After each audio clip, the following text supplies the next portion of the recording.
The story kicks off with a flood of system windows flashing across the public's view, each one warning people that bizarre, abnormal incidents are breaking out in different parts of the world. One alert says that fishermen out at sea found a monstrous abalone, so huge and unnatural that even 10 grown adults holding hands still couldn't wrap all the way around it. A lot of people immediately suspect nuclear wastewater had twisted it into something grotesque. Another notice talks about an ancient tree in a famous tourist spot that suddenly started growing out of control. Its roots stretched for kilometers like living veins under the earth, while deep cracks split the ground open as if something strange had awakened below. And the alerts just keep coming. Giant vines are dropping out of the sky like something straight out of a fantasy story, while subway tracks in several areas are being torn apart, leaving chaos, destruction, and even casualties behind. But almost nobody takes any of it seriously. To most people, it just sounds like the usual sensational nonsense. No more believable than that ridiculous zombie bite panic from years ago that turned out to be absolutely nothing. Over at the school gates, groups of students are already gathered around, chatting loudly and swapping gossip, clearly way more interested in local rumors and campus drama than the strange news unfolding outside their little world. Then in one moment, every wandering gaze and half-finished conversation snaps in the same direction. The person walking over is none other than the school's famous beauty, Chu Qingli. The crowd instantly starts buzzing, wondering if she's finally here to dump her boyfriend in their eyes. That relationship was never equal to begin with. It always looked more like pity than love. Chu Qingli had already locked in her future at Qingcheng University, while her boyfriend couldn't even get into a decent college. To everyone watching, the distance between them was already impossible to ignore, and with that cold gap hanging there, Chu Qingli walks right up to Fang Yi and calls his name, making him turn around with a faintly curious look. Her face is cold, without even the slightest softness, as she tells him she's thought it through carefully and that what they have between them just isn't realistic anymore. She says school love stories always seem to end the same way. Sooner or later, reality sets in, people wake up, and it becomes obvious that the two of them were never meant to keep walking the same path. She goes on to say that building a future together takes more than feelings and courage. It takes real compatibility, matching directions, and a future they can actually share. So in her mind, ending it now is the smartest decision. Deep down, she's already looking at him with contempt, convinced that no matter what he says next, nothing will change her mind. Fang Yi doesn't say a word, and the moment people see him staying silent, they immediately assume the breakup hit him so hard that his mind just went blank. After all, she's the school beauty, the girl everyone admired from a distance. So naturally, they expect him to throw away his pride, drop to his knees and beg for another chance. But as they look at him, all they feel is disdain, thinking he was never worthy of a rich, beautiful girl like her in the first place. Just a toad dreaming of a swan. But Fang Yi just looks at her calmly, steady as ever, without the slightest sign of panic, and simply agrees to the breakup as if it's something minor, something that should have happened a long time ago. That one easy answer leaves Chu Qingli and everyone around her completely stunned. For a second, it's like all their expressions freeze in place. Seeing there's nothing else worth saying, Fang Yi turns his back on her without hesitation and starts to walk off. But the second he does, Chu Qingli suddenly loses her composure and hurriedly calls out to stop him. Fang Yi stops, then slowly turns back. His eyes are sharp now, almost piercing, and in a flat, controlled voice, he asks her what exactly she wants. Her eyes flare with anger and bruised pride as she snaps that she doesn't care what he's thinking, and she doesn't care what kind of tricks he might be planning either. She makes one thing absolutely clear: she is never getting back together with him. Fang Yi looks at her for a moment, then coldly tells her not to think so highly of herself, reminding her that being the so-called school beauty doesn't make her nearly as important as she seems to believe. Words hit her right away. Her eyes widen, and almost at once, her face turns red with shock, embarrassment, and rising anger. The students around them are just as stunned, staring at Fang Yi like he's suddenly become a completely different person from the boy they thought they knew. What none of them realize is that Fang Yi already knows something far beyond their imagination, and he knows perfectly well that Chu Qingli and the others have no idea what's about to fall on this world. He knows the rules society worships right now. Money, grades, status, education, all of it will soon be burned to nothing. What they don't know is that Fang Yi came back from a future ruined by disaster, reborn in this timeline with all his memories still intact.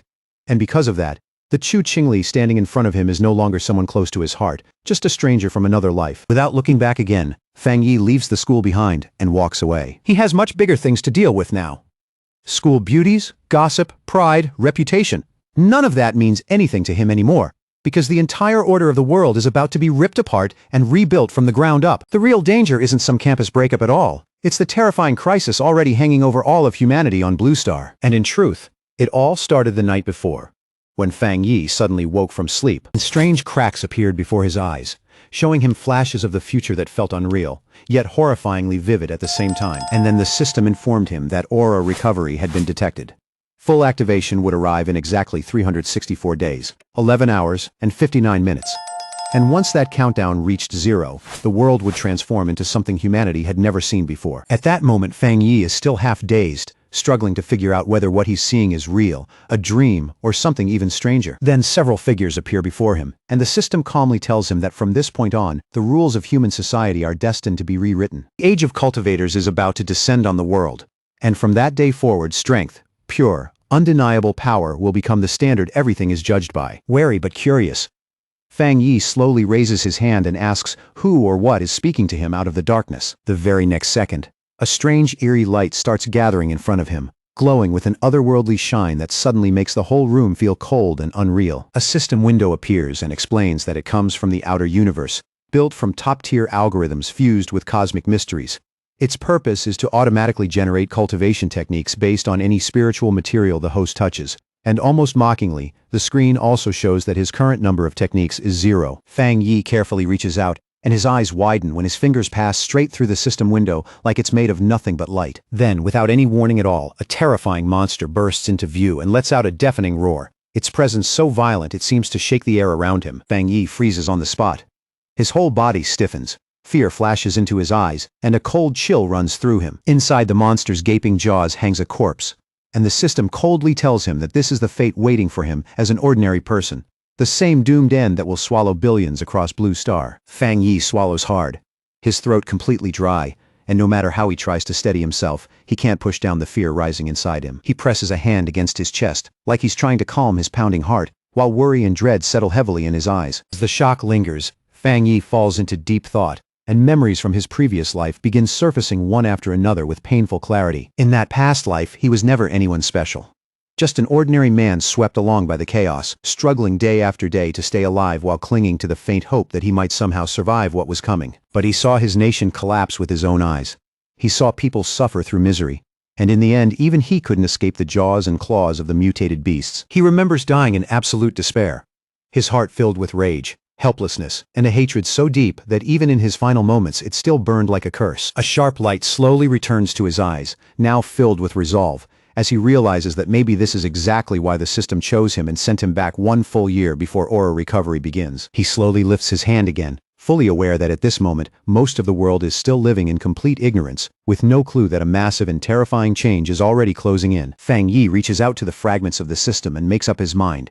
Every anomaly born from the aura, he's going to seize it first and turn it into his own advantage before anyone else can react. And right then, the system begins initializing a brand new evaluation, as if the first real step toward rewriting his fate has finally begun. A bright, eager light rose in Fang Yi's eyes when the system told him the connection had been completed successfully, like some sealed door in his fate had finally swung open. A completely new road had opened up in front of him. From now on, anything in existence could become material. And the mission in front of him was as clear as it was heavy. Gather powerful techniques, claim extraordinary abilities, become a true cultivator, and one day save the world from the disaster ahead. All across the city, notices spread fast, warning people that humanity was now facing a crisis unlike anything it had ever seen. There were no old answers to fall back on, no past experience to copy. The only thing left was to adapt and survive on your own strength. Everyone who saw those warnings froze in confusion, except Fang Yi. His expression barely changed, because he already knew this terrifying future was real. When he turned on his phone, one fresh notification after another filled the screen. At a glance, he understood what the government was doing. It wasn't fully confirming the strange phenomena, but it wasn't denying them either. It was sticking to cautious reminders, quietly telling the public to get ready. Fang Yi knew exactly what that meant. This was Ye Jia Nation's restrained way of sounding the alarm, because reports that once would have been laughed off as myths could never spread this far unless something truly serious was happening. Trace of sadness passed through his eyes as old memories surfaced again. He knew this quiet, indirect approach was Ye Nation's way of keeping people calm and letting them hold on to trust instead of collapsing into panic. It was slow, difficult, and sometimes frustrating, but still far better than the riots, gunfire, and total chaos that had swallowed neighboring countries. Then he remembered what the system had told him earlier. Anything could be used as material. That meant the places where anomalies appeared were no longer just danger zones. They were his real chances, and he needed to move before anyone else did. His attention locked onto the phone screen. Eyes narrowing slightly, he began sorting through the flood of information for the first clue that actually mattered. There it was, sitting at the top of the trending list. Chingcheng University's UV index had reportedly hit a record not seen in 100 years. A heat warning had already been issued, telling incoming students to protect themselves, stay alert, and put on sunscreen before entering campus. The students reading it were more baffled than concerned. In their eyes, even top universities had started playing ridiculous marketing games. It had to be fake, probably just a paid trend, because heat on that level wouldn't just make people uncomfortable. It could kill someone on the spot. Fang Yi lifted his head and looked up at the sky. Thick clouds hung overhead, and there wasn't even a trace of harsh sunlight. Then he switched on a UV meter and saw the reading where he stood. 0. That left him puzzled for a second. Chingcheng University was only about a 15-minute drive away, so he couldn't understand how the weather there could be that different from what he was seeing here. Soon after, images started spreading online. A blazing, brutal sun hung over the university grounds, and students were told registration would continue as planned. But they were strongly warned to stay away from the north gate because of the terrifying UV levels, while the other entrances would stay open. When Fang Yi saw that, a faint smile tugged at his mouth. Though there was more certainty in it than amusement. He knew how this always went.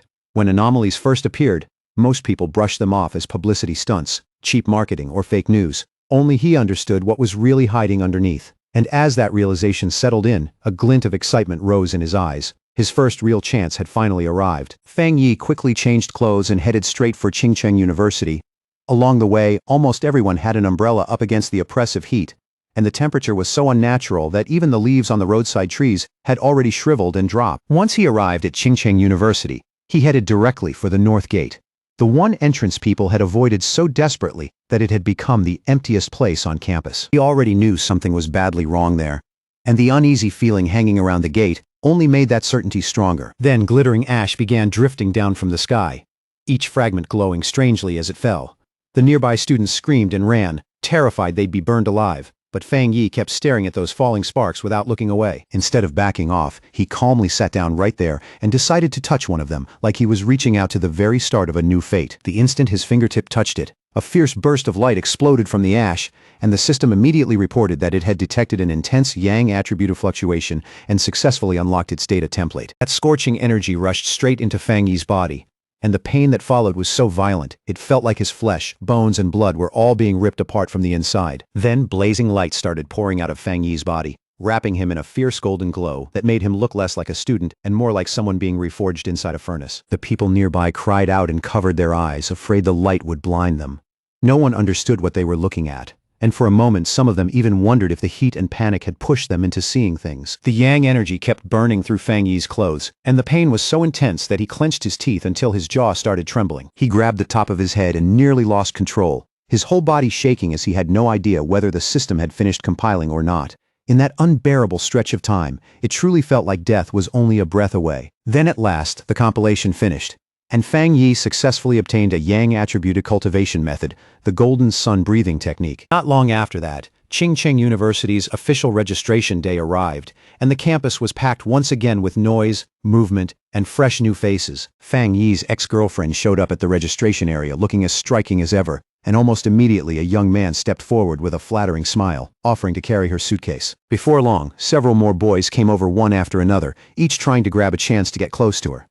But she turned every one of them away with the same cold indifference, making it clear she didn't need anyone's help. She turned her head and cast a glance at a nearby couple, a sneer pulling at her lips, her face carrying that same familiar arrogance and quiet contempt. But in the very next second, a brilliant golden flash suddenly lit up the area, startling her, and the students around her so badly that every eye snapped toward the source. A tense voice came over the loudspeaker, urgently ordering everyone to stay away from the north gate and keep their distance from the area immediately. Her expression turned serious right away. Curiosity mixed with unease, and she decided to go see for herself what was happening over there. At the north gate, a massive burst of golden energy lit up the whole area, turning the air harsh and blinding, as if a second sun had exploded right there on campus. Then from the swirling smoke and warped air, a dark figure slowly stepped out, carrying a heavy, oppressive presence that made everyone around tense up without even thinking. He drew in a deep breath, and as he did, his eyes flared with a fierce golden glow, sharp and powerful, like fire gathering behind them. A system screen popped up in front of him, informing him that he had successfully created a new technique and had been awarded 50 points. Fang Yi looked at the screen and frowned slightly. wondering what those points were even for and what kind of value they actually had. After a short pause, he decided it wasn't worth getting stuck on right now, though he could already tell those points would probably matter sooner or later. Time passed quietly, and before long night had fallen. Above everything hung a strangely eerie moon, casting an unsettling light across the campus below. Under that unusual moonlight, the young man began practicing his newly obtained breathing technique, carefully guiding every breath as he adjusted himself to the power now living inside him. When the next day came, the sun was hanging high in the sky again, and a new wave of energy seemed to spread subtly through the university grounds, making the whole campus feel just a little different. Some students suddenly noticed the sky dim for a brief second, and felt the temperature drop with it. That strange shift sent them rushing toward the north gate, and before long a large crowd had gathered there, all trying to see what kind of disturbance was happening. The university dean was furious, demanding to know why nobody had listened to the repeated warnings telling them to stay away from that area in the first place. Then a group forced its way through the crowd, and the students instinctively stepped aside to let them pass as they moved toward the center of the commotion. At the center stood a hooded figure with a stern, unreadable expression, coldly instructing the dean to seal off the north gate completely and not let anyone else come near it. At that exact moment, the system informed Fang Yi that he had successfully cleaned a polluted area, confirming that what happened there was far more important than it had first seemed. From that alone, he realized the government already knew about places like this, and he couldn't help wondering whether there were other people in the world just like him. Then, as the alert came down that no one was allowed to enter the area anymore, Fang Yi understood one thing clearly. The students saw groups of uniformed personnel moving through the area, and whispers spread almost instantly as everyone started wondering if the army had been sent in to take control. From the edge of a rooftop, Fang Yi looked down at the scene below and could clearly tell that the commotion at the north gate was pulling in more attention by the second. With his red eyes faintly glowing in the wind, Fang Yi decided this was the moment to leave. Without a pause, he leaped off the building and vanished from sight in one clean, decisive motion. Down below, the mysterious hooded figure moved slowly across the shattered ground, where the surface had already split open under the force of the violent energy that had erupted there earlier. She carefully surveyed the entire area, taking in every crack, every scorch mark, and every strange trace left behind. Her focus calm, but clearly serious. Then she lowered herself to one knee and placed a hand against the damaged ground, quietly checking whether any remnant of that unusual energy was still lingering there. A moment later, she picked up a broken chunk of the ground and examined it more closely. And after studying the residue inside it, the hooded figure came to one conclusion. This energy hadn't come from nature. It had been caused by a person. Just then, officials began pushing the students back and directing the crowd away from the area, while the hooded woman remained off to the side, silently watching it all unfold. In the middle of the restless crowd, Fang Yi's ex-girlfriend visibly stiffened when she heard that all this destruction and strange energy had apparently come from one person alone. And at that exact moment, she caught sight of a figure leaping away in the distance. For one brief second, an absurd thought flashed through her mind. Could that somehow have been her ex? But she immediately shut that idea down herself. With Fang Yi's grades and background, there was no way he could have entered this school, let alone shown up in the middle of something like this. Far away, back at Fang Yi's home, the last bit of daylight slowly faded, and evening quietly slipped into deep night around the apartment building. Lying on his bed, Fang Yi let out an irritated complaint that his whole body still felt unbearably hot, even after taking a cold shower to wash the heat off. With that lingering heat still burning under his skin, he was already starting to feel like there was no way he was getting real sleep that night. At the same time, another thought kept bothering him. After everything that happened that day, he couldn't help wondering whether someone had already noticed him or started suspecting something. He picked up his phone and noticed a popular story talking about a cultivation association. Seeing that name brought something back to him right away. In the past, most people had treated it like an internet joke, nothing more than some ridiculous online fantasy. And his thoughts shifted to the hooded figures at the university, and it didn't take long for him to suspect that those mysterious people were very likely members of that same association. Now, genuinely curious, he opened the article right away, wanting to read the full report carefully instead of brushing it off like everyone else. The article laid out the cultivation realms one by one, describing levels that ranged from ghost acts all the way to total transcendence, like it was revealing a hidden system the public had never been meant to know. In the comments, most people were still laughing and treating the whole thing like a joke. But Fang Yi stared at the screen in silence, seriously wondering if this announcement might actually be real. Fang Yi couldn't help thinking that in his previous life, when he was nothing more than an ordinary person, he had never known any of this hidden information existed. Sitting quietly on his bed, he thought about the Cultivation Association for a moment, then put it aside, and decided to try using his new technique again for himself. He slowly closed his eyes and steadied his breathing to begin training.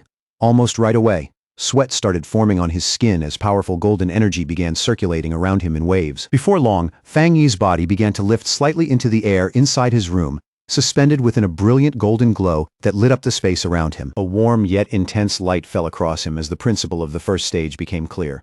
First, he had to strengthen his body so it could endure and contain the power of heaven and earth. Step by step, he brought that energy under control and even shaped the fierce golden force into the form of a divine axe, solid and imposing in front of him. His eyes lit up with excitement, and a satisfied smile appeared on his face as he felt real strength filling his body for the first time. At that moment, the system informed him that he had reached the Du Shui level, and with that breakthrough, it awarded him another 50 points. The moment he heard that, Fang Yi remembered the points he had earned earlier, and looked more closely at the new screen, which now said another path had opened up to him. The system then explained that those points could be used to implant compiled data into physical objects, turning ordinary items into carriers of cultivated power. Fang Yi thought carefully about that idea, and as he did, his gaze slowly shifted toward the mug sitting quietly on the nearby table. He raised a hand toward the mug, and golden power began gathering around his palm, flickering softly in the dim room. The system asked whether he wanted to spend 1 point to infuse the mug with the Yang attribute. Fang Yi immediately understood what that meant. This was basically a way to enchant an object and give it a special ability. He quickly grasped the deeper value of that function and thought that if he used it on a weapon instead, it could become a personal battle item made for the fights ahead. And the more he thought about what was coming, the more certain he became that having a weapon enhanced by power would be crucial if he wanted to survive. With that in mind, Fang Yi searched his shelf, found a small sword there, and decided to use it as the test subject for this new ability. He figured that if this experiment worked, then his next move would be to buy a real weapon and properly prepare for the day he'd have to face monsters again. But right then, in the middle of the quiet night, a strange sound from outside the building suddenly caught his attention and broke his concentration. Outside, hidden in the darkness, a shadowy creature with massive claws lurked near Fang Yi's apartment, silently staring at his window like a predator sizing up its prey. Its red eyes glowed eerily in the dark, and when it bared its sharp teeth, the creature looked even more sinister and inhuman under the weak night light. The thing looked like a giant demonic rabbit twisted into something unnatural, and it lowered its body as if it were about to launch itself straight at the building. But inside the apartment, Fang Yi still had no idea that danger had already reached his building and was getting closer by the second. Lying in bed, Fang Yi only felt restless and uncomfortable from the after effects of his new cultivation technique. Not realizing that wasn't the only reason he couldn't sleep. His red eyes narrowed slightly as he listened again, wondering where that strange noise was coming from. Something faint and scratchy, almost like a rat. At first he reasoned that it probably wasn't coming from inside his room or from the pipes, and guessed it might belong to some neighbor's pet nearby. As he slowly walked through the living room, he told himself that with his hearing improved the way it was now, it made sense that he could pick up sounds from nearby apartments much more clearly than before. Then he focused even harder and listened more carefully to the strange sound. But after only a moment, he realized something was wrong, and his whole body instantly went on alert. Fang Yi moved toward the door, and the moment he reached it, he came face to face with the terrifying creature standing right outside in the dark hallway. There in the narrow hall, the red-eyed beast stared straight at him with a savage glare, its body drawn tight and ready to strike at any second. Fang Yi jolted the moment he recognized it as a mutated beast, and in that instant, a horrifying memory from his past life surged back and sent a chill through his whole body. At the same time, a drone cut through the city night, its camera sweeping across the dark skyline and making one thing clear. Other people already knew danger was out there, moving through the shadows. On top of a high rise, a young woman clicked her tongue in annoyance and complained that they still hadn't caught the rabbit that had swallowed the rare fruit. A lollipop rested lazily in her mouth, and at first glance she looked almost too relaxed for the situation. But the confidence in the way she stood made it obvious she was taking this mission very seriously. Without wasting another second, she ordered her team to keep feeding her updates on the target's location. Her tone casual, but leaving no room for delay. Then, like gravity meant nothing to her at all, the mysterious girl stepped right off the rooftop and jumped down to chase it herself. She dropped at incredible speed, but her body stayed completely under control, slipping between the towering buildings like someone who had done this over and over again. Suddenly, she felt the mutated beast's presence more clearly, and the sharp change in its aura told her she was getting close fast. A faint glow rose in her eyes, and the moment she locked onto the creature's location, her whole expression sharpened for the fight ahead. The mysterious hunter slammed down onto a rooftop with perfect precision, her landing fierce, clean, and controlled from beginning to end. As she sprinted straight down the side of a building, an order came through telling her to pursue the target no matter what.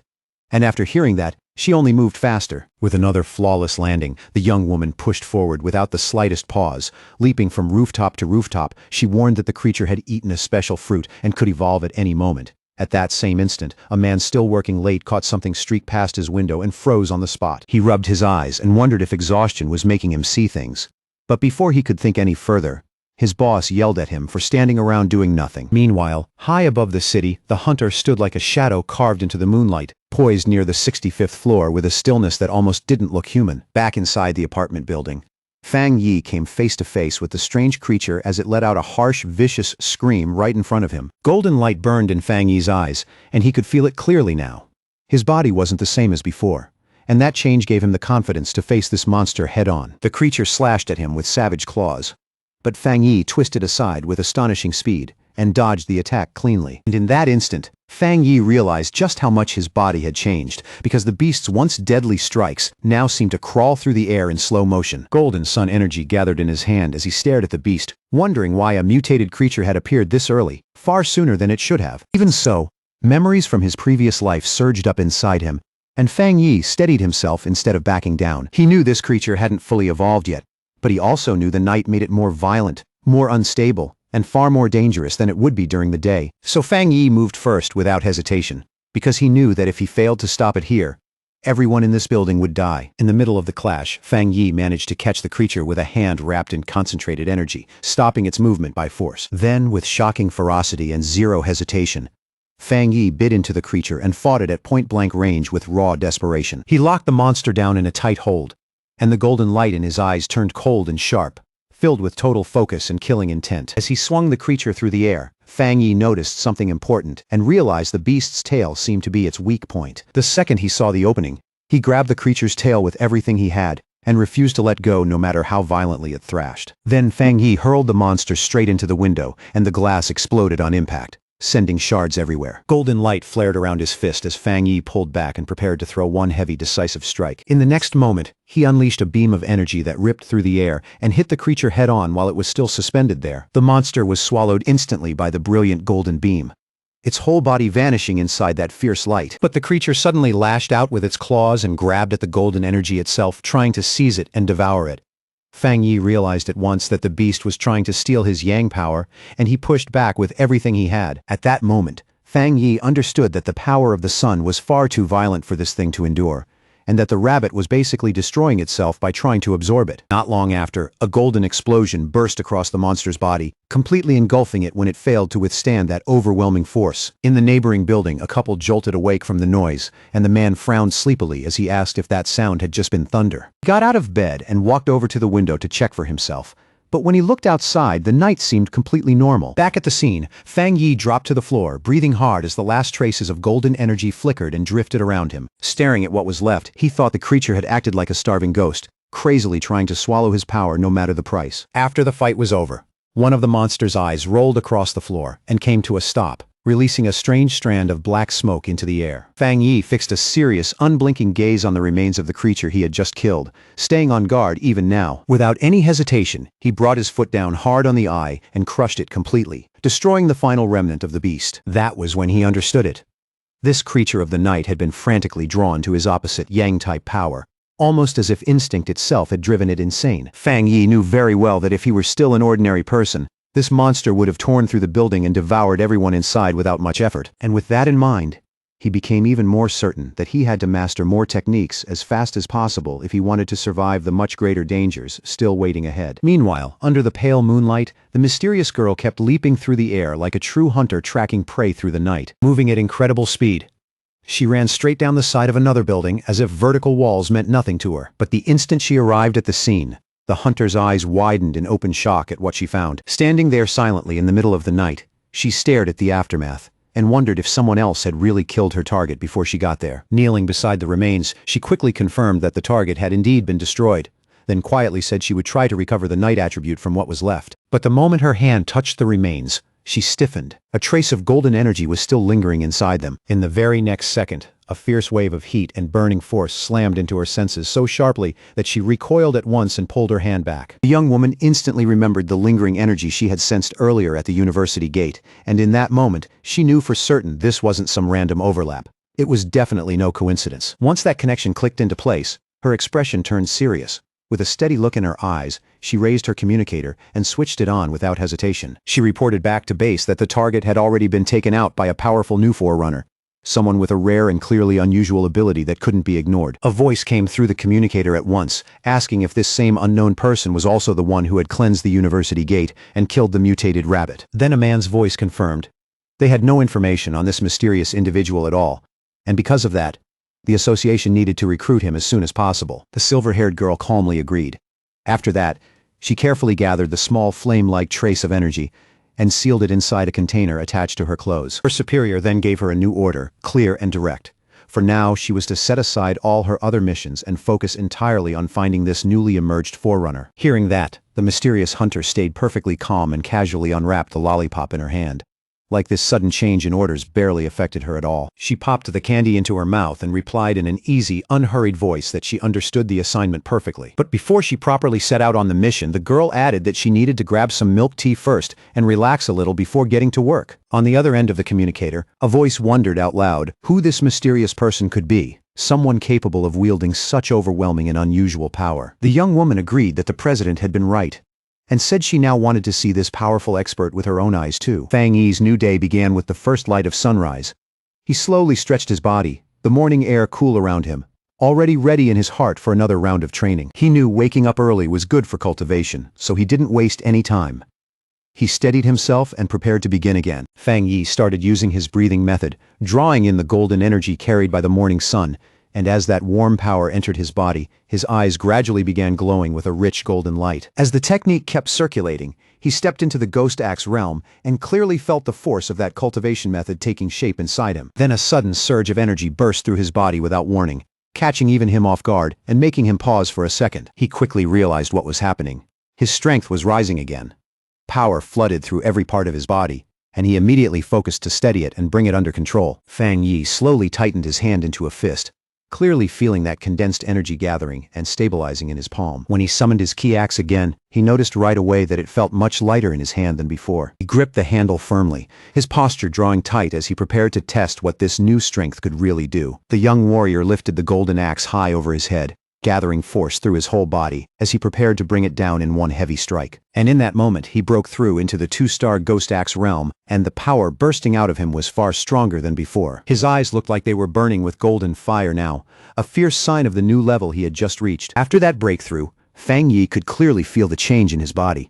He was stronger, tougher, and far more capable of enduring the pressure that came with cultivation. He had advanced this quickly because he was still drawing on the leftover energy from his earlier power-up, using that stored force to push himself forward in a short time. Even so, Fang Yi made up his mind that from here on he would cultivate more carefully, moving forward step by step instead of blindly chasing speed. But his rapidly growing strength was already drawing too much attention, which meant he needed to find a more secluded place where he could keep training in peace. Meanwhile, inside the association's office, a man suddenly sensed something unusual shift in the air around him. The disturbance in the sun-attributed energy didn't escape him for a second, and he immediately wondered if that troublesome new guy was making another scene already. Not long after, Fang Yi found a quiet, isolated spot by a river, a place where he could calmly continue setting his next plan in motion. A system screen appeared in front of him, and after reading it, he confirmed that he was ready to add a special property to his weapon. He remembered testing this process on another object before, but that item had been too weak and simply couldn't withstand the force being poured into it. This time, though, the new blade resonated smoothly with his energy and formed a solid connection with it.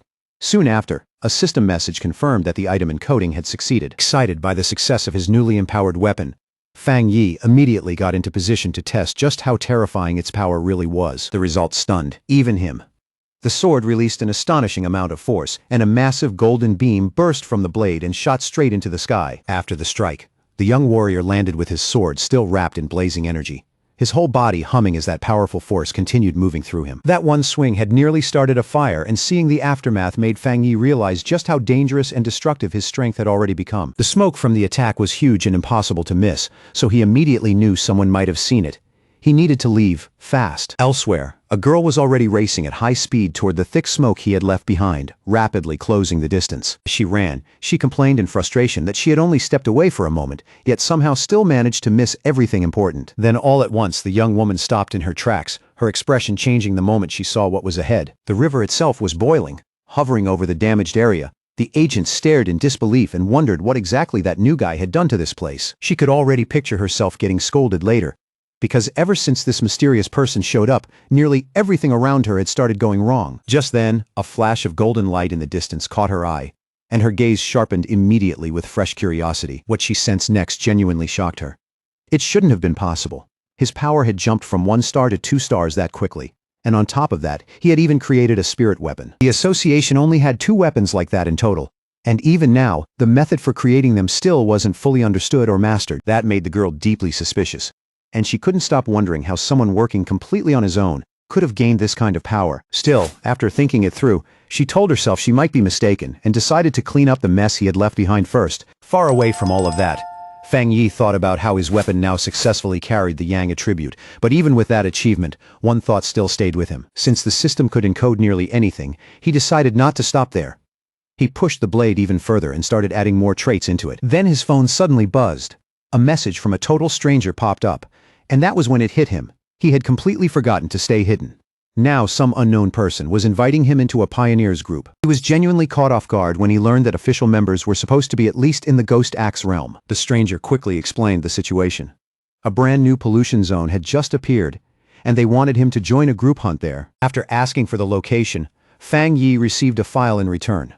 Inside was detailed information on the lava dragon of the Shadow River. The zone was filled with lava, and it carried the same Yang attribute as his own power. Fang Yi thought it over briefly, then accepted the invitation. Meanwhile, far away in Binmu district, a team had already gathered on site, waiting for Old Lee's friend to finally arrive. One of the members mentioned that the girl's map had been incredibly precise, which was why he had been able to find this place so easily. The blonde girl thanked everyone for coming, then calmly reminded them that if they wanted this to work, they would need to cooperate. She came from the Cultivation Association, and to be honest, she was a little disappointed. The pioneers who had shown up were not nearly as strong as she had hoped. What most people didn't know was that the Cultivation Association was actually tied to the government. It had taken a huge effort for her to get in, and her family had even called in favors to make it happen. That was exactly why she couldn't bear the idea of failing here. Right then, one of the explorers looked up, spotted the newcomer approaching, and immediately called out his name, Fang Yi. Fang Yi arrived with a powerful presence, his newly forged sword in hand, and introduced himself in a calm, confident voice. The agent visibly stiffened at the pressure coming off him, but when she focused on his aura more carefully, she realized it wasn't crushing at all. It felt warm, steady, and strangely reassuring. Now that everyone was finally here, the leader gave the signal, and the whole group began moving toward the cave entrance together. Fang Yi stepped to the front without hesitation and told the blonde agent to take care of the lighting from behind him. The team went deeper into the cave. One of them warned Fang Yi to watch the loose rocks overhead, while the others quietly found it strange that the place still wasn't as hot as they had expected. As he led the way, Fang Yi couldn't help thinking about how quickly these people had accepted him. In a time like this, that kind of trust and companionship felt unexpectedly real. Fang Yi kept moving forward, and before long the ground under his feet began to change color. That alone was enough to tell him danger was close. A moment later, they stepped into a massive open chamber and froze. Stretching across the cavern was a river of boiling lava. Before anyone could react, Fang Yi rushed straight toward it, making the blonde agent shout for him not to do anything reckless. To everyone's disbelief, he drove his sword straight into the lava. The explorers panicked instantly and cried out in alarm. A violent blast of fire exploded outward, throwing the whole team backward, while Fang Yi's system suddenly detected a worldwide anomaly and began analyzing the data pouring in. As Fang Yi forced his sword deeper into the lava, the system broke the anomaly apart and uncovered a new power called Inner Flame. It was a force with terrifying internal heat and explosive properties. At the same time, it derived a new move, the Scarlet Flame Sword Technique, which released that power the moment the blade was drawn, covering the sword in blazing fire and crackling lightning. No more hesitation left. Fang Yi tightened his grip on the sword. Both his eyes and the blade flared with burning power, as if this technique had been made specifically for his Tang sword. Down below, the other explorers were still sprawled on the ground where the blast had thrown them, and all they could do was stare in shock as Fang Yi stood completely unharmed inside a swirling vortex of fire. Only then did they realize his weapon was pulling in the power of the lava itself. Fang Yi then spent his script points and permanently engraved the Scarlet Flame attribute into the sword, leaving it blazing with a fierce new power. When the flames finally faded, his teammates assumed he had only gone through a small cultivation accident and had already recovered from it. The whole group lit up with excitement when they realized the cave's spiritual energy had stabilized. One person happily celebrated that he could finally absorb it without trouble. while another, just about to step onto the cultivation path, excitedly shouted Zhang Xiaoya's name. The blonde agent Zhang Xiaoya told them to take full advantage of the chance and cultivate while she kept watch. The team thanked her at once for giving them that opportunity, but that brief calm didn't last. Zhang Xiaoya suddenly sensed several figures approaching the entrance and quickly warned everyone that other pioneers had arrived. 3 heavily built men stepped into the cave. Leading them was a one-eyed man with an eye patch and glowing red eyes, who arrogantly declared that this resource-rich place belonged to them now. Zhang Xiaoya's heart dropped immediately. She recognized at once that all 3 of the newcomers had reached the 1-star Ghost Axe realm, far beyond what her current team could handle. Even so, Zhang Xiaoya kept herself calm and tried to reason with them.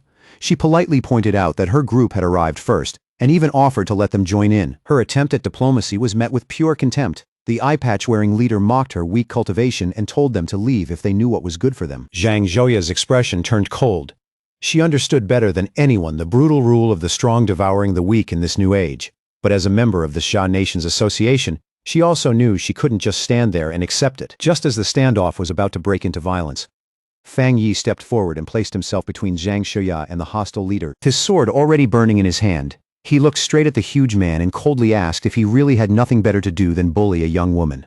The eye-patch-wearing leader froze, so stunned he couldn't answer right away. Without pausing for even a second, Fang Yi swung out a single, overwhelming slash that burst into a fiery explosion and sent all 3 attackers flying through the air. Even Fang Yi's own teammates were jolted out of meditation by the sheer force of that strike. He remembered all the tragedies caused by people who worshipped the law of the strong, and he understood one thing clearly: only absolute power could make men like that listen. To make that point even clearer, Fang Yi drove his blade into the ground right in front of the rival leader. Wrapped in a vast golden aura, he gave them one cold command: get lost. Terrified by that second display, the leader called Fang Yi a monster and screamed for his men to run, while Fang Yi simply stood there and watched them flee in panic. The moment the danger was gone, his teammates rushed over, all of them buzzing with excitement and disbelief at the strength Fang Yi had just shown. Fang Yi just smiled it off, like it was nothing worth talking about.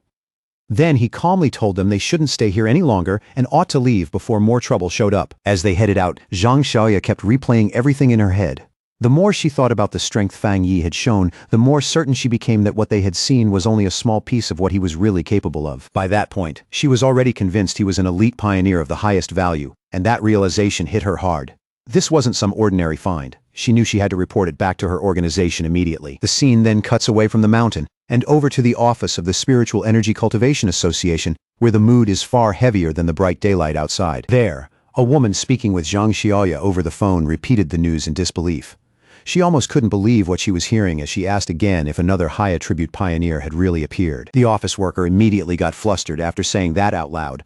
Her face tightened when she realized she had spoken too openly, especially with an imposing man standing silently behind her, listening to every word. Trying to recover, she awkwardly confirmed the report, forced out a stiff response, and quickly ended the call before she let anything more slip. The young woman turned around and cheerfully asked her gray-haired superior if they had somehow gotten lucky enough to discover 2 high-attributed pioneers back-to-back, but his expression stayed grim. In a low, serious voice, he corrected her and said this had nothing to do with luck. In his eyes, every high-attribute individual was bound to grow into a new center of power, and dealing with people like that was not a blessing. It was a burden, and a heavy one at that. Under the broad, sunny sky, Fang Yi finally returned to the city. He looked calm on the outside, but his mind was already turning over everything that had happened. He tried to pass himself off as a cosplayer to avoid drawing attention, but it barely helped. With that overwhelming presence of his and a sword that looked all too real, people ended up staring at him even more. His casual walk through the city didn't last long. The moment he checked his phone, he saw that news of the cave incident had already spread online and was going viral at shocking speed. Seeing that, he clicked his tongue and blamed his own carelessness. He knew the eruption of his inner flame had been far too eye-catching for anyone nearby to miss. He quickly dismissed the idea that his teammates had betrayed him. There was no point wasting time on suspicion right now. Instead, his attention shifted to the much more urgent problem building inside his body. The massive surge of yang energy he had absorbed was already forcing him toward another breakthrough. Fast. There was no time to hesitate, so he immediately headed for the back mountain in search of a quiet place where he could advance without interruption. Only 5 minutes later, on that same mountain beneath the open sky, someone else happened to be nearby. That person was a silver-haired young woman named Su Qingying. On the surface, she worked in garden restoration, but behind that calm appearance was strength far beyond what her gentle profession suggested. While going about her work, Su Qingying suddenly felt a powerful presence erupt in the distance. It was so sudden and intense that her whole body tensed on instinct. She looked up and saw a burst of light blooming ahead like a miniature sun. In that instant she recognized it for what it was. A cultivator was breaking through into the 3-star Ghost Axe realm. The sheer scale of that energy made her stop cold. She had never imagined that a breakthrough at that level could release something so vast, so violent, and so monstrous. A sudden sense of duty mixed with a flash of recognition in the back of her mind, and Su Qingying's eyes sharpened immediately. Without wasting another second, she rushed straight toward the disturbance at full speed, silently vowing that this time, no matter what, she would catch the mysterious person behind it, high up on the mountain, far from the noise of the city. Fang Yi had already settled down and fully focused on breaking through, shutting everything else out. He drew in huge torrents of golden energy from every direction. The power spun wildly around him, then gradually gathered above his head into a radiant sphere that shone like a newborn sun. As he meditated in midair, the force building behind him condensed into a complex, star-shaped divine form. Golden arcs of energy crackled across his skin, his eyes burned with power, and every breath became part of the struggle to keep that violent surge under control. At last, all that raging power began to merge, layer by layer, until it formed a giant divine axe made of pure golden and pale blue energy, dazzling to look at and crackling with terrifying force. By then, Su Qingying had arrived. But the moment she saw the scene in front of her, she stopped dead. For a few seconds, she could only stare.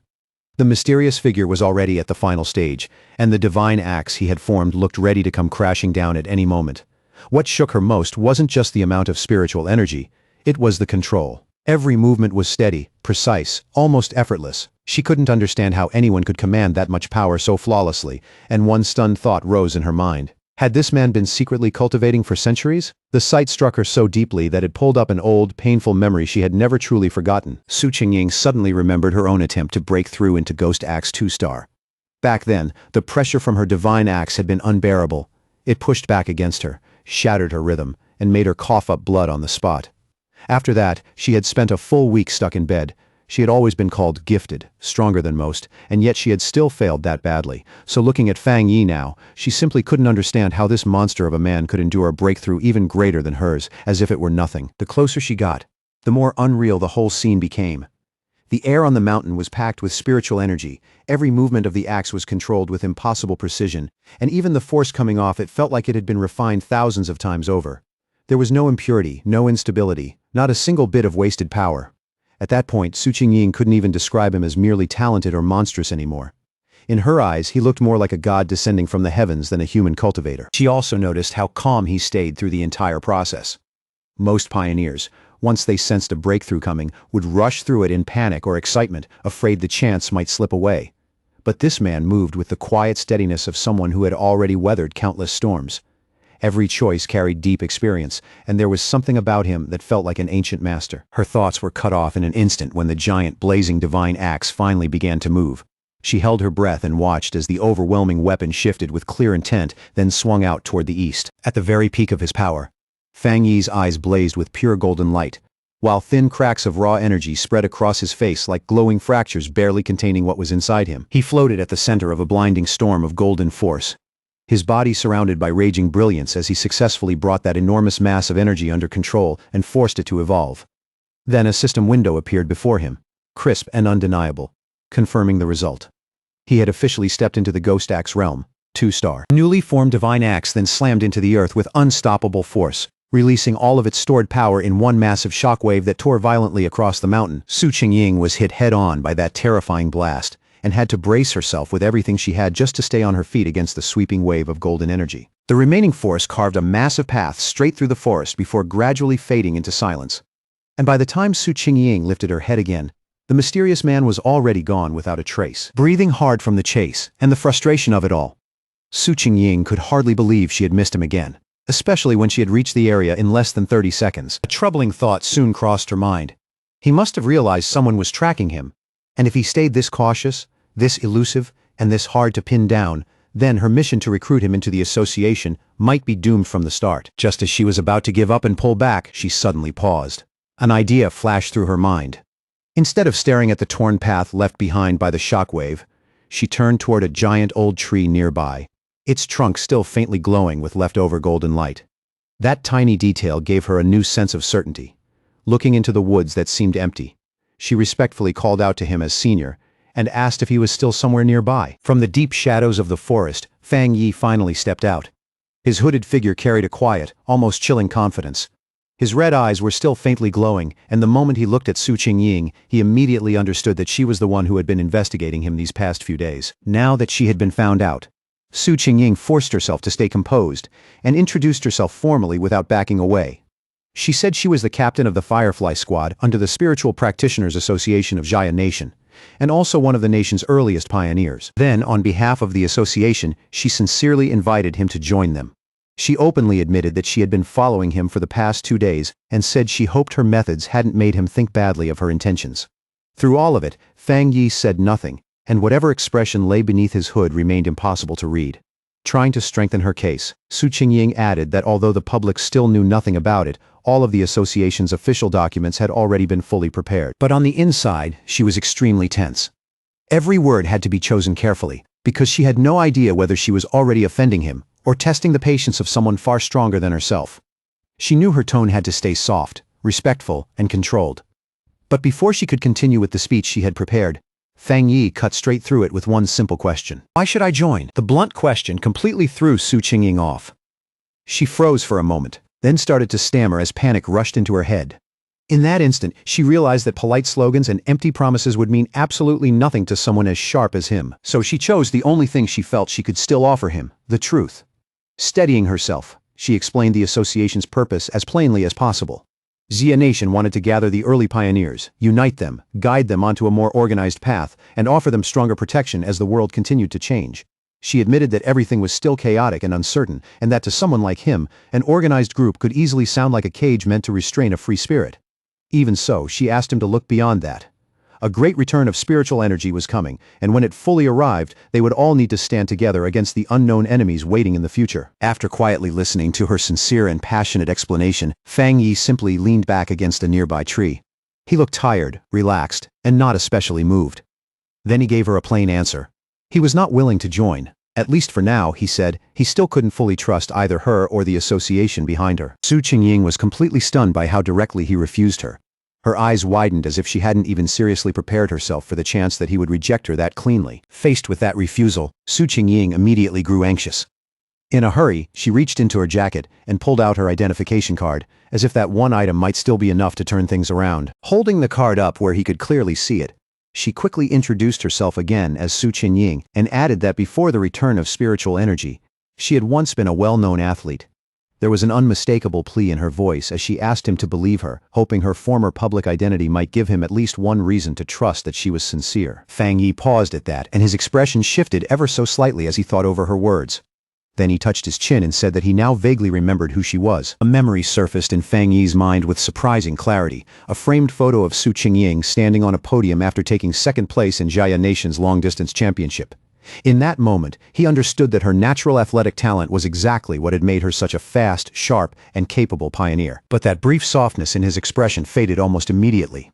His face hardened as a dark memory from his previous life rose without warning, bringing with it the image of a ruined city drowned in death, silence, and despair. He knew better than anyone that in the original timeline, Jia Nation's efforts, including everything the association had tried to build, had still ended in failure. Humanity had been driven to destruction all the same. Now that he had returned with the system, he understood that this time, he had to become part of the answer. Even so, joining the association now still wasn't the right choice for him. So Fang Yi put on a more thoughtful, measured look, turned back to the hopeful Su Qingying, and calmly confirmed that yes, he did remember her after all. He told her he would think about the offer she had made. And before Su Qingying could answer or press the matter any further, he suddenly leaped into the air and shot away at incredible speed, vanishing almost the instant he moved. Then, just as suddenly, he appeared right behind the startled Su Qingying, making her tense up at once. In a firm tone that left no room for argument, he gave her one condition. For now, she was to keep his whereabouts secret from everyone. At the same time, Fang Yi quietly noted her respectful attitude and guessed that the association was being extremely careful not to provoke powerful pioneers who had not joined them. He recognized that caution immediately as a weakness he could use. While Su Qingying, sensing there was still room to talk, quickly offered a compromise. She explained that the association had already picked up the energy released during his breakthrough, so she had no choice but to file a report. Still, she proposed sending one mixed with truth and falsehood, enough to protect his identity while still satisfying her superiors. Fang Yi considered that for a brief moment, then quietly nodded and agreed. Su Qingying tried to call out to Fang Yi the moment he accepted. But in the blink of an eye, he had already disappeared again, leaving nothing but empty air behind. She immediately ran down the mountain after him, moving as fast as she could through the rough terrain. But it was no use.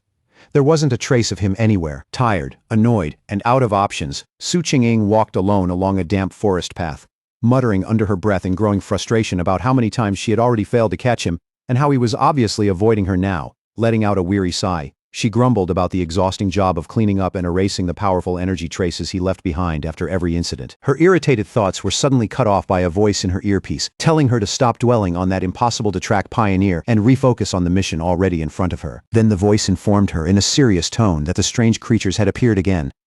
Su Qingying froze where she stood, her eyes widening as she asked, almost in disbelief, whether they had really come back. A terrifying memory instantly flashed through her mind. She saw herself trapped in the middle of a pack of wolf-like creatures, their mouths slick with blood and their red eyes glowing with savage hunger in the dark. She knew she would never forget those bloody, unnatural beasts for as long as she lived. The story then reveals what they truly were: cold, vicious, bloodthirsty monsters born from the contamination zones created by the return of spiritual energy. These creatures fed on the zones themselves, growing stronger and evolving into monsters that hunted and devoured humans. Some of them could even disguise themselves as natural disasters, hiding behind destruction while tearing apart entire regions and creating new contamination zones along the way. If no one stopped them, they would keep consuming the human world piece by piece until nothing was left. Not long after that, a heavy storm suddenly crashed down over the city with frightening force. At night, the sky was no longer lit by ordinary streetlights, but by relentless flashes of violent lightning splitting the darkness again and again. Rain came down in sheets, pounding against windows and streets, while red emergency alerts lit up people's phones one after another, warning of a severe thunderstorm and urging everyone to stay indoors. Another alert followed soon after, announcing that the Yuhuang Mountain area had been officially closed because of the growing risk of flooding and related danger. Standing by their windows, people stared out at the terrifying weather and remarked that they hadn't seen a storm this severe in years. Some even joked nervously that maybe some powerful being was up on the mountain going through a lightning tribulation. Hidden in a narrow, rain-soaked alley, Fang Yi watched the storm with a grim, focused look, one red eye glowing faintly in the dark. He could clearly feel the enormous thunder energy saturating the air, and he recognized at once how wild and violent it was. This was no ordinary storm. It was another anomaly, and all that terrifying power was gathering toward a single point. His gaze moved past the rows of buildings and distant city lights before locking onto a faraway mountain peak, where bolts of lightning were striking over and over without pause. In that instant, he knew he had found the true center of the storm. Without the slightest hesitation, Fang Yi rushed straight into the pouring rain, leaping across rooftops at explosive speed as he headed for the mountain through the storm. The moment Fang Yi reached the foot of Yuhuang Mountain, the system reacted immediately and confirmed that a contamination zone had been detected. He raised his eyes toward the peak, but instead of the familiar beauty the mountain usually had, he saw a grim, twisted landscape, with skeletal remains scattered among warped trees, as if death had already taken the whole place. At the same time, another system notice appeared, making things even worse by stating that the contamination level was unknown. Even so, Fang Yi didn't stop for a single moment. With a steady, determined look in his eyes, he stepped into the dark woods beneath the storm and moved deeper into the zone. As he pushed closer to the heart of the storm, a massive bolt of blue lightning suddenly slammed into the summit, lighting up the entire mountain in a harsh, blinding flash. That one strike was enough for Fang Yi to know he had found exactly what he came for. Inside the Spiritual Practitioners Association's command center, officials were already gathered in a tense emergency meeting. At the front of the room, a large screen showed a swirling vortex of blue energy hanging over the mountain peak. One official reported that the danger level on Mount Yuhuang was rising at an alarming rate, forcing them to seal the area and classify it as a new contamination zone. Hearing that, the association leader, his face grim and heavy, said the situation had become serious enough that he had no choice but to pull Su Qingying away from another important mission. He then asked her for a direct report. Su Qingying informed the room that climbing the mountain was currently impossible, because the thunder energy there had become dangerously unstable and could erupt at any moment.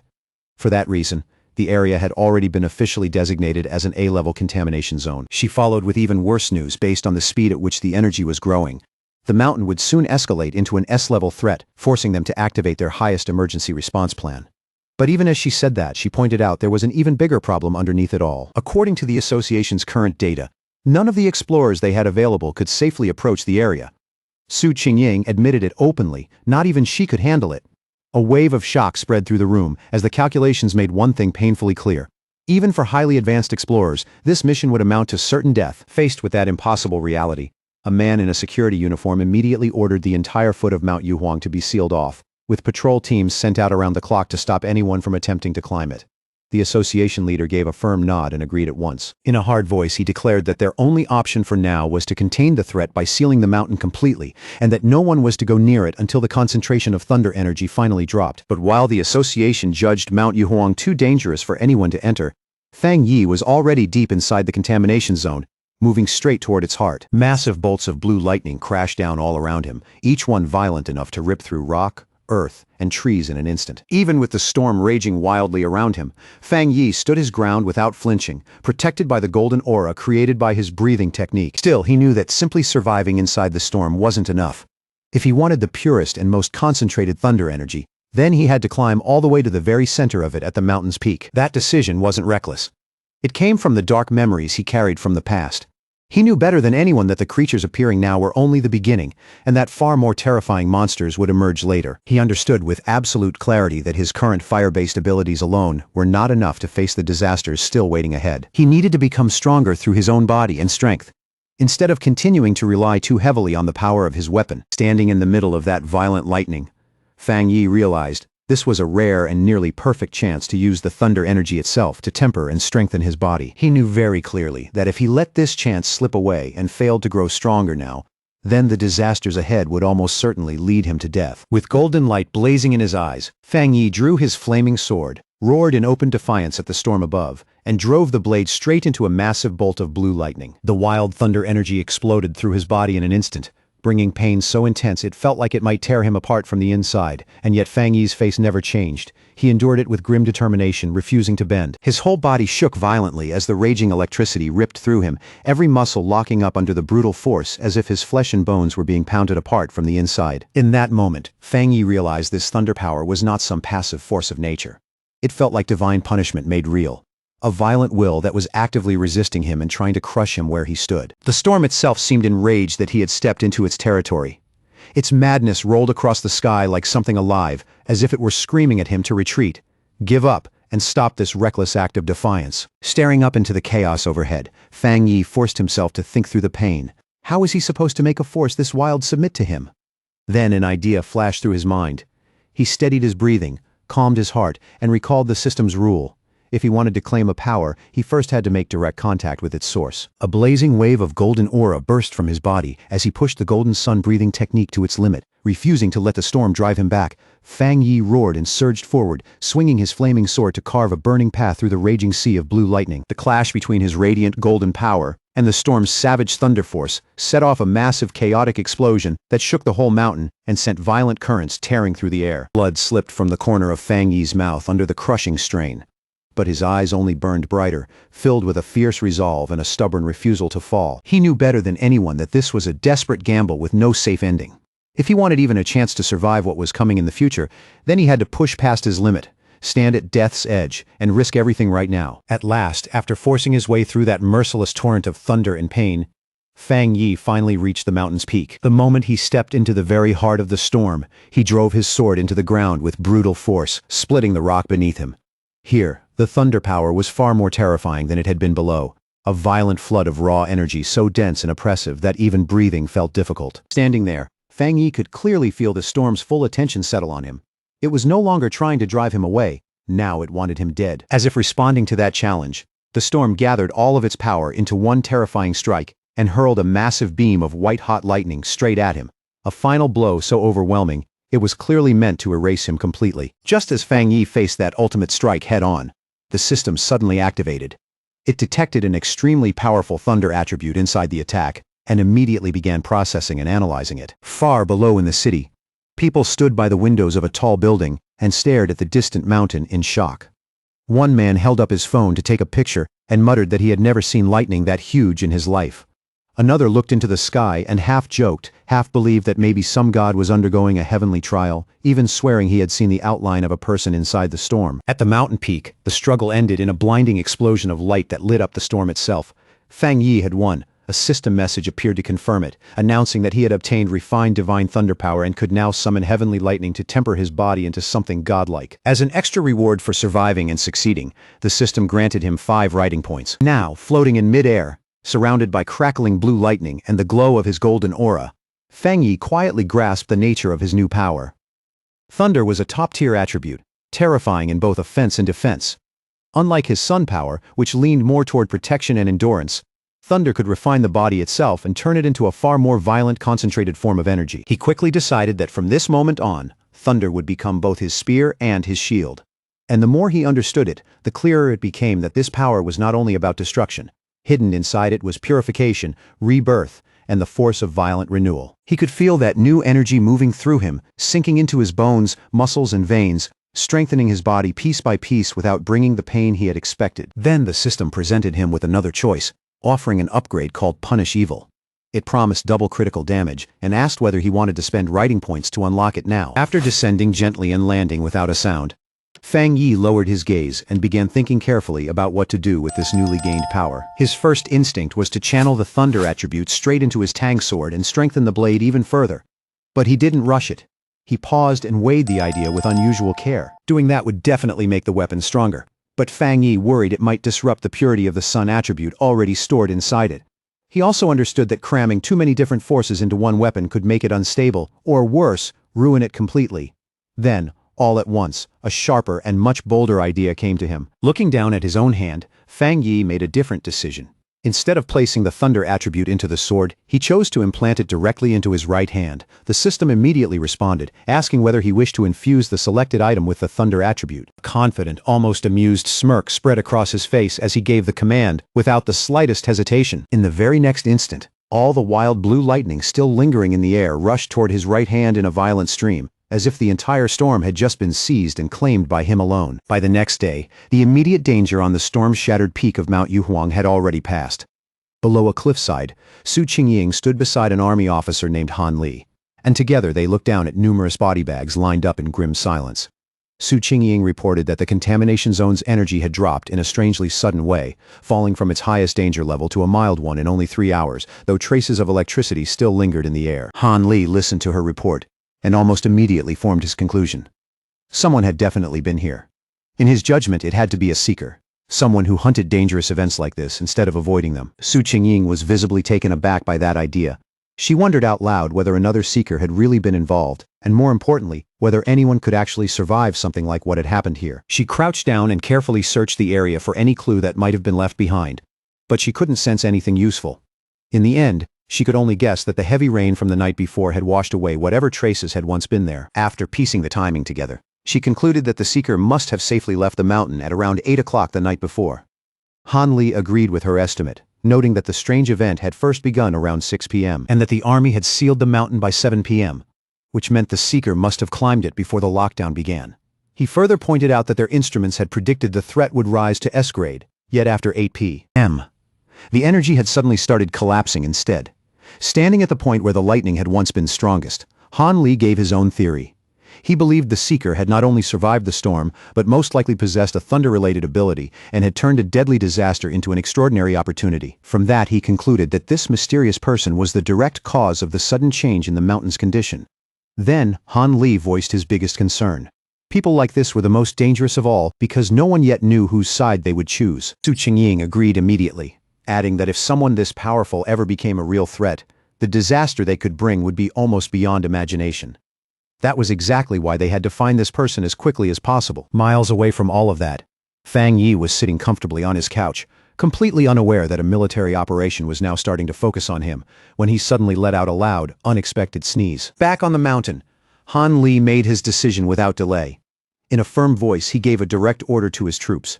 Find this person immediately, no matter the cost. As soon as the order was given, he assigned the mysterious target a temporary code name of his own. From that point on, they would refer to him as the Tyrant. The investigation on Mount Yuhuang began at once. The army hoped the Spiritual Practitioners Association would be able to recruit the mysterious individual known as the Tyrant as soon as possible. Until then, they would keep every detail of the incident hidden from the public and quietly carry out a separate investigation of their own. On the rain-soaked peak, the association leader told Han Li that they already had a high-level pioneer trying to make contact with the unknown person. After saying that, he turned towards Su Qingying and ordered her to deliver her report directly to the major. Caught completely off guard by that sudden command, Su Qingying sucked in a sharp breath and visibly panicked for a brief second. Forced to think fast, she immediately began giving the half-true report she had already prepared in her mind. To make it believable, she tied the current mountain incident to the mysterious pioneer who had recently cleared the contamination zone at a local university. Inside, her nerves were in total chaos.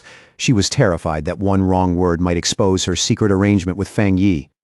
Even so, she forced herself to keep going, explaining that she had been trying to make contact with him but that he was extremely difficult to track down. She mentioned the corpse of the mutated rabbit he had killed and used that evidence to correctly identify his Yang Flame attribute. She finished by promising that she would do everything she could to get closer to him and learn how he had cleared the university's gate. All the while, she silently prayed that everything would go smoothly, knowing that mixing truth with lies was the only way to make the story believable. Han Li listened carefully to every word, his mind clearly turning over what it meant for a pioneer to possess a Yang Flame attribute. In the end, he seemed satisfied with her report. He thanked her for her hard work, and even praised her as a talented young pioneer. Su Qingying immediately straightened up, gave him a crisp salute, and replied that it was simply her duty. Once the meeting was over, Han Li remarked that they would release false reports blaming natural disasters in order to keep the truth from the public. He also made it clear that he did not agree with posting information about spiritual energy online, where dangerous people might make use of it. While the officials continued discussing the matter, Su Qingying quietly let out a long breath, deeply relieved that the difficult questioning was finally over. Back at home, Fang Yi used his golden sun breathing technique to dry his white hoodie with ease. Warm golden light spread through the fabric, making it glow softly before he lifted it in his hand. Perfectly dry, clean, and without a trace of the storm left on it. After pulling the hoodie back on, he lowered his eyes and carefully examined the changes that had taken place inside his body. Even after integrating the powerful thunder attribute, he could still clearly sense how much his condition had changed. The difference was obvious, deep, and impossible to mistake. He looked down at his right hand, where blue lightning now crackled softly across his skin. That hand had changed completely, becoming the strongest part of his body and gaining an enormous boost in power. As Feng Yi slowly flexed his fingers and watched small spheres of lightning gather and dance between them, he could already feel another breakthrough approaching. What surprised him most, though, was how the once savage thunder attribute had become as tame as a kitten after fusing into his body, letting him control it with effortless precision. He compared it to the unbearable pain he had gone through when he first awakened the Yang attribute, and the difference was impossible to miss. It made him wonder if these energies naturally became gentler once the fusion was complete. Then he remembered the system's note that this new power could deal double damage to strange and evil creatures, and that immediately caught his attention. He genuinely wanted to test it for himself. That train of thought was suddenly cut off by a sharp alert tone from the phone resting on the nearby table. Fang Yi reached over, picked it up, and narrowed his eyes slightly, wondering what problem had appeared this time. After the last incident, he had deliberately set up special news alerts on his phone. In times this chaotic, he knew the government would keep issuing emergency warnings to protect the public, and he had no intention of missing any sign of danger. But to a pioneer like him, those warnings meant more than simple notices to stay away. Every crisis hid an opportunity. Behind every life-threatening event, there was also a chance to grow stronger, even if claiming that chance meant walking straight into mortal danger. Thinking about his next move, Fang Yi lowered his gaze and focused on the major alert now glowing on his phone screen. The report said a massive explosion had just taken place inside a chemical plant, causing serious pollution in part of the city. Officially, the announcement claimed that no one had been injured and urged the public to remain calm. But to Fang Yi, something on that scale felt far too suspicious to accept at face value. He immediately checked the online forums, and the eyewitness accounts painted a much darker picture. People living nearby described a deeply unsettling feeling they couldn't really explain, something cold and wrong that made their skin crawl. One person asked if it had felt like some kind of evil aura, and another quickly replied that it was exactly that. Even with plenty of skeptical voices mixed in, the overall mood online was still full of dread, fear, and growing unease. The phrase cold and evil aura hit Fang Yi immediately. It felt disturbingly familiar, like something he had heard before in a much darker place. Then, without warning, a terrifying memory from his past life surged back into his mind, bringing with it the image of a bloody hand and a monstrous figure so horrifying that his expression hardened at once. He remembered hiding in sheer terror as a giant crimson demonic beast rampaged through everything around him, tearing destruction across the land while he could do nothing but survive and watch. That creature, a disgusting rat-like monster covered in multiple eyes, was not something he could ever mistake. It was a threat he knew all too well. Back in the present, Fang Yi's face turned completely serious, and the last trace of casual calm vanished from his eyes. He remembered exactly what kind of beings these creatures were. They had once been ordinary plants or animals, but after gaining self-awareness, they underwent strange mutations. Their power spiraled out of control, and they developed terrifying abilities made for hunting and slaughter. Worst of all, they loved to appear under the cover of night, when fear already ruled the dark. The moment he realized this new threat was at least 100 times more dangerous than the mutated rabbit he had dealt with before, Fang Yi knew he couldn't just stay home and ignore it. He clenched his fist, and fresh blue lightning crackled across his knuckles as he made up his mind. He would go out that very night and make sure these creatures had no chance to survive, evolve, or grow stronger. As he rose to his feet, thin strands of electricity curled around him, and his eyes sharpened with purpose. It was time to test his new 200% critical strike ability in a real fight. On a dark night, heavy with storm clouds, rain fell steadily over the empty city streets, covering the world in cold reflections and restless silence. As a traffic light shifted in the wet darkness, a blur suddenly cut across the road below. A squad of cloaked figures moved through the rain at astonishing speed, so fast they almost didn't look real. These were the members of the Destroyer Squad, and tonight they weren't patrolling. They were hunting. One of them reported back to headquarters that they were currently tracking Anomaly, file number 7, codenamed Candle Night. But the target had slipped away, and they had temporarily lost it. According to the existing file, the creature had the ability to merge into darkness, making it extremely difficult to track once it disappeared from sight. The squad member then added several new and unsettling details to the record. The anomaly apparently gave off a faint sizzling sound whenever it was nearby, and it had a clear habit of feeding on humans. As lightning tore across the clouds overhead, the squad landed on a rooftop and paused there to survey the city below. Their leader, a stern man with pale hair and a scar across his face, stared into the storm and understood immediately that this weather was perfect for the creature's hunt. With grim certainty, he said they could not allow that to happen under any circumstances. Miles away, inside a brightly lit command center buzzing with activity, an operator received the latest field update and quickly confirmed that the new data for File 7, Candle Night, had been officially submitted. The situation was already being treated as serious. An extermination request was filed immediately as a high-priority matter, with a strict goal of eliminating the threat within 12 hours. Headquarters responded just as quickly. The Destroyer Squad was ordered to continue pursuing the target, but the command also made it clear that the team's own survival remained the highest operational priority. Without wasting another second, the squad launched back into motion, leaping from building to building through the rain-soaked city as the chase resumed at full speed. Their leader paused only briefly to study a glowing holographic map of the city where red markers spread across the screen showed numerous active anomalies. He knew a 12-hour response window was far from ideal, but it was the best headquarters could manage. The nation was vast, anomalies were appearing everywhere, and even their advanced system and manpower were being stretched dangerously thin. Just as the Destroyer Squad reached the edge of the target's last known location, a fresh warning came in from headquarters.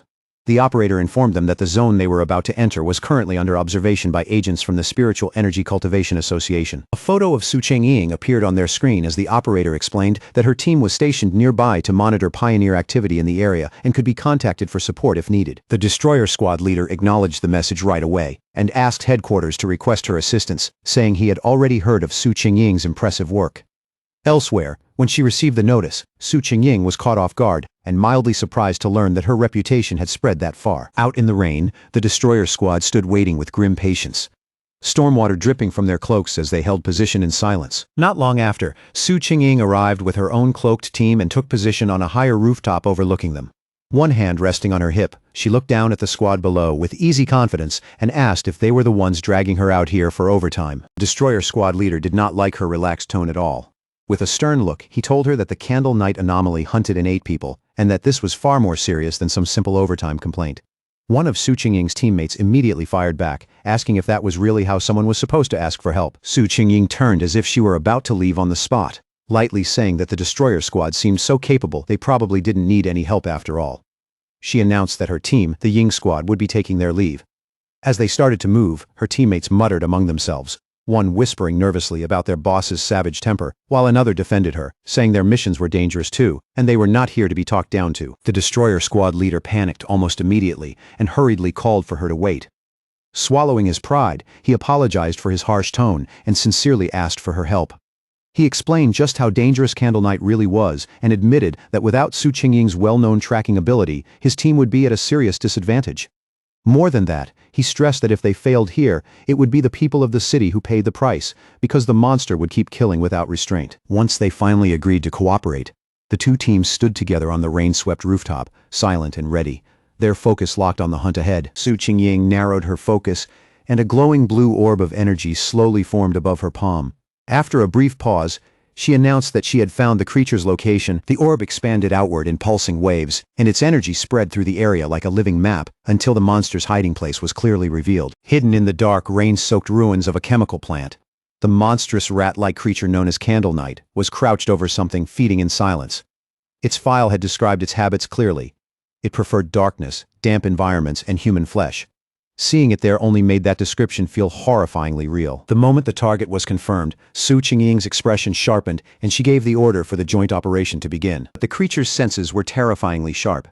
It lifted its head at once, instantly aware that it was no longer alone. It sprang away in a blur just as an attack slammed into the ground where it had been crouching a heartbeat earlier. One member of the destroyer squad shouted that the target had detected them, and immediately ordered the team to close formation. The squad moved with breathtaking speed, their cloaks streaking through the rain as they rushed after the fleeing creature. In a matter of moments, they had surrounded the monster from every direction, and with their prey finally boxed in, they shouted in unison as they prepared to strike together. One of the destroyer squad members lunged forward first, his voice cutting through the rain as he shouted the order to attack. His blow landed hard and sent the creature flying backward, crashing violently into a heap of broken rubble with stone and filthy water spraying everywhere. But instead of weakening, the monster's body began mutating even further. Its back burst open with swelling red sores, and black spikes erupted outward in a grotesque transformation that spread in an instant. With a furious, ear-splitting shriek, the enraged Candle Knight lashed back at them, unleashing a swirling vortex of dark energy that twisted through the ruined plant like a living storm. Su Qingying's face changed on the spot, and she screamed at both teams at the top of her lungs, warning them to dodge the incoming sound wave before it slammed into them. But she was a split second too late. A brutal sonic shockwave burst out from the creature, smashing through the air like an invisible sledgehammer and hurling squad members backward in every direction. Destroyer squad leader was blown straight off the rooftop and sent crashing down onto the street below, where he hit the rain-slick pavement hard. One of his teammates immediately ran after him, panic written all over his face. Bruised and unsteady, the leader pushed himself back to his feet, clearly shaken but grateful to still be alive. Through gritted teeth, he admitted that if he had reacted even a moment later, that blast would have shattered his bones instantly. At that point, the threat was obvious. If this creature stayed loose in the city any longer, the damage would be catastrophic. Then things got even worse. Right in front of them, Candle Knight began mutating again. Its body twisted and expanded, huge bat-like wings ripping out from its back as it let out a savage roar, while a sickly green glow started building deep in its throat. A moment later, it spat out a stream of corrosive black matter that tore through the air with a hiss, spreading thick green poisonous smoke all around it. Just looking at it was enough to tell it was deadly, and it aimed that foul attack straight at the ground, trying to melt through the street so it could burrow underground and escape before the squads could trap it again. One of Su Qingying's teammates quickly warned her that the monster carried a corrosive dark-type ability, and anything touched by that substance would be destroyed. She admitted, tense but direct, that their squad had no power capable of countering it head-on. Even so, Su Qingying didn't lose her composure. She stayed calm, her eyes locked on the battlefield. In a steady voice, she told her team to stay sharp and avoid disrupting the destroyer squad's formation. Their role here, she reminded them, was to gather intel, study the enemy's abilities, and support the fight with strategy, not rush in blindly. At the same time, one of the destroyer squad members gripping a dagger spotted an opening and got ready to strike before the escaping creature could slip away again. Then suddenly, from deep inside the darkness, a pair of sinister red eyes lit up, cold and hungry. The winged Candle Knight exploded forward in a violent rush, barely slipping past an attack from a squad member who had leaped in from the side to cut it off. Furious that the creature had nearly slipped past them again, the destroyer squad leader roared at his team not to let it escape no matter what. The winged monster tore through the city at frightening speed, while the cloaked members of the Ying squad chased after it through the storm-dim streets. From a rooftop above the chase, Su Qingying watched with two of her teammates. Then her expression tightened. She sensed a sudden spike of spiritual energy coming from the creature's direction, and she immediately realized something was about to happen. Without wasting a second, she ordered her teammates to stay outside while she went in deeper alone. The chase eventually led them to a large abandoned factory, dark and silent, with a heaviness in the air that felt all wrong. Once inside, Su Qingying said she would scan the surrounding spiritual energy to get a clearer sense of what they were dealing with. The destroyer squad leader noticed the advanced watch on her wrist and gave it a curious look. Su Qingying confirmed that it was a new device developed by the association, then explained that according to its readings, the safe spiritual energy threshold for a squad like theirs was 50. Just a moment ago, Candle Knight had only registered at 48. Then, without warning, the device on her wrist began flashing wildly, and the number instantly shot past 80. Su Qingying's voice rose as she shouted that the energy level was surging out of control. That exact moment, a huge shadowy figure with glowing green eyes appeared silently high above them in the rafters, watching them like a predator that had been waiting there all along. That was when the truth hit. They had walked straight into a trap. Horror flashed across Su Qingying's face as she realized there was more than one creature hiding inside the factory. Then, from the darkness behind them, the grotesque face of a second monster slowly emerged, enormous and unnatural. The destroyer squad leader panicked immediately and shouted that they had to retreat. Taking charge right away, Su Qingying called for a tactical withdrawal toward the main entrance, hoping to force the hidden enemy to reveal itself completely. She fired off a blast of energy to tear open a path through the danger, yelling for everyone to move and follow her at once. But before they could break free, Su Qingying suddenly cried out and collapsed. Her body giving out as an unseen poisonous gas overwhelmed her senses and stole control from her limbs. When her vision finally steadied, Su Qingying found herself standing alone in the factory's vast green haze, swallowed up by an eerie darkness that felt almost alive around her. She called for her teammates, her voice echoing into the empty space. But nothing answered her back. She could still tell they were somewhere close, but the poison had dulled their senses so badly that they could no longer detect her presence. Little by little, the entire trap came together in her mind. Candle Night had lured them here on purpose, because this place was the territory of something far stronger, a giant serpent whose presence she had only barely sensed before. As if that realization had summoned it, the massive armored head of a shadow serpent slowly rose up in front of her, its green eyes glowing with cold hunger. In that instant, Su Qingying understood the difference between the two monsters. Candle Knight's darkness was only a crude dark attribute, but this serpent's black mist was true poison, and they had been breathing it in from the moment they stepped inside. The gas was silent, deadly, and cruel. It paralyzed its victims little by little while draining away their spiritual energy. Worst of all, the more they resisted, the faster they died, because every attempt to fight back burned through even more power. Su Qingying could already feel her own spiritual energy nearly depleted, and she knew that once it was gone, she would end up as just another corpse in this place. Her legs finally gave out, and she collapsed to the factory floor as the last of her strength drained away. Despair washed over her. But what truly frightened her wasn't just how powerful the creature was. It was how intelligent it was. This thing hadn't simply hunted them. It had played with them, slowly.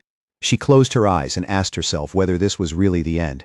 But even as she lay there on the cold factory floor, defeated and fading, she suddenly saw a single narrow beam of light pierce down through the thick green darkness above. A faint spark of hope returned to her eyes. Fragile, but real. Then, without any warning, the factory ceiling exploded inward with a deafening crash, and a blinding wave of light came pouring into the darkness like morning breaking through a nightmare. Su Qingying's eyes widened as a figure descended through the shattered opening, framed by flying dust, debris, and light. It was Fang Yi. He dropped lightly into the rubble below, landing with effortless control, his hooded silhouette sharply outlined against the brilliant hole torn open in the ceiling above. Standing between Su Qingying and the massive serpent, Fang Yi took in the scene with a single glance and immediately recognized the beast as a dark attribute creature. The serpent didn't hesitate for even a second. It lunged straight at him, jaws wide, its giant fangs aiming to tear through him in one bite. At the same time, Candle Knight burst out from the shadows behind him and attacked from the rear, trying to pin him between the two monsters. Fang Yi slipped past the serpent's strike, then turned just in time to come face to face with the snarling rat-like beast. With both creatures closing in on him at once, Fang Yi instantly saw through the trap he had stepped into. Then he did something shocking enough to make anyone freeze. Fang Yi let Candle Knight sink its jaws into his shoulder. Blood splashed through the air, but his mind stayed completely calm, almost amused. He noted how clever their coordination was, one monster drawing the prey in, and the other moving in for the kill. Then he looked at the beast clamped onto him and mocked it, asking if it really liked biting people that much. The next second, he answered with his new power. Brilliant blue lightning erupted violently from his body as Fang Yi challenged the monster to get a taste of his thunder attribute. At the very same time, he thrust out his free hand and unleashed a massive beam of golden solar energy, firing it straight into the charging serpent head-on. Now wrapped in crackling lightning and freed from the stunned rat beast, Fang Yi turned his full attention to the serpent. Golden flames surged out from him in a fierce wave as he coldly challenged it to see how much fire it could really take. The giant serpent answered with a furious roar and lunged again. Its enormous mouth spread wide as it tried to swallow him whole. But Fang Yi moved with stunning agility, twisting clear of the attack and flipping through the air as his sword carved a glowing golden arc. When he landed, steady and controlled, he coolly told the monster to keep its eyes on his blade, the words carrying the weight of a direct challenge. For a brief second, the serpent seemed to pull back, instinctively wary of the glowing weapon and the killing intent behind it. Fang Yi caught that opening instantly. He launched himself forward and brought his sword crashing down across the serpent's face, the blade wrapped in the crackling blue force of his thunder power. The strike hit with tremendous force, enough that Fang Yi expected the creature's skull to cave in. But what happened next was far stranger. Instead of collapsing, the serpent's head split cleanly down the middle, and from inside it, a second identical head emerged, as if the first one had only been an outer shell. Fang Yi landed lightly on his feet. But even he couldn't hide the change in his eyes as he stared at that bizarre sight. In that instant, he realized this fight had just become far more troublesome than he expected. The split head finally peeled all the way open, shedding its ruined outer layer and revealing the real body underneath, already restored. Heavy pulses of green energy throbbed through its neck, and the moment Fang Yi saw that, he knew this fight was far from over. Then the giant serpent suddenly jerked, its whole body seizing in shock and pain as the thunder force left behind by Fang Yi's sword tore through it. It roared in fury. But the stronger the current surged, the more its dark energy was crushed beneath it. Watching the monster convulse, Fang Yi's lips lifted into a small, confident smile. By then, he already knew the advantage was his. The moment he sensed this serpent's dark aura, he realized it was even stronger than Candle Knight's. Only then did he reveal what he had really done. When he swung his sword earlier, he had deliberately held back the full force of his flames. Instead, he used the blade as a channel and drove the thunder power from his hand straight into the serpent's body through the strike. Comparing the two monsters in his head, Fang Yi became sure of one thing. This serpent was far more dangerous than Candle Knight, a more mature mutation and a much deadlier one. Then, without warning, a sharp pain suddenly stabbed through his shoulder, where the rat creature had bitten him earlier. He drew in a breath and looked down, only to see strange purple serpent scales spreading out from the wound. Fang Yi understood it immediately. Just like he suspected, this was an intelligent mutated species. The venom delivered through its partner's bite was meant to quietly paralyze prey and kill without noise. The wound burned with intense pain, but at the same time he could feel his Golden Sun breathing technique pushing back against the poison. His eyes sharpened. Luckily, he had the perfect answer for it. Yang Flame could burn away the poison, the Golden Sun technique could protect and restore his body, and Thunder Power could cleanse whatever traces were left behind. As those energies moved through him, Fang Yi suddenly realized how useful this combination had become. With Yang Flame and Thunder Power working together, any poison now sent a clear burst of pain through his body, almost like an automatic warning before the damage could spread too far. He knew he had gotten lucky. Against anyone else, the serpent's hidden venom would have been nearly impossible to handle, and for a creature to grow this large, it had probably survived by pulling off ambush after ambush. His thoughts drifted to the monster's lair, stacked with the skulls of its victims. With Candle Knight acting as the perfect lure, the two creatures had built a deadly trap, one capable of wiping out even top pioneers without leaving a trace. That explained why so many people had vanished here, but now that reign was over. As he watched the serpent's massive skeleton burn down into ash under his holy fire, Fang Yi knew its long terror had finally come to an end. Standing before the blazing flames, Fang Yi felt a deep sense of satisfaction. His inner fire had dealt serious damage, but the move that truly decided the battle was the triple critical strike from his new thunder power. At that moment he could feel it clearly. His combat strength had reached a solid level, enough for him to stand confidently, even among high-tier pioneers. He stood there quietly for a moment, watching the fire consume the last traces of the monster. Then, just as he was about to turn away, he suddenly paused and raised a hand, as if he had sensed something nearby. His eyes narrowed slightly. He wasn't the only one still here. Someone else was hiding nearby. He turned at once and spotted a figure stumbling out through the smoke, coughing through the drifting ash. It was Su Qingying. She stood there quietly, covered in soot, and clearly exhausted, but alive. As the smoke slowly began to clear, Fang Yi glanced over and saw the unconscious members of the other squad lying nearby, with Su Qingying sitting among them. He recognized her at once as the association agent and coolly told her there was no need to keep pretending. In the same calm tone, he even added that her act of playing dead still needed some work, catching her completely off guard. Flustered, Su Qingying quickly covered her face. Realizing this was the same powerful pioneer she had been tracking, she awkwardly tried to explain herself, saying she had only woken up because of the smell. Fang Yi, though, clearly wasn't buying it. He casually pointed out that while the rest of her squad had burned through all their spiritual energy, she had still managed to keep a small reserve for self-protection. If she had really been unconscious, he said, there was no way she could have noticed any smell at all. Caught on the spot, Su Qingying could only awkwardly thank him. Inside, she was stunned. He had seen right through her that easily. She really had left a little spiritual energy in reserve for self-defense. What she still couldn't understand was how he had managed to defeat both Candle Knight and the giant serpent by himself. Seeing how embarrassed she was, Fang Yi's tone softened a little. He told her she didn't need to keep covering her eyes. All he wanted was for her to answer honestly and keep his identity secret. Since she and her team were safe now, he said it was already late, and he would be leaving. Su Qingying quickly tried to stop him, but she was already too late. Saying that, explaining everything now would spoil the surprise. Fang Yi lightly leaped through the hole he had opened in the factory's ceiling and disappeared into the night sky. As he moved quickly across the rooftops, Fang Yi kept thinking back on the battle. He felt relieved that Su Qingying hadn't tried to absorb the monster's dark energy, especially after remembering that disgusting icy sensation. At the same time, he couldn't help wondering why he himself had been unable to absorb it. Maybe he thought the dark energy had already dispersed by then.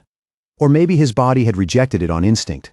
Either way, he decided he would figure it out later once he got home. Left alone in the massive abandoned factory, Su Qingying raised her eyes toward the moonlit hole in the ceiling where Fang Yi had vanished.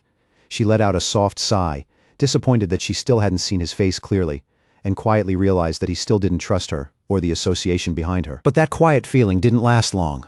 Slipping right back into her role as squad leader, she walked over to the unconscious captain of the destroyer squad and slapped his face a few times, telling him to wake up. The man groaned and slowly opened his eyes, bruised, dazed, and completely disoriented. His first reaction was panic. He jolted upright and shouted that they had been ambushed, while Su Qingying simply stood there watching him calmly. Then he and the rest of his squad saw why she was so composed.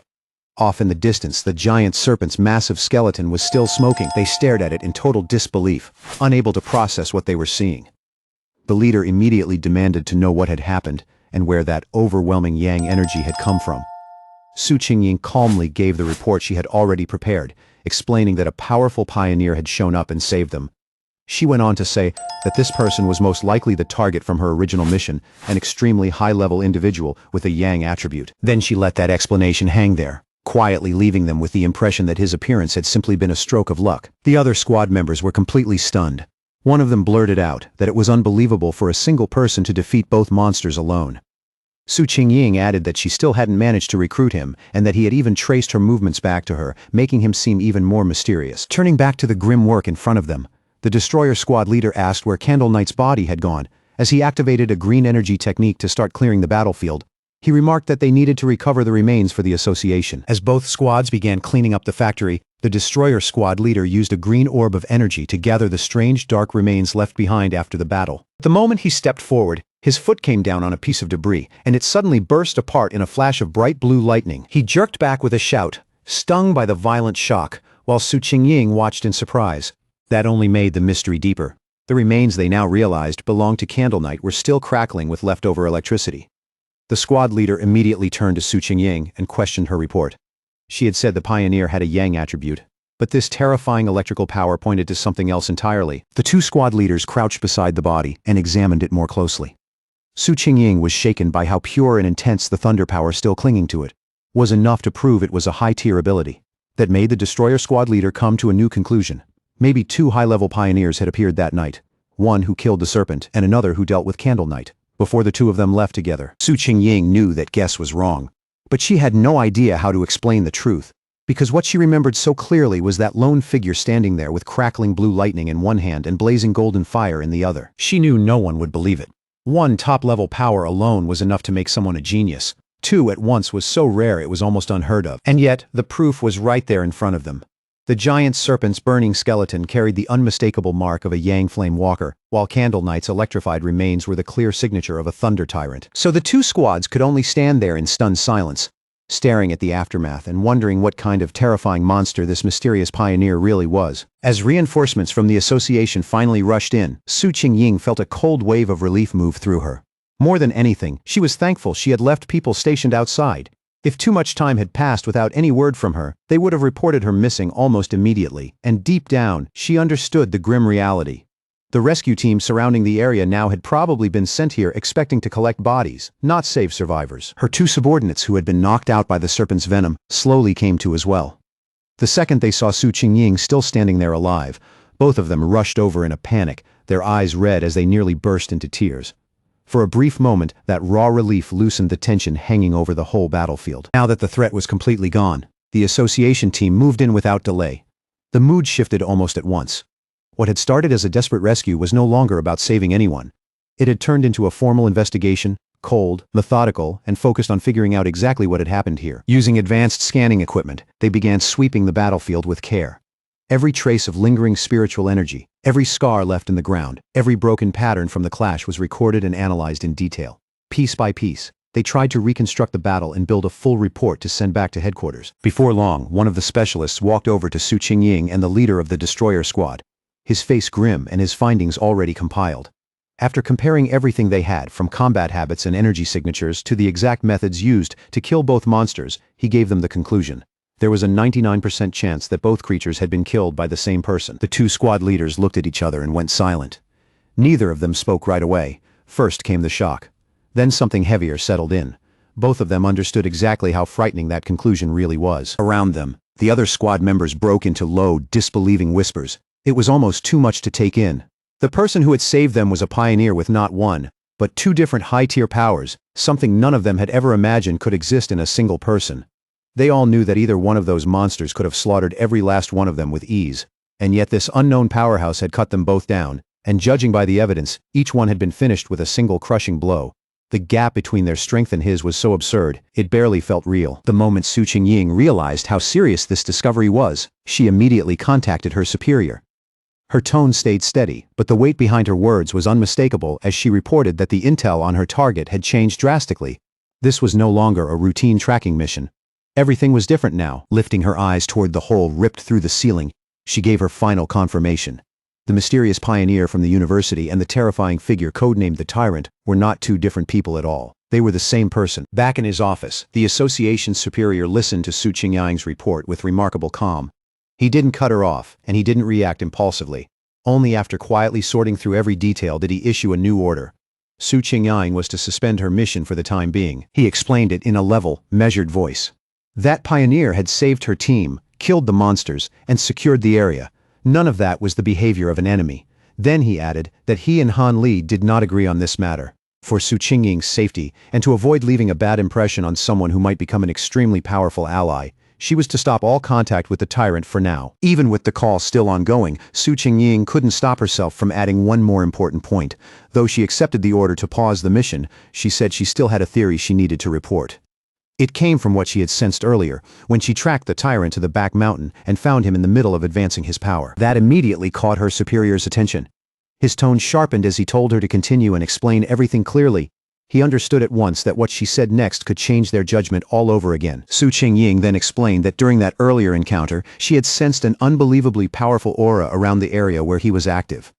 At the time, she had briefly wondered whether he might possess a spiritual weapon, but the idea had felt too far-fetched, so she didn't pursue it. But now that it was confirmed he had two high-tier powers, what once seemed unlikely suddenly felt much more possible. Frighteningly possible. That detail visibly surprised the association's superior. For the first time, a note of real disbelief entered his voice as he questioned whether the pioneer might actually possess a spiritual weapon. Even to him, that possibility sounded extraordinary. But after that first reaction, his skepticism quickly returned. Leaning back in his chair, he said it was still extremely unlikely. No matter how gifted someone was, a lone pioneer shouldn't realistically be able to obtain something that rare without outside help. On top of that, the team at the scene hadn't detected any third spiritual energy signature, which normally would have appeared if a spiritual weapon had been forged separately. Su Qingying corrected him right away, her voice firmer now as she pointed out the detail he was missing. The aura she had sensed during that first encounter hadn't felt foreign or separate at all. It was distinctly yang in nature, clear, pure, and directly connected to his own energy. That single point changed everything. The superior's eyes widened as the implication hit him all at once. If the weapon's attribute wasn't separate, but came directly from the user's own yang power, then this wasn't a simple case of someone wielding a spiritual weapon. It meant he was creating it himself, shaping it directly out of his own energy. From there, the conclusion became both unbelievable and terrifying. If he could create spiritual weapons with his own power, then he could only be a cultivator of the spirit creation realm. In theory, someone at that level really could accomplish something like this alone. But people at that level were so rare they had practically become myth. Names spoken more like legends than real living figures. Su Qingying was left completely stunned by the thought. She knew better than most how unbelievably rare cultivators of that realm truly were. In the entire world, barely more than 2 known figures existed at that level. Realizing that someone she had personally tracked might stand among them left her deeply shaken. Then, her superior considered an even more terrifying possibility, and his expression darkened. If this person truly possessed a third, separate attribute, the consequences would be enormous. It wouldn't just be a personal secret. It would shake the entire pioneer world and could overturn the current balance of power. According to everything known so far, different spiritual attributes naturally repel each other inside the human body. making stable coexistence nearly impossible. Up to this point, no pioneer had ever been definitively confirmed to possess three different spiritual attributes. Because of that, if the pioneer really did have a spiritual weapon, then maybe the absence of a third detectable energy signature was actually a blessing rather than a problem. As the call finally came to an end, the superior sat there in silence with one heavy thought on his mind. He could only hope that a pioneer this powerful would never become an enemy of humanity. Back at his apartment, Fang Yi stood under the stream of a hot shower, letting the water run over his shoulders as steam filled the small space around him. The heat slowly washed away the grime, blood, and exhaustion from the battle, but it did almost nothing to lighten the pressure in his mind. As he dried himself off, his thoughts naturally turned to the state of the world outside.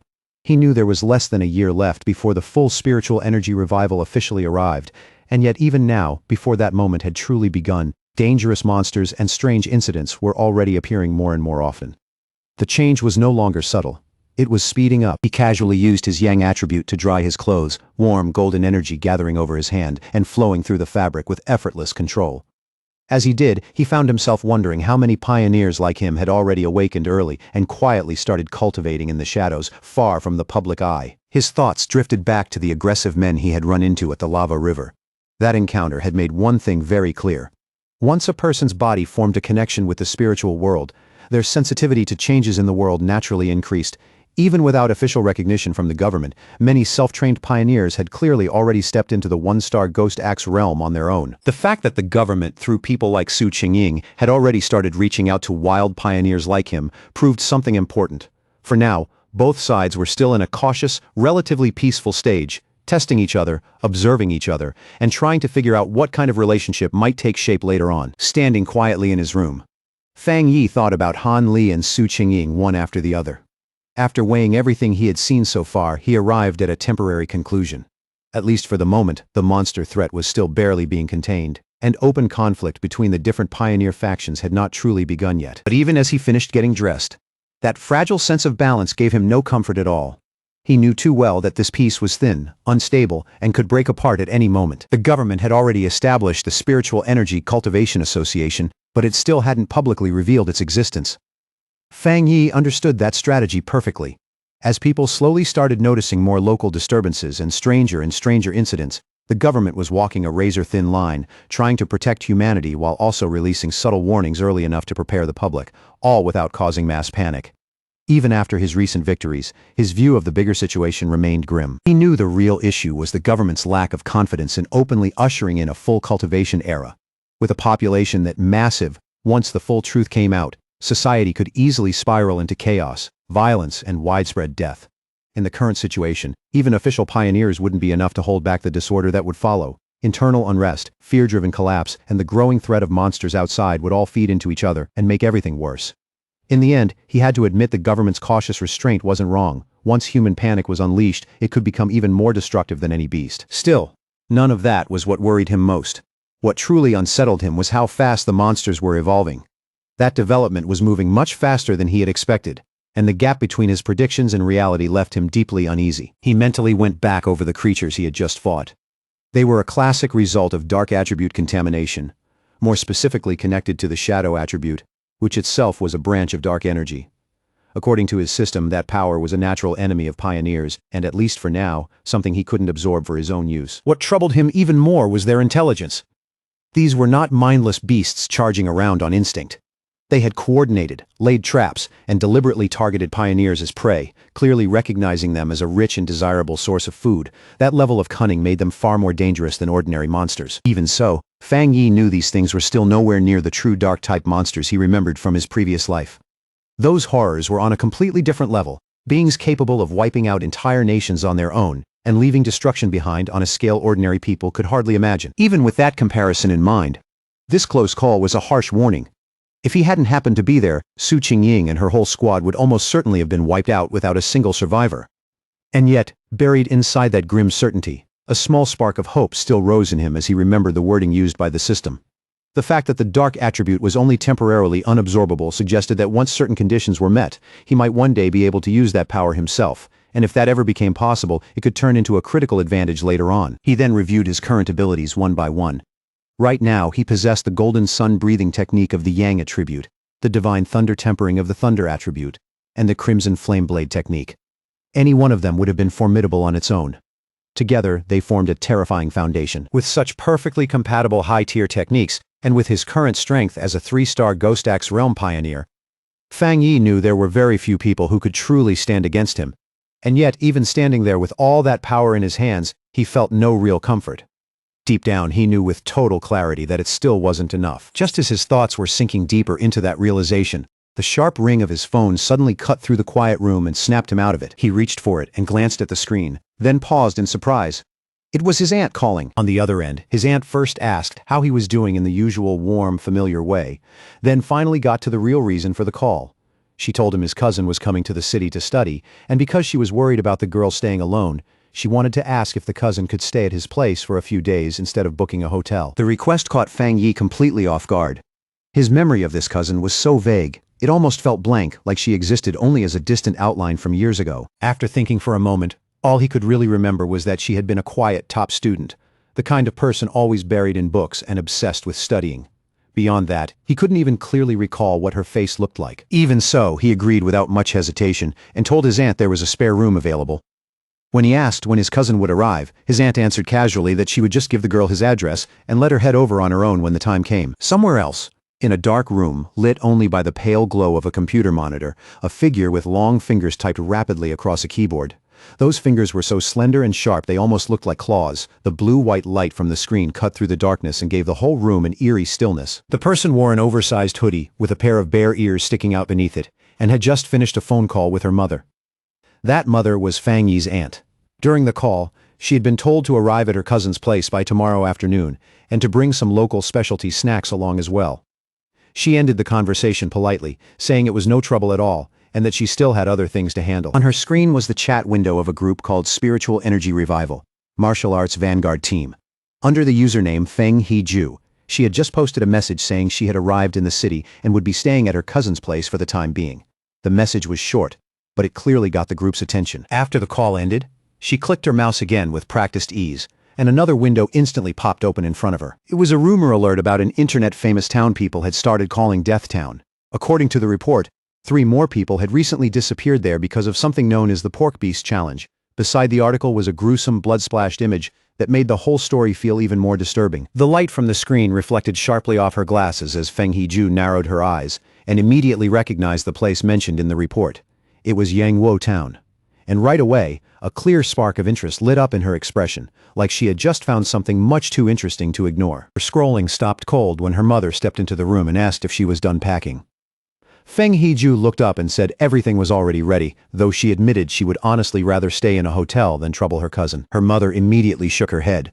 Staying with family was much safer than living alone somewhere else, she insisted. She trusted that cousin completely, and knowing Feng He-ju would be under his roof made her feel far more at ease. With a gentle but firm hand, her mother nudged her toward the door while giving a few last reminders. Don't cause trouble, and help out around the house whenever you can. Feng He-ju nodded obediently and assured her that she understood. The moment the door clicked shut behind her, Feng He-ju let out a quiet sigh, the kind people make when they're bracing themselves for something they can't avoid, and started mentally preparing for the visit ahead. In her eyes, this was just one more obstacle to get through. She pushed up her glasses, her gaze sharpening, and told herself that no matter what kind of person this cousin turned out to be, he couldn't possibly be harder to handle than a real monster. The next day, under a wide blue sky bright with clean morning light, a young woman with long dark hair and glasses slowly pulled her suitcase toward an apartment building, her quiet, tidy figure moving along the sunlit street. She lowered her eyes to her phone and checked the map again, making sure she had come to the right place and hadn't taken a wrong turn. Then she looked up at the building in front of her and softly told herself, this had to be it. A faint nervousness settling in as she prepared to meet the cousin she barely remembered. As Lin Yi stood outside the apartment building, Fang Yi just happened to come out with a bag in one hand. She quickly called out to him and, with a little uncertainty in her voice, asked if he was her cousin. He stopped on the spot, clearly caught off guard, then looked her over in surprise before asking if she was Lin Yi, wanting to make sure he had guessed right. Even though Fang Yi admitted to himself that he didn't recognize her at all, neither of them spoke for a second. A brief, awkward silence hung between them, light, but impossible to miss. Later, once they were inside the apartment, the two sat on the couch and went through the usual polite small talk. Fang Yi asked if she was in the city for a summer camp, and she confirmed that she was. He told her that if she needed anything while she was staying there, She could just ask, and she thanked him with practiced politeness. Once that short conversation was over, Fang Yi handed her the key to the room across from his, briefly told her which one was hers, and then turned and headed back to his own room, watching him go. Lin Yi quietly felt some of the tension leave her. At least from that first impression, her cousin seemed easy enough to live with, and more importantly, he didn't seem like the kind of person who would pry into her business. But Fang Yi was far from unaware. From the moment she sat down across from him, he had already picked up on a faint but distinctly unusual spiritual aura coming from her. For a second, he wondered if his perception was off, or if she was simply too inexperienced to fully hide her strength. Almost immediately, he began to suspect that she was a pioneer too. The aura around her was faint, but real, and that made him realize her story about coming for a summer camp was probably just cover for why she had actually come to the city. Meanwhile, inside her room, Lin Yi sat with her phone in hand, and what she did next quietly confirmed every one of Fang Yi's suspicions. She opened her chat with the martial arts vanguard team and reported that her cousin seemed nice, easygoing, and unlikely to interfere with her movements. Before long, the conversation shifted to recent events, especially the powerful pioneer who had appeared at the lava river. Lin Yi warned the others to be careful, reminding them that many truly strong people were still hiding in the shadows. After the group agreed to wait for her signal before making any move, she logged off. For now, she decided it would be safer not to cultivate at all, worried that even a small mistake might expose her secret to her cousin. 3 days passed in a blur. Before long, Fang Yi realized that having his cousin living under the same roof made cultivation far more inconvenient than he had expected. His meditation could be interrupted at almost any moment, including times when she casually stepped out of the bathroom with nothing on but a towel. On top of that, he kept worrying that the bright golden aura from his breathing technique was just too eye-catching, and far too hard to hide if she happened to see it at the wrong moment. But the hardest thing for him to deal with wasn't danger, and it wasn't suspicion either. It was her overwhelming kindness. One evening, she set a carefully prepared dinner in front of him with obvious pride. The dish is warm, fragrant, and unexpectedly good. He tried to insist that he would wash the dishes afterward, but Lin Yi refused right away, saying it was the least she could do while staying there, and that he should just leave it to her. Her flawless politeness and almost excessive neatness slowly started to feel a little strange to him, as if every move and every gesture had been carefully controlled. Even so, Fang Yi decided to go along with it for now. He figured that if he let her keep acting so considerate and helpful, she might gradually lower her guard around him without even noticing. As far as he was concerned, that was the only reliable way to find out what she was really doing here, and what kind of secret she was still hiding behind that well-behaved front. Their quiet dinner was suddenly interrupted when the phone beside her on the table began to vibrate, the sound sharp in the otherwise calm room. Both cousins glanced toward the message almost at the same time, and for a brief instant, surprise flashed across both their faces. Fang Yi immediately used the moment as an excuse to get up, saying he would head back to his room and leave her to talk in peace. Lin Yi could only answer softly as he walked away. Left alone at the table, she watched his back for a thoughtful moment, her eyes lingering with quiet caution before she finally turned back to her phone. Sitting on her bed, she accepted the call, and her expression turned serious almost immediately. As she listened, she repeated the key point out loud to confirm it. The great change of heaven and earth would happen again tomorrow at 3 in the afternoon. Then she firmly promised that she would be there on time. From his room, Fang Yi overheard the conversation easily. He heard her agree to meet at the entrance of Manhwa town. The name registered in his mind right away as that internet-famous town out in the suburbs, about an hour away by car. With his suspicions now basically confirmed, he focused fully on the room beyond the wall, his own spiritual energy quietly rising as he observed her movements. At that point, he was certain his cousin was also a pioneer. Even so, he remained completely confident that with her current level of strength, she would never be able to notice him spying from the other side. What really impressed him was her talent. She was still only a middle school student, yet she had already stepped into the 2-star Ghost Axe realm and was even close to another breakthrough. That was no small thing. He couldn't help wondering whether that frightening natural talent had something to do with her slightly unusual personality. But now, her real reason for coming to the city was obvious. The summer camp story had only been an excuse. She came because she knew the next great change of heaven and earth was coming, and she wanted to be as close to its center as possible. Fang Yi understood exactly what that meant, because every one of those great changes was also a chance to obtain a new technique and push his strength even higher. For a moment, he found himself wondering what kind of power might appear this time. But after only a second, he realized the exact nature of it barely mattered. A determined look settled in his eyes. Whatever power emerged when the moment came, he had already decided that he would take it for himself no matter what. Inside her room, Lin Yi suddenly paused in the middle of her preparations, a strange sensation brushing over her skin.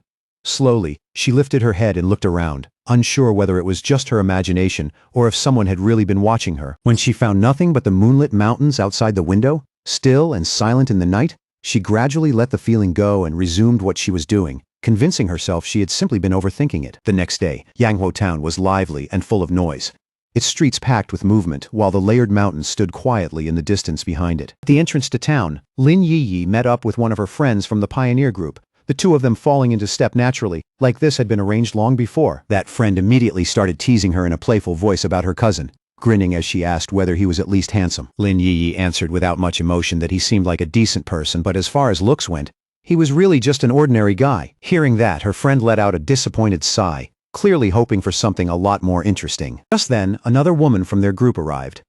She was a redhead in a purple dress, the kind of person who stood out the moment she appeared. With a lightly amused tone, she reminded the first girl that Lin Yiyi herself had always described herself as nothing special, just an ordinary person. Once the rest of their team had gathered too, the redhead's expression sharpened, and she announced that it was time to get to work. One of the male members looked around, then asked whether a certain person wasn't coming after all. The redhead confirmed that today it would be just the 6 of them, and added that the missing member had always been mysterious, rarely showing up in person, and never easy for anyone to predict. None of them realized Fang Yi was watching the whole thing from the balcony of a nearby cafe, sitting in the shade with his sword resting quietly beside him, his eyes tracking every move below. After watching them for a while, he noticed that his cousin's little squad was surprisingly restrained. They weren't loud or sloppy, like a lot of rookie teams. If anything, they were careful enough to disappear into the crowd. Even from that distance, he could still clearly read their strength. The weakest one among them had already reached the 2-star Ghost Axe level, while the man who spoke earlier was even stronger, firmly in the 3-star realm. He also caught them mentioning that their team was usually stronger than this, and that one especially powerful member was often absent. But while Fang Yi kept quietly observing, his attention gradually shifted away from them and toward the mountains towering over the town. His eyes narrowed a little as anticipation built in them. He could already feel it. The real event everyone came here for was about to begin somewhere in those mountains. High in the mountains, the great change of heaven and earth finally began to show itself. A giant green vine dropped down from the clouds, huge and unnatural, like the beanstalk from an old fairy tale had suddenly been forced into the real world. On the surface, this strange phenomenon didn't seem destructive, but to pioneers, it was an extremely important sign, one of the key clues to understanding the bizarre changes overtaking the world. Deep in the misty mountains, Lin Yiyi and her squad finally saw the unbelievable sight with their own eyes, and the moment they did, the air around them seemed to grow heavier. The red-haired leader lifted her head and stared up at it in open awe, then quietly confirmed that this was exactly what they had come looking for. For a moment, the whole group just stood there, frozen in disbelief at the sight of that massive, pulsing vine. But the wonder didn't last. Almost as fast as it came, awe turned into fear. One of the more adventurous girls in the squad suddenly went pale and urgently told everyone to stop, warning them in a strained voice that they absolutely could not go any farther. Her whole body was shaking, and it was obvious this wasn't some small fear she could brush off. She shakily explained that hearing about the vine and seeing it in person were two completely different things.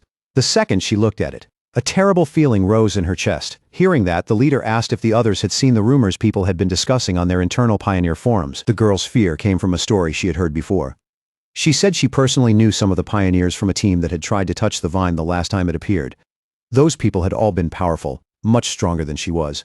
And yet, every single one of them died horribly. She went on to say that after those pioneers came here, they were all buried, and now their skeletons were rumored to be twisted deep inside the roots of a dark version of the vine, as if it had absorbed them forever. Terrified, she grabbed her head in panic, her breathing turning ragged as she confessed that she had a sickening feeling they would all end up the same way. And the instant those words left her mouth, the reality around the group seemed to warp, and suddenly they were no longer standing on a mountain path. Instead, it was like they were trapped inside a horrifying red cavern made of living flesh, its walls pulsing, while the ground beneath them writhed with grotesque organic tendrils. But that horrific image was only a terrifying premonition. Back on the misty mountain path, the squad's adventurous friend scammed in online romance out of 50 cents was still visibly shaken by the dread pressing down on her. She admitted that when she first came here, she was ready to take a pioneer's gamble and either come back rich or die trying. But the moment she actually saw the vine, an overwhelming fear swallowed her whole. Her instincts were screaming that this thing was some brand new, unknown high-level monster, a mutation far beyond anything she could handle. Tears welled up in her eyes as she admitted she wasn't ready to die in a place like this and wanted to back out while she still had the chance. The red-haired leader and Lin Yiyi looked at their panicked teammate with understanding, not blame. They admitted that the moment they saw the vine they had felt that same crushing oppressive presence too. Lin Yiyi explained it more carefully. To her, the feeling was like total emptiness hidden inside that wood-type vine. It was deeply unnatural. Like all the life inside, it had long since been erased, leaving behind only a hollow shell. That was why the fear came so naturally. After hearing that, the group reached a chilling conclusion. The vine was trying to devour their life force, just as their terrified friend looked ready to completely fall apart. Lin Yi reached out and grabbed her hand, her expression firm with steady resolve. She said this was the road of the martial pioneer, a path they had chosen for themselves, and it was a road that demanded they face danger like this head-on instead of turning away in fear. Unseen by the group, Fang Yi watched everything from a nearby cliff. Even he could clearly feel the heavy, suffocating death aura rolling off that giant vine wave after wave. He noted to himself that of all the world monsters he had encountered so far, aside from pure dark attribute creatures, this vine gave him the worst feeling of them all, he had to admit. It took real guts for that little squad to even think about cultivating somewhere this dangerous, but the closer he studied the monster, the more disturbing the contradiction became. It was clearly a plant, something that should represent life and growth, yet it felt completely lifeless. It wasn't truly alive at all. It felt more like a dead thing pretending to be alive, with no spiritual energy of its own. And from what he could sense, it was soaked in the blood, remains and lingering traces of the people it had killed before. Back with the squad, Lin Yi quickly took charge. Standing near the edge of a cliff, she spoke to her teammates with renewed focus and told them they didn't have much time to keep standing around hesitating. Now that they understood the danger more clearly, she proposed a different plan. Instead of rushing in recklessly, they would carefully sense the energy in the area and study the monster from a distance, learning what they could without getting close enough to trigger an attack. Lin Yi was confident in that decision. In her view, if they stayed back and only observed the monster's energy from afar, then the team should still be safe enough while getting something valuable out of the trip. She chose a spot high up in a tree, settled herself there, and began to meditate. As she entered that state, a blue spiritual barrier formed around her body and shimmered softly in the mountain air. From a distant cliff, Fang Yi watched them in silence. He was honestly impressed by how cautious they were, and noted that they had picked a distance that was both reasonably safe and still useful for cultivation. He quietly gave his top student cousin credit for choosing the right range, a position that was neither recklessly close nor timidly far. And as Lin Yi continued cultivating, the spiritual energy around her began to rise more and more. Fang Yi's eyes sharpened in surprise when he realized what was happening. Lin Yi was right on the verge of breaking through into the 3-star Ghost Axe realm, and even he was genuinely impressed. His cousin's talent was the real deal. Then, in a bright burst of blue light, she successfully broke through. Her teammates stared at her in open amazement, stunned that someone her age had already reached that level of strength. The huge surge of spiritual energy from that breakthrough didn't go unnoticed. Deep in the forest, the sleeping roots of the giant vine began to stir, twisting awake as a frightening green glow lit up inside them. The pioneers felt the ground start trembling under their feet, and one of the men turned back in alarm, his expression changing instantly. The whole group panicked as the monstrous vine began moving straight toward them, its tendrils violently tearing up through the earth. Even the team's leader was stunned, unable to understand how it had sensed them from that far away. The attack came fast and merciless. Savage green tendrils shot out of the ground and instantly trapped 2 of the male pioneers. The rest of the squad scattered in fear as one of their friends screamed for everyone to run, shouting that if they didn't escape right now, they would all die there. The team leader quickly realized what had caused the disaster. Lin Yi's breakthrough had created too much of a disturbance and drawn the monster's attention. As she yelled a warning, dark green tendrils began wrapping around Lin Yi's protective bubble, which was still shielding her while she remained vulnerable after the breakthrough. The leader knew they absolutely could not let themselves get caught. Once the vine fully wrapped around someone, its death aura would consume them in an instant. Under that crushing pressure, Lin Yi's energy barrier began to crack, thin fractures spreading across its surface one after another. Chaos broke out around them as the red-haired leader tried to drag her panicked friend to safety. The others cried out that they couldn't just leave Lin Yi behind, but the leader shot back desperately, asking what exactly she was supposed to do. Was she expected to burn through her own precious spiritual energy protecting Lin Yi, and basically die just so her teammate could level up? As the situation spiraled even further, the red-haired leader also had to deal with one of her male teammates, who coldly argued that they should abandon Lin Yi and save themselves. He said life and death were up to fate, and if they didn't leave now, then everyone would die with her. He reminded the leader that they were all just people brought together by chance, and accused her of being way too emotional. That cold, practical attitude only made the leader angrier, and the look in her eyes changed as her temper finally snapped. She shoved him aside and shouted that she was not abandoning her teammate, even if she had to stand against the rest of them alone. From his spot on the cliff, Fang Yi watched the desperate scene unfold below. He knew that his cousin, still just a student despite all her talent, was probably completely unaware of how serious her situation had become while she remained trapped in that weakened meditative state. The vine's power was overwhelmingly terrifying, and Fang Yi couldn't even be sure whether with his current strength he would be able to save her once he stepped in. But one thing was obvious. He had to move fast, because the tendrils were already starting to crush her barrier. He clenched his fist, and golden aura burst out around him. He had promised his aunt he would look after her daughter, and once Fang Yi gave his word, he had no intention of going back on it. The red-haired leader moved first, leaping straight through the attacking vines and forcing her way toward Lin Yi. She drove a fierce kick into one of the tendrils, and the impact was enough to snap it apart on the spot. But that small opening lasted only a heartbeat before the situation turned against her again. Dozens more vines burst out at once and coiled around her from every direction, binding her tight and trapping her completely before she could break free. The writhing vines were already closing in, ready to crush them for good, when Lin Yi's barrier finally gave out with a sharp, brittle snap. And before that monstrous plant could grab its next victims, Fang Yi stepped in without a second of hesitation. He shot into the air in one smooth motion, and with a single swing of his sword, two blazing golden arcs ripped forward, bright and sharp enough to tear open the darkness ahead. The rest of Lin Yi's squad could only watch in horror as her shield shattered. A few of them instinctively cried out her name, their voices full of panic because there was nothing they could do. Then, from above, a huge burst of fiery power crashed down in the shape of a descending phoenix, slamming into the tangled vines with explosive force and a wave of scorching light. Fang Yi dropped lightly into the space that had just been cleared, calm as ever, while a thin pillar of golden flame rose where he landed. He had arrived at the very last second, pulling both his cousin and her red-haired captain back from the edge of death. Wrapped in a dazzling golden glow, Fang Yi did not even need to make another move. His presence alone was enough to pin down the deathly vine.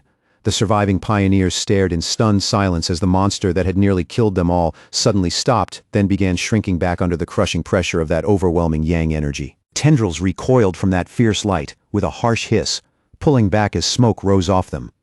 Bit by bit, their surfaces began to break down, as if the radiance itself were poison. As Fang Yi came down through the blinding light around him, the pioneers could only throw up their arms and shield their eyes, barely able to tell what they were looking at through the glare. The practical male pioneer, the one who had argued they should leave Lin Yi behind, was completely shaken and blurted out whether this newcomer was even a pioneer at all. The red-haired leader was just as stunned, but she understood one thing much more clearly. This was pure yang power. Only a high-level force like this could ever suppress a life-draining monster that terrifying. For the male pioneer, that was the moment his confidence started to crack. He had always seen himself as exceptionally gifted, having reached the 3-star Ghost Axe realm in an incredibly short time. Something only a handful of people in Xiaoguo could do. He knew that even Lin Yi, talented as she was, had only barely managed to keep up with him in cultivation and growth. And yet the mysterious man standing before them was clearly on a level he had never even imagined. He glanced down at his own trembling hands, then looked back up at the glowing figure on the cliff. In that instant, he felt small, ordinary, almost ridiculously insignificant. If pioneers like that really existed, then what were the rest of them supposed to be? The gap was not just wide. It was suffocating. This newcomer had not only surpassed him, but every one of them put together, through sheer overwhelming strength. And while Fang Yi stood there inside that burning golden light, his system activated, it detected the extreme wood attribute within the deathly vine and immediately began auto-writing, rapidly completing a brand new technique. A moment later, the system window revealed his new ability, Endless Vitality, a technique that could instantly draw in all nearby life force and use it to heal injuries at high speed. As the vine's power poured into him, green life-giving energy rolled around his body in waves. Even Fang Yi was genuinely impressed by how strong this wood attribute technique was. He quickly realized that as long as there was living matter nearby, he now had something close to a non-stop life absorption engine. As Fang Yi absorbed the last traces of the anomaly's power, his system also successfully pulled out the vine's core attribute. A notification appeared right away. Extracted attribute, Desolation. The system laid out its terrifying effect in plain terms. The ability to create a desolate aura that could wipe out all surrounding life in an instant. Standing calmly inside the swirling green energy, Fang Yi silently took in just how dangerous that new power really was. When he opened his eyes again, they were glowing the same vivid green as the desolate vine itself, cold, unnatural, and impossible to ignore. He stood there in the clearing, and now the place felt eerily dead, almost hollow, with a faint green aura still drifting around him. In that moment, he finally understood why the vine could only survive in a remote and dangerous place like this. If it had grown anywhere else, it would have drained every bit of life from the land for miles around. Quietly, he thought about how ruthless the desolation attribute truly was, a savage power that stayed alive by stealing the life force of everything nearby. Then a grateful voice called out from behind him, cutting through his thoughts. The red-haired leader walked toward him, clothes torn, body bruised, and breathing still uneven, but alive. With complete sincerity, she thanked him and said that without him, every last one of them would have died there. Then, a little awkwardly, she asked how they could ever repay him for saving their lives. Fang Yi just raised a hand and brushed it off, saying coolly that there was no need and that they would meet again someday. Then he turned and started to leave. Deep down, though, he never saw himself as some heroic savior. He knew perfectly well that he had only found this chance because their group had uncovered the information first. In his eyes, he was the one who had really gained something. And as for the selfishness and infighting he had just seen among those pioneers, he felt no particular concern at all. With one final leap, he launched himself into the air and left the stunned squad behind in the ruined clearing. He understood better than anyone that a person's true nature shows most clearly in a life-or-death moment, and a team already cracked like that would never truly be safe in the brutal new era ahead. Back in the empty clearing, scammed in online romance out of 50 cents, and the shaggy-haired man could only watch him disappear. Still pale from shock, the girl asked what they were supposed to do now. But the man answered with bitterness in his voice, throwing the blame back at her as he asked whether she regretted hesitating when it was time to save their teammates. Now that the immediate danger was gone, and Lin Yiyi had stepped into the third tier, the red-haired leader quickly realized that their best shot at surviving from here on out was to stay together instead of letting the team fall apart. Sometime later, Lin Yiyi slowly opened her eyes, and a brilliant blue light shone from them as she finally came out of her meditative state. Her teammates rushed over the moment they saw she was awake, clearly relieved. The male pioneer who had earlier suggested abandoning her immediately started praising their leader's judgment. But another teammate cut him off and said the real focus should be the mysterious man who had saved all of them. Still dazed and not fully aware of everything that had happened, Lin Yiyi asked what was going on. But when she noticed some of her teammates lying unconscious on the ground, she stood up at once, only to be hit by the fierce lingering heat of yang energy still clinging to a nearby tree. Even from several steps away, she could still feel that intense heat against her skin, like the power had only just passed through moments ago. At that point, the shaggy-haired man stepped forward and offered to explain everything that had happened while she was unconscious and defenseless. Later that same day, outside her cousin's apartment building, Lin Yiyi was still trying to sort through everything she had just experienced. It was hard for her to believe someone that powerful could really exist in the real world. Her teammates' words kept replaying in her head. He had called that mysterious pioneer a monster. He had described how the vines they could not even damage, no matter how hard they tried, were effortlessly forced back by that man's power, and how even that enormous beanstalk-like vine had withdrawn deep into the sky, no longer daring to come near them after he appeared. That was the kind of overwhelming presence the man who saved them carried. Lin Yiyi understood that even though he was long gone, the vine was still strangely quiet, which could only mean that some trace of his power was still hanging in the area. She opened the apartment door and froze for a moment when she saw Fang Yi there, greeting her like nothing unusual had happened all day. He looked at her with quiet concern and immediately noticed that her face was a little pale and that she seemed more tired than usual. Lin Yiyi quickly steadied herself and forced out a small smile, brushing off his concern by saying she was just tired from studying all day. Fang Yi accepted that answer without pressing her, simply telling her she had worked hard and should get some rest. He casually offered to order takeout for dinner, and after agreeing, she quietly went back to her room. The moment she stepped inside, she dropped onto the bed, all the strength draining out of her at once from pure exhaustion. She knew better than anyone that breakthroughs burn through an enormous amount of mental energy and demanded absolute focus. Right now, she felt even more drained than if she had gone a full month without sleep. Lying there with her phone in hand, scrolling absent-mindedly, she felt an odd mix of relief and fatigue. She was no longer an ordinary person. A few sleepless nights would not kill her now. And somewhere deep down, she had already accepted that this constant life and death struggle was simply part of a pioneer's fate in a world that had already started changing. Then she thought of Fang Yi and the calm, ordinary life he seemed to be living. And she quietly understood that kind of life was no longer possible for her anymore. Her thoughts were suddenly interrupted when a new message popped up in the Pioneer group chat. It came from Jialan, the mysterious and powerful member who was almost always absent and barely ever spoke. Jialan's message was short and direct. If there are any more traces of that strong man, please inform me. It was the first time Jialan had ever spoken in the group, and it instantly caught Lin Yiyi's full attention. She quickly replied that she would, then asked a question of her own. She wanted to know whether the man who saved them could be the same person connected to the Dark River Lava Dragon incident, and if that was true, why someone like him would choose to help them. The group chat lit up immediately with a post about the mysterious high-tier Yang attribute master. It described his sun-splitting slash in vivid detail, saying the witness had been driven out of the cave by a burst of white-hot light. The writer even stated with complete certainty that no other pioneer in Xiaoguo could match that level of power, and warned everyone that if they ever ran into him, they should stay as far away as possible. Meanwhile, Fang Yi was already out for the evening, riding his bicycle with a completely relaxed look on his face, as if nothing earlier had mattered at all. He was sure that after everything that had happened that day, Lin Yi would trust him even more than before, which would make it easier for him to come and go without drawing suspicion. Now that he could move more freely, Fang Yi immediately set his sights on a new goal. He needed to find a proper carrier for the desolation attribute he had just acquired. He already understood that this kind of power matched plants best, so without wasting any time, he pushed his bike forward into the deepening night and went searching. As he rode beneath the night sky, Fang Yi kept turning the problem over in his head, thinking about the best way to use this newly gained desolation attribute.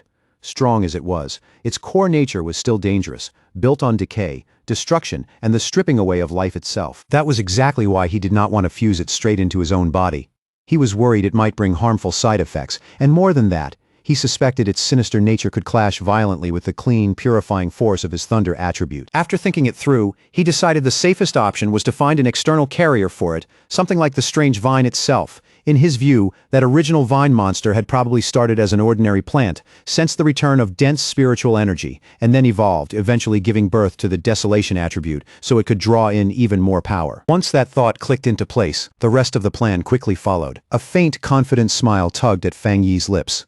He already knew exactly where he needed to go. He followed a quiet road under the moonlight, guided by a roadside sign pointing toward the forest park ahead. Before long, he reached the large city park, parked his bicycle off to one side, and slipped silently into the deeper part of the woods. Under the bright, full moon, he moved through a patch of vivid flowers that seemed to shimmer softly in the dark.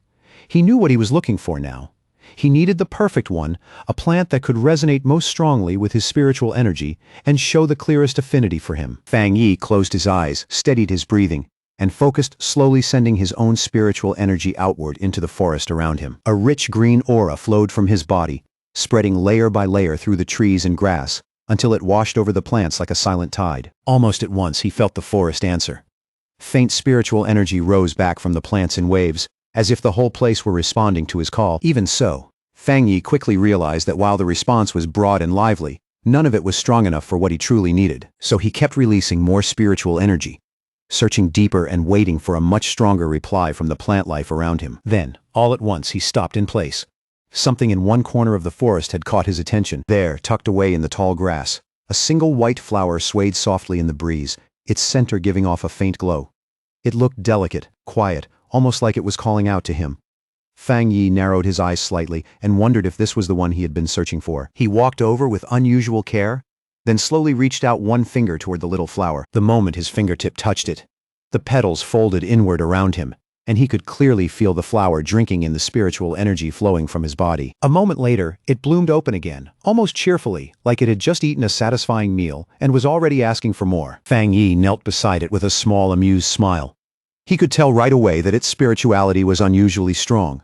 Even though it was only a plant, it reacted to him like a greedy little puppy, eagerly swallowing his spiritual energy, then rubbing against his fingers for more. At that moment, he knew he had found exactly the carrier he was looking for. Out of the entire forest, this tiny flower had shown the strongest response to his aura, which made it the perfect vessel for the desolation attribute.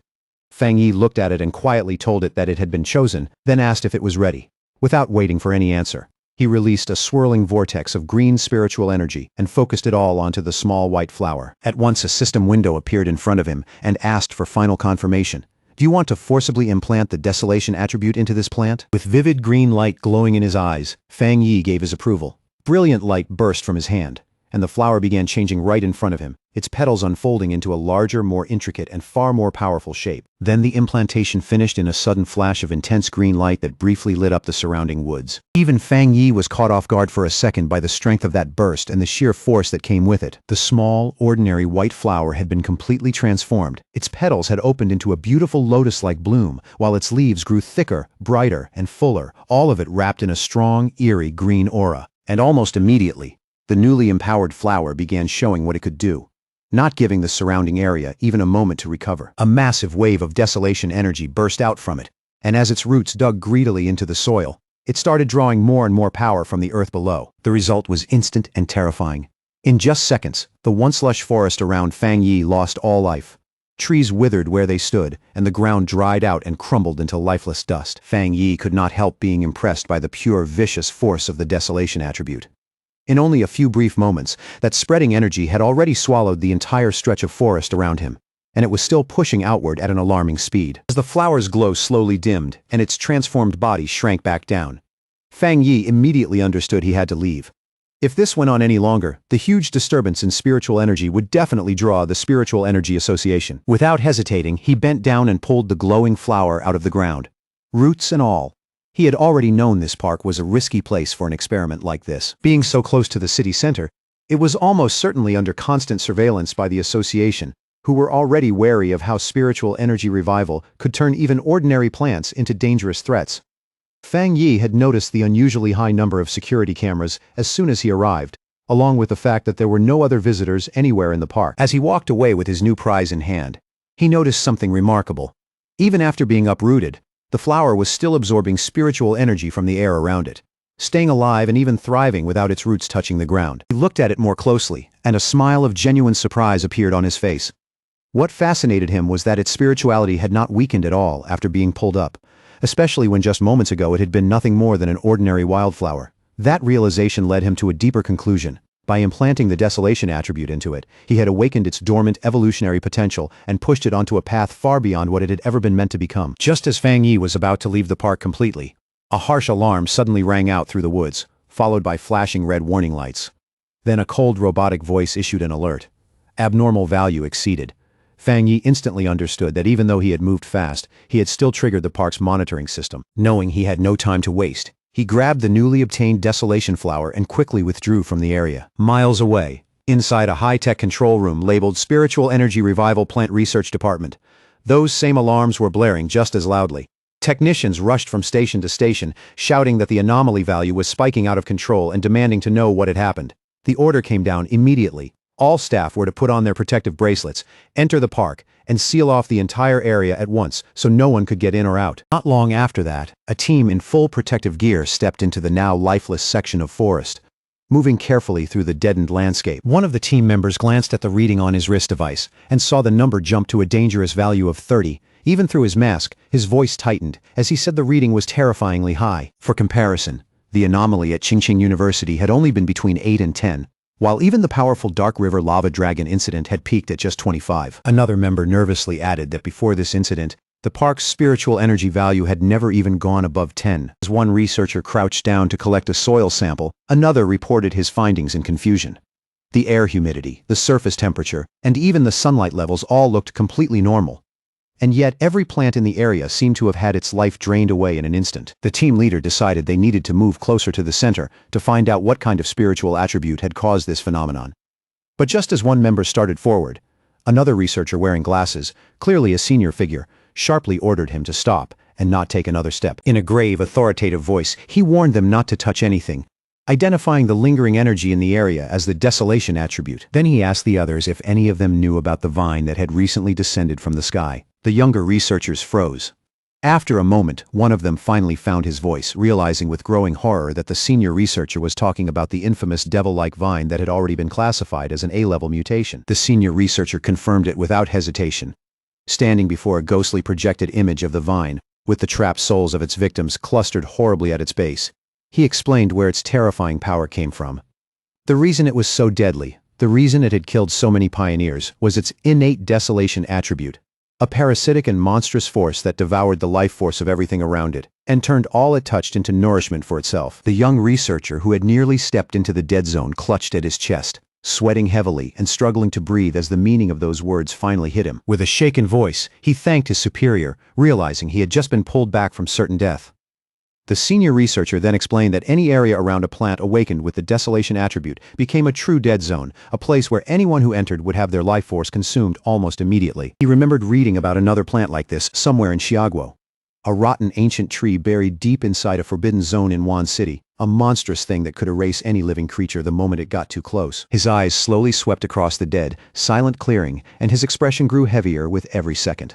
Plant mutations in this new era were no small issue anymore. From everything they knew so far, desolation was the most terrifying attribute a plant could awaken. First, there had been that ancient tree. then the celestial vine, and now a third one had appeared right in front of them. He had barely finished his grim explanation when a firm hand suddenly landed on his shoulder, cutting him off in the middle of the sentence. The whole research team turned around in surprise and came face to face with Han Li, his expression hard and unreadable, with a full squad of soldiers standing behind him. Han Li had already been brought up to speed. Without wasting a second, he ordered every researcher there to put on the advanced protective suits his men had brought, then told them to follow him straight into the contaminated zone. With Han Li leading from the very front, the newly re-equipped research team moved out in a tight formation, and with Su Qingying joining them as well, they stepped steadily into the eerie dead zone without a hint of hesitation. But the deeper they went with their scanners, the stranger things became. They could not find any real source of the desolation energy at all, and even more confusing, the lingering aura was fading at an unnatural speed. In the few minutes since they had arrived, the level had already dropped to 25. That made no sense based on everything they knew, because the celestial vine was supposed to be capable of moving on its own. Han Li turned to Su Qingying and suggested that they stop relying only on the instruments and take a closer look at the area themselves. Su Qingying gave a quiet nod, her face tense and serious. While Han Li and Su Qingying began inspecting the scene firsthand, two other team members, wrapped in a faint blue glow, started tracking the lingering flow of spiritual energy left behind in the zone. Following those residual trails step by step, they discovered that every strand of energy from the outer edge of the dead zone eventually led back to a single point of origin. But the moment they got close, both of them stopped dead in their tracks, shock written all over their faces. At the same time, Han Li and Su Qingying realized the horrifying truth as well. The source of the desolation energy had already been dug out of the ground and taken away. One researcher inside a protective suit blurted out in disbelief that it should have been impossible. Han Li's eyes darkened immediately. If someone really had the ability to enter a desolation dead zone and steal its source, then that person was far too important to ignore. Su Qingying, though, seemed to be thinking along a different line. She raised a glowing datapad toward Han Li and explained that after running a large-scale data analysis, they had narrowed it down to one person whose recent movements matched both this case and another mutation incident from not long ago. On the screen was a clear photo of Fang Yi, with his name displayed unmistakably beneath it. Just then, Han Li told Su Qingying he would send over all of Fang Yi's information, confirming that Fang Yi was very likely the same pioneer she had already crossed paths with before. After that, he tipped his hat slightly and left the rest to her association to handle. Once everyone else had left, Su Qingying remained alone in the desolate forest, the cold air pressing in around her. She held the datapad in silence, her expression darkening as if several scattered clues had finally started connecting in her mind. 2 hours later, back in the quiet safety of his apartment, Fang Yi carefully placed his newly acquired desolation flower into a small flower pot, handling it with surprising patience. A faint smile touched his face. In both of his lives, this was the first time he had ever seriously raised a flower. In a good mood, he even gave it a name, the obedient little white flower, and told it that now that it carried the desolation attribute, it should cultivate well on its own and grow into a strong helper at his side. He knew exactly how useful its strange ability to drain life would be in battle. And with such a plain, harmless appearance, it was perfect camouflage too.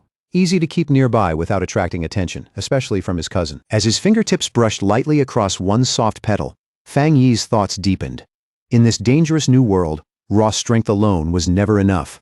Real victory depended on how many hidden cards a person held back, and how well they kept those cards concealed. The quiet rhythm of Fang Yi's evening was suddenly interrupted when the phone on the table began to buzz. He picked it up, then paused in surprise when he saw the caller ID.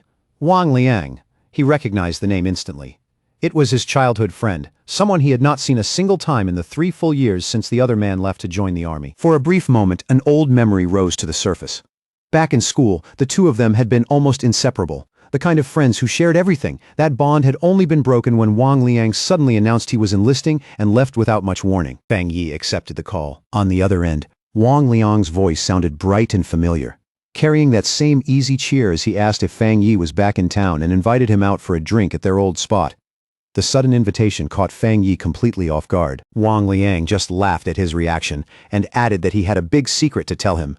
Something shocking enough that Fang Yi had better prepare himself before hearing it. But underneath that warm, nostalgic invitation, the reunion was anything but simple.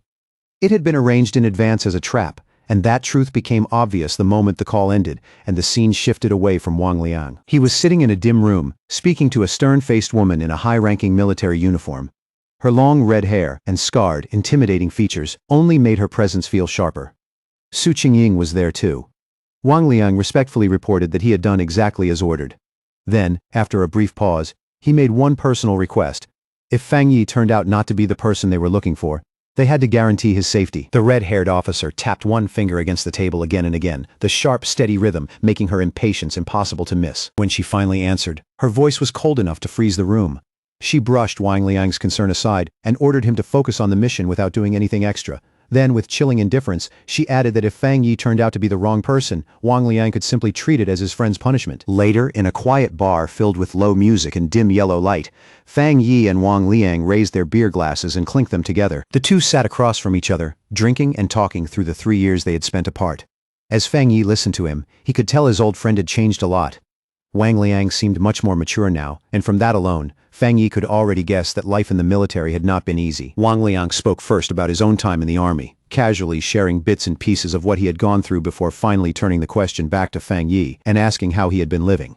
Fang Yi kept his answer simple, and only said that he was doing fine and had gone to college. As he slowly drank his beer, Fang Yi's thoughts drifted back to his previous life.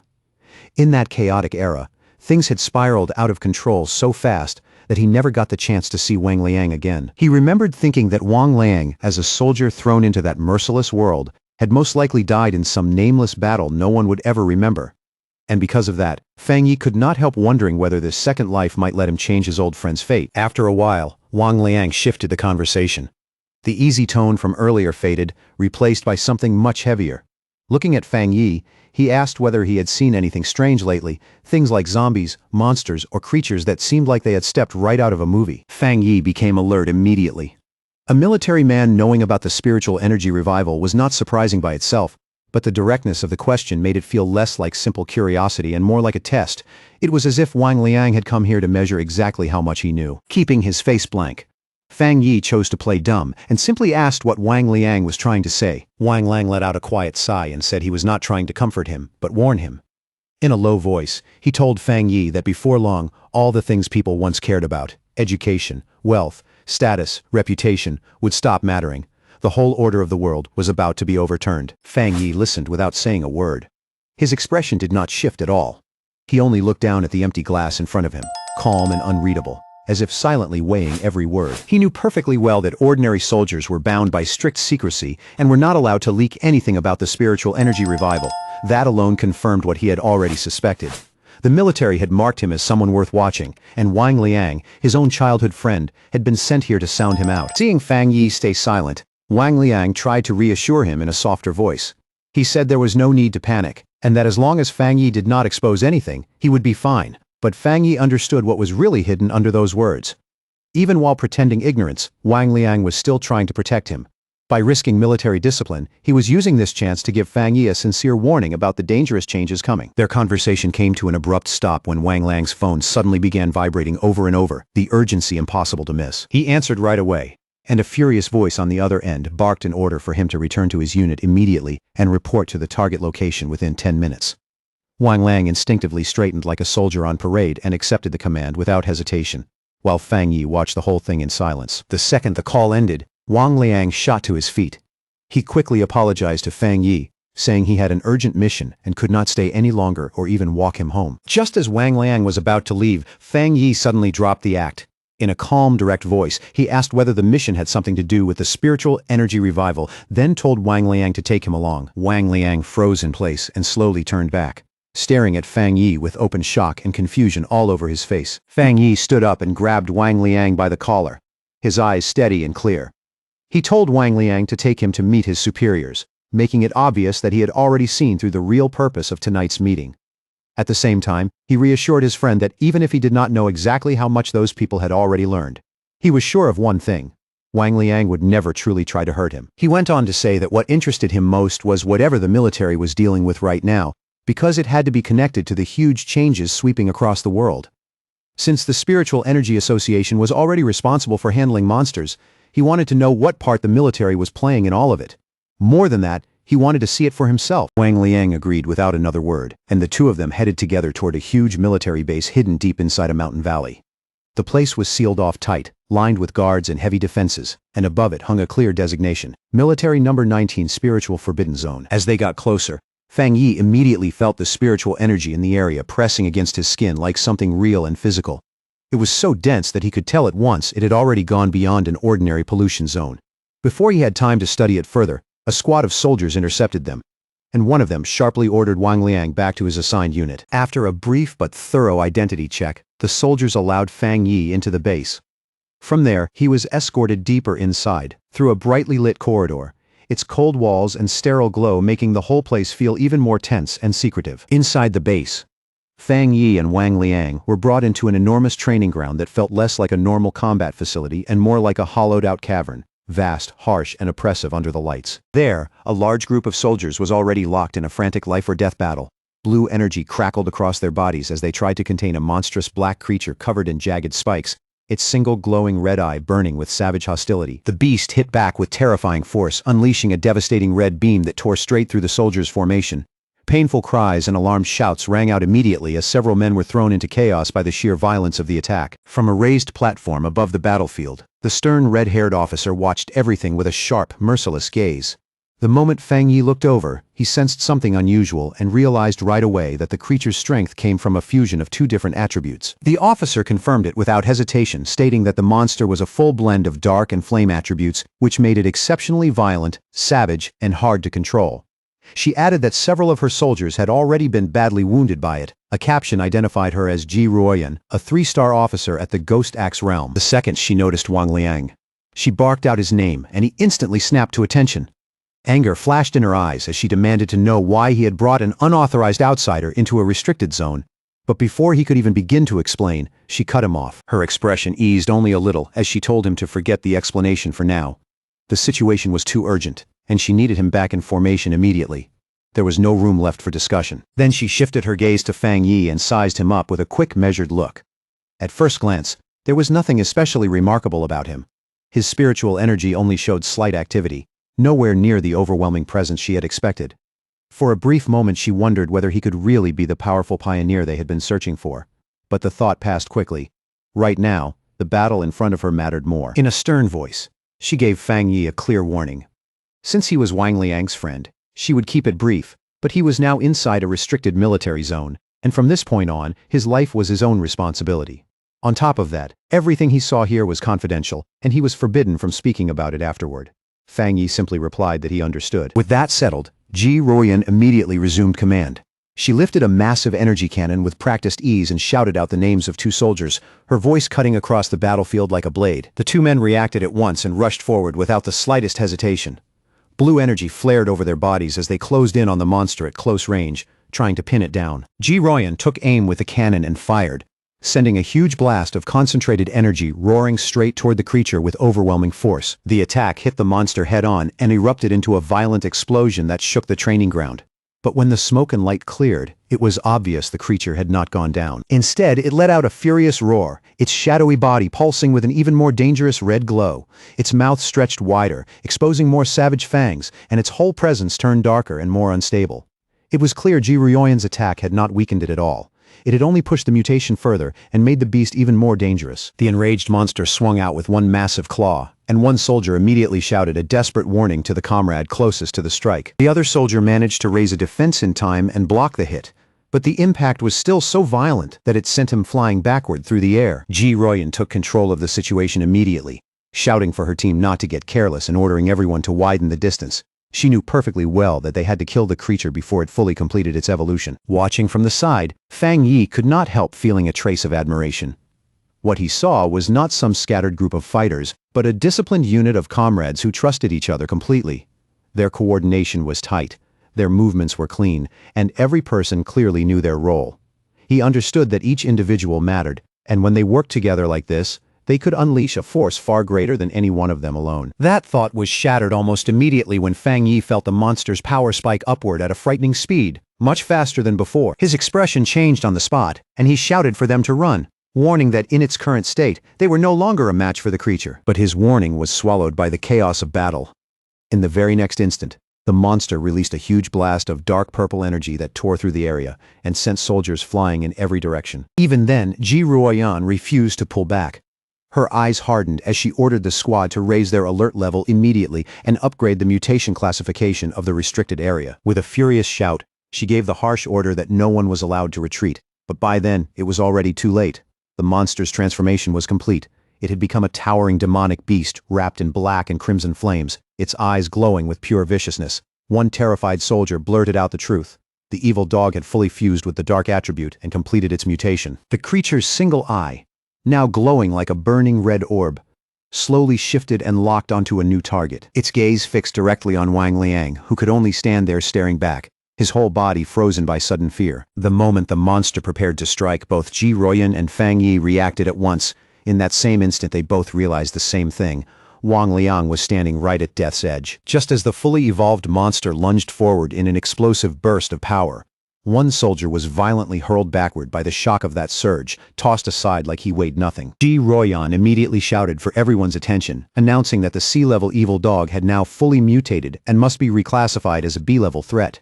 That meant their entire battle plan had to change on the spot. The soldier, who had been smashed to the ground, coughed violently, spitting out a mouthful of blood as he struggled to draw breath. Fang Yi rushed over without hesitation, caught the injured man, and steadied him as he asked if he was still all right. Through the pain, the wounded soldier forced out an explanation. He said he had been trying to channel spiritual energy into the monster's restraining collar, but the moment the creature evolved, the device exploded violently in response. Even while coughing up thick black fluid, the soldier still tried to act tough. He told Fang Yi not to worry about the officers of Restricted Area 19, clearly trying to stay brave no matter how badly he was hurt. Fang Yi could only stare at him with a dark expression, anger and frustration quietly building in his eyes. Realizing that her usual weapons had become useless against the newly evolved monster, Ji Ruoyan let the heavy energy cannon drop to the ground with a hard metallic thud. Then she stepped forward in front of her remaining soldiers, posture firm and resolve completely unshaken, and from there she gave one final order, desperate but absolute. No matter what it cost, even if it meant their lives. They could not allow this B-level mutation to break out of the restricted zone and escape. But just as Ji Ruoyan and her team were preparing to make their final stand, Fang Yi suddenly stepped forward and placed himself directly in front of her, blocking her path without a second of hesitation. Ji Ruoyan sharply demanded to know what he thought he was doing, but Fang Yi did not answer at all. His hand and eyes began glowing with a brilliant blue light, and arcs of raw lightning started snapping around him. Everyone there could see it instantly. He was about to enter the fight himself. Wrapped in violent blue lightning, Fang Yi looked at the monstrous creature with open contempt. His eyes shone with power as he coldly mocked it, questioning just how tough it thought it really was. Then he moved. Fang Yi charged straight at the mutated beast, his arm blazing like a bolt of blue energy as he drove directly for the creature's head. The instant the hit landed, a massive explosion of divine thunder erupted outward. The impact was overwhelming, and the monster was swallowed whole by the violent burst of lightning. The force of that single strike sent a brutal shockwave across the battlefield, blasting nearby soldiers off balance and throwing others backward. One stunned soldier could only mutter in disbelief. This was the same B-level monster their commander, Ji Ruoyan, had not been able to suppress alone, and yet Fang Yi had just overpowered it head-on. Just as shaken, Wang Lang turned toward Ji Ruoyan and asked if his friend really was the person they had suspected all along. With a grave look, she confirmed it. There was no doubt anymore. Fang Yi was the pioneer known as the Tyrant. Fang Yi stood calmly in front of the beast, his figure steady and unmoving. The monster was still burning, but the damage from that lightning strike was obvious, and its body clearly showed signs of serious injury. Seeing that it still had not been completely finished off, Fang Yi said plainly that he would have to end it himself. Then he told Ji Ruoyan and Wang Liang to move farther back for their own safety. Ji Ruoyan watched him in silence, her thoughts unsettled. Her entire squad had needed a carefully coordinated formation just to resist a B-level threat. Yet this man was now preparing to deal with it alone, as if that were the most natural thing in the world. She could not help wondering just how powerful Fang Yi really was, even by her standards. His thunder attribute was the most extreme and overwhelming force she had ever seen. She already understood that, right now, he stood among the top pioneers in the entire country. And with the full revival of spiritual energy still only beginning, she could not even imagine how terrifying his future might become. As Fang Yi slowly raised one hand and drew even more lightning into it, a rare flash of shock crossed Ji Ruoyan's face. She looked up and saw a massive storm of thunder energy forming above him, churning and growing at a frightening speed. The sight made her chest tighten. If Fang Yi kept evolving like this, just how far would that power go? Then, with one final step forward, Fang Yi unleashed the full force of his thunder attribute without holding back at all. Gigantic pillar of brilliant blue lightning exploded upward from where the monster stood, tearing through the battlefield in a blinding display of power. In that moment, the strength he released fully lived up to his title, the Tyrant. As the blinding light of the attack slowly faded, strands of leftover electricity still crackled in Fang Yi's eyes. But behind all that violent energy, his expression stayed calm, focused, and completely steady. The surviving soldiers could only stare in stunned fear. One of them muttered to another that just looking at it made his whole body shake. Through training and grit, he could endure the monster's corrosive dark power. But this thunder was something else. Pure destruction. Wild, absolute, and overwhelmingly terrifying. When the dust and sparks finally settled, Fang Yi casually turned and gave Wang Liang a thumbs up, saying like it was nothing that the threat had already been handled. Wang Liang rushed over right away, yelling in relief that Fang Yi had nearly scared him to death. Still shaken and overjoyed at the same time, Wang Liang laughed out loud and gave his friend a playful punch on the shoulder, saying he never would have guessed his old buddy had become this absurdly strong. But the lighter mood quickly gave way to something more serious. Wang Liang apologized, admitting that he had suspected Fang Yi might be a pioneer, but still had no choice except to follow orders. Fang Yi brushed it off easily, asking why Wang Liang was acting so stiff after only 3 years apart, and made it clear that he understood the situation. Their long-delayed reunion was cut short when Ji Ruoyan started walking toward them from across the battlefield. She stopped in front of Fang Yi and formally thanked him for stepping in to help, even offering him her hand as a sincere sign of respect. With a faint, easy smile, Fang Yi accepted her gratitude without the slightest arrogance. He shook her hand and said it was no trouble, since he had mainly stepped in to save his friend in the first place. Ji Ruoyan then introduced herself formally as the warden in charge of Forbidden Area 019. She explained that because Fang Yi had effectively saved the entire base, she would need to file a proper report, and asked whether he would be willing to leave his contact information. Fang Yi agreed without hesitation. Off to the side, Wang Liang could only watch in silent disbelief, because the whole scene felt strangely unreal. Seeing his famously tough commanding officer treat his childhood friend with that much respect was hard to process. Once the formalities were out of the way, Ji Ruoyan made a direct and serious offer. She told Fang Yi plainly that his strength already surpassed many of the military's own special pioneers, and on that basis, she formally invited him to join the army. At the same time, she admitted that an invitation from a single base warden like herself was probably not enough to truly move someone like him. Deep down, she was still trying to process the sheer scale of Fang Yi's strength. What shocked her most was that he was also a 3-star Ghost Axe realm cultivator, the same realm as her. And yet his combat power had already gone far beyond the normal limits of that level, to the point where he felt less like a man and more like a monster wearing human skin. Fang Yi calmly asked Ji Ruoyan if she truly meant she did not consider herself qualified to invite him. Carrying both the pressure of her superior's authority and the reality of what she had just seen, she answered honestly and admitted there was nothing to deny. She went on to explain that the order to involve him had come from High Command itself, and she was certain that sooner or later, people at that level would come in person to offer him a formal invitation. Fang Yi let out a small laugh and told her there was no need to be so stiff or formal. Resting a hand lightly on his chest, he said with genuine sincerity that he truly respected all of them. In his eyes, not everyone had the courage to put their life on the line for others. He admitted that this was the first time he had ever watched soldiers fight in real combat, and what he had seen had honestly moved him. Hearing that, Ji Ruoyan could only lower her tone and quietly thank him from the heart. Then Fang Yi made an offer of his own. He told her that if they ever ran into trouble in the future, they could call on him for help, just as the military had always stood up for ordinary people like him in the past. But he added one important condition. They could not interfere with his personal cultivation, and they could not restrict his freedom. His unexpected proposal clearly caught Ji Ruoyan off guard, leaving her standing there momentarily stunned. With their discussion finished, Fang Yi said it was getting late and that he should be going. Ji Ruoyan agreed, explaining that she and Wang Liang still had to deal with the mutated creature's body, and that she would arrange for someone to escort him back safely. Standing there and looking at the soldiers, Fang Yi finally understood the military's real role in this new era. He realized they were stationed in these dangerous, spiritually rich forbidden zones for 2 very clear reasons. One reason was to use that dense spiritual energy to train and strengthen themselves. But the more important one was this.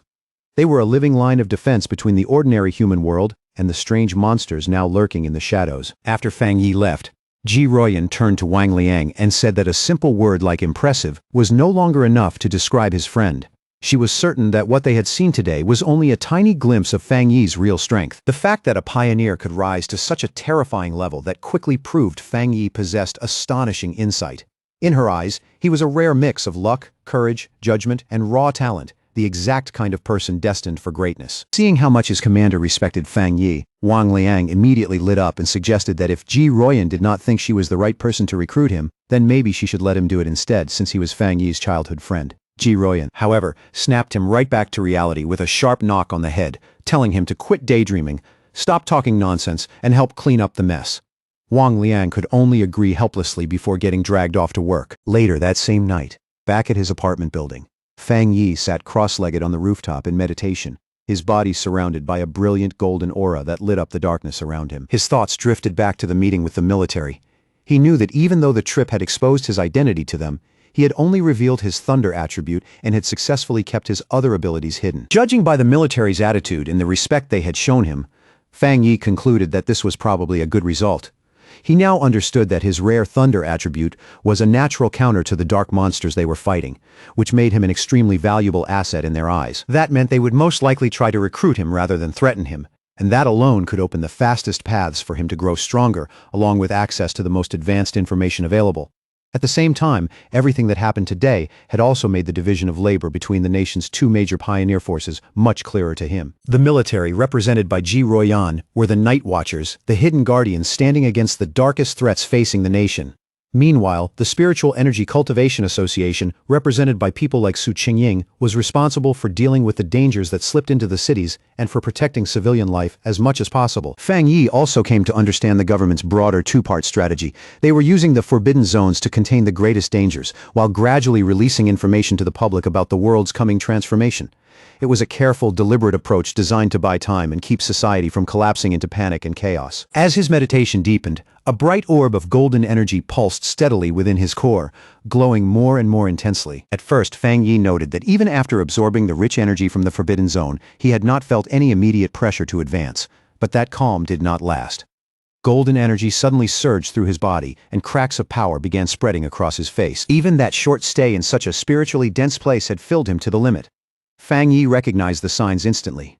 He was standing right on the edge of another breakthrough. Meanwhile, down on the streets below, Lin Yi was walking home with groceries in hand, casually wondering whether Fang Yi had already made it back. She was thinking that if he was home already, she could let him try the meal she had made and see what he thought of her cooking. That ordinary little thought shattered in an instant when she suddenly looked up and saw a massive pillar of golden light erupt into the night sky from the direction of their apartment building. Her eyes widened at once, and she froze right there in the middle of the street. A reflection of a blazing divine axe appeared in her eye as she recognized the unmistakable pressure of a ghost axe realm breakthrough. But almost immediately, she realized she was wrong. The sheer scale of that power, manifesting as an enormous fiery divine axe across the sky, was far too terrifying to be any ordinary advancement.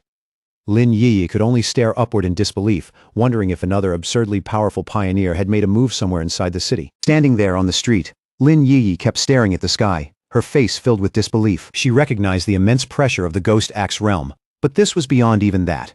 It was a force so powerful it felt like reality itself was starting to warp.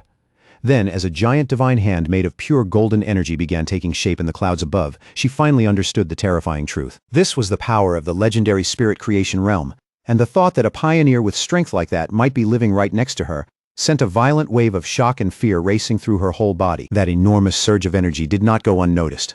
Miles away, inside a high-tech command center, red alarms suddenly blared as technicians scrambled into action. An urgent warning flashed across their screens. The anomaly value had reached a catastrophic 99, and its source had been pinpointed to the southeast side of the city. The official and Su Qingying both reacted on the spot, their faces tightening at the same time. The official immediately demanded a report on what was happening and ordered every nearby unit to move on the target area at once. Standing beside him, Su Qingying frowned hard, unable to figure out how something this massive had stayed hidden until now. A reading on this level, she realized, was strong enough to wipe out an entire city. In front of a holographic city map flashing with warning signals, several military leaders gathered for an emergency meeting. The whole room felt tense and heavy as they argued over two horrifying possibilities. Either a newly awakened godlike spirit creation pioneer had suddenly appeared, or the city itself was about to face a full-scale disaster. Then one grim officer cut in and coldly pointed out the worst possibility of all. It could be both. That only made the room even more tense. The senior official grabbed the line to headquarters and called in with panic rising in his voice, demanding every piece of advanced equipment they had. He stopped only just short of requesting large-scale strategic weapons. But before he could go any further, a subordinate rushed into the room, out of breath, and quickly reported that the highest-level alert had been cancelled. The anomaly had already been identified. It was not a monster, and it was not an outside attack. It was a pioneer in the middle of a promotion. Back on the rooftop, the blinding golden light slowly began to fade, and Fang Yi finally let out a long, quiet breath. The breakthrough was over. By Fang Yi's own casual judgment, he had officially stepped into the one-star spirit creation realm. For now, the biggest changes were obvious ones. His body felt lighter, cleaner, and quicker. But as for raw destructive power, he did not sense some huge leap just yet. That brief calm on the rooftop did not last long. his phone suddenly buzzed with a new message. It was from Wang Liang, and the message came with a clear warning. A new anomaly had appeared at Chingcheng University's playground. According to internal military intel, the place had already been confirmed as a pollution zone. What made it even worse was that this was the second time the same anomaly had shown up. Fang Yi quickly replied that he already knew about the earlier heat anomaly there. Wang Liang confirmed it was the same one returning, then jokingly told Fang Yi not to sell him out as the source. Fang Yi teased him right back and threatened to report him anyway, but Wang Liang soon dropped the joke. This time, he admitted he was genuinely worried about Fang Yi and told him to be extra careful. Fang Yi lowered his phone and went quiet, his expression turning more serious. Wang Liang's warning only pushed him further toward the plan he had already made. This was exactly why he stayed so careful around both the military and the association. The faster he became known, the more trouble would come with it. That was why he had deliberately kept both his powerful Yang Flame attribute and his Crimson Flame Blade technique hidden. Those were still his real trump cards. He sent Wang Liang one last reply, telling him not to worry and promising he would stay careful. He also added that he still had more cards left to play if things got bad. Right then, Lin Yi opened the apartment door and called out that she was home. When she saw Fang Yi already sitting on the couch, she asked if he had eaten and held out the takeout she had brought back. Still focused on the phone in his hand, Fang Yi only told her to leave it on the table. He said he would eat later. Lin Yi looked at him, and a worried, slightly irritated expression crossed her face. In her mind, she could not help thinking about what kind of person her cousin was. He was not bad at all. In fact, she thought he was decent in a lot of ways, but to her, he had one major flaw. He was just too lazy. From her point of view, Fang Yi looked perfectly happy spending all day at home with his phone, not even seriously going to college. The contrast felt almost ridiculous. While she and other pioneers were constantly out chasing opportunities, taking risks, and hiding their true identities, her cousin seemed to be drifting through life without any real direction. Worn out from the day, Lin Yi went back to her room and dropped onto her bed.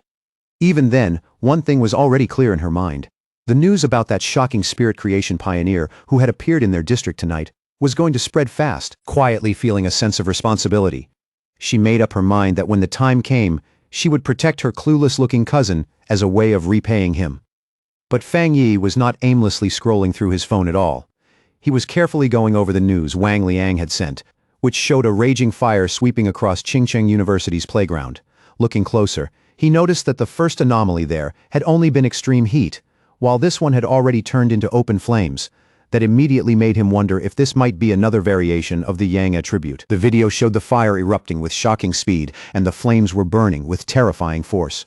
Online comments from witnesses were full of panic, with some people even asking whether special forces now had to be deployed just to handle what looked like a normal fire. The report also said that every nearby tree, flower bed, and landscaped area had already been burned clean, and the entire site was now under complete lockdown. Fang Yi noticed the video was short and cut off suddenly. But even that little bit of footage was enough to tell him this incident was far more dangerous than the earlier anomaly at the university. He started wondering what exactly made this new Yang-related phenomenon different from the last one. And before long, he came to a simple conclusion. If he wanted real answers, he had to see the place himself. But to get inside a sealed zone like that, he would need to call in his new military contact, Ji Royan. By the next day, a crowd of reporters had already gathered outside the sealed gates of Chingcheng University, only to be held back by a solid line of soldiers. Questions kept flying from every direction. Was it true there was a fire that could not be put out? And if this was really so serious, why had it still not appeared in the public news? As the reporters kept pressing the soldiers for answers, Ji Ruoyan arrived with Fang Yi right beside her. The crowd instantly turned to look. People stared at the pair, wondering who they were, especially after the soldiers opened the gates for them without a second of hesitation, and let them walk straight in. The reporters were left outside, completely baffled. None of them could understand how those two had gotten in so easily when everyone else had been blocked the entire time. Inside the restricted area, Fang Yi and Ji Royan looked over what was left of the university playground. Now it was nothing but blackened earth and smoldering ruins. Fang Yi commented on how badly the place had been destroyed and asked if this was the so-called sky fire he had heard about.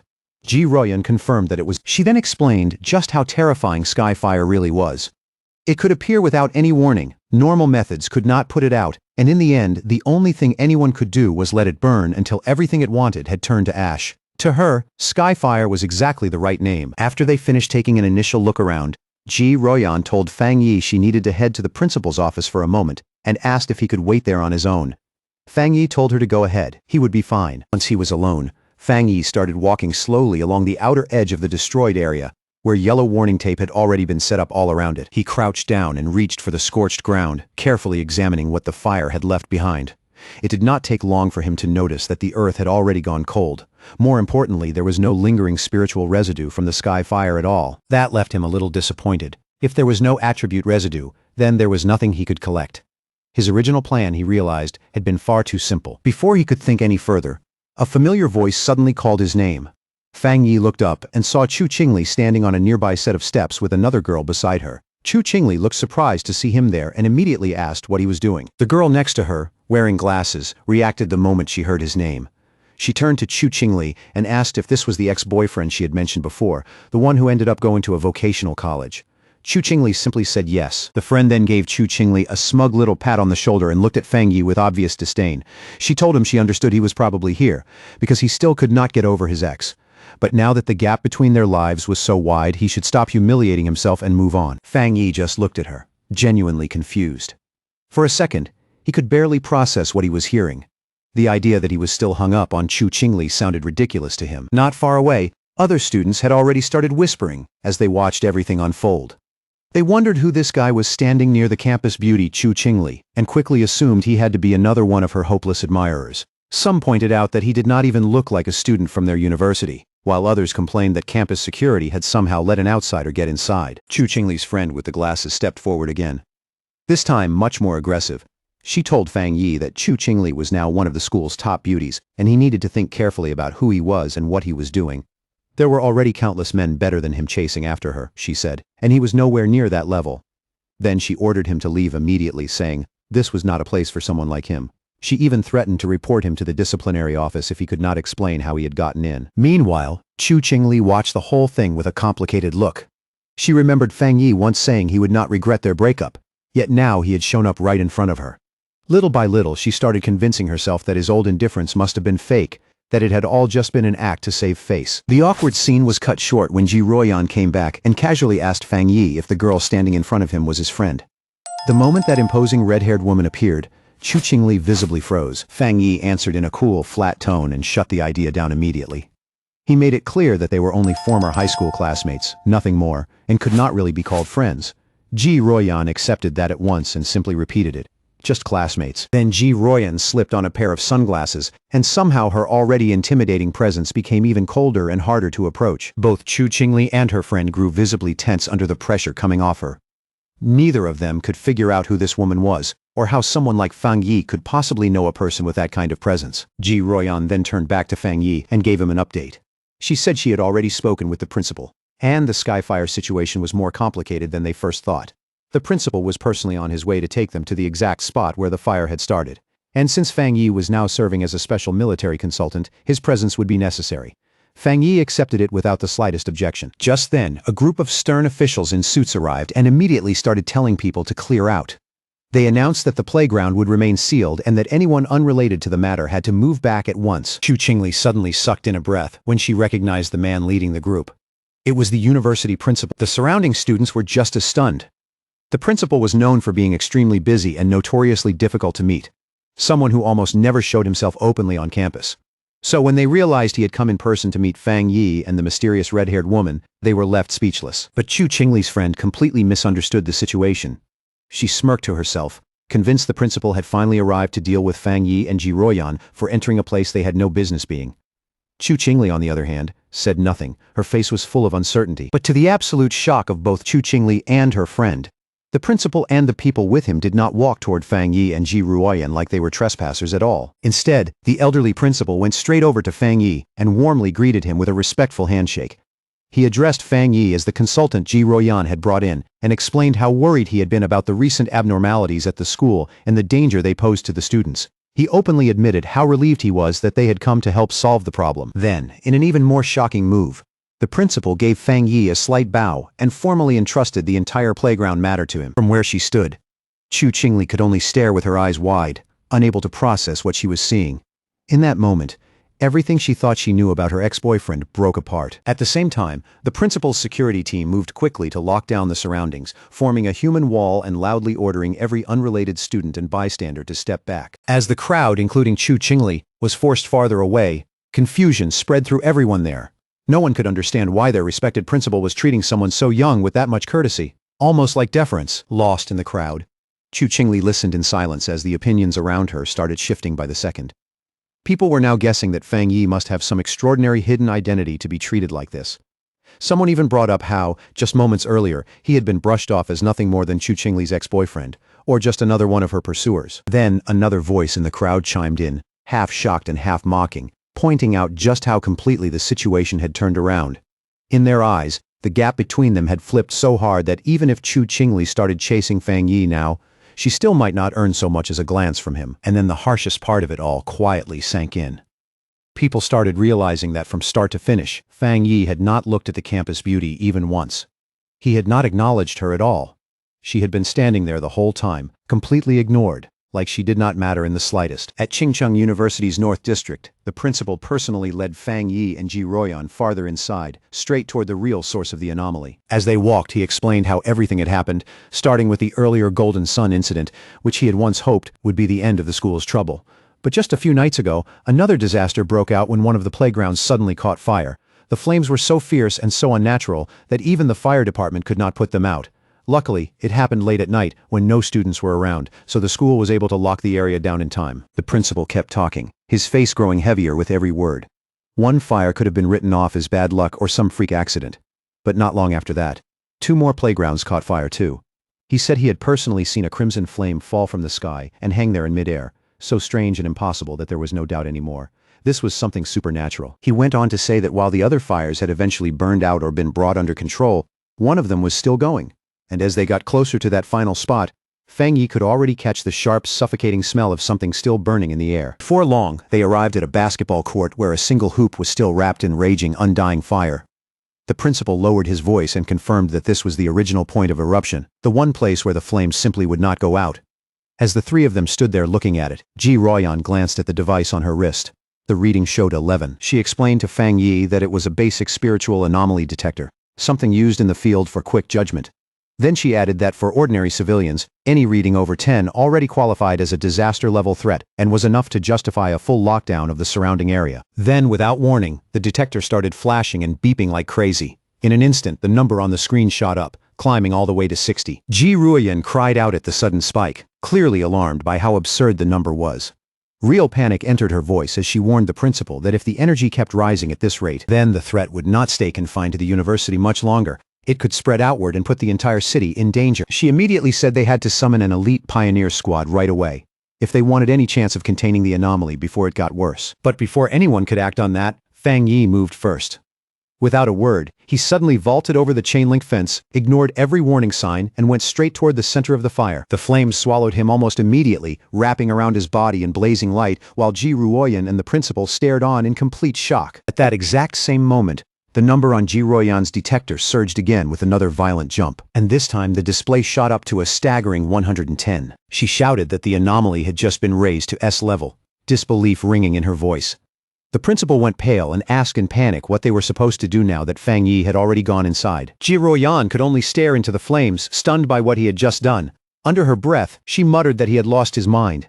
Not even the strongest soldiers from a forbidden zone would dare charge into a place like that alone. But inside the inferno, Fang Yi was completely unharmed.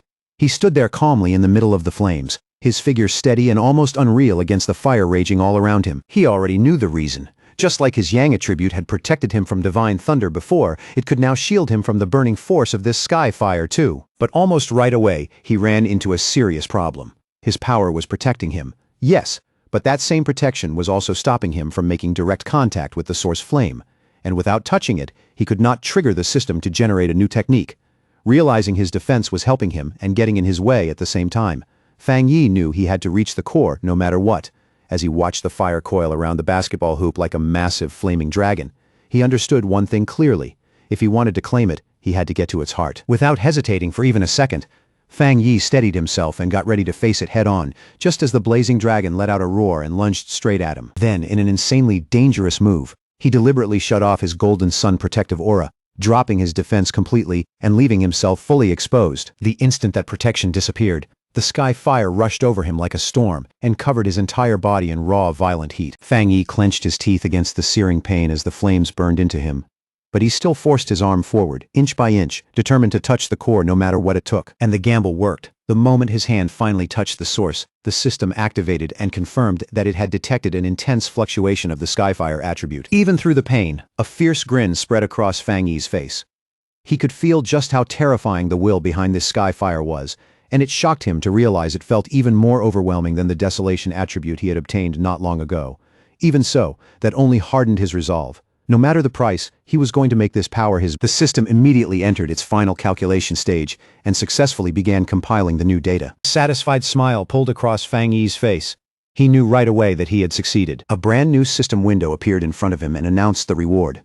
He had obtained the Skyfire attribute technique, the 9 Dragons Skyfire sealing art, a fearsome power meant to destroy evil and seal all demons, and as that knowledge poured into him, the wild flames that had been raging just moments ago started obeying his will, curling around his arm like a dragon that had finally been subdued. The system confirmed that the newly compiled technique had been fully unlocked and was ready to use immediately. As Fang Yi focused his mind and tightened his control, he moved to the final step.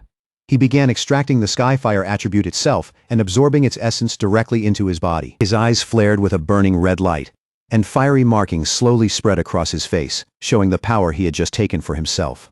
With both hands forming a seal and red energy blazing in his eyes, Fang Yi prepared to unleash his new technique and called out the name of the 9 Dragons Skyfire sealing art. The moment Fang Yi released the technique, huge glowing red chains burst from his back and ripped violently into the surrounding sea of fire. Outside the fence, Ji Ruoyan and the principal could only stare. Ji Ruoyan recognized the energy almost at once and identified it as a sealing aura. She remembered seeing a high-level military pioneer seal, a forbidden land once before. The method here was different, but that same crushing, unmistakable feeling of powerful sealing energy was exactly the same. Then Fang Yi gave a single command for it to shrink, ordering the chains to pull inward. They tightened with overwhelming force, dragging all the wild Skyfire together and compressing it into one tightly bound sphere of blazing energy. Floating in midair, Fang Yi held the chained fire sphere before him. The sealing was complete. The sealed orb of fire then slowly drifted back down toward the basketball hoop. Fang Yi landed lightly and explained the situation to Ji Ruoyan and the principal. He said he had only sealed the Skyfire temporarily and warned them not to reopen the playground or let anyone near it for repairs. For now, that would at least keep the flames from spreading any farther. The principal quickly agreed and promised the court would stay sealed. Then, forcing himself to sound calm, he added that it was not too serious since the university still had 7 or 8 other courts anyway. Ji Ruoyan, however, did not respond right away. She only stood there watching Fang Yi in silence, her gaze sharp and unreadable, like she was reassessing everything she thought she knew about him. Clearly impressed, the principal remarked that Fang Yi could still joke around after doing something that extraordinary, and he offered any further assistance Fang Yi might need. But before the conversation could keep going, Ji Ruoyan cut in and said she needed to speak with Fang Yi privately. The principal immediately excused himself with a cheerful smile, leaving the two of them alone beside the sealed court. Once he was gone, Ji Ruoyan turned to Fang Yi and spoke in a direct, serious tone. She told him he had hidden his true depth extremely well. Fang Yi tried to brush it off casually, saying only that the Skyfire had been troublesome and unusually strong, but Ji Ruoyan saw through that excuse right away. With a sharp, steady look, she told him to stop playing dumb. She made it clear she was not talking about the fire.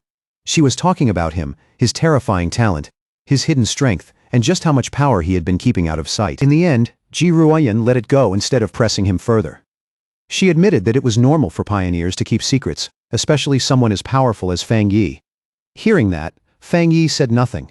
He just kept listening with the same calm, unreadable expression. Then her tone shifted again, quieter now, more sincere, and much heavier.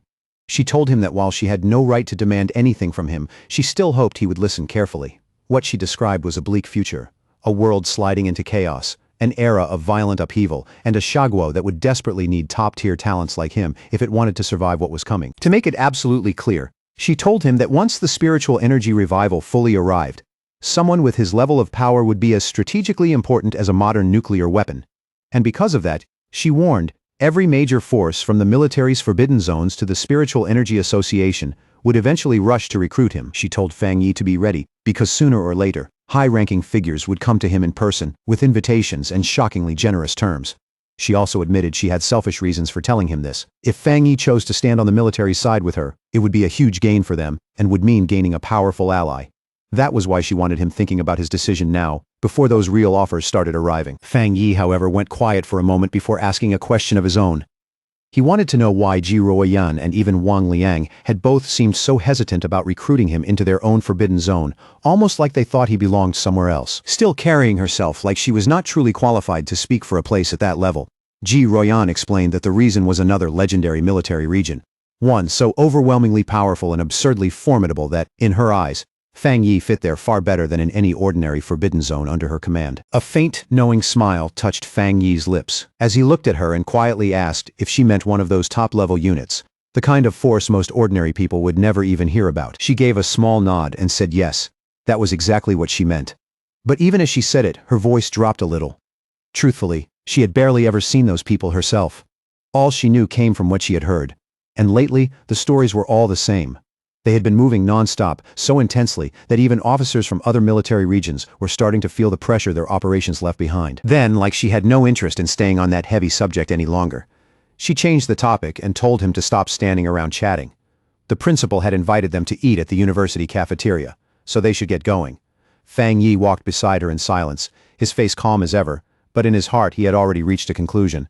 Even the nation's strongest forces were no longer standing as firmly as they looked. They were dealing with serious trouble too. His thoughts turned quickly as the meaning behind Ji Ruoyan's words sank in. If what she said was true, then it meant terrifying anomalies had already begun appearing in the dark, far beyond what the current pioneers could handle. The thought made his chest tighten. The ones fighting those creatures were probably cultivators in the spirit creation realm like him, and maybe even people who had stepped into levels far above anything he had imagined. A sharp urgency swept through him at once, cold and heavy beneath his steady expression. He could feel it more clearly now than ever before. The day full spiritual energy truly revived was coming fast, frighteningly fast, and everything he had prepared still felt nowhere near enough. Not long after, his thoughts pulled back from that distant pressure and settled on the problem right in front of him. How to make the most of the Skyfire attribute he had just gained. He turned it over carefully in his mind. This was no ordinary flame. It was violent, uneven, wild, and ravenous, a fire that devoured everything it touched and left nothing behind, and the more he thought about it, the clearer it became. Against anomalies that multiplied endlessly, regenerated over and over, or simply refused to die, this would be the perfect weapon. Then suddenly an idea flashed through his mind. The fierce domineering nature of Skyfire fit his Crimson Flame Blade technique almost too well. Fang Yi could already see it in his head. His sword wrapped in that savage new fire, every swing carrying far greater destructive force than before. Just thinking about it stirred his blood. If he could truly fuse the two together, his fighting style would rise to a whole new level, wanting to test that new power immediately. Fang Yi headed for the back mountain, the quiet, secluded place he always used when he needed space to train without holding back. But the moment he got there, he stopped. The path he knew so well had been sealed off, and a large warning sign stood in front of it, clearly stating that the mountain was dangerous and that entry was strictly forbidden. Fang Yi narrowed his eyes and wondered who would bother setting something like this up. There had never been monsters roaming around here before, so that excuse made no sense. And as for the military, he doubted they could have found his private training spot this quickly. After thinking it over, he soon landed on the most likely answer. The only group that knew his habits and would quietly do something like this for him was the Spiritual Energy Cultivation Association. They had basically handed the place over to him without saying it outright, turning it into his own private training ground as a gesture of goodwill and a way to stay on his good side. A slight smile appeared on Fang Yi's face. Since they were being considerate, he would accept it just as gracefully. Before that thought could settle, his expression shifted.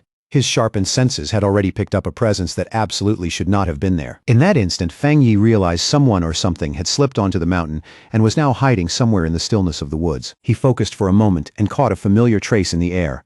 The aura felt extremely close to the one he had sensed back at the factory, only this one was weaker, far less oppressive. Not far away, hidden among the thick trees and broken shadows, a monster crouched in silence. Its shape was roughly like a monkey's, but the body was twisted and unnatural, and its glowing red eyes were locked straight onto Fang Yi with a feral, unsettling stare. Fang Yi quickly realized this was no mindless beast. It knew how to hesitate, how to watch, how to measure his strength instead of rushing in blindly. That made it even more dangerous. Spiritual energy was already gathering along his sword, and as he raised the weapon slightly, he decided this was the perfect chance to show exactly what he could do. At that moment, a system window appeared before his eyes, asking whether he wanted to infuse the newly obtained Skyfire attribute into his Tang sword. The description was short, but it stood out immediately. Skyfire was a powerful light attribute, especially effective against evil and corrupted beings. Fang Yi's eyes sharpened, a fiery resolve rose in them, and without even a moment of hesitation, he accepted. The instant he made his choice, A towering column of endless, crackling flame burst from his sword. The fire surged upward with astonishing force, savage and fierce, yet perfectly controlled in his hand. Fang Yi looked at it with an excited smirk spreading across his face. He was already eager to see what would happen when the limitless power of Skyfire merged with his crimson flame blade technique. His gaze shifted to the mutant creature, and his intention became simple.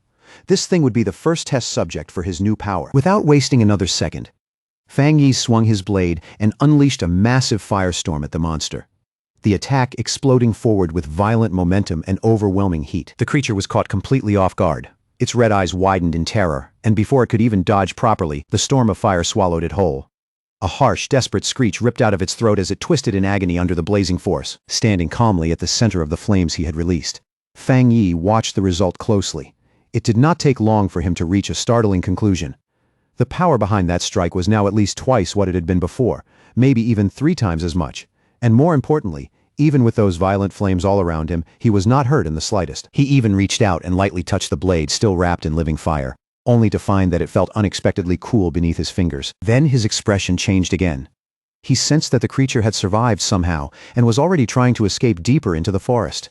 A determined look settled into his eyes right away.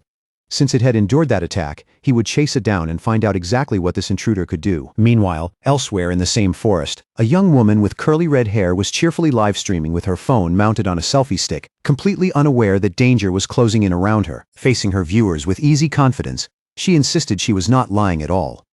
She was just unbelievably lucky, and somehow, incredible content always seemed to drop right into her hands. Her audience, of course, was not buying it.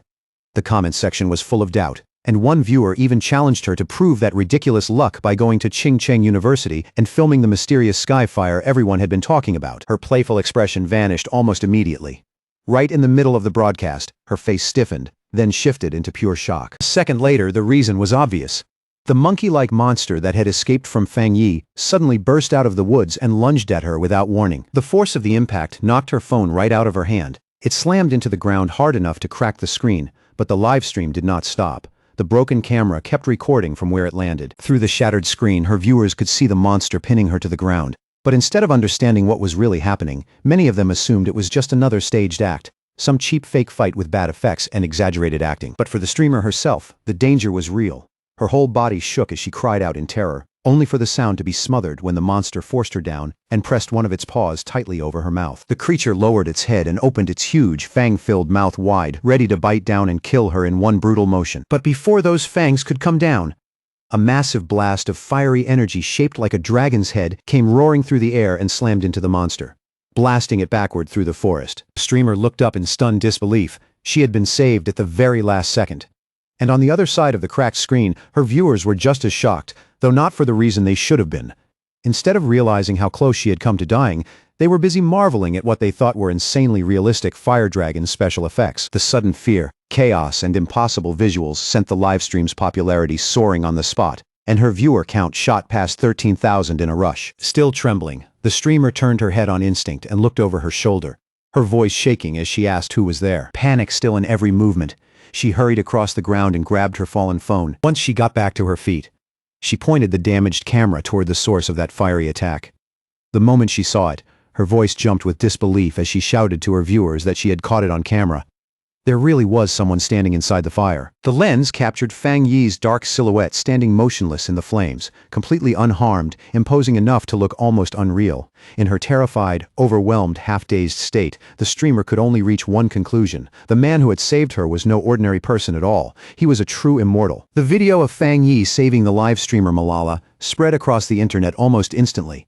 In no time, it shot to the top of the trending charts and racked up more than 13.5 million views. And with every repost, the headlines grew more dramatic, calling him the mysterious man of Skyfire, the king of flames, and even an immortal who had descended to Earth to save the world. In an office somewhere else, a friend of Chu Qingli excitedly called her over to watch the video playing on her computer. She was glowing with excitement as she told Chu Qingli this proved powerful cultivators were real after all, and that the Skyfire incident at the university definitely had not been fake. Chu Qingli, on the other hand, dismissed it immediately. She told her friend not to believe something so ridiculous and insisted it was obviously staged, nothing more than acting, editing, and special effects. But the moment she looked more carefully at the figure on the screen, her doubtful expression froze, then slowly turned into visible shock. Her friend was still too excited to notice. She kept pointing at the screen and proudly saying she had been right all along. She even laughed and commented on how handsome the man in the video was before finally realizing Chu Qingli had gone quiet. But by then, Chu Qingli's heart was already in chaos.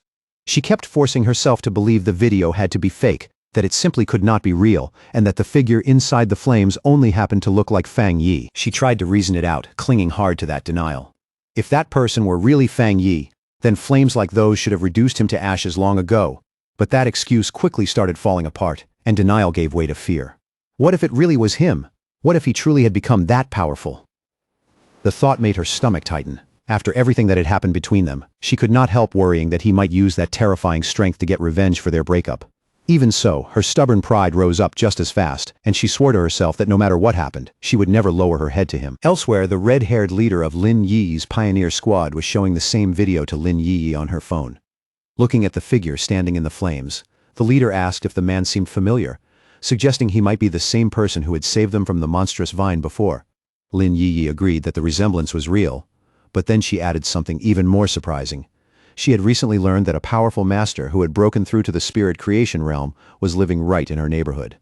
As that thought settled in, she could not stop herself from wondering whether her quiet cousin and this astonishing pioneer might actually be one and the same. Somewhere else, Zhang Xiaoya and the male pioneer who had survived the lava cave incident with her were watching the viral video together. The man recognized Fang Yi's fighting stance right away and pointed out that his strength had clearly risen to an entirely different level from before. At the same time, Zhang Xiaoya noticed that the way he handled his blade was exactly the same as she remembered. That realization sent a lingering chill through both of them. They had truly been unbelievably lucky to once fight alongside someone that powerful. Fang Yi's public display of overwhelming power quickly reached the highest levels of the nation's two major organizations. Inside a sleek modern skyscraper, most likely the association's headquarters, the atmosphere had already grown tense. The crisis in the city was clearly getting worse, and the current pioneers were starting to struggle just to keep up with the chaos spreading around them. In a high-level meeting room, Su Qingying spoke to a group of officials with calm confidence.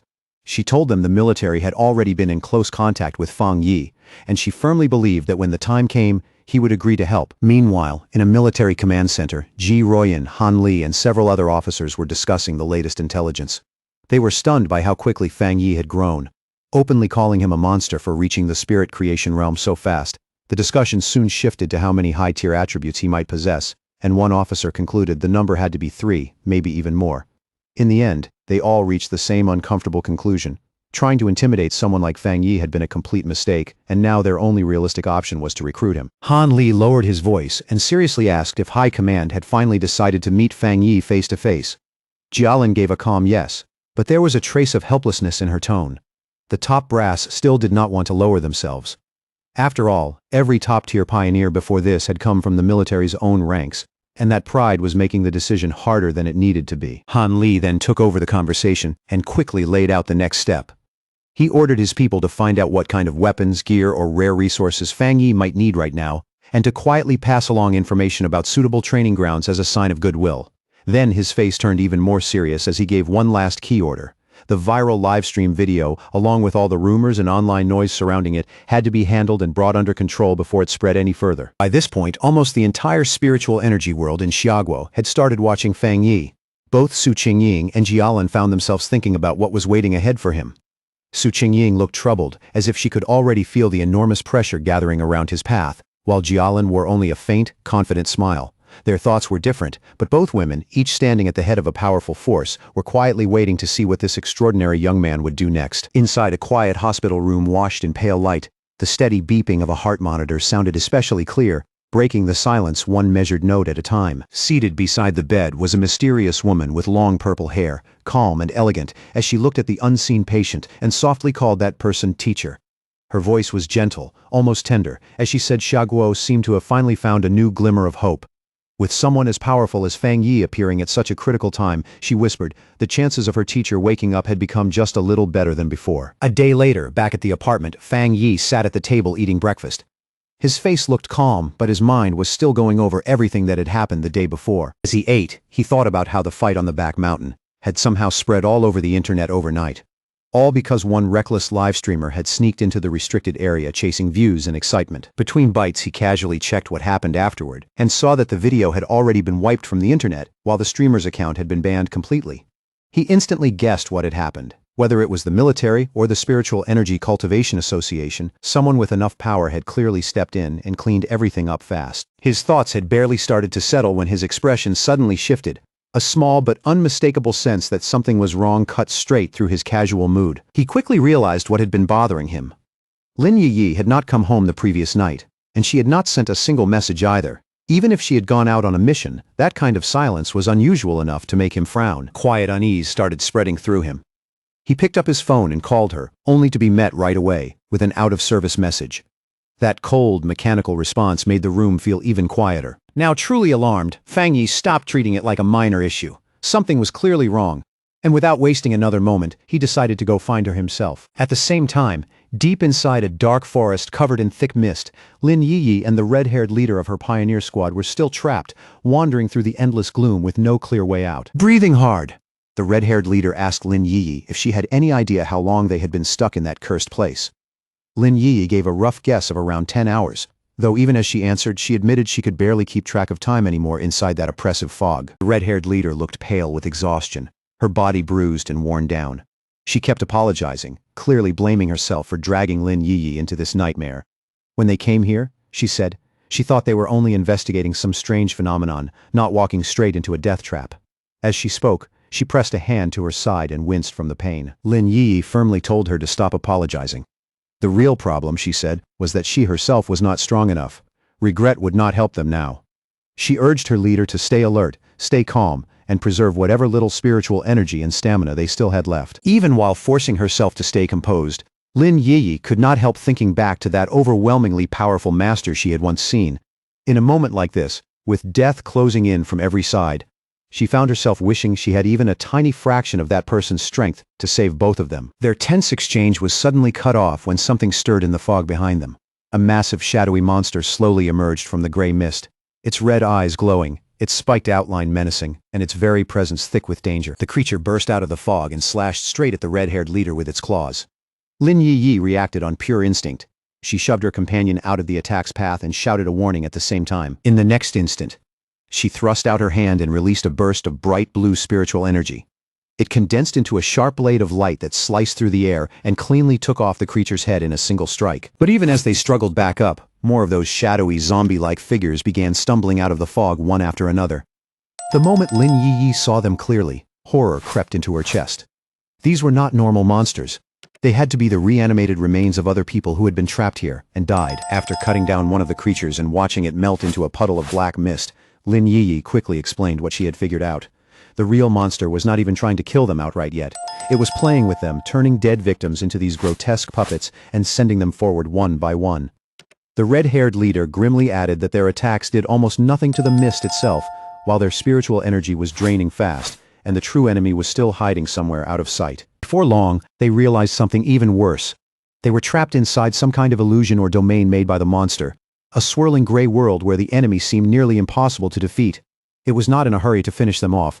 It was simply waiting for fear and exhaustion to wear them down until they could no longer resist. A bead of sweat slid down the red-haired leader's face as the full weight of their situation finally hit her, and for a brief moment, real fear showed through the cracks in her expression. Then, without warning, the sky above them split open. From that tear appeared a single enormous blood-red eye, staring down at them with terrifying malice. The sight was so sudden and so grotesque that the red-haired leader screamed Lin Yi's name on instinct. And that eye was not just watching them, it was a disgusting, pulsing mass of flesh that began to writhe, swell, and split right before their eyes, breaking apart into numerous smaller wet, slimy eyeballs that floated in the air. Driven by fear, anger, and pure desperation, the red-haired leader snapped. She rushed forward and wildly hacked at the flying eyeballs, chopping several of them apart in a frantic, almost reckless burst. Lin Yi felt the shift in the monster's energy almost immediately. Her face tightened as the atmosphere changed, and she urgently warned her leader not to act rashly. The hidden enemy was done toying with them. It was finally starting to lose patience. The giant main eye reacted at once, firing a concentrated blast of red energy straight at them. Lin Yi barely got a crystal barrier up in time, but the force crashing into it was terrifyingly heavy. The barrier shattered on impact, and in the blink of an eye, Lin Yi was separated and alone, swallowed by thick darkness with dozens of glowing red eyes surrounding her on every side. In that suffocating moment, she felt hope slipping away and could not stop herself from wondering if this was really how she was going to die. Trapped inside the monster's dark domain, Lin Yi felt shadowy tendrils slowly wrap around her and consume her body. She could no longer hear the red-haired leader's voice at all, and that silence made the truth painfully clear. The two of them had been dragged into the darkness and swallowed separately. A heavy wave of regret washed over her. Deep down, she blamed herself for being too confident and too careless, bitterly admitting that she had been wrong to think the two of them could handle a mission this dangerous on their own. As the darkness closed in and her resistance kept weakening, her thoughts drifted helplessly toward a future she would never get to see. She found herself wondering what the world would become once the full spiritual energy revival finally arrived. Despair filled her chest as she thought about that magnificent era to come, one she would never live to witness. Her hand reached weakly into the abyss while her body kept sinking deeper into that sea of glowing red eyes. Tears ran down Lin Yi's face as she finally closed her eyes. Her lashes trembled, and little by little, her whole body gave in as she quietly prepared for the end. Just when it seemed like all hope had disappeared, a massive explosion of brilliant blue light suddenly tore through the darkness with overwhelming force and ripped the domain apart. A figure burst through the shattered shadows, wrapped in an immense aura of crackling blue energy that lit up the entire space like lightning given human form. It was Fang Yi. Power shone in his eyes, and even in that urgent moment, he muttered to himself that he had almost come too late. There was relief in that thought, but only barely. Lin Yi stared at him in total shock, tears still clinging to her cheeks as recognition hit all at once. Her lips parted, and in complete disbelief, she gasped his name. The person who had saved her was actually her own cousin. Without pausing for even a second, Fang Yi raised his power and unleashed a violent blast of divine thunder, smashing straight through the monster's shadowy domain and shattering the false darkness that had trapped them. He landed lightly in the now cleared forest, one hand still crackling with leftover arcs of electricity. Both Lin Yi and her unconscious leader had been saved. Lin Yi could only stare at him, her mind thrown into chaos as the truth overturned everything she thought she knew. Her lazy, ordinary-looking cousin was actually an unbelievably powerful pioneer. But the battle was not over yet. From the shadows behind Fang Yi, the anomaly's true body finally revealed itself, a grotesque fleshy orb covered in eyes and radiating something deeply unnatural. Lin Yi snapped out of her daze and immediately shouted a warning, telling Fang Yi that the creature's real body was right behind him. Fang Yi, however, did not panic at all. Golden-red skyfire ignited in his hand, bright and fierce, while a confident smirk slowly spread across his face, as if the whole situation was already in his grasp. To him, this was not a crisis. It was the perfect chance to test how his newly acquired power would perform against a creature with a dark attribute. He moved instantly, leaping into action and unleashing his Crimson Flame blade technique with smooth, practiced force. But this time, the attack was nothing like before. Powered by Skyfire's inextinguishable force, the technique exploded outward and swallowed the monster whole in a raging sea of divine flames. The creature let out one last piercing scream of agony as the divine fire burned through it completely, erasing its resistance in one final burst of suffering. When the battle finally came to a stop, the red-haired leader slowly regained consciousness. Blinking in confusion, she found herself sitting safely on the ground beside Lin Yi, surrounded by a protective ring of flames. The fire looked terrifying, but somehow it was not hurting them at all. Dazed and frightened, she asked Lin Yi if they had died and been dragged down into hell together with the monster. Now, much calmer, Lin Yi gently reassured her and told her to look carefully. They were still alive. The leader, still struggling to process everything, repeated those words in disbelief, almost like saying them out loud might finally make them feel real. Then she asked the question weighing on her most: who had saved them? As the protective flames slowly faded, Fang Yi casually walked over to Lin Yi and her leader with a small, easy smile, as if what had just happened was nothing too serious. He told them the problem had already been handled, and then, noticing the time, casually remarked that they probably had not eaten breakfast yet. The red-haired leader stared at Fang Yi, and little by little, her eyes widened as recognition suddenly flashed across her face. The memory had clearly clicked into place. She sprang to her feet in one motion, her whole face lighting up with excitement and awe. Pointing straight at Fang Yi, she blurted out that he was the very same person who had saved them back in Yanghuo Town from the monstrous death vine. Fang Yi could only blink, a little surprised himself, thinking that he had been recognized much faster than he expected. Lin Yi was left completely stunned by this new revelation. Looking back and forth between the two of them, she asked in disbelief if her leader was really saying that the powerful fire attribute master who saved them from the vine was also her cousin. The red-haired leader turned right back to Lin Yi with equal shock and demanded to know how a supermaster like this could possibly be her cousin, especially when Lin Yi had always described him as nothing more than an ordinary person. Faced with both of their stunned looks, Fang Yi could only scratch the back of his head and give them an awkward, helpless smile. Still overflowing with excitement, the red-haired leader grabbed Lin Yi by the shoulders and reminded her, that this was the very man who had cut down the desolation vine with one unbelievable slash. Her voice was practically shaking from the excitement. Meanwhile, Lin Yi's thoughts were already racing as she tried to piece everything together. Bit by bit, the truth became impossible for Lin Yi to deny. Her cousin really was that high-level fire user. But the more she thought about it, the more confused she became, because she had just watched him use an incredibly pure and terrifyingly powerful thunder attribute to tear apart the monster's dark mist. Her mind spun faster and faster as the implications hit her. The sheer strength of both his fire and thunder abilities meant he was not just talented, he was a true super genius with dual high-grade attributes. Then, another even more shocking thought struck her. She remembered the overwhelming spiritual disturbance near her neighborhood before, the one that clearly signaled someone breaking through into the legendary spirit creation realm. Could that astonishing breakthrough have also been her cousin? Seeing how tangled their thoughts had become, Fang Yi finally stepped in and calmly confirmed that yes, it really had all been him. Then, without letting the shock drag on too long, he shifted the conversation and asked about the dark attribute anomaly instead. His tone grew more serious as he said they should have known a creature like that was not something to take lightly. Then he asked why only the two of them had come and where the rest of their teammates were. The red-haired leader told him the others had not been available. She explained that one teammate was sick at home, while another had been sent off on a tougher mission somewhere else. With a tired sigh, she added that their squad did not always move as a full unit every single time. Lin Yi then lowered her voice and admitted that the real mistake was hers. After her recent breakthrough, she said she had gotten carried away and reckless, wrongly thinking she was strong enough to handle the mission almost on her own. Fang Yi listened quietly, looking thoughtful instead of harsh. He remembered the tension and infighting he had seen in their team before, but now he noticed something different. The red-haired leader, who had once openly criticized her own teammates, was instinctively defending them in front of an outsider. That alone told him a lot about her character. And his sharp-minded cousin had probably sensed the instability inside the squad long before this. Now that his identity had been exposed to two people he truly felt he could trust, Fang Yi finally made up his mind and offered them a proposal. He looked at his cousin, then at her friend, and in an easy, direct tone, asked if the two of them wanted to team up with him. For a brief second, both women were so stunned they could not even speak. Then the red-haired leader burst with joy. She clasped her hands together, almost unable to hold it in, and excitedly shouted about how unbelievably lucky she was to get the chance to team up with a master this powerful, all thanks to Lin Yi's connection. Lin Yi, though, felt something deeper than simple excitement. In that moment, she realized that a pioneer as powerful as Fang Yi must have known her secret for a long time, and had probably been quietly watching over her the whole way. The thought hit her hard.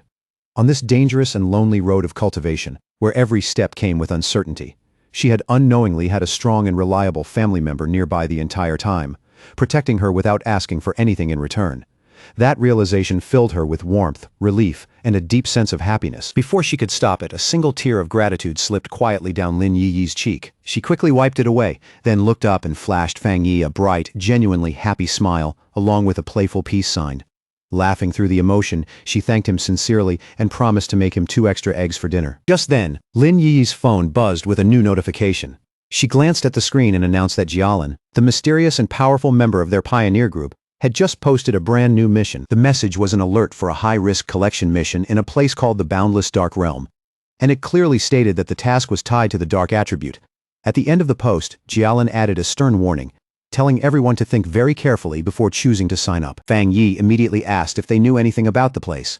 Lin Yi explained that it was a border zone strictly forbidden by Xiaoguo, an area ordinary pioneers were absolutely not allowed to enter. She went on to explain that the dark attribute energy in that region was so dense and dangerous that most pioneers avoided it at all costs. In fact, many of the strange anomalies appearing throughout their city were actually caused by energy leaking out from that forbidden zone. The place was simply too dangerous. Even the government had never managed to explore it deeply because earlier attempts had ended in serious accidents and heavy losses. Instead of being intimidated, Fang Yi grew even more interested. He said they should try it and asked Lin Yi to message Jialan for more detailed information about the mission itself. Lin Yi immediately said that would probably be useless since Jialan was famously mysterious and rarely said more than a few words no matter the situation. Fang Yi quietly thought that over. Based on what he knew, if Jialan was openly posting a mission tied to a top-secret area under government control, then there were really only 2 possibilities. Either she was some extremely bold rogue acting against the authorities, or she held a very high-ranking position in the military or the Spiritual Energy Cultivation Association. After thinking it through, he decided the second option was much more likely. Even though she doubted it would do much, Lin Yiyi still sent Jialan a message under her online handle, Feng Heju.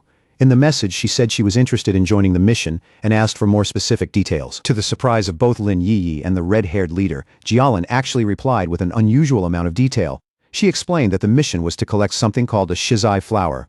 She warned them that while the rewards were much higher than normal, every danger inside the boundless dark realm was tied to the dark attribute, and the risk level was far beyond anything they had faced before. She also clearly advised all pioneers to form teams before attempting it. The two women stared at the reply in shock. This kind of detailed response was nothing like Jialan. Only a moment later, another message from Jialan came through, and this one was even more direct. She warned that the mission might involve an S-level anomaly and that the death rate would be extremely high, once again urging them to think carefully before committing. Then, right at the end, she added one last line that barely tried to hide its real meaning. If they had a strong and reliable pioneer to team up with, it still was not too late to sign up. Elsewhere, the mysterious purple-haired woman from the hospital, now clearly revealed to be Jialan, walked down a corridor with guards lined up on both sides. She lowered her eyes to the phone in her hand and quietly thought to herself that she had already done everything she could. From here on, it all depended on whether that person was willing to accept the challenge. Back in the park, Fang Yi gave a faint smirk, instantly understanding the meaning hidden beneath Jialan's words. He told Lin Yiyi that the message was not just a warning. It was a direct invitation. Then he put the subtext into plain words for them. I know who you are. I know someone of your level will be interested in this, and I'm openly daring you to come. At that point, Fang Yi was sure this entire mission posting had been aimed at him from the beginning. As he looked ahead and imagined the dark, barren landscape of the boundless dark realm, the whole thing started to feel strangely interesting. Far from backing away, he decided without much hesitation that he really would make the trip, using her online name Feng Heju. Lin Yi officially accepted the mission and sent Jialan a reply saying that her team had 3 people. The scene then shifted to a hospital waiting area, where Jialan was walking with 2 female assistants by her side. One of them voiced concern about the team that had just signed up, worried that 3 people was far too small a group for a mission this dangerous, but Jialan stayed calm and completely unmoved. She said that if Fang Yi was truly a pioneer Xiaoguo could place its trust in, then he would come. The assistant pressed further, uneasy about what would happen to the other pioneers if Fang Yi chose not to show up. Jialan's answer was simple and cold. If he did not come, then it only meant their fates were never meant to continue. As they kept walking, a faint smirk appeared on Jialan's lips. She asked her assistants if they really believed a mission to collect the shizai flower existed just to send powerful pioneers to their deaths. Then she explained that the true purpose of this extremely dangerous mission was actually the exact opposite of what it seemed on the surface. A vision revealed the flower's true nature. It bloomed from a dark, corrupted pool, nourished by the bodies and souls of fallen pioneers, beautiful and unsettling at the same time. Jialan said that obtaining this flower was a necessary step if the nation wanted to grow stronger, because it was the only way to save even more pioneers in the future. She went on to explain the real reason behind the mission. It was meant to protect Xiaoguo's future main force, represented by the new generation of pioneers like Fang Yi and his team, who could be seen traveling toward the mission on the subway. At the same time, it was also meant to restore the top-tier combat power the nation had already lost in battle. Soon, they arrived outside the hospital room of her teacher, the elderly man who still lay in a coma. Standing beside the bed and holding his hand, Jialan quietly repeated their goal to herself once again. No matter the cost, they had to obtain more shizai flowers. Then she revealed who he truly was, and why this mission carried so much weight. Her teacher was the only pioneer in all of Xiaoguo who had ever reached the legendary Endless Spirit Sea Realm, and the shizai flower was the one and only thing that could wake him from his coma. Jialan explained the strategic value of a figure like him with complete clarity. Once the full spiritual revival arrived, a powerhouse at the Endless Spirit Sea Realm would be no different from a modern nuclear weapon, making him the nation's greatest bargaining chip when dealing with other countries. From her point of view, sacrificing a few pioneers, or even entire squads, was a price worth paying if it meant bringing him back. One of her assistants, though, looked troubled and gently voiced concern for Jialan herself, saying that even if the mission was important, her health mattered too. That simple comment made the atmosphere around Jialan darken almost instantly. Jialan's face went cold as she slowly repeated the words, "My health is important?" Then all at once pain and rage broke through together. She shouted that yes, her life was important, but only because it had been bought with the lives of her fallen comrades, the people who died to save her. To her, still being alive was not a comfort. It was a debt. As those memories came flooding back, she clutched her head, suddenly hit by a sharp, intense pain that made it clear just how deep the trauma still ran. After a moment, she forced herself to calm down and apologized for losing control. One of the assistants, clearly worried, softly asked if her headaches were starting again. Jialan brushed the concern aside and said it was not time for her medicine yet. At that moment, an image of her old team in happier days flashed through her mind. She looked away with a tired, sorrowful expression and murmured that it was all in the past now. The story then slipped into one of Jialan's painful memories. In a dark, barren landscape filled with deathly silence, a desperate voice was shouting for the sword-wielding squad to retreat immediately. A younger Jialan knelt among the bodies of her fallen comrades, while her dying captain entrusted the mission of retrieving the Shizai flower to her. Trembling in despair, torn between thoughts of her teacher and the fate of her country, she finally understood with brutal clarity that the boundless dark realm was a place that showed absolutely no mercy. She cried out in refusal, her voice breaking as she insisted that she would not leave her captain behind. In his final moments, the captain placed his hand over hers and transferred his spiritual energy into her. As his life faded away, he told her he only hoped their strength would still be useful to her in the end, and begged her to survive and make it back alive. Back in the present, Jialan stood in the hospital and reflected on that tragic day. Then she revealed the cruel irony behind her team's sacrifice.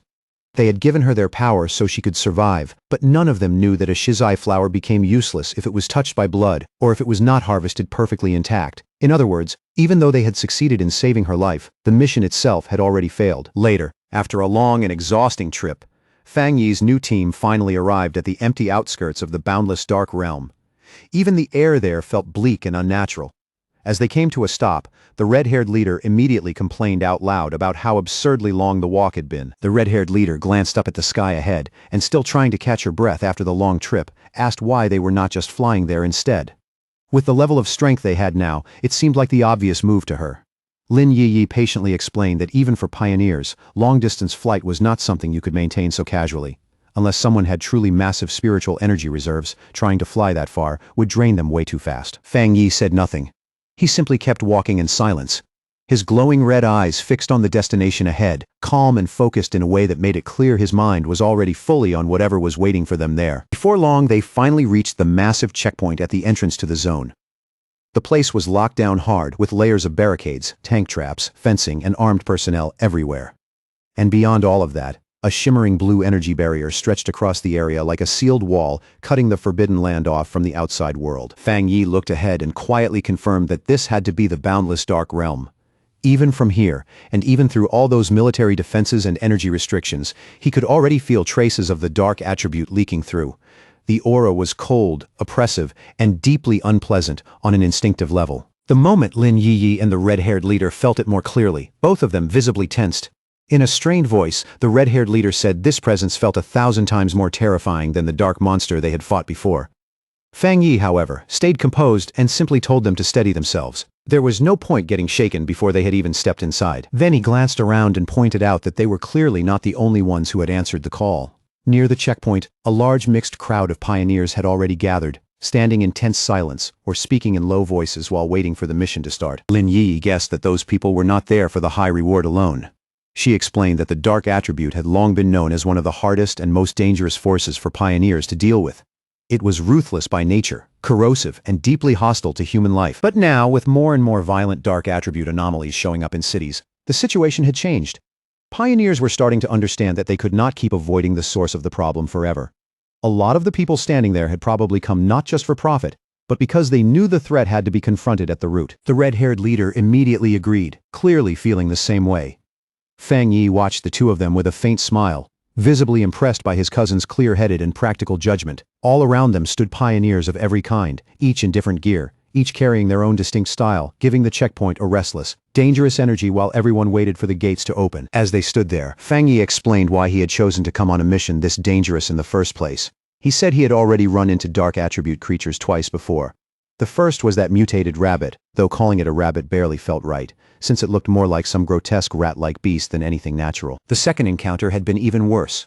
It was the serpent and its rat-like partner, Candle Knight, an intelligent pair that worked together to lure, mislead, and trap pioneers with frightening coordination. That mission had nearly wiped out an entire squad from the Spiritual Energy Cultivation Association. Then Fang Yi pointed out what mattered most. Like Lin Yi had already observed, these creatures did not seem to be entering the city by accident. They looked like they were deliberately finding clever ways around the military defenses set up around the urban borders. That meant they were probably using some unknown method to infiltrate populated areas, and by now it had happened far too many times to be written off as coincidence. For Fang Yi, that pattern alone was enough to make the whole situation impossible to ignore. The problem had already grown serious enough that if nobody stepped in to deal with the source, the cities would eventually be facing far more than scattered incidents. Sooner or later, they would be overwhelmed completely. That was why in Fang Yi's eyes there was no real choice left.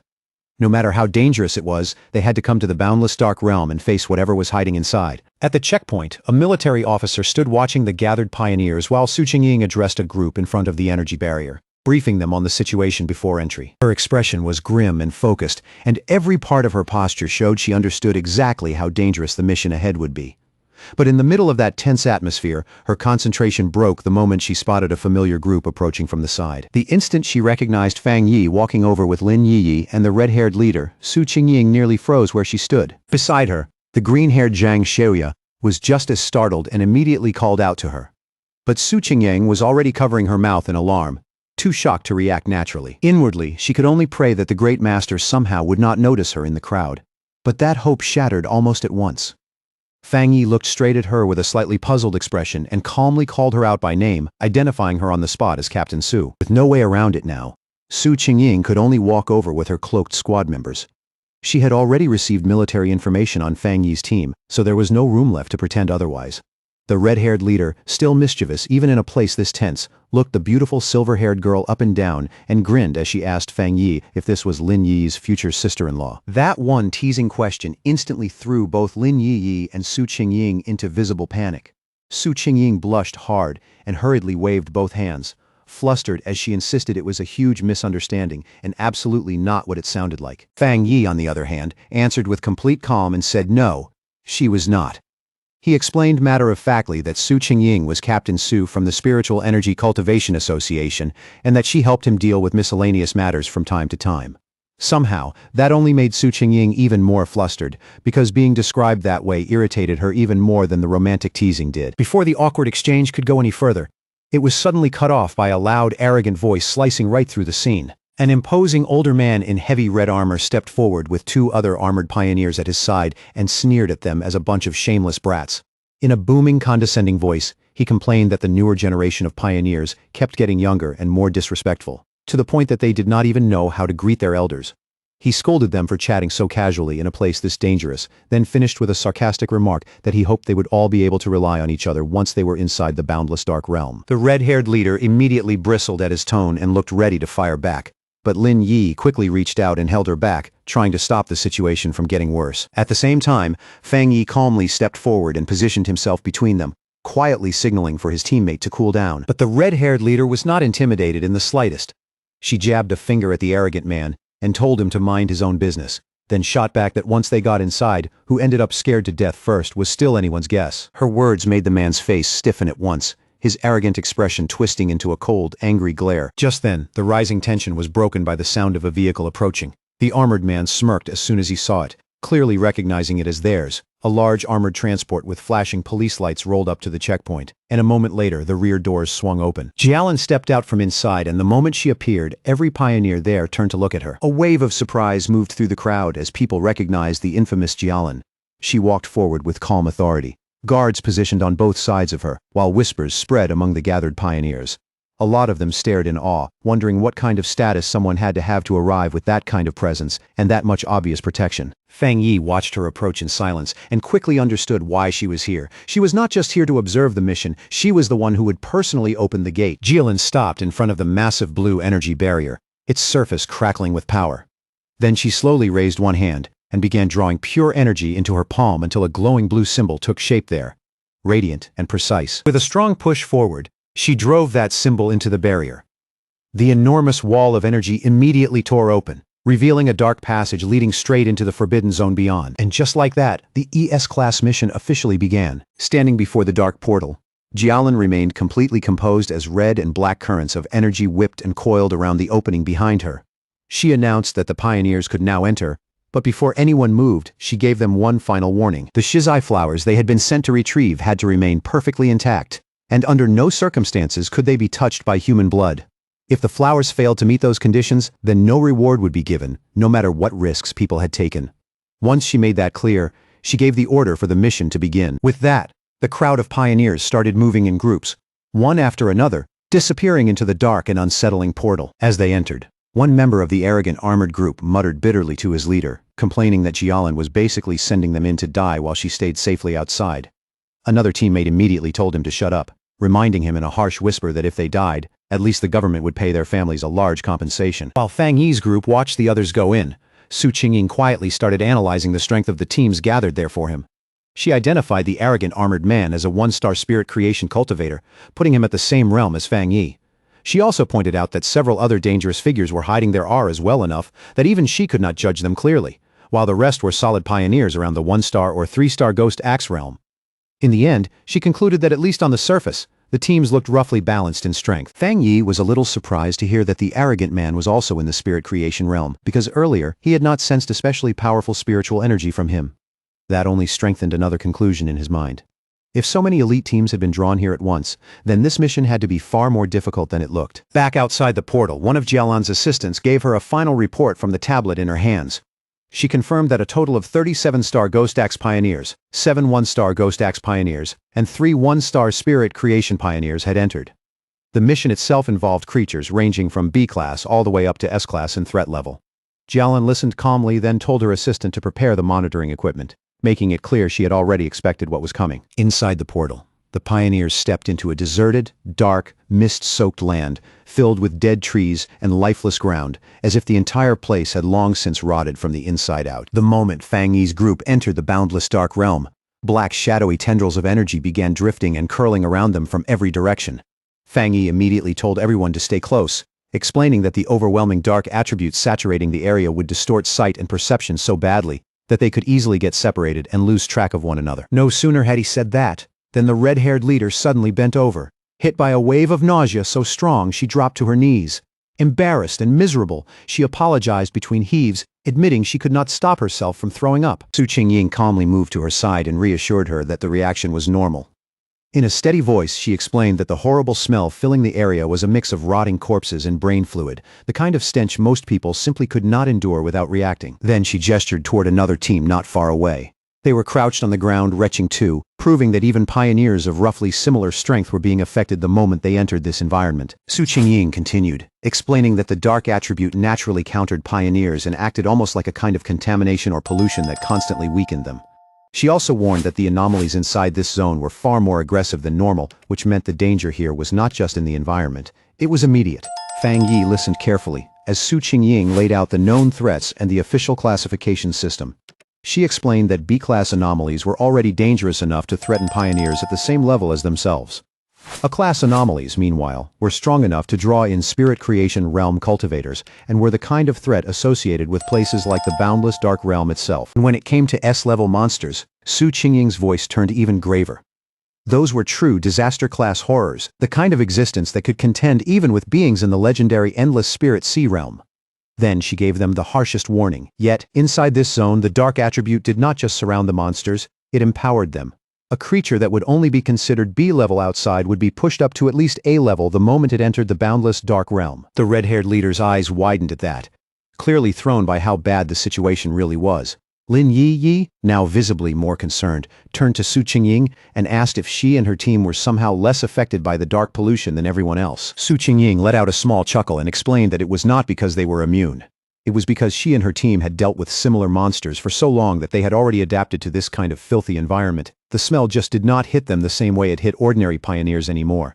Then, in a calm, matter-of-fact tone, she added another detail. She had recently broken through into the 3-star Ghost Axe realm and was now working to evolve her water attribute into the much rarer ice attribute. Lin Yi then spoke more seriously to Su Qingying. Since they were now both in the same realm, she wanted to know if Su Qingying also felt her spiritual energy being heavily suppressed here, even more than on earlier missions. Su Qingying gave a grim nod right away and confirmed it. She added that many high-level masters had already died in this zone before, including one-star spirit creation elites from the military, so nobody here could afford even a second of carelessness. As they moved deeper into the bleak, abandoned landscape, Su Qingying naturally took the lead.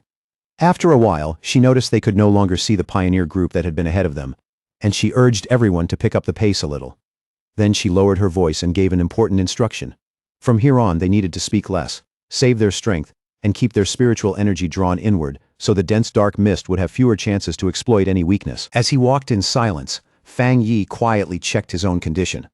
To his surprise, he did not feel the same sharp discomfort the others were describing. After thinking it over, he concluded it was probably because his strengthened yang and thunder attributes naturally repelled the dark attribute around him. Of course, there was another possibility too.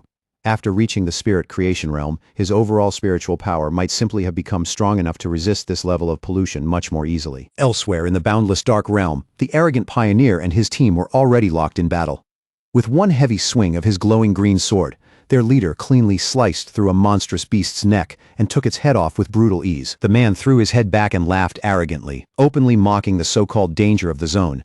His teammates immediately cheered him on, feeding his pride even more, and he loudly declared that they would be the ones to claim the Shizai flower.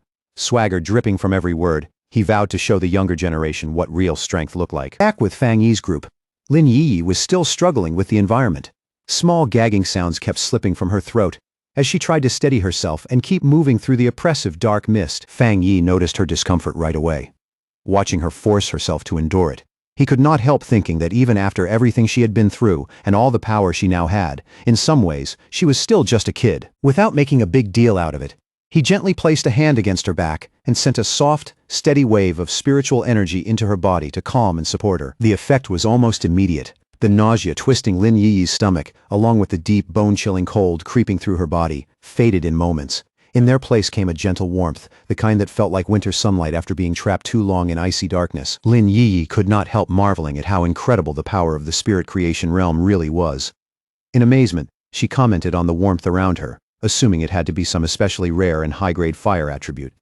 Then her thoughts briefly drifted to her own wood attribute, which absorbed energy slowly and steadily by nature, and to what Su Qingying had said earlier about evolving water into the much rarer ice attribute. Fang Yi calmly corrected her, explaining that what she was feeling was not a fire attribute at all, but the yang attribute. He even apologized lightly for never explaining that to her before. Then, almost casually, he revealed something even more shocking. He was the one behind both the incident at the North Gate and the blaze on the playground at Qingqing University. The red-haired leader froze in complete disbelief at that confession. Staring at him, she blurted out whether he was seriously admitting to having 3 separate high-grade attributes. Fang Yi explained that the 2 fire-related incidents were not actually the same thing, because there were subtle but important differences between the yang attribute and skyfire. At the same time, his thoughts briefly flickered to the desolation attribute, his 4th power. He decided at once to keep that one hidden. In a place like this, it was always smart to keep at least one trump card in reserve. Outwardly, he only gave a vague confirmation which naturally left the others even more stunned. Still shivering from the biting cold and the oppressive aura around them, the red-haired leader edged a little closer to Fang Yi. Somewhat awkwardly, she admitted that she had not reached the 3-star Ghost Axe realm yet, so her ability to sense attributes was still weak, but even so, she could tell his yang attribute would help a lot. Trying to sound obedient, she shyly asked if he could warm her up too, and promised she would behave herself. Fang Yi agreed without making a fuss and said he would help keep her warm for the day. Then he placed a hand on her shoulder and sent a gentle wave of nourishing energy into her body, drawing out a sharp little yelp the moment the warmth spread through her. As she breathed out a visible puff of warm air and let out a long sigh of pure relief, Zhang Xiaoya and the other member of Su Qingying's squad watched from the side with obvious curiosity, both clearly seeing just how effective Fang Yi's energy was. Noticing their reactions, Fang Yi generously offered to do the same for Su Qingying's team too. Su Qingying hesitated for a moment, but then admitted in a slightly awkward tone that the warmth did, in fact, feel very nice. Her 2 much more enthusiastic subordinates accepted almost immediately, with no convincing needed. With a few quick, easy pats, Fang Yi passed his protective yang energy into all 3 women. Each of them reacted with visible surprise as the warmth settled in, and the tension in their faces eased right away. Their gratitude was genuine, because in that hostile darkness, that simple comfort felt far more precious than it would have anywhere else. But that brief relief did not last. It was suddenly broken by the heavy sound of clawed footsteps crushing over the dead ground somewhere nearby, deep and deliberate in the fog. The moment his senses locked onto the disturbance, Fang Yi's expression hardened. In a sharp, low voice, he warned the whole group that a monster was coming. The next instant, a huge, shadowy, wolf-like creature burst from the mist and lunged straight at them. Su Qingying reacted on instinct, leaping forward and forming a long blade of blue energy to intercept it. But the beast moved with eerie speed and landed with a heavy thud directly behind the terrified red-haired leader, forcing Fang Yi to shout a warning at her. Wrapped in a menacing purple-black aura, the monster threw back its head and unleashed a furious roar that shook the air. Then it lowered itself and charged again. this time with brutal, killing intent. Su Qingying immediately identified it as a dangerous A-level monster. Declaring that she would handle it herself, she stepped forward and thrust out her hand, releasing a fierce burst of razor-sharp ice energy that struck the creature head-on. To everyone's surprise, the monster did not collapse or bleed.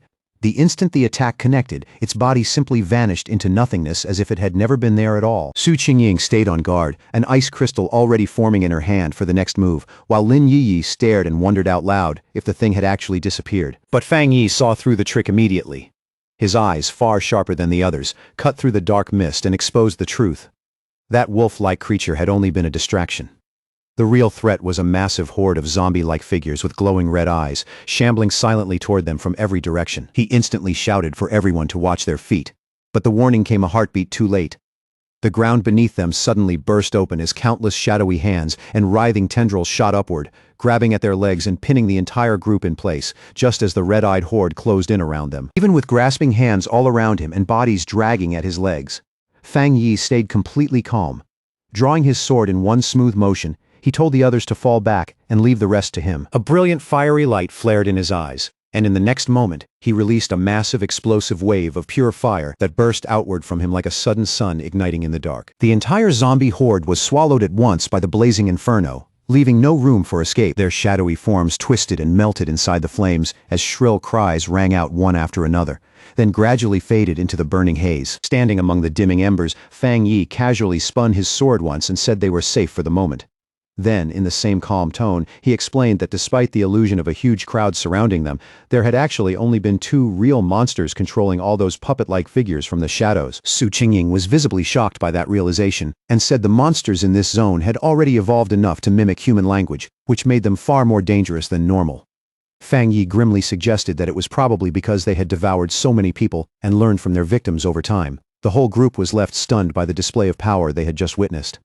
Su Qingying then added that the boundless dark realm was so dangerous that even weak creatures could be pushed into a-level threats here, making direct battle impossible for anyone below the spirit creation realm. Elsewhere, at a separate observation point, the mysterious Jilan was silently watching the entire scene unfold. Even she looked impressed. She realized right away that Fang Yi had destroyed two A-level phantom beasts with a single strike.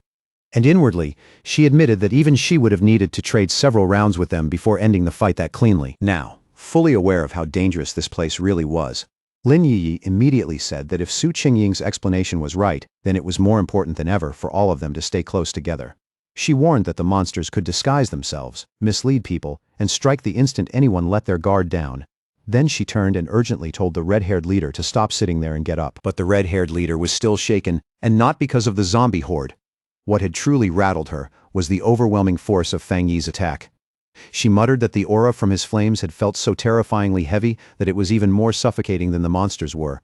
In her eyes, even the slightest touch from that fire probably would have killed her on the spot. Just then, a deep rumbling sound rolled across the empty landscape, low and heavy enough to make everyone instinctively lift their heads. Lin Yi frowned and asked if the others could hear it too, because what she was hearing sounded strangely like distant ocean waves crashing somewhere in the dark. A moment later, the ground started shaking violently beneath them, the tremors so strong the whole group staggered and nearly lost their footing. Off in the distance, they could see other pioneer teams running in full panic, their formations broken and their faces full of terror, as they fled through the dead forest. One man was screaming desperately at his companion to stop fighting and run.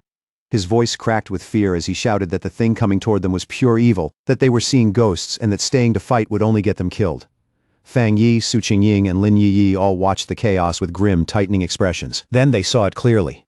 A massive swirling vortex made of pure dark energy was rolling across the land like a living disaster, packed with countless twisted shapes and glowing red eyes. It devoured everything in its path as it advanced, unstoppable and horrifying. And caught right in the middle of that catastrophe was the arrogant pioneer and his team, now facing what was unmistakably the legendary Dark Tide. As the terrifying Dark Tide surged across the land and swallowed pioneers whose screams rang out in horror, the arrogant pioneer still gave a scoffing laugh. He dismissed the threat with blatant pride, loudly declaring that just because the regular troops could not handle it, did not mean he could not.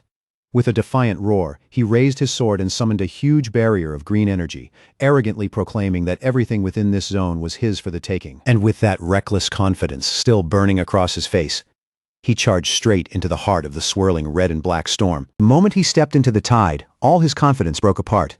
Thick black tendrils came at him from every side, wrapping around him and locking him in a suffocating grip. A chill ran straight through him. Only then did he realize the monsters hiding inside were far more terrifying than he had imagined, not just above A level. Not even just above S level. Panic hit him instantly. He knew he couldn't let himself get caught, but by that point, it was already too late to run. He, along with many other pioneers, was swallowed by that overwhelming darkness. Their screams rang out as they were dragged down into the depths. From farther back where it was still barely safe, Fang Yi and the others could do nothing but watch the nightmare unfold. The red-haired leader stared ahead, visibly shaken, and muttered in disbelief, wondering if those people were already dead, and if any of them still had a way out. Beside him, Lin Yi quickly turned to Su Qingying and pressed her to explain what this so-called dark tide really was. With a grim look on her face, Su Qingying explained that this was the ultimate form of the dark attribute, a corrupted tide that devoured everything in its path, even other monsters. There was fear in her voice, but confusion too. Their mission was supposed to have been arranged specifically to avoid the day of the tide, and now that this was happening right in front of them, she could only fear that every pioneer who had gone ahead was already gone. Lin Yi suddenly remembered seeing the dark tide mentioned on pioneer forums, where people described it as a disaster capable of wiping out an entire city. Her face tightened with fear, and she immediately told Fang Yi they needed to retreat while they still could. But Fang Yi stayed completely calm. He told everyone not to panic, then raised a huge protective barrier around the group, golden spiritual energy pouring out as blue lightning crackled across its surface. In a steady voice, he explained that this spiritual shield naturally countered dark energy.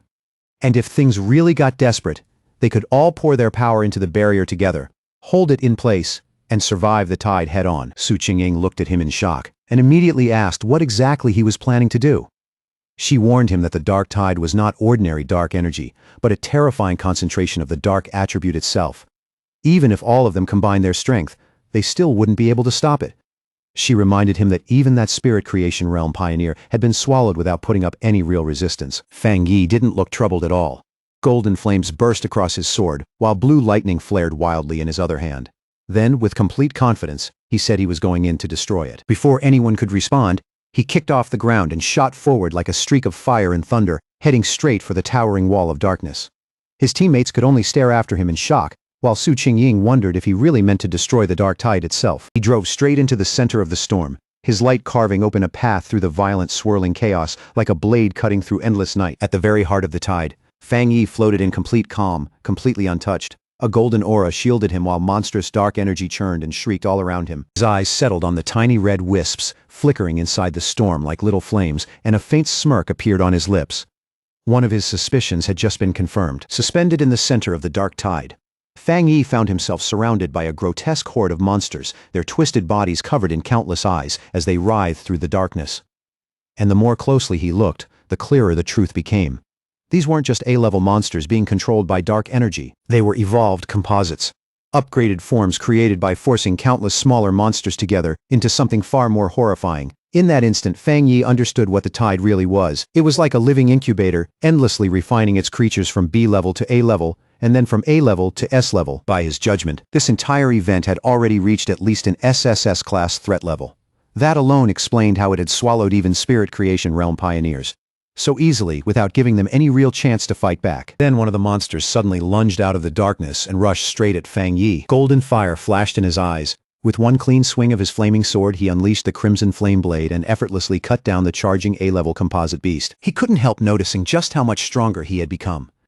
Now that he had reached the spirit creation realm and combined it with his Skyfire-enhanced sword, a creature that once would have dragged him into a brutal fight could now be killed in an instant. As his gaze moved through the storm around him, something nearby suddenly caught his eye. It was that arrogant pioneer. He was still alive, but the tide's dark energy was steadily eating away at him. He hadn't passed out yet, and he was still struggling desperately against the corruption spreading through his body. Fang Yi saw right away that the man was still responsive, which meant his spiritual energy had not been completely drained yet. His foundation was nowhere near as stable as Fang Yi's, but as a true spirit creation realm pioneer, he still had one slim chance to survive. After only a brief pause, Fang Yi gathered divine thunder into his hand. A huge burst of purifying lightning exploded from him and slammed straight into the dark mass trapping the arrogant pioneer. The man was blasted clear out of the tide, thrown through the air before crashing hard onto the ground. He was unconscious, but at least he was finally free from the corruption gripping him. Standing over the fallen rival with his sword still burning in his hand, Fang Yi calmly judged that the man could still be saved. but only by the thinnest margin. But that small win didn't last long. The dark energy around him started twisting and gathering again, and the monsters he had just cut down began reforming right in front of his eyes. He watched a massive, many-eyed creature regenerate out of the surrounding darkness, and immediately understood the real problem. The tide could keep reproducing its minions endlessly, and for a moment he couldn't help wondering if this terrifying power of regeneration was what defined monsters beyond the S-level threshold. Facing that endlessly reviving horde, Fang Yi quickly gave up on his original plan and settled on something far more dangerous. Even so, a confident smirk still rose on his face. He was ready to try a different approach. Without the slightest hesitation, he deliberately withdrew his protective spiritual aura and left his entire body exposed to the crushing power of the dark tide. The instant that protection vanished, his system reacted and detected the extreme dark attribute surrounding him, but almost immediately it returned a failure. The attribute was too unusual, too complex, and couldn't be extracted for now. Fang Yi felt disappointed but not surprised. Even after stepping into the spirit creation realm, the dark attribute was still beyond his reach. If anything, that only confirmed what he had already started to suspect. This power was fundamentally different from every other attribute he had encountered. As his options narrowed by the second, panic still never showed on his face. Instead, a determined smile slowly appeared. Since he couldn't destroy the tide outright, and couldn't absorb its power either, then there was only one thing left to do. He would have to find another way to deal with it. As the monsters began closing in again, he briefly regretted not bringing Little Flower, the Desolation Flower, with him. Its life-draining power would have been the perfect answer to something like this. For one short moment, he wondered what choices he still had left. Then his eyes widened slightly. A sudden realization hit him. The answer had been right in front of him the entire time. Outside the tide, the rest of the team stayed inside the golden barrier, staring nervously into the darkness. Still rattled, the red-haired leader asked Su Qingying if she had ever seen anything like this before. With a tense expression, she could only admit that she hadn't. Then, all at once, the violent chaos of the dark tide went still. Instead of raging wildly, it pressed silently against their protective shield. And somehow, that unnatural silence felt even worse than the storm. That eerie calm only made everyone more uneasy. Lin Yiyi admitted with a trembling voice that even when they had faced the monstrous desolation vine, she had never felt this afraid. Her worry for Fang Yi weighed so heavily on her that she could barely think. Su Qingying tried to calm her down. She pointed out that Fang Yi's barrier was still holding, even if it was flickering under the pressure. Taking Lin Yiyi's hands, she told her they should focus their own spiritual energy into the shield and help reinforce it. Then, with grim honesty, she added that if someone as strong as Fang Yi really fell here, then their own fate would be sealed soon after anyway. Su Qingying kept trying to steady everyone's nerves. She reminded them that Fang Yi was a spirit creation realm cultivator who wielded several terrifyingly powerful attributes, and she strongly suspected that his real strength went even deeper than anything they had seen so far.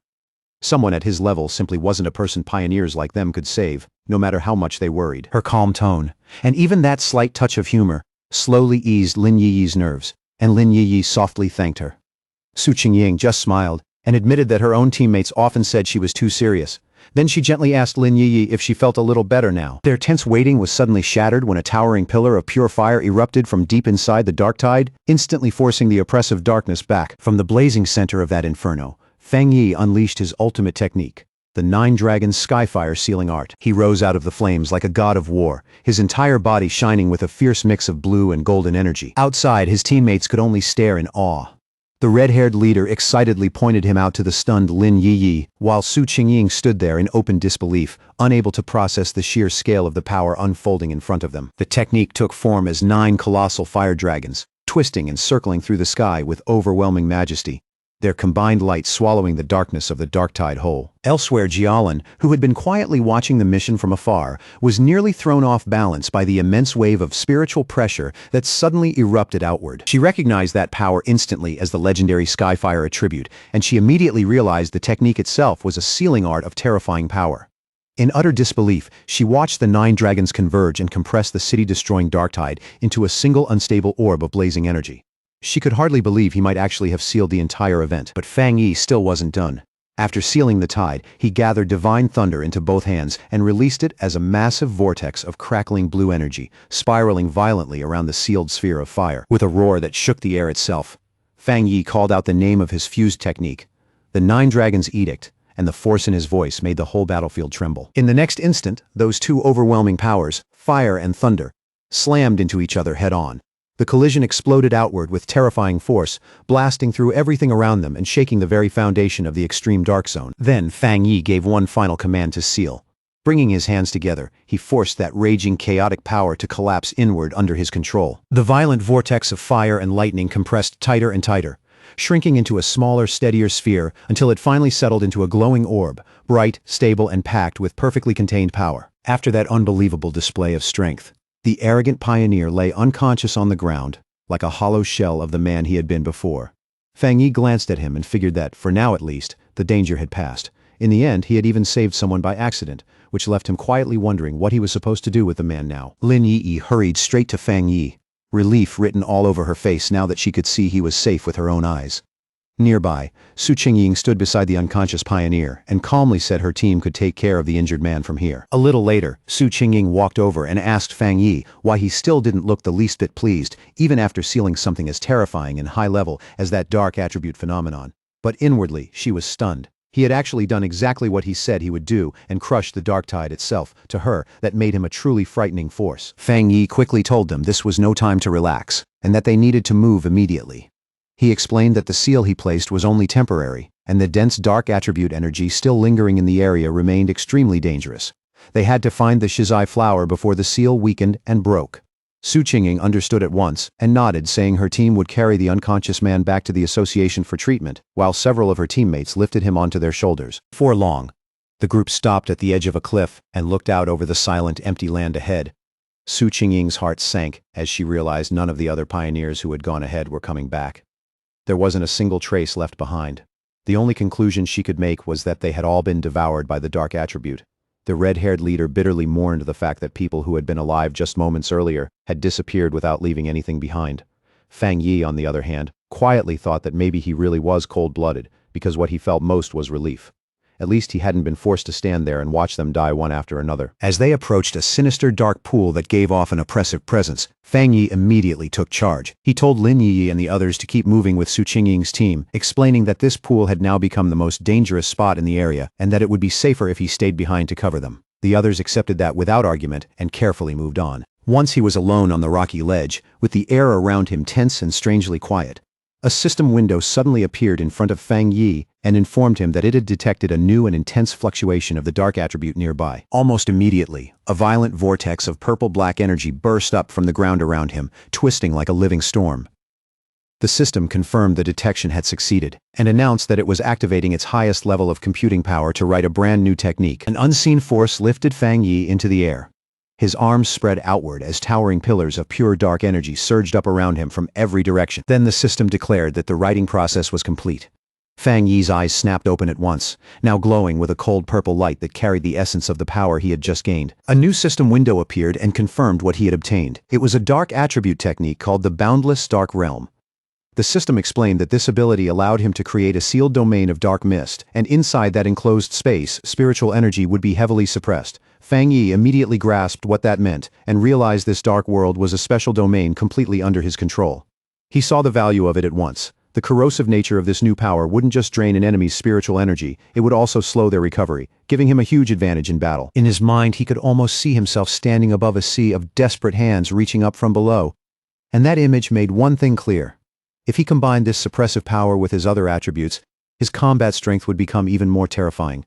With that thought, his confidence only grew.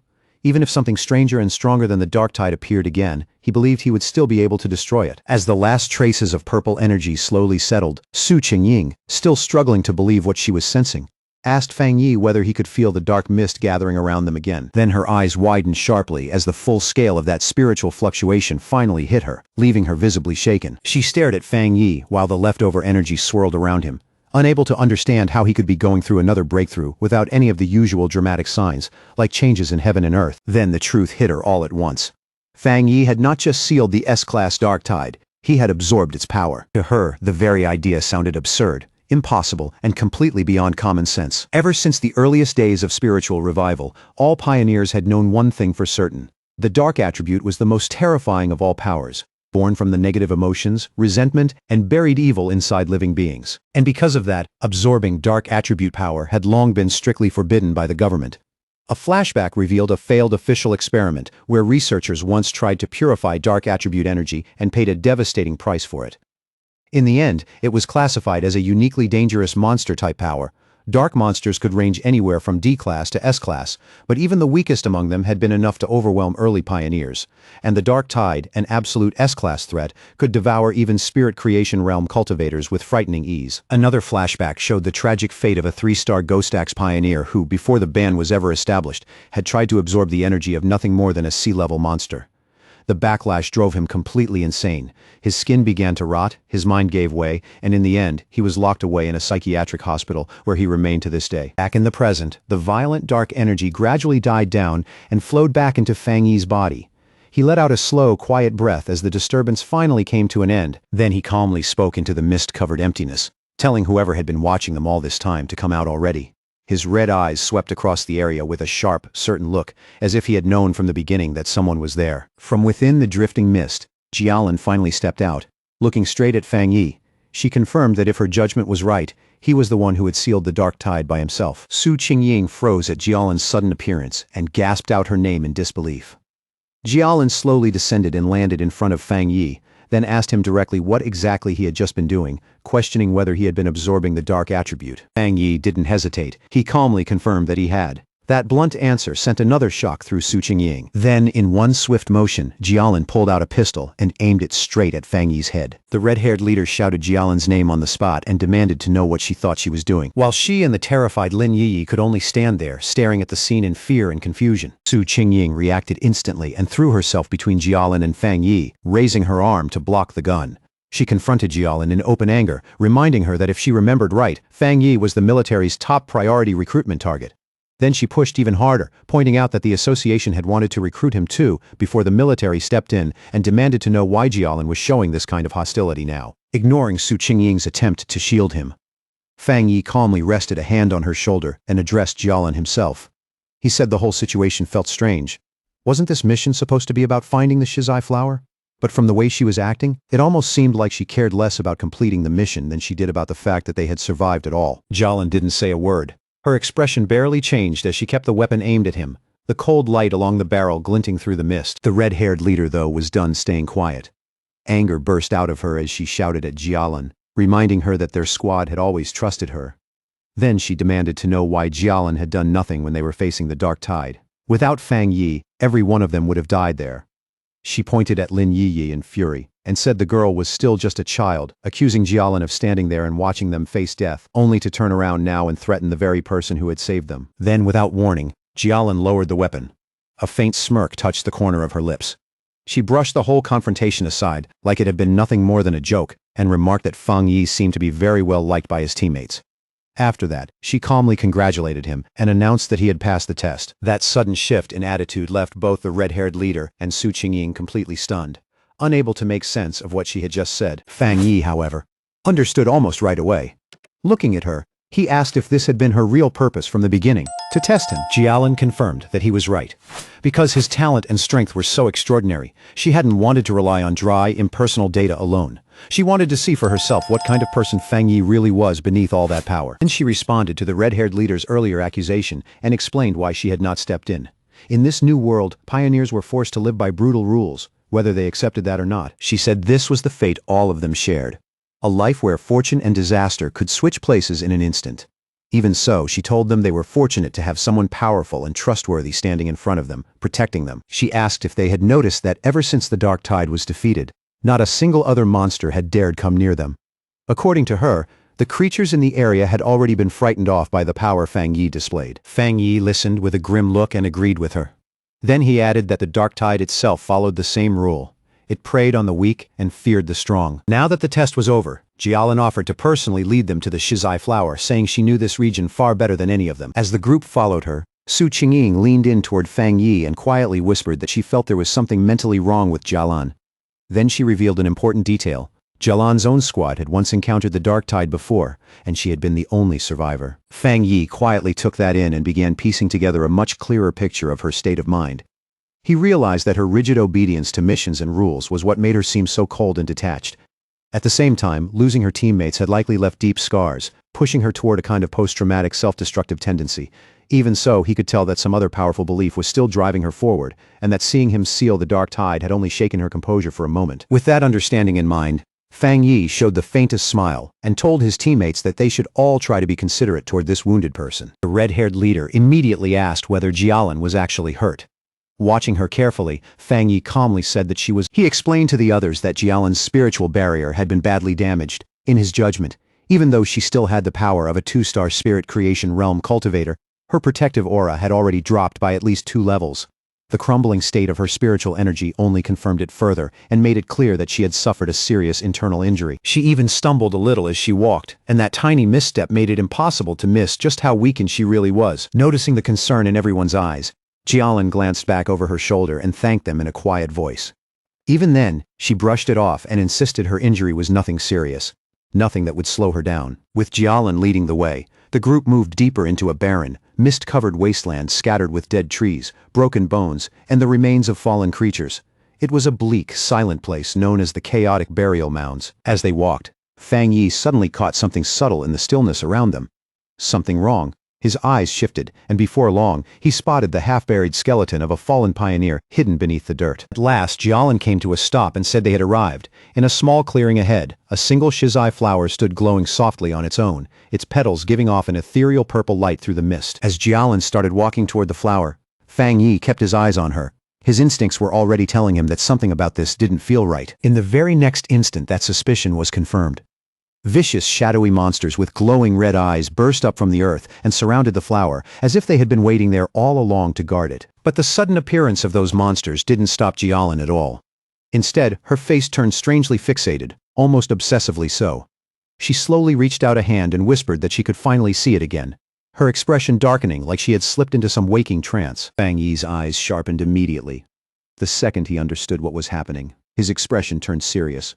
He knew right away that Jialan was no longer in her right mind. Without hesitating for even a moment, he summoned a sphere of golden-red flame into his palm and shouted a command meant to snap her spirit awake. Then he hurled the blazing fireball straight at the entranced Jialan, not to hurt her, but to force her out of that dangerous state before it was too late. The fireball shot toward her at high speed. At the last possible second, Jialan snapped out of her trance and recognized the incoming attack for what it was, an extremely rare and powerful Yang attribute technique. Even injured, she moved with surprising speed. She knocked the blast aside with her arm, and the impact sent a heavy shockwave rolling across the clearing. A tense silence followed. Jialan and Fang Yi stood facing each other, neither of them making the first move, while golden energy kept crackling restlessly around his hand. Now fully awake, Jialan looked visibly shaken. The sight of the flower had dragged up an old painful memory, and ghost-like images of her fallen companions flashed through her mind. Bitterly, she wondered if even all her preparations still hadn't been enough. Seeing that she had come back to herself, Lin Yi and Su Qingying hurried over at once. Lin Yi anxiously asked if she was all right, while Su Qingying, more cautious, pointed out that Jialan was being heavily affected by the dark attribute and said it would be safer if they all stayed together from now on. Ignoring their concern, Fang Yi stepped forward with calm confidence. When it came to the shizai flower, he said it would be enough for him to go alone. He had clearly decided to handle this himself. Then he walked calmly into the empty clearing. Steady step after steady step, heading straight for the softly glowing flower ahead. Suddenly, the ground beneath them began to shake violently. A massive, hideous wolf-like monster with glowing red eyes burst out of the earth in a spray of dirt and stone, lunging forward with savage force. Its jaws split wide open, revealing a horrifying storm of smaller screaming faces and dark red energy churning inside its mouth as it let out a roar full of hunger and malice. Fang Yi didn't flinch. Blue energy crackled across his fingertips as he calmly spoke a single word. Divine thunder. Several massive bolts of lightning exploded from his hand and tore straight through the monster's body. The creature howled in pain as electricity ripped through its flesh. But even after taking the blow head-on, it still refused to go down. Fang Yi watched it closely and quickly understood what he was dealing with. This fox demon had clearly devoured countless other monsters and mutated into something this twisted and powerful, making it yet another S-class threat. Knowing the seal on the dark tide was only temporary and that every second mattered now, Fang Yi understood he had to end this fast, but when he sensed the monster's abnormal vitality, a confident smirk slowly formed on his face. If it wasn't going to die easily, then it was the perfect test subject for his new power. With that thought, he gathered the ominous purple energy of the dark attribute into his hand. Still wearing that calm, confident look, Fang Yi unleashed his newly acquired technique, the boundless dark realm, directly on the S-class fox monster. A massive storm of swirling purple energy erupted outward from him and instantly trapped the startled beast inside. That raging power quickly compressed and solidified into a huge dark purple sphere, sealing both Fang Yi and the monster inside its enclosed space. Inside that newly formed world, shadowy purple tendrils whipped in from every direction and wrapped tightly around the EOS-class beast like living chains. The monster thrashed wildly and let out pained whimpers as its enormous body started shrinking under the crushing pressure of Fang Yi's domain. Then a system window appeared and confirmed just how terrifying the technique really was. Under the effect of the boundless dark realm, the S-class anomaly had been forcibly downgraded by 2 entire levels, all the way down to a B-class threat. Standing in front of the weakened creature, Fang Yi calmly remarked that an S-class anomaly like this must have had a very unstable foundation if it could be downgraded so easily. Now that the monster had been reduced to something manageable, his sword burst into blazing golden-red fire once again. He declared that the battle was over, and with that, he brought down a single massive slash of fire, engulfing the creature completely and destroying it in one overwhelming strike. Outside the sphere, Su Qingying and Lin Yiyi stared at the enormous orb of dark energy in front of them. Su Qingying found it strange. Even though it was clearly dark attribute power, it felt different from the kind she knew. Lin Yiyi immediately agreed, saying it didn't have that usual disgusting heaviness or bone-deep chill she expected from it. Jialan gave them the answer. She explained that what they were seeing was Fang Yi's personal domain, a space he had created on his own after mastering the dark attribute without any teacher to guide him. As she said that, Jialan couldn't help thinking about just how incredible that really was. Creating a domain was an extremely difficult ability, something far beyond what ordinary pioneers could ever hope to achieve. Before this, the only person she had ever known who could form a spatial domain through spiritual power was her teacher. Other than him, she guessed there were no more than 3 people in the entire world who could do the same. Then a painful memory rose up in her mind.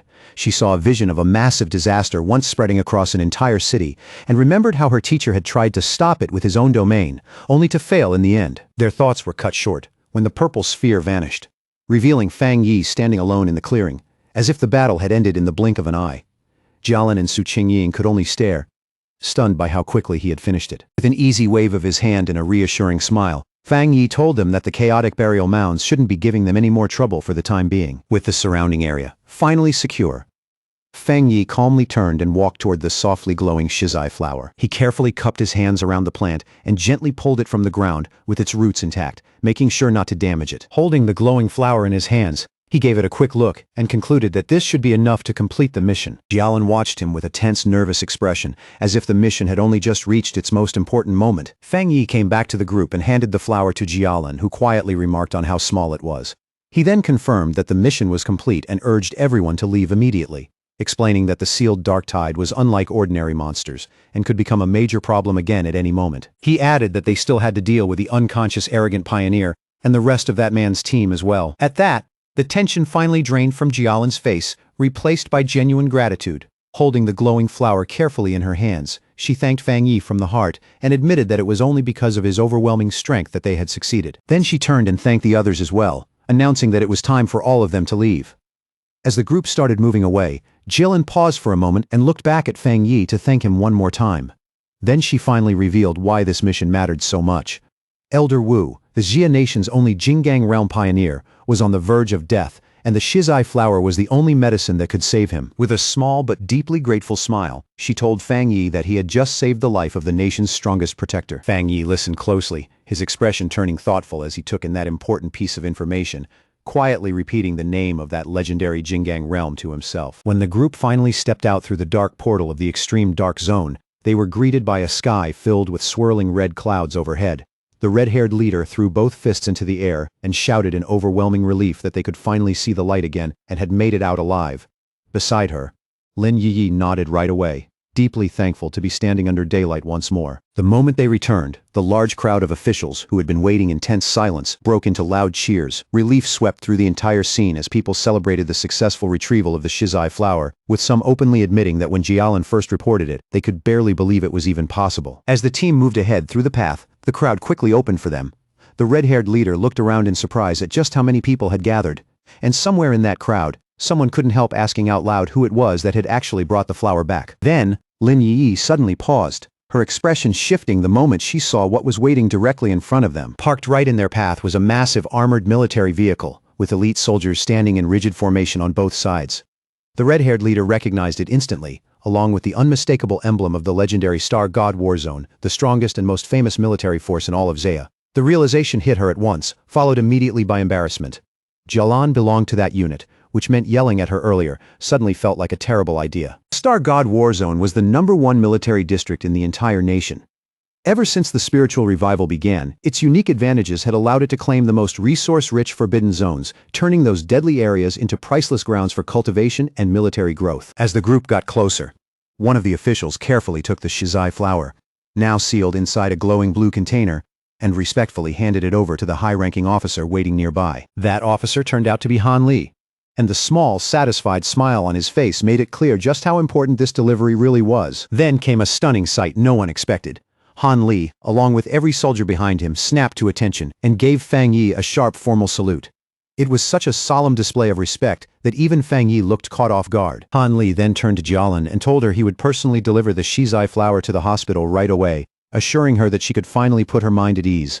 Jialan gave a slight nod and said she would follow shortly after. With the precious cargo secured at last, the armored vehicle roared to life and sped off without a second of delay. Once the urgent situation had settled, Jialan turned back to Fang Yi. He asked her directly if she was from the Star God War Zone, and she calmly confirmed it. Then she added that news of his incredible strength had already spread across her entire military district. With a confident, knowing look, she told him it wouldn't be long before he became someone the whole nation knew. Jialan continued with complete honesty, openly admitting that Fang Yi's personal strength was already enough to overwhelm even the most elite squads in her war zone on his own. Then she formally invited him to join the Star God War Zone, pointing to his near-limitless potential and promising him access to the best cultivation resources the military had to offer. She also assured him that the rewards for this mission, for both his team and Su Qingying's squad, would be delivered soon. Fang Yi listened with a faint smile, though it was obvious he was still thinking it over. Then Jialan's tone grew noticeably more serious as she began explaining the real danger facing the world. With everything changing so quickly, she told him, the nation's most urgent threat now came from dark attribute anomalies. A grim image of an entire city being swallowed by a massive cloud of purple-black energy seemed to give shape to her warning. She said the number of these anomalies was rising at an alarming rate, and their influence would keep spreading like a malignant tumor, ready to trigger catastrophe at any moment. Because the danger was that great, she explained, they had no choice but to establish forbidden zones and place organizations like the Spiritual Energy Association in charge of guarding them under the strictest control. She made it clear she wasn't saying all this to pressure him into joining the military. Rather, she believed someone as exceptional and powerful as Fang Yi had earned the right to know the truth about the world they were living in. Understanding the sincerity behind her words, Fang Yi smiled and gave her a calm answer. He said he understood, and if he ran into anomalies again in the future, he wouldn't just stand by and do nothing. On that point, he told her she could rest easy. At those words, the stern exhaustion on Jialan's face finally softened into a real smile of relief. Formally introducing herself again, she said it was a pleasure to truly meet him, and then she offered him a small dark token. Fang Yi took it, and saw that it was a black tablet engraved with a dragon emblem, and the words Star God War Zone. Jialan explained that this token would give him unrestricted access to any forbidden zone for cultivation, and that the gates of the Star God War Zone itself would always remain open to him. Then she made one last request and asked whether he would like to come meet Elder Wu. Fang Yi asked if she meant the Jinggang Realm Pioneer. Jialan explained that Elder Wu was her teacher, and she felt Fang Yi should meet him. Still, she added that this was only a personal wish because she genuinely wanted to be his friend. Fang Yi accepted both the invitation and the token, then calmly slipped it into his pocket. He agreed to go with her, saying in an easy tone that it was always good to have more friends. Then, as a gift to mark their new friendship, he raised a hand crackling with blue lightning and told her he had something for her first. Jialan looked confused, but Fang Yi explained that he believed he could clear out the remaining dark attribute, poison still lingering in her body. Before she could say anything else, he released a surge of blue lightning that instantly spread around her, leaving her startled in place. As that energy moved through her body, she was stunned to realize that this thunder attribute carried a healing effect. The cold, deep pain that had been lingering inside her gave way to a warm numbness, and she quickly felt the discomfort fading away completely. Deep inside her body, the old damage left behind by the dark attribute began to heal as the energy purified her from within. To her, it felt like being reborn, as that rare and powerful thunder attribute washed every last trace of poison from her system. When it was over, Fang Yi asked Jialan how she felt, a few sparks of lightning still flickering around her. She answered without hesitation that she felt great. and that the remaining dark energy inside her had been completely cleared out. Nearby, Su Qingying watched as paramedics worked on the unconscious arrogant pioneer, quietly wondering whether someone hurt that badly could even still be saved. Then she turned and noticed that Fang Yi and Jialan were still there, which already surprised her. But what caught her eye even more was how different Jialan's aura felt now. The weakness and damage she had shown before seemed to be completely gone. Jialan explained that Fang Yi had used his rare and pure thunder attribute to completely cleanse the dark attribute poison from her body. Su Qingying was openly stunned by that revelation, and finally understood what Fang Yi's power really was. It wasn't just meant to destroy enemies. It could save lives too.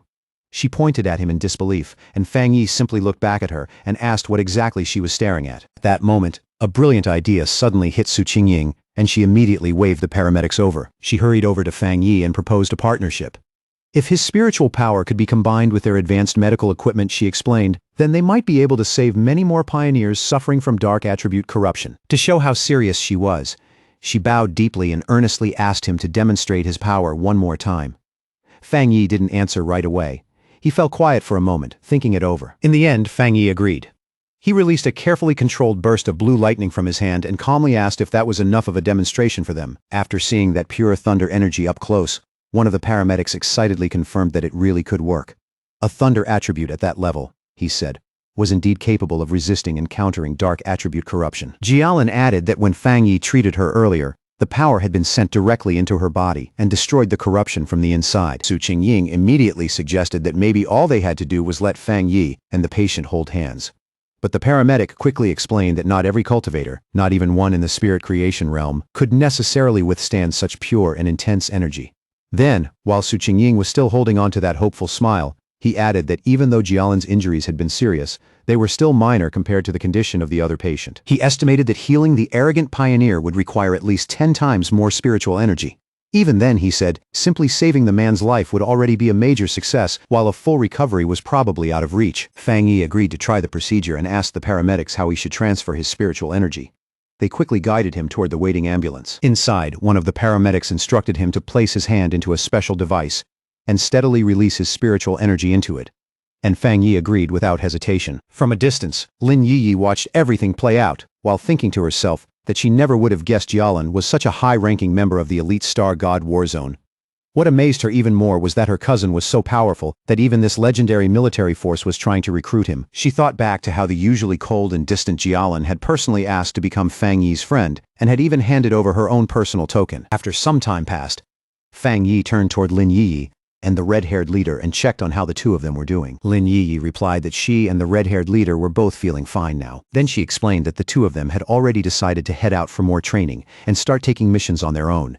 They felt they couldn't keep relying on Fang Yi forever and needed to grow stronger through their own efforts. Having just finished transferring his energy, Fang Yi nodded and agreed with their decision. All he did was remind them to be careful out there. As he watched them, a faint proud smile appeared on his face, and he quietly thought that his cousin had really grown up. Su Qingying and her team also started getting ready to leave.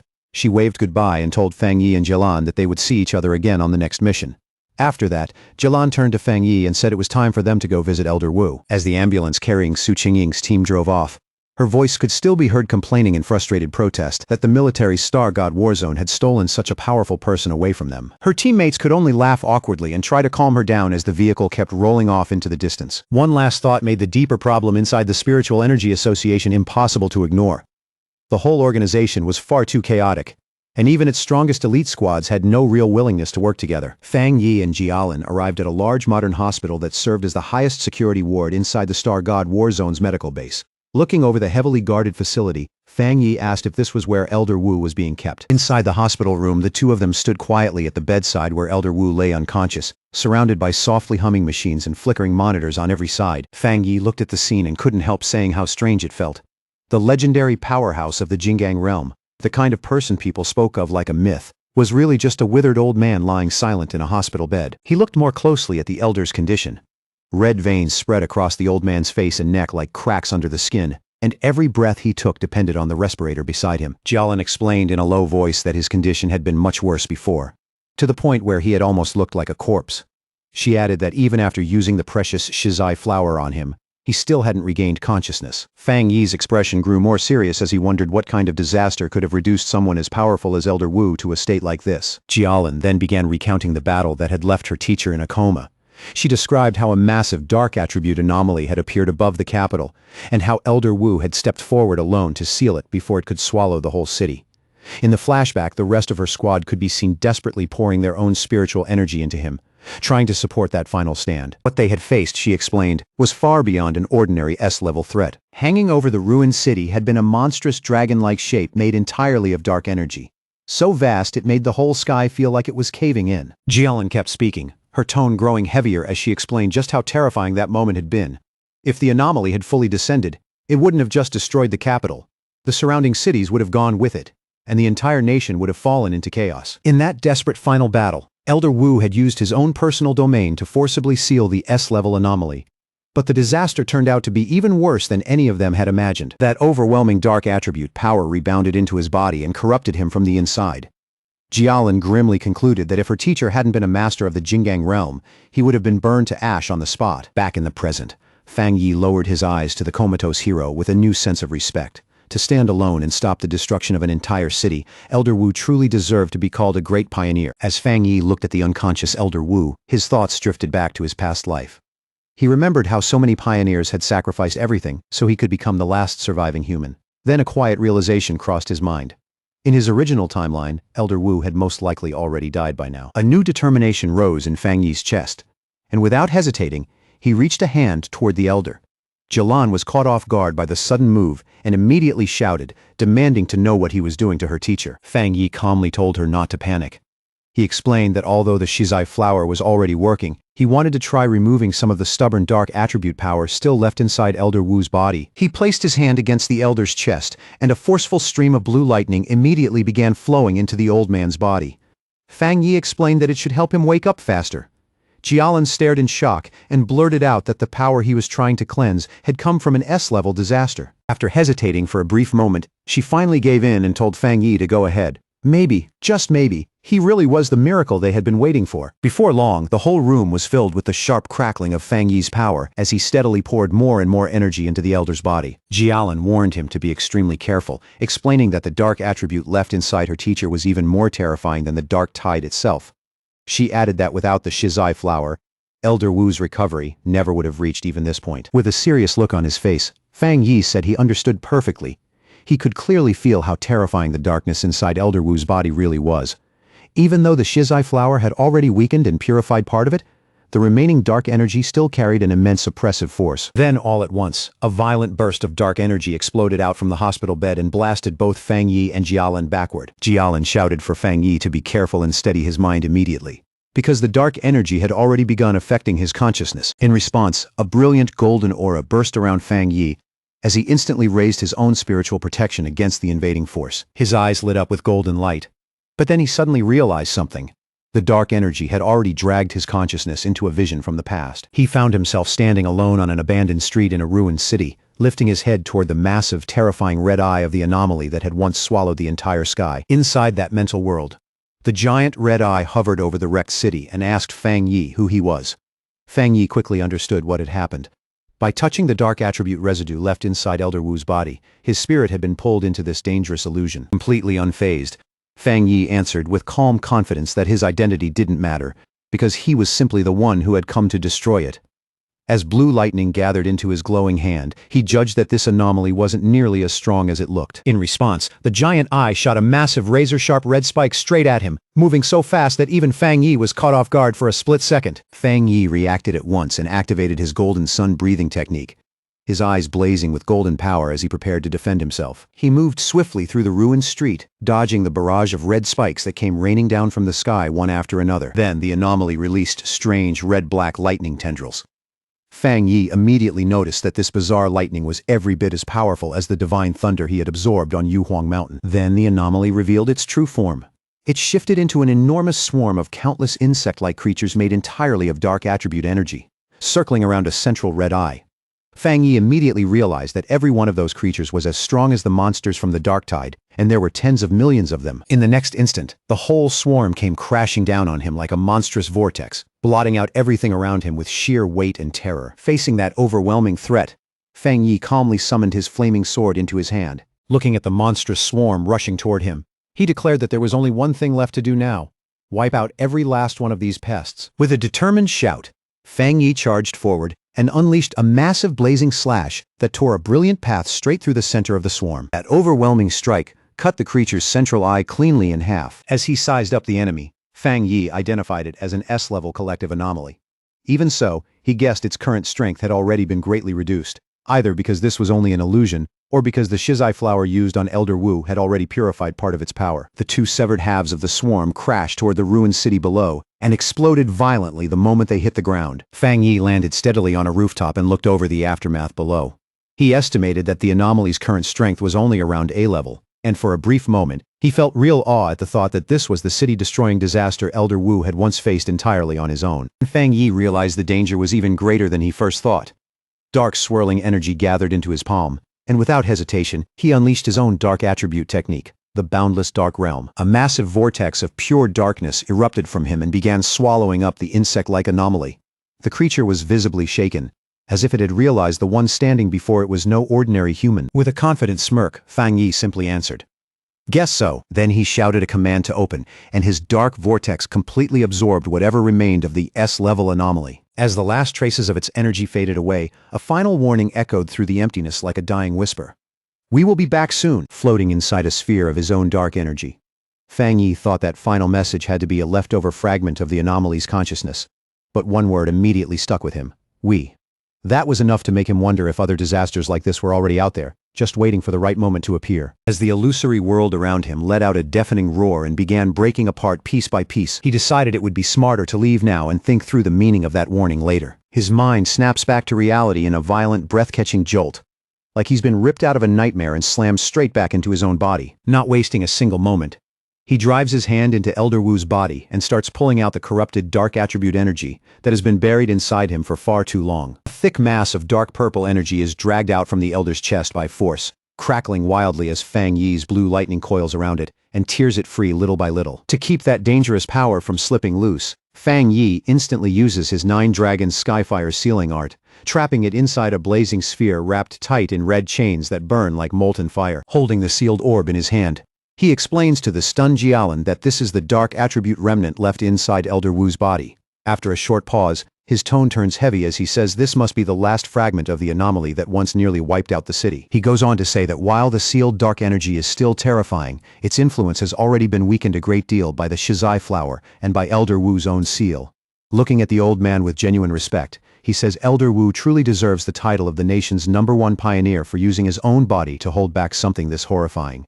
Fang Yi knows very well that anyone else would have died countless times over long before reaching this point. As Jialan studies her teacher more closely, she notices the red veins on his face have already faded, and even his breathing now sounds deeper, steadier, and far more peaceful than before. With obvious relief, she tells Fang Yi that he really did save Elder Wu's life, but Fang Yi answers quietly, without taking all the credit. He explains that if the shizai flower had not weakened the corruption first, there is no way he could have removed such a stubborn dark attribute so cleanly.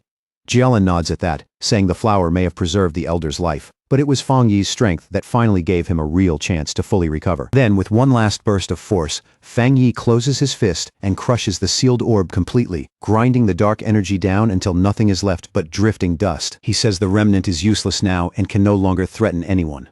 But then his face turns serious, and he tells Jialan there is still one more thing she needs to hear. Before vanishing in the mental illusion, the dark attribute remnant warned him that one day it would return. From that alone, he knows they have to stay prepared at all times, because no matter what comes next, they cannot let an old man who barely survived a life-and-death ordeal be forced back onto the front lines again. Jialan quietly says she understands, because this is not the first time she has heard whispers like that. When Fang Yi asks what she means, she explains that the military's monitoring departments and the association have been gathering data on spiritual energy changes across different regions for a long time now. And from that data, she says, a disturbing rumor started to spread. With Xiaoguo's current level of strength, they might not even make it through the first year after the full revival of spiritual energy. Even then, she adds with a faint, bitter smile, almost no one wanted to believe it. Fang Yi remarks that tracking spiritual energy fluctuations sounds far too official to be dismissed as ordinary rumor. Jialan looks at him then and asks him directly whether he believes that rumor might actually be true. A faint shadow crosses Fang Yi's face as he wonders if his rebirth has already started changing the future in ways even he cannot see. In his original timeline, he remembers surviving for 3 full years after the spiritual energy revival, and by then, the whole planet had already been pushed to the brink, with destruction spreading everywhere he looked. He pulls himself back to the present, gently places a reassuring hand on Jialan's shoulder, and tells her not to overthink it for now.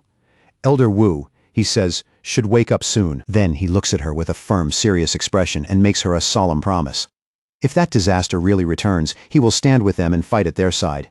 Deep down, he already knows the final battle against that great catastrophe is coming sooner or later, and no one will be able to keep avoiding it forever. With fierce determination burning in his eyes, he declares that this time, no matter what it takes, he will change everything. Later that same night, Fang Yi is back in his apartment, where the stillness of the room feels almost unreal after everything that happened earlier. He sits cross-legged on the couch and enters meditation, surrounded by the slow swirl of his newly gained dark attribute. As his breathing settles, he thinks back on his recent battles and realizes that after facing 2 S-level anomalies in a row, he is already close to breaking through into the 2-star spirit creation realm. Even so, he knows the full revival of spiritual energy is coming much too fast. And even with this new dark attribute, his current strength is still far from enough.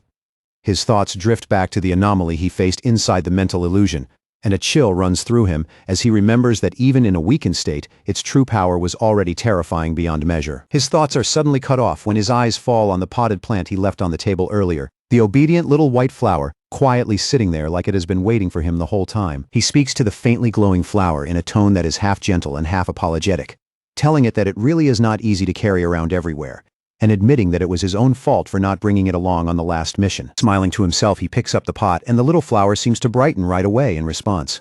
With a bit of regret, he tells it he should have let it level up sooner, then casually decides to take it out for a walk. Fang Yi heads toward the back mountain, his own private training ground. Walking the narrow path under the moonlight, he cannot help thinking the association's plant research department must be incredibly capable. Even though this area was damaged before, the forest has already begun recovering in such a short time, a clear sign that nature's self-healing ability has grown much stronger in this new era. After finding a suitable spot deep in the woods, he kneels down and carefully takes the flower out of its pot, getting ready to place it into the rich dark soil.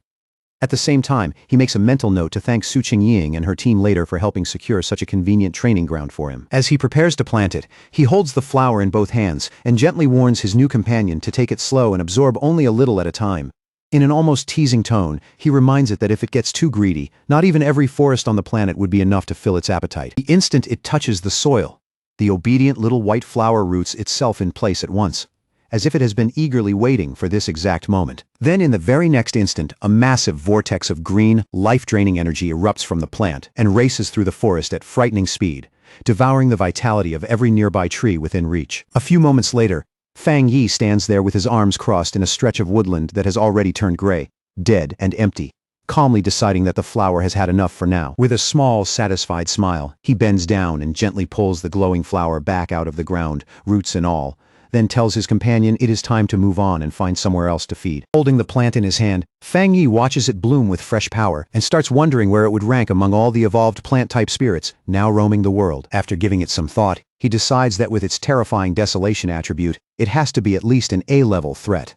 As he keeps walking along the dark ridge, he starts to notice how unnaturally quiet the forest has become, and it quickly hits him that every animal nearby must have fled in fear from the flower's presence. That heavy silence is suddenly ripped apart by a savage howl that tears through the night and echoes across the entire mountain. Fang Yi's expression hardens instantly, because he knows that sound the moment he hears it. It is a wolf's howl, and definitely not from any ordinary wolf. On a nearby cliff beneath a blood-red moon, a pack of monstrous wolves has gathered, their crimson eyes glowing as their bodies twist, swell, and mutate right in front of him.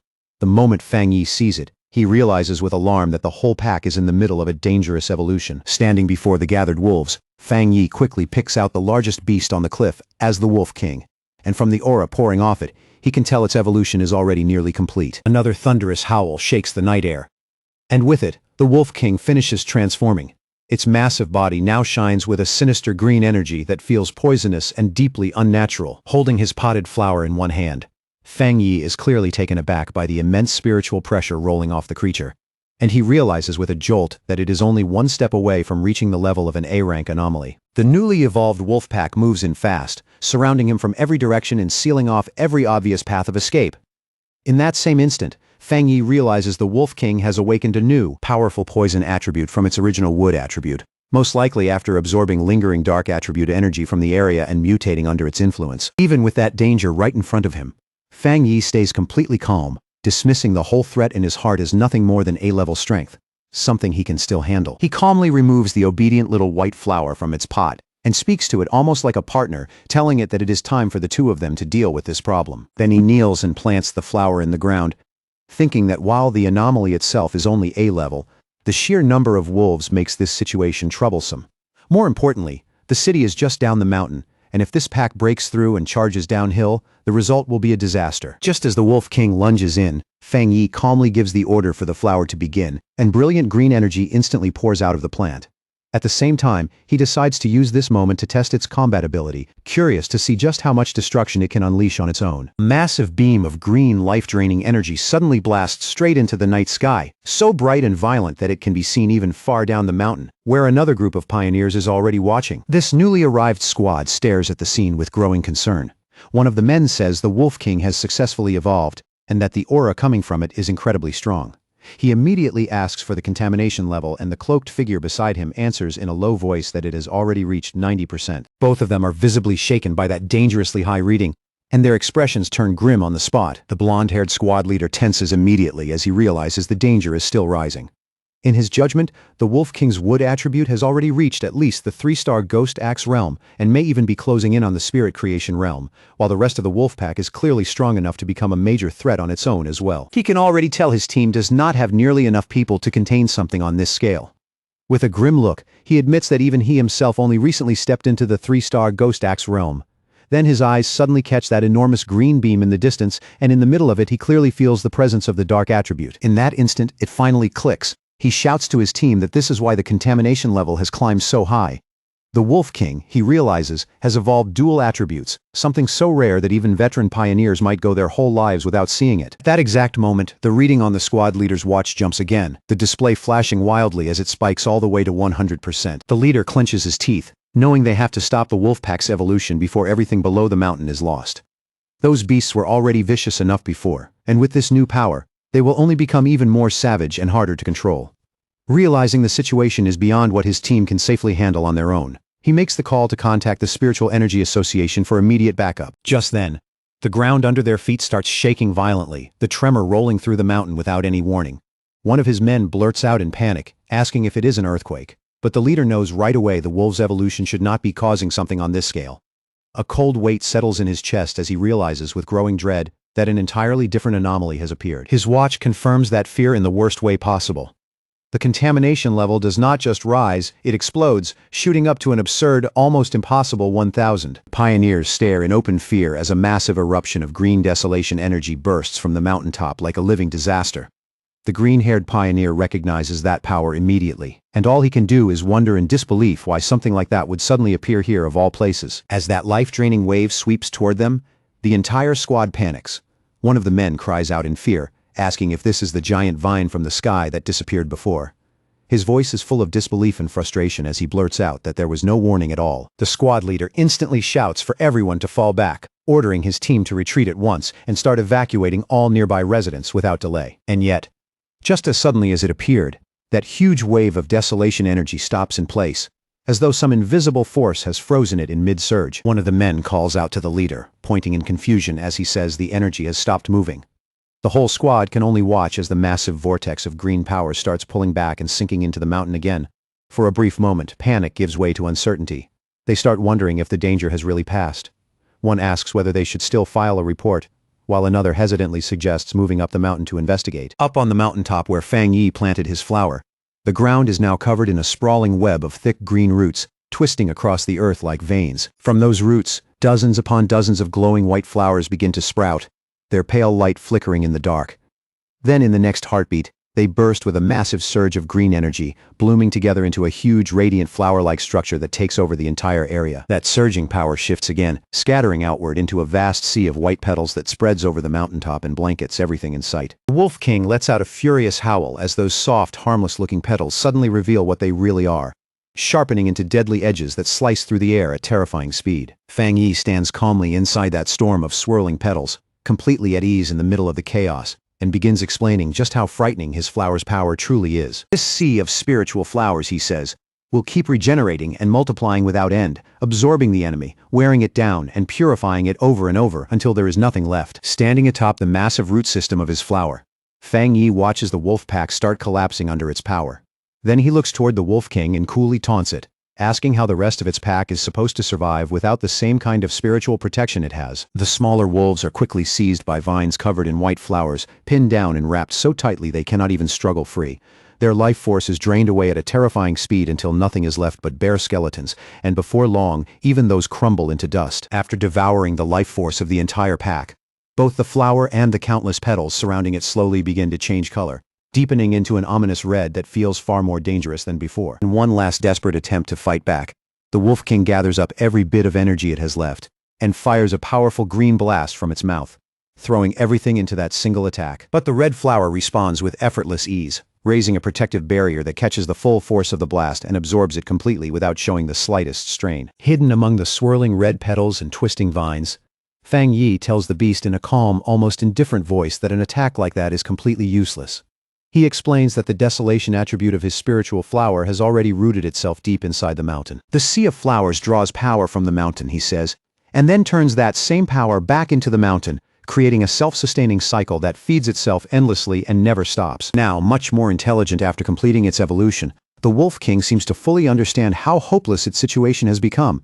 Even so stubborn and ferocious to the very end, it still refuses to back down. Locking onto the central red flower as the true core of all the power around it, the Wolf King makes its choice and charges straight at it with everything it has left. Fang Yi watches the beast rush in and lets out a faint, amused smile.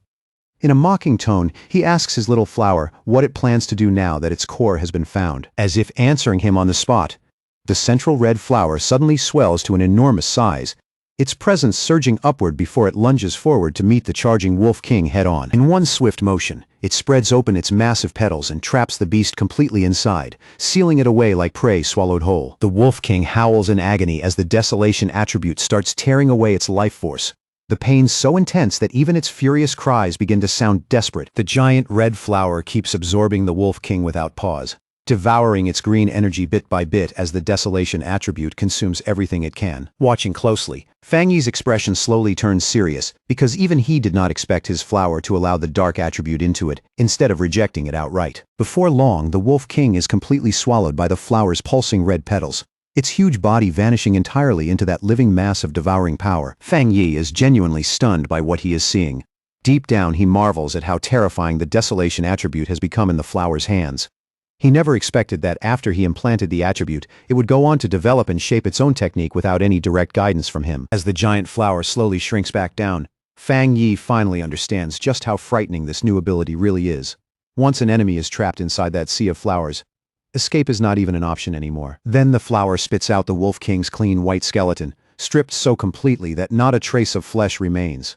Seeing that, Fang Yi concludes that even if the spiritual flowers themselves are destroyed, they can simply regenerate again and again, using their desolation power to strip any enemy down to bare bones. Standing in front of the massive red flower, now surrounded by a whole field of smaller crimson blossoms, Fang Yi decides this newly born technique deserves a name. After a brief pause, he calls it Endless Spirit Sea. A system window appears before him, confirming his judgment and announcing that the spiritual flower has successfully created a desolation-attributed technique of its own, Endless Spirit Sea. With the battle finally over, the flower slowly closes its petals again, its entire body glowing brightly from within, as if some new change is beginning to build inside it. Fang Yi watches in silence, a little worn out from the fight, as a single red petal drifts softly through the air and brushes against his cheek. Then the flower suddenly erupts with a tremendous burst of energy, and Fang Yi's eyes widen at once as he realizes his little flower is about to evolve too. Far away, inside a high-tech control room, alarms start blaring as an analyst urgently reports the appearance of an A-level anomaly. He explains that their instruments are picking up two completely different spiritual powers in the same location.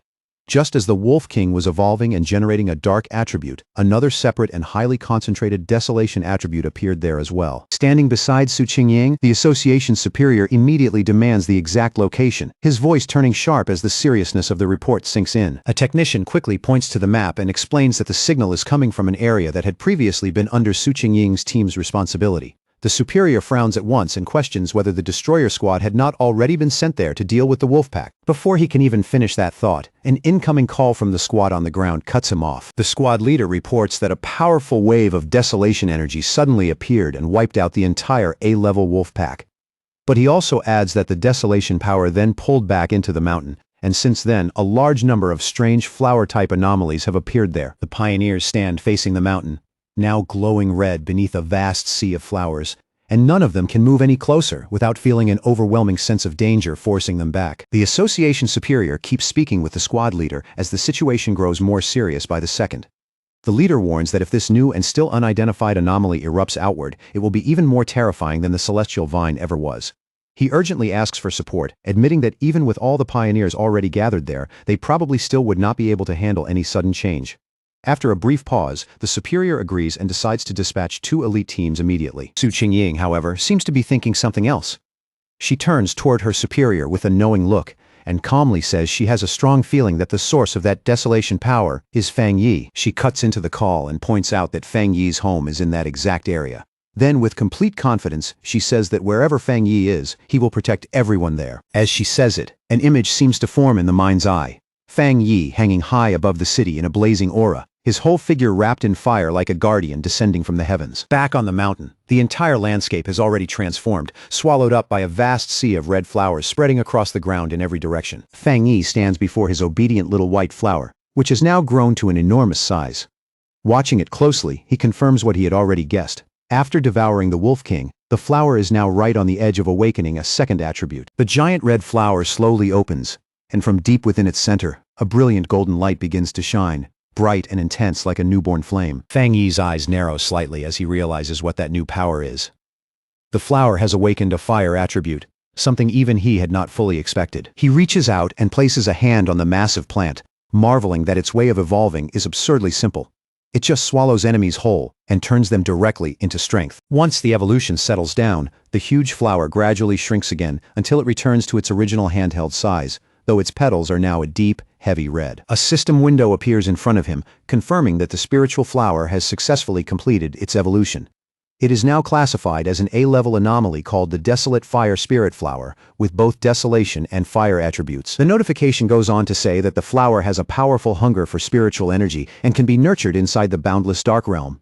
Fang Yi reads that line twice, briefly caught off guard by the mention of the boundless dark realm, before a new idea suddenly flashes through his mind. He quickly realizes that he can place the flower inside his own personal dark domain. In his understanding, that domain holds a large number of dark attribute anomalies, and offers exactly the kind of environment this flower could use to grow stronger. And once that thought appears, another follows right behind it. If the spiritual flower keeps feeding on the energy inside, then it might even evolve a third attribute, one tied to darkness itself. But just as he lifts the orb of his dark domain into his hand, the sky above suddenly begins to shift, and a massive storm starts gathering overhead at an alarming speed. Golden light flashes through his eyes as it hits him. Another breakthrough is coming. This time, he is about to step into the 2-star spirit creation realm. He immediately sits down to cultivate, and in the next instant, a massive pillar of golden divine energy descends from the heavens and swallows him whole. As he meditates inside that overwhelming light, he feels his power becoming smoother and easier to control, while the spiritual energy of the world starts merging with his body as naturally as if it had always belonged there. Elsewhere in the mountains, a muscular man with spiky hair senses that immense breakthrough energy from far away. He follows the light like a hunter tracking prey, and when he arrives, he is stunned by the source of such extraordinary power. He is instantly thrilled, recognizing what he believes to be the legendary divine blade, and with growing excitement, he realizes he has found a cultivator who has reached the 2-star spirit creation realm. While watching a video of Fang Yi's earlier battle, the man stands there wrapped in his own blazing aura. With open arrogance, he declares that he will crush this new fire attribute pioneer and prove to everyone that he is the true number one. Back where he is cultivating, Fang Yi's sharpened senses pick up a new presence hiding nearby. Without the slightest panic, he raises his voice and coldly demands to know who is there. The mysterious man does not answer with words.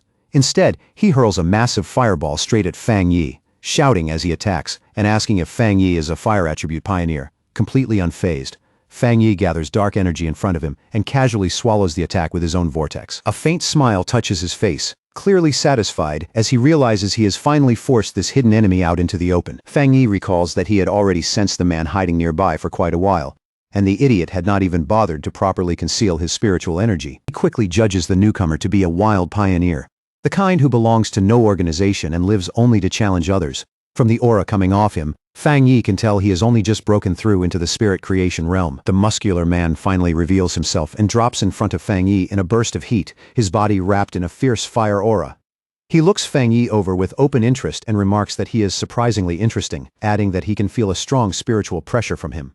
Then he introduces himself as Jiang Lu and aggressively demands to know how Fang Yi managed to avoid that fire attack just now. Fang Yi says nothing.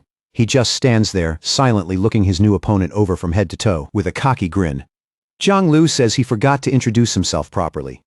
He repeats his name and boasts that Fang Yi is going to remember it very soon. The moment he finishes speaking, he charges forward without a second of hesitation, flames wrapping around his body as he rushes in head-on. In response, Fang Yi calmly raises one hand, lifts two fingers toward the sky, and says just two simple words in an even tone. Divine thunder. At once, a massive bolt of brilliant blue lightning crashes down from the heavens, roaring through the night as it strikes straight toward the charging Jiang Lu. Jiang Lu is caught completely off guard.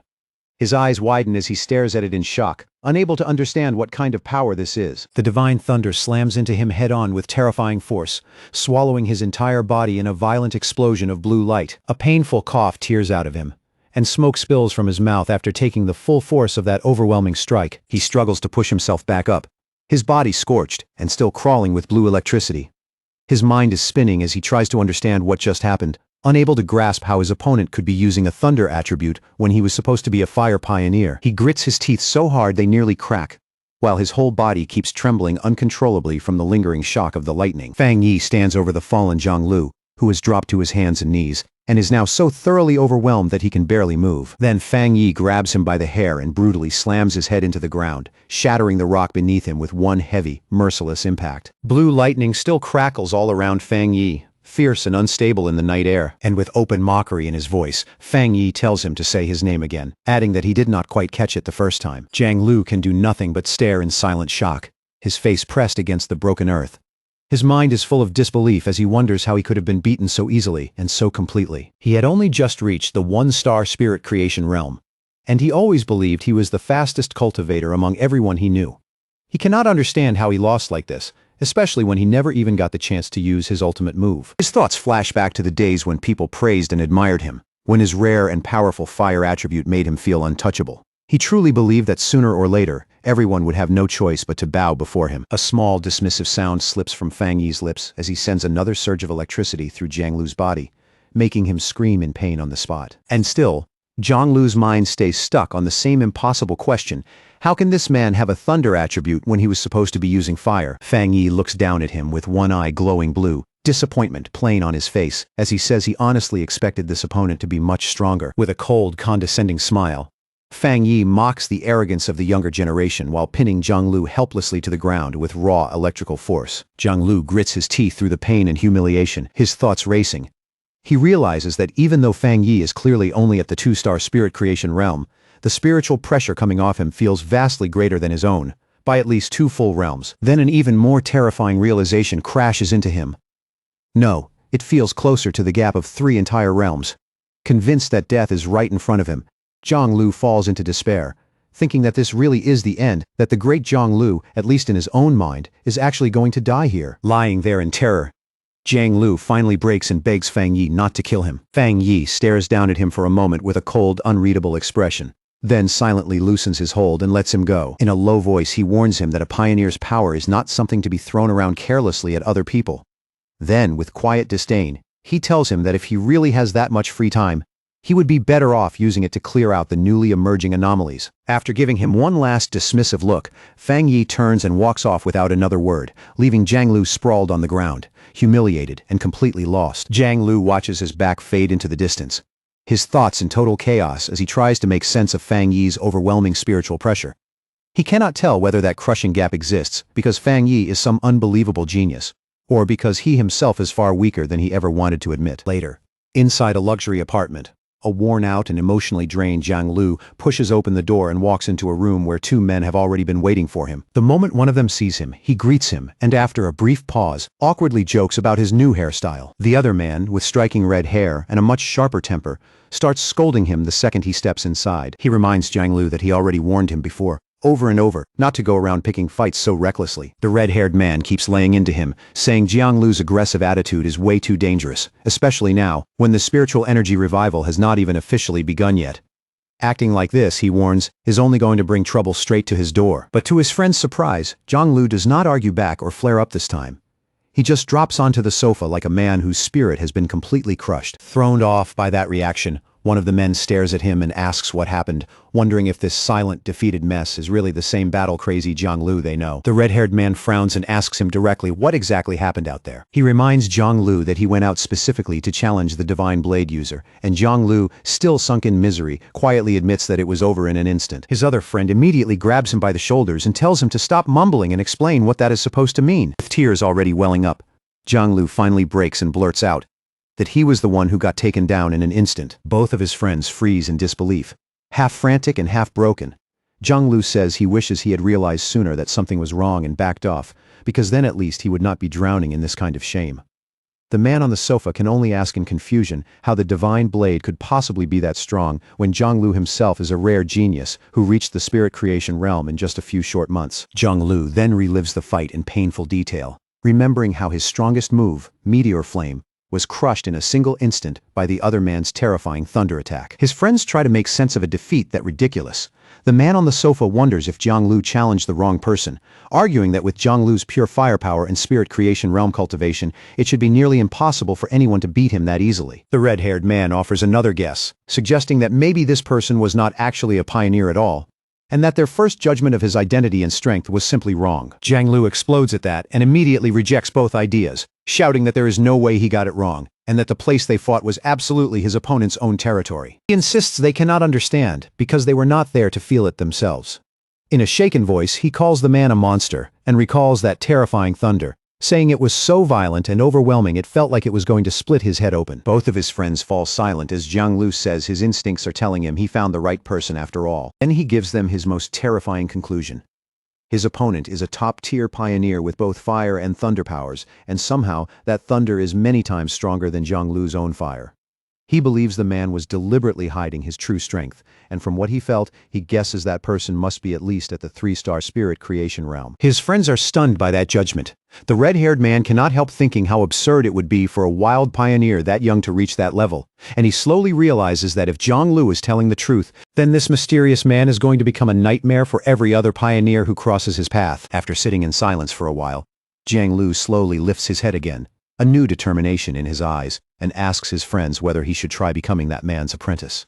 The question leaves both of them completely speechless. Meanwhile, back in his apartment, Fang Yi sits in meditation while a swirling golden aura circles around him like a living current of light. Before long, he starts to find it strange that the clear feeling of standing right on the edge of breaking through into the 2-star spirit creation realm has suddenly vanished without warning. He opens his glowing fiery eyes and quickly realizes the problem is not coming from his own body at all, but from some outside change affecting the environment around him. A moment later, he figures it out. The spiritual energy in the air has become unstable and chaotic, making it impossible for him to gather it properly and complete the breakthrough. That only confirms the fear already forming in his mind. Thinking back to the government's secret monitoring of spiritual energy and those rumors about an approaching disaster, he cannot help wondering if something truly terrible is about to begin. Looking out over the city, he sees a massive electrical storm brewing in the sky. The sight tells him everything at once. The full spiritual energy revival is starting ahead of schedule, and it is beginning right here in his city. He immediately tries calling Jialan, wanting to know what the military has already found, but no matter what he does, the call will not connect. His face darkens as he considers the worst possibility that they may already have been forced into silence, which would mean the situation is even worse than he hoped. Just then, his phone suddenly rings and the incoming call is from Su Qingying. He answers through a burst of static, and on the other end, a panicked Su Qingying tells him the situation has changed drastically and that she needs his help immediately. As Fang Yi asks whether the terrible signal is being caused by monsters appearing inside the city, a monstrous bat-like creature with glowing red eyes suddenly slams into his window, sending cracks racing across the glass. Through the broken static of the call, Su Qingying confirms that the situation is enormous and tells him that she is already inside the city herself. Then, with one final explosive crash, the dark energy-wrapped creature smashes through the window completely and lunges straight at Fang Yi, who is still sitting there. Fang Yi does not look impressed in the slightest. In a calm, almost bored voice, he remarks that the creature is badly overestimating its own strength. In the same instant, Fang Yi summons a blade of pure blue lightning into his hand. The the sharp glow crackling violently around his fingers. He rises into the air and sends that lightning blade straight through the charging beast, piercing its body cleanly and destroying it in a sudden flash of brilliant light. The noise immediately sends Lin Yi rushing out of her room, shouting a warning to her cousin about the bat-like monster that just appeared. But she stops cold the moment she sees the shattered window and Fang Yi standing there calmly in the fading arcs of lightning.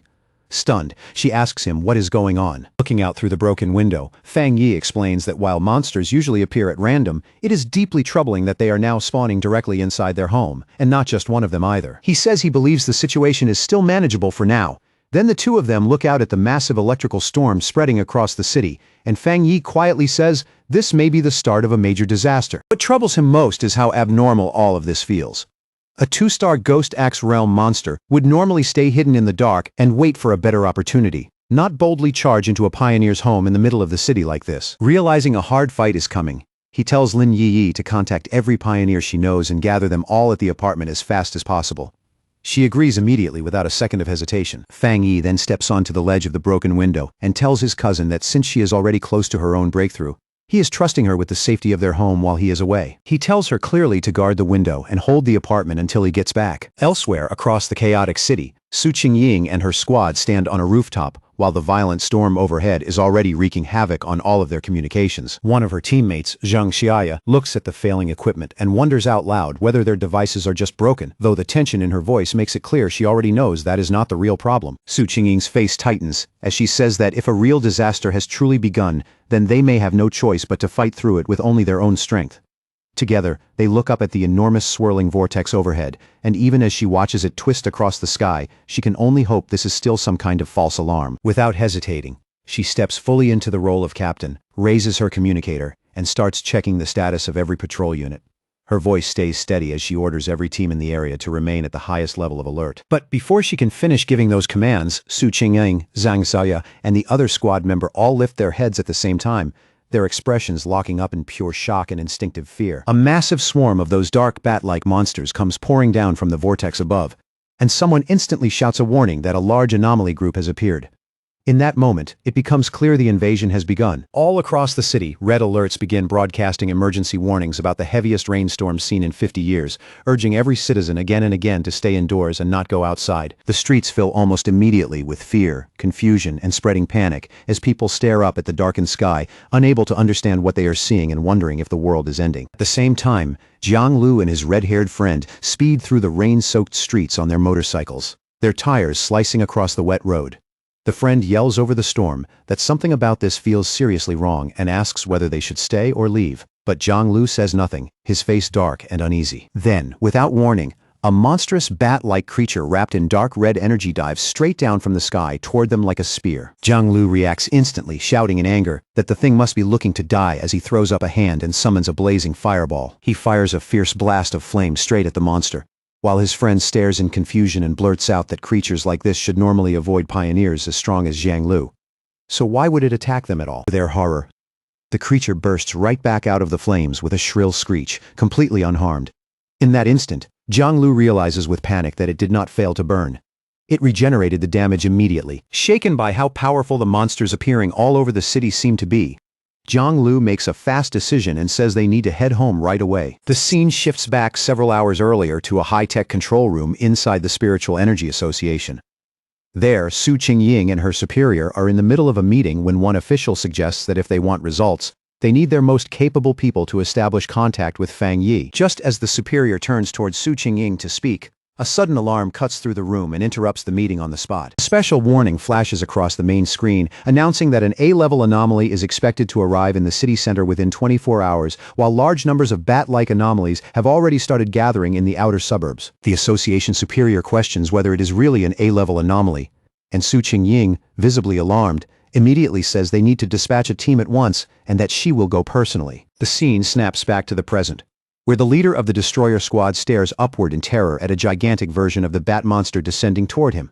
In a panic, he shouts into his communicator, correcting the earlier report, and warning that the anomaly is not A-level at all, it is S-level. The creature's enormous shadowy body keeps descending, growing more oppressive with every second, its glowing red eyes fixed below with the cold intent to wipe everything out. The scene then shifts again to a quiet military district, where sleek futuristic hallways stretch ahead in eerie silence, almost unnaturally still compared to the chaos everywhere else. Outside, though, that silence has already been shattered by war.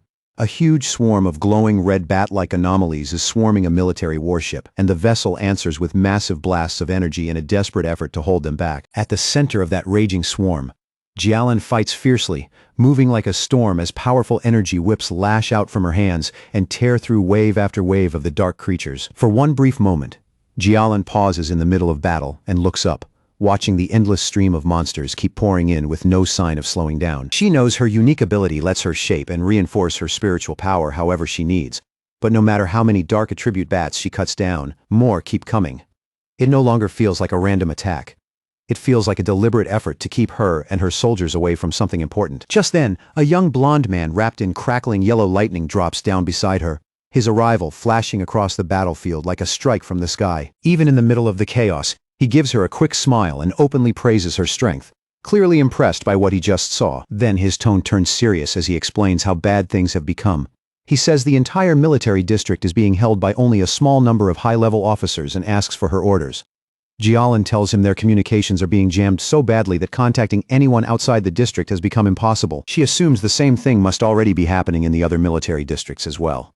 As she stares up at the sky turning black beneath the swarm, Jialan silently makes a difficult decision. Then she raises her voice and gives the order, telling 2 squads to stay behind and defend the restricted zone no matter what happens. She declares that everyone else will follow her and force a path through the enemy lines so they can try to reconnect with the other military forces.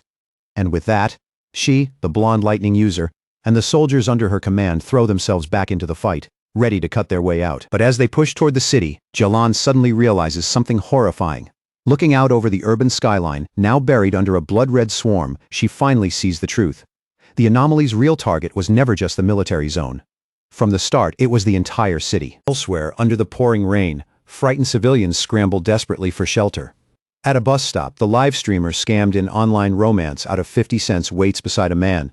But unlike everyone else around her, she looks more excited than afraid. With eager eyes, she tells the man that this strange, oppressive rain is the perfect chance to make a stream that could blow up in popularity. With a determined smile, she adds that sometimes you have to take a risk if you want footage no one will believe. But that excitement lasts only a second before it twists straight into horror. In the very next instant, a shadowy, bat-like monster lunges out of the darkness and devours the man right in front of her, leaving scammed in online romance out of 50 cents screaming in shock. The whole street explodes into chaos as a huge swarm of those creatures descends from above.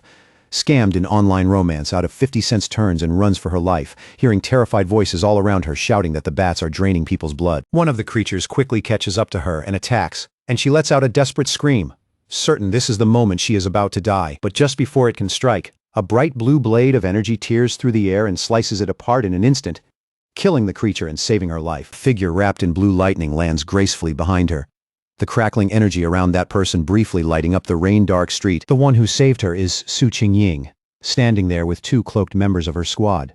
She reaches out a hand to the terrified scammed in online romance out of 50 cents and tells her that her teammates will escort her home safely. As the 2 squad members start helping the shaken girl away, one of them warns Su Qingying that the number of sea mystic level bat anomalies is rising fast, and worse, they seem to be evolving. Su Qingying's expression hardens instantly, as she says that if they already know these creatures evolve by feeding on humans, then they need to move faster and get every civilian they can to safety immediately. She gives one last order, telling her teammates to regroup with her here later, because this area currently has the highest concentration of anomalies. They acknowledge the command and lead scammed in online romance out of 50 cents away, leaving Su Qingying standing alone before the deepening blood-red swarm. High above the city, Fang Yi cuts through the storm and lands on a rooftop, where he comes face to face with a gigantic multi-eyed form of the bat anomaly. Looking down at the endless swarm below, he is startled to realize that the entire group has already evolved, and their combined power is now pushing close to the 3-star Ghost Axe realm. Facing that growing threat, he raises one hand and summons a brilliant blazing sword made of golden fire, its light carving through the darkness around him. Then with a single powerful swing, he unleashes a huge wave of flames that tears across the swarm and instantly burns down a massive number of the creatures. Even so, as he watches the battlefield with one eye glowing red, he quickly realizes this fight is nowhere near over. He understands immediately that this anomaly is different from ordinary enemies. The bat swarm seems almost impossible to kill, healing and multiplying again and again, which makes simple attacks nearly useless. Looking farther out, he sees that swarms of these dark attribute creatures have already appeared in every crowded part of the city. It feels like countless identical disaster zones have erupted all at once, and he knows there is no time to search through all that chaos for the association members. Looking out over the city now buried beneath swirling dark mist and blood-red movement, Fang Yi comes to a hard conclusion. There is no faster option left. He will have to clear the swarms one by one. In a split-second decision, Fang Yi changed tactics. He raised his hand and unleashed his ultimate technique, the boundless dark realm. A massive dark green vortex erupted around him, twisting like a living storm, and with an icy voice, he declared that every last anomaly here would be fed to his spiritual flower. As the vortex started devouring the swarm piece by piece, Fang Yi's mind flashed back to the people waiting behind him. He pictured the pioneers gathered at his home, Lin Yiyi, Su Qingying, Zhang Xiaoya, and the rest. There was no room to hesitate now. With Cousin's ability and the others guarding the place, his home should be safe for the time being, but he understood one thing better than anyone.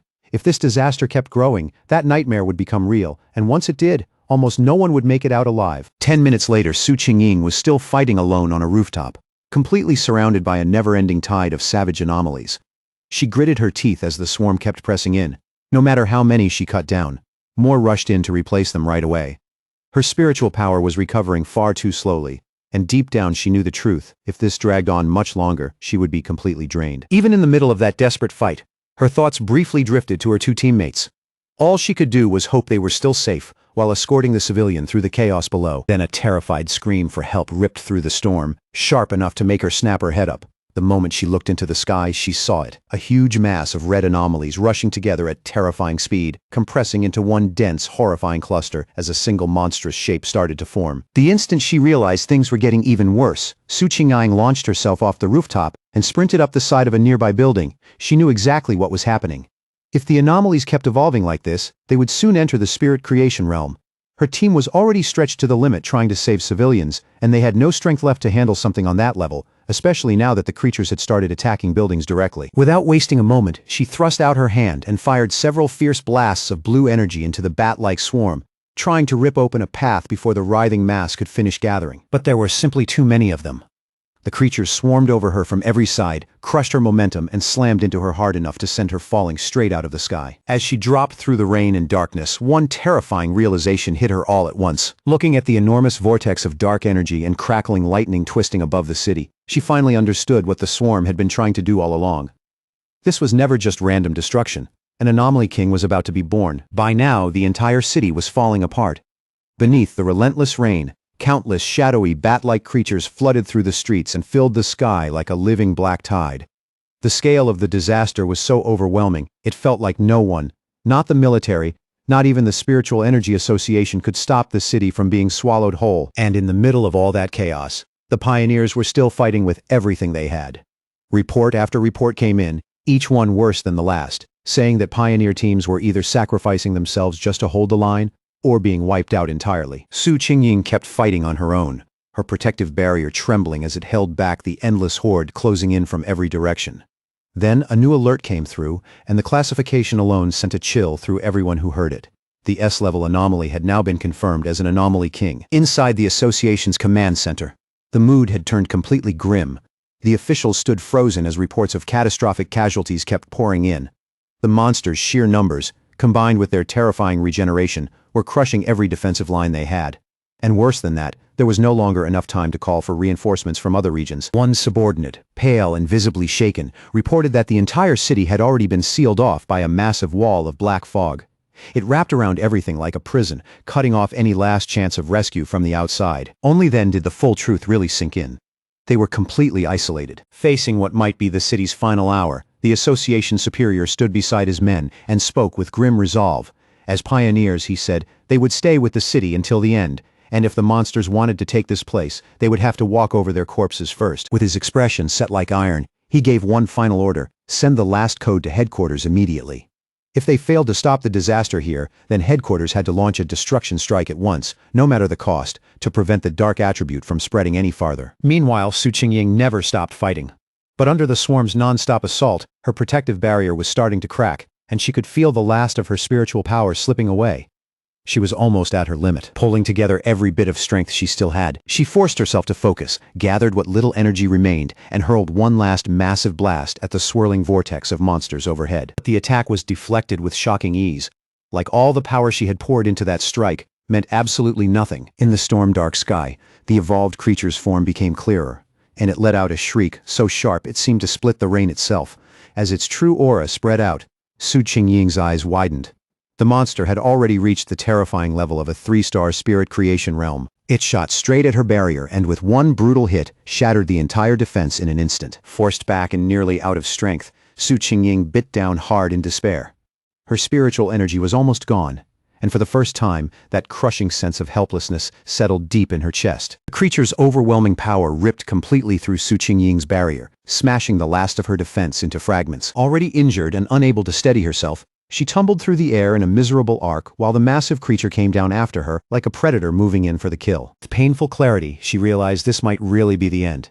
Even so, she still forced herself to gather the last traces of power left inside her, for one final, desperate strike, refusing to give up, even with death rushing straight at her. But just as she was about to attack, a brilliant streak of fire suddenly flashed past her, cutting through the darkness so fast it was almost impossible to follow, and then slammed into the monster with violent force, stopping its advance right there in midair. Through the fading flames and scattering sparks, Su Qingying stared in shock as Fang Yi appeared in front of her, his sword still burning with fierce light. He turned toward the monster without the slightest hesitation, and his eyes shone with overwhelming power, one blazing fiery orange, the other crackling electric blue, both bright enough to pierce straight through the storm. In a cold, steady voice, he declared that his power was divine thunder. Then he surged forward, pouring both fire and lightning into his blade until the sword itself looked ready to split heaven and earth. He met the creature head-on in midair, and with a single devastating swing carrying unstoppable force, he split the enormous monster clean in half. The severed halves exploded one after another in blazing bursts of fire, lighting up the rain-soaked city sky with a violent brilliance that almost didn't feel real. Once the clash was over, Fang Yi and Su Qingying both dropped back down, landing on a rain-slick road shining under the storm. Fang Yi calmly apologized for taking so long to find her, explaining that too many identical swarms had spread across the city. Still breathing hard, Su Qingying warned him not to let his guard down. These creatures, she reminded him, could revive. Almost the moment she said it, the monster's scattered remains started pulling back together in the sky, slowly reforming before their eyes. Fang Yi simply looked up and answered in an even voice that he already knew. Facing the regenerating swarm without a trace of panic, Fang Yi told Su Qingying not to worry. He always finished what he started. Purple dark attribute energy rapidly condensed in his hand, growing denser and heavier with every second, before he unleashed the boundless dark realm once again. A terrifying vortex burst outward and began absorbing the enemy, and Fang Yi declared with absolute certainty that he always kept his word. Watching that overwhelming scene unfold right in front of her, Su Qingying felt hope rise back up inside her. Only then did she realize she had nearly forgotten something important. The city still had a peerless pioneer like Fang Yi standing in it. The massive purple vortex spread wildly across the street and up into the sky, swallowing the entire bat-like swarm as if the night itself were being dragged into its center. Then, with nothing more than a single command from Fang Yi, the huge vortex suddenly compressed inward, crushing the countless monsters tighter and tighter, until they were forced into one stable orb of pure dark energy. Only after the swarm had been dealt with, did Fang Yi turn to Su Qingying and ask if she was all right. She thanked him for saving her life and said she was fine for now, adding that she had medicine on her that could help her recover. But the moment Fang Yi noticed the condition of her injuries, his expression visibly turned more serious. He placed a hand on her shoulder, and in the very next instant, blue lightning surged around her body, making her cry out in startled surprise. Fang Yi calmly explained that he had already cleansed the dark attribute invading her system, then told her to hurry and bandage the wound. Su Qingying was stunned by just how powerful his thunder attribute was. She could clearly feel that the pain from her wound had already eased, and the injury itself was healing faster than it ever had, even compared to the Association's most advanced medicine. At the same time, back in the Association's command center, one operator suddenly shouted in excitement that the number of monster groups seemed to be dropping. One of the superiors immediately corrected him in a grim voice. Every rescue pioneer team, he said, had already come under attack and lost contact. The number of monsters outside the city had not gone down at all. The truth was far worse. The swarms inside the city were gathering together because the Anomaly King was just about to appear. A faint ache passed through his chest when he thought about seeing his parents one last time. But deep down, he already knew that chance was gone. So he buried that pain, accepted the reality in front of him, and decided that all he could do now was see his final duty through to the end. As the two of them looked up at the enormous green vortex churning across the sky, Fang Yi asked Su Qingying if the Association had any real information on what they were facing. In a low, grave voice, she told him it was a super S-class anomaly, one that meant to devour the entire city, and that its power was already on par with the terrifying monster the Star God Warzone had once been forced to seal away. Her face grew even darker as she explained that a disaster on this scale had a name. It was called a cataclysm. The swarms flooding the city were not the true disaster at all. They were only the first sign, the opening warning of something far more horrifying still on the way. She went on to say that, deep inside that swarm, an unimaginably powerful spirit was being born right now. And if that birth was allowed to finish, then the city's fate was already decided. Everything here would be erased. Then Su Qingying told Fang Yi what the association had managed to piece together from its research and battlefield records. Normally, monsters of the same type devoured each other to evolve, growing stronger through brutal self-consumption. But dark attribute anomalies did not work the same way. Once one of them fully evolved into what was known as an anomaly king, it gained a terrifying kind of authority. That power could forcibly suppress every other anomaly of the same type, and drag them all into absolute obedience under its will. She turned to Fang Yi, worry written all over her face. His strength was incredible. She could not deny that, but the harsh truth was still the same. He had not yet reached the legendary Jinggang realm.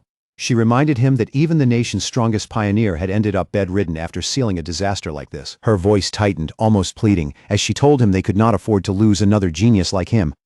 She begged him to break through the monster blockade, leave the city while he still could, and inform the military that this place had to be abandoned before everything was lost. Before she could finish that desperate plea, Fang Yi gently tapped her on the head, stopping her in the softest way possible. There was even the faintest trace of playfulness in his voice when he asked if she had already forgotten what she learned back in school. Then that lightness vanished. His expression turned firm, steady, and impossible to shake as he said that this city was his home. No matter what it cost, no matter how much he had to give up, he would protect it. Su Qingying could only look at him in silence, completely at a loss for words in front of that kind of resolve. For a moment, even the storm and chaos around them seemed to fade next to the certainty in his eyes. Without another word, Fang Yi turned and walked off through the rain, then leaped in one clean motion onto the roof of a tall building, where he stood alone before the massive green vortex, facing the place where the Anomaly King was slowly and horribly forcing its way into the world. Wrapped in a brilliant golden aura, Fang Yi looked up with a grim expression and said it really did seem like the whole city was being offered up as a sacrifice for this king's birth. And as those words left his mouth, the power of the golden sun flared around him in blazing waves. Then he glanced back at Su Qingying, who had followed him up, and asked to borrow her wrist device. He said he needed it both to track the anomalies more clearly and to make contact with the association's command center. Su Qingying handed it over without hesitation. Holding the device in one hand and his blazing sword in the other, Fang Yi lifted his eyes to the storm above and said he had to go up there himself and destroy the creature before it could fully take shape. He stood beneath the storm like a drawn blade, every muscle tight, while far above him the monstrous Anomaly King kept forcing itself out of the swirling vortex hanging over the city. Back in the association's command center, the suffocating tension broke all at once when an operator shouted that they had reconnected with the signal of a missing pioneer. It was Su Qingying's signal, and for a brief moment, the entire room just froze. A second later, that shock only deepened. The operators saw her tracker moving at incredible speed, heading straight for the very center of the storm, the most dangerous point in the whole city. They immediately shouted for her to turn back, because everyone there knew the same thing. Charging in alone was basically suicide. One official grabbed a communicator at once and desperately tried to reach her, raising his voice as he ordered her to stop immediately and hold her position until reinforcements from headquarters and the military could arrive. On the rooftop, Fang Yi held Su Qingying's wrist device in his hand while it crackled with bursts of static, the sharp, unstable sound cutting through the rain-soaked air. After fumbling with it just long enough to figure out how it worked, he spoke into the communicator and calmly asked whether the people on the other end could hear him clearly. The official in the command center was stunned and immediately demanded to know who he was and where Su Qingying had gone. Fang Yi ignored every question. Taking control of the exchange without hesitation, he told the official he needed everyone in the command center to cooperate with him because he was on his way to destroy the Anomaly King at the heart of the storm. As Fang Yi flew toward the massive vortex with wind and rain tearing around him, he kept speaking in that same commanding tone. He told the speechless official that if they truly did not want to see the city destroyed, then they would start working with him right now. He demanded that every communication channel they had and every piece of information available be used to support him. The command center fell silent for a brief, stunned moment, and then the official made his decision. With sudden force and urgency, he barked out orders for everyone to stop what they were doing and connect all available resources to the unknown pioneer immediately. He ordered his teams to bring every satellite radar online, feed the man constant battlefield updates, and assign one operator to stay as his direct contact at all times. The assigned operator moved at once and started reporting immediately, explaining that satellite images showed an enormous number of anomalies gathered around the king, spinning in a violent circular formation like a living typhoon of darkness. He quickly added that the concentration of anomalies along the northern route looked a little lower, making it one possible way in. Even so, he recommended approaching from the southeast instead, since that direction appeared to avoid the thickest and most dangerous swarms. As the stream of information kept coming through the communicator, Fang Yi continued flying deeper into the storm without slowing down for even a second. Then the operator suddenly shouted a warning. Fang Yi had been detected by two powerful anomalies, one ranked A and the other S, and both were estimated to have strength on the level of the two-star spirit creation realm. Panic crept into the operator's voice as he urgently told Fang Yi to pull away immediately. The official stared at the monitors with a grim expression, already knowing the truth in his heart. Retreat was no longer an option. The unknown pioneer had gone too far in to turn back now. At that exact moment, a massive shockwave slammed into the command center building, shaking the entire room and throwing the staff into chaos as alarms blared and frightened cries broke out on every side. High above the city, Fang Yi moved with effortless precision and cut one of the powerful bat-like anomalies clean in half with a single swing of his flaming sword. His eyes burned with blazing power as he looked forward and asked with complete calm, and back in the command center, the operators could only stare in stunned disbelief. The lead official blurted out that the anomaly's source signal had vanished. The moment he understood what that meant, shock crossed his face. This pioneer had just killed a dark attribute S-level anomaly with a single strike. One of his subordinates, almost shouting from excitement, immediately said this had to be the legendary pioneer known as the Tyrant. In an instant, the whole command center erupted into cheers. The fear that had been crushing everyone just moments earlier gave way to wild relief, and for the first time in a long while, they felt like they might actually survive this. Meanwhile, Fang Yi was far calmer than the people watching him. Even while flying through the storm, he was already breaking down the battle in his head. He understood that after enchanting his sword, the flames covering the blade could now directly suppress the dark attribute, which greatly slowed the anomaly's regeneration. But when the creature he had just cut down began reforming again from scattered dark energy, he immediately saw the limit of his current power. It still was not enough to erase that regeneration completely. With faint annoyance, he realized that if he had broken through just a little earlier, one strike would have been enough to finish it for good. Realizing brute force alone would not solve this, Fang Yi clenched his fists and drew both fire and thunder energy together inside his body. He switched tactics on the spot. If one strike could not fully destroy them, then speed and relentless pressure would have to make up the difference. With that, he unleashed a storm of rapid slashes, tearing the reforming monster apart again and again, though he could not help noting in irritation that the endless number of these creatures was going to become a serious problem. Then, without any warning, a strange green orb of swirling energy appeared high in the sky, instantly drawing the attention of the dark creatures around it, and one after another. They began flying down toward it, as if called by something unseen. On the ground below, a group of cloaked pioneers looked up in confusion. One of them could not help asking what was going on, because the bat-like creatures that had been attacking so fiercely had suddenly stopped in the middle of their assault. Standing among them, the association superior looked up with a grim face and said this was bad, very bad. He knew there was only one reason the swarms would suddenly break off their attack. The anomaly king was calling them back, and if that was happening now, then its arrival was close. The remaining military forces and pioneer teams could only watch as the swarms gathered overhead into a gigantic blood-red cloud above the city. Everyone understood the same desperate truth.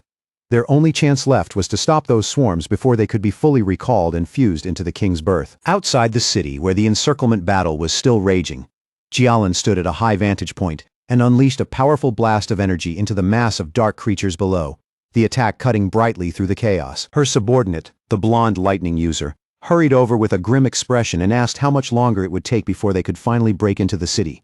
Without taking her eyes off the battlefield, Jialan answered that, according to their instruments, it would take at least another half-hour. The moment he heard that estimate, her subordinate fell into despair, because in another half-hour the anomaly king would most likely have fully hatched, and the city would be beyond saving. Jialan could only keep watching the huge blood-red swarm in the distance as she explained that they had no other option.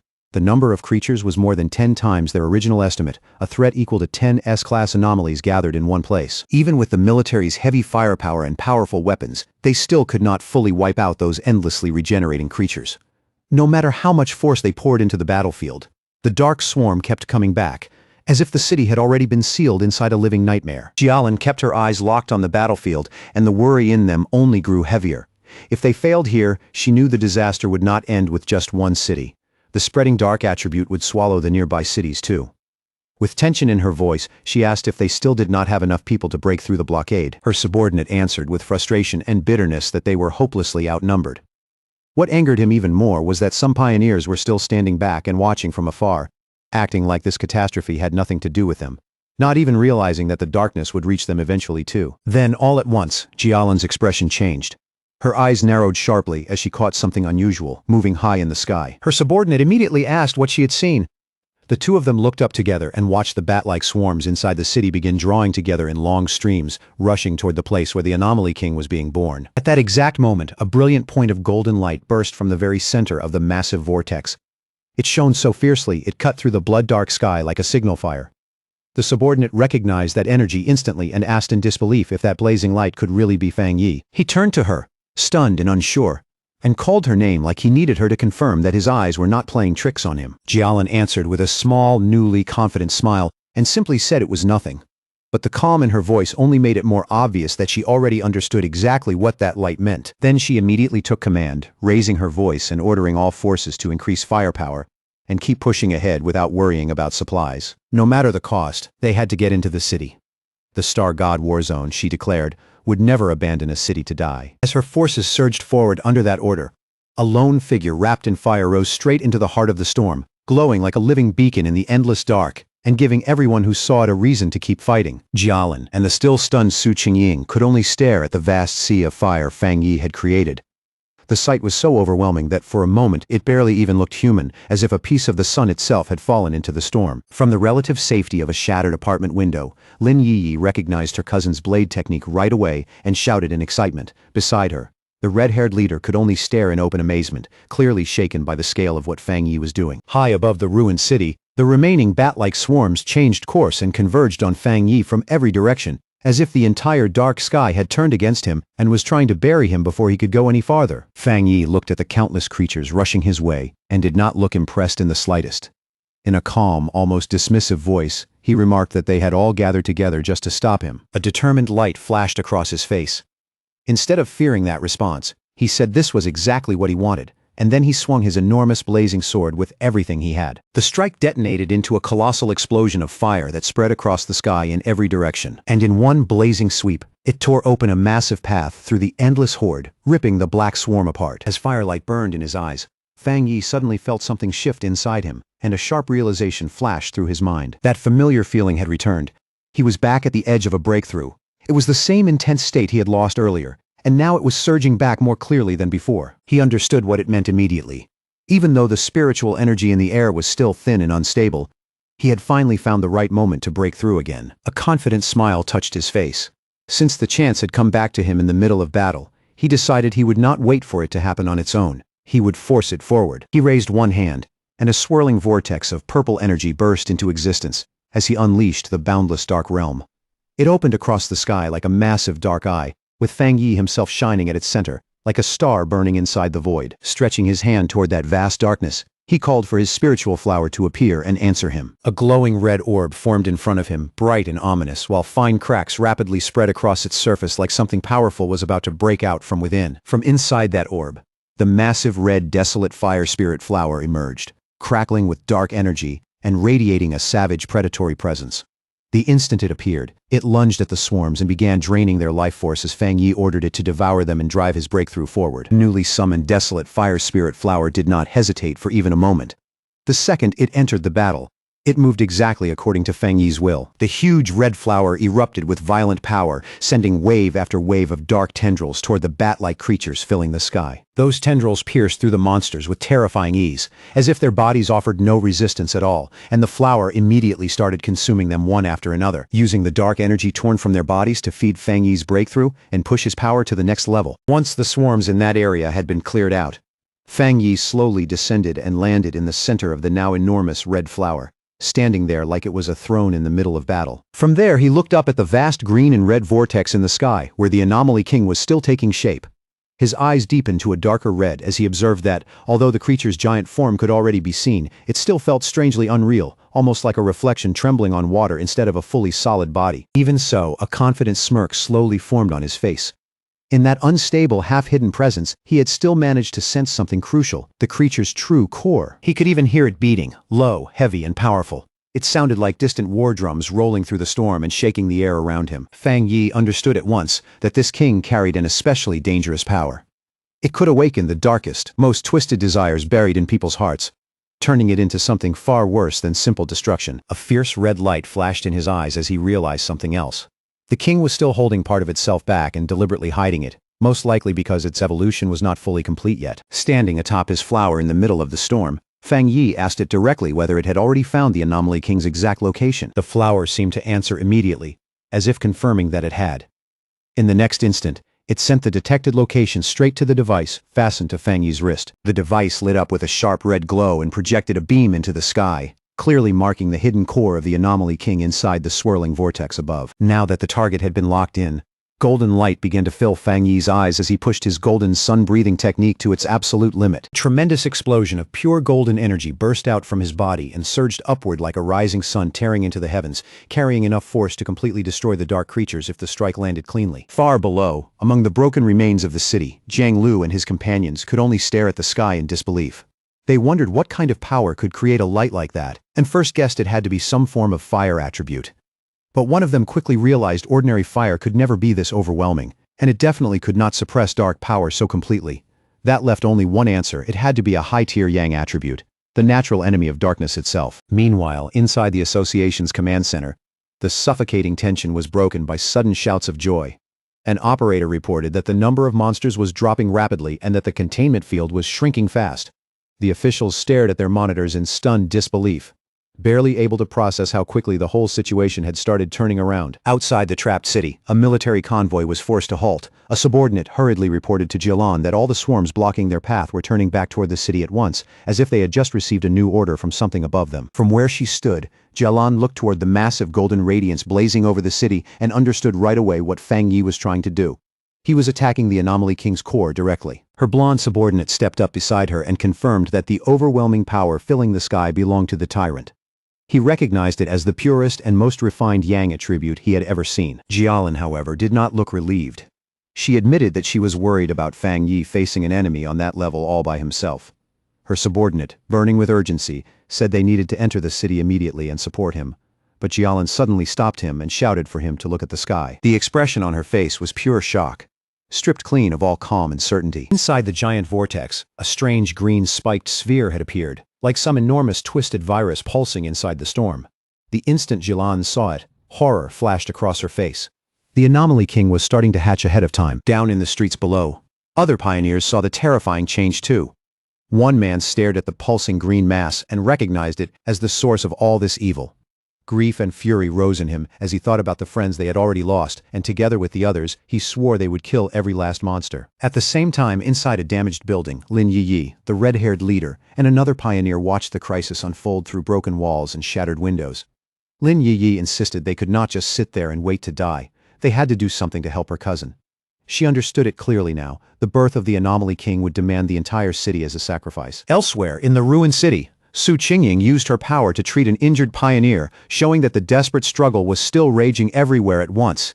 Even while Fang Yi fought in the sky, the people below were still battling, still bleeding, and still trying to keep each other alive. Lin Yi quickly gathered the other pioneers hiding inside the damaged building. Her voice was tight but steady as she reminded them that the creatures trying to stop her cousin were the same monsters that had already hurt their families, destroyed their homes, and taken people they cared about. And the moment those words left her mouth, a sudden idea flashed through her mind, like a spark in the middle of the chaos. She remembered the enormous flower Fang Yi had summoned earlier, the one devouring the bat-like swarms high above the city. Then it clicked. Its power felt strikingly similar to the desolation attribute of the ghost vine. The realization hit her hard, leading her to a shocking conclusion. Her cousin also possessed the power of the desolation attribute. That thought in place, Lin Yi immediately proposed a bold plan. She told everyone to pour their spiritual power into the network of vines created by Fang Yi's flower, feeding it with their energy, so it could grow even stronger for the final battle ahead. The other pioneers did not hesitate for even a second. One after another, they raised their hands and released their spiritual power, sending streams of energy surging toward the great flower in the sky. Down on the ground, the association's superior noticed those trails of blue energy rising into the air, like rivers of light cutting through the ruined city. At first, he thought other pioneers might be gathering their strength for a direct strike against the monster itself. But he dismissed that idea immediately, knowing full well that from that distance, their individual power was nowhere near enough to reach it effectively. Then he understood what they were really doing. They were not attacking the monster directly at all. They were sending their spiritual energy into the plant. Fang Yi had summoned, using it as the channel for their final support. Moved by their courage, the superior declared that he would join them too. With a fierce shout, he released a powerful surge of blue energy from his own body and sent it streaming upward into the sky. All across the city, the remaining pioneers saw what was happening and followed his lead without hesitation. They steadied themselves, focused their wills, and poured out their spiritual power together, creating a vast tide of energy rising toward the heavens to support the battle above. While treating an injured pioneer, Su Qingying suddenly felt the enormous shift in spiritual power spreading across the city like a shockwave. When she looked up, she saw Fang Yi's spiritual flower glowing brilliantly, now wrapped in the combined power of the pioneers still fighting throughout the city. Realizing this was humanity's final stand, she gathered what little strength she still had left and sent it upward to join the others, adding even more power to the flower so it could deliver one final, overwhelming strike against the Anomaly King's core. Monster let out one last scream of pain as the attack finally hit its target. In that same instant, Fang Yi followed through without pause, delivering a clean, decisive slash straight through its body. After that massive clash, Fang Yi remained suspended in the air and lifted a hand to wipe the blood from his face. Then an urgent voice burst through the communicator, warning him that every bat swarm from outside the city was now converging on his position. The numbers were staggering. Tens of thousands of B-level, A-level, and even S-level monsters were rushing toward him together, forming what looked like an endless tide of red and black swallowing the sky. Fang Yi did not look shaken in the slightest. He simply raised his eyes to the pulsing green cocoon of the Anomaly King, and coldly said that no matter how many minions it sent, he would kill every last one. Then he openly mocked the creature, asking if it was trying to hatch early because it was afraid of him. The taunt worked. The Anomaly King finally began to emerge for real, and a monstrous shadow-green claw tore through the cocoon as its full body slowly started taking shape above the city. Golden flames wrapped around Fang Yi's hand as he watched the scene with a grave, focused expression, fully aware that his true enemy was finally showing itself. Now, fully formed, the Anomaly King appeared as a terrifying beast crowned by a single menacing green eye. It released one final horrifying scream that shook the air, announcing the beginning of the true final battle. The fully born Anomaly King twisted and circled through the sky, forming a dreadful vortex of dark green power and living shadow, with a bright green orb of terrifying energy burning at its very center. The instant its full power appeared, the entire city shook.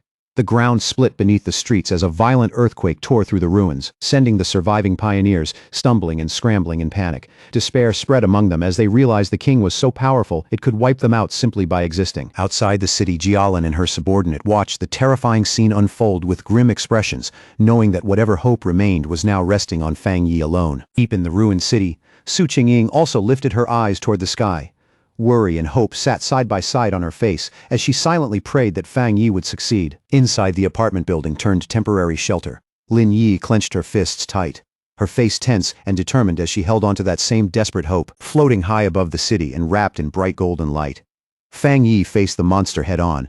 Without a trace of fear, he named it for what it was, the king of the dark anomalies and the true source of the city's suffering. As his spiritual flower blazed around him with fierce fire, he made his reason for fighting perfectly clear. He said he had grown up in this city, that he loved the life he had here, and that this place was worth protecting with everything he had. In answer, the Anomaly King threw back its head and let out a furious scream so savage it seemed to shake the heavens themselves. With burning red eyes locked on the monster, Fang Yi gave it one final message. For the sake of his home, it had to die. Then their two immense powers slammed into each other, exploding into a violent storm of red, green, and golden light, as the fate of the entire city hung in the balance. The clash between Fang Yi and the Anomaly King created a colossal explosion so bright it lit up the whole sky like a second sun. When the blinding light finally faded, Fang Yi found himself floating inside a strange dark void. In front of him hung the giant green eye of the Anomaly King, staring without blinking. Its voice echoed straight into his mind, mocking him for daring to challenge it while he was still only at the one-star spirit creation realm. Before Fang Yi could even answer, the Anomaly King opened its huge, shadowy mouth, and a powerful vortex instantly formed inside it. Fang Yi sensed the danger at once, but the pull was too strong. Even as he braced himself, he could not stop the force dragging him inward. As he was pulled into the creature's mouth, Fang Yi quickly realized this Anomaly King was unlike anything he had faced before. Even after taking the full force of his attack, it still had enough strength left to swallow him whole. He landed inside the monster's revolting interior, a grotesque cavern of pink flesh, pulsing tissue, and thick purple digestive fluid clinging to every surface. He immediately understood that the liquid was not just fiercely corrosive, but also saturated with an enormous concentration of dark attribute power. He knew any ordinary pioneer would have been dissolved almost instantly in a place like this. At the same time, he found it strange that such an evolved intelligent creature would make the mistake of swallowing him alive. A determined look settled over his face as he realized the monster might have just made a fatal mistake. If it was not afraid of being attacked from the inside, then it was badly underestimating him. And Fang Yi knew better than anyone that a creature's insides were usually its weakest point. To test that thought, he gathered fire into his hand, clenched his fist, and slammed it hard into the fleshy floor beneath him. At once, the inner walls of the beast sizzled and burned from the impact, the flesh writhing violently under the damage. Fang Yi quickly judged the situation and noted that although the corrosive fluid was weakening his power to some extent, he could still inflict serious damage from the inside. That was enough. As long as his attacks were working, this fight could still be won. With his confidence returning, he called for his desolate fire spirit flower to assist him. To his surprise, he realized the Anomaly King's swallowing attack had not only dragged him in, but had pulled his spiritual flower inside with him too. That turned out to be a stroke of luck. The flower was already heavily empowered, having absorbed the dark energy of the bat swarms along with the combined spiritual power of the pioneers across the city. But when Fang Yi held the bright red flower in his hand, he noticed something unusual. It seemed strangely hesitant. Frowning slightly, he asked what was wrong, wondering if it had started rejecting the Anomaly King's dark attribute. To his surprise, the Desolation attribute flower, which normally fed on dark energy without restraint, seemed to be repelled by the Anomaly King's unique power. Fang Yi had not expected that at all, because his original plan was to use the flower's life-draining ability to hollow the monster out from the inside. Realizing he would have to change tactics, he gripped the flower in one hand and drove his other fist into the fleshy walls of the monster's stomach once again. After that fierce clash, the Anomaly King's form suddenly broke apart and dissolved. But the victory only lasted for a moment. Almost right away, its shattered presence began pulling itself back together in the sky, twisting once more into a colossal vortex as it summoned every remaining bat-like swarm back to its side. Down below, Lin Yi and the red-haired leader could only stare up in confusion and fear. The leader asked what in the world was happening, but Lin Yi could only shake her head. She had no answer. The only thing she could think about was where Fang Yi was now. Elsewhere in the chaos, Su Qingying was still directing the evacuation of civilians. She kept her voice steady as she urged everyone to move in an orderly line, promising them that the pioneers would protect them for as long as they possibly could. But when someone anxiously asked where Fang Yi was, the calm on her face broke at once. Panic flashed in her eyes as she explained that he was still fighting the Anomaly King from inside its body. At that moment, the military finally arrived in force under Jialan's command. An officer quickly reported that both the swarms and the Anomaly King had started attacking the city in a chaotic, unpredictable pattern, then immediately ordered a rapid evacuation to cut down casualties as much as possible. Jialan stood on top of a military vehicle, issuing firm, precise orders to the soldiers around her. Yet even while keeping everything under control, she could not stop herself from looking up at the horrifying creature in the sky. Dread written clearly across her face. High above them all, the Anomaly King started drawing the swarms back into itself, pulling them one after another into its spinning form as it tried to restore the power it had just lost inside the monster's stomach. Fang Yi felt that change immediately and froze for a second, realizing at once that the creature was far from finished and still had enough strength left to turn the battle back around. As the monster's digestion intensified and that corrosive force pressed in on him from every direction, Fang Yi felt his own strength beginning to wear away. Even his body seemed to be slowly breaking down under the crushing weight of that terrible energy. Then he noticed the dark energy around him, starting to thin out and shift in a strange way, and for one brief moment, he closed his eyes. When Fang Yi opened them again, the stomach and all that flesh around him were gone. He was no longer inside the monster at all. Instead, he found himself standing alone in the ruins of a completely destroyed city. Broken skyscrapers leaned around him like graves beneath a dark, threatening sky, and the sudden change made him wonder where he was and what had just happened. Standing in that ruined city of illusion, Fang Yi's expression hardened at once. Then, from the darkness between the wrecked towers behind him, a huge, shadowy beast with glowing red eyes slowly stepped out. The creature did not hesitate. The instant it appeared, it lunged forward and slammed a massive punch down at Fang Yi with crushing force. Fang Yi sharpened his senses and quickly realized something deeply unsettling. His spiritual power was gone. Not weakened, not sealed, completely absent. The beast gave him no time to think, driving its enormous fist down at him again with enough force to flatten the ground. Fang Yi moved at the very last instant, leaping aside and narrowly slipping past the blow. The impact shattered the earth where he had been standing just a second earlier. He landed steadily on a broken slab of rubble, and immediately noticed something important. Even without spiritual power, his body still felt strong, solid, and sharpened by long training. And in that moment, the truth of the situation started to take shape in his mind. This was an illusion created by the Anomaly King. A trap meant to make him believe he had somehow returned to the powerless life he once lived before becoming a pioneer. The beast tried to crush him again with a huge downward stomp, but Fang Yi reacted instantly and sprang out of the way once more, escaping by the thinnest margin. As he landed, one crucial conclusion finally snapped into place. The Anomaly King was not actually strong enough to erase his power completely. Its influence was interfering with his mind, but it was not truly greater than his own strength, which meant his abilities were not really gone. He just had to break through the mental block the illusion was forcing onto him. Fang Yi understood that every illusion had a flaw, and that flaw would always be tied to the Anomaly King's own weakness, the part of itself it would reveal without even realizing it. Before he could think any further, the beast suddenly moved with blinding speed and trapped him in its huge hand. The monster lifted him close to its snarling face, and its voice rolled through that false world as it told the foolish human that once he had entered this place, he would never leave alive. Caught in the monster's grip, Fang Yi looked like he had nowhere left to go. And yet, a confident smirk slowly appeared on his lips, because in that very moment, he realized he had found the key to breaking the illusion. The Anomaly King's false form began merging with the world around him and with the fear it was trying to force into him, showing him a grotesque, mocking smile like it had already won. Then the creature opened its huge jaws and coldly declared that everything was over, that this was the unavoidable fate waiting not just for him, but for all of humanity, to crush his will completely. It showed him a horrifying vision of his fallen companions, Jialan, Su Qingying, and the others, lying lifeless before him. And through that cruel image, it revealed what it truly believed: humans were nothing more than food for its evolution. Fang Yi acted like the vision had shaken him and stayed silent for a brief moment. Then he slowly lifted his head, and a small defiant smile appeared on his face. In a calm voice, with no fear in it at all, he asked the monster if that was really what it believed. And in the very next instant, Fang Yi unleashed his real power.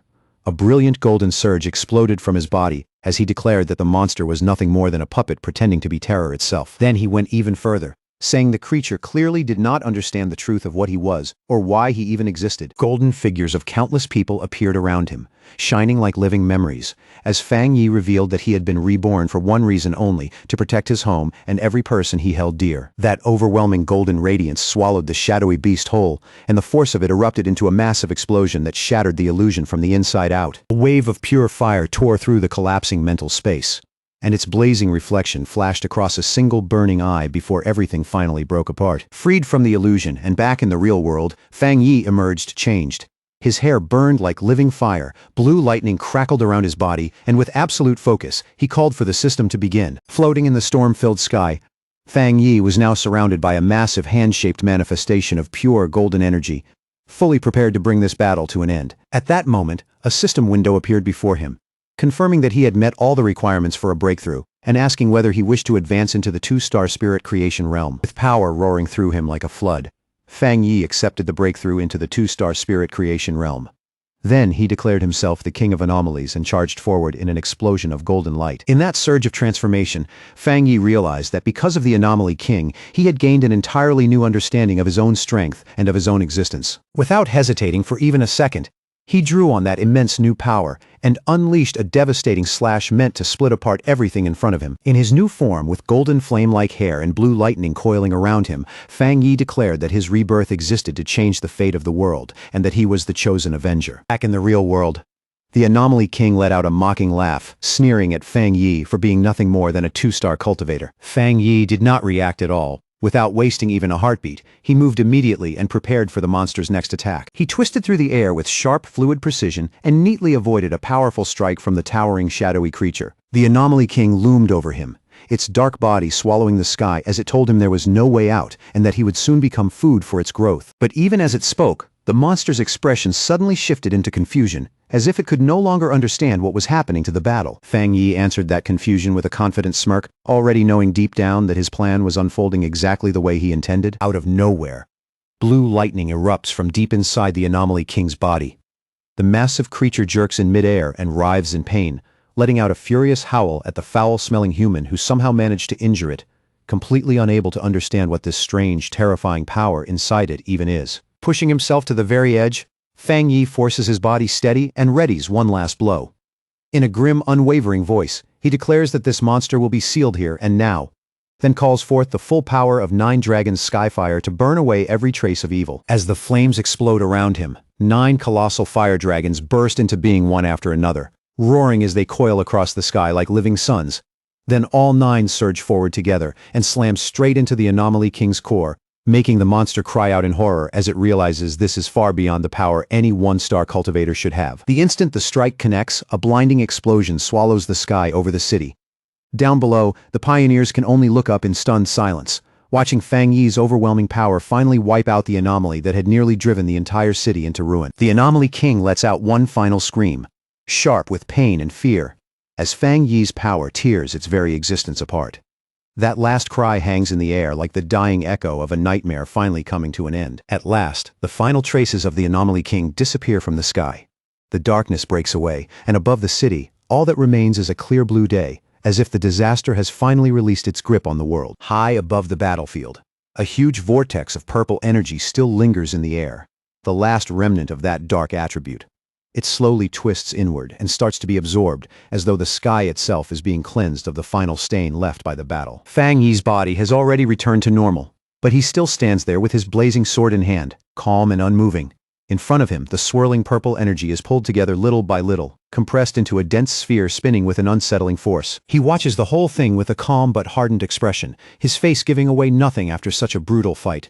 Only the red glow in his eyes shows that not even for a second has his focus slipped. Then Fang Yi opens the boundless dark realm, forming a massive vortex that devours everything the battle left behind.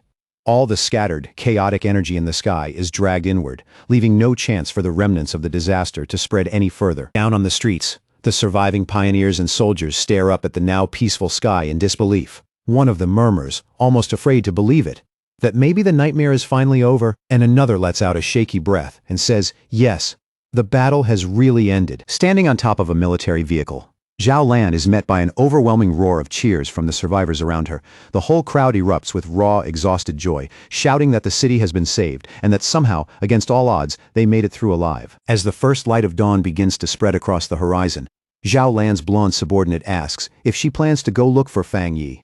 Zhao Lan turns toward the rising sun and gives a soft smile, her tired face gentler now, before saying that from here on out, each of them has their own duty to carry. She says their job now is not to go chasing after heroes, it is to help ordinary people take their lives back.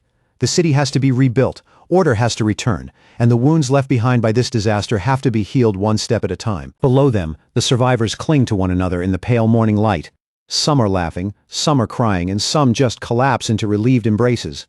After everything they went through, those tears and cheers say more than words ever could. Miles away, the staff of the Spiritual Energy Association are celebrating too.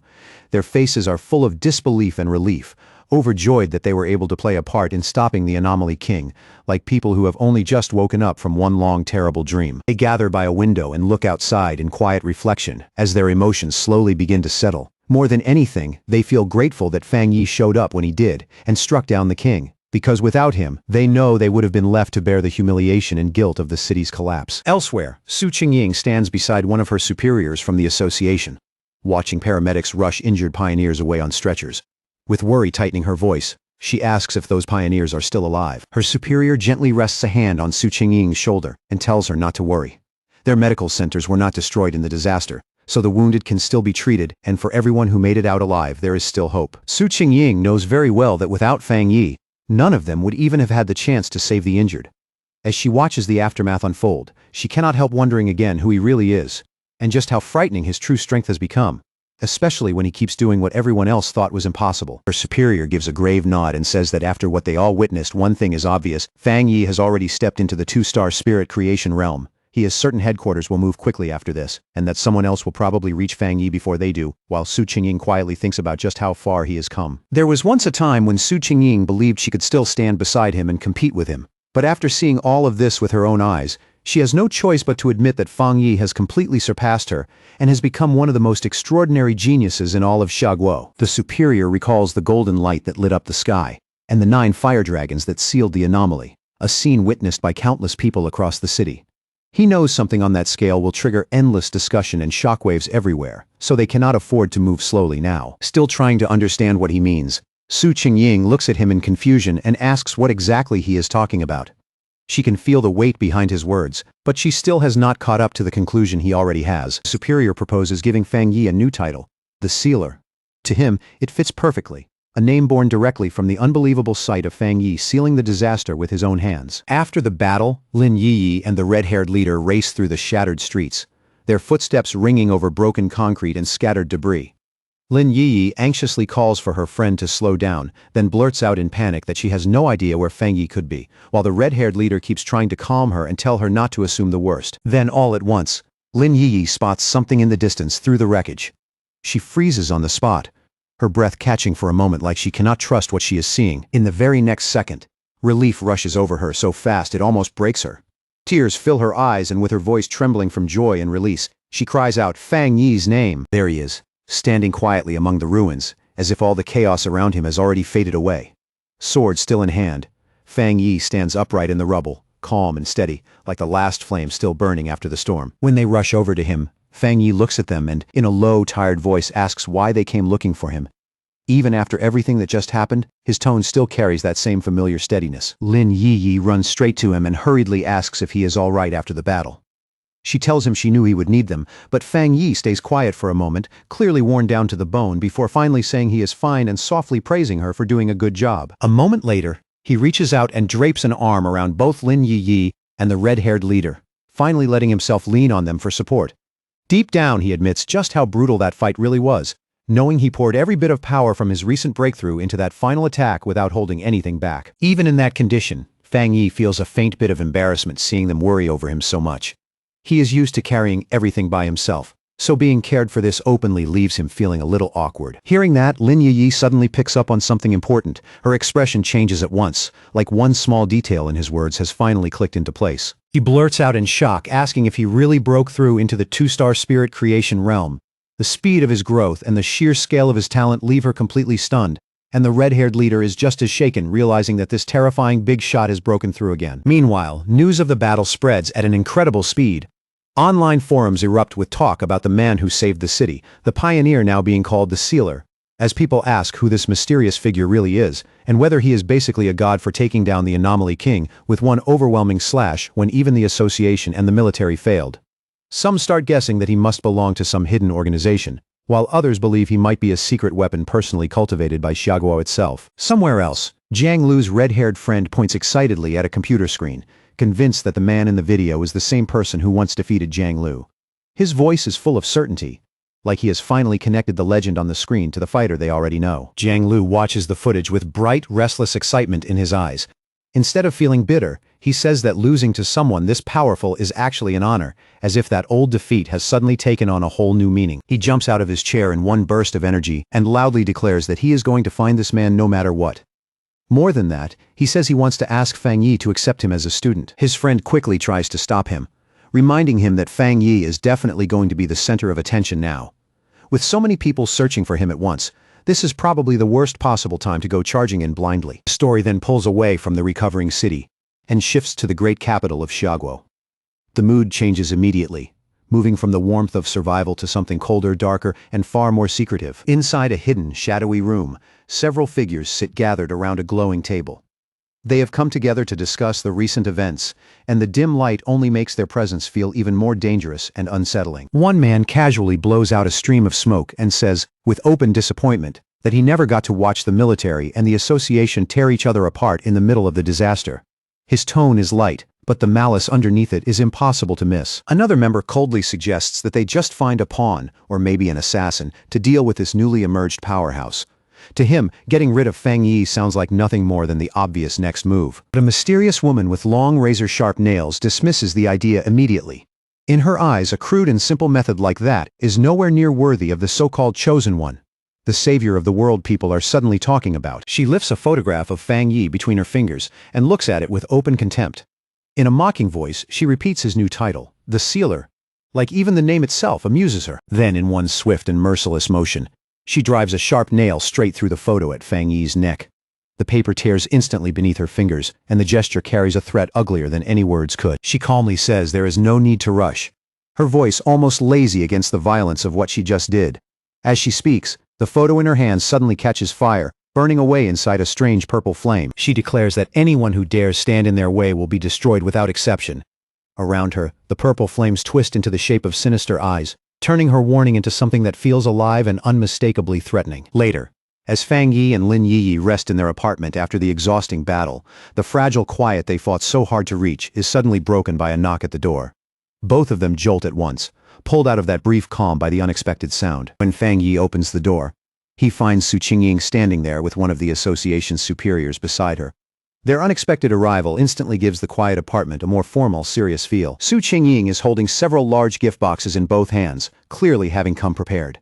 Beside her, the superior offers heartfelt thanks on behalf of the Spiritual Energy Association, openly admitting that they made a grave mistake during the US-class anomaly invasion and that without Fang Yi stepping in, the consequences would have been catastrophic, while Su Qingying, unable to hide it at all, excitedly thinks of him as an even bigger figure than before. Fang Yi brushes it aside as if it is nothing and calmly says there is no need for that. Then he steps back and politely invites both of them inside. After bringing them in, Fang Yi pours water for everyone, and the group settles around the table. Lin Yi comes over to join them too, making the small apartment feel a little crowded, but also strangely warm. As he looks around the modest apartment, the association superior cannot help thinking that they really should arrange a much better place for Fang Yi. For someone who now carries this much importance, this home feels far too ordinary. Once the small courtesies are over, the superior quickly gets to the real reason they came. He explains that the association has another matter to discuss: their plan to publicly push the title of the sealer, and Fang Yi, clearly interested by the sudden turn in tone, asks him to explain exactly what he means. Superior brings up a map marking the powerful pioneers who have appeared across every major city, explaining that all of them are already well-known figures whose names carry real weight. Then he contrasts that with the recent ES-class anomaly, calling it the most terrifying disaster they have faced so far. He goes on to say that they want to use the name the Sealer as a symbol to help establish Tai Tai City as a key strategic city. In their eyes, this title could become more than just a nickname. It could become the city's banner. Fang Yi listens quietly as the proposal continues, his expression giving away nothing. Then the superior makes the main point clear. After what happened during the disaster, they have decided that their city needs a truly powerful pioneer at its center, someone whose very presence can hold everything together. Su Qingying adds that anomalies are only going to appear more often from here on out, not less. Because of that, they can never allow Tai Tai City to come that close to being abandoned again. When Fang Yi asks what she means by an abandoned city, Su Qingying answers him plainly. If he had not shown up when he did, everyone in the city would have died, and the city itself would have ended up as nothing more than an empty ruin. Hearing that, Fang Yi turns toward Lin Yi and says he understands now.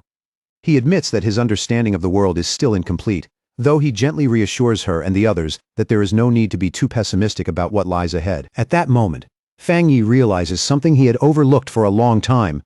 By focusing almost entirely on his own training and growth, he had neglected the larger future and development of the city around him. As he looks out toward the city, he starts seeing it more clearly than before. Tai Tai City may once have counted as a major city, but compared with the true top-tier centers, its status and influence still fall well short. He recalls that among the more than 100 cities, the top 3 are Dushen, Tian, and Kang, while several other major hubs also hold enormous importance. Thinking it through, he realizes that this disaster, terrible as it was, might also become a rare chance for Tai Tai City to rise and gain greater significance. The superior nods and confirms that this is exactly how things stand now. Cities are being judged more and more by both the number and strength of their pioneers, and the higher a city's rating climbs, the more resources, protection, and attention it receives. He finishes by saying that people need more than simple safety. They need a symbol of hope they can believe in. So the association plans to protect Fang Yi's real identity while building a mysterious public image around the sealer, letting people imagine, discuss, and slowly raise his legend on their own. After a brief pause, Fang Yi agrees. He understands that keeping some mystery around himself is much wiser than laying everything out in the open. In a world like this, being fully known can be more dangerous than being misunderstood. Lin Yi agrees too, adding that human imagination can sometimes feel even scarier than reality. Fang Yi calmly says he has no objection to the association's plan, especially since it protects both him and the people close to him, and he says he hopes this can become a strong, long-term partnership. With that, Fang Yi reaches his hand across the table to make it official. The simple move catches both the association's superior and Su Qingying slightly by surprise, as if neither of them expected him to accept so directly. A moment later, Fang Yi and the superior clasp hands firmly, sealing their new partnership. The mood in the room shifts right away, growing more solemn and more meaningful than it was before. The superior then formally welcomes him with visible respect, finally addressing him by his new title, the Sealer. The name lands quietly, but it carries weight, like the start of a whole new chapter. Over the next several days, with the association and the military working in full cooperation, Tai Tai City begins to recover at a remarkable speed. Reconstruction moves forward in an orderly way. The injured are rescued and treated step by step, and in the shadow of that disaster, a new order across the world seems to be taking shape even faster than before. The scene then shifts to the sleek, modern headquarters of the Spiritual Association in Dushen City, where news of Fang Yi's actions has already reached the highest levels. Even this far from the battlefield, the impact of what he did is impossible to ignore. Several officials discuss whether the sealer is truly the same pioneer who resolved the U.S. class anomaly in Tai City. Inside one office, a group of men studies the reports, with one saying that Fang Yi is already the most outstanding figure among the newest generation of pioneers, while another adds that his high-grade Yang attribute alone makes him a chosen individual and a natural enemy of the dark attribute. Then one official points to a monitor showing footage of Fang Yi and reveals that the data suggests he has more than just a single high-grade attribute.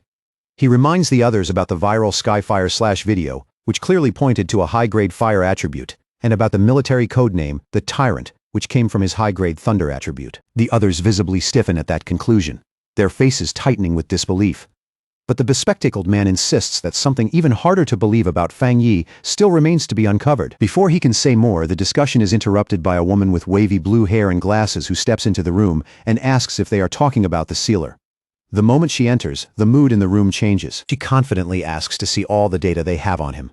The men recognize her immediately and respond without hesitation, quickly pulling up Fang Yi's full file on the main screen for her to review. As she studies the information in silence, she thinks to herself that with more and more pioneers continuing to emerge, and with someone like Fang Yi suddenly stepping out in front, it is only a matter of time before many people start challenging his position and authority. Power like that never stays uncontested for long. A determined gleam flashes across her lenses, as she quietly admits that even she wants to see his strength with her own eyes. In her mind, she is already certain that she and the sealer will probably cross paths very soon. The scene changes again, this time to a modern library in Kong City, where readers sit in silence beneath bright lights.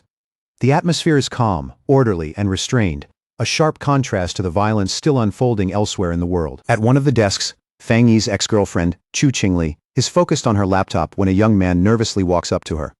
The way he approaches, all careful steps and tense posture, makes it obvious he had to work up a lot of courage just to come over. Blushing awkwardly, the young man stammers as he tries to ask for her contact information.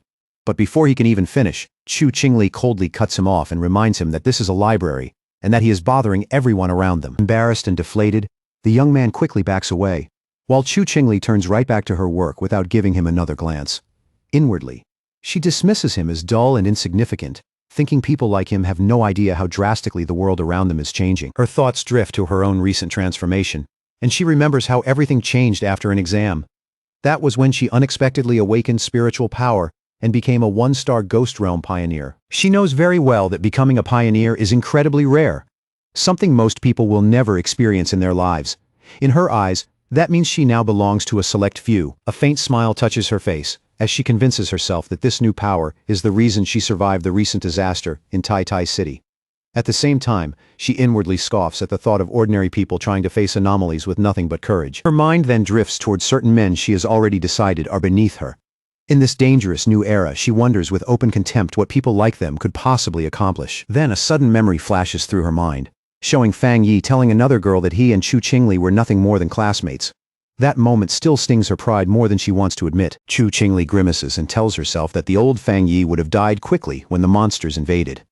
She cannot understand how she ever managed to connect a useless man like him with a dazzling, unbelievably gifted sealer. On her laptop screen, she stares at an article about the sealer and silently compares the two men in her mind.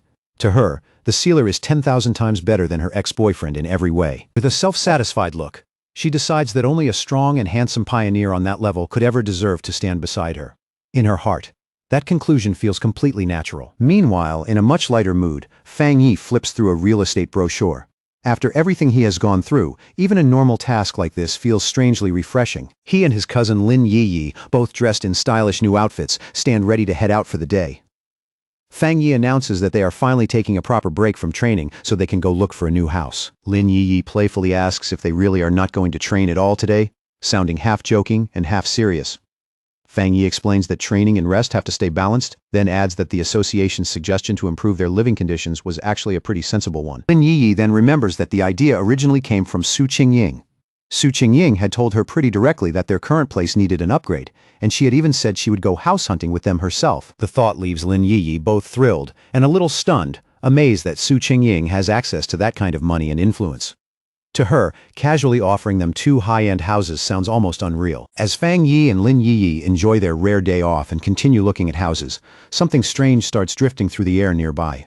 A foul green vapor slowly floats over, instantly ruining the relaxed mood. Lin Yiyi wrinkles her nose and asks Fang Yi if he can smell that awful stench too. Fang Yi immediately frowns and says yes. The smell is so bad it reminds him of a sewer. Fang Yi's face drops all at once, turning cold and sharp. In that instant, he understands the nasty stench isn't some coincidence. Someone has been following them on purpose. At the exact same time, he and Lin Yiyi both react. They spin around without hesitation, and the easy mood from a moment ago disappears completely, replaced by pure alertness. Out of the drifting green mist, 3 hard-faced men slowly emerge. Leading them is a big bald brute with a metal pipe in his hand.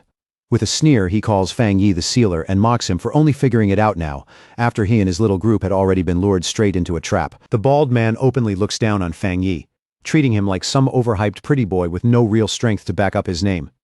Beside him, one man releases even more of that strange gas, while another laughs and says Tai Tai City must really be full of trash if they picked a kid like Fang Yi to be captain, not even trying to hide their greed. The 3 of them rush forward and demand that Fang Yi hand over every resource and benefit he got from the city. They shout it out shamelessly, like robbing someone in broad daylight is the most normal thing in the world. Lin Yiyi makes the first move. She bursts forward with impressive speed, throws out both hands, and fires off a blast of blue energy. But the man with the axe reacts just as fast, vaulting clean over her attack, like he's done it plenty of times before. The second he lands, spiritual power pours straight into his oversized weapon. The heavy axe starts glowing with a dangerous light, its blade humming like it just became far more lethal. As soon as the glowing axe comes down, Lin Yiyi throws up a barrier in front of herself.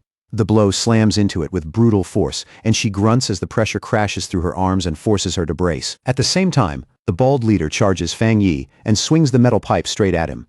Lin Yiyi instantly warns her cousin that these men are pioneers too, and that they can use spiritual power.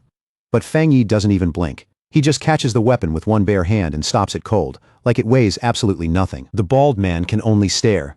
He freezes on the spot, completely unable to believe that a full-force strike was shut down that easily. Fang Yi looks at him with clear contempt, and a burst of flame suddenly blooms around his hand. In a cold, mocking voice, he asks what kind of stinking fish and rotten shrimp think they can rob him in the middle of the street. Before the man can even react, Fang Yi moves. He throws a punch without the slightest pause, his fist wrapped in blazing fire, and drives it straight into the bald leader's face. The hit sends the man flying backward. He screams in pain and disbelief, unable to accept that he got dropped so fast and so cleanly. Nearby, the accomplice with the gas tank just stares in shock. He cannot understand why Fang Yi is still perfectly fine. In his mind, that special universal permeating potion should have already eaten through Fang Yi's defenses and left him unable to move. Fang Yi only looks back at them, calm and completely unimpressed, while flames still dance across his hand. The green gas turns out to be a potion refined from the sweat of a wood attribute pioneer, designed to corrode a target's spiritual barrier and leave them exposed. The trade-off is the smell. It's foul enough to linger stubbornly in the air. Humiliated and furious, the bald man scrambles back up and yells that he was just careless for a second. He insists they're all in the spirit creation realm anyway, so there's nothing to be afraid of. Then charges Fang Yi again with a violent purple aura bursting around his body. Fang Yi gives a faint smirk the moment he reads the man's power. At a glance, he recognizes it as a mix of mutated earth and wood attributes. With dry contempt, he remarks that a dirty ability like that really does suit people who use dirty methods. Inside, he's completely at ease. Tricks like this might work on an ordinary spiritual barrier, but against him, they're barely worth taking seriously. Meanwhile, the man with the axe launches himself into the air again and comes straight at Lin Yiyi. The attack is fast, fierce, and clearly meant to crush her in a single blow, but Lin Yiyi reacts instantly. With perfect timing, she drives a kick straight into his groin, and the man lets out a miserable cry as all that momentum dies in one painfully humiliating second. Lin Yiyi lands lightly after the hit, while Fang Yi watches with a quiet, thoughtful look. He doesn't want to cause too much of a scene out in public, but by now, having his normal day ruined like this is genuinely getting on his nerves. Then he slowly takes off his sunglasses, and the mood around him changes immediately. His face goes completely serious. His red eyes begin to glow with a frightening intensity. After telling Lin Yiyi to step aside, Fang Yi finally lets his real power out. A huge wave of brilliant golden energy explodes from his body in an instant. The force alone blasts the attackers backward and makes the air around them shudder violently. Fang Yi stands in the middle of it like the core of a newborn sun. Golden light floods the entire area, so intense and overwhelming that the stunned men can barely keep their eyes open. That golden power keeps spreading without stopping, swallowing up the space around the three attackers. In moments, they're completely trapped inside that expanding field of burning light. Wrapped in those blazing sacred flames, the three men scream as pain rips through their bodies. Panicked, they cry out and ask what kind of terrifying fire this is. Only then do they finally understand the sealer's real power, and they desperately beg for the agony to stop. Just when Fang Yi is about to push his power even further and end this for good, Su Qingying suddenly rushes in, her voice cuts straight through the chaos as she shouts for him not to kill them, catching Fang Yi off guard. Seeing the three wrecked men collapsed across the street, Su Qingying lets out a relieved breath and explains that they're important targets already under the association's watch. Fang Yi glances at her and asks if she plans to take them away for official processing. Su Qingying nods right away and says yes. The association has already started registering all pioneers, and troublemakers like these, especially repeat offenders, are now under close watch. Standing over the beaten men, Fang Yi coldly tells them they got lucky today. He says he hates being disturbed, and if they ever bother him again, it won't end this simply. That earns him an annoyed sidelong look from Su Qingying. As paramedics arrive and start loading the injured men onto stretchers, Su Qingying tears into them without holding back. She tells them that if this had happened just 2 days earlier, the association would never have stepped in, and they would have deserved to die right where they fell. She reminds them that the sealer spared their lives for the association's sake, then grimly tells them to think carefully about the punishment waiting for them. Arms crossed, she watches the ambulance drive off and mutters in irritation about the idiots who actually dared challenge the #1 pioneer. Still looking a little uneasy, Lin Yi quietly asks what kind of punishment those men will get. Su Qingying explains that all three already have criminal records, so even though they're in the spirit creation realm, they'll be sentenced to life in prison, stripped of both freedom and civil rights, and made to serve as pioneers behind bars for the rest of their lives. After hearing that, Fang Yi goes quiet for a moment. Then he says the method actually isn't bad. To him, it sounds practical, and it seems effective for dealing with dangerous pioneers. Su Qingying then turns to Fang Yi with an exasperated look and calls him the association's precious sweet bun and the future of Shaguo. She complains that even after all the effort they put into promoting him, clueless idiots still keep coming to provoke him, and it seriously makes her wonder if their publicity has been way too restrained. She goes on to say that it's the association's job to recruit strong pioneers like him and help them keep growing. Her tone turns completely firm as she says they cannot let brainless troublemakers ruin the good relationship they've only just started building with Fang Yi. Then her whole mood flips in an instant. Su Qingying brightens right up and flashes a cheerful smile, excitedly telling Fang Yi and Lin Yi that she's taking them to pick out a new villa and a new car. Standing in front of a tall, sleek apartment building, Su Qingying says they need to make an example out of those attackers so nobody else gets the same idea. Then she lays out 2 housing options, a top-floor penthouse in the city center, and a private 3-story villa in the mountains that would be perfect for both living and training. Holding up a golden model of the villa, Su Qingying explains that both places are fully furnished and ready to move into right away. Lin Yi looks them over and honestly admits that both choices are really appealing. After listening quietly, Fang Yi lifts 2 fingers with a faint, confident smile. In the calmest tone possible, he says he'll take both. That answer leaves both Lin Yi and Su Qingying staring at him, speechless. Fang Yi playfully asks if that's allowed, saying he trusts Su Qingying's sincerity. She gets flustered for a second, but then quickly agrees with obvious delight and assures him it's no problem at all. After that, the 3 of them head together to a luxury car dealership. On the way, Su Qingying explains that the association has an ongoing partnership with the showroom, so they can choose any car they want. As they look around the cars, some people nearby can't help glancing toward Lin Yi and whispering to each other. They quietly admire her fair skin and elegant looks, clearly struck by how eye-catching she is. Outside the dealership, a few men watch the group from a distance and size them up in silence. To them, Fang Yi is the one who stands out the most.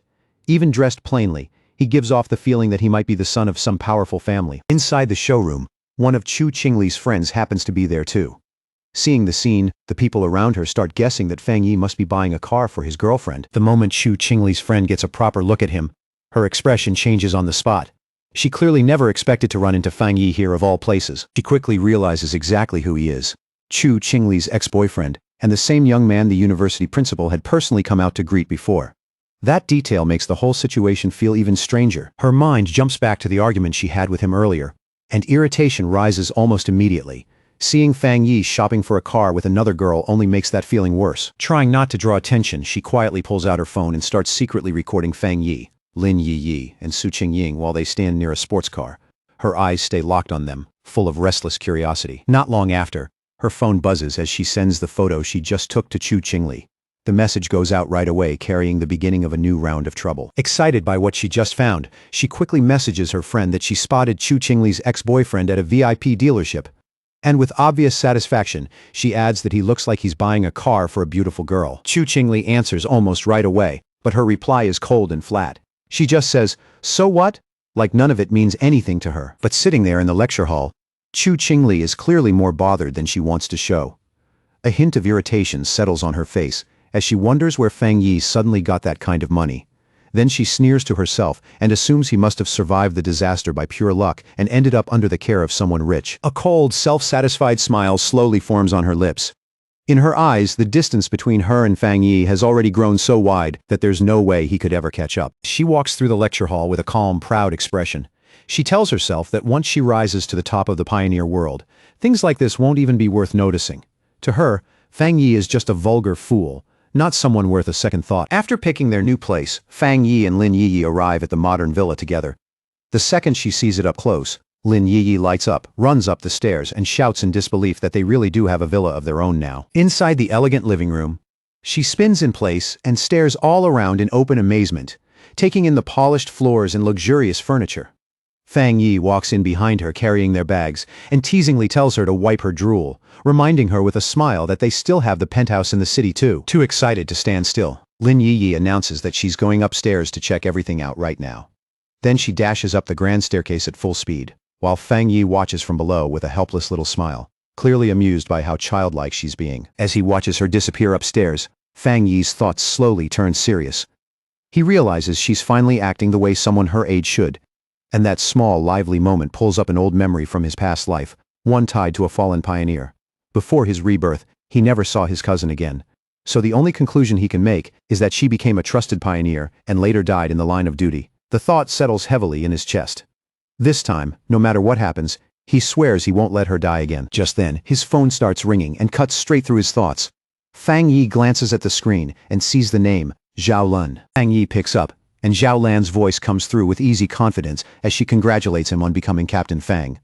Then, in the same breath, she teasingly mentions that she already heard the association recently gifted him 2 houses. Leaning back on the sofa, Fang Yi answers with a lazy smirk that this is a very good habit, and one they should absolutely keep up. His tone is casual, but the joke lands perfectly. Zhao Lan tells him not to bother flattering her. She knows someone as strong as Fang Yi doesn't really care about things like that.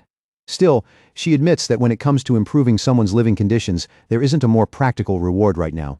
Then she adds that once the first spirit fruits born from the spiritual energy revival are ready, she'll make sure some are sent to him too. Deep down, Zhao Lan understands this new world far better than most people do. She knows there is already a huge divide between ordinary people and pioneers, a gap created by strength alone. And beyond that, there's an even greater gap between normal pioneers and someone at Fang Yi's level. Then she finally gets to the real reason for the call. Resting one hand on a top-secret folder in front of her, Zhao Lan tells Fang Yi that she has an internal mission and hopes he'll agree to join it. Her voice turns noticeably more serious. Fang Yi understands right away that this is what the call was really about. So without wasting time, he tells her to explain the mission. Zhao Lan asks if he knows Tianbao Building in Kang City. Fang Yi immediately recalls that it's the largest shopping mall in the city and one of the most recognizable landmarks there. Zhao Lan confirms that he's right, but then explains that the place was recently sealed off after a monster invasion caused a huge number of deaths and triggered intense public outrage. What used to be one of the city's busiest centers has now become a source of fear. Then, in a low and grave voice, she reveals the worst part. The building has now become a true ghost building. It isn't just dangerous anymore. It's turned into a real anomaly zone. Soon, Kang City becomes the center of attention as the massive Tianbao building looms over the area like a dark monument.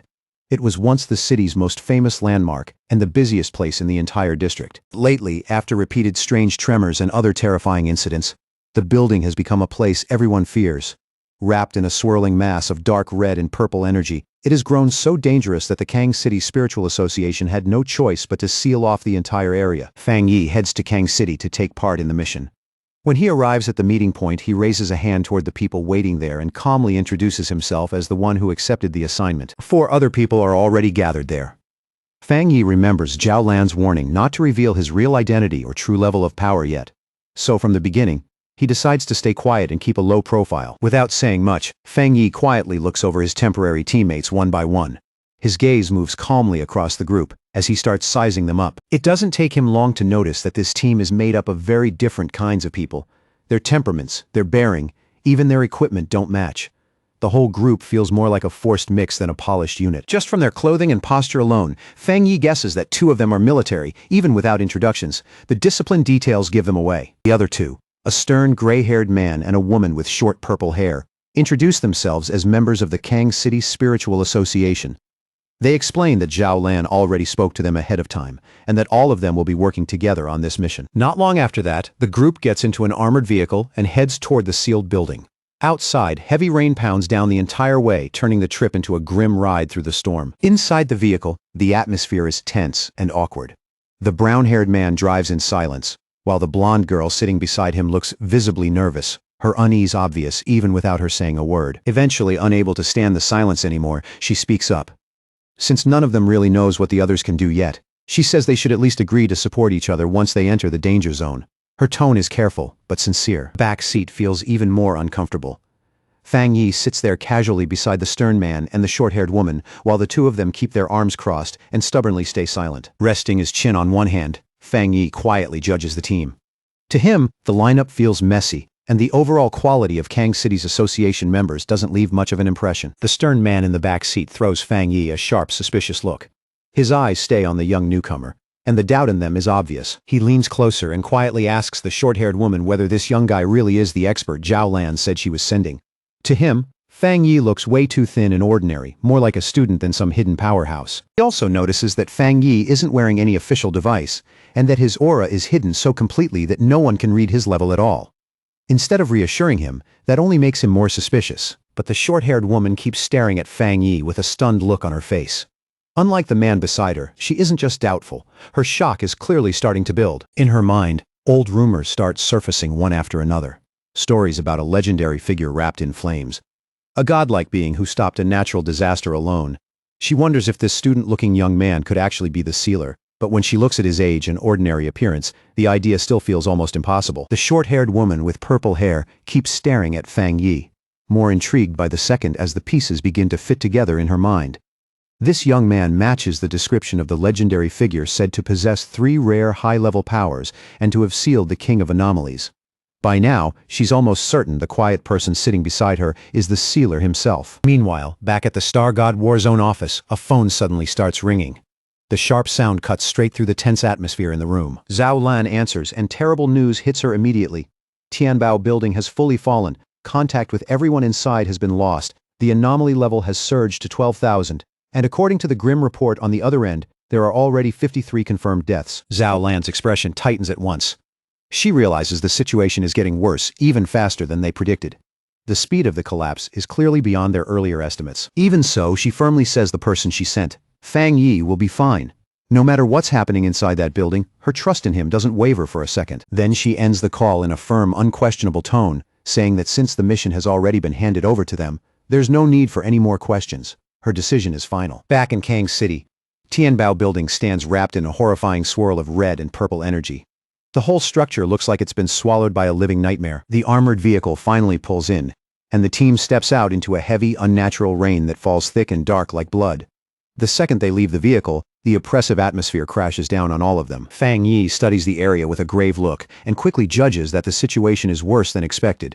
Just from what he can sense already, the creatures inside seem much stronger than the enemies he's faced before. The whole group lifts their heads toward the towering skyscraper. Dark stains smear the outside of the building, and when Fang Yi points them out, the others feel a chill run through them as they realize the entire side is splashed with massive amounts of blood. The short-haired woman tells Fang Yi that the building has 40 floors and is the tallest structure in the city. She adds that even though many people were evacuated, the narrow interior layout made the operation extremely difficult and chaotic. The moment he hears that, Fang Yi understands the problem. Some civilians must have refused to cooperate before the lockdown fully took effect, which means a considerable number of ordinary people are still trapped somewhere inside. Fang Yi asks if there's any way to contact the people still inside. The brown-haired driver tells him no. Ever since the anomaly first began, no information has come out at all. Then he adds that he personally took part in the operation on the second day of the lockdown. The driver recalls it with visible dread from the very start, he says. The whole building looked like a dead zone, like it had rotted for decades in the span of a few moments. And the worst part was what came from above.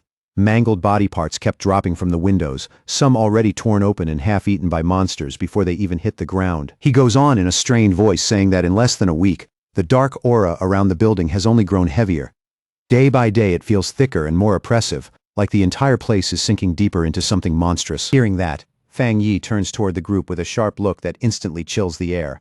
He realizes at once that with no contact from anyone inside, the reported death toll of 53 is nothing but a rough estimate based on the body parts found outside.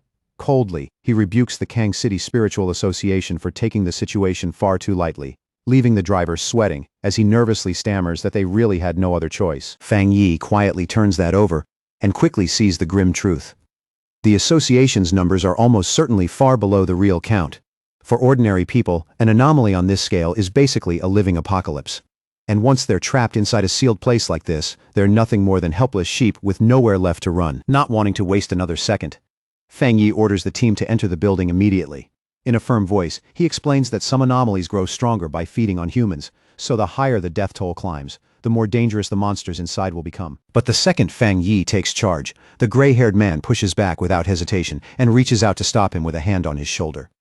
Even while admitting the military told them to follow Fang Yi's lead, he insists Fang Yi explain the plan first before dragging all of them into what sounds like a suicide charge. Fang Yi turns his head and looks at him with cold impatience. "What plan is there to discuss?" he asks, when they know almost nothing about what's happening inside. To him, the answer is obvious. They go in first, and they see it for themselves. The gray-haired man still doesn't buy it and keeps pressing the issue. He argues that everyone there has experience dealing with anomalies, and as the acting commander, Fang Yi should at least understand the abilities of the people under him. Then he starts criticizing him more openly, pointing out that Fang Yi hasn't even joined the official organization and has no formal training at all. Before the argument can get any worse, the short-haired woman with purple hair suddenly steps forward. Her face is tight with anger, and the way she cuts in instantly snaps the tension in half. She moves between them and sharply tells the gray-haired man to shut up, reminding him that they are already out of time. Then she adds that Fang Yi only took this mission because Zhao Lan personally recommended him, so questioning Fang Yi now is no different from openly questioning a high-ranking officer. Fang Yi watches the whole exchange in silence, and doesn't say a word while the others argue around him. But inwardly, he looks down on it. For a team about to enter a life-and-death mission, internal conflict is the worst possible mistake. Without wasting another breath on it, Fang Yi turns and walks straight toward the dark entrance. In a cold voice, he tells them that if they don't want to come in, they can stay outside. That blunt resolve is enough to make the rest of the team, even the hesitant ones, hurry after him. The group steps into Tianbao Building and is greeted by a scene that feels ruined and deeply wrong at the same time. Wrecked cars are crushed where they shouldn't be. Garbage is strewn everywhere, and even in all that destruction, the blonde girl is the first to notice that something here feels unnaturally off. For all the devastation around them, there isn't a single sound. The silence is so complete, so unnatural, that it presses against their nerves harder than any scream could. Then, without warning, a dark shape drops from the ceiling high above. It moves so fast and so suddenly that it looks like a living shadow peeling itself out of the darkness. A split second later, the gray-haired man senses something and instinctively looks up. Confusion flashes across his face. He knows something is there, but he's already too late to react properly. Before he can do anything, a horrifying monster with glowing green eyes comes diving down from the darkness overhead, shrieking as it launches its ambush. The attack is direct and savage, aimed straight at him before the team can even get into position. Fang Yi moves first, faster than anyone can even shout a warning. In the same motion, a sword appears in his hand, and the blade erupts with fierce, blazing fire. With one clean, ruthless swing, Fang Yi sends a wave of flame straight at the descending creature. His expression never changes.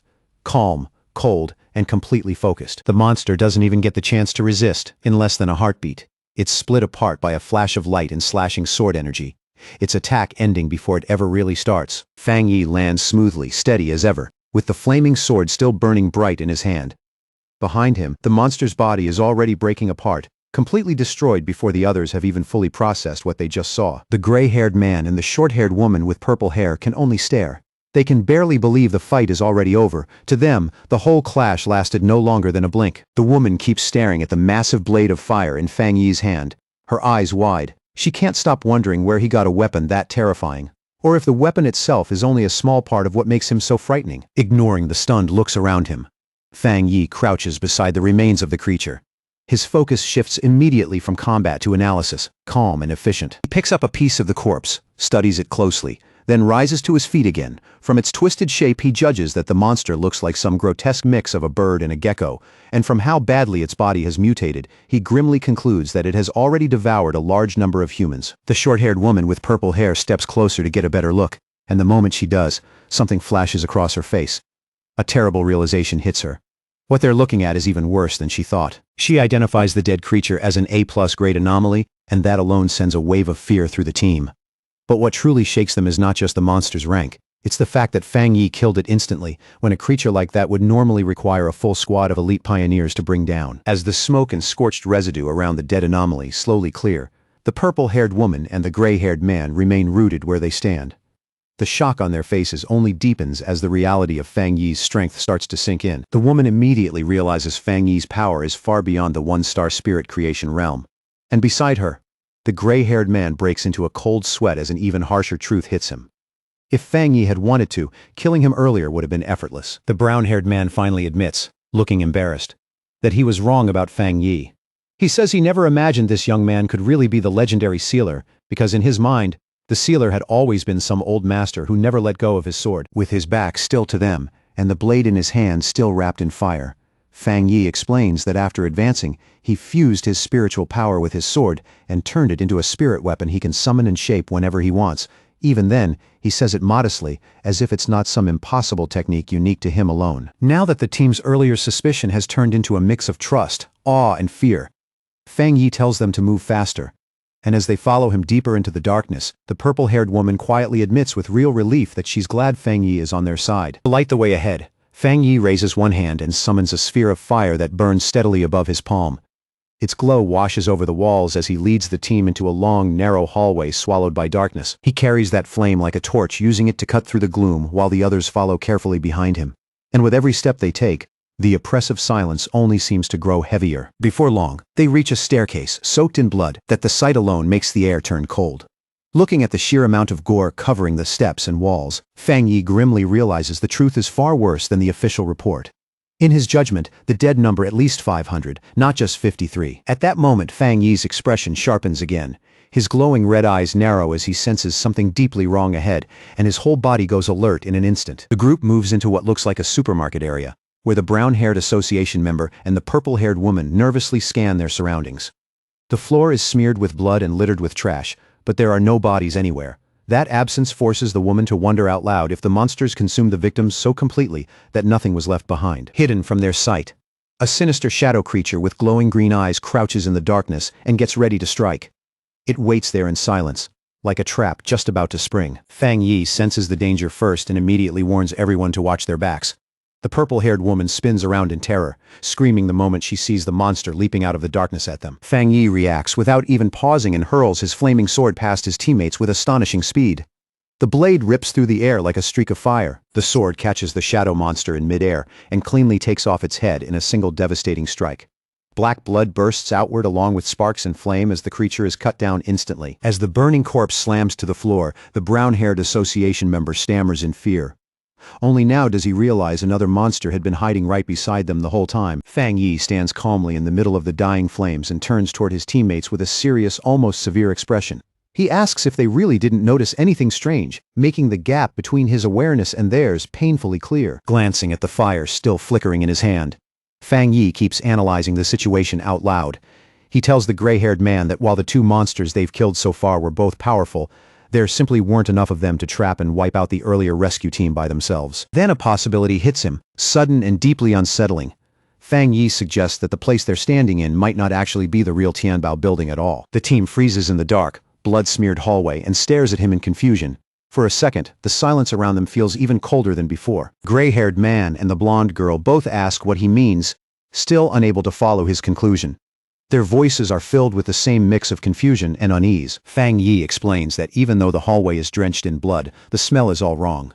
The strongest scent in the air comes from dark attribute energy and from the monsters themselves, but there's no matching stench of rotting corpses anywhere nearby. Once that thought clicks into place, Fang Yi decides he has to verify it right away. Guessing isn't enough anymore. He needs to test whether this whole environment is fake. The purple-haired woman watches nervously, her chest tightening as Fang Yi prepares to use a powerful technique. Even before he makes a move, she can already feel the air around him beginning to change. She gives a small nod and quietly agrees. The whole place feels unnaturally empty to her, like nothing truly alive has ever existed here in the first place. Fang Yi quickly pieces it together and guesses that this entire area is only a hollow imitation, a blank copy stitched together by the monster. He slowly lifts one hand, and a tremendous wave of purple energy begins pouring from his palm. If his judgment is right, he says, then this whole place has already been stripped down to nothing but an empty shell. A massive sphere of black energy gathers in his hand, the boundless dark realm, and the sight of that dark attribute power leaves his teammates visibly stunned. Then a system window suddenly pops up and confirms his suspicion. It detects a similar dark power called the Inner Dark World and asks whether he wants to view the details. The system explains that the Inner Dark World is a special space created by splitting the dark attribute, a nest-like domain that invades the original area and replaces it. It goes on to reveal that if they want to reach the true Inner Dark World, they first have to find the door that forms it and keeps it in place. Fang Yi understands immediately. He tells the others that if they want to enter the real Tianbao building, they first need to locate that door, and the same rule must have applied to the people who tried to escape earlier. He explains that everyone trapped inside was affected by the dark attribute and dragged into hallucinations. Most likely, they mistook the windows for an exit. He guides the dark energy with one hand. Fang Yi coldly concludes that this is exactly why the people who tried to flee through the windows all ended up dead. The purple-haired woman finally understands, and the color drains from her face.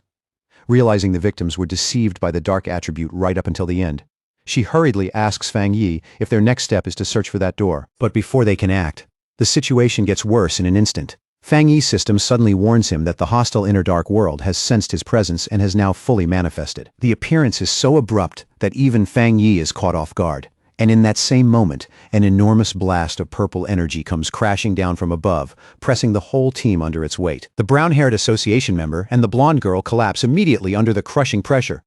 Clutching their heads in agony, they cry out that their spiritual defenses are being torn apart. Fang Yi's eyes flare with overwhelming power, one glowing red and the other shining gold as he stares straight into the descending energy. In the next instant, he summons a barrier and spreads out a powerful dome of golden light, shielding his teammates from the assault. Inside that barrier, the blonde girl and the brown-haired association member gasp desperately for breath, relief washing over their faces as the unbearable pain finally starts to fade. They lift their heads and stare at Fang Yi in shock. While they were nearly crushed by that dark energy, the sealer is standing there completely untouched. At that moment, they both understand the truth. That dark power could have killed them without even touching them directly. And without Fang Yi, there was no way they were getting out alive. Then suddenly, Fang Yi locks his gaze onto a single point in the empty air.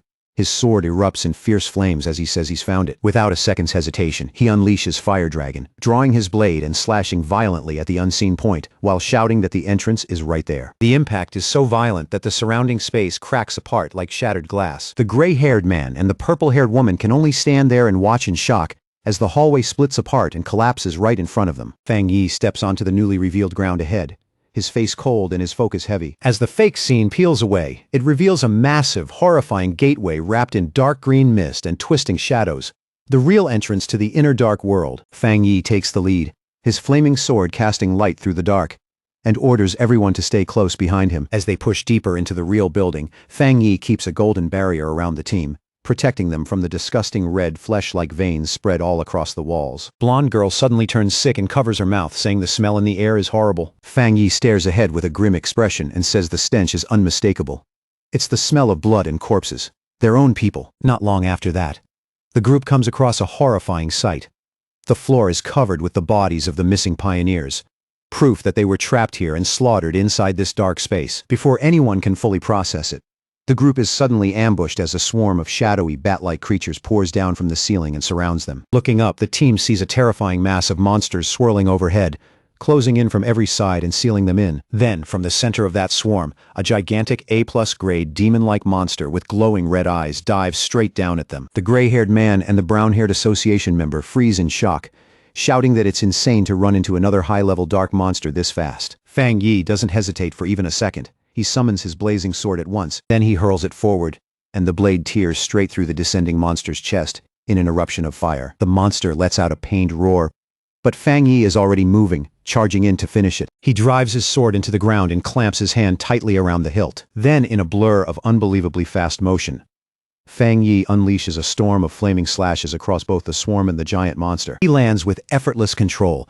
and a huge explosion of holy fire erupts around him, swallowing and burning everything in its path. The blonde girl and the purple-haired woman throw up their arms to shield their faces from the searing heat, stunned as they watch the dark monsters melt away the instant they touch his flames. Only then does it really hit them. Ever since this mission started, they've barely had to do anything at all. Meanwhile, Fang Yi walks through the burning aftermath, his sword glowing red like molten lava. Then he slowly reaches one hand down toward the floor, where the bodies of the earlier victims still lie. Using his fire with surprising care, Fang Yi gently cremates the innocent dead, giving them the dignity of a proper burial instead of leaving them behind in this corrupted place. The brown-haired association member and the blonde girl watch the flames with deep awe, saying Fang Yi truly deserves the title of sealer. Fang Yi turns back to the group and begins giving orders. Now that they're inside the building, he tells them, it's time for them to do their part. He instructs them to search the first floor for survivors while he heads upstairs to deal with the remaining monsters. The others, including the gray-haired man and the purple-haired woman, immediately stand ready to obey. Whatever doubt they had before is now completely gone, replaced by respect. Fang Yi keeps sweeping through the building floor by floor. By the time he reaches the 10th floor, he's already fighting through a swarm of flying shadow creatures, swinging his flaming sword to keep them from surrounding him. Even in the middle of the fight, he studies them and realizes these enemies have evolved to at least the one-star spirit creation realm. Even so, he cuts through them with ease, noting that while they've grown stronger, their actual abilities haven't changed that much. Fang Yi leads the team up the escalator toward the 15th floor, his sword dragging behind him and leaving a long trail of fire to light the dim passage. With every step higher, the air grows heavier, pressing down on their chests like an invisible weight. The blonde girl winces and says the freezing dark power is starting to seep through even her barrier. Then they reach a hallway packed with bodies, and the sight alone makes the already suffocating atmosphere feel even colder. The gray-haired man suddenly notices something wrong with the corpses. He quickly warns everyone that something is moving inside them, and that the remains are corrosive. In a tense voice, he tells the team not to breathe in the spores no matter what. A single drop of thick liquid falls from above and lands in the puddle below with a sharp, eerie plink. In that unnatural silence, even a sound that small feels like the start of something much worse. Then, in the next instant, a massive spike-like shadow rises violently behind Fang Yi and the brown-haired association member. The hidden monster finally shows itself, towering over them in a twisted, terrifying shape that makes the whole corridor feel even tighter. It's a horrifying creature covered in eyes, all of them staring down from above with a sick, hungry intelligence. Then it throws back its head and roars, unleashing a relentless storm of energy spikes that tears through the air. Fang Yi doesn't show even a trace of fear. Instead, he smiles, and there's almost a note of excitement in his voice when he says things are finally starting to get interesting. Fang Yi spins his sword at blinding speed, and the motion instantly forms a burning shield of fire around him. One after another, the incoming energy spikes slam into the flaming barrier, only to be knocked away in bursts of sparks. The monster drops lower and charges in for a direct attack, but Fang Yi is already ready to meet it head-on. In that brief clash, he realizes the creature still isn't fighting seriously. It's stalling, buying time so it can keep evolving. Without hesitation, Fang Yi hurls his flaming sword forward with crushing force. The attack catches the monster off guard, and the instant the blade hits, a violent explosion fills the corridor with blazing light. Fang Yi reaches a hand toward the burning aftermath, almost looking disappointed. He tells the defeated monster he gave it too much credit, because he was expecting at least something on the level of a 3-star spirit creation opponent. The gray-haired man stays fully alert and sharply turns the moment he hears a faint sound nearby. At the same time, Fang Yi lifts his gaze toward the source and calmly asks, who's hiding there? Looking inside, Fang Yi asks if they're survivors. A young man hiding nervously behind the door stammers in fear and disbelief, asking if they're the forerunners sent to save them. The team soon finds 5 people still alive inside what looks like a hidden storage room, belonging to a luxury brand store.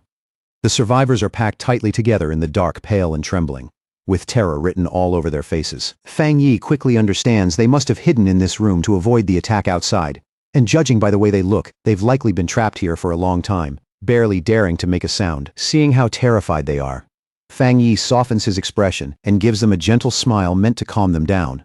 He reassures them that things are under control now and tells them clearly that they came here to rescue them. The brown-haired association member steps forward with a warm smile and introduces the group as members of the Kang City Spirit Association. He tells the survivors the monsters outside have already been dealt with and urges them to come out quickly while it's safe. The young male survivor stares at Fang Yi with wide eyes, clearly struggling to take it in. His lips tremble as he stammers, unable to believe that rescue really made it here. And he suddenly blurts out in shock, asking if Fang Yi really killed all those terrifying monsters with a single slash. His voice is full of disbelief, like he's talking about some legend, not something a real person could do. Meanwhile, outside Tianbao Building, the monitoring team continues watching the situation closely.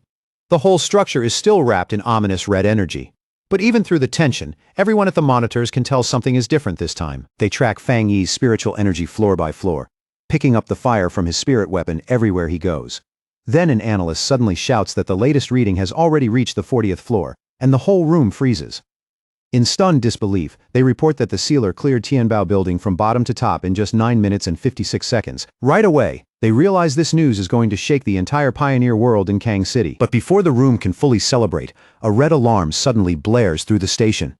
One of the staff members warns them it still isn't over, because an S-class monster eruption has just been detected on the very top floor. Back on the top level, Fang Yi stands in the middle of shattered rubble and slowly lifts his eyes. His expression turns serious. The air around him goes still and tense, like the entire floor is holding its breath before the real battle begins. He realizes immediately that he's found the main target. Looming high above him is a massive skeletal creature wrapped in glowing green energy and black feathers, and Fang Yi identifies the terrifying thing at once as the anomaly king of this place, the Bone Bird. Without wasting a second, Fang Yi charges straight at the enormous anomaly king.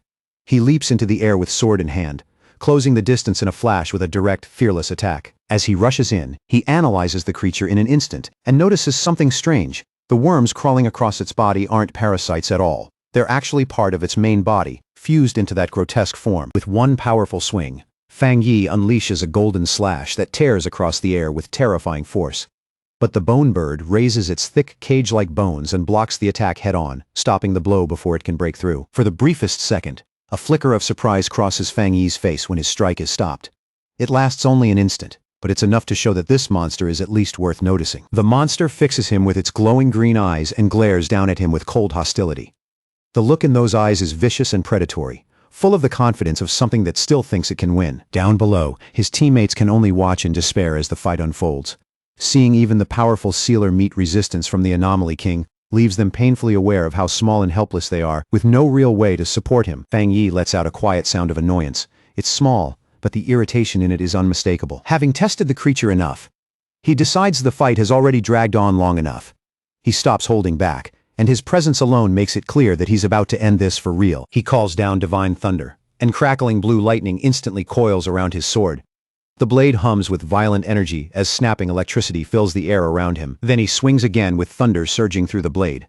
This time, the attack cuts through the bone defenses that stopped him before with shocking ease, like they were never strong enough to matter. The Bone Bird roars in pain and fury, but Fang Yi, wrapped in flickering blue lightning, only tells it coldly to stop making so much noise. His calm contempt hits even harder than the attack. Then he unleashes a massive vertical slash of blue energy that tears straight through the monster's giant body.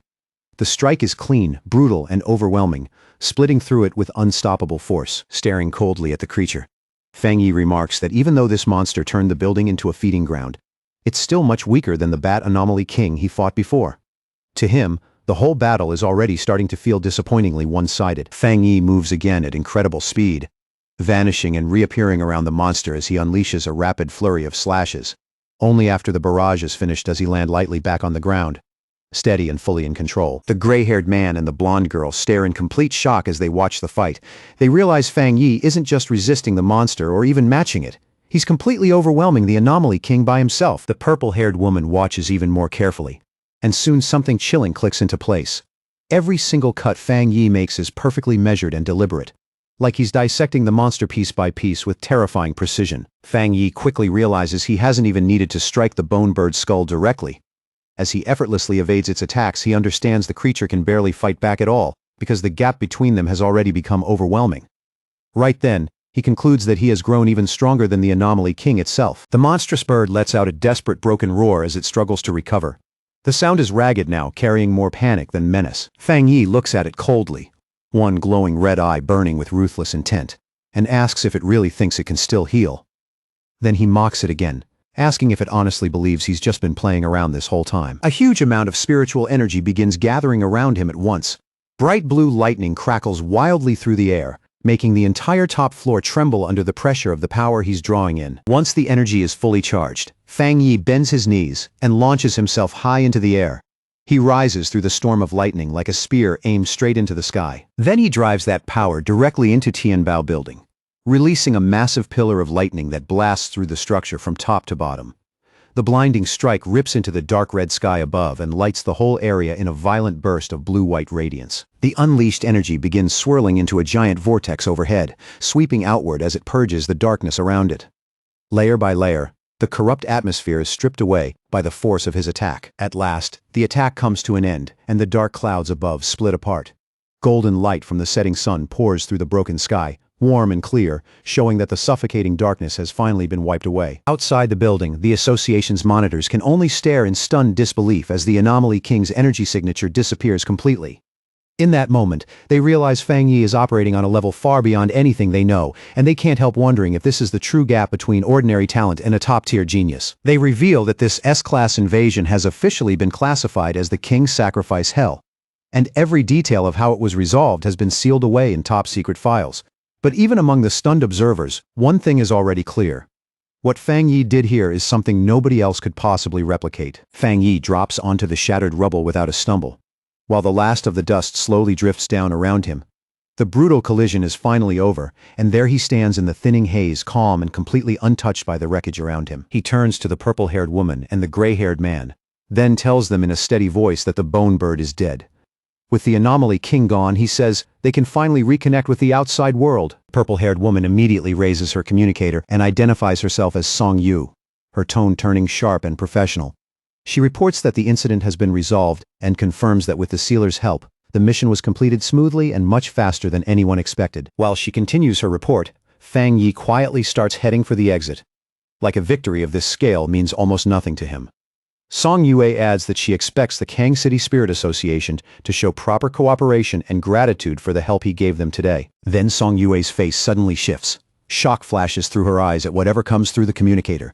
She immediately asks about the newly elected Kang City captain, her voice rising in anger, as she demands to know why he is only arriving now, after everything is already finished. A streak of light rips across the skyline and shoots straight toward them. On the other end, the voice hurriedly explains that the captain heard the sealer was here, and even though they tried to stop him, he was too arrogant to listen. Song Yue instantly flares up. She snaps that this mission was assigned to the military zone, which means controlling the Tai captain was their responsibility. Then she declares that Fang Yi needs to be sent away immediately, already recognizing the new captain's arrival for exactly what it is, a direct provocation. Fang Yi keeps walking down the stairs like none of this concerns him at all. Song Yue coldly states that the sealer is the most important captain recommended by their zone, then warns that anyone stupid enough to provoke him will have to face the consequences themselves. Fang Yi steps out of Tianbao building, clearly ready to leave now that the fight inside is over. The crisis has already been handled, and he has no reason to stay a second longer. Then he slows ever so slightly. A faint look of confusion crosses his face as he senses something rushing down from above at incredible speed. The presence is sharp, reckless, and impossible to miss. A figure suddenly drops out of the sky like a meteor, diving straight toward him with explosive force.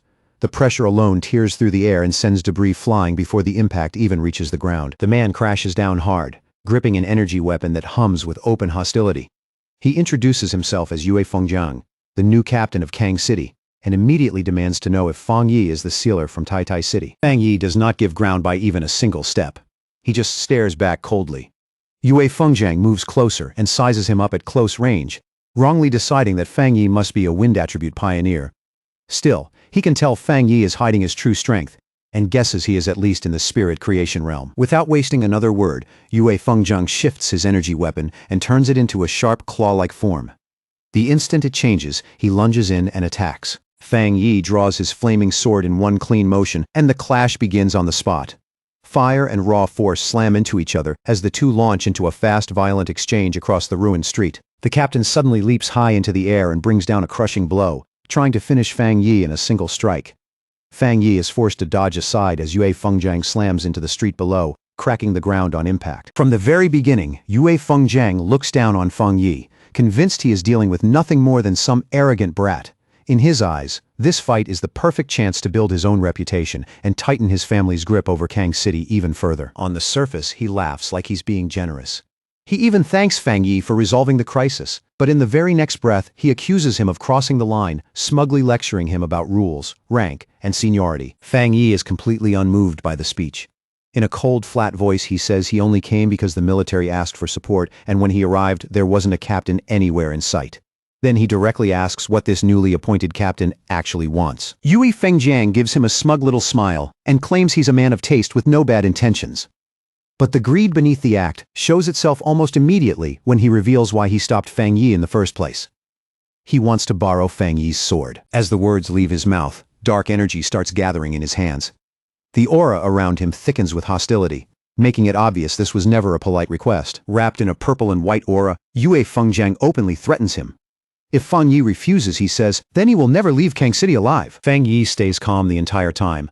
Not even the slightest trace of panic appears on his face. Instead, he smiles, like the whole demand sounds ridiculous to him.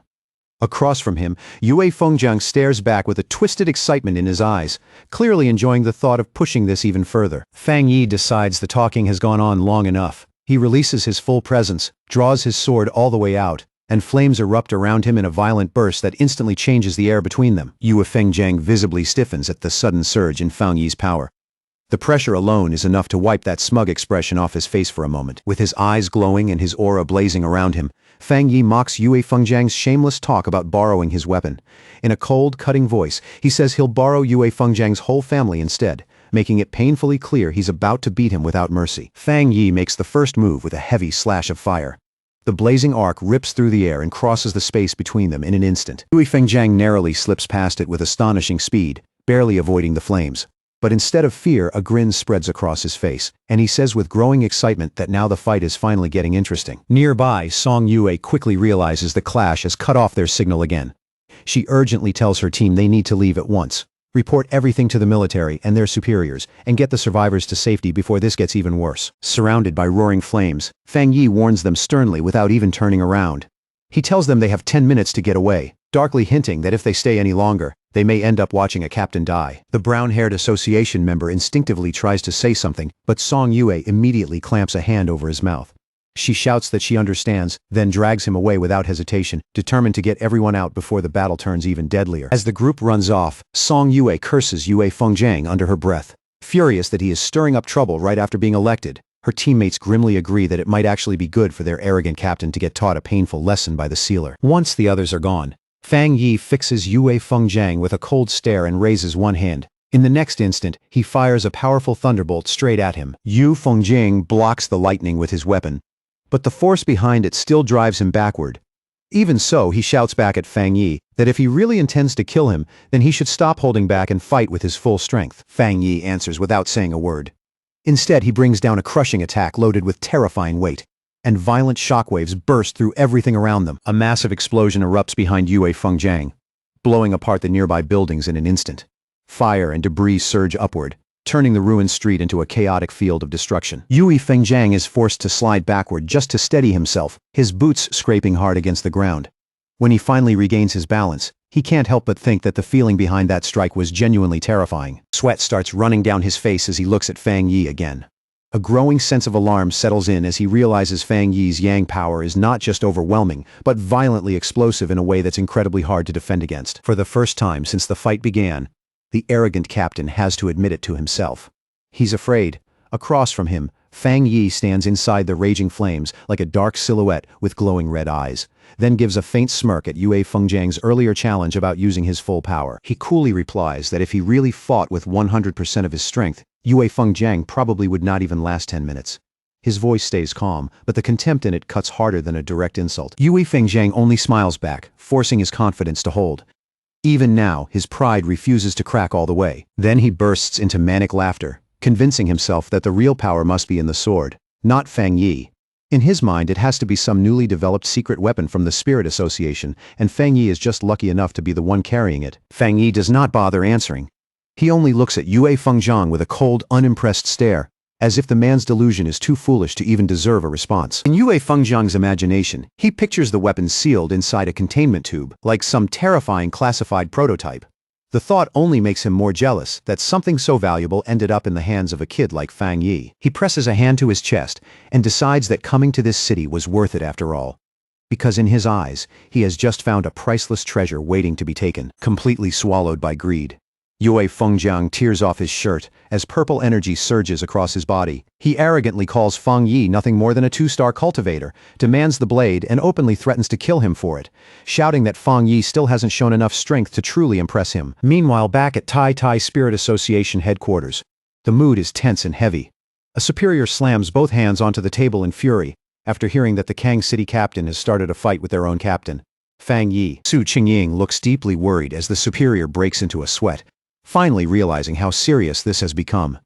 She points out that the sealer was invited by the Star God Warzone, which means this is no longer some simple personal conflict, but a clash tied directly to high-level military politics. The superior suddenly freezes when his assistant leans in and whispers a new update. Staring in disbelief, he asks the assistant to repeat the ridiculous news, like he can't trust what he just heard. The assistant explains that they already reached out to Kang City, but the response they got back was unbelievably arrogant. The other side said that if the fight is not stopped within 10 minutes, things will become irreversible, clearly assuming Fang Yi is the one about to lose. In their eyes, Kang City ranks third among the cities, so their captain simply cannot be defeated. The Tai officials are stunned, and just as insulted. The contempt in that reply is impossible to miss. Kang City is openly looking down on them. Superior slams his fist onto the desk again, his face darkening as he curses the Kang City officials for being complete idiots. He realizes they think sealing a top-level monster is some simple routine job and that they have no idea what kind of person Fang Yi really is. The assistant quickly adds that the Kang City captain is rumored to have only recently reached the 3-star rank. On top of that, he comes from a massive family with resources that seem almost endless, which is exactly why he has grown so arrogant and untouchable. The superior turns toward the window and lets out a cold scoff at the mention of a mere 3-star. With a grave look on his face, he says Fang Yi holds multiple top-level powers, and his real combat strength has long gone far beyond the realm written on paper. Then he reaches a grim conclusion. Since Kang City never went through the King's Sacrifice hell themselves, they have no clue what Fang Yi's title really means. In his view, their captain is not just going to lose this fight, he may end up dead. Back in the fight, Fang Yi pulls his arm back and readies a devastating punch. His glowing red eye burns with a ruthless light, making the pressure around him feel even heavier. The punch smashes straight across Yue Fengjiang's face with brutal force. Blood and broken teeth burst into the air at once, and the arrogant captain's defense collapses in one humiliating instant. The fight climbs even higher and carries on in the sky above the city. Flames, shockwaves, and streaks of energy rip through the night, like a full-scale disaster unfolding right over the world below. As the clash drags on, Yue Fengjiang grows more and more confused. No matter how he attacks, his power cannot seem to break through Feng Yi's flames, and he cannot understand why that fire blade feels so endless, like it can never be worn down. And the longer they fight, the worse it gets. Yue Fengjiang is horrified to realize that the moment his spiritual power touches Fang Yi's flames, it starts disappearing, as if everything he releases is being swallowed by some vast sea. Under Fang Yi's relentless pressure and non-stop assault, he starts to feel completely overwhelmed. Then, without warning, Fang Yi appears right beside Yue Fengjiang's face. In a cold voice, barely above a whisper, he tells him they have arrived. Yue Fengjiang jerks his head to the side in shock.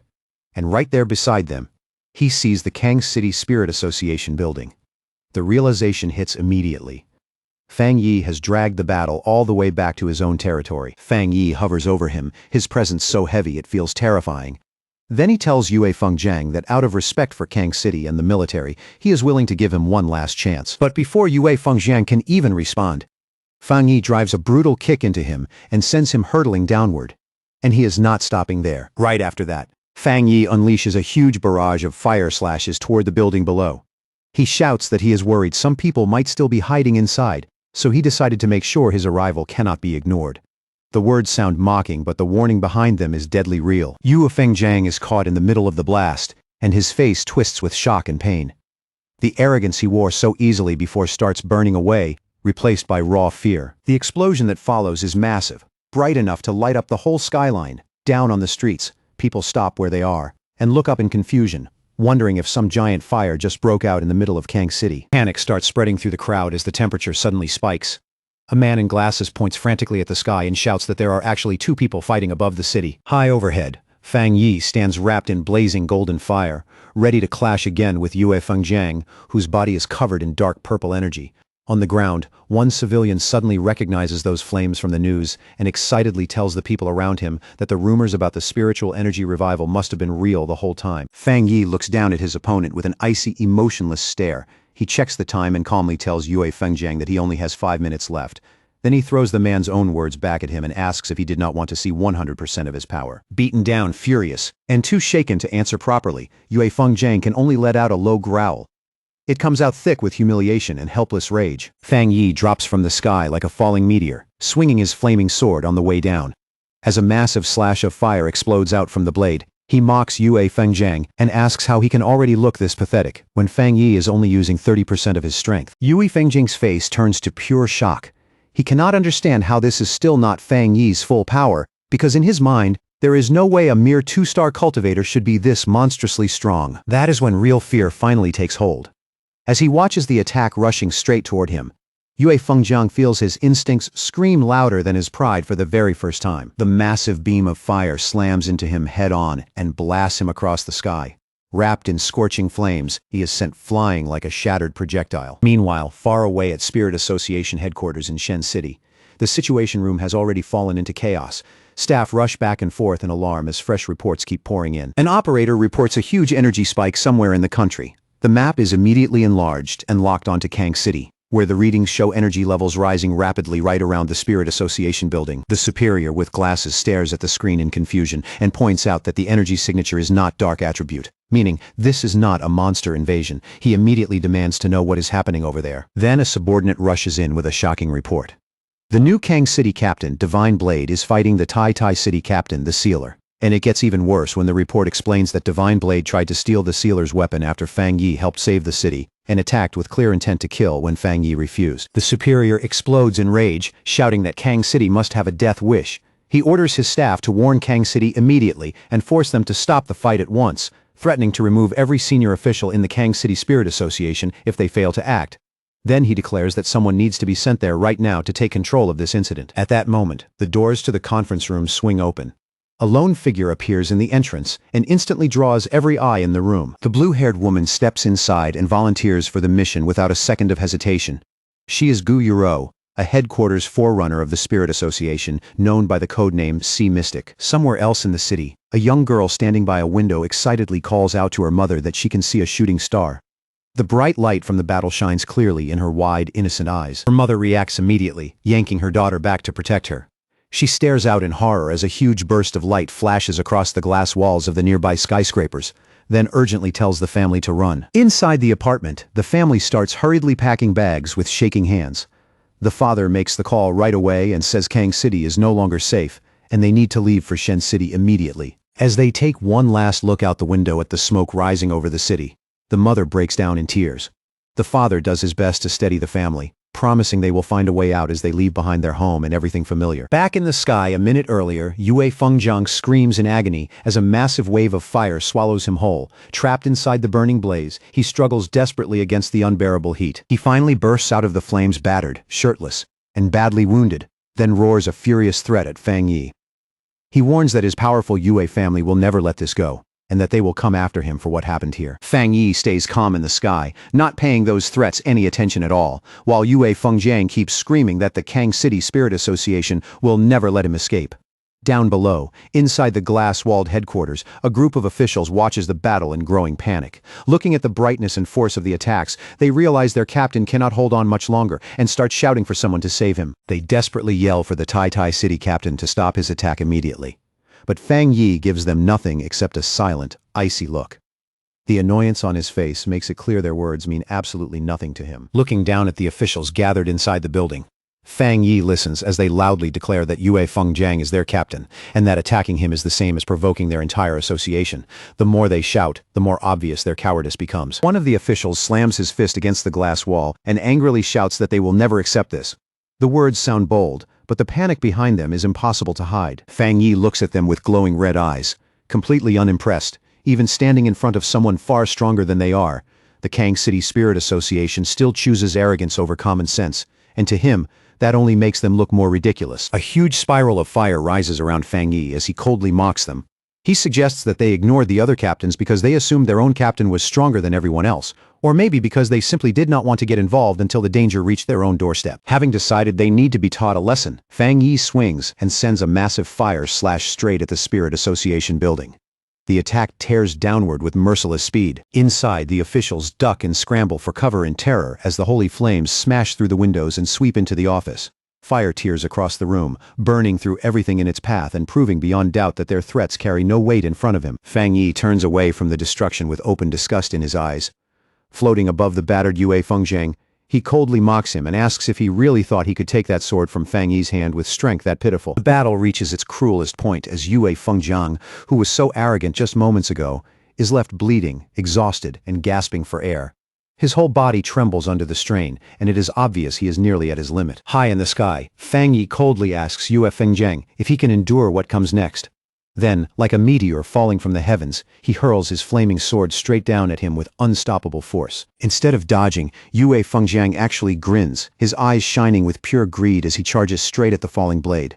While rushing in, he mockingly curses the local association for being useless, convinced that only someone like him deserves to claim a treasure this powerful. His face twists into something wild, almost insane, as he screams at the top of his lungs that this treasure belongs to him and him alone. By that point, reason is already gone. All that's left is obsession. Fang Yi watches him in silence, one glowing red eye fixed on him with cold, merciless calm. Deep down, he thinks he will never understand pioneers like this, people who were given power to protect humanity, only to use it to rob, kill, and take what was never theirs. To Fang Yi, people like that are nothing more than criminals hiding behind status and strength. Worse than that, he sees them as one of the reasons humanity keeps getting pushed closer and closer to ruin. With one last icy look, Fang Yi makes up his mind to end this for good. At the same time, Yue Fengjiang keeps charging forward in a fever of excitement, completely blind to the fact that he is running straight into his own death. The instant Yue Fengjiang reaches out and tries to grab the weapon, a massive explosion goes off. A giant sphere of fire engulfs the entire area in one terrifying flash, blasting heat and light across the ruined skyline. Standing calmly inside the roaring flames, Fang Yi reveals in an almost casual tone that he forgot to mention one thing. His Tang sword is not an ordinary spirit weapon at all. It is a special weapon he forged with his own hands, and it recognizes only one master. The shockwave sends the officials of the Kang City Spirit Association stumbling and screaming as they run for their lives. All around them, the building starts coming apart under the pressure, glass bursting, concrete cracking, and panic spreading everywhere at once. As they stare at the inferno in disbelief, confusion takes over their faces. The only thing they can think of is the report saying the sealer was just at the 2-star spirit creation realm, while Yue Fengjiang was supposed to be a full realm above him. The leader of the Kang City Spirit Association stands there shaking uncontrollably, his face pale with fear. In that moment, it hits him with crushing clarity that the information they trusted was wrong from the very start. He knows better than anyone that Yue Fengjiang was the city's only 3-star spirit creation expert, a celebrated genius backed by enormous family resources. He was already close to the Jinggang realm and was even seen as one of the top 5 captains in the whole country. And yet, even with all that talent, status, and support behind him, he was still no match for Fang Yi. As the dust slowly settles, Fang Yi descends lightly onto the rubble, calm and steady, as if that violent battle barely cost him anything. He stands there in silence, burning sword still in hand, and the pressure coming off him makes everything painfully clear. Fang Yi has already moved far beyond the level of an ordinary city captain. If he truly wanted to, he now has the terrifying power to wipe out an entire city by himself. Wang Zhong, the leader of the Kang City Spirit Association, is trembling so badly he can barely stay on his feet. Looking at the destruction around him, he wonders in horror if Fang Yi really plans to bury the entire Kang City Spirit Association along with their defeated captain. Overcome with fear, Wang Zhong collapses to the ground beside his terrified subordinates and begs the Tai City captain for mercy, shouting that this whole thing was their fault. Just then, the distant sound of an approaching helicopter cuts through the burning silence. That sudden mechanical roar breaks the suffocating tension and makes everyone look up at once. Inside the cockpit, the pilot quickly reports to his superior that there is an extremely pure and overwhelmingly strong Yang attribute source up ahead. At the same time, he notes in surprise that the flames around the Spirit Association seem to be weakening little by little. Standing at the open side door of the helicopter, Gu Yuro gathers a massive amount of blue water energy in her hands. Feeling the heat even from this distance, she narrows her eyes and wonders whether the fire below is really dying out, or if something even more dangerous is still hiding inside it. Afraid they may have arrived too late, Gu Yuro stops hesitating and releases her power. Streams of blue energy pour down from the sky like rain, washing over the burning ruins as she tries to put out the remaining flames. Looking down at the destruction below, even Gu Yuro has to admit how frightening Fang Yi's strength is. To herself, she thinks it is truly astonishing that one person came this close to wiping out the third largest city through sheer power alone. She quickly realizes that Fang Yi's strength has already reached the level of a true national-class pioneer. But as her rain keeps falling, she notices something even more important. Her water is only able to extinguish the flames because Fang Yi has already chosen to hold back. In other words, he showed mercy. If he had not pulled his power back on his own, her water alone would never have been enough to suppress those flames. On the ground, Wang Zhong looks up in sudden delight and shouts toward Fang Yi that headquarters has arrived to save them. His voice is filled with desperate hope, like a man who has finally found a lifeline. Fang Yi does not respond at all. He just stands there in silence, expression unreadable, and lifts his eyes toward the newcomer in the sky. From the helicopter above, Gu Yuro quietly stares back at him.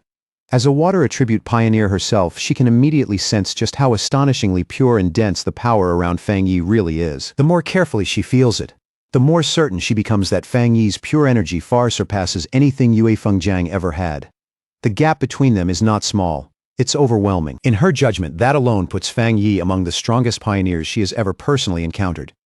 It is the kind of power that stays with you the moment you feel it. Then Gu Yuro's expression shifts, and a flicker of surprise passes through her eyes when she notices something specific. Her attention leaves the ruined battlefield and locks onto the weapon in Fang Yi's hand. She studies the flaming Tang sword in Fang Yi's grip with a sharp, trained gaze. From the purity of its power and the astonishing level of fusion inside the weapon, she immediately understands one thing. The Tai City Spirit Association does not have the technology needed to create a spirit weapon this advanced. As Fang Yi calmly sheathes the sword and draws the flames back into his body, like they naturally belong there, Gu Yuro arrives at the only conclusion that makes sense. That spirit weapon was not given to him by anyone. Fang Yi made it himself. Now that the helicopter is overhead, Wang Zhong suddenly finds a little courage and points a trembling finger at Fang Yi. In a shaky but self-righteous voice, he demands to know whether the sealer really needed to be this ruthless and asks how Fang Yi plans to explain himself now that headquarters has arrived in person. Fang Yi turns his eyes on him with terrifying intensity, and the pressure alone nearly makes Wang Zhong stop breathing. In a cold voice, he reminds the official that he already gave them a full 10 minutes to settle the matter, yet during all that time, they failed to offer even a single explanation. And Fang Yi turns away like Wang Zhong is not even worth another look. In his eyes, their silence already said everything. It meant they had silently agreed that their own captain deserved to die. Without warning, Fang Yi releases a massive wave of fiery energy that whips around the terrified officials and traps them in scorching heat. In a voice that allows no defiance, he warns them that if they dare speak to him with that same disrespect again, he will kill every last one of them along with their fallen captain. At that exact moment, Gu Yuro descends from the sky wrapped in swirling blue water energy, her entrance sharp and commanding. Calling out to the Tai City captain, she orders him to stop this aggressive behavior at once. Fang Yi slowly turns his head in silence to face the new arrival. His expression stays calm, but his eyes make it clear that he is judging her the moment she lands. Wang Zhong is suddenly overjoyed. Convinced Fang Yi has finally crossed a line he cannot escape. In his mind, no matter how strong the sealer may be, there is no way he can kill a city captain and walk away without consequences. If something like that were allowed, then every captain in the country would be living under threat. Gu Yuro lands firmly and introduces herself without wasting a second. In a stern voice, she asks how the Spirit Association is supposed to manage its regional branches at all if chaos on this scale is allowed to happen unchecked. Hearing that, Wang Zhong's face twists into a wicked, relieved smile. He eagerly assumes she has come to take his side and waits for her to punish Fang Yi for destroying their headquarters. But to the complete shock of everyone there, Gu Yuro does not move against Fang Yi at all. Instead, she steps forward respectfully and admits that this entire incident was a failure of duty on the Spirit Association's side. She lowers her head in apology and sincerely promises Fang Yi that headquarters will give him a proper explanation for everything that happened here. Her tone is serious, with no room for misunderstanding. Fang Yi's expression softens just a little, and the faintest smile touches his face. He simply lets out a quiet hum in acknowledgement, accepting her apology without saying anything more. Wang Zhong freezes where he stands, his face going blank with disbelief. Only now does it fully sink in that headquarters has chosen Fang Yi's side, not his and not Kang City's. He keeps trembling, unable to make sense of what he is seeing. Everything is unfolding in a way that completely shatters the authority and certainty he thought he had. He watches in stunned silence as Gu Yuro bows to Fang Yi. And only then does he understand what that gesture really means. This is headquarters' respectful way of dealing with the sealer. In other words, they plan to support him, compensate him, and avoid turning this into an even bigger conflict. Wang Zhong is horrified, and he cannot stop asking himself if this is really how it ends. His captain was burned alive right in front of him, yet headquarters is not treating Fang Yi like the guilty party, and they are not putting the blame on him the way Wang Zhong expected. Fang Yi remains calm, because the opinion of the local association means nothing to him. In his eyes, Yue Fengjiang tried to kill him for his weapon and repaid help with greed and hostility, so the man's death was completely deserved. Gu Yuro then turns away from Fang Yi and walks toward the frightened local officials. With every step she takes, her expression grows colder. She sharply asks why none of them stepped in to stop the fight and calls them a pack of arrogant fools. Then she demands to know who is in charge of the Kang City Spirit Association, and Wang Zhong nervously raises his hand like a man walking toward his sentence. Wang Zhong forces an ugly, trembling smile onto his face as Gu Yuro gives her orders. She tells them they have 3 days to stabilize public opinion in Kang City and come up with a believable explanation to cover up news of the battle. Then her face turns completely icy as she delivers the real punishment. Once those 3 days are over, every one of them will be removed from their posts, and headquarters will send an entirely new group to take over Kang City. The officials stand there stunned. All color drained from their faces as the reality finally sinks in. Gu Yuro gives them one last warning.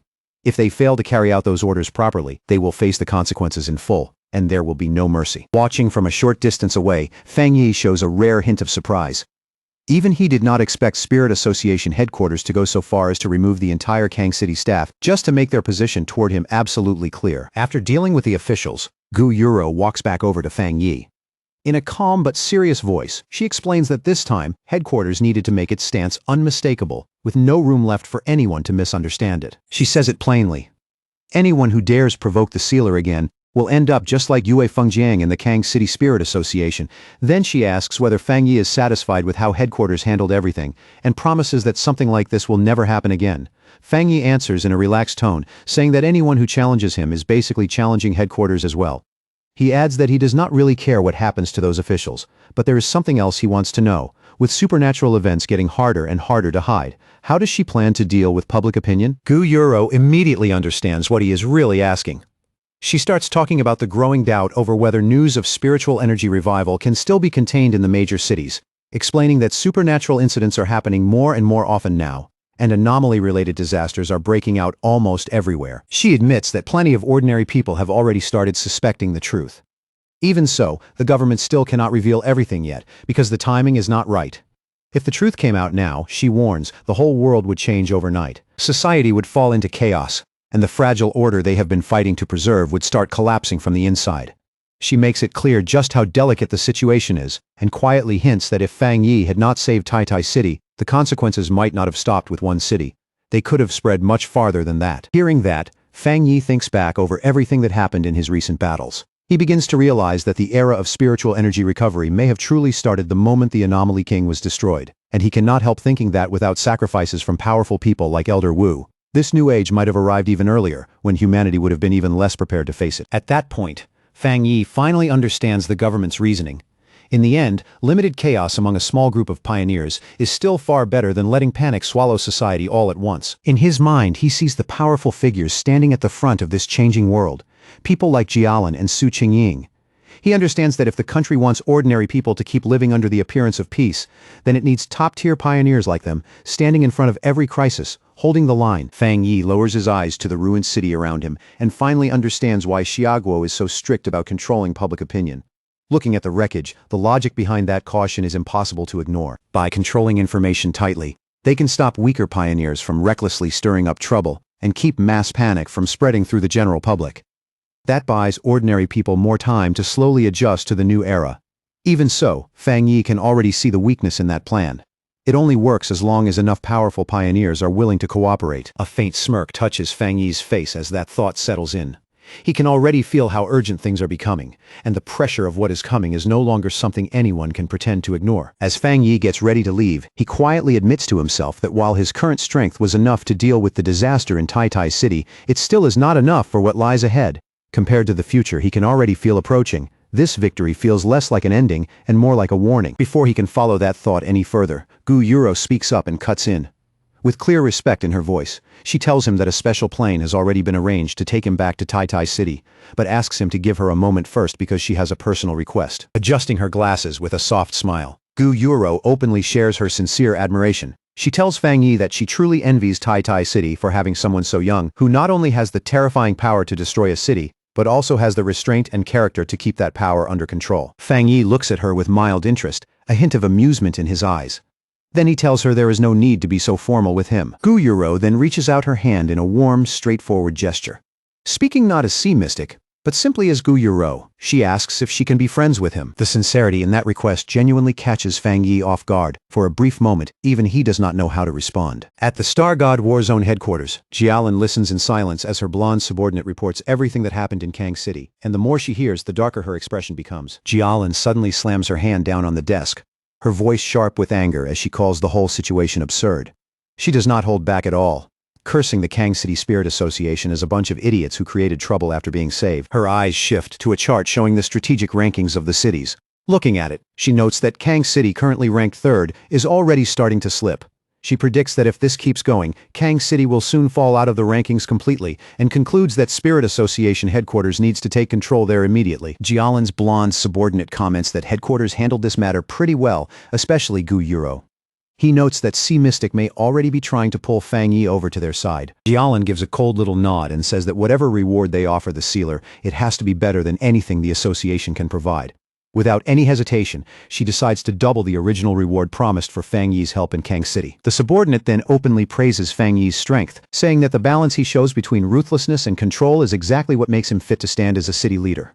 In his eyes, Fang Yi has already shown the kind of presence ordinary people simply cannot imitate. After that, he proposes a very specific reward, one he believes suits Fang Yi far better than money or ordinary resources ever could. From the sound of his voice, it is obvious he has thought this through carefully. He places a folder labeled Top Secret Restricted Area onto the desk in front of Jialin. The moment it lands on the table, the atmosphere in the room quietly changes. Jialin goes silent for a moment, immediately understanding how serious that suggestion really is. Her expression turns thoughtful as she weighs what it would mean. She dryly remarks that if she did not already know how much he admired Fang Yi, she might think he was deliberately trying to make things hard for him. The place he suggested is not something people bring up lightly. The subordinate only smiles and calmly says that crisis and opportunity always come together. In his view, Fang Yi is the only one truly worthy of entering a place like that to train and grow stronger. He adds that another genius from their war zone is already training there too. Then he explains that in the future, things even more terrifying than the king's sacrifice hell will appear, and if they want to face that unknown future, Fang Yi needs to become stronger as quickly as possible. Jialin slowly agrees and pulls the documents closer, her gaze growing deeper as she looks them over. She even wonders for a moment whether their restricted area might still be too simple for someone like Fang Yi. Right then, the door suddenly bursts open, and a staff member rushes into the room in a panic, loudly calling out for Jialin. The interruption cuts straight through the heavy discussion. Breathing hard, the staff member delivers a piece of shocking news that leaves both Jialin and her subordinate stunned. Elder Wu has awakened, and the very first thing he wants is to speak with her. Several hours later, back in Tai Tai City, warm sunlight spills over Fang Yi's new luxury villa. After all the destruction and tension in Kang City, the quiet scene almost feels unreal. Inside the villa, Fang Yi sits casually on the couch while checking his phone. The calm, ordinary silence around him feels like a complete contrast to the chaos he had just walked through. Then a bank notification suddenly pops up on the screen, telling him that 10 million yuan has been transferred into his account. He quickly figures this is most likely the reward Jialin promised him earlier. Just then, Lin Yi walks in and happily welcomes her cousin home. At the same time, she tells him she already saw everything about the Kang City incident spreading across the forums. Fang Yi lightly reassures Lin Yi and tells her not to worry so much, but she still looks uneasy. The internet is already full of wild rumors claiming that he brutally killed Kang City's captain, Divine Blade. Fang Yi says those rumors are obviously exaggerated, then flicks her forehead in a familiar teasing way. He tells her to stop wasting time reading forums all day and focus properly on her training instead. After that, Fang Yi gets to his feet and says he is going to train for a while. Calmly, he adds that he wants to try for another breakthrough. Lin Yi stares at him in shock, almost thinking she heard him wrong. She asks if he is moving too fast, because he only just advanced not long ago, and now he is already talking about reaching the 3-star spirit creation realm. Fang Yi just laughs and says nothing is certain yet. After he leaves, Lin Yi stays standing there alone, hands clasped together, worry written all over her face. Deep down, she can tell her cousin is carrying something heavy inside, even if he refuses to put it into words. Upstairs, Fang Yi sits cross-legged on his bed as dark energy slowly swirls around him in heavy currents.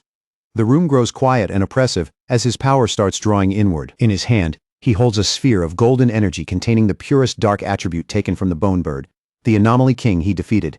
Even compressed down like this, the energy still gives off a chilling kind of purity. Fang Yi decides to merge that energy into his boundless dark realm and push the technique to a higher level. The moment he activates it, the spirit of the bone bird appears, as if the lingering will inside that power has just been awakened. A system window instantly appears in front of him and asks whether he wants to embed the dark attribute. The prompt glows quietly in the dim room. Fang Yi accepts without any hesitation, and a golden sphere of energy immediately blooms around him as the fusion begins. Power ripples through the room in silent waves. The system soon confirms that the fusion succeeded, and that his boundless dark realm has been upgraded. From now on, any enemy pulled into his dark domain will not only face the realm itself, but also the bone bird and the other anomalies sealed inside it. Fang Yi remains suspended in deep meditation, his body floating slightly as power glows around him.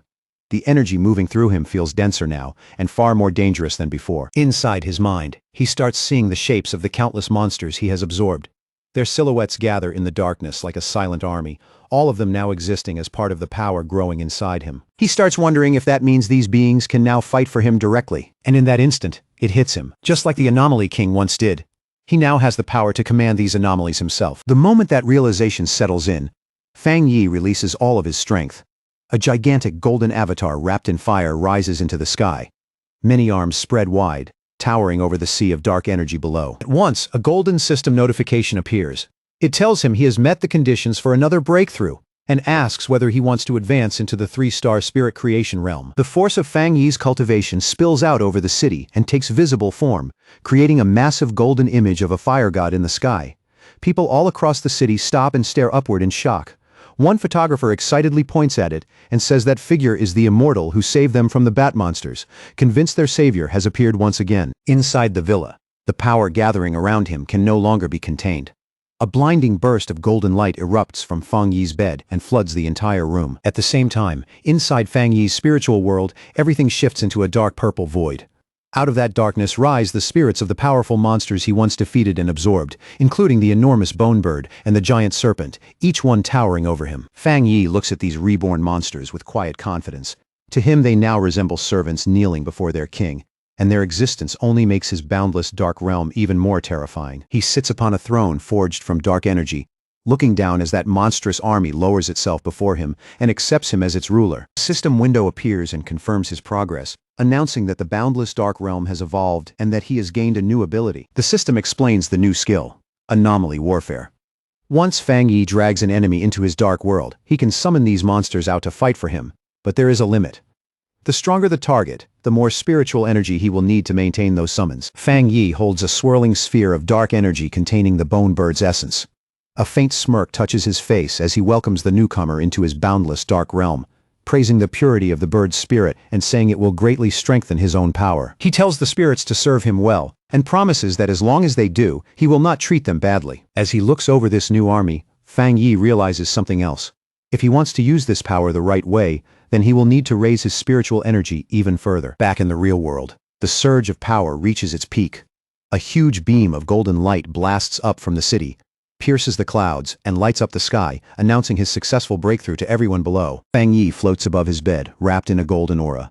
The system confirms that he has successfully broken through to the 3-star spirit creation realm. As he feels the change settle into his body, he realizes all of his abilities now fit him perfectly, as though they have truly become part of him.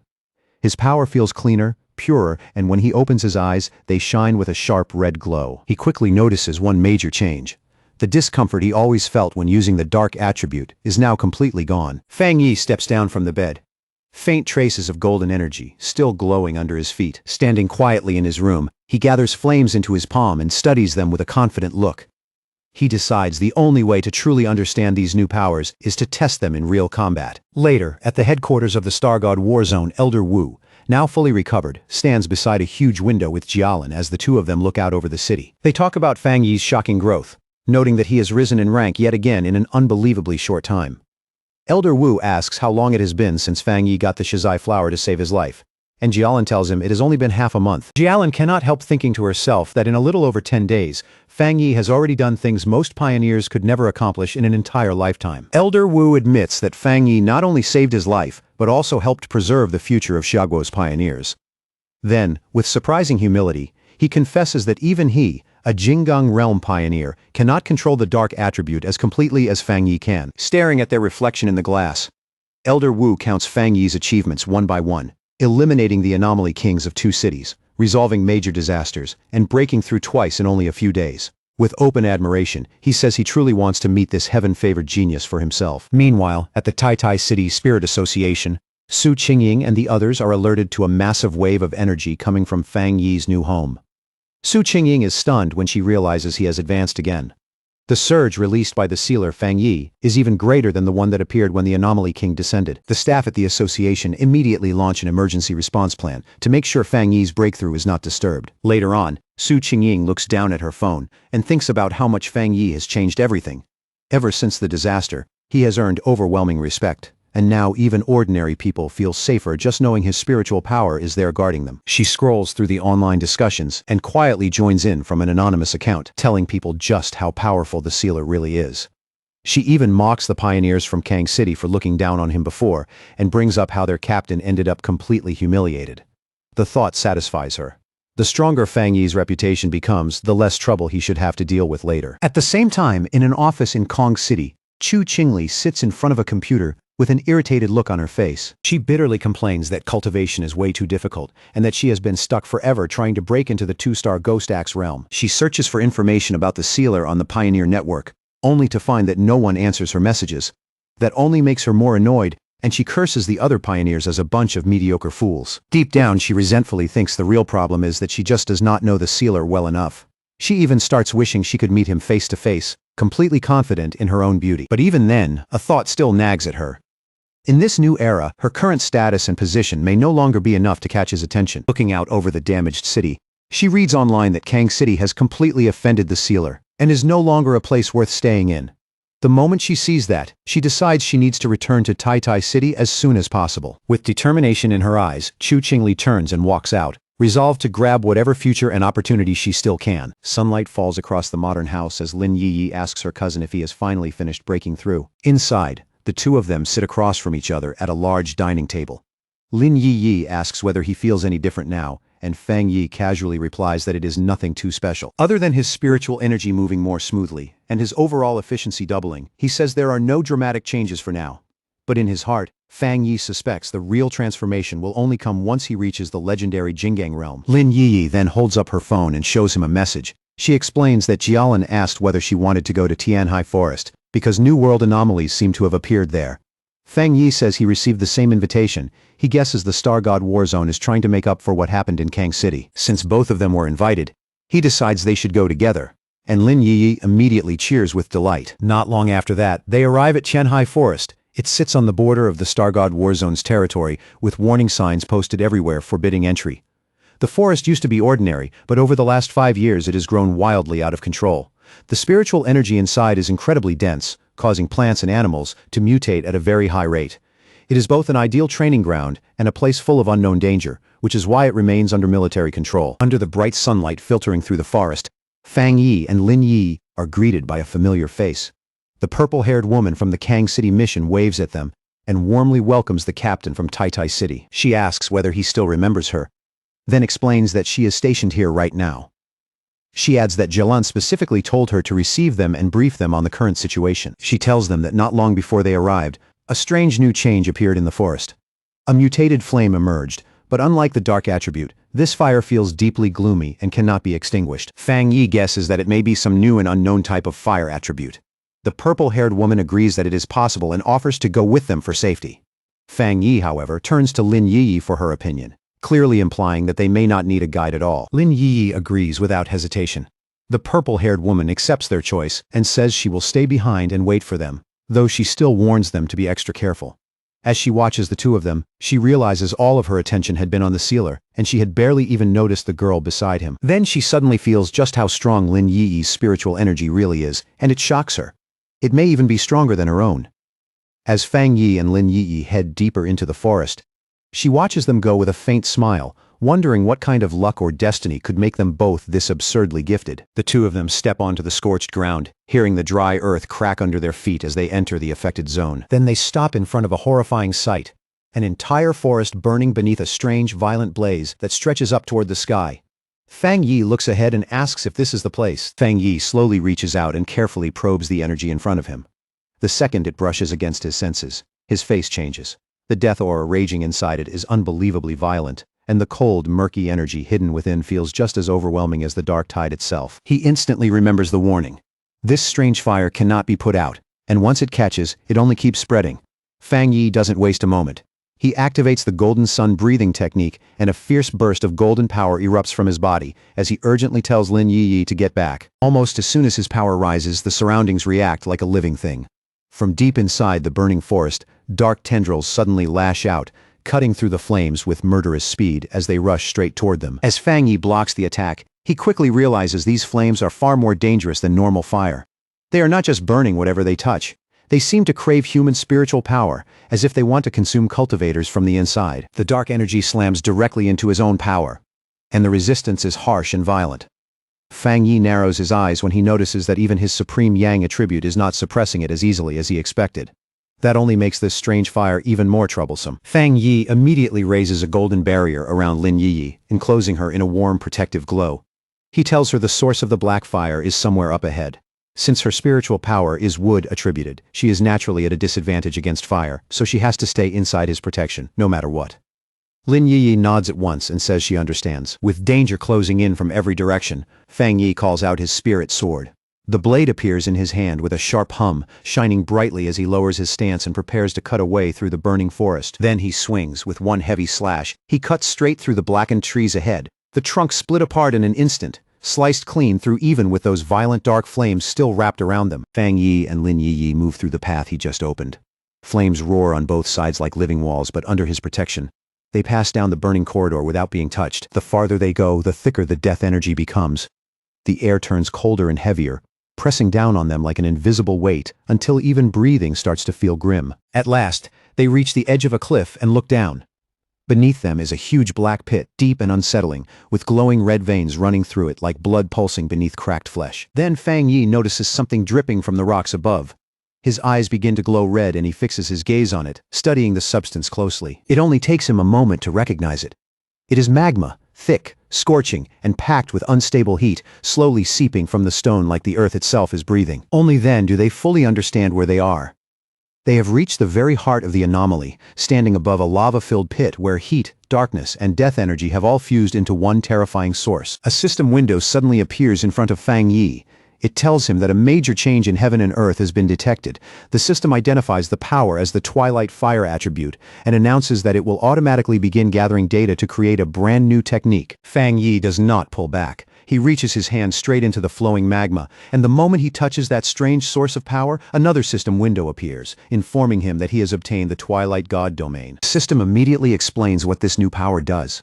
It can absorb nearby attribute energies and refine them, then use those surrounding forces to strengthen Fang Yi's own Yang attribute even further. Floating above the pit in midair and wrapped inside a sphere of blazing fire, Fang Yi is bathed in red, black, and gold light.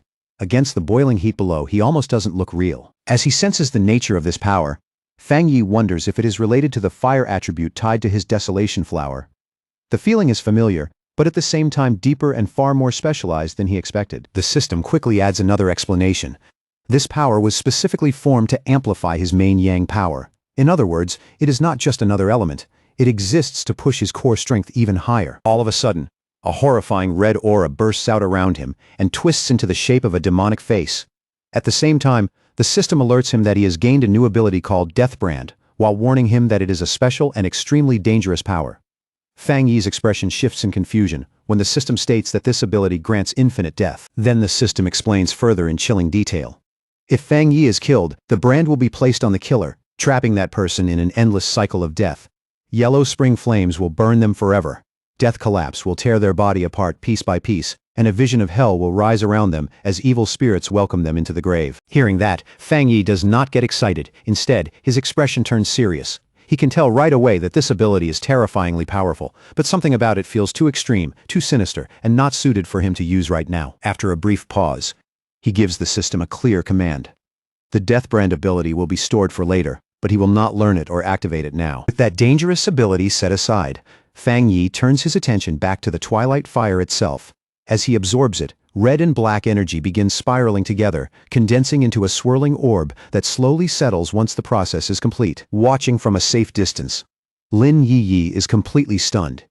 Even from where she stands, those flames feel like something out of a nightmare. Yet Fang Yi is handling them with shocking ease, as if even this hellish power cannot truly threaten him. As Fang Yi stands within the newly obtained twilight fire, surrounded by that strange and ominous glow, Lin Yi quietly realizes that he has gained yet another power.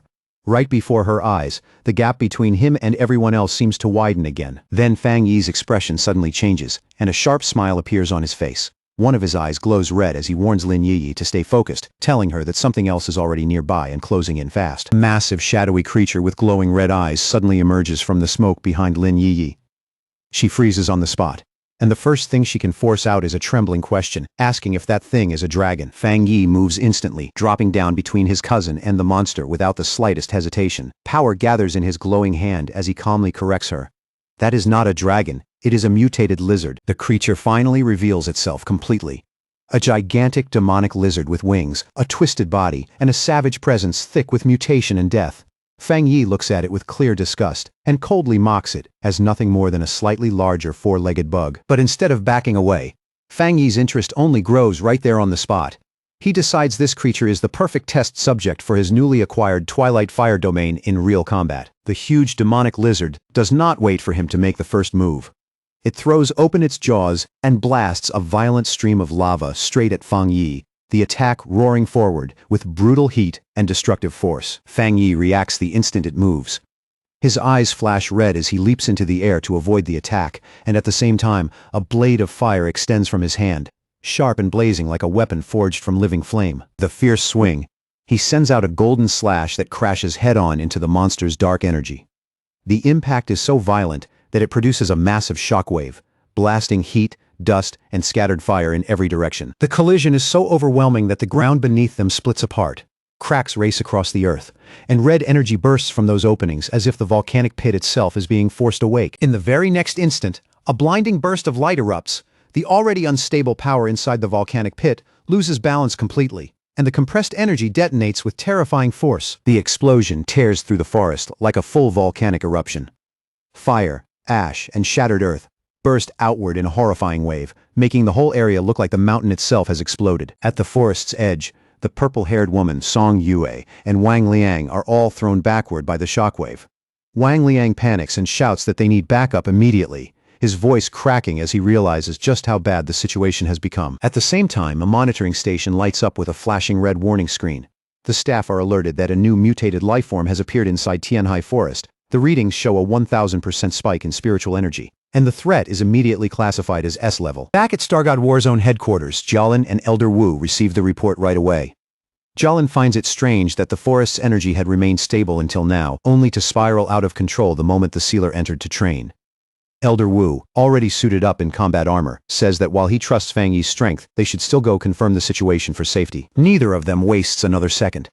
Elder Wu and Jialin shoot into the sky at astonishing speed, streaking across it like two beams of light as they rush toward Tianhai Forest. As they get closer, Wang Lang and Song Yue are already fleeing the danger zone as fast as they can. In the middle of their retreat, both of them look up and spot two brilliant trails of light slicing across the sky above. They recognize who it is immediately. Relief floods their faces, and they shout out that Officer Jialan and Elder Wu have arrived. Elder Wu descends first, dropping like a meteor from the heavens. The impact is so heavy that the ground beneath him shatters the moment he lands, sending broken stone and dust exploding outward. As the dust begins to clear, Elder Wu is revealed standing at the center of the impact, wrapped in a dense yellow aura. His posture is steady, his expression calm, and he looks completely prepared to face an S-level threat head-on. Song Yu rushes forward, unable to hide her shock at the speed and presence of the man in front of her. She cannot help wondering if this is what the true power of a Jinggang realm pioneer looks like. In her mind, she compares him to Fang Yi. The sealer often brings huge, explosive visual impact, but Elder Wu feels completely different, restrained, heavy, and terrifyingly solid. Only a few seconds later, they reach the exact source of the disturbance. Jialin lands gracefully beside him, quickly scans the area, and confirms in a serious voice that the target is right in front of them. Elder Wu steps forward with a grave look on his face.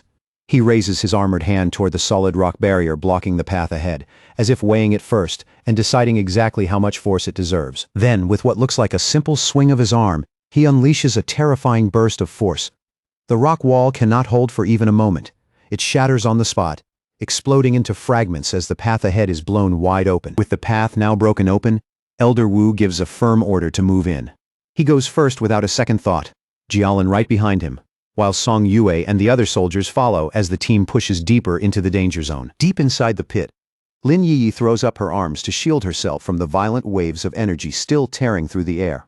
Fighting against the pressure, she calls out to her cousin in a worried voice, asking if Fang Yi is all right. As the dust slowly thins out, Fang Yi comes into view, standing there completely calm with his flaming sword still in one hand. Behind him lies the massive corpse of the mutated lizard, motionless and crushed by his power. He tells Lin Yi he is fine, then adds evenly that it looks like someone has come looking for them. Fang Yi turns toward the entrance, one eye glowing red as he senses several powerful figures closing in from outside. In the next moment, he quietly suppresses part of his aura, and the dark energy around him fades away, as if it had never existed. Elder Wu steps out from the tunnel first, the yellow aura around him slowly fading as he comes to a stop. Then he and Fang Yi face each other in silence, and the first meeting between two generations of top-level power carries a natural weight of its own. In the end, Elder Wu is the one who speaks first. Looking straight at Fang Yi, he recognizes him as the man who saved his life, and respectfully addresses him as the sealer. A moment later, Song Yu and the others arrive from behind, their faces tense and full of shock as they take in the wrecked battlefield. Between the scorched land and the giant corpse sprawled nearby, the whole scene leaves them visibly rattled. Elder Wu pays no attention to any of them. From the moment he arrives, his focus stays entirely on Fang Yi, as if everyone else has faded into the background. Then his eyes shift to the giant carcass of the S-level mutated lizard nearby, and even he cannot hide his surprise. He asks whether the sealer truly reached this level of strength on his own. As he studies the corpse more closely, Elder Wu realizes the creature had already been on the verge of a perfect evolution. Once it completed that final step and became a true dragon, its power would have been comparable to the legendary Jinggang realm. As he continues examining the body, Elder Wu is even more stunned to realize that Fang Yi killed a monster like this with a single slash. Then he senses the lingering twilight fire aura on Fang Yi, and notes that it feels similar to the half-dragon's power, yet much purer and far more complete. At that point, a thought crosses his mind. Maybe the warning signal they received was never picking up the monster at all. Maybe it was Fang Yi's power. Jialan steps forward too, staring at the dead beast in open disbelief. Even with the danger already over, the sight still feels unreal to her. She asks in shock if he solved the problem again, still unable to believe he handled it without even waiting for reinforcements. And the more she thinks about it, the colder she feels. If that half-dragon had really broken through, it would have gained Jinggang realm-level power. And since they failed to detect it ahead of time, she can barely imagine the disaster that would have followed if the sealer had not been here. Fang Yi turns back to Elder Wu with an easy smile and says he is glad to see the senior hero fully recovered. Elder Wu laughs out loud and jokes that now that such a powerful successor has appeared, maybe he can finally retire in peace. After that light comment, Elder Wu's tone turns serious. He asks Fang Yi to keep the true nature of this creature a secret from anyone outside Tianhai Forest, including the Spirit Association. Fang Yi understands right away and answers with a faint smile, making it clear that no more explanation is needed. As they continue talking, Fang Yi quietly reflects on what Tianhai Forest really is. He realizes it is not just a convenient training ground, but a hotspot for spiritual change where dangerous things can appear without warning. In fact, he suspects whatever emerges here may be even more dangerous than the dark anomalies inside the extreme dark zone. With that in mind, he finally understands the burden carried by the Star God War Zone and agrees with how they have chosen to handle this place. As he walks away from the corpse, Fang Yi keeps analyzing the twilight fire he just obtained. The more he studies it, the more clearly he feels that its core nature is devouring, and that immediately makes him think of the legendary beast Teoti. That thought leads him to wonder whether the hidden secret of Tianhai Forest might be tied to a creature like that. Maybe long ago, a Teoti really did exist here and left part of its nature behind. Elder Wu then reaches out a hand toward Fang Yi in thanks, saying it seems Fang Yi already understood why this matter has to stay secret. There is obvious appreciation in his voice, along with the respect of one expert recognizing another. As the group gradually gathers back together, Elder Wu says they should not pin their hopes on the birth of high-level anomalies, and they should not burden ordinary people with unnecessary fear and pressure. Fang Yi nods, fully understanding what he means. Just then, a strong gust of wind suddenly sweeps through the forest, stirring ash, leaves, and lingering heat all at once. In an instant, the whole atmosphere changes. Fang Yi's expression sharpens right away when he catches a distinct aura hidden in that wind. He lifts his head slightly, realizing the breeze is carrying something far stranger than ordinary spiritual energy. That aura washes over the entire group like a wave. Lin Yi closes her eyes for a moment and smiles, saying the feeling is incredibly fresh and strangely comforting, like the air itself has suddenly come alive. Jialan reacts very differently. Her eyes widen at once as she senses just how intense that spiritual power is. At the same time, High above the forest, a figure streaks through the trees at astonishing speed. Staring upward in disbelief, Jolin blurts out that this monster, a word reserved for true geniuses, could not possibly have already broken through to the Jingang realm. The speeding figure suddenly comes to a stop and finally reveals himself. He is a handsome young man with long blue hair, piercing blue eyes, and a confident smirk that makes him look calm, but dangerously sure of himself. High above the bamboo canopy, Bai Su, the wood attribute a pioneer and ace of the Star God Warzone, descends with effortless grace.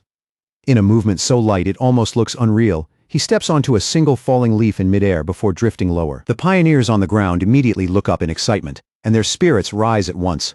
Feeling the powerful aura coming from him, they start speculating that he may have already stepped into the legendary Jingang realm, believing their war zone has finally gained a true supreme expert. Fang Yi, however, watches with a much sharper eye, one of his eyes faintly glowing red. After sensing Bai Su's spiritual power for himself, he realizes it is not exactly what the others think. Bai Su lands lightly and calmly addresses Elder Wu and Jialan, saying that he has finished his training period.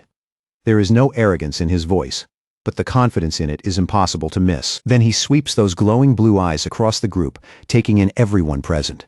When his gaze finally stops on Fang Yi, he pauses and asks who this unfamiliar person is. Elder Wu introduces Bai Su as the ace of their war zone and explains that he had been in seclusion while trying to break through to the next level.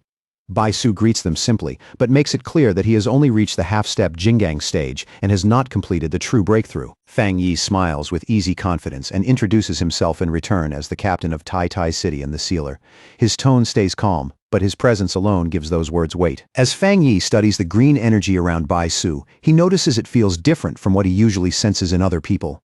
Bai Su's power is clean, steady, and unusually comfortable to be near. From that alone, Fang Yi judges that their strength is probably on a similar level, which only confirms how difficult it truly is to step fully into the Jingang realm. Bai Su shows a trace of skepticism when he hears Fang Yi's title, clearly unsure what to make of it.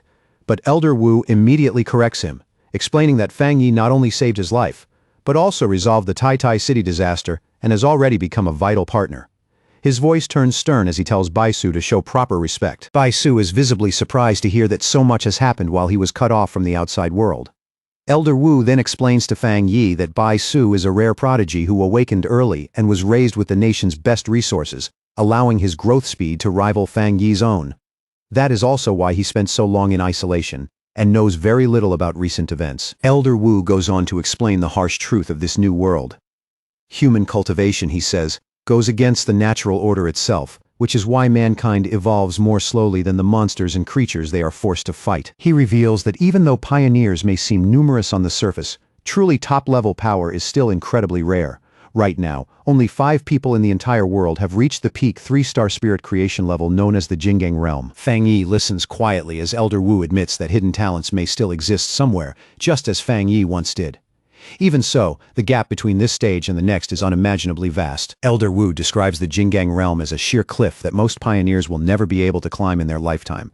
Many do not just fail there, they die trying to break through. But he also says that once someone truly crosses that threshold, the transformation is complete. Their body changes on a fundamental level, becoming almost like the immortals described in old legends. Then Elder Wu turns toward Bai Su, clear pride showing in his eyes. With a smile, he says that reaching the half-step Jingang stage with such calm and pure energy is already an extraordinary accomplishment, one worthy of real praise. Fang Yi says nothing for the moment. He simply watches the exchange in silence, observing both Elder Wu and Bai Su with steady interest. Then Bai Su suddenly steps closer to Fang Yi and fixes him with an intense look. He reveals that while he was in seclusion, he felt the shockwave from Fang Yi's breakthrough. According to him, that burst of energy became the final push that helped him reach his current state. Because of that strange connection, he says, he has wanted to test himself against Fang Yi ever since. 2 powerful pioneers face each other head-on, and their auras rise without restraint. Around Fang Yi coils the image of a golden fire dragon, while Bai Su answers with a green dragon shaped from nature itself. Bai Su remarks that even though they look completely different on the surface, he can feel that deep down, they are the same kind of people. Fang Yi lets out a confident laugh and accepts the challenge without hesitation. Golden energy begins to glow around him as he agrees to the fight with the kind of excitement only a true powerhouse could have. Seeing that a battle is about to break out, Elder Wu steps in immediately and takes the role of referee. He orders everyone else to fall back to a safe distance and warns the 2 of them not to go too far or seriously injure each other. Fang Yi and Bai Su lock eyes, and the air between them turns hot with invisible pressure. Their gazes alone seem to spark as both men prepare to make the first move. Then, in less than a heartbeat, their powers slam together and explode. The collision unleashes a massive blast that rips through the forest, shaking the surrounding land, and sending spiritual force surging in every direction. Song Yu watches in total shock, hardly able to believe she is seeing a clash between two monsters like this with her own eyes.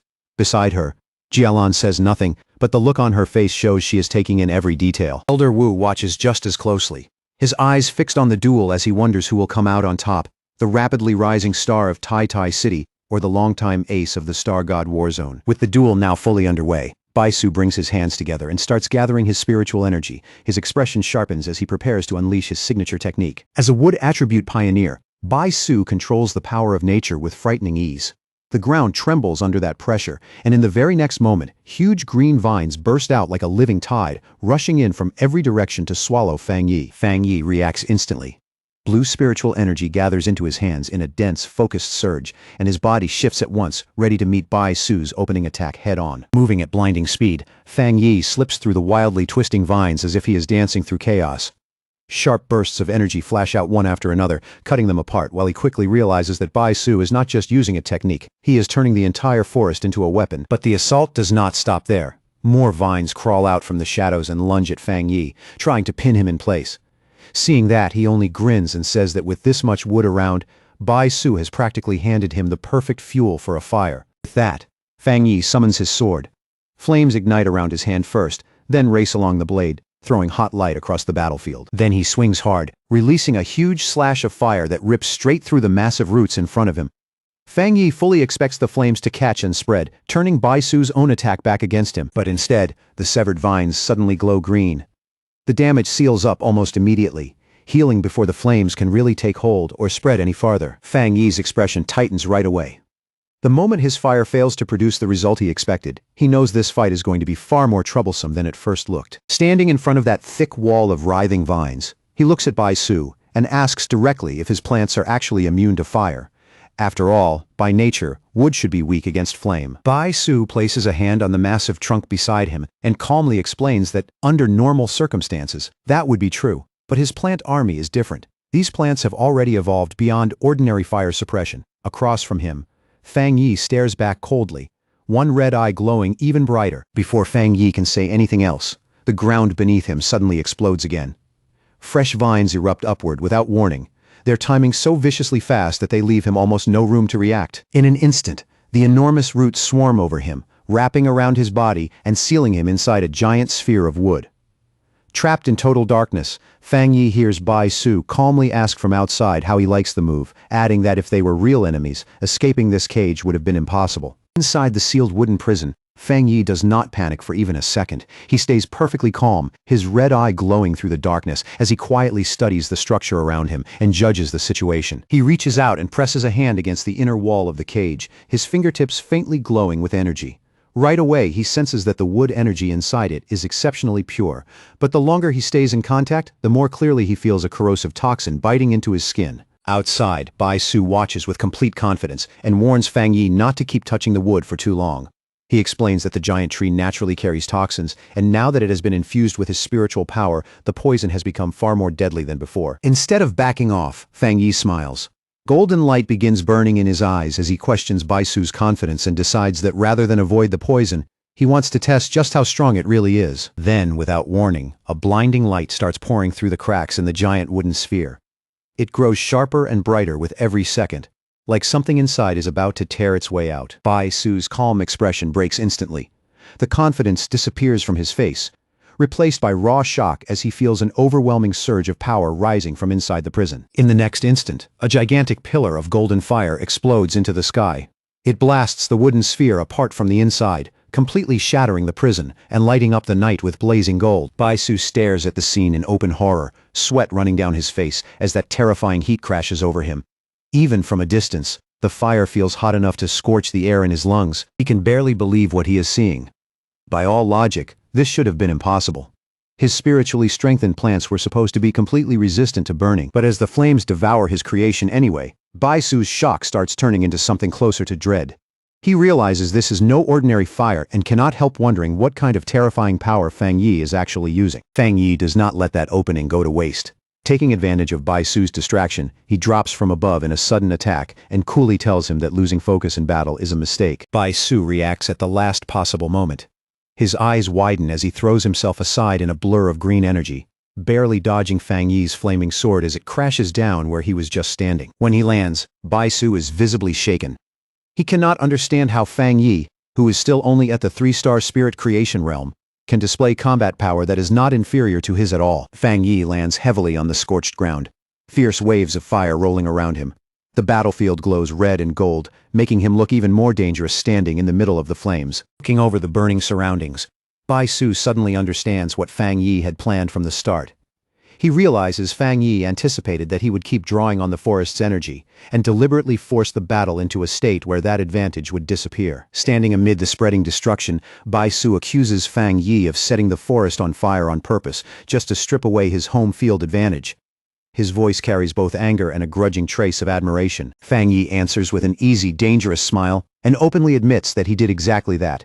He says Bai Su is too strong to fight carelessly, so of course he had to think a few steps ahead. He goes on to explain that if he had not done this, Bai Su would have been able to keep drawing almost endless strength from the forest around them. And the longer the fight dragged on, the harder he would have been to defeat. Bai Su lowers his head, his body trembling with anger and frustration. For someone praised as a genius everywhere he goes, being pushed into a corner on his own ground is a humiliation he can barely endure. But after that flash of anger, his expression twists into fierce, almost crazed determination. He refuses to accept defeat, repeating to himself that as a half-step Jinggang powerhouse, there is no way he can lose here. Laughing wildly, Bai Su challenges Fang Yi to survive what comes next. Then he slams both hands into the ground, and massive jagged roots erupt upward in violent waves, splitting and tearing the earth apart around them. Fang Yi watches the change with a serious face, his smile now gone. The moment those roots burst out, he can clearly feel that the danger level of Bai Su's attack has risen sharply. The instant they see that reckless surge of power, Elder Wu and Jialan rush forward in alarm. They shout at Bai Su and ask if he has gone mad, warning him that trying to recreate the forest with his own body as the source will drain his spiritual power dry. But Bai Su ignores every warning from his seniors. He keeps forcing his power higher and higher, pushing himself to the absolute limit, until enormous roots start bursting even from the cliffside. His face twists with strain as he roars, veins standing out while his eyes blaze with intense green light. It is obvious he is dragging far more power out of himself than his body was ever meant to handle comfortably. Elder Wu and Jialan can only watch as panic starts building in them. Elder Wu shouts Bai Su's name, already fearing the price this desperate move is about to demand. With a furious cry, Bai Su finally releases the technique he has been forcing into shape, recreating heaven and earth itself through sheer wood-attributed power. A gigantic avatar made of vines takes shape, towering over the battlefield, and the gust from its birth alone blasts Fang Yi backward. The sheer pressure makes the entire area feel like nature itself has stood up to crush him. Even so, Fang Yi does not lose focus. He gathers a fireball in one hand while carefully sensing the astonishing density of wood energy packed inside Bai Su's technique. Instead of retreating, Fang Yi charges straight into the incoming sea of vines. Without even looking back, he tells the worried people behind him that the match is not over yet, and that he will handle it himself. Elder Wu can only stare in silence. For the first time in several moments, even he cannot step in, and is forced to simply watch how this clash plays out. Then all at once, one of Fang Yi's eyes ignites with a golden flame. The change is immediate and unmistakable, clearly signaling that the nature of his power has shifted again. With that change, he starts carving through the dense plants with wave after wave of blazing fire. Every slash tears open the advancing mass, scattering burning fragments in all directions. High above the battlefield, Fang Yi raises his power and condenses it into a massive sword of energy. The moment Bai Su looks up and sees that giant blade forming overhead, he realizes he has left himself exposed. Fang Yi brings the enormous blade crashing down in a devastating slash. Bai Su barely dodges in time, and the attack tears through the towering vines behind him with overwhelming force. But the burden of this battle has finally pushed Bai Su to his limit. The moment he lands, he covers his mouth and coughs up blood, the backlash from forcing his power too far finally showing on his body. Even like that, Bai Su still refuses to give in. A wild light flashes in his eyes as he clasps his hands together again and shouts that he can still fight, that he will recreate the entire forest again if he has to. Looking down at him, Fang Yi gives only a faint, almost mocking smile. In a calm voice that cuts deeper than anger, he asks if this is really all the strength Bai Su has. Without giving Bai Su even a second to answer, Fang Yi disappears from where he stands and closes the gap in a flash. In the next instant, he is already airborne, driving forward with a heavy, explosive punch aimed straight at Bai Su. Bai Su reacts on instinct alone. He throws both arms up in front of himself and desperately pulls green spiritual power together. A thick emerald barrier blooms around him at the last possible second, barely enough to shield him from the blow. The impact goes off like a bomb. A huge explosion bursts outward, shaking the ground under everyone's feet and throwing dust and spiritual force high into the air. Song Yue can only stare, stunned by how violent that collision really is. What shocks her even more is what that impact says about the fight itself. Bai Su has actually been pushed this far, but beside her, Lin Yi does not look nervous at all. She simply watches with a small, confident smile, like this outcome is exactly what she expected. Through the drifting smoke, Lin Yi watches Fang Yi descend slowly and steadily, and inwardly, she cannot help mocking that so-called genius. In her eyes, Fang Yi has not even shown his full strength yet, and he still has not seriously used his other attributes. Losing this badly to a version of him that is still holding back feels almost embarrassing. Elder Wu and Jialan watch with grim, complicated looks on their faces. Elder Wu quietly notes that Bai Su's mentality has already cracked under the pressure and admits that the gap between him and the sealer is simply too wide. Jialan adds that Bai Su has always been a pure battle fanatic, someone who lives for fighting, and he has never tasted a defeat like this before. Looking down at Bai Su kneeling weakly in the dust, Fang Yi thinks the match is finally over. Blood runs from the corner of Bai Su's mouth, and in a low, hoarse voice he murmurs a thank you, sounding for a brief moment like he has finally accepted both the lesson and the loss. But that brief calm shatters instantly. Bai Su suddenly jerks his head up and screams that he can still keep going. Green energy bursts wildly around his body as he refuses to surrender, shouting that his spiritual power has not been exhausted yet. Fang Yi stays where he is and lets out a quiet sigh. Looking at Bai Su's stubborn refusal to stop, he thinks to himself that it is finally time to end this match properly. Bai Su brings his hands together once more, every bit of his focus tightening into a single desperate point. His posture stiffens, and the spiritual power still left in his body begins gathering with dangerous intensity. In a strained voice, he commands all living things to answer his call. At once, several glowing green avatars of himself appear suspended in the air around him, each one pulsing with power as they prepare for one last desperate attack. Instead of rushing in, Fang Yi carefully studies what is in front of him. He admits to himself that Bai Su's ability to create these clones proves he really is a top-tier pioneer, and easily the strongest opponent Fang Yi has faced so far. Even this fight has already forced Fang Yi to spend a serious amount of energy. Even so, when the green clones dive down together, Fang Yi does not give ground at all. He plants himself firmly, moves with terrifying speed, and unleashes a storm of blazing slashes, cutting through the incoming figures one after another and destroying them almost the instant they reach him. The fire spreads wider and wider until it becomes a massive blaze that swallows the illusions whole. Bai Su is left briefly disoriented, unable to track Fang Yi through the light and heat, only to realize far too late that Fang Yi has already slipped right up beside him. Fang Yi strikes from that blind spot without warning, launching a sudden attack that catches the wood attribute of Pioneer completely off guard. The timing is so sharp and clean that Bai Su has no chance to put up a real defense. In the next moment, Bai Su is swallowed by a vortex of golden fire. The violent spiral locks around him so tightly that he seems frozen in place, his whole body going stiff with shock, as if even moving has become impossible. Sweat runs down Bai Su's face as he stares upward in disbelief. In that overwhelming heat and pressure, he finally sees the true gap between their power, and that realization hits harder than any strike. Above him, Fang Yi stands on the head of a massive dragon made of golden fire, its presence both majestic and crushing. Pointing his sword down at Bai Su, he calmly asks if they can finally end this match now. Elder Wu watches that astonishing scene in silence, already knowing Bai Su's defeat is no longer in doubt. All he can do is marvel once again at how the sealer keeps exceeding every expectation placed on him. Jialan lets out a breath and says that while she did expect Bai Su to lose in the end, she never imagined the defeat would be this one-sided.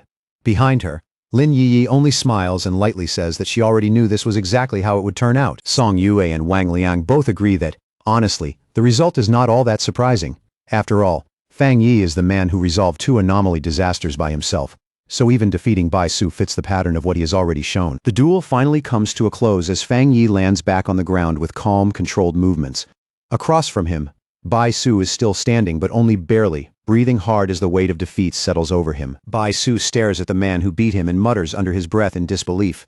He cannot tell whether Fang Yi is merely half-step Jinggang, or whether calling him a monster would actually be closer to the truth. A bitter look passes over Bai Su's face as he finally admits, at least to himself, that compared to Fang Yi, this really is all the strength he has.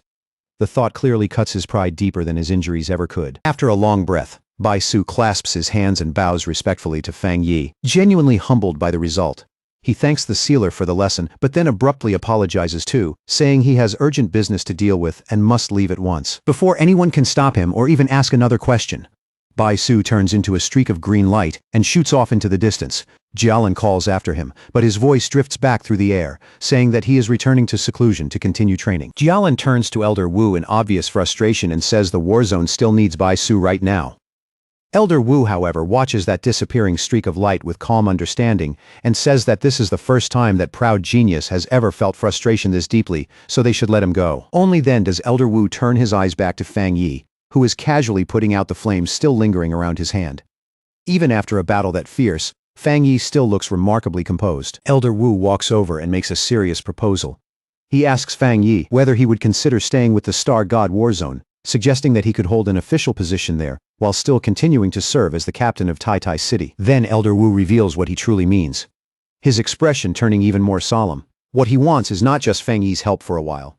He wants Fang Yi to become his successor. Fang Yi is clearly caught off guard by how direct and serious the offer is. For the first time in a while, genuine surprise flickers across his face. Elder Wu keeps going without pause, explaining that the Star God War Zone holds the second best cultivation resources in all of Xia.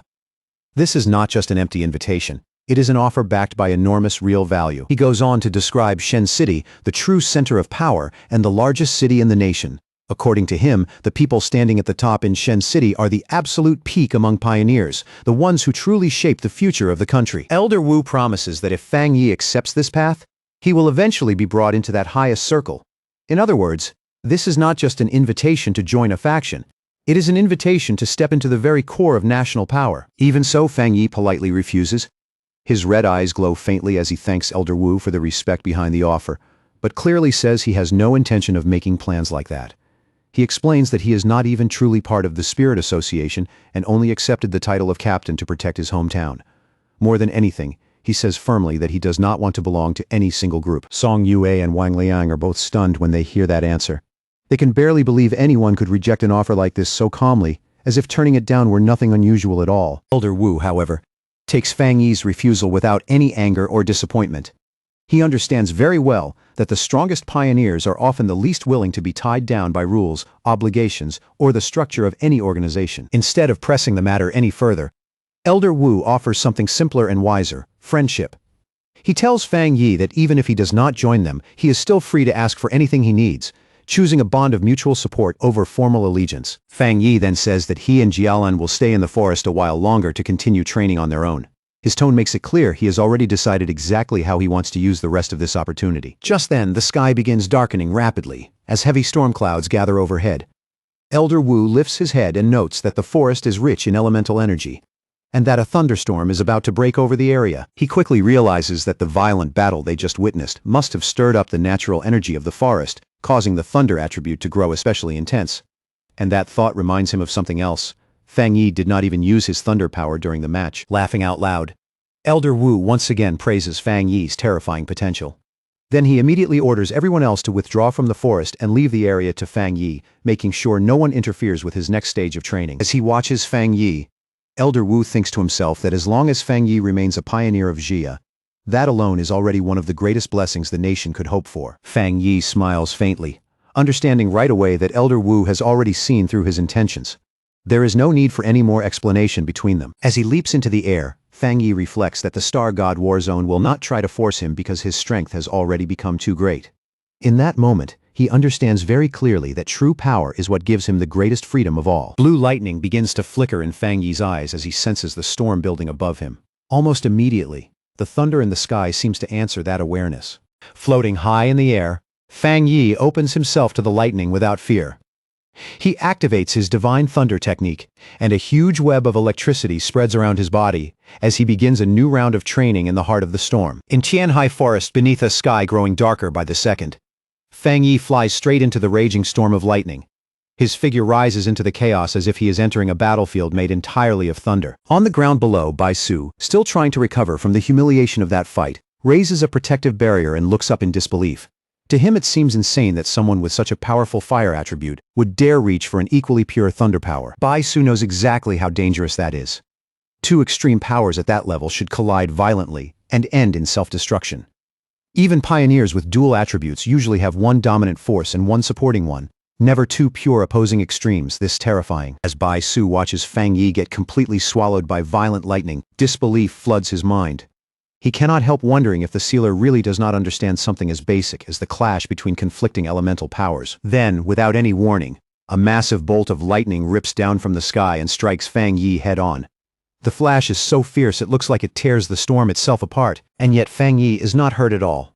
Instead, the corners of his mouth lift into a confident smile. Blue electric light flares in his eye as he calmly absorbs the thunder's power, as if that lightning came not to destroy him, but to nourish him. From a safe distance, Song Yue panics and calls out to Elder Wu and Jialin, demanding to know why they are not stopping him. She warns that thunder power this violent is far too dangerous for any living being to approach. But to her surprise, neither Elder Wu nor Jialin looks concerned in the slightest. Jialin turns to the others and calmly reveals the truth. Fang Yi is not in danger because he also possesses a top-tier thunder attribute. Then she drops the real shocker. The pioneer known as the Tyrant and the Sealer are actually the same person. Song Yue and Wang Liang are left completely frozen by that revelation. Song Yue thinks that while dual attributes are not unheard of, Fang Yi's level of mastery is beyond absurd. At that point, calling him a monster no longer feels like an exaggeration at all. Seeing their reaction, Jialin gives a faint smile and admits that she felt exactly the same the first time she learned the truth. Even now, just thinking back on it still feels unreal. She reflects that everyone has been so focused on Fang Yi as the Sealer that they nearly forgot something just as terrifying. He is also the Tyrant, one of the most gifted geniuses of his generation. At the center of the storm, Fang Yi steadily reigns in the berserk current swirling around him. In his mind, the logic is simple. The stronger the lightning, the more power he can absorb, and the more thoroughly he can temper and strengthen his body. Wrapped in a raging whirlwind of crackling electricity, Fang Yi throws his voice up toward the heavens and demands more. He shouts that he still needs more spiritual power, far more before he will ever be satisfied. Suspended inside that violent storm of lightning, Fang Yi uses divine thunder to temper every inch of himself. He is no longer just enduring the lightning now. He is forging himself inside it. He feels that immense force rush through his bones, muscles, meridians, and flesh, refining everything it touches. The sensation is painful and exhilarating at the same time, like being torn apart and rebuilt in a single breath. As the tempering continues, the different attributes within Fang Yi, fire, yang, and even dark, begin settling into one another with greater balance. The forces that once clashed inside him now start harmonizing far more naturally. One system notification after another appears, confirming the changes happening inside him. Every attribute has been tempered, and every one of them has grown more refined than before. At last, a final message appears, announcing that the divine thunder tempering is complete. It states that his body and spiritual power now fuse together more smoothly, and even the energy he previously spent has already been restored. A confident smile spreads across Fang Yi's face as he feels the change for himself. In that moment, the sensation is so overwhelming that it feels like he has been reborn all over again. To test this newly tempered power, Fang Yi casually flicks a bolt of thunder toward a distant mountain. The strike lands with terrifying force and instantly blows the peak apart in a roaring explosion. Looking at that shattered mountain in the distance, Fang Yi quickly realizes that the thunder inside this forest is no ordinary force. There is something unusually pure and unusually powerful about it. From the ground below, Bai Su watches in open awe. He knows the spiritual stones in the forest are nourished by this same thunder power. Yet Fang Yi just destroyed a mountain with a single strike. And even more frightening, Bai Su can clearly sense that Fang Yi did not use even a third of his full strength. That realization leaves Bai Su badly shaken. As far as he knows, no other pioneer could possibly do something like that from such a distance. As the storm gradually starts to calm, Bai Su watches Fang Yi descend from the sky. Just from the way the atmosphere changes, he knows this round of training has come to an end. His eyes harden with determination as he tells himself that one day, he and the Sealer will fight again. This defeat has not broken that desire. It has only planted the seed for a future rematch. Nearby, Elder Wu watches everything with a smile touched by both admiration and amazement. This young man, he thinks, really never stops surprising him. His desire to bring Fang Yi into the Star God War Zone grows even stronger than before. The more he thinks about Fang Yi's achievements and that terrifying rate of growth, the more he feels the young man's talent is practically limitless. In Elder Wu's heart, one thought becomes clearer and clearer. If someone like Fang Yi could truly become his successor, then he would have no regrets left in this life. As the storm fully dies down, Elder Wu laughs out loud, while Jialin calmly points out a simple truth. The Star God War Zone needs the Sealer's support far more than the Sealer would ever need theirs. Elder Wu then turns to Jialin and comments on how much she has grown as well, which only makes him feel even more confident about the future. Slightly flustered by the praise, Jialin asks if he truly means it. Then Elder Wu's attention shifts again. When he notices Lin Yi meditating peacefully nearby, a new idea comes to him at once. If Fang Yi will not join them, maybe they can invite her instead. With his training finished, Fang Yi lands gently near his cousin. Lin Yi is still seated there, quietly absorbing the rich spiritual energy left behind by the storm, his red eyes faintly glowing. Fang Yi tells her this is a rare chance and urges her to make full use of it. His tone is calm, but the encouragement in it is unmistakable. At that moment, Fang Yi notices that Elder Wu and Jilan still have not left. Their continued presence tells him right away that they still have something else they want to say, so Fang Yi asks them directly why they are still here. Elder Wu answers that he has one more proposal to make, and this time it will ask nothing at all from Fang Yi himself. He then formally invites Lin Yi to train at the Star God War Zone. And as those words fall, the green spiritual energy around Lin Yi begins surging more noticeably, as if even her aura is reacting to the moment. Fang Yi considers the offer in silence for a moment. He knows it is an incredible opportunity for his cousin. But even so, he cannot help wondering what Lin Yi herself truly wants. Having heard the entire conversation clearly, Lin Yi slowly opens her eyes and ends her meditation. Her expression stays calm, but there is a quiet firmness in it now. Fang Yi turns back to Elder Wu and sincerely thanks him for the invitation. He explains that as her guardian, it would be hard for him to reject such a good opportunity on her behalf. But at the same time, he has no right to make that choice for her. Just then, Lin Yi rises to her feet. After Fang Yi asks if she has finished her training, she looks straight at Elder Wu and plainly says that she will not go. Meeting the elder's gaze directly, she thanks him respectfully for the generous offer. But even so, she repeats in a firm, steady voice that she does not want to accept it. Elder Wu is surprised by the answer, but he stays calm and open-minded. Instead of forcing the issue, he simply asks her why she is refusing. Lin Yi explains that her way of thinking might sound a little childish. She says that if her reason were only that she did not want her cousin to be used, then that kind of thinking would actually be disrespectful. But as a pioneer, she says, she has pride of her own. Looking at them with determined eyes, she says she wants to earn everything she deserves through her own ability, not receive it because of Fang Yi's name or influence. Fang Yi goes speechless for a brief moment, clearly caught off guard. For the first time, he realizes his cousin really has started to grow up. Far from being offended, Elder Wu bursts out laughing and gives her a thumbs up. He apologizes for thinking too one-sidedly, then tells her they will keep watching her growth and encourages her to do her best. A bright, genuinely happy smile appears on Lin Yi's face, full of energy. She promises that she will not waste that encouragement. Later that night, the scene shifts back to Fang Yi's villa, where everything is quiet and still after the chaos in the forest. As he and Lin Yi walk upstairs together, Fang Yi thinks over everything he has gained recently. In his mind, the problem of spiritual energy reserves is basically settled for now, and what he needs next is to figure out how to fully develop and use his new Twilight Fire attribute. At the same time, his thoughts drift to the far more troublesome Death Brand ability he acquired.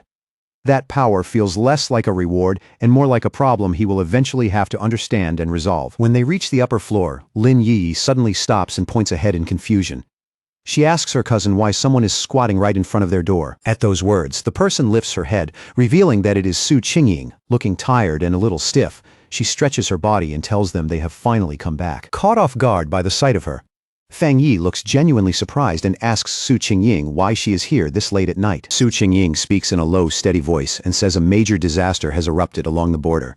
The captain of Yue City fought her way all the way to the Tai City Spirit Association just to ask for emergency support in person, because the situation has already gone far beyond anything they can normally handle. Fang Yi immediately asks where the captain is now.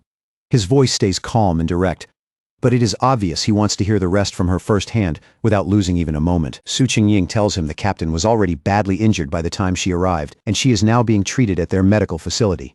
Her condition is serious, but at least she made it back alive. She continues, explaining that the captain forced herself to survive what happened in Yue City for one reason alone: to deliver a warning. With every other option gone, she came here specifically to seek out the sealer, convinced that only someone at his level might still be able to change the outcome. At the Tai Spirit Association Medical Center, Fang Yi and Su Qingying head inside to meet the injured captain face to face, both of them already knowing that whatever they are about to hear will not be simple. In the quiet hospital corridor, a young woman with short, messy dark hair suddenly turns when someone calls her name. Fresh bandages wrap around her face and arms, and even through the exhaustion in her eyes, there is still a sharp flash of alertness. It is Su Qingying who has come with Fang Yi. The moment the young woman sees her, relief shows clearly on her face. But when her eyes shift to Fang Yi, she pauses and asks, a little puzzled, who the man beside her is. Without hesitation, Su Qingying introduces him as the captain of Tai Tai City and the sealer himself. Then she turns and formally introduces the injured young woman as Chen Ruo, the captain of Yue City. The instant she hears that, Chen Ruo steps forward at once, greets Fang Yi, and grabs both of his hands in desperation, begging him to help. Her voice shakes as she explains that the anomaly in Yue City is far more dangerous than the official report claimed, well beyond A+ rank, and that she has heard he has handled disasters like this before. Fang Yi does not answer right away. He just looks at her in silence, his expression calm and unreadable, as though he is measuring every word, every wound and every trace of panic on her face. Realizing she has gone too far, Chen Ruo quickly lets go and apologizes, saying she is simply too desperate to stay composed. She explains that the anomaly was first classified as only B level, yet one pioneer after another vanished without a trace. Her entire team was lost. The reinforcements disappeared too, and even her own powerful sister is now missing. Fang Yi listens closely, and with each sentence his expression grows more serious. Inwardly, he finds it hard to believe that something marked as a B-level anomaly could cause this many disappearances, especially in a border city where even regular pioneer standards should already be above average. He looks at the shaken captain and asks one sharp, direct question. The pioneers who vanished, including her sister, are they truly missing, or are they already dead? Chen Ruo opens her mouth, but in the end, she cannot give him an answer. Su Qingying gently tells her to calm down and speak slowly, then helps her sit before urging her to continue. Chen Ruo, clearly frustrated, says she really does not know what happened, because she has been completely unable to contact any of them. Holding her aching head, Chen Ruo insists that her sister is different. She says the two of them share a special bond, and because of that, she can still faintly but clearly sense that her sister is alive somewhere. After saying that, she suddenly goes still, as if a buried thought has finally pushed through the panic and exhaustion, and her expression changes when she remembers something important. She quickly tells Fang Yi that she almost forgot the most important thing. She brought him a gift, both as thanks and as an offering in exchange for his help. With hurried, slightly trembling hands, she takes a small dark brown box out of her bag and offers it to him with both hands, quietly pleading that she truly has no other road left. Fang Yi takes the box and immediately senses that whatever is inside has been sealed with great care. Even so, something still leaks through. Beneath the layers of restraint, he feels a familiar Yang-attributed energy coming from within, warm and sharp enough to catch his attention at once. He asks what it is, and why it had to be sealed in the first place. The moment she sees the change in his expression, hope lights up in Chen Ruo's eyes. For the first time since meeting him, she starts to believe her gamble might actually pay off. Chen Ruo explains that the gift is a spirit crystal formed from a mountain in Yue City after a massive eruption of Yang energy. It contains an enormous amount of spiritual power, and has long been considered one of Yue City's rarest and most valuable treasures. She opens the box, revealing a glowing yellow crystal inside. Then she explains that they once hoped to use it to cultivate a Yang-attributed pioneer, but no one in the city could absorb its power. Some people were even burned the moment they tried to touch it. Standing beside Fang Yi, Su Qingying stares at the crystal in open shock. Even for her, seeing a real spirit crystal with her own eyes is enough to make her pause and catch her breath. She quickly explains that spirit crystals are extraordinarily rare and valuable. For pioneers who have not awakened a specific attribute yet, absorbing one can trigger that awakening, which is exactly why treasures like this are so fiercely sought after wherever they appear. With a small, confident smile, Fang Yi closes his hand around the crystal and absorbs its golden glow straight into his body as if it were nothing. He tells Chen Ruo they have a deal, then asks if they should leave right now. Chen Ruo stares for a second, clearly startled by how easily he handled it. But the relief on her face is even stronger as she hurriedly says there is no problem at all. Later, the group rides by car along the winding mountain road toward Yue City, the vehicle cutting through the dim landscape while the mood inside grows heavier with every mile. Inside the car, Fang Yi asks Chen Ruo to describe the anomaly from the very beginning. She steadies herself and explains that it all started when strange tombstones began appearing in the mountains out of nowhere. The villagers who found them first said they could hear disturbing sounds coming from inside the tombstones, like something was moving within. But when pioneers were sent to investigate, the tombstones showed no obvious abnormal signs at all. They sealed off the area just to be safe.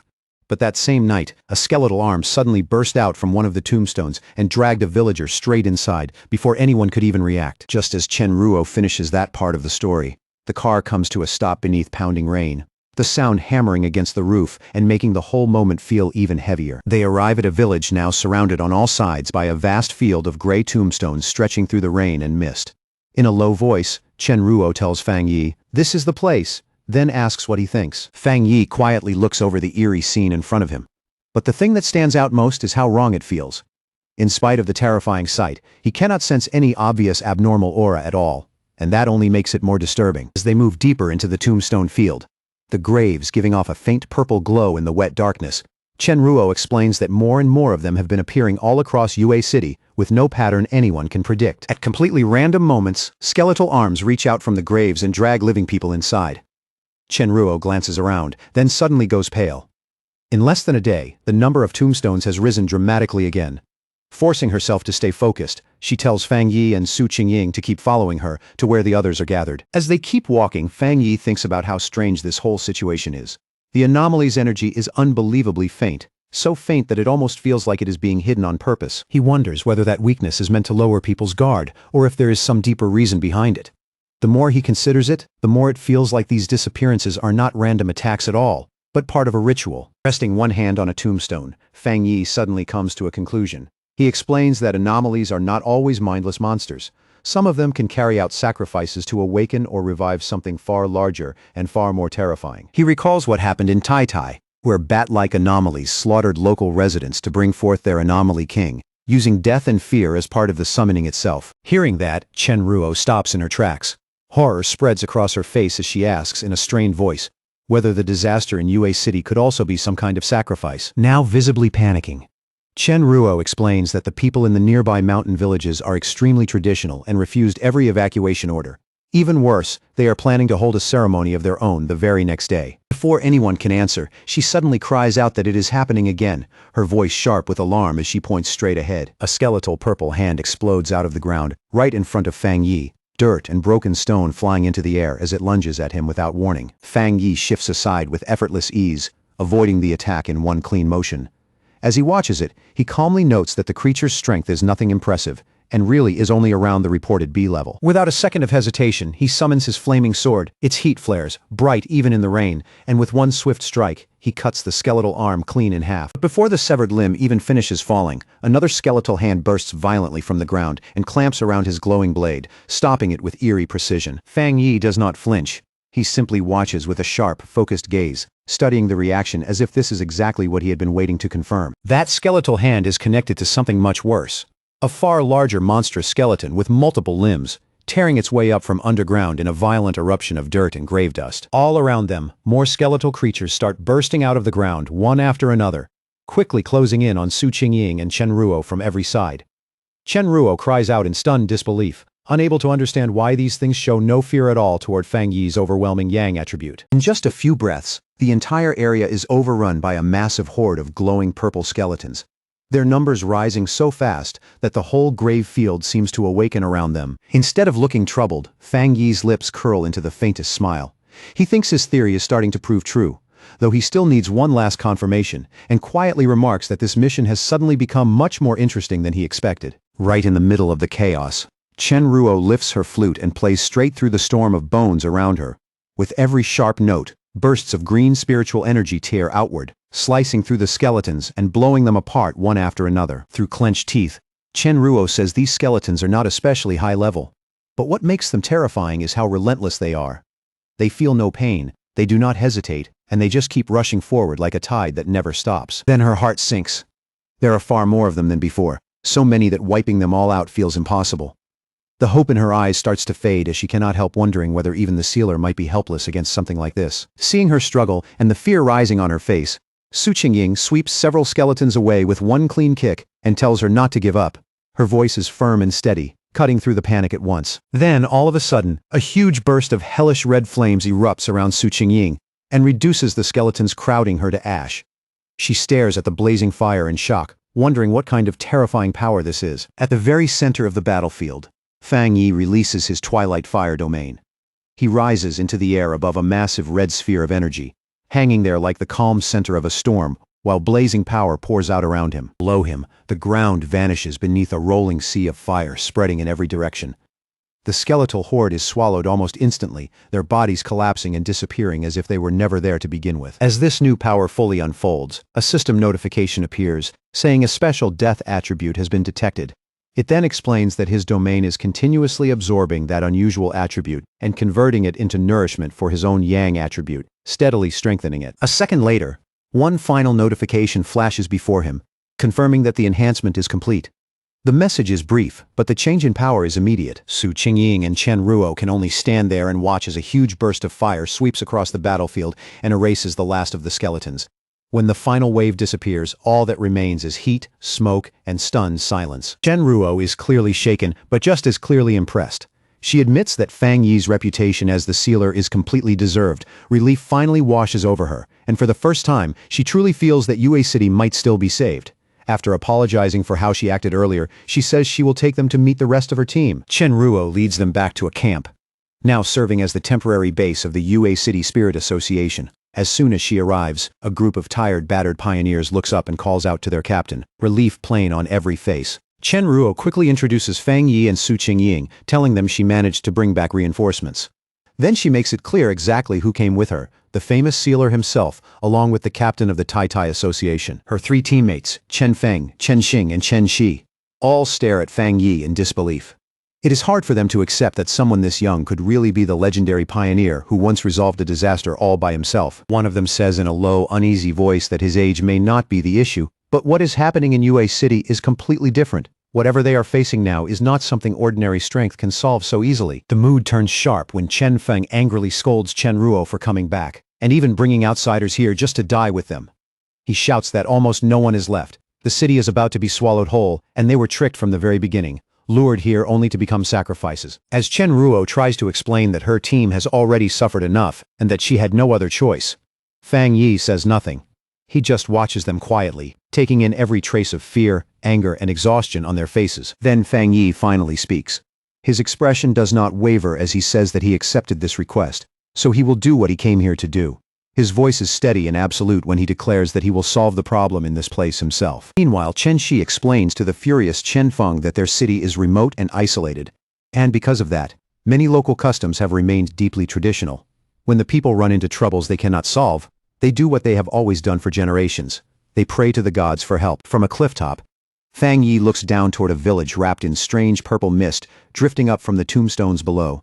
Watching the eerie scene in silence, he wonders whether the people there are preparing some large ceremony to ask for blessings. As he turns over those old customs and rituals in his mind, Fang Yi starts to suspect they are not just background to this disaster. The more he thinks about it, the more likely it seems that the village's beliefs and the strange anomaly are connected. All at once, a strange wind cuts through the forest, hissing through the trees, and turning the whole atmosphere cold. Chen Feng and Chen Shi both stiffen on instinct. Following the wind, they soon reach a clearing and find a large crowd of villagers already gathered there. Packed tightly together, the people stand in tense silence, clearly preparing for some kind of ritual. The moment Chen Ruo sees it, she realizes the ceremony is about to start, and worry rushes across her face. She says that if the tomb anomaly erupts again in the middle of all these people, it will turn into a complete disaster. Fang Yi, though, looks more interested than alarmed. With a calm, confident smirk, he asks who wants to watch the whole thing up close, then starts walking straight toward the crowd without a second of hesitation. Before long, the group arrives at Yueyuan Square, where a huge bonfire burns fiercely at the center. Firelight flickers over the stone ground and across the anxious faces of the villagers gathered around it. The villagers are completely desperate, crying out for their god to look upon their suffering. One man, his voice breaking with grief, offers up his own life and begs for his children to be spared instead. All around the square, people kneel low and press themselves toward the ground, their foreheads nearly touching the stone as they beg again and again for the heavenly God's mercy. Fear, desperation, and trembling faith fill the whole place. Then, without warning, the bonfire goes out. The stone platform beneath it splits apart with a violent crack, and long fractures race across the square, like something underneath is forcing its way up. That is when the real horror starts. Skeletal hands begin clawing their way out from behind the tombstones, and someone in the crowd screams that the monsters from the tombs are coming out again. Out of the swirling purple mist, several skeletons slowly rise into view, red eyes glowing with a sinister light. They just stand there, staring at the terrified villagers like predators deciding where to strike first. Panic explodes across the square.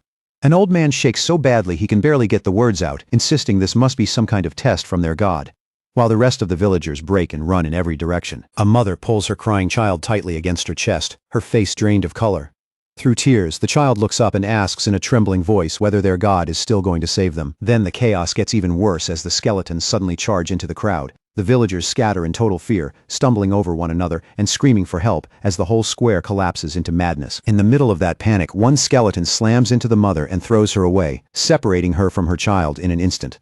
The little girl can only stare in horror, crying out for her mother through broken sobs. And just as the child is left standing there alone, an even larger ghostly skeleton slowly rises out of the mist behind her.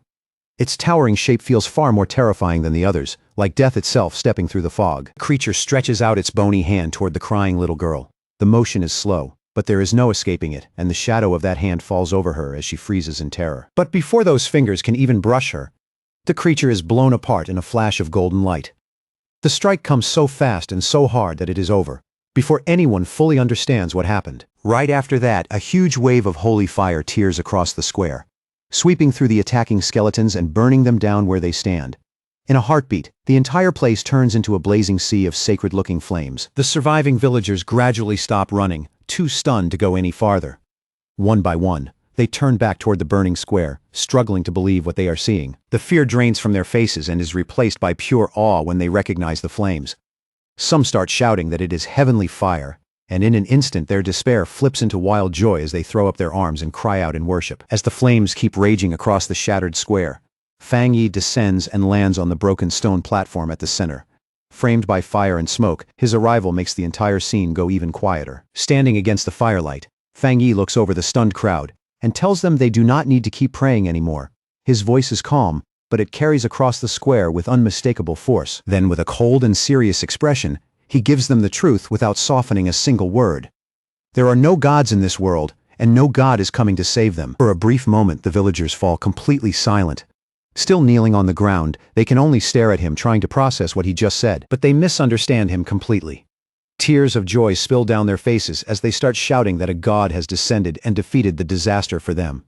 Right away, they begin begging this new god to save them from the other monsters too. Watching their reaction, Fang Yi can only let out a quiet sigh. They have misunderstood him so completely that even he has no idea where to start fixing it. Standing in the middle of the flames, Fang Yi slowly raises one hand, his eyes glowing with power. The firelight plays across his face, making him look even more unreal to the kneeling crowd below. Then he activates his Twilight Fire domain once more. In an instant, a huge swirling red sphere appears in the sky, spinning like a vortex, and pulling in all the deathly energy, and shattered skeleton remains scattered across the ground. After that, Fang Yi turns to the stunned villagers and makes himself perfectly clear. He tells them he is not a god at all, but a pioneer captain from Tai Tai City, a man known by one title alone, the Sealer. The villagers and Chen Ruo's team can only stand there staring at the terrifying red sphere hanging overhead, their faces locked in shock. The sight is so strange and so overwhelming that for a moment nobody can even find the words. Still shaken by what he just saw, Chen Feng asks in disbelief what Fang Yi is even doing. Already fed up with her teammates' doubts, Chen Ruo snaps back that she told them from the start Fang Yi was never some ordinary pioneer. She goes on to remind them that Fang Yi is the very man who resolved the disasters in both Tai Tai City and Kang City on his own. Even the highest-ranking authorities treat him like an honored guest, and to her, that alone should tell them exactly what kind of person they are dealing with. After clearing away the immediate threat, Fang Yi shoots into the sky like a blazing golden comet and heads straight for the main village. In the distance, it is still buried beneath thick purple mist, with countless skeletons moving below like a waking nightmare. At that very moment, a system notification appears before him, confirming that the Twilight Fire domain has absorbed a massive amount of the Death attribute. Because of that, his own Yang attribute has grown even stronger, clearly more powerful than before. Looking down from above at the sea of skeletons crawling through the village, Fang Yi narrows his eyes and quietly gathers his strength. He is already getting ready to use the power he just gained. He summons his blazing sword again, and this time the flames along the blade burn brighter and fiercer than ever. The whole weapon hums with heat, as if it too has sharpened after that surge in power. With one powerful swing, he sends out an enormous wave of fire and declares that he will free Yue City once and for all. His voice cuts through the chaos with absolute certainty. The flames, now mixed with a strange purple hue drawn from the absorbed energy, roar through the village like a storm. They sweep across the streets and the tombs alike, burning through everything in their path with terrifying speed. From a safe distance, a group of survivors watches the scene in stunned disbelief before suddenly breaking into cheers. Through tears, they cry out that the tombstones and skeletons are gone, celebrating that heaven has not abandoned their city after all. Once the attack is over, Su Qingying quickly checks the readings on her device and reports that the anomaly levels in the Anding district have returned to normal. Her voice stays steady, but the relief underneath it is obvious. Standing beside her, Chen Ruo confirms that the Baimu district has been cleared as well. She explains that only the Jinming district is left now, and that area has always had the strongest concentration of the anomaly's power. But just as they are about to move again, Su Qingying's expression suddenly changes. The relief drains from her face and sharp shock takes its place. She urgently asks whether none of them have noticed that something is seriously wrong. The tension in her voice makes everyone turn their attention back toward the village at once. Pointing toward the village, she explains that the pillars of purple light have not disappeared at all. If anything, there are more of them now, which means the situation has not improved in the slightest and may actually be getting worse. Chen Ruo also cries out in alarm as she confirms that a massive surge of energy is erupting from the Jinming district. She can clearly feel the anomaly's power gathering and compressing into a single point. Right in front of them, a horrifying change begins. A swirling vortex of dark green and purple energy twists through the mist, slowly taking on the outline of something huge. Then, out of that rolling mist, a giant skeletal being finally emerges, a newly born anomaly king with empty eye sockets glowing a menacing green. And even in front of that crushing presence, Fang Yi does not back away. He stays right where he is, calm and completely fearless. As Fang Yi faces the new threat, two system windows appear one after another before him. The first says an unknown power has been detected and is being analyzed. Then the second delivers the result and identifies that strange force as the death attribute. The enormous anomaly king, wrapped in layers of green and black energy, glares down at Fang Yi from above. Its size is so overwhelming that it dwarfs the entire village below, turning the scene into something almost apocalyptic. Floating in midair inside his golden aura, Fang Yi stares right back without blinking. As he measures the monster, he senses something deeply strange from it, heavy and hostile in a way far worse than anything he has faced before. Watching from farther back, Chen Ruo and Su Qingying are both left speechless. Chen Ruo finally stammers out, "What kind of creature this thing even is?" saying its bizarre energy feels even more oppressive than the S-class disaster in Tai City.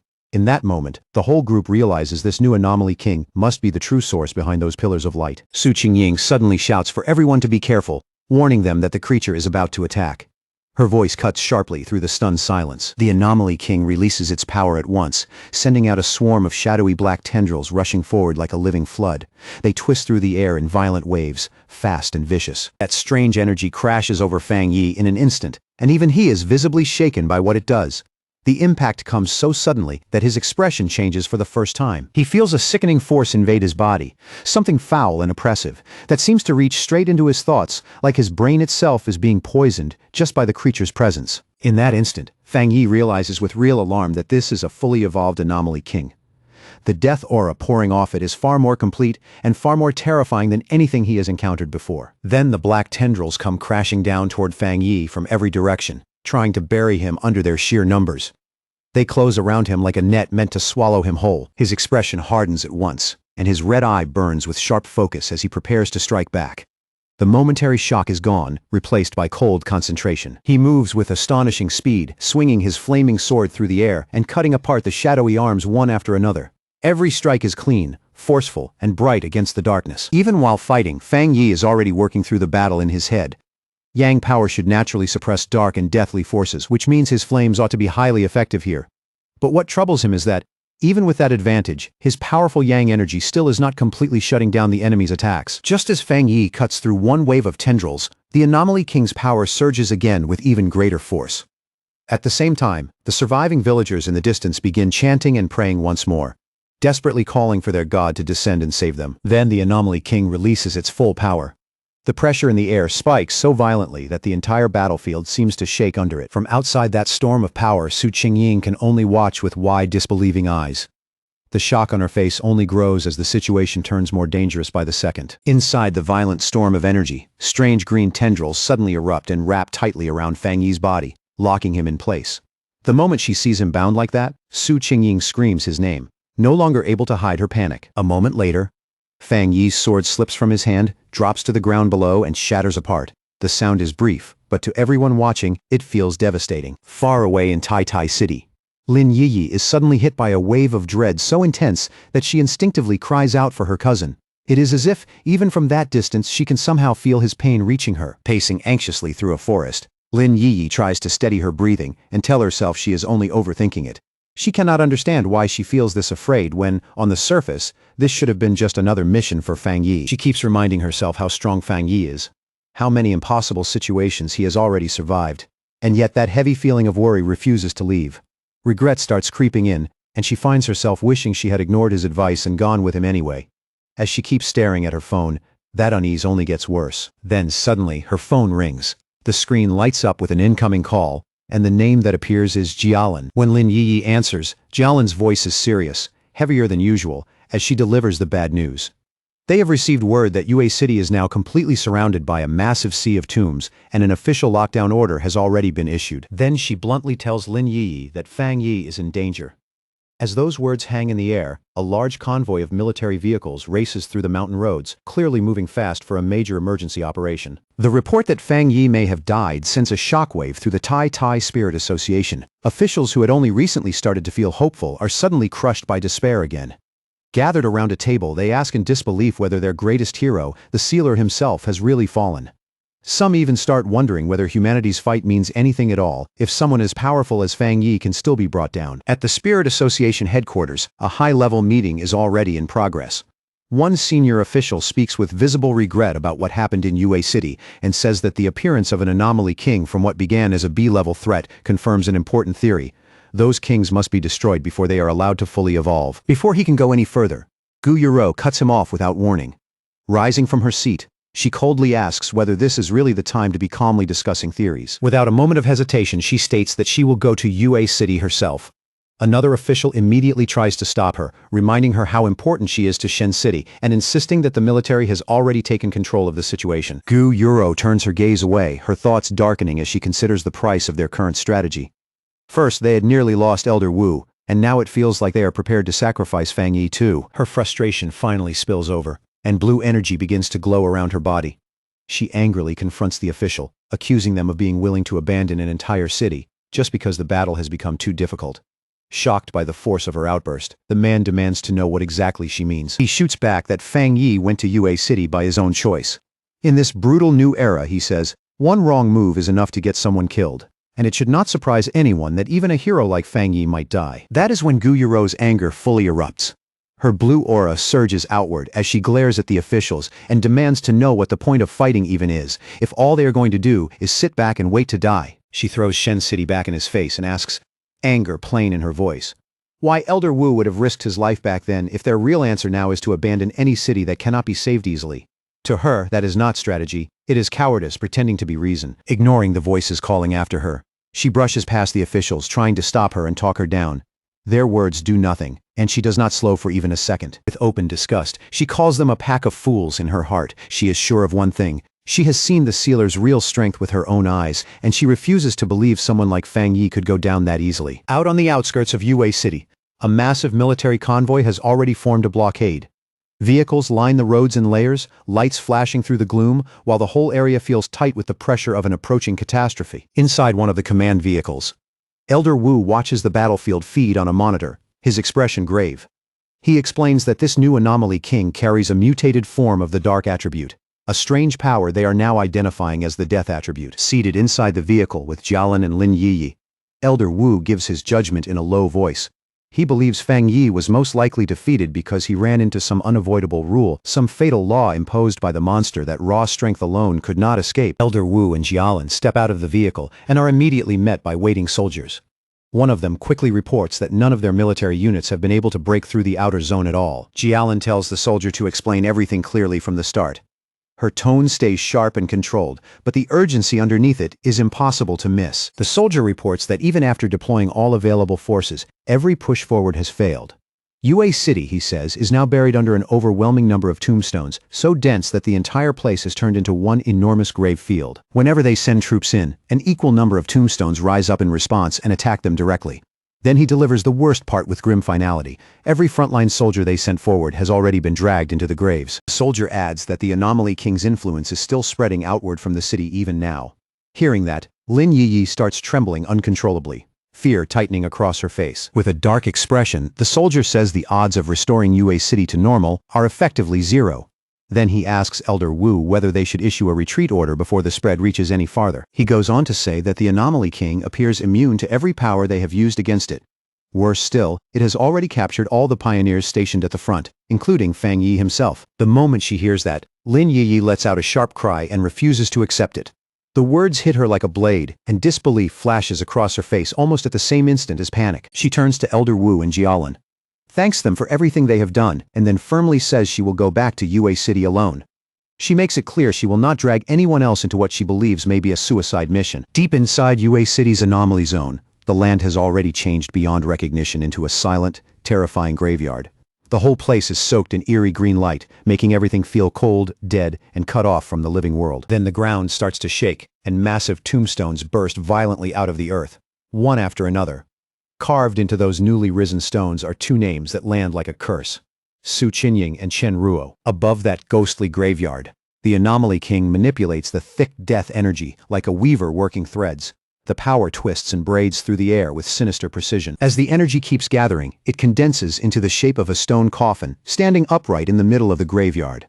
It looks ancient, oppressive, and deeply unnatural, like a tomb prepared for something that should never come back. Inside that coffin, Fang Yi hangs motionless, trapped in place. From the outside, it looks like all strength has already drained out of him. Clusters of ghostly green centipedes crawl across his body, wrapping around him layer after layer. They bind him there with slow, horrifying persistence, as if they are determined to keep him sealed forever. He looks completely lifeless inside that monster-made tomb, sealed away like a corpse being offered to death itself. His eyes are hollow and dark, making it seem, at least on the surface, that the sealer has truly died. But in the deepest part of that death-like silence, a system notification suddenly lights up. The Death Brand ability Fang Yi obtained earlier has now activated successfully, and the system confirms that he has gained a new power: infinite death. Not long after that, the system announces that the Death Brand trial has officially ended. The message is simple, but it carries the weight of something enormous having just been completed. Fang Yi is completely exhausted, but he is awake. Letting out a long, strained breath, he thinks to himself that the Death Brand trial was far more brutal than he ever expected. He raises his eyes toward the giant green skull-like face of the Anomaly King looming above him, and notices with dry irony that the King of Death feels a lot less threatening now. Even so, with power glowing in his eyes, he admits to himself that he never wants to go through a rebirth trial like that again. Just before he was sealed inside the coffin, Fang Yi understood what had happened. The Anomaly King had hit him with an unavoidable death ability, a fatal rule that could not be dodged or blocked by normal means. Faced with certain death, he made a desperate gamble. He chose to implant the dangerous Deathbrand skill into his own body by hand, the same ability he had obtained earlier from the magma, but hesitated to learn because of how risky it was. The system immediately confirmed that the implantation had begun and started the learning process. From that point on, there was no turning back. Then a violent burst of red agony exploded out from Fang Yi's body as the skill fused into him. The pain was overwhelming, like something alive was being carved directly into his soul. While the system prepared to activate the skill completely, that terrible energy compressed tighter and tighter around him. Every second felt like he was being crushed from the inside out. At the same time, Fang Yi could only stand there in front of the Anomaly King, unable to escape, while the monster calmly prepared to kill him. It was a brutal moment, helpless and balanced right on the edge of death. Then the system informed Fang Yi that the Anomaly King's inevitable death rule had started taking effect. The warning came with cold precision, leaving no room for hope. In the very next instant, Fang Yi really did die. His eyes rolled back, his body went limp, and every sign of life vanished. The system confirmed his death and announced that step 1 of the ability was complete. But because Fang Yi was killed by the monster while carrying the brand, the system immediately identified the killer and declared that the Death Brand had been planted into the body of the King of Death itself, completing step 2. As Fang Yi's lifeless body fell, wrapped in the monster's dark and deadly power, the system entered its final phase. It activated the death trial while he was already dead, and that is exactly how he was later able to come back to life, and why even now the exhaustion in his body runs so deep. Now, standing inside the coffin's eerie green glow, Fang Yi has successfully endured the entire process. He is drained to the bone, but he made it through death and returned. The system explains that the death trial he just passed was actually a triple trial meant to determine whether the user was worthy. To obtain the Death Brand's 3 abilities, Fang Yi had to survive 3 separate ordeals, each one more terrifying than the last. The first was the fire attributed trial, Mystery Yellow Spring, where he was burned without end by hellish flames. Every moment felt like being thrown alive into a furnace from the underworld. The second was the poisoned attribute trial, Death Collapse, where his body was cursed to rot, crack, and break apart again and again without ever being allowed real release. It was slow, merciless torment. And the last was the Earth Attribute trial, Hell Evil Scene, where the gates of hell opened wide and tried to drag him into a burial ground filled with evil spirits. That final descent felt like being swallowed by endless graves. Looking back on it all, Fang Yi thinks the pain was so intense that it became hard to tell what was real anymore. It felt like being trapped in an endless cycle of dying over and over, with no clear beginning and no end. But after pushing through that brutal test with nothing but effort and willpower, he has finally mastered the skill. His eyes open with a sharp red glow as he decides, with quiet certainty, that now the real battle can begin. He looks up with a cold, focused expression and realizes that he is now resisting the Anomaly King's inevitable death rule. The very power that should have guaranteed his end is no longer absolute against him. Blue lightning suddenly starts gathering in his hand, crackling harder and harder as it builds. The disturbance is so sharp and unnatural that even the Anomaly King senses it immediately. The massive skeleton lowers its gaze in visible confusion, staring at the coffin as if it cannot understand where that sudden surge of power is coming from. For the first time, the monster seems unsure. Then, without warning, a tremendous blast of blue lightning erupts from inside the stone prison. The force tears straight through the coffin in a violent explosion of light and debris. Fang Yi smashes through the stone slab and breaks free, dropping heavily to the ground below. The impact is brutal, but it is the kind of pain only the living can feel. Through the thick green mist, the monster stares down at him without moving. It watches its prisoner escape from the tomb that should have held him forever. Fang Yi slowly steps out through the smoke and shattered debris, one hand partly covering his face as he gasps for breath. He is drained and clearly paying the price of resurrection, but he is alive, free, and back on his feet. The Anomaly King is left in pure shock. It cannot understand how the human it had already killed for certain is now standing in front of it again, alive and ready to fight once more. As Fang Yi faces it once again, the system reveals that the King of Death has already noticed his resurrection. The giant skeleton reacts immediately, gathering its dreadful power without hesitation as it moves to crush this revived threat before it can rise any further. It gives Fang Yi no time at all to recover. The Anomaly King attacks again at once, unleashing a relentless barrage of massive green energy blasts from high above, each one crashing down like judgment. The attack slams into the ground with terrifying force and erupts into a huge explosion of green energy, swallowing the exact spot where Fang Yi had been standing. In an instant, the whole area disappears beneath violent light, smoke, and destruction. But when the dust finally starts to clear, Fang Yi is still there, crouched low on the shattered ground without a scratch on him. A grin spreads across his face as he finally understands the truth. The monster's attacks do not work on him anymore. The system immediately confirms that Fang Yi has successfully escaped the inevitable death rule. He rises and stands tall before the giant skeleton, his cape snapping in the wind, while the Anomaly King looks down at him in growing confusion and unmistakable fear. Fang Yi lifts his head and looks up with a terrifying expression. One eye glows a sharp red, blood runs from the corner of his mouth, and yet he smiles with complete confidence, like the fight has only now started to get interesting. At that moment, the Anomaly King is struck by a danger it has never felt before. Its empty eye sockets widen slightly as it realizes, too late, that the hunter has become the one being hunted. Far beyond Yue City's barrier, the mountains have been twisted by the disaster too. The slopes are covered in glowing green tombstones, each one giving off a thick, suffocating aura of death into the dark air. Elder Wu, Lin Yiyi, and Jialan stand on a cliff overlooking the disaster zone below. As Lin Yiyi feels that overwhelming death energy rising from the city, her chest tightens and she cannot stop herself from anxiously calling out for her cousin. Jialan decides they cannot afford to wait any longer. Telling the others not to worry, she raises her hands and summons purple flames that coil around her palms, ready to blast through the tombstones, break the barrier, and force a path to Fang Yi. But before she can fire, a massive surge of blue water tears across the air and cuts her off. The force is sudden and overwhelming, instantly interrupting her attack. A woman descends from the sky wrapped in spiraling water energy, her arrival sharp and commanding. It is Gu Yuro, and the moment she lands, she declares without hesitation that she is here to fight alongside them. Jialan looks up in clear surprise and recognizes her at once. She blurts out that it is the sea mystic from headquarters, unable to hide her shock at seeing Gu Yuro here in person. Gu Yuro shouts that she is joining the battle, and both women move immediately. Combining Gu Yuro's crashing blue water with Jialan's blazing purple fire, they unleash a huge joint attack straight at the barrier of tombstones. The combined strike detonates in a chain of massive explosions that tear through the darkness and light up the entire area. Fire, water, and shattered stone burst outward in a violent storm. When the blast finally settles, two soldiers buried under the rubble begin to stir. Weak and confused, they open their eyes and wonder in a daze what just happened. The anomaly reacts instantly to the intrusion. The ground shakes violently, and enormous green tombstones burst up from the earth like jagged spikes, sealing off the area again in a heartbeat. Gu Yuro, Jialan, and Lin Yi end up back-to-back, completely surrounded by a ring of towering tombstones. Jialan clicks her tongue in annoyance and says the trap is activated again. She warns the other two to be extremely careful, explaining that this anomaly can drag any living person directly into the tombstones. Her voice is tight, because she knows exactly how dangerous that power is. Then, without warning, skeletal hands burst out from both the ground and the stone surfaces around them. The whole grave field suddenly feels alive in the worst possible way. A swarm of skeletons drops from above next, diving through the air and attacking the three women all at once. Their numbers are overwhelming, and they come down like starving beasts. And yet, right in the middle of that charge, the skeletons suddenly stop. Their bodies start trembling, and they look terrified, like they have sensed something far more frightening than the enemy standing in front of them. Instead of attacking, the skeletons panic and hurl themselves back into the ground and the tombstones, scrambling desperately to hide.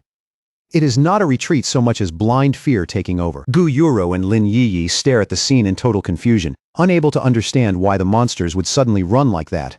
The change is so abrupt it almost feels unreal. The group carefully moves through the battlefield, which has gone eerily quiet, wondering why the Anomaly King suddenly pulled all of its forces back. None of them can tell what it is planning now. Then a heavy military boot drops to the ground with a dull thud. The sound cuts through the silence and makes everyone turn at once. It is Elder Wu, carrying two unconscious soldiers over his shoulders, as if he pulled them straight out of the jaws of the disaster. He tells the group this may actually be a good sign. The Anomaly King has withdrawn its power, which means the people buried alive may still have a chance to be saved. Elder Wu looks out over the field, where many soldiers now lie unconscious but alive instead of dead. From that alone, he reaches a firm conclusion. The sealer has not fallen.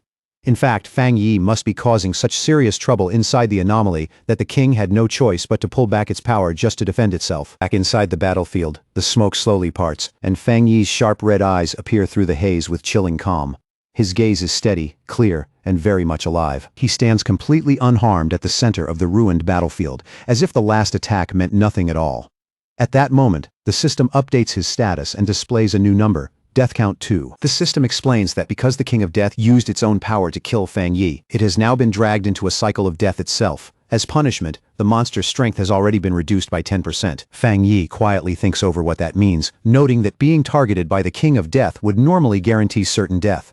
He understands now that this inevitable death rule is exactly what makes the creature so dangerous and so hard to fight. Then a dark, satisfied smile curls across Fang Yi's face as he realizes he has completely turned the situation around. The inevitable death rule that once belonged only to the monster is now going to come back and haunt it instead. High above, the creature stares down in shock, unable to understand why the human it killed is still alive. Panicking now, the Anomaly King attacks again. From inside its giant ribcage, it fires a storm of green energy beams, each one screaming down through the air with desperate violence. The beams rain down on Fang Yi in a merciless barrage, but he does not even try to dodge. He simply stands there and lets the attack come, as if he is daring the monster to keep going. The assault hits head-on with full force, creating another massive explosion of green energy that completely engulfs Fang Yi. For a moment he vanishes inside the blast. The monster grins, convinced it has finally done it. But before it can celebrate, the system appears again. The death count rises to 3, and the system announces that because the king has killed Fang Yi again, its power has now been weakened by another 30%, and its body is starting to collapse. At once the monster's body begins to break apart from the backlash. Cracks spread across its face, and pieces of bone split loose and fall from its massive frame. Then, through the fading smoke, Fang Yi slowly walks forward. His body restores itself as he moves, whole and unharmed, as if the explosion did nothing except buy him one more step. The monster stares in absolute horror, its green eyes widening with raw fear as the truth finally sinks in. Every attack it uses against Fang Yi is only destroying itself. With a crooked smirk, Fang Yi wipes the blood from his mouth and mocks the creature without mercy. He is fully ready to keep repeating this deadly cycle until the monster is worn down and erased for good. Focusing his mind, Fang Yi gathers his power and fires a massive beam of energy straight at the monster. The attack tears through the air in one bright, violent line, but the monster lifts one hand and casually knocks the beam aside, deflecting it with almost effortless force. Even weakened, it is still monstrously strong. At that exact moment, a system notice appears and announces that a new mark has been activated. Instantly, red hellfire erupts across the monster's body, burning through and mixing with its eerie green aura. The monster glances down at its own arm in baffled confusion, unable to understand when or how that fire latched onto it. For the first time, it looks thrown off balance. The moment that opening appears, Fang Yi leaps high into the air and draws his sword. The blade is blazing with intense fire, its heat flaring so violently that it lights up the space around him. As Fang Yi closes in, the system confirms that the monster has been afflicted with a hellfire-burning debuff. From this point on, it will keep taking damage without pause as the flames continue eating through it. The monster glares down at Fang Yi with its glowing green eyes, furious at being forced back and wounded like this. Rage pours off it just as heavily as the death energy. Fang Yi brings his blade down with all his strength and unleashes his heavenly fire slash. The strike is fierce, direct, and packed with the kind of force meant to split the battlefield in two. The monster throws up its huge hand and blocks the slash head-on, and the collision erupts into a violent clash of power. Fire and death energy crash into each other in a storm that shakes everything around them. The strike hits with horrifying force, and the damage is instant. The monster's massive body jerks from the impact, and a shock runs across the battlefield for everyone to see. A system notice appears right away, cold and exact. The death count has climbed to 4, and the monster's total strength has now been cut down by a brutal 45%. As the violent energy of the battle keeps twisting through the air, another system window suddenly opens. The next stage has begun. The death collapse mark. The effect kicks in immediately, fast and merciless. Cracks spread across Fang Yi's body like shattered glass, making it painfully obvious that the cycle of death has started again. Even after taking that much damage, the monster still refuses to go down. It surges forward, grabs Fang Yi, and crushes him in its grip with savage force. Then it yanks him closer, dragging him right in front of its face, towering over him, as if it wants to break his spirit before it breaks his body. But Fang Yi doesn't show an ounce of fear.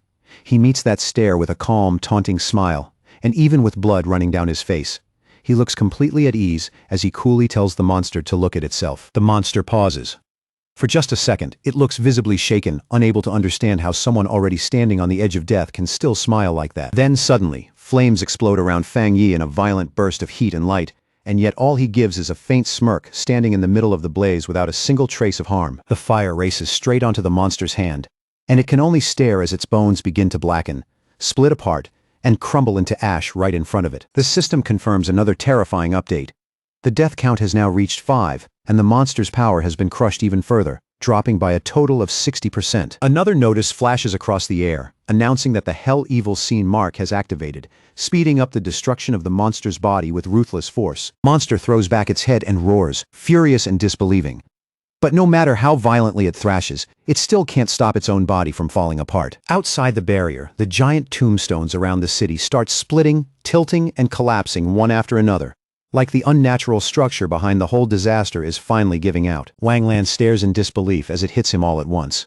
The anomaly itself is breaking down, and the entire cursed domain is collapsing with it. High overhead, the thick black clouds begin to break apart, and long-buried light spills through at last. Lin Yi looks up and smiles, relief washing over her the moment she realizes her cousin is still alive. Elder Wu instantly activates his armor and wastes no time. He orders the team to enter the city, rescue every survivor they can, and evacuate the injured as quickly as possible. Now that the mission is clear, Elder Wu, Wang Lan, Gu Yuro, and Lin Yi shoot forward without hesitation and head straight into the city. Deep inside the shattered remains of the anomaly, a hand suddenly bursts up through the ground, clawing through the debris as someone fights to get out. At last, Su Qingying pulls herself free. She drags in breath, her whole body shaking from exhaustion, while fear and leftover shock still linger across her face. Still on her knees and struggling to steady her breathing, she tries to understand what just happened, forcing her scattered thoughts back together piece by piece. She remembers her life force being drained away little by little, along with that suffocating feeling of being trapped inside a green, hellish void somewhere within that giant skeleton. But then she realizes it had all ended just as suddenly as it began, as if some unseen power had shattered that nightmare and let her come back alive. Her eyes snap to a nearby tombstone, and in that instant, she knows what she has to do. Panicked, she rushes over and starts digging frantically at the grave, marked with Chen Ruo's name, calling out to her the entire time. Su Qingying tears through the dirt and finally finds Chen Ruo beneath it. Unconscious but alive, relief floods through her when she sees Chen Ruo is really here, unlike Chen Ruo's sister, whose body had once disappeared without a trace. Then Su Qingying suddenly stops and looks up, her expression shifting as she feels something enormous changing in the air around her. She stares upward in shock as the swirling green vortex above begins to split open, cracks spreading across it like a fragile shell finally breaking apart. A moment later, the monster's enormous skull drops from above and slams into the ground with a thunderous crash that shakes the ruins. And even in that ruined, collapsed state, the monster still refuses to admit defeat. It glares upward in blazing hatred and declares itself the noble king of death, demanding to know what Fang Yi even is to stand against it. More than anything, it burns with rage that a mere human would dare look down on it. Then, out of the surrounding darkness, Fang Yi's undead army appears. Countless shadow spirits emerge in silence, their crimson eyes glowing through the gloom as they fix their gaze on the monster. The system delivers another merciless update. The Hell Evil Scene mark has now weakened the monster by a crushing total of 80%. The monster goes stiff. More cracks spread across its face as the truth finally hits it. It doesn't have any real power left anymore. Its destruction speeds up all at once. The system bar surges straight to 100%, and the monster's green soul shatters into nothing. System confirms the final outcome. The monster's power has been completely stripped away, and that very power now belongs to Fang Yi. Fang Yi slowly opens his eyes, and the red is gone. In its place is a strange purple glow, mystical and overwhelming, distant but impossible to ignore. And the system coldly announces the result for all to hear. The old king has fallen, and a new king has risen. Fang Yi stands victorious atop a high cliff, wrapped in swirling purple energy. The newly claimed power of death coils around him like a living storm, while behind him, the dark clouds split open and golden sunlight pours down on the new king. Then Fang Yi slowly descends from the churning purple energy above. Divine light washes over him as the clouds continue to part, making it clear that this long nightmare is finally ending. Down below, the survivors can only stare in stunned silence. Su Qingying helps support the injured Chen Ruo, while Gu Yuro adjusts her glasses with trembling fingers, still shaken by everything she just saw. She can't understand how Fang Yi managed to survive the Anomaly King's inescapable death rule, let alone summon those hellish spirits that rose up and swallowed the monster whole. Elder Wu looks up at Fang Yi, awe in his eyes, and a heavy thought settling in his chest. Fang Yi's true strength may be far beyond anything any of them had imagined. Fang Yi has done the impossible. Since he couldn't escape the rule of death, he broke it apart instead and seized the very power that controls life and death. Gu Yuro turns to Elder Wu and asks in a shaken voice whether a human being should really be able to wield power on a level like this. As she stares at Fang Yi, she suddenly thinks she sees the ghostly skeletal face of the King of Death overlapping his own. Panic rises instantly, and she wonders if the Anomaly King has awakened inside him. But Wang Lan steps forward with a calm, confident smile and tells Gu Yuro not to panic and to take a closer look at the battlefield. Across the barren ruins, something incredible is happening. The shadow spirits, Fang Yi summoned, aren't attacking anyone at all. Instead, the people believed to be dead are slowly sitting back up, completely unharmed. The power of death itself is now being used to save them. Amid the scattered rubble, the villagers find Chen Xing. He's bruised, battered, and barely conscious, but he is unmistakably still alive. As Chen Xing slowly wakes up, still dazed and out of it, he weakly asks if he wasn't already dead, making it clear that he really has somehow been brought back. All across Yue City, the surviving villagers lift their eyes toward Fang Yi's floating figure, staring up at him like they're looking at something no longer bound by human understanding. Some people in the crowd stare at the dark aura around Fang Yi and, with fear in their voices, call him a god of death. But others immediately push back, saying no. He's the sealer, the one who saved them when nobody else could. Then all at once, the little girl Fang Yi saved earlier speaks up over the noise, blurting out that sealer sounds way too ugly and doesn't fit him at all. With a bright, innocent smile, she remembers the golden flames that protected her before. To her, Fang Yi isn't some cold title or distant legend. He's their god, the one who drove out the evil and gave them hope again. High in the night sky, Fang Yi decides it's time to end this once and for all. He slowly lifts one hand, and above him, a huge, jagged scythe of dark purple energy begins to take shape. His expression turns cold, serious, with one eye still glowing that ominous red. Fang Yi says in a low, final voice that everything ends here. In the very next instant, he brings that massive weapon down, unleashing a colossal arc of purple light that rips across the sky with overwhelming force. Down on the ground, Yue City's pioneers, including Feng Chen, look up in total shock, eyes wide as they watch that unbelievable power unfold above them. Fang Yi's strike tears forward and cuts straight through the dark barrier that had sealed off the city for so long, splitting it apart in one clean, terrifying blow. And it doesn't stop there. The slash drives straight into the swarm of red ghostly spirits in the air, shredding through them and dragging them along with a force none of them can resist. In the middle of that violent storm where red and black energy churn together and light and shadow twist through the air like they're tearing the sky apart, Fang Yi gives a calm, absolute order, commanding the spirits to return to where they belong and bring this unnatural chaos to an end. Then he shifts the power inside his body and calls on his Yang attribute for a large-scale purification. Stretching out his hand, he releases a blinding wave of golden light that sweeps across the battlefield and wipes away the last of the death energy. The survivors can only stare as that brilliant gold radiance tears through the darkness and lights up the night sky like a second sun rising over the ruins. When the technique finally ends and the last traces of corruption disappear, Fang Yi quietly lets out a breath, relieved that the fight is finally, truly over. Nearby, Chen Ruo breaks down crying and throws herself into Feng Chen's arms, overwhelmed by the simple fact that the two of them actually made it out alive. But Fang Yi knows the fight against the King of Death drained an enormous amount of spiritual power from him, and he can't help worrying about what side effects the death brand he absorbed might still be hiding. After the battle, Fang Yi slowly descends from the sky, dropping through the fading light before landing softly among the shattered ruins below. Before he can even steady himself, Lin Yiyi rushes straight at him and crashes into him with a fierce hug, crying out for her brother in pure relief and catching him completely off guard. He gently comforts his cousin, patting her softly on the head as she blurts out that she really thought he had died. Fang Yi just gives a faint smile and tells her it's all right now. The worst is over. Just then, Fang Yi's eyes catch on someone nearby, and his expression shifts slightly when he notices a figure standing not far away. He turns and sees Su Qingying smiling at him, open and sincere, as she thanks him from the heart. Fang Yi looks a little puzzled by the sudden gratitude. Then Su Qingying looks past him toward the survivors, where Yue City Captain Chen Ruo is sitting on the ground, crying in relief as she clings tightly to her teammate. Watching that scene, Fang Yi smiles quietly and asks if Chen Ruo's sister is still alive. Inwardly, he thinks that after so much death and so much bad luck, being able to save her is at least one piece of good news. But away from that emotional reunion, the mood among the leaders is much heavier. Elder Wu receives the final damage report, and the weight of what's left behind settles over everyone at once. What they see is grim.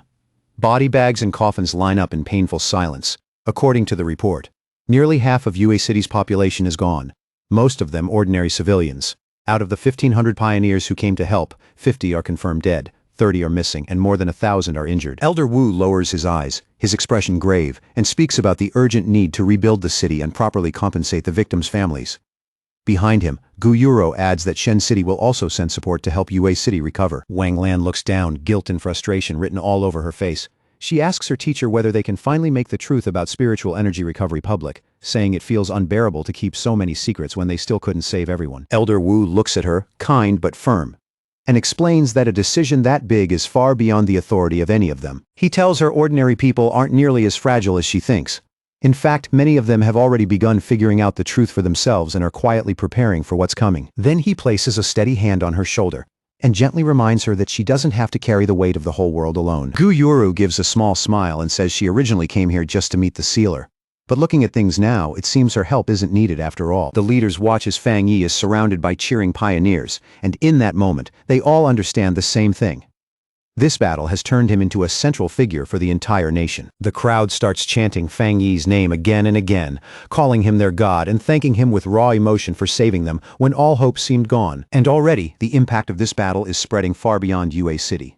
Elder Wu understands that once word gets out that Jia Nation's pioneer, the Sealer, defeated the Anomaly King, every other country will take it as a warning. Spies from multiple nations immediately start scrambling for information, growing more frustrated by the minute because they still know almost nothing about Fang Yi's real abilities. Elder Wu knows that once the truth of the Yue City incident is revealed, the whole world will believe Jia Nation became the first country to understand the king's deadly rule through Fang Yi, something no one else has managed to do. And because of that fear and uncertainty, no other nation will dare move recklessly against Jia Nation.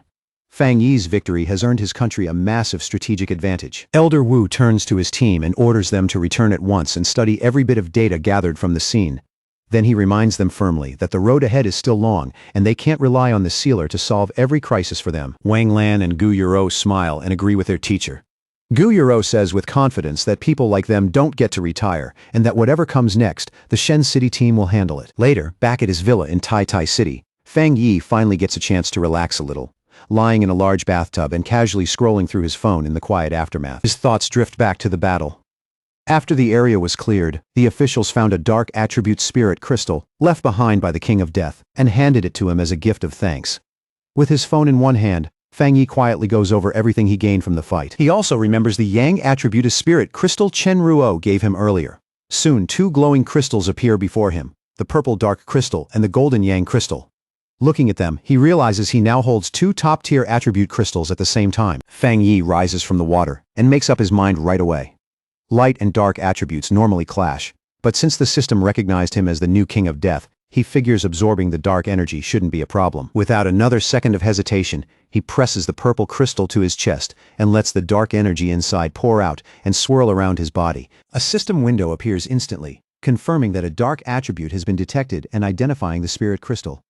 Then it announces that an ultimate calculation is beginning and starts generating a brand new technique. Not long after, the process finishes, and the system announces the creation of a new dark attribute technique called Death Walk. The moment Fang Yi activates it, purple shadows spread across his body, and the system explains that this skill lets him move by teleporting directly through darkness itself. Fang Yi thinks to himself that, fancy name aside, it's basically teleportation, just with a much darker, cooler style. To test it out, Fang Yi vanishes from the second-floor balcony in an instant, then appears on the floor below, as smoothly as if he had just stepped through the air. He gives a satisfied nod, immediately realizing that a skill like this, one that combines mobility and evasion, would be incredibly useful in a real fight. Fang Yi then looks inward and carefully checks the state of his own body. It doesn't take long for him to notice that after surviving the Death Brand trial, something at his core has changed. His body can now absorb dark attribute energy directly, almost as if it had always been built for it. He summons his skeletal avatar, and right away, he can feel how much sharper his control over dark spiritual power has become. After taking in the Anomaly King Spirit Crystal, Fang Yi knows one thing for sure. He is now only a single step away from entering the legendary Jingang realm. His eyes drift toward a nearby cabinet where a soft golden glow is quietly spilling out. Resting inside is the Yang Attribute Spirit Crystal, the reward Chen Ruo had promised him. That brings a faintly amused look to Fang Yi's face. After the battle, the city officials thought it was far too casual for Chen Ruo to hand over something that valuable in private. So they ended up arranging a huge formal ceremony just to present it to him properly, and he even heard they put up a statue in his honor afterward. Letting that thought pass, Fang Yi reaches out and takes the golden crystal into his hand. Even to him, holding two top-tier spirit crystals at once feels like absurdly good luck. He slowly raises it to eye level and watches the pure yang energy moving inside. It swirls like liquid sunlight, bright and steady, overflowing with fierce vitality. The instant he pours his own power into it, fiery red energy erupts around his body in a violent spiral. The whole room turns scorching hot, and the air grows heavy with a burning pressure. The system activates again at once, immediately picking up the crystal's powerful yang energy. Just like before with the dark crystal, it announces that an ultimate calculation is underway to create a brand new technique from this power. Fang Yi concentrates fully on refining the crystal and guiding the process forward. After a tense pause, the system finally gives its answer. The new technique has been successfully formed. Then, without any warning at all, a blinding wave of golden light bursts out from Fang Yi's body. It spreads in every direction, shining with an intensity that rivals the sun. The system announces the name of his new Yang attributed technique. Sun God, surrounded by roaring, swirling flames. Fang Yi releases the full force of this newborn power and feels its terrifying heat rising all around him. The system explains that Sun God lets him summon a solar avatar capable of burning through anything in its way. At the same time, a radiant golden mark appears on Fang Yi's forehead, glowing with a divine brilliance. High above the city, a massive golden bird made entirely of blazing fire suddenly appears in the night sky. Its light spreads in all directions, pushing back the darkness below. Down on the streets, a reporter hurriedly covers the unbelievable sight, while online comments flood in by the second. Some people joke that the light is so strong they are getting blinded from cities far away. The reporter tries to reassure everyone, saying their guardian, the sealer, is probably just getting even stronger. Online, others guess that the godlike figure who saved them before is now facing yet another terrifying trial. Over on a Pioneer forum, users quickly confirm that the event is happening in Tai City. A lot of them recognize that familiar yang energy right away and start guessing that the sealer has awakened another new power. Elsewhere, deep inside a forest glowing with strange spiritual light, a small group of pioneers is resting. Among them is Fang Yi's ex-girlfriend, Chu Qingli. One of the male pioneers excitedly praises the sealer for being completely overwhelming and for humiliating Country B. He angrily brings up the so-called Great Prophet from Country B, the one who had boldly claimed that Jia Nation would not even survive the first year after spiritual energy recovery began. Chu Qingli looks uneasy and quietly asks whether that prophecy might still come true. The male pioneer immediately bristles and shuts the idea down with obvious irritation. But even with his confidence, Chu Qingli lowers her gaze and stays uneasy. In the back of her mind, she knows too many dangerous and unsettling things really have been happening across Jia Nation lately. The atmosphere around the group quickly turns cold. Before long, several people start directing their frustration straight at Chu Qingli, and the male pioneer openly mocks her weak cultivation. Another man lets out a sneer and asks if she is some kind of traitor. Then he cruelly mocks her for still being stuck at one-star Ghost Axe realm. With obvious satisfaction, he points out that she used to be a rich young miss, but in this new world, she is nothing more than trash in everyone's eyes. Chu Qingli folds her arms tightly and forces herself to keep her pride intact. She fires back that their strength means nothing compared to the sealers, and unless they can become as powerful as him first, they have no right to laugh at her. The male pioneer bursts out laughing and mockingly asks if she seriously thinks she could team up with the sealer. The three men laugh at her together and remind her that the sealer is known for acting alone. Then, without the slightest hesitation, they coldly tell her she is no longer part of their team. As the men turn and start walking away, Chu Qingli reaches out in desperation and shouts after them. If they are throwing her out, then they at least need to give her the share of the reward she earned. The leader glances back with a greedy, contemptuous smile and coldly tells her she should be thankful they are not asking her to pay them instead. Then, without another word, he releases a blast of wind energy. It slams into Chu Qingli and sends her flying backward as he yells for her to get lost and disappear. Chu Qingli trembles on the ground, her whole body aching, her chest tight with humiliation and anger. In silence, she swears to herself that they will pay for this. At the same time, social media is drowning in fear and panic, as a great prophet from Country B publicly predicts that Jia Nation will be destroyed within a year. Inside the Tai Tai Spirit Association office, a superior discusses the situation with Fang Yi and explains that these spreading rumors are already seriously damaging the morale of local pioneers. Su Qingying explains that Country B is clearly using psychological warfare. They are trying to shake people's confidence and weaken them before any real fight even begins. The superior adds that news of Fang Yi's strength has already spread far and wide. And that is exactly why Country B has started acting this aggressively. There are even rumors that they secretly manipulated events behind the scenes and nearly triggered a catastrophe in another city. The superior admits the whole incident was deeply strange. Every sign at first pointed to the disaster happening in Country B, but in the end, it nearly wiped out their own elite forces instead. To push back against the rising panic and steady public morale, the association decides that Fang Yi needs to make a public statement himself. Standing in front of a computer, Fang Yi calmly sets his hand on the keyboard and sends out his message with one decisive keystroke. On his verified profile, Sealer 5, he posts a single short sentence, brief, sharp, and impossible to ignore. The apocalypse won't catch up to my speed of breaking through. The internet explodes instantly. Comments flood every platform as survivors come forward to confirm that they saw Fang Yi kill the King of Death with their own eyes. Once that spreads, people start openly mocking Country B's prophecy. In Fang Yi's eyes, the fastest and most effective way to shut them all up is simple. State one undeniable truth as plainly as possible. His strength speaks for itself. All across the nation, pioneers stare at their screens in shock as they realize Fang Yi is breaking through again. Cheers erupt for the god of great Xia, because even if the hell that prophet warned about really comes to their land, they believe Fang Yi will be there to stop it. Meanwhile, over at the enemy's headquarters, inside Country B's information center, the entire place has already fallen into chaos. Staff members scramble in a panic, bitterly complaining about the sealer and the terrifying scale of his power.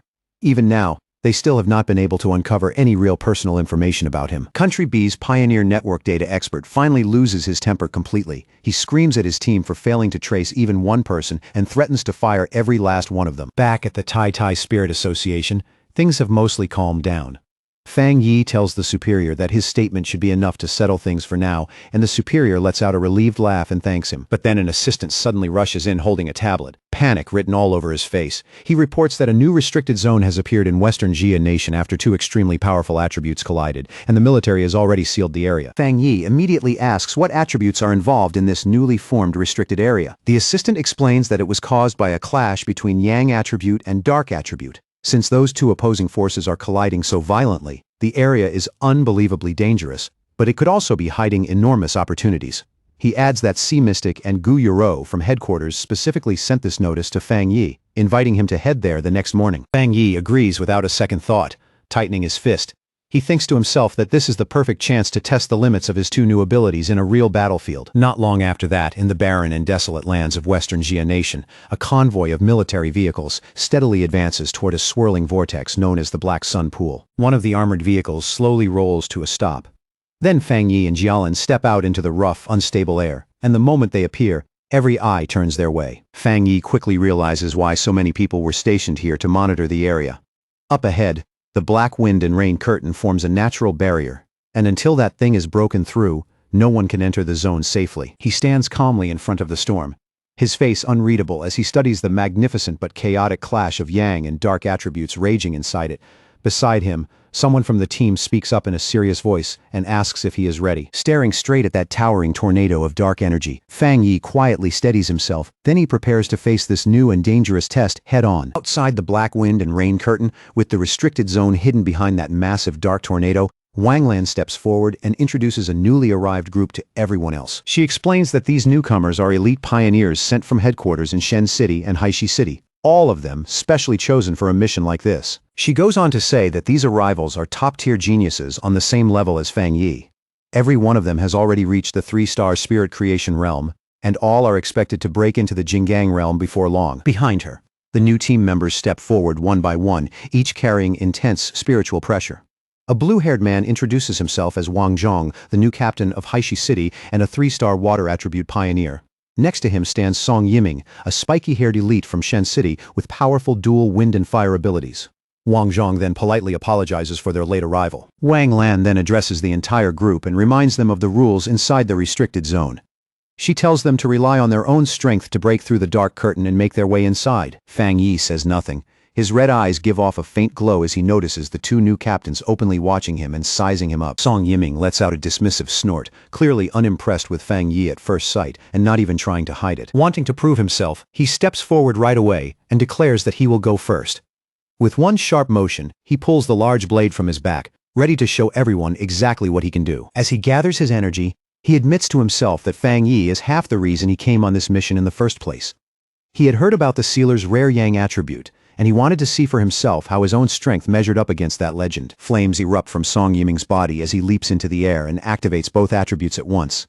Blue wind energy coils around his blazing fire sword while he boasts that his fire attribute is the purest of them all, and his wind power drives that destruction to the absolute limit. Then, with one huge swing, he sends a roaring wave of wind and fire crashing straight into the dark barrier ahead. Watching closely, Wang Lan remarks that Song Yiming really is a genius. Someone who has already pushed both of his attributes close to their limit. Song Yiming lands as the force of his attack tears open a path through the energy in front of him. He scoffs proudly and says the dark barrier is nothing but a cheap imitation of bad weather, and far too easy for him to break. After seeing that, Wang Zhong decides it is his turn to move. He activates his spiritual power and summons a sharp blue water construct, its cold surface gleaming as it forms in his hand. Then he charges straight into the dark storm, creating a protective umbrella of water around himself, and forcing his way through the brutal environment with that defensive technique. Inside the twisting darkness, the water shield gives off a bright blue glow that stands out sharply against the black storm all around him. Wang Zhong immediately feels the terrifying pressure of the dark climate crushing in from every side. A chill runs through him as he realizes that if he had entered a place like this, right after first reaching the 3-star spirit creation realm, he might not have made it out alive. He looks up in disbelief, struggling to understand how the yang attribute and the dark attribute could really exist together in one place without tearing everything apart. Ahead of him, a huge vortex of conflicting energy churns across the sky, swallowing light and shadow into one violent, unstable spiral. Nearby, Song Yiming holds a trace of dark energy in his hand and notes that it feels deathly cold, like something the human body naturally rejects. To him, just enduring that force up close is already impressive enough. Wang Zhong starts to worry, and guesses that Fang Yi may only be handling the pressure this well because his fire attribute is naturally closer to yang than theirs is. In a serious voice, he comments that simply getting through the curtain is already much harder than it looked from the outside. At that exact moment, Fang Yi suddenly releases a burst of golden flame and cuts forward with a blazing slash, cleaving straight through the darkness around them. The force behind it is so overwhelming that Wang Zhong and Song Yiming both have to leap away just to avoid getting caught in its path. Wang Zhong watches that golden figure streak past, and the moment he recognizes that pure, unmistakable yang attributed power, his body starts trembling on its own. In one smooth motion, Fang Yi tears through the final layer of the barrier and opens a massive gap filled with blinding light. Then he casually comes to a stop beside Jialin and greets the others like nothing unusual just happened, calmly saying they have all been waiting a long time. Even standing still, the pressure coming off him feels crushing. Song Yiming and Wang Zhong can only stare in stunned silence. They are completely shaken that the sealer passed through that deadly barrier as easily as if it was never there at all, unable to hold back anymore. Wang Zhong asks Fang Yi how he is keeping the black wind and rain curtain split open like that. Holding a sphere of golden energy in one hand, Fang Yi calmly explains that the method is actually simple. As long as your yang attribute is stronger than the surrounding dark attribute, you can suppress the darkness. He admits it burns through a huge amount of spiritual power, but says it can be maintained as long as the user has enough reserves. Song Yiming is immediately annoyed that Fang Yi would call something so outrageous simple. At the same time, Wang Zhong cannot help wondering whether Fang Yi is even truly in the same realm as the rest of them. Wang Lan just smiles and tells him he will get used to it, because every genius pioneer reacts the same way the first time they see Fang Yi in action. Fang Yi only smiles back, completely unfazed by their shock, and the disbelief still hanging in the air. Then, without warning, the system sends him an alert. A source of pollution and an A-level dark anomaly have just appeared nearby. At the same time, the ground under their feet starts shaking violently. Song Yiming's eyes light up at once. He says that if it is only an A-level dark attribute anomaly, then he wants to test himself against it personally. With Fang Yi in the lead, the whole group immediately rushes toward the source of the disturbance. Up ahead, 3 mysterious figures slowly emerge from the mouth of a cave, walking out without the slightest sign of fear. Fang Yi narrows his eyes immediately and knows at once from their presence and the way they carry themselves that these people are from Country B. Wang Lan and Song Yiming are both stunned to find other people already inside the area.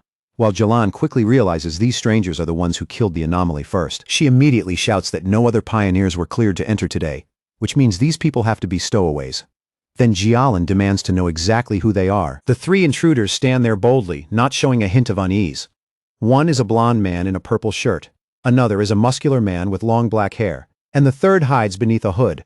With open arrogance, the blond man smiles and introduces them as pioneers from Country B who came here to train. Song Yiming is furious on the spot. He shouts that this is Jia Nation's territory, and they have no right to enter a restricted zone here without permission. Wang Lan immediately backs him up and orders the intruders to leave at once. But the three outsiders do not budge. Instead, they coldly reply that the times have already changed. Then the blond man arrogantly declares that if the people of Xia do not want to claim the resources here, his group will gladly take them instead. In his eyes, that is only natural because he believes they are stronger than Fang Yi's team. Hearing that, Fang Yi steps forward without the slightest rush and calmly asks the intruders if they really believe opportunities belong only to the strong. The blond man answers with a smug smile, clearly convinced that his country sent their elite team here for exactly this reason: to provoke a clash and take the advantage for themselves. Fang Yi looks at him and gives him a cold, unsettling smile. His red eye glows like a warning in the dark as he tells them plainly that if strength is really the only rule here, then they can get lost. While Fang Yi faces them down, Jilan quickly tries to report the situation back to headquarters. But before she can finish, the enemy suddenly makes the first move without any warning. The blond man throws out a surge of eerie green energy and sneers that they were offered a polite way out. Since they refused it, there is no need to keep acting civilized anymore. Song Yiming and Wang Lan both react in shock, immediately realizing what they are looking at. The enemy is using a rare and extremely dangerous dark attribute, something far worse than an ordinary opponent. Blond man throws his head back and laughs, openly declaring that a place overflowing with dark attribute power is the perfect battlefield for someone like him. Jialan studies that foul, sickening energy for a split second and realizes what it is. Alarmed, she identifies it as a nether poison attribute, a mutated power born from rotting corpses and dense death energy. Panic spreads through the team when she suddenly shouts that the enemy's attack has already destroyed all of their communication devices. Just like that, they are completely cut off from the outside. Fang Yi's expression hardens immediately as the truth becomes clear. These intruders never came here to negotiate. From the start, they planned to kill every last one of them. Song Yiming refuses to wait another second and charges forward with his flaming sword in hand. He shouts that if they cannot absorb dark energy, then they will just burn it away and destroy it. Wang Lan tries to stop him, but Song Yiming ignores her completely. With an angry roar, Song Yiming hurls a massive fireball at the enemy, sending blazing heat crashing through the dark air. But it does not go the way he expected. The green nether poison energy swallows the fire, twists it out of shape, and then detonates the fireball in midair, sending a brutal shockwave crashing right back at him. Even so, Song Yiming forces himself to stay on his feet. His eyes widen as he stares at the failed attack, too stunned to believe what just happened. That explosion immediately sets off an even more dangerous counterattack. A heavy tide of green energy surges toward the Izaya team, and Jialan shouts a desperate warning as the deadly mist rushes in. The green energy closes in from every side. At the last possible moment, Wang Lan reacts and throws up a massive blue water barrier, desperately shielding the group from the toxic assault. Inside the barrier, everyone else is tense and bracing for the worst. Fang Yi, though, stays completely calm. His red eye glows steadily as he watches the enemy's power, with a cold, focused stare, not showing the slightest hint of fear. The fight escalates fast as the blond man from Country B presses forward and starts hammering directly at Wang Lan's water barrier. Then a huge shadowy claw suddenly rips through the shield and tears it open with terrifying force. Fang Yi steps forward at once and orders the others to move and spread out. At the same instant, he releases a powerful slash of golden energy that tears through the dark mist, splits the pressure apart, and forces the enemy backward. The blond man is visibly thrown off, clearly not expecting his attack to be shut down that cleanly and that quickly. He recovers in an instant and rises into the air, mocking Fang Yi as nothing more than a fire attribute pioneer from Xia Nation. Then, with open contempt, he adds that Fang Yi's teammates look even more useless. Then, without any warning, dark green vines burst out from the shadows and whip around Jialan, Wang Lan, and Song Yiming, trapping all three inside a spreading corrosive mist that eats away at both flesh and spiritual power. Wang Lan shouts a warning to Fang Yi, telling him that this enemy has been hiding his real strength the entire time and is at least at the second level of the Jinggang realm. Seeing the Yeshayat team pinned down so easily, the blond man throws his head back and laughs wildly, full of confidence and cruelty. Meanwhile, far outside the restricted zone, the military personnel can do nothing but watch as the massive black wind and rain curtain closes again, sealing Fang Yi's team inside the deadly zone. One of Wang Lan's subordinates anxiously studies a recording of the blonde man on a laptop and grimly remarks that the rumors were true after all. Someone from Country B really has mastered a branch of the dark attribute. After analyzing the footage, he concludes that while the enemy has not fully mastered pure dark power, he does possess a lethal sub-attribute capable of inflicting wounds that simply will not heal. The blonde man shamelessly gloats that Fang Yi's companions have already been poisoned and will soon rot to death, and that all of their spiritual power will eventually become nourishment for him. Then he demands that Fang Yi return with him to mighty Country B and become part of him, speaking as if Fang Yi no longer has the right to say no. Trapped and furious, Wang Lan screams at Fang Yi to stop holding back and fight back already. At that moment, golden flames erupt from Fang Yi's body and force the darkness around him to retreat. Looking straight at the enemy with open mockery, he asks whether the man still has not realized one very important thing about how their powers match up. Then Fang Yi activates his bonfire domain, creating a massive sphere of blazing golden light that expands outward and forcefully suppresses the nether poison around them. He calmly asks the blonde man if he is surprised that the poison has no effect on him at all. The blonde man can only stare back, completely confused and unable to make sense of it. With a confident smile, Fang Yi unleashes a massive stream of fire. But instead of aiming at the leader, he sends it straight toward the two subordinates below. The blonde man's face twists with fury as he sees his defense being torn apart and realizes that Fang Yi's real targets are his men. Fang Yi rises into the air and taunts him from above, asking with obvious contempt if he is really not going to save them. The blonde man snarls that Fang Yi is arrogant, then gathers a huge sphere of concentrated poison mist and shouts that as long as Fang Yi is still human, there is no way he can escape that power. Fang Yi ignores the threat completely and charges straight into the attack, his flaming sword carving a fierce line across the sky as he advances without the slightest hesitation. But the moment Fang Yi closes the distance, the blonde man's face changes from rage to shock. At last, he realizes what Fang Yi's power really is. It is the Yang attribute, the natural counter to everything he has. Fang Yi raises his flaming sword high overhead and coldly announces the name of his move, Skyfire Slash. Then, with one clean and devastating swing, Fang Yi cuts straight through both the enemy's defense and his body, slicing the blonde man in half in a single strike. Overwhelmed by disbelief, the blonde man cannot understand how a human could possibly wield a power so close to that of an anomaly king. His body starts coming apart in midair, leaving him broken, confused, and completely defeated by what he just witnessed. Song Yiming and Wang Lan can do nothing but stare in absolute shock, their faces frozen by the sheer absurdity of Fang Yi's strength. The blonde man coughs up blood, but even in that condition, he stubbornly refuses to die. Using the dense dark energy saturating the area, green vines pull his two severed halves back together. He madly shouts that as long as the dark attribute here stays this rich, Fang Yi will never be able to kill him. Fang Yi floats there in the air with a bored, almost disappointed look on his face, quietly judging that this nether poison attribute is far too weak, and that even its regenerative ability is pitifully low. In Fang Yi's eyes, this opponent is so underwhelming that he decides the man is not even worth using his ultimate move on. All of a sudden, the blonde man looks down at his own hands, and his face twists in confusion. Something is terribly wrong. His regeneration has stopped, and the flesh that should be repairing itself stays broken and motionless. A sharp, desperate scream rips out of him. Panic cracks through his voice as he demands to know why his body is no longer healing, why the power he trusted so completely has suddenly failed him. Fang Yi calmly snaps his fingers, that small crisp sound cutting straight through the chaos with chilling certainty. In the very next instant, the energy Fang Yi had secretly planted behind him detonates. Golden light erupts like a miniature sun, tearing the man apart so completely that nothing is left behind except destruction and ash. Fang Yi lands lightly on the ground as if the fight cost him nothing at all. Then he turns and walks away from the blackened remains with cold indifference, and somehow that calm makes the whole scene feel even more overwhelming. He raises a hand toward Wang Lan and Song Yiming, and crackling blue lightning immediately coils around their bodies with precise control, locking onto the green poison-like marks still spread across their skin. In an even voice, Fang Yi explains that he is stripping away the dark attribute contaminating them. The two pioneers can only stare at him, clearly shaken by both the method and how effortlessly he is doing it. Then he reaches over and taps Jialin on the shoulder, purifying her just as easily. Still trying to process everything she just saw, she voices her disbelief, stunned that Fang Yi killed a Jinggang realm pioneer that cleanly and with so little trouble. As the dust settles, Fang Yi quietly replays the fight in his head. He concludes that the blonde man probably did not reach the Jinggang realm through any normal path because his spiritual power felt muddy and impure from the start.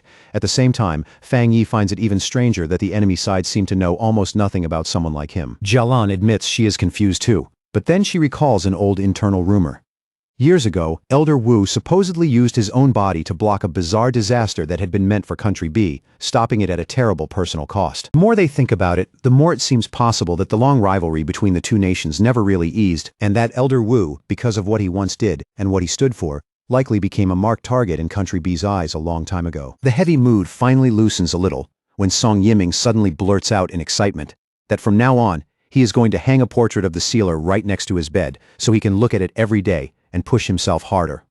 Wang Lan turns to him with a straight face and asks if the Yang attribute completely fried his brain. Fang Yi, however, simply turns away from the group and tells them that even though he removed the dark attribute from their bodies, they are still in no condition to enter the true core of the restricted zone. He tells Jialin to take the others back, or at the very least keep them training only in the outer area. As he says that, he walks forward alone into the swirling wind and dust without looking back, leaving the team standing there in silence. With his eyes glowing a deep, radiant gold, Fang Yi finally reveals what he really wants. He wants to see the true face of this restricted zone's core with his own eyes. Alone. He stands before a monstrous storm of blue lightning and dark energy, vast enough to twist the sky itself. Power cracks across the heavens as he prepares to step into a deadly center no one else there could even hope to reach. As Fang Yi walks deeper into the storm-filled heart of the restricted zone, Jialin, Song Yiming, and Wang Lan can only stand back and watch his figure disappear further into the chaos. Song Yiming stares after him in total disbelief, so stunned by Fang Yi's courage that for a moment, he cannot even find the words. After a long pause, Wang Lan turns to Jialin and quietly asks what their chances really would have been if they had come here alone, without Fang Yi. Jialin gives a bitter, self-mocking smile and admits that she once believed she was the strongest candidate to inherit Elder Wu's position. But ever since the sealer appeared, she has already accepted that she can only stand in second place. Song Yiming and Wang Lan are both visibly stunned. Neither of them expected their proud, fiercely competitive leader to say something like that so calmly, and the shift in her attitude feels almost unreal. Without warning, the dark energy high above them suddenly starts crackling and churning violently, as if the entire sky is being ripped open. Song Yiming panics instantly and shouts out in alarm, demanding to know what is happening now. The moment she senses the danger, Jialan's expression changes and she screams at her teammates to dodge immediately. The defensive barrier rises just in time, shimmering into place a heartbeat, before a massive wave of dark energy erupts outward in a gigantic explosion that swallows the surrounding area. Even with their defense up, Jialin, Song Yiming, and Wang Lan are blown away like leaves in a storm, their bodies sent helplessly through the air by the sheer force of the blast. When the explosion rips across the land, it carves huge burning trails through the earth, leaving scars stretched all across the battlefield. Bruised, disoriented, and sprawled across the scorched ground, the three pioneers finally understand with chilling clarity that this devastating force is the true face of the restricted zone's core. Slowly, they lift their heads and stare in awe at the scene in front of them. A landscape shaped like a giant burning eye, eerily identical to the satellite images they saw before entering. Jialin points through the storm ahead and says Fang Yi is still out there, floating right at the center of that terrifying maelstrom. Fang Yi hangs in midair, his body seeming to bridge two extremes. Behind him, golden fire wings blaze wide, while jagged spikes of dark purple energy twist and surge around him like living weapons. He lowers his eyes to the sphere of dark power gathered in his hand, and for the first time, his expression turns uncertain as he senses a strange, unfamiliar reaction starting inside it. Very quickly, Fang Yi realizes the two opposing attributes, Yang and Dark, are not just clashing. They are slowly beginning to fuse into an entirely new kind of spiritual power. The two forces spiral together in a chaotic, unstable vortex, purple and gold grinding against each other in violent waves. At that moment, the system alerts Fang Yi that it has detected a major change in heaven and earth caused by the collision of the Yang and Dark attributes. The reaction grows even more intense, and Fang Yi's body almost looks split in half, with one side turning into a skeletal shadow while the other burns with pure golden light. Then the system announces the birth of a completely new and previously unknown attribute, Turbid Yang. Fang Yi steadies the fused power in his hand, and once it finally stabilizes, the system immediately begins gathering and analyzing data to build a brand new technique from this unprecedented energy. Fang Yi narrows his focus and draws the swirling vortex of purple-black energy toward himself, guiding it into his head and absorbing the newborn attribute directly into his body. His eyes suddenly blaze with a blinding white radiance. The system confirms that he has obtained a new technique, the Spirit Turbid Eye technique, a power capable of governing endless transformations and touching both illusion and reality. At the same time, all the dark energy filling the crater suddenly vanishes, drained away in an instant, as if the vortex swallowed the entire abyss dry. Watching from far away, Song Yiming is completely dumbfounded. In shock, he mutters to himself, wondering if the dark attribute really fused with the yang attribute just to create some kind of monster. Jialun, however, quickly notices that something in the atmosphere has changed. Frowning, she asks the others if they can feel it too. The three of them soon realize that although this new spiritual power looks frightening and oppressive on the surface, the instinctive revulsion and fear that normally came with the dark attribute are completely gone, leaving behind a force that feels strangely pure instead of corrupt. Wang Lan immediately suggests they should try cultivating with this energy, sensing that even a small amount of it could bring huge benefits. Jialun agrees right away, and the three pioneers sit down inside protective spheres to meditate, each of them eager to absorb even the slightest trace of this rare high-level power. Meanwhile, outside the restricted zone, the military observers are left deeply confused. The massive energy readings have suddenly stabilized, yet every signal from Country B's intruders has disappeared without a trace. Before long, the soldiers reach the same conclusion. The sealer must have already wiped out the enemy forces inside. Thinking back on all the rumors surrounding Fang Yi's ruthless methods, they decide Country B's intruders simply met the end they deserved. The soldiers hurry to contact headquarters, relieved that they managed to preserve video evidence of Country B's actions. In the diplomatic conflict that is clearly coming, that footage could become a powerful bargaining chip. Far away, inside the highest military intelligence office of Country B, a group of men in black suits stands in rigid silence, too nervous to even breathe loudly. Then a blond man with a mustache slams his fist down hard and demands to know what happened to their strongest pioneer. He roars at his subordinates, his voice echoing through the room as he demands to know how their agent could just disappear without a trace, as if a living person had been erased out of thin air. Standing in complete contrast to the panic around him, a man with long, wavy gray hair calmly suggests that their missing agents are most likely already dead. The way he says it is so steady that it makes the conclusion feel even colder. With a dark, unreadable expression, he admits that their side took heavy losses this time and that Xiaoguo thoroughly outplayed them, a fact that clearly leaves a bitter taste in his mouth. Country B's leader slams both fists onto the table so hard the whole room seems to shake. Then he erupts, screaming in disbelief over how their strongest force could lose so absurdly to Xiaoguo.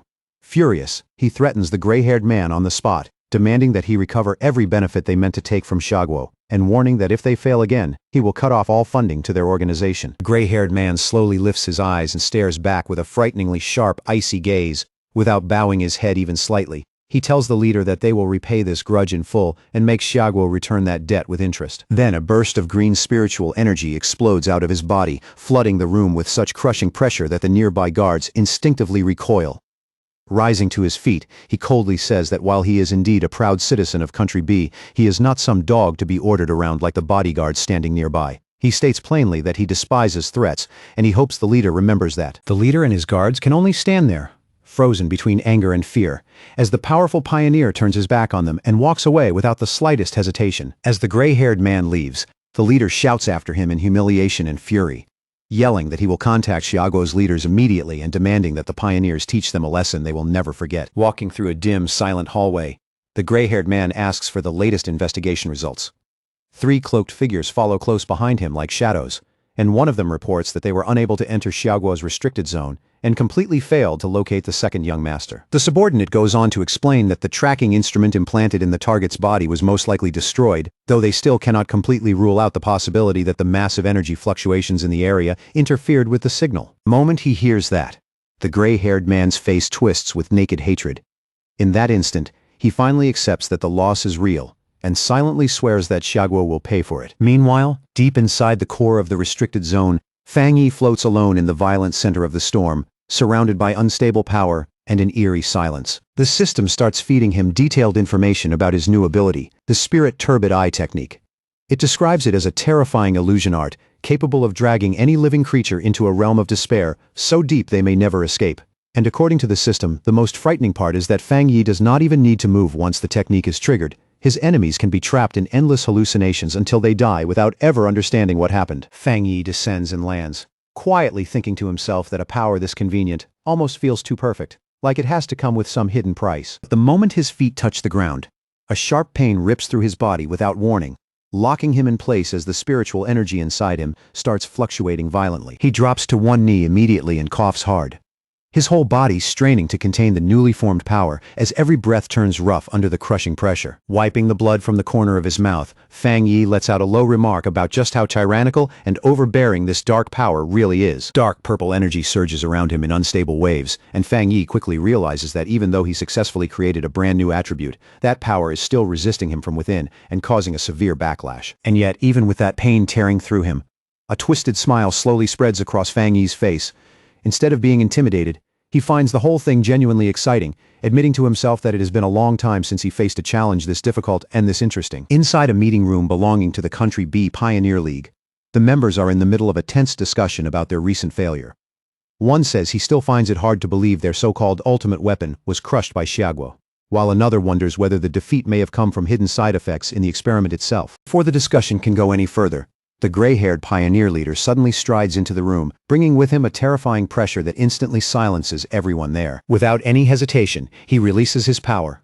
Dark, ghost-like shadows lunge at the members like living nightmares as he sneers that now that everything has already gone wrong, everyone suddenly seems to have such clever opinions. Then he points at one terrified subordinate and coldly orders that person to serve as bait in the next experiment, like he is assigning some trivial errand instead of a death sentence. The subordinate immediately drops into desperate pleading and begs for mercy, but the leader ignores every word.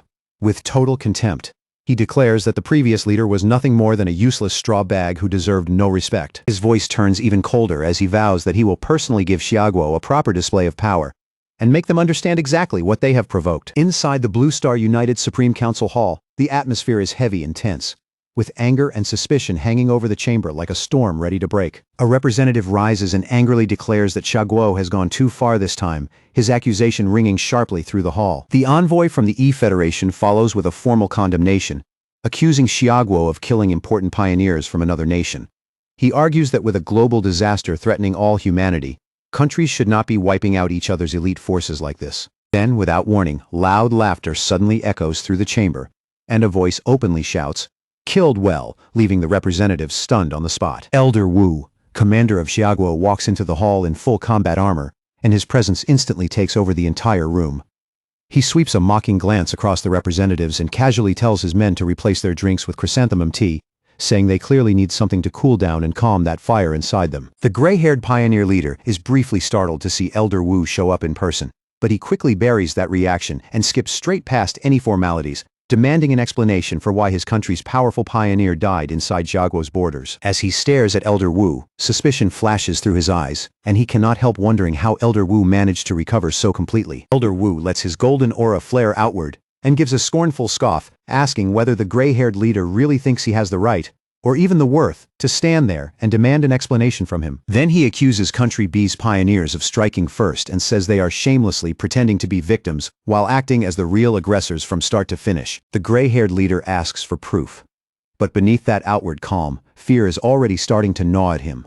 If Elder Wu truly has returned to his peak condition, then their plans may already be coming apart. Elder Wu calmly lifts a remote control and says that if proof is what the man wants, then proof is exactly what he is about to get, right in front of everyone. On the screen behind him, a video starts playing, clearly showing the blonde leader and his team, and proving that Country B's pioneers illegally crossed the border to steal resources. Elder Wu narrates in an even cutting tone that the intruders destroyed their own recording equipment afterward, but were ultimately killed in self-defense by Xiaoguo's pioneers. He ends by declaring that those arrogant invaders deserve to die. The audience is visibly shaken by the solid, unmistakable evidence of Country B's treachery, and the mood in the hall shifts all at once. Elder Wu fixes the gray-haired leader with a hard stare and coldly quotes that those who commit injustice bring about their own destruction. He warns the entire hall that if any other nation dares come to steal Xiaoguo's resources, they will meet the exact same end.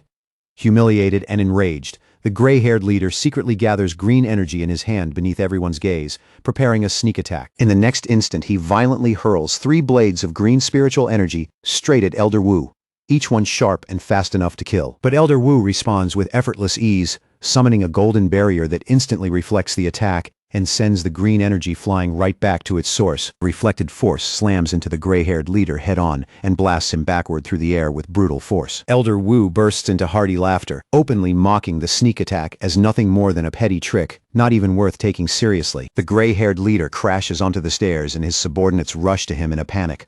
all of their earlier arrogance gone in an instant. Elder Wu watches the scene with deep satisfaction, and as he does, his thoughts drift to Fang Yi and how many more miracles that sealer may still create for Xiagua. Back at the restricted area, a massive vortex of dark energy continues to churn and roar like a living disaster.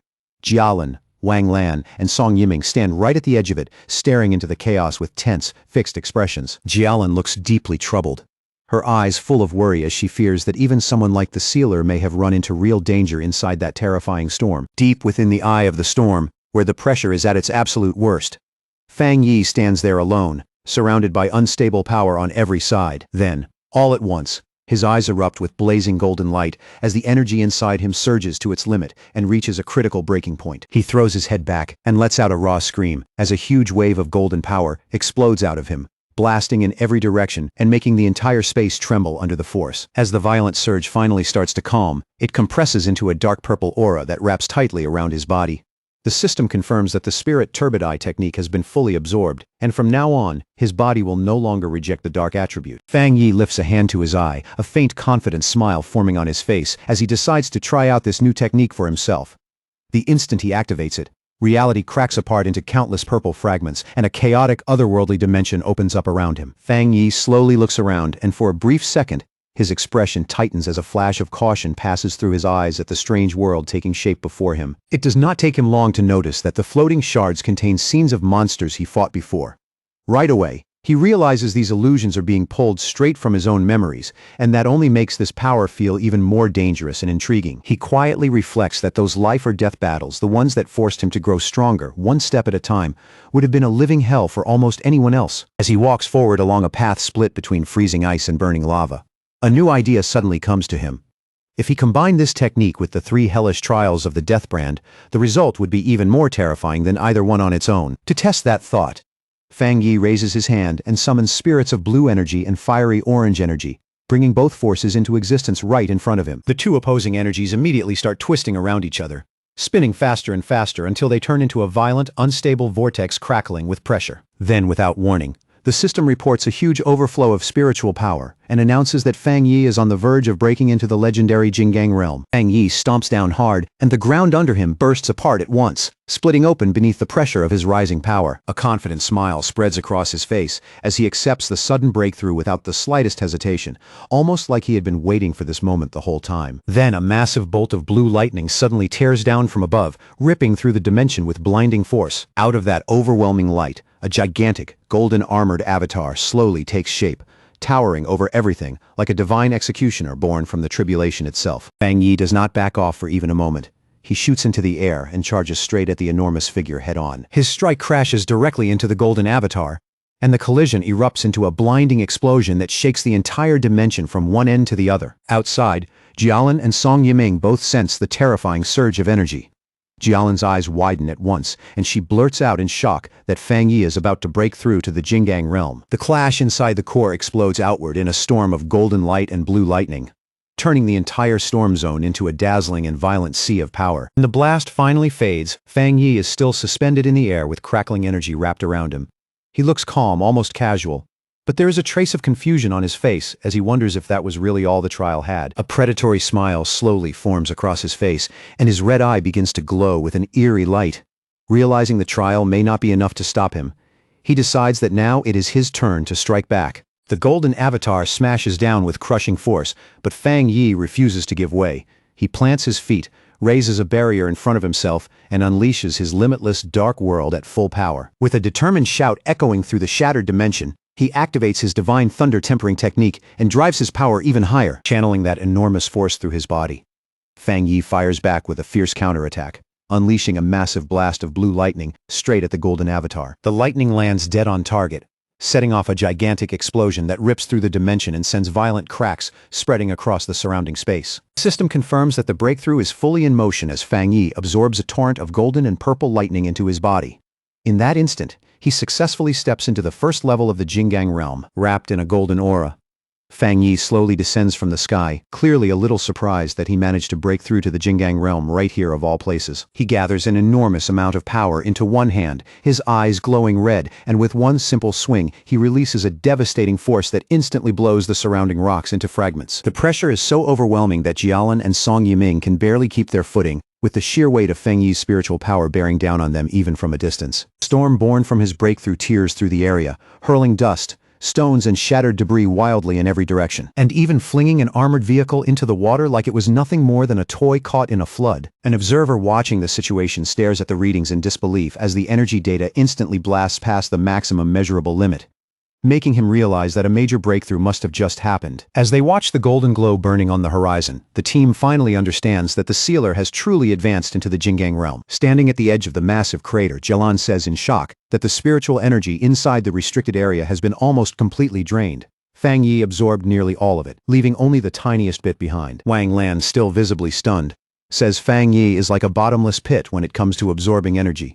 Even so, he admits it is far better for the sealer to take that power than to let the enemies from Country B steal it. The three pioneers then move together and land near the center of the phenomenon, heading in to see Feng Yi for themselves. But the moment they draw closer, Song Yiming is completely shaken by the terrifying presence that suddenly presses down on him. Then, from inside the blinding light, Feng Yi walks toward them one step at a time, releasing an aura so heavy and overwhelming that it feels like an entire mountain is crashing down onto their shoulders. Even under that suffocating pressure, Wang Lan still grins, pulls out his phone, and snaps a photo, already planning to use it as wallpaper to bless his own future breakthrough. Beside him, Song Yiming breaks out in a nervous sweat, wondering just how monstrously strong Feng Yi has become now. Feng Yi steps out of the golden light, looking perfectly calm and composed.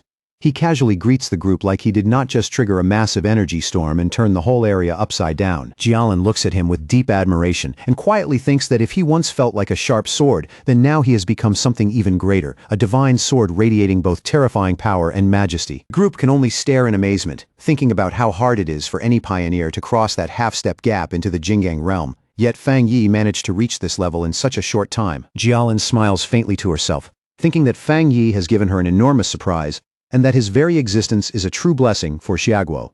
As she watches his back, she starts imagining the future he might reach, believing that before long he will shine at the very highest level, standing shoulder to shoulder with her teacher, Elder Wu, or maybe even surpassing him completely. Meanwhile, news of the event explodes across the internet. Reports quickly confirm that the sealer has broken through once again in Xiaguo's western region. Comments flood in non-stop as people realize that an S-level restricted area was practically drained dry by him alone. Citizens celebrate wildly at the thought of their nation gaining another Jingang realm expert, and praise for their hero fills the discussion from every direction. Far away, inside a dark room, a hand slowly reaches out and touches a screen showing the crater, while a voice mutters with heavy hatred and curses the sealer's name through clenched teeth. The gray-haired pioneer leader warns the shadowed figures around him that if Feng Yi is allowed to keep growing at this rate, Xiaguo will become fully united and all of their plans will fall apart. His voice turns even colder as he declares that the time has finally come for them to make their move. He angrily recalls how the sealer ruined their operation in Tai Tai City and saved that place from destruction, then vows that this time, none of their targets will be allowed to escape alive. A woman with long, sharp nails steps forward and reveals two photos of Feng Yi. She explains that her followers hacked into the Pioneer mobile database and pulled out those images in order to trace his true identity. The gray-haired Pioneer leader takes the tablet with a wicked grin and tells her he does not care what methods they use, as long as they get the job done. Clearly pleased with their cooperation, he says he is looking forward to finally uncovering the sealer's true face. At 3 in the morning, while the whole city is still half asleep and silent, a massive red beam suddenly rips down from the sky and slams into the top of a high-rise, lighting up the darkness like a warning signal. Up on the rooftop, Zhonglu slowly finishes his cultivation, red fire aura swirling around his body and rolling waves. Feeling that power settle inside him, he looks completely satisfied with the results. Then he breaks into triumphant laughter, unable to hold back his excitement after finally reaching the 2-star spirit creation realm. Full of confidence, Zhonglu quickly strikes a pose for a selfie, already eager to see how people online are reacting and how many are worshipping the huge phenomenon he just caused. Just as he is about to enjoy the attention, one notification suddenly grabs his eye and pulls all of his focus away. He opens it and finds a news report about the sealer breaking through inside a restricted area, along with the huge uproar and heated debate it has already sparked across the internet. The moment he reads it, Zhonglu flushes with amazement. He can barely believe it as he realizes Feng Yi has grown stronger again and widened the gap even further. That news lights a fire in him. He punches the air and tells himself that if a genius like the sealer is still pushing forward that hard, then he has no right to be proud of such a small breakthrough. Staring at Feng Yi's image on the screen, Zhonglu feels his motivation surge. In that moment, he convinces himself that one day he really can follow in Feng Yi's footsteps. The next morning, Jiang Lu walks through the streets of Tai Tai City, with excitement written all over his face, shouting at the top of his lungs that he has finally returned, like he is announcing his comeback to the entire city. Still riding that energy, he keeps walking and accidentally bumps into a woman in high heels, making both of them stop in place. But instead of apologizing, Jiang Lu turns around with an annoyed look and snaps at her, asking if her mother never taught her the basic manners to say sorry after bumping into someone. The woman stays perfectly calm. With smooth, measured grace, she adjusts her sunglasses and politely apologizes, her tone so even that it almost makes Jiang Lu look like the unreasonable one. But behind those dark lenses, a complex purple pattern quietly flickers to life in her eye. A strange wave of psychic force washes over Jiang Lu before he even has time to notice. Before he can react, the hypnosis takes hold completely. His eyes go dull, then begin glowing with a faint purple light as his will is swallowed up and he falls totally under her control. A sinister smile curls across the woman's lips. Looking at the dazed Jiang Lu, she calmly tells him to follow her and says that someone has been waiting to meet him. Now stripped of his own will, Jiang Lu asks in a blank, obedient voice where they are going, but his feet keep moving after her without even a hint of resistance. As she adjusts the brim of her hat, she quietly whispers the name of the organization she serves, the Heaven's Choice Cult. In her mind, she sees their base, a dark and ominous cathedral radiating cold authority, a place she worships with absolute devotion as sacred ground. Her expression gradually turns serious, the calm from before giving way to cold purpose and firm resolve. As she leads her captive through a narrow, shadowy alley, cloaked figures leap silently across the rooftops above, escorting them from the darkness. Deep down, she reminds herself of her mission: infiltrate Tai Tai City successfully and do not disappoint the leader she reverently calls father. The woman makes a silent vow that Fang Yi's home ground will become their next territory, fully convinced that the Heaven's Choice cult will soon spread its light across the entire nation. Jiang Lu wakes up in a dark and terrifying place, only to learn that he has been brought to the repentance room inside the Tai Tai City headquarters of the Heaven's Choice cult. He screams in agony as the torture continues, his voice breaking while he desperately cries out that he truly does not know the person they keep questioning him about. Then horror hits him. He realizes he cannot even control his own mouth. Thinking back to the woman on the street, he understands that he was hypnotized and already brainwashed. These cruel people are trying to force information out of him about the man he hopes will one day become his master, Fang Yi. And in the middle of all that pain, Jiang Lu finds one small piece of comfort. He honestly knows almost nothing, which means there is very little he can actually give away. Elsewhere, inside a grand hall drowned in oppressive silence, a subordinate reports to a woman dressed like a nun and respectfully asks whether the prisoner has said anything useful yet. The woman keeps praying as she answers that although she forced him to talk, the boy seems far too ignorant to offer anything of real value. Hearing that, the subordinate grows uneasy and questions whether Jiang Lu is even worth using as bait in the first place. He openly worries that someone like the sealer may not come in person to save a person who seems this unimportant. The woman answers without a moment of hesitation. She says she will intensify the torture, fully determined to complete the mission Father gave her no matter what it takes. At the Tai Tai Spirit Association office, Fang Yi and Su Qingying sit across from two unfamiliar visitors. Su Qingying gets straight to the point and asks if they came to Tai Tai City looking for help to find Jiang Lu. One of the men, who is Jiang Lu's friend, quickly explains that Jiang Lu came to the city hoping to find the sealer and ask to become his disciple, but vanished not long after arriving. The red-haired man adds that they later received a tip saying Jiang Lu had been taken by a mysterious group called the Heaven's Choice Cult. The moment those words come out, both Su Qingying and Fang Yi visibly react. Su Qingying recognizes the name right away and identifies it as an evil cult backed behind the scenes by pioneer forces. The red-haired man honestly admits that his side has no confidence in taking on such a dangerous organization by themselves, which is why they came all this way to ask Fang Yi for help. Su Qingying explains more about the enemy. She says they oppose the Spirit Association and specialize in spiritual and mental attacks. On the surface, they hide behind the image of an ordinary church to blend in with the public, but their real headquarters is in Chuanxi City, where they already have nearly 1 million believers under their influence. She goes on to say that even though the local Spirit Association has tried more than once to suppress them, the cult is incredibly slippery and hard to pin down. Fang Yi's expression hardens at once. If their real headquarters is in Chuanxi City, then their appearance here means they have already infiltrated Tai Tai City. Su Qingying quickly adds that she needs to inform the association immediately so a citywide search can begin. A sharp smile appears on Fang Yi's face as the pieces fall into place. The cult slipped into the city without being noticed, then kidnapped the very person who came looking for him. That means Jiang Lu was never their real target. They came for him. Fang Yi falls silent and thinks it through. If an elusive organization like this was willing to come thousands of miles just to target him, then they would never leave obvious traces behind if they meant to stay hidden. Then his expression turns even more serious. He starts to suspect that the idea of them merely infiltrating Tai Tai City might itself be a false trail. Su Qingying and the red-haired man both look at him in surprise. Fang Yi asks them to confirm whether Chuanxi City is currently the place in Xiaguo with the fewest spiritual anomalies. Su Qingying confirms that it is. She explains that the city is so widely known as a peaceful retirement destination for the elderly that many people living there do not even realize how much the world has already changed. Fang Yi quickly works through the enemy's strategy and theorizes that the cult likely plans to create scattered weak points in Tai Tai City first, then use those openings to slowly spread and seize control bit by bit. And in that entire plan, he realizes that his own existence is the biggest obstacle standing in their way. Suddenly, Fang Yi rises from his seat and reaches a conclusion. Zhang Lu has most likely already been transferred to the cult's headquarters in Chuanxi City. Instead of sitting around and waiting for the enemy to make the next move, he decides to take the initiative himself and tells Zhang Lu's friend to book the earliest possible tickets to Chuanxi City so they can confront the cult head-on. Two men agree on the spot, their faces lighting up as they eagerly declare that they are more than willing to follow Lord Sealer without hesitation. Fang Yi then turns to Su Qingying and tells her to contact her superiors immediately, and at the same time push anti-cult warnings across the city so the people stay alert and safe while he is away. Su Qingying answers with cheerful confidence and says she will take care of it right away. As he prepares to leave, Fang Yi silently reaches one conclusion.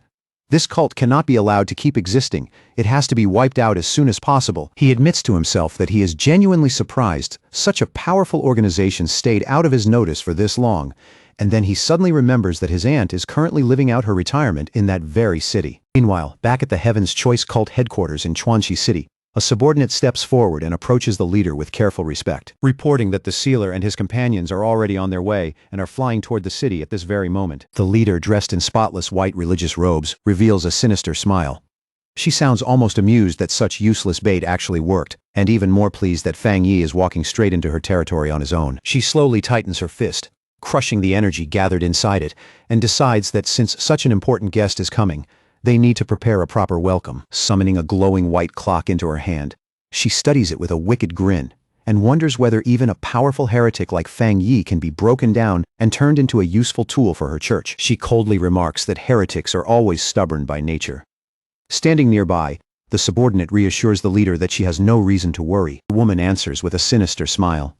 Then she turns away, and thick waves of dark purple energy begin pouring out of her body. As she declares that there is only one fate waiting for heretics, their bodies will be burned away and destroyed completely. At Chuanxi Airport, which feels far more peaceful than expected, Fang Yi finds it genuinely surprising that flights within Xiaguo are still running after everything that has changed in the world. As they move through the terminal, one of his companions explains that flights have become rarer and rarer these days, and if the Spirit Association had not stepped in to secure tickets, they probably would not have made it here in time. Later, after arriving at a quiet wooded area, Zhang Lu's friend asks Lord Sealer where they should go next.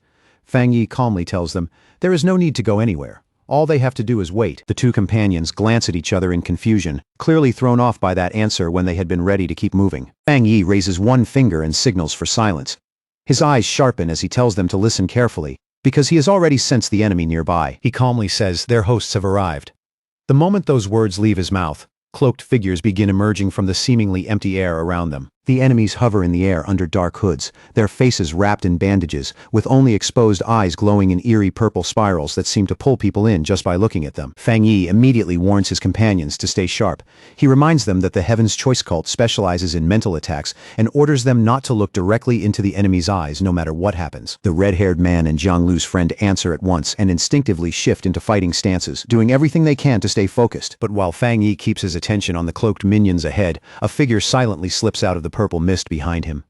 It is the mysterious woman again, now floating close and draping herself over his shoulders as she leans to his ear and teasingly asks why, if he warned his friends not to look, he has not bothered to close his own eyes. The woman instantly releases her spirit creation realm power. Her eyes flare with intense purple light as she activates a technique called disarming charm. In a mocking voice, she asks if he wanted to keep her beauty all to himself, all while trying to invade and control his mind. But Fang Yi remains completely unaffected. A terrifying red light slowly begins to glow from his eye, and a dangerous smile spreads across his face as he asks whether she really thought a trick like that would work on him. The woman's confident expression vanishes in an instant, replaced by pure shock. A massive, horrifying red eye opens behind Fang Yi in the spiritual realm, instantly crushing the woman's purple energy under its pressure. Fang Yi tells her that since she was brave enough to come close first, she deserves a little reward.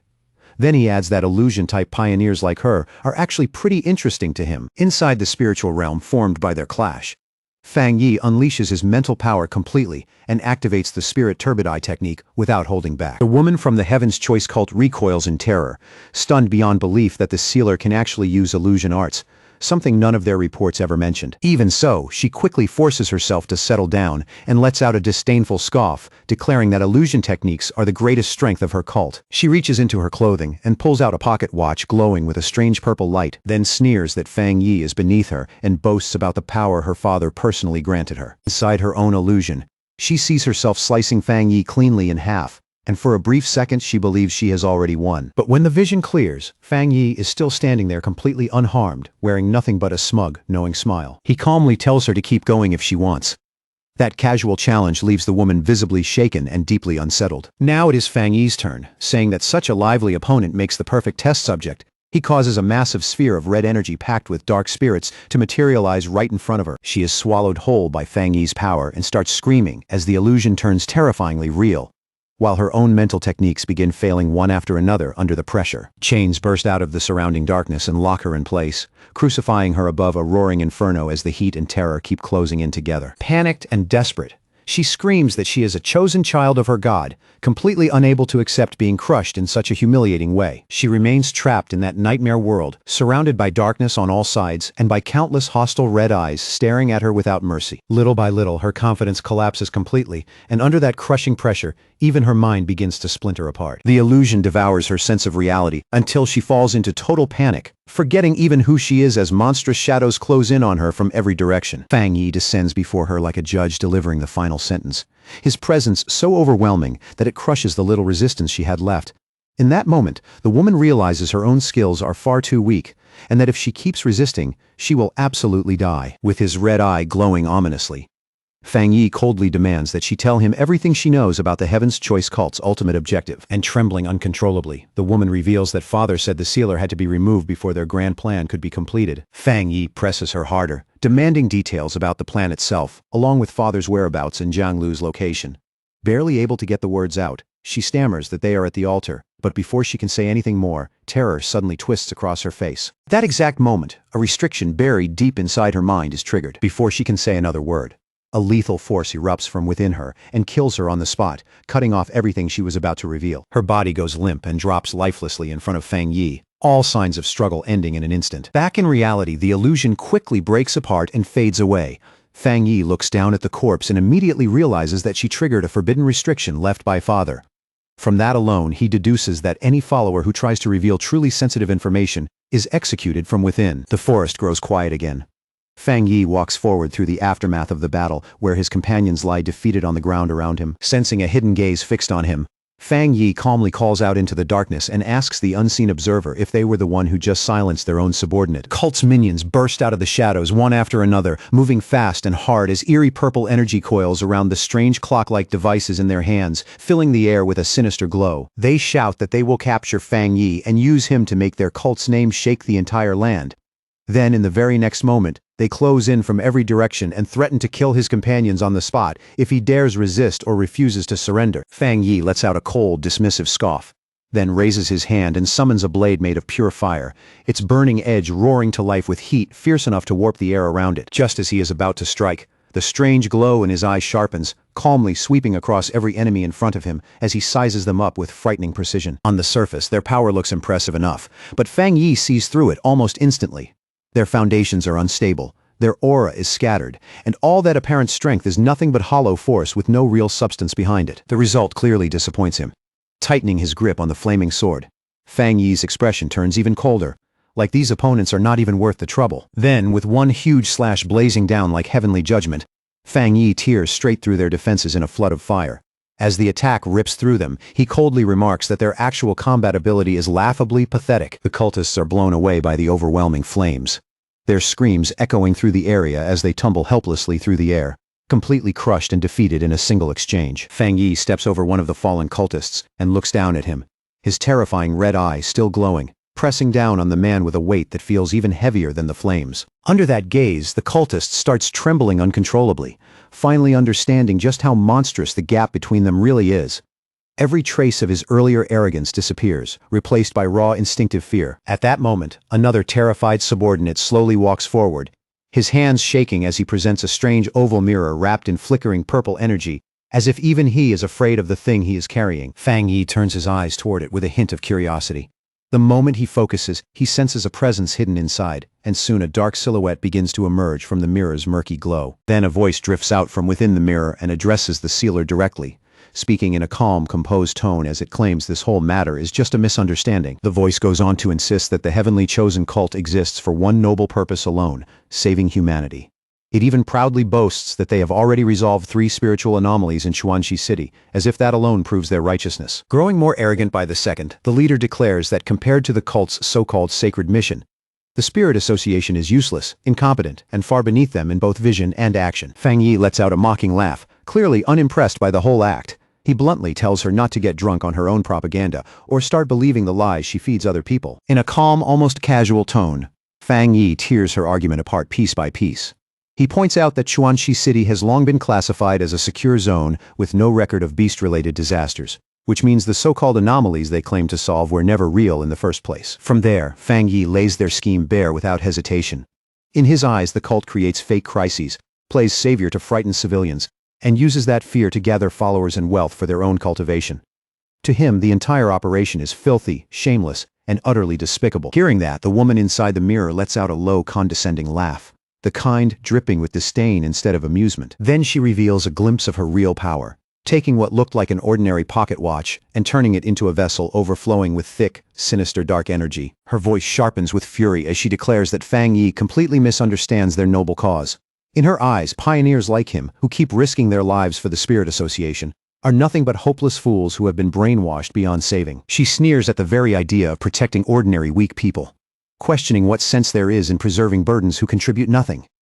To her, they should simply be abandoned and left to die, while the strong pioneers rise up and rule. Her face twists more and more with fanatic obsession until she is nearly shouting, screaming that they are walking a glorious road of evolution and that history itself will prove them right. Fang Yi remains completely unmoved. Blue lightning begins crackling along his flaming sword, weaving violently through the fire, and in the next instant he surges forward so fast he becomes little more than a blinding streak. The cultist holding the mirror lets out a terrified scream and nearly drops it on the spot, while the leader watching through the connection can only stare in visible shock at Fang Yi's sudden charge. With an expression as cold as winter steel, Fang Yi says that if she truly believes the weak deserve to die first, then she should lead by example and be the first one sent on her way. Without wasting another motion, he swings. His blade turns into a savage blur of fire and lightning as it cuts toward both the cultist and the mirror in one merciless strike. The leader watches in utter disbelief as Fang Yi's attack seems to cut through reality itself. The mirror explodes apart. The connection is severed on the spot, and even the sacred link she relied on is torn open like fragile glass. She screams in outrage and disbelief, unable to understand how Fang Yi managed to break something they regarded as holy and untouchable. The woman jerks back on instinct as the fire slash seems to pass dangerously close to her, and for one brief second, even she is shaken by the feeling of imminent death. Then, still reeling, she realizes the attack was not truly physical at all, but an incredibly powerful illusion. Even so, the shock does not fade. She thinks with alarm that she had nearly been pulled completely into Fang Yi's illusion, and only luck spared her because her real body was not there in person. Inside her mind, the cult leader had already lived through a horrifying scene where an enormous red-eyed Fang Yi dragged her into his mental domain and cut off her head without mercy. And even though it was an illusion, the damage is not entirely fake. A real wound appears on her forehead in the form of a purple energy crack, clear proof that Fang Yi's strange power can cross the line between mind and reality. Back in the forest, one surviving cultist still holds up a mirror reflecting his leader's shocked face. After a brief silence, the woman remarks that Fang Yi's methods are quite interesting, though her tone carries both caution and reluctant attention. Once she regains her composure, she slowly smirks and tells Fang Yi that he really is very strong. Then, with her voice smoothing out, she asks whether the two of them should sit down and talk. Fang Yi notices immediately that the mark on her forehead is not blood. It looks more like corruption, tainted by some dark attribute. From that, he concludes that his illusion still was not strong enough to fully trap her from such a distance, while her real body remained elsewhere. So he gives her a direct ultimatum. She and the heavenly chosen cult must leave Chuanxi City within 3 days. The warning is clear, and Fang Yi already knows that if she refuses, then in 3 days he will make his move himself. Blue electric energy crackles in Fang Yi's hand as he demands that they release the person they captured. At the same time, he stays realistic. He knows this cult will not back off so easily. So for now he decides to watch the situation carefully and respond as it develops. The woman smiles and accepts the terms with surprising ease, saying that the Heaven's Chosen cult will withdraw from Chuanji City. She adds that, as long as she is allowed to leave safely, his companion will be returned in 3 days. Inside the mirror, the image shifts to the cult's base, where two cultists drag an unconscious Zhang Lu forward and throw him hard onto the floor without the slightest care. After seeing that, Fang Yi calmly accepts her conditions, his face steady and unreadable, like he is already thinking several steps ahead. With the agreement reached, the purple portal snaps shut with violent force. As dark energy surges and twists, the cult leader gives Fang Yi one final farewell before the connection collapses completely. The severed connection triggers a brutal backlash that instantly swallows up the remaining minions. They cry out desperately for their father to save them, but the dark energy devours them anyway, while Fang Yi quietly shields himself behind a barrier of light and watches it all end. When the battle is finally over, the aftermath proves too much for one of the men there. The mental pressure shatters his composure, and he starts screaming in pure terror. Fang Yi then turns his attention to Zhang Lu's friends, who are still rattled and frozen by everything they have just seen. To snap one of them out of his panic, Fang Yi walks over and slaps him clean across the face, jolting him out of that stunned, half-broken state. Keeping his voice calm and steady, Fang Yi explains the situation to them. He assures them that Yang Lu is not the cult's main target, which means there is a strong chance he will be returned safely in 3 days. He tells them to come with him to the Chuanxi City Spirit Association and wait there for now. Then, with both hands casually tucked into his pockets, Fang Yi turns and prepares to leave the scene behind. As the three of them walk away, exhausted, shaken, and still trying to process the nightmare they just lived through, Fang Yi glances at his phone. After a brief pause, he decides it is safer to wait until everything is truly settled before contacting his aunt in the city. Not long after, they arrive at the towering Chuanxi City Spirit Association building, its imposing structure rising in front of them like a final refuge after all the chaos they just survived. Inside a tense conference room, Fang Yi meets face-to-face with the local Spirit Association officials. The branch leader, already briefed by Su Qingying, offers full cooperation right away.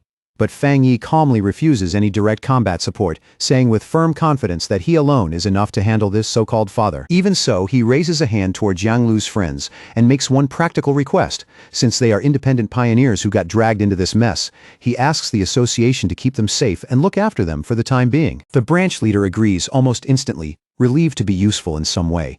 But before the room can settle, the door suddenly slams open and a staff member rushes in, out of breath, shouting for his boss to check the Pioneer Forum immediately. The staff member hurries straight over to Fang Yi in visible panic, his face pale and his voice shaking as he bows again and again, desperately begging the sealer not to take what he is about to see too personally. He hurriedly explains that people online are deliberately stirring up hostility toward Fang Yi, fanning negative emotions and pushing the crowd to turn against him. Fang Yi barely reacts on the surface.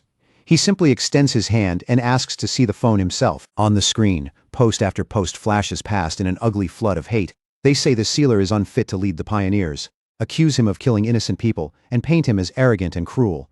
But in the middle of all that noise, one detail jumps out right away. Every one of those hateful posts comes from IP addresses inside Chuanxi City. Inside the Spirit Association, the atmosphere turns chaotic in an instant. Phones start ringing, voices overlap, and the whole office feels like it has been shoved into sudden disorder. Local superior is already on the phone, barking orders to block all local IP addresses from posting any further. Even as he speaks, dread settles across his face. He realizes the Heaven's Chosen cult has to be eliminated immediately, or this situation will grow into a full-blown disaster for the entire city. At the same time, deep inside the cult's headquarters, the cult leader stands before her followers in a dark cathedral-like hall, preaching from the shadows like she is delivering some sacred revelation. She claims she has seen a future where the chosen ones are trapped inside a cage of fire. Twisting the truth with practiced ease, she tells them the lightning and flames they encountered were not judgment at all, but cruel oppression from their enemies. Floating high above her kneeling followers, she keeps up the act, deliberately painting Fang Yi as the villain.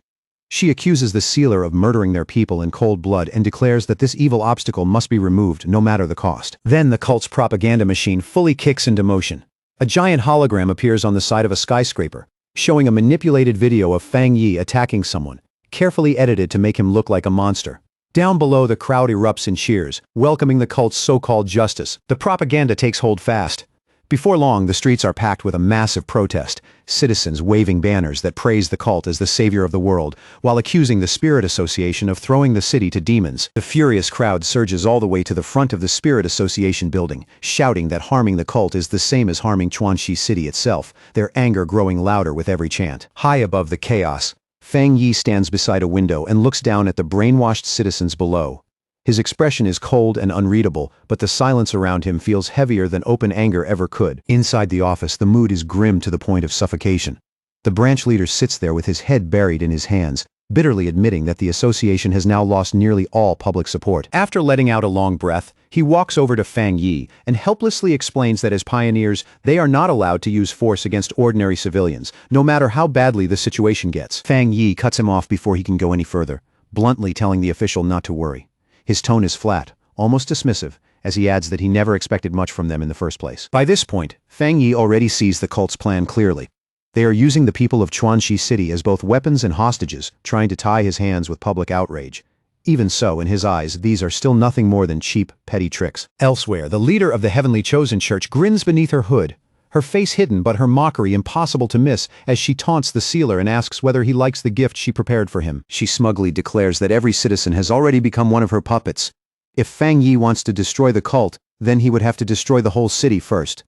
Satisfied with that advantage, she decides to retreat and orders her subordinates to withdraw while returning the trash they captured. One of her subordinates sneers and, under the guise of mercy, hurls a body down toward the furious crowd below like he is tossing away something worthless. Before the crowd can even fully react, a violent explosion rips through the Spirit Association building, shaking the entire structure and blasting the windows apart in every direction. A blinding burst of golden light erupts from inside, so sudden and so bright that the mob below screams and throws up their arms, shielding their eyes from the overwhelming glare. The church leader turns back in confusion, and for the first time, her confidence visibly falters as she realizes something completely unexpected is unfolding behind her. There, outside the skyscraper, Fang Yi floats in midair wrapped in a terrifying aura of golden flames burning like judgment itself. His voice is ice cold as he reminds them that he already warned them. If they failed to leave within 3 days, they would face the consequences. The cultists can only stare up in shock, their faces going stiff with disbelief as they wonder whether he truly is not afraid of turning the whole scene into a massacre. At that moment, it becomes painfully obvious that the cult leader made a serious miscalculation. With violent energy twisting around her, she screams in frustration and blurts out that she should have killed the hostage earlier while she had the chance. Then she glares at Fang Yi and demands to know whether he truly does not care about all the lives surrounding them. Fang Yi answers with a mocking calm sharper than anger. He tells the cult leader there is one thing she still does not understand, then swings his sword down and reveals that his technique was built specifically to counter dark attribute anomalies. The woman is left stunned as the enormous fire slash crashes down and hits her subordinate directly, shattering her expectations in a single instant. Then, moving on pure speed, Fang Yi vanishes from sight and appears behind her in the very next breath, catching her completely off guard before she can adjust. Without giving her a second to recover, he brings his sword down hard, forcing her to hastily throw up a magical barrier just to withstand the crushing weight of the blow. Locked in that brief but deadly stalemate, Fang Yi stares straight into her eyes, his own glowing with a cold red light. A dangerous smile slowly appears on his face as he asks a chilling question and calmly concludes that she is not human at all. The moment he says it, her expression changes. A crack splits open across her forehead, glowing with strange purple light, and she admits with reluctant admiration that she is impressed. He figured it out so quickly. The crack spreads wider and wider until it reveals a grotesque purple eye hidden beneath the skin. She stares back at him and admits that truly nothing escapes his sharp vision, openly exposing the fact that she is no longer human. The monster inside her calmly admits that it has been a very long time since it last ran into a situation like this, as if Fang Yi has finally forced it to take things seriously. Then the creature inside the cult leader's body digs its fingers into its own face and tears at the skin, exposing a monstrous form underneath, layered with multiple eyes and shaped into something no human body should ever contain. Standing across from that horrifying sight, Fang Yi does not move at all. His expression stays calm, steady, and completely fearless, as if even this twisted reveal is not enough to shake him. In the next instant, the enemy explodes outward into a gigantic mass of jagged purple shadow. At the same time, a system notification appears before Fang Yi, warning him that dark intelligence has been detected. The system immediately explains that this thing is a self-aware sub-attribute known as grafting, a dangerous existence with intelligence of its own. It has no true physical body. Instead, it survives by stealing hosts and grafting itself onto different pioneers, feeding on them and growing stronger every time. That is how it took over the leader of the heavenly chosen church and turned her into its vessel. A brief flashback flickers by, showing the destruction of the heavenly chosen church headquarters, the entire building collapsing into flames and ruin under the chaos it unleashed. Back in the present, the giant shadow monster looms over Fang Yi like a living nightmare. It tells him that his body is perfect, rich with powerful spiritual energy, and greedily demands that he hand it over. The monster then calls out to its remaining followers, coldly declaring that the time has come for them to finally be used. Once, the cultists let out agonized screams as their life force is violently ripped from them. Purple streams of energy burst from their mouths and eyes, torn free in a brutal display with no trace of mercy. That stolen energy whirls through the air and rushes toward the monster, gathering above it and condensing into a massive sphere of dark power, dense and ominous enough to make the air itself feel heavy. Once the sphere is complete, the monster unleashes all that gathered power in one devastating beam, firing it straight at Fang Yi with overwhelming force. Fang Yi does not step back even once. Facing the incoming destruction head-on, he raises his sword already wrapped in blazing fire and swings without the slightest hesitation. The blade rips through the darkness with unstoppable force, cleaving the massive sphere in two, in a single swing and shearing off one of the monster's huge arms. Like its body was never as solid as it wanted everyone to believe. The creature just stares at its severed arm, frozen for a moment, like its mind still hasn't caught up. Then, in a warped voice full of disbelief, it mutters that the pain is far worse and far sharper than it ever imagined. With the flaming sword still burning in his hand, Fang Yi walks straight toward the wounded monster without slowing down once.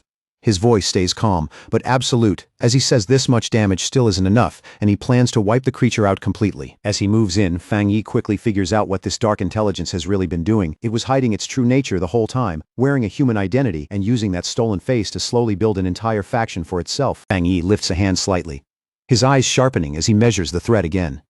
To himself, he realizes taking this thing down may be even more troublesome than killing the last anomaly king. Then, all of a sudden, a gigantic claw made of crackling blue lightning drops from the sky, tearing through the air with terrifying speed and crushing force. From a nearby building, the branch leader and another pioneer watch in horror.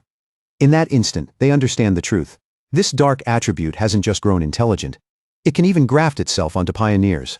Knowing how dangerous that is, they immediately decide headquarters has to be warned. The massive lightning hand slams down with overwhelming force and clamps around the shadow monster, locking it in place as violent currents explode across its body. Fang Yi slowly closes his fist, controlling the giant energy hand as casually as if crushing the monster is nothing more than a simple decision. But even inside that crushing grip, the monster curls its mouth into a nasty grin. In a shrill, ugly voice, it mocks Fang Yi, shouting that no matter how special he is, he'll still end up as just another body for it to wear. The next second, dark energy surges toward Fang Yi and starts swallowing him whole. The monster sounds almost delighted as it tells him not to be afraid, promising it will take very good care of his body. A gigantic sphere of darkness suddenly blooms over the city, spreading across the sky like a living nightmare. And right at its center, a bright golden light still burns stubbornly, while wild, maniacal laughter echoes in every direction. But inside that raging darkness, Fang Yi actually smiles. Instead of panicking, he calmly admits that this dark intelligence really is powerful, far more interesting than the enemies he usually faces. As the darkness closes in and tries to consume him completely, Fang Yi can feel its suppression pressing down from every side. Even though his yang attribute naturally restrains it, he still has to admit this creature's ability to hold him back is impressively strong. Then Fang Yi's face goes completely still. In the middle of the shadow storm, his red eye begins to glow with an ominous light as he tells the monster, there is still one thing it doesn't know about him. Behind him, a massive red demonic face made of energy slowly rises into view, towering over the darkness with an unnatural presence. In a chilling voice, Fang Yi declares that he cannot be killed, and the monster instantly screams in confusion, demanding to know what he just said. The purple sphere of energy suddenly starts churning violently, its balance breaking apart as the situation flips, and the monster begins losing its grip on the fight. Outside, panic spreads fast. The red-haired man shouts in disbelief, asking if the sealer was really swallowed whole. Beside him, Jiang Lu's friend holds the injured Jiang Lu tightly and stares up in fear, while the woman forces herself to stay hopeful, insisting Fang Yi can survive, even as she admits this dark intelligence is nothing like any enemy they've seen before. Branch leader raises his voice and cuts straight through the panic, shouting that they have no choice but to trust Fang Yi. And right in the middle of all that confusion, Jiang Lu finally wakes up groggily and asks in a dazed voice, "What's happening?" His first clear thought is fear.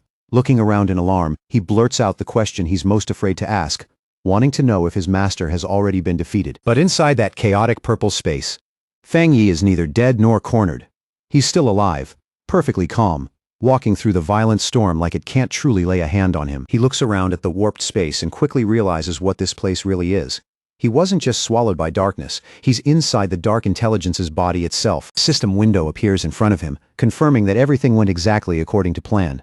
His death count rises to 1 and activates his death brand, because he let himself be devoured on purpose. The system places a debuff on the enemy, cutting the dark intelligence's abilities by 20%. Fang Yi lowers his gaze to his own hand, a faint frown touching his face. Even though he's clearly inside a spiritual space, he realizes he isn't here in spirit form, which makes the whole situation even stranger. Then his glowing red eye catches something beneath him, and his attention immediately shifts downward toward a faint stir of movement in the dark. There, floating in the black void around him, Fang Yi sees glowing blue ghostly figures drifting in silence like lost souls abandoned in the dark. Fang Yi steps toward one of them, his expression tightening as he recognizes the outline and starts to understand what he's really looking at. He asks if she is the pioneer the monster grafted most recently, the same woman who once led the heavenly chosen church.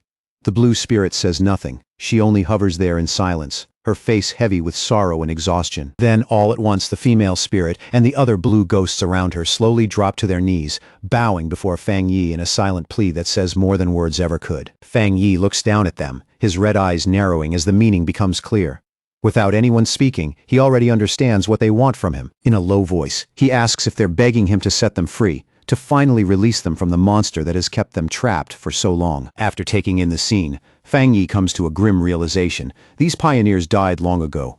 What remains before him now are only traces of their soul breaths, still bound inside the monster's body. Fang Yi summons his sword again, fully accepting the cruel truth in front of him. These trapped souls and the monster now share the same life force, which means if he destroys the dark intelligence, whatever is left of them will be destroyed too. He quietly gathers his strength and makes his choice. If there is any mercy left to give them, then burning everything away with the pure world divine fire is the only release he can offer. With no hesitation left in his heart, Fang Yi swings the massive blade with everything he has, pouring all of his resolve into that strike. The fiery slash tears straight through the darkness, clean and absolute, splitting the enormous shadow entity in half as the burning blade rips across its core. As that purifying fire sweeps through the space, the spirit of the female pioneer begins to fade. For the first time, peace settles over her face, and then she quietly disappears at last. The dark intelligence screams in agony. But even then it refuses to give in.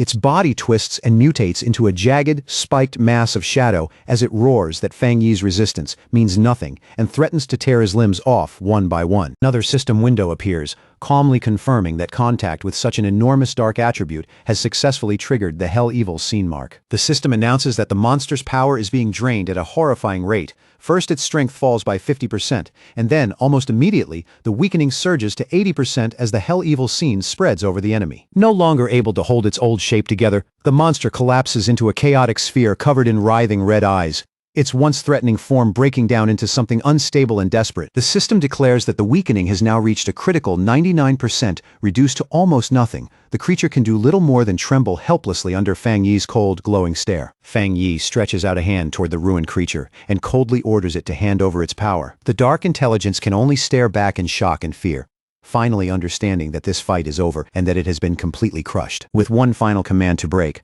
Fang Yi unleashes a tremendous burst of light that rips through the darkness and tears the entire dimension apart, while the monster screams in despair as everything around it starts collapsing. The whole dark dimension shatters, and that collapse erupts outward into a massive explosion of fire above the city, lighting up the sky like the end of a nightmare. Down below, the branch leader and Zhang Lu brace themselves against the violent shockwave, raising their arms to shield their bodies as they stare upward and wonder if Fang Yi has finally destroyed the dark intelligence. Zhang Lu keeps his eyes locked on the sky, too stunned to speak. In that moment, he's completely overwhelmed by the sheer level of power Fang Yi is showing them. High above the city, Fang Yi releases his power and summons a blazing sun that lights up the entire sky, its radiant brilliance burning away the last remaining traces of dark energy. With the evil completely erased, Fang Yi slowly descends through the fading light, calm and composed, his cape drifting behind him as the entire city looks up in silence. A faint hint of satisfaction passes across Fang Yi's face as he raises his hand and draws out a thin strand of dark purple energy. Holding it in front of his eyes, he quietly studies the strange new power he has just claimed. The system quickly confirms that the dark intelligence has been completely erased. At the same time, it reports that Fang Yi's body shows no rejection toward the dark attribute. and that both his illusion abilities and domain techniques have grown noticeably stronger because of it. Then, unexpectedly, a large red spirit flower suddenly pokes out from Fang Yi's clothes, swaying eagerly like it has been waiting for this exact moment. Its intent is obvious. It wants the dark energy in his hand, and Fang Yi can't hide his surprise when he realizes the little flower has evolved enough to express what it wants. Without hesitating for even a second, the red flower lunges forward and greedily sucks the dark purple energy out of Fang Yi's palm, devouring it with a hunger that feels both fierce and oddly childlike. After feeding, the flower settles lightly into his palm and softly thanks him.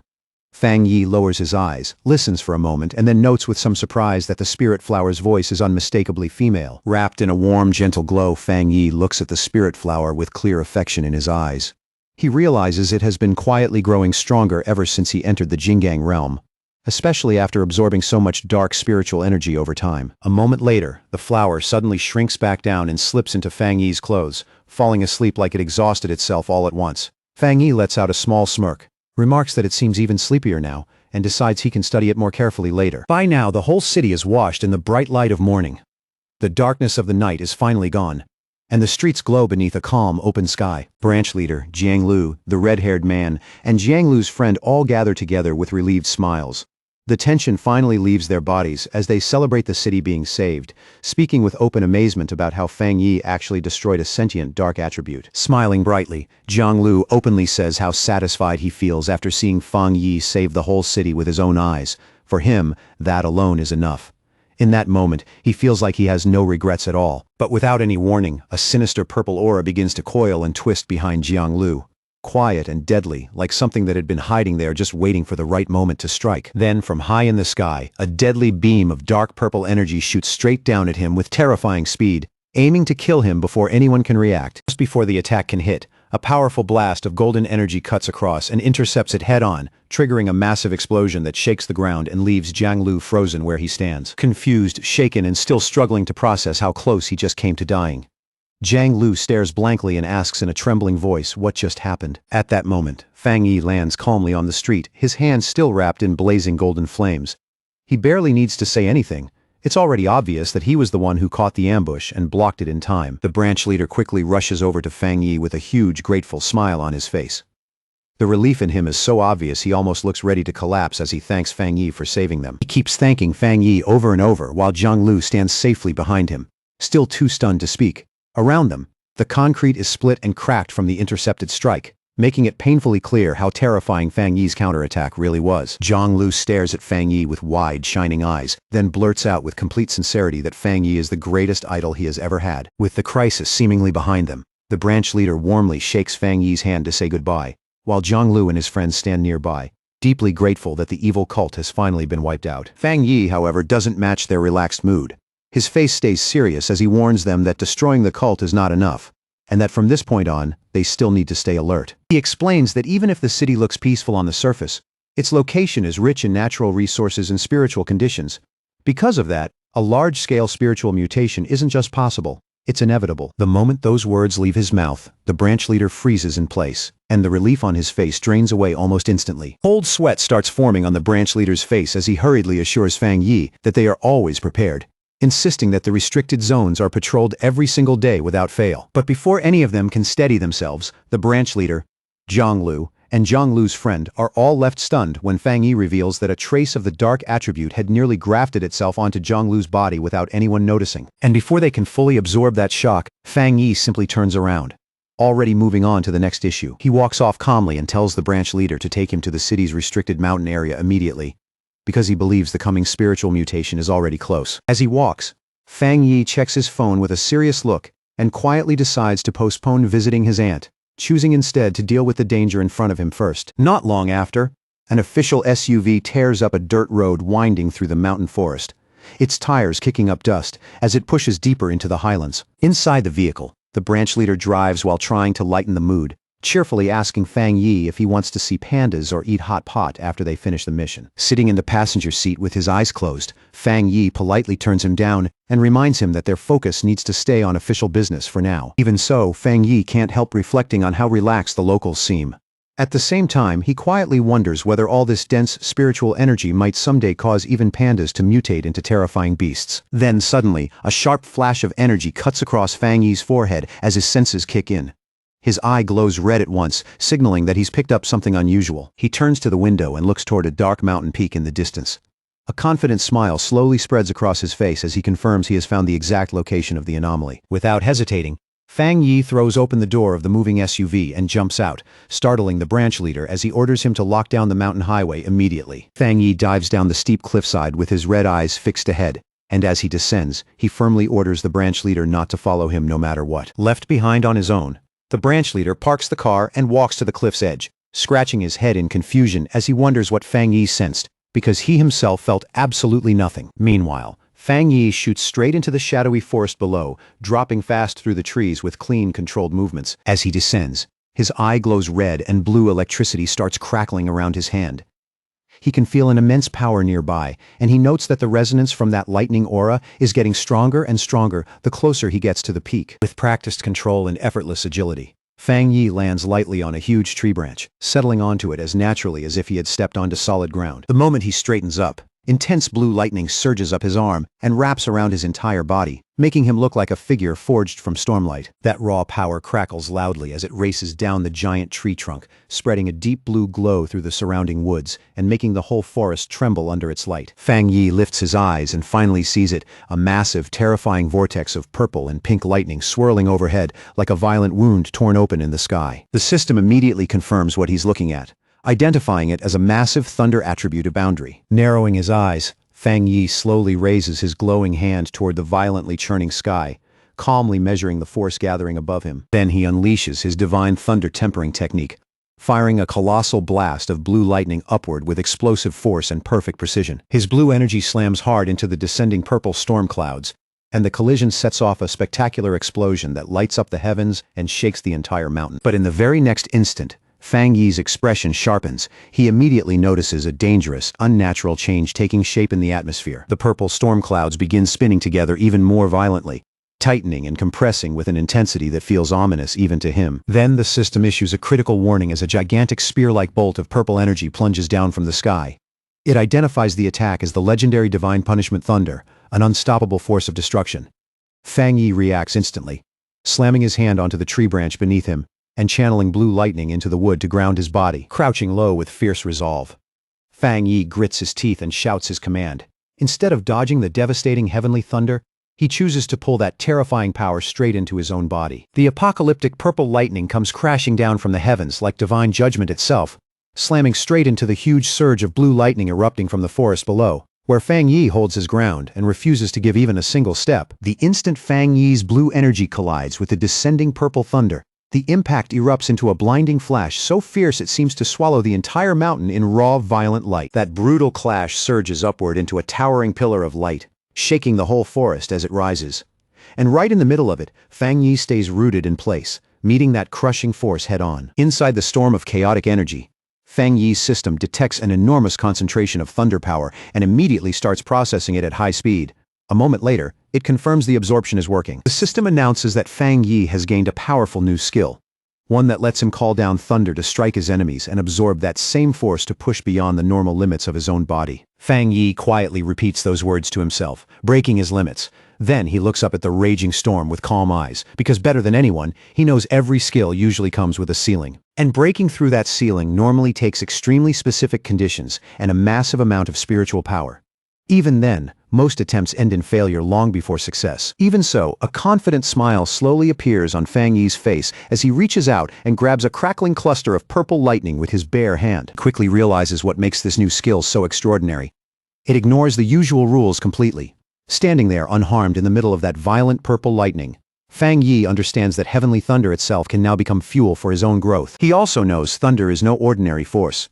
It's a natural power that even most cultivators can't withstand, which makes it a terrifying weapon in battle. The thought leaves him genuinely pleased to have gained such a deadly trump card on what should have been an ordinary mountain. Then, just as his thoughts settle, a sharp warning cuts through his focus.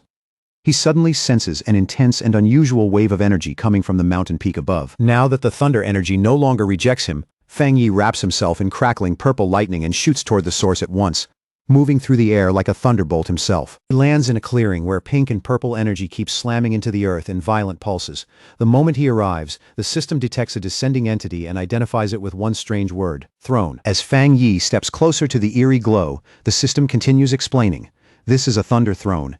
And right before his eyes, a throne made entirely of pure purple energy slowly reveals itself. The system tells him these thrones contain ancient spiritual power and descend into the world in search of suitable masters. Hearing that, Fang Yi's curiosity rises immediately. Without wasting any time, Fang Yi walks straight toward the glowing throne and reaches out, intending to touch it and examine the newly descended thunder throne for himself. But the instant his fingers touch the purple structure, a sudden burst of force knocks his hand away, rejecting him with surprising strength. A system alert appears at once, informing him that the Thunder Throne already has a master and is rejecting him. Startled, Fang Yi looks more carefully and notices a small gourd vine growing from the throne itself.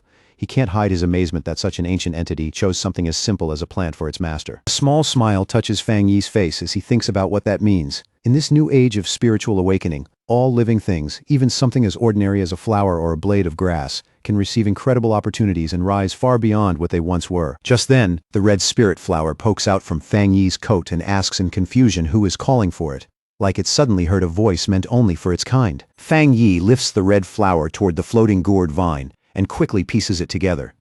The vine must have sensed the flower and started speaking to it directly. The glowing purple gourd sways happily in the air, moving with bright, lively energy, clearly greeting the red spirit flower with simple excitement. Flower then translates the vine's message for Fang Yi. According to it, the vine is saying hello and wants to be friends, because they are the first beings like itself it has ever met. Fang Yi is amused and a little puzzled at being counted as part of a plant's circle of kin.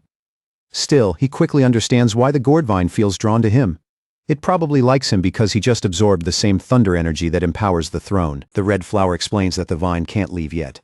It has absorbed a huge amount of energy and now needs to enter a deep sleep so it can digest and refine that power properly. Hearing that, Fang Yi realizes the vine has stumbled into an extraordinary opportunity. Once it fully digests the Thunder Throne's immense power, it will likely evolve at an astonishing pace, just like his own spirit flower once did. With an easy, friendly smile, Fang Yi reaches out his hand toward the glowing vine, offering it a handshake as if greeting an equal. Fang Yi accepts that he arrived too late to claim the throne for himself, but he has no intention of taking it by force.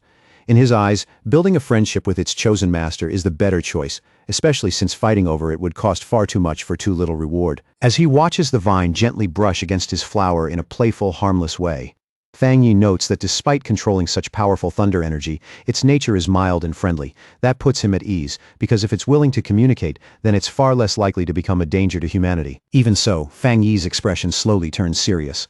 He immediately understands this throne can't be the only one. And the moment he imagines other thrones awakening across the world, securing one of them becomes a top priority in his mind. He also sees the danger right away. If a throne can choose a plant, then it could just as easily choose a vicious monster. And the moment he pictures some lightning-born beast attacking a city after receiving that kind of blessing, Fang Yi knows humanity's survival would become far more difficult. Rising to his feet, he decides he has to report the existence of these thrones to the Spirit Association and the military so they can begin monitoring them as soon as possible. At the same time, another thought crosses his mind. Can one person claim more than one throne? Before he can think any further, the red flower suddenly interrupts and passes along another message from the vine, telling him to head west. Fang Yi lowers his gaze, surprised. The flower explains that the Thunder Throne has sensed another throne descending somewhere to the west, and this one is a wood throne. A confident smile appears on Fang Yi's face at once, as the thought of chasing down another throne stirs his fighting spirit all over again. But just before he can move, the green vine gently curls around his ankle and stops him, like it's asking him not to rush off just yet. Fang Yi looks down in confusion, and the red flower quickly explains that the vine wants him to stay a little longer and practice his new thunder skill here first. The vine explains that this place is saturated with exceptionally pure thunder energy, and training here right now would bring Fang Yi enormous benefits. Touched by that gesture, Fang Yi smiles and agrees, deciding it would be rude to turn down such sincere kindness from a new friend. He sits down to meditate, and slowly rises a little off the ground, wrapped in rippling purple lightning. As he begins training, Fang Yi feels a quiet sense of gratitude, knowing the vine is treating him like a real friend by sharing such a rich spiritual treasure with him. Fang Yi fully activates his new skill, Thunder Divine Limit, and the moment it begins, a vast storm of purple lightning starts spinning around him like a living vortex. Wanting to test exactly where his new limits are, Fang Yi thrusts out his power and fires a massive blast of thunder energy straight into the dark sky above. Intent on seeing just how far this force can raise his strength, he keeps pushing harder, and the purple lightning around him crackles, spreads, and expands with frightening intensity. In the middle of that violent storm, Fang Yi's eyes begin to glow as he activates his golden sun breathing technique at the same time, stacking one terrifying power on top of another. Triggered by the surge of his energy, a giant pillar of golden thunder suddenly drops from the clouds and crashes into the forest, swallowing the entire area in a massive explosion of light. Sweat beads across Fang Yi's body under the overwhelming pressure, and even he is struck by how terrifying the thunder's force truly is. He can feel the lightning pouring into his bones and being rapidly absorbed and refined by the golden aura inside him. To his surprise, those two overwhelming powers don't clash at all. Instead, they merge in perfect harmony, making his whole body burn with heat, while his soul feels like it's stepping into a completely new realm. Then, all at once, something changes, and it catches his eye hard enough to make him look up in complete surprise. High above him in the pale dawn sky, a giant blue image of a meditating god appears, solemn and majestic beyond words. The system immediately informs him that his golden sun breathing technique has broken past its limits and fully evolved. Fang Yi lowers his gaze to his own hand, quietly staring at the radiant golden energy now wrapped around him after his skill's evolution. The system identifies the evolved technique as the divine sun swallowing heaven technique. It explains that Fang Yi now functions like a living sun, giving him a far greater ability to absorb, process, and refine the spiritual energy of the world around him. The moment he activated the skill, the spiritual energy around him thickened instantly, condensing into dense streams of golden light that drifted down through the forest like radiant rain, turning the whole woodland into a shining sea of gold. Suspended high in the air with both arms spread wide, Fang Yi gave himself over to the sensation. Pure spiritual power poured up from the mountains and the forest below, rushing toward him in endless waves and washing over his body like a warm, living storm. Then, all at once, his expression shifted. A flash of shock crossed his face as he sensed an unexpected change taking place deep inside his body. Bathed in the glow of a giant fiery golden image of himself, Fang Yi quickly understood what was happening. That overwhelming flood of energy had forcefully pushed him right to the threshold of the two-star Jingang realm. The system immediately confirmed it. It explained that his extreme yang attribute was merging with the newly awakened void thunder, cleansing and tempering his veins from within and officially triggering his breakthrough into the two-star Jingang realm. A confident smile slowly spread across Fang Yi's face. Golden light burned in his eyes as he stood there, genuinely struck by how quickly his strength had risen in such a short span of time. Wrapped inside a roaring vortex of golden lightning, Fang Yi kept drawing in the violent power around him, absorbing it into himself, while the storm cracked and churned with terrifying force. Before long, his eyes began glowing with a brilliant yellow light, sharp and blazing, as raw power surged through every part of his body and made the air around him tremble. At that moment, a towering golden silhouette of Fang Yi rose up behind him like a divine shadow, majestic and overwhelming, making it clear that his breakthrough into the two-star Jingang realm had succeeded. After that, he drifted back down and landed lightly in the golden forest below, where sunlight poured through the trees in dazzling sheets. Standing there among the glowing leaves, he quietly took in the reality of his new realm. Taking a slow, deep breath, Fang Yi began reflecting on the cultivation path of pioneers. He understood that while they could absorb spiritual energy from nature itself, not all of that power could be used the moment it entered the body. In his mind, he traced the complicated circulation process needed to refine that energy properly. Only superior cultivation methods could push that conversion rate to a truly high level. That was why, even with the world's spiritual energy growing richer and richer, humanity's current peak still remained stuck at the three-star Jingang realm. Refining that power was simply too difficult. Thinking about that only made his own breakthrough feel even more remarkable. But before long, his thoughts drifted away from his progress and returned to the imposing dark throne he had discovered earlier. His eyes grew serious as the realization settled in. The era of accelerated spiritual recovery had clearly arrived far sooner than humanity ever expected. Just as he was lost in thought, something below caught his attention. Looking down, he noticed his sentient red spirit flower swaying insistently, clearly trying to get him to focus. Through the flower, the sentient gourd vine passed along a message. First, it congratulated him, then explained that the throne also needed to begin its own cultivation now that he had broken through. It gently urged him to leave soon as well, since it was deeply afraid of being discovered by other humans. After thinking for a moment, Fang Yi agreed. He knew his breakthrough had caused an enormous disturbance, one that wouldn't stay hidden for long. He understood he needed to report the throne to the Spirit Association and the military, but he also worried that if word spread carelessly, the harmless gourd vine would become prey for greedy people. He knew all too well that the sheer value of a throne would ignite fierce struggles the moment its existence became public. dragging pioneers into ruthless competition. Still another thought rose in him, and his expression hardened with quiet anger. Who exactly had decided, with that much arrogance, that beings this powerful must automatically belong to mankind? Turning back toward the glowing vine and his spirit flower, Fang Yi spoke in a steady, reassuring voice and promised his new friend that he would never let humans plunder its throne. Since the vine still couldn't leave this place, the two of them could only prepare to part for now. With an easy two-finger salute, Fang Yi said goodbye to his new ally. And before leaving, he gave the vine a name filled with respect and recognition: Lord of Thunder. At the Star God Combat Zone, a heavily fortified military outpost was built directly into the side of a steep cliff, its cold steel defenses and harsh lines giving it the imposing presence of a battlefield fortress. Inside the outpost, Elder Wu spoke first. Headquarters, he said, had detected two massive spiritual energy fluctuations in Chuanxi City, and both were comparable to the level of the three-star Jingyang realm. Then he turned to the matter of the sealer and asked what report had been sent back. Jialin calmly delivered the details, revealing that Fang Yi had already broken through to the two-star Jingyang realm. She also passed along his warning about an S-class spiritual energy phenomenon known as a throne, adding that Fang Yi had formally requested a military investigation into it. Elder Wu listened to the whole report in stoic silence, his expression barely moving. Seeing almost no reaction from him, Jialin couldn't help asking if he truly felt no surprise at how serious things had become. Elder Wu answered in an even unhurried tone that the accelerated resurgence of spiritual energy was already a known reality. The appearance of high-tier opportunities like the throne, he said, was one of the possibilities their nation had anticipated for some time. Jialin then remarked that Elder Wu had remained at the half-step Jingyang realm for a very long time, and asked whether he was finally close to advancing. Elder Wu confirmed it plainly, noting that as abnormal activity across the world intensified, many pioneers were entering periods of breakthrough, and now, he admitted, he could finally feel signs of his own advancement as well. Jialin's eyes widened slightly, clearly caught off guard by how calmly and directly he confirmed it. Looking over the entire base with a solemn expression, Elder Wu reflected that times like these would bring both great opportunities and equally great dangers. He reminded Jialin that before they were pioneers, they were soldiers, and their duty was to face those dangers head-on and secure the nation's safety, even if it cost them their lives. As he spoke, he seemed to picture a united force made up of the nation's strongest pioneers, including Fang Yi and Su Qingying. In a firm voice, Elder Wu declared that their country had to seize this historic opportunity, and that even an old veteran like him would ride this rising wave of power. Clenching his fist tightly, he stated their objective with absolute clarity. They had to make sure the sealer obtained a throne, and that their other loyal pioneers secured as many thrones as possible. With unquestionable authority, Elder Wu issued a direct order to fully coordinate with Fang Yi and the Spirit Association and maintain total unity.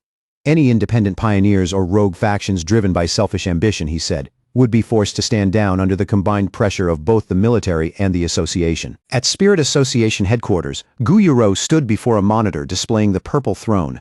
Facing the command center, she announced that they had already received the sealer's intelligence and were launching a nationwide investigation to search for possible thrones and monitor abnormal spiritual energy fluctuations. Her face was grave, her voice steady as she ordered all city team captains to mobilize at once. But under that composed exterior, Gu Yuro couldn't stop worrying about how terrifyingly fast the crisis was escalating and whether humanity could truly survive this turning point. At the Taishi Spirit Association, the local superior received a phone call that left him stunned. His face changed on the spot as he reacted in disbelief to the news that Fang Yi had already advanced into the two-star Jingyang realm. Sweat began forming on his forehead as he quickly assured the caller that the Taishi branch would keep its jurisdiction fully stable and under control, allowing Fang Yi to act freely in Chuanxi without worrying about trouble behind him. After lowering the phone, the superior turned to Su Qingying and confirmed Fang Yi's breakthrough. Su Qingying smiled with obvious pride and said that Fang Yi was now the second strongest pioneer in the entire nation, surpassed only by Elder Wu. She added that even Taishi City itself was benefiting from the prestige attached to his name. But then she rubbed her head with an embarrassed look and admitted that after reaching the half-step Jingyang realm herself, she had gotten a little too arrogant and completely failed to anticipate the enormous worldwide spiritual energy surge Fang Yi ended up triggering. The superior's expression soon turned heavy. He feared that if Taishi were hit by another catastrophic spiritual anomaly, maybe even worse than the last one, the city might not survive at all. No matter what, he said. They had to protect Taishi and make sure they did not become a burden to Fang Yi. 10 hours later, an emergency meeting was convened at the Chuanxi Spirit Association, bringing together all pioneer captains from the surrounding cities in an atmosphere thick with urgency and tension. Gu Yuro stood at the head of the conference table, with a projection of the throne displayed before everyone. She reported that based on the intelligence Fang Yi had provided, headquarters had already detected more than 20 similar spiritual energy anomalies around the world, though they still couldn't confirm whether every single one was truly a throne. Then a map of the nation appeared on the screen, clearly marking 7 confirmed locations within their borders that were showing similarly dangerous energy signatures. Song Yiming, the captain of Fengshi who had recently stepped into the first-level Jinggang realm, leaned back in his seat with his boots openly resting on the conference table. Grinning broadly, he pointed out the obvious in a provocative tone. There were only 7 possible thrones, but far more captains gathered in the room. Still smiling, Song Yiming directly asked how the association planned to divide such scarce and coveted resources among so many ambitious people. Across from him, Wang Lan, the captain of Haishi who had recently reached the half-step Jinggang realm, calmly prepared tea as if the tense mood meant nothing at all. Without the slightest shift in expression, he coolly reprimanded Song Yiming and told him to take his feet off the table during the meeting. That rebuke instantly set Song Yiming off. Being corrected by someone from a lower realm felt like a direct insult, and he shot Wang Lan a fierce glare, openly demanding to know what gave him the right to speak that way. In the next moment, Song Yiming released a burst of wind energy across the table, sharp and oppressive, trying to intimidate Wang Lan while mocking him for daring to covet a throne too. Wang Lan didn't even blink.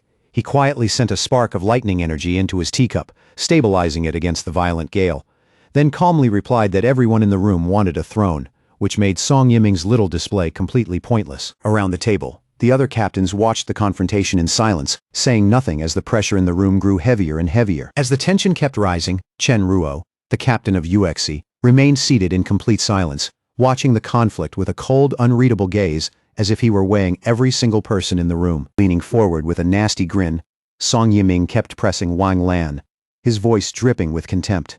He mocked the captain of Haishi without holding back, sneering that someone with Wang Lan's attributes had no business dreaming about a throne, and even ridiculed Haishi itself for ever choosing him as its leader. At that point, Wang Lan's patience finally gave out. A cold look settled in his eyes as water and spiritual energy gathered in his palm, twisting into a dense vortex that made it clear he was done tolerating the disrespect, for the clash could spill into open violence. Gu Yuro slammed both hands onto the table with a sharp crack that silenced the room. Furious, she ordered both captains to sit down immediately and banned any fighting during the conference. But in the very next instant, an overwhelming aura suddenly crashed down over the entire room. Gu Yuro, Wang Lan, and Song Yiming all froze where they stood. Shock flashed across their faces as that pressure descended like a mountain, so heavy and oppressive that even breathing suddenly felt difficult. Song Yiming was slammed hard back into his chair, pinned in place by massive phantom-like hands of dark purple energy. The crushing force locked him down so completely that terror flooded his face, and all he could do was gasp under that overwhelming presence. Cold sweat streamed down Song Yiming's face as his thoughts spun out of control.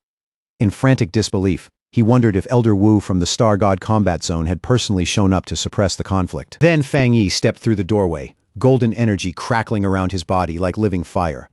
The moment the captains felt the terrifying scale of that power, their hearts sank, because it was frighteningly close to the peak of the 3-star Jinggang realm. Song Yiming started trembling uncontrollably.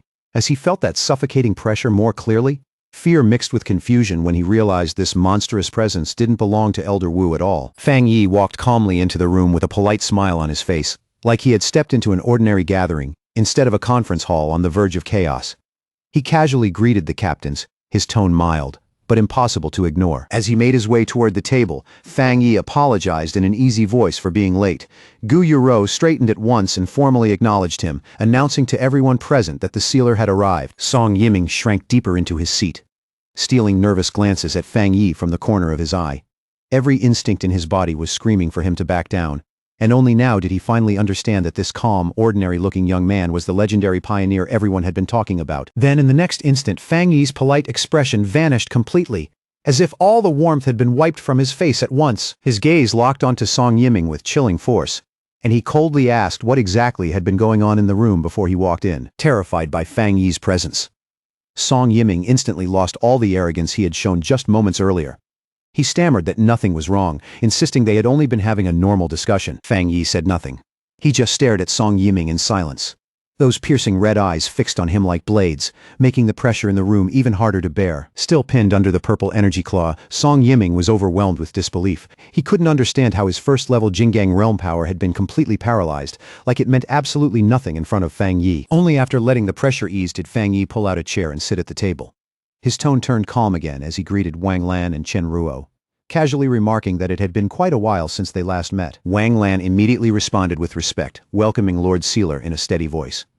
He explained that they had only been discussing the matter of the newly discovered throne. Leaning back slightly, Fang Yi said he had come specifically to share what he had learned. As a member of the Spirit Association, he confirmed that the Chuanqi Mountain Anomaly was a thunder attribute throne, a phenomenon with truly world-shaking power. Then he revealed the most important detail of all. The master of the Thunder Throne was not human, but a sentient gourd vine that had already awakened its own consciousness. That statement instantly threw the pioneer captains into an uproar. Several of them argued in outrage that leaving such divine power in the hands of a mere plant was a ridiculous waste, and that a capable human should be the one to take it instead. Song Yiming eagerly jumped in, slamming both hands onto the table with excitement burning across his face. He insisted they had to seize the throne by force, arguing that their nation would become a laughingstock if something as absurd as a plant were allowed to control it. Fang Yi's expression hardened immediately, and every trace of warmth disappeared from his face as he coldly declared that he would never allow that to happen. Looking around the room, Fang Yi addressed every captain present and made it clear that this was the real reason he had come. He wanted his position understood without even the slightest room for misunderstanding. In a calm but unmistakably dangerous voice, he warned them that if anyone tried to snatch the Thunder Throne, then he, as the sealer, would personally take it back with his own hands. The warning was so direct and so serious that the entire room dropped into stunned silence. No one dared speak, and more than one captain sat rigid in their seat, sweating under the weight of Fang Yi's words. Just then, a bandaged arm slowly rose into the air, cutting through the heavy silence hanging over the conference room. It was Chen Ruo. Calmly raising her hand, she broke the tension by saying she agreed with Fang Yi's decision, her voice steady and without a trace of hesitation. Gu Yuro followed immediately, warning the captains not to underestimate plants favored by spiritual energy. She revealed that even before the meeting began, the mountain region surrounding the throne had already turned into a deadly purgatory, packed with raging lightning that made getting close nearly impossible. After that, Wang Lan raised his hand as well and openly voiced his agreement with Fang Yi, making his stance clear without wavering for a second. Seeing the room turn against him, Song Yiming could only grit his teeth and give in for the moment. In a bitter tone, he muttered that they should just focus on finding new thrones that hadn't already been claimed. Gu Yuro quietly let out a breath of relief. Deep down, she had to admit that Fang Yi's intimidating presence had been incredibly useful in forcing the room back under control. At the same time, she couldn't help thinking about how difficult it had become for the Spirit Association to keep these top-tier pioneers in line. As their strength kept rising, handling them was becoming more and more dangerous. Gu Yuro then turned toward the map and started assigning search zones, dividing the captains across 4 regions based on the abnormal energy fluctuations detected there. She made one thing especially clear: the association would not interfere in fair competition, but anyone who found a throne and tried to hide it would be directly violating the rules. Right at that moment, a panicked staff member burst through the doors and interrupted the meeting, breathless as he shouted that the Lord of Thunder had already evolved. The staffer hurriedly explained that their drones could no longer get anywhere near the mountain. On top of that, the entity's power readings were still climbing fast, far beyond what anyone had expected. Then he delivered the most alarming detail of all. The plant's power had already reached the level of the 3-star Jingang realm. Fear spread through the captains at once, because they instantly understood that an entity like that could dominate the entire nation if left unchecked. Unlike the rest of the room, which had fallen into alarm, Fang Yi stayed calm and composed. To him, that kind of rapid growth wasn't surprising at all, considering the Thunder Throne carried immense ancient power from the start. When he noticed the forecast calling for severe thunderstorms, Fang Yi quietly decided he should head back to the mountain himself and check on the progress of his plant friend. The decision came naturally, like he had already made it in his heart. Gu Yuro brought the meeting to a close. As the captains rose from their seats with determination in their eyes, she wished them luck in securing thrones of their own in the dangerous days ahead. After the meeting, just as Fang Yi was about to leave, Gu Yuro called out and stopped him. She told him headquarters had sent a message asking him to remain in Chuanqi City for the time being. Fang Yi paused and turned back. Gu Yuro explained that headquarters feared rogue pioneers might try to attack the Thunder Throne, and she added that even though the Dark Intelligence incident appeared to be over on the surface, they still weren't willing to let their guard down. Hearing that, Fang Yi narrowed his eyes slightly and asked whether the association suspected the shadow monster had actually survived. Adjusting her glasses, Gu Yuro confirmed that his suspicion matched their own concerns. She explained that both the throne and that shadow creature were products of the world's rapidly accelerating spiritual recovery. While the association could keep monitoring the ancient powers surrounding the throne, what truly worried them was the possibility that fragments of the Dark Intelligence were still hiding somewhere out there. Since Fang Yi had only weakened and trapped it in Chuanqi, it could still grow into a catastrophic threat again if it recovered. Glancing down at his phone, Fang Yi swiped past his aunt's contact for a moment, then locked the screen again. Quietly, he decided that his planned visit to see family would have to wait. He agreed with Gu Yuro's caution, admitting that it was better to prepare for the worst than get caught off guard. He said he had already been thinking along the same lines and confirmed that he would stay in the city for now. Later, Fang Yi returned to the restricted mountain zone and calmly walked straight into the forbidden area.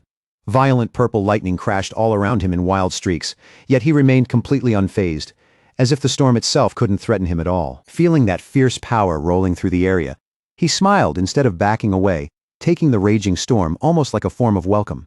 He even decided on the spot to use that thunder energy to further strengthen his cultivation skills. As he moved through the storm-lit mountain and approached the glowing Thunder Throne, a voice suddenly rang out. With a hint of amazement, it remarked that Fang Yi's cultivation speed had already surpassed even its own. Now fully intertwined with the throne itself, the sentient gourd vine softly thanked Fang Yi for everything he had done. In the middle of that stormy air, its voice carried a warmth that felt surprisingly sincere. Fang Yi blinked, a little caught off guard, wondering what exactly he had done to earn that thanks. But when he looked more carefully at the Lord of Thunder, he quickly understood. This being had already developed intelligence nearly on par with a human, which made perfect sense for something standing at the very peak of cultivation. The vine explained that the throne's own consciousness had already told it everything that happened at the meeting, including how Fang Yi had protected them from greedy hands. Wanting to return that favor, it offered him spiritual energy without hesitation, though it also admitted honestly that it had been afraid he might never come back. The second it said that the sentient red spirit flower suddenly popped out from Fang Yi's clothes, it swayed excitedly in front of him, obviously hoping to get a share of that rich spiritual energy too. A soft golden flame flickered in Fang Yi's hand as he smiled at the sight. In a relaxed voice, he admitted that he had already planned to include the little spirit plant in this round of cultivation from the start. Taking the offer, Fang Yi sat down cross-legged right away and slipped into meditation. Beside him, the red spirit flower settled down as well, happily soaking in the throne's dense aura like a child basking in sunlight. In response, the gourd vine began releasing its power for real. Waves of purple lightning and condensed spiritual energy surged out at once, rushing toward Fang Yi and the spirit flower with violent, crackling force. Inside that swirling storm of power, the red spirit flower spun through the currents with pure delight. It absorbed the fierce energy far more easily than expected, using that crushing spiritual pressure to fuel its rapid growth. Wrapped in lightning and blazing golden light, Fang Yi sharpened his focus completely. He intentionally used the overwhelming pressure around him to force his red fire blade technique toward the next level. As power surged through his body and lit up his glowing eyes, Fang Yi gave his weapon a silent command. Above him, a fiery golden blade began to take shape, vast and radiant, like a heavenly weapon forming in midair. Then that massive sword came crashing down. It burned with blinding heat and overwhelming pressure as it slammed straight into the storm, colliding head-on with thunder and lightning in a spectacular clash. At that moment, a notification from the system appeared, reporting that an enormous amount of thunder power had been detected in the surrounding environment. As the blade kept drawing in the wild lightning pouring into it, the system confirmed that the red fire blade technique had finally reached the point where a true breakthrough was possible. Keeping his mind steady, Fang Yi refined that chaotic power wave after wave, pulling order out of violence. At the same time, the system announced that his blade technique had entered the process of evolution. He stayed deep in meditation, while columns of golden fire and blue lightning rose around him like twin tempests. The skill kept climbing higher and higher until it was pushed all the way to its limit. Then Fang Yi's eyes snapped open, burning with fierce red light. At that exact instant, the system confirmed that the red fire blade technique had finally evolved. Gripping his newly upgraded sword, Fang Yi swung with devastating force. The technique had changed completely. It was no longer just fire, but a terrifying fusion of flame power and thunder. That strike erupted in a monstrous blast of fire and lightning, roaring across the mountain and ripping through the ground in one terrifying sweep. Earth, stone, and scorched debris were wiped out under the sheer violence of his new strength. The system then informed Fang Yi that heavenly thunder had successfully tempered his blade technique, broken through its former limits, and evolved it into a fully fused thunder fire attribute skill. As Fang Yi lifted the weapon and felt its transformed power humming through his hand, the system gave its final confirmation. The blade's enhancement was now completely finished. Force released by that breakthrough triggered a huge and dazzling eruption of fire and lightning at the mountain peak. It lit up the night sky so brightly that it looked as if the mountain itself had awakened. Watching from afar, Wang Lan and Chen Ruo instantly recognized that fiery display. Both of them stared toward the restricted area of the Thunder Throne, wondering what exactly Fang Yi was doing inside that forbidden zone, not far away. The already uneasy Song Yiming narrowed his eyes and suspected that Fang Yi had gone back on his word and returned to seize the throne for himself. But his subordinate quickly reminded him that Fang Yi had never treated that entity like prey. He treated it like a friend. Back at the Spirit Association, red warning alarms started blaring through the building. Staff members hurried in with reports that the energy concentration inside the restricted zone had risen past observable limits, forcing them to withdraw every surveillance drone they had sent in. The branch leader stood there, watching the distant glow with a heavy look on his face. The scene clearly worried him, and he could not help wondering whether Fang Yi was already locked in a brutal fight with the throne itself. Back on the mountain, Fang Yi tightened his grip on his newly evolved sword. The blade shone with such intense brilliance that it was almost hard to look at, as if it had been reborn in the very heart of the storm. With his eyes still glowing red, Fang Yi smiled in open satisfaction. The sword in his hand felt as though it had been reforged by a master smith, tempered and perfected by the overwhelming force he had just endured. And Fang Yi was not the only one benefiting from the dense spiritual energy filling the area. His sentient red spirit flower was pushed into a new stage of evolution as well, growing smarter while further strengthening its already unusual attributes. Thrilled by the surge of power flowing through it, the now much larger flower playfully wrapped itself around the glowing structure of the throne. Surrounded by drifting flames and crackling light, it moved with pure childlike excitement. The flower quickly conveyed its delight to Fang Yi, and after sensing that joy, he decided it was time for them to move fast and start searching for the next throne. Just then, the sentient gourd vine floated down and hovered above him, clearly trying to stop him for a moment before he left. The vine spoke to Fang Yi warmly, sincerely congratulating its friend for achieving such a powerful breakthrough in so little time. Then it told him about a premonition it had received during cultivation. Very soon another throne would descend, and the aura of that new entity shared a deep connection with his spirit flower, one that felt opposite in nature yet strangely complementary at the same time. The moment he heard that mix of opposition and complement, Fang Yi quickly understood what it meant. In his view, the incoming entity had to be a wood attribute throne. The glowing gourd vine immediately confirmed his guess and told him that the new throne was already descending somewhere in the distance, even now. Then the vine sent a wave of green spiritual energy toward Fang Yi, offering to share the general location it had sensed through the psychic link between them. Fang Yi closed his eyes and focused, quietly opening his mind and accepting the vine's sensory transmission without any resistance. A confident smirk slowly appeared on his face. Then he opened his eyes again, already sure that he had grasped the exact coordinates. The scene shifted to a vast neon-lit metropolis at night, which Fang Yi immediately recognized as Yuan City. He noted that Yuan City was an autonomous municipality about a 2-hour drive from Chuanxi City.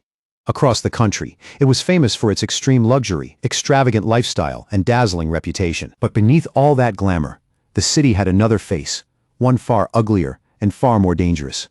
Hidden under the glitter was a chaotic and brutal underworld. The city was notorious for the ruthlessness of its locals, and for years it had held the grim distinction of having the highest crime rate in the nation. When Fang Yi arrived downtown, he walked calmly through the crowded streets beneath the dim neon glow. Around him, the whole city pulsed with noise, shadows, and restless energy. As he moved forward, Fang Yi recalled the intelligence reports from the Spirit Association. Their efforts to establish a local branch here had been stalled again and again, mainly because the city remained tightly controlled by deeply entrenched local gangs. Looking around at the rough-looking pioneers hanging beneath the flashing signs, Fang Yi reflected that none of the awakened people in this city had any interest in joining official authority. Because of that, Yuan City had remained a lawless place, with no proper Spirit Association branch and no captain assigned to keep order. Then, without warning, Fang Yi noticed the atmosphere around him shift.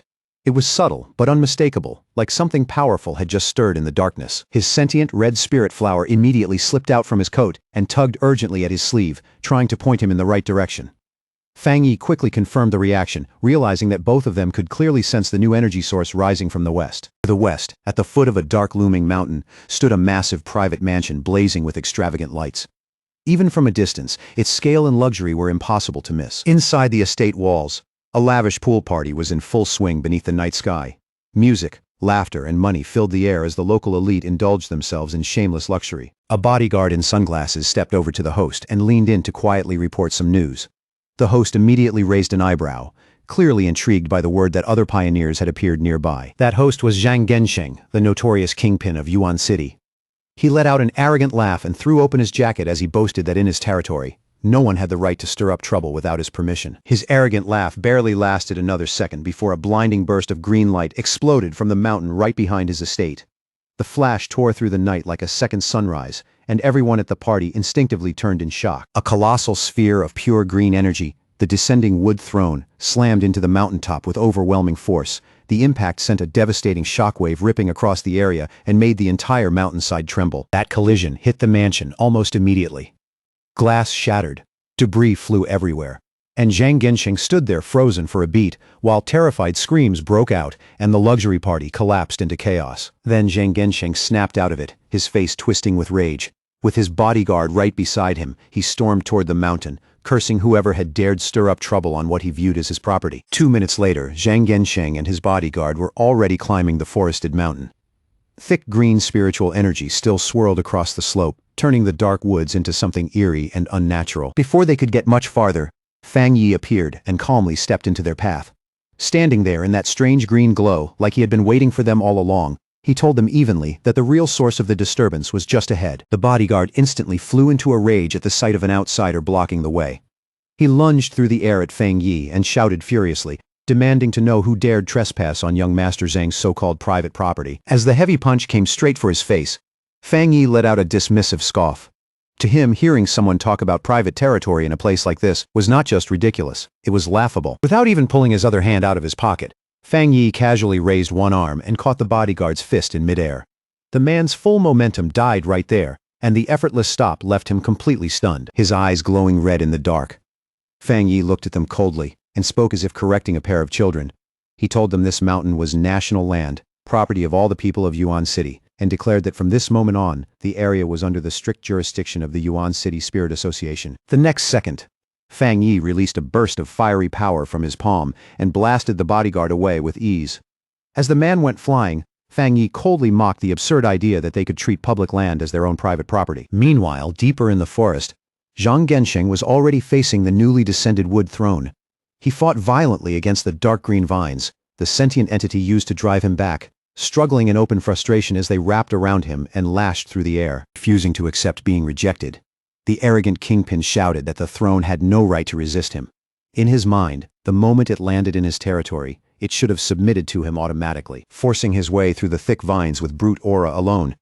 Zhang Gensheng stubbornly insisted that the seat of power belonged to him.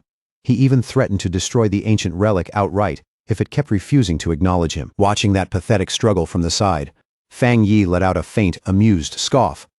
The whole scene was so desperate and ugly that he did not even bother hiding his contempt. Startled by the sound, Zhang Gensheng spun around immediately, fury flashing across his face.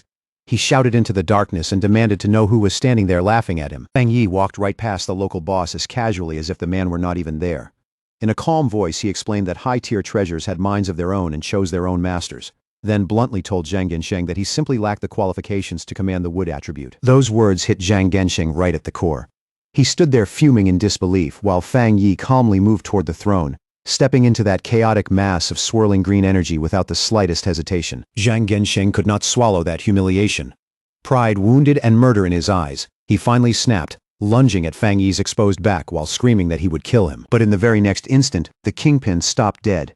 His body froze so suddenly it almost looked unnatural, and his eyes widened in pure terror. Without even turning around, Fang Yi summoned his massive sentient red spirit flower and had it silently block the attacker's path. The moment Zhang Gensheng found himself facing that giant imposing spirit plant, his whole body started trembling, and fear locked him in place. Fang Yi only glanced back slightly and casually remarked that the gang boss somehow looked even weaker than his own bodyguard. The tone was light, but the contempt behind it was impossible to miss. With a faintly mocking smirk, Fang Yi dismissed the notorious kingpin of Yuan City as nothing but a complete letdown.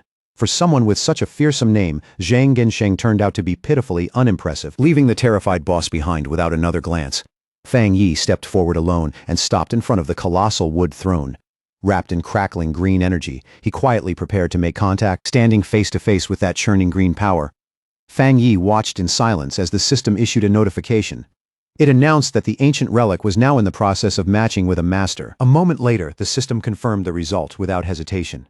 Fang Yi's sentient red spirit flower had been recognized as the newly chosen master of the wood throne. At once, a massive surge of green energy burst from the mountain peak.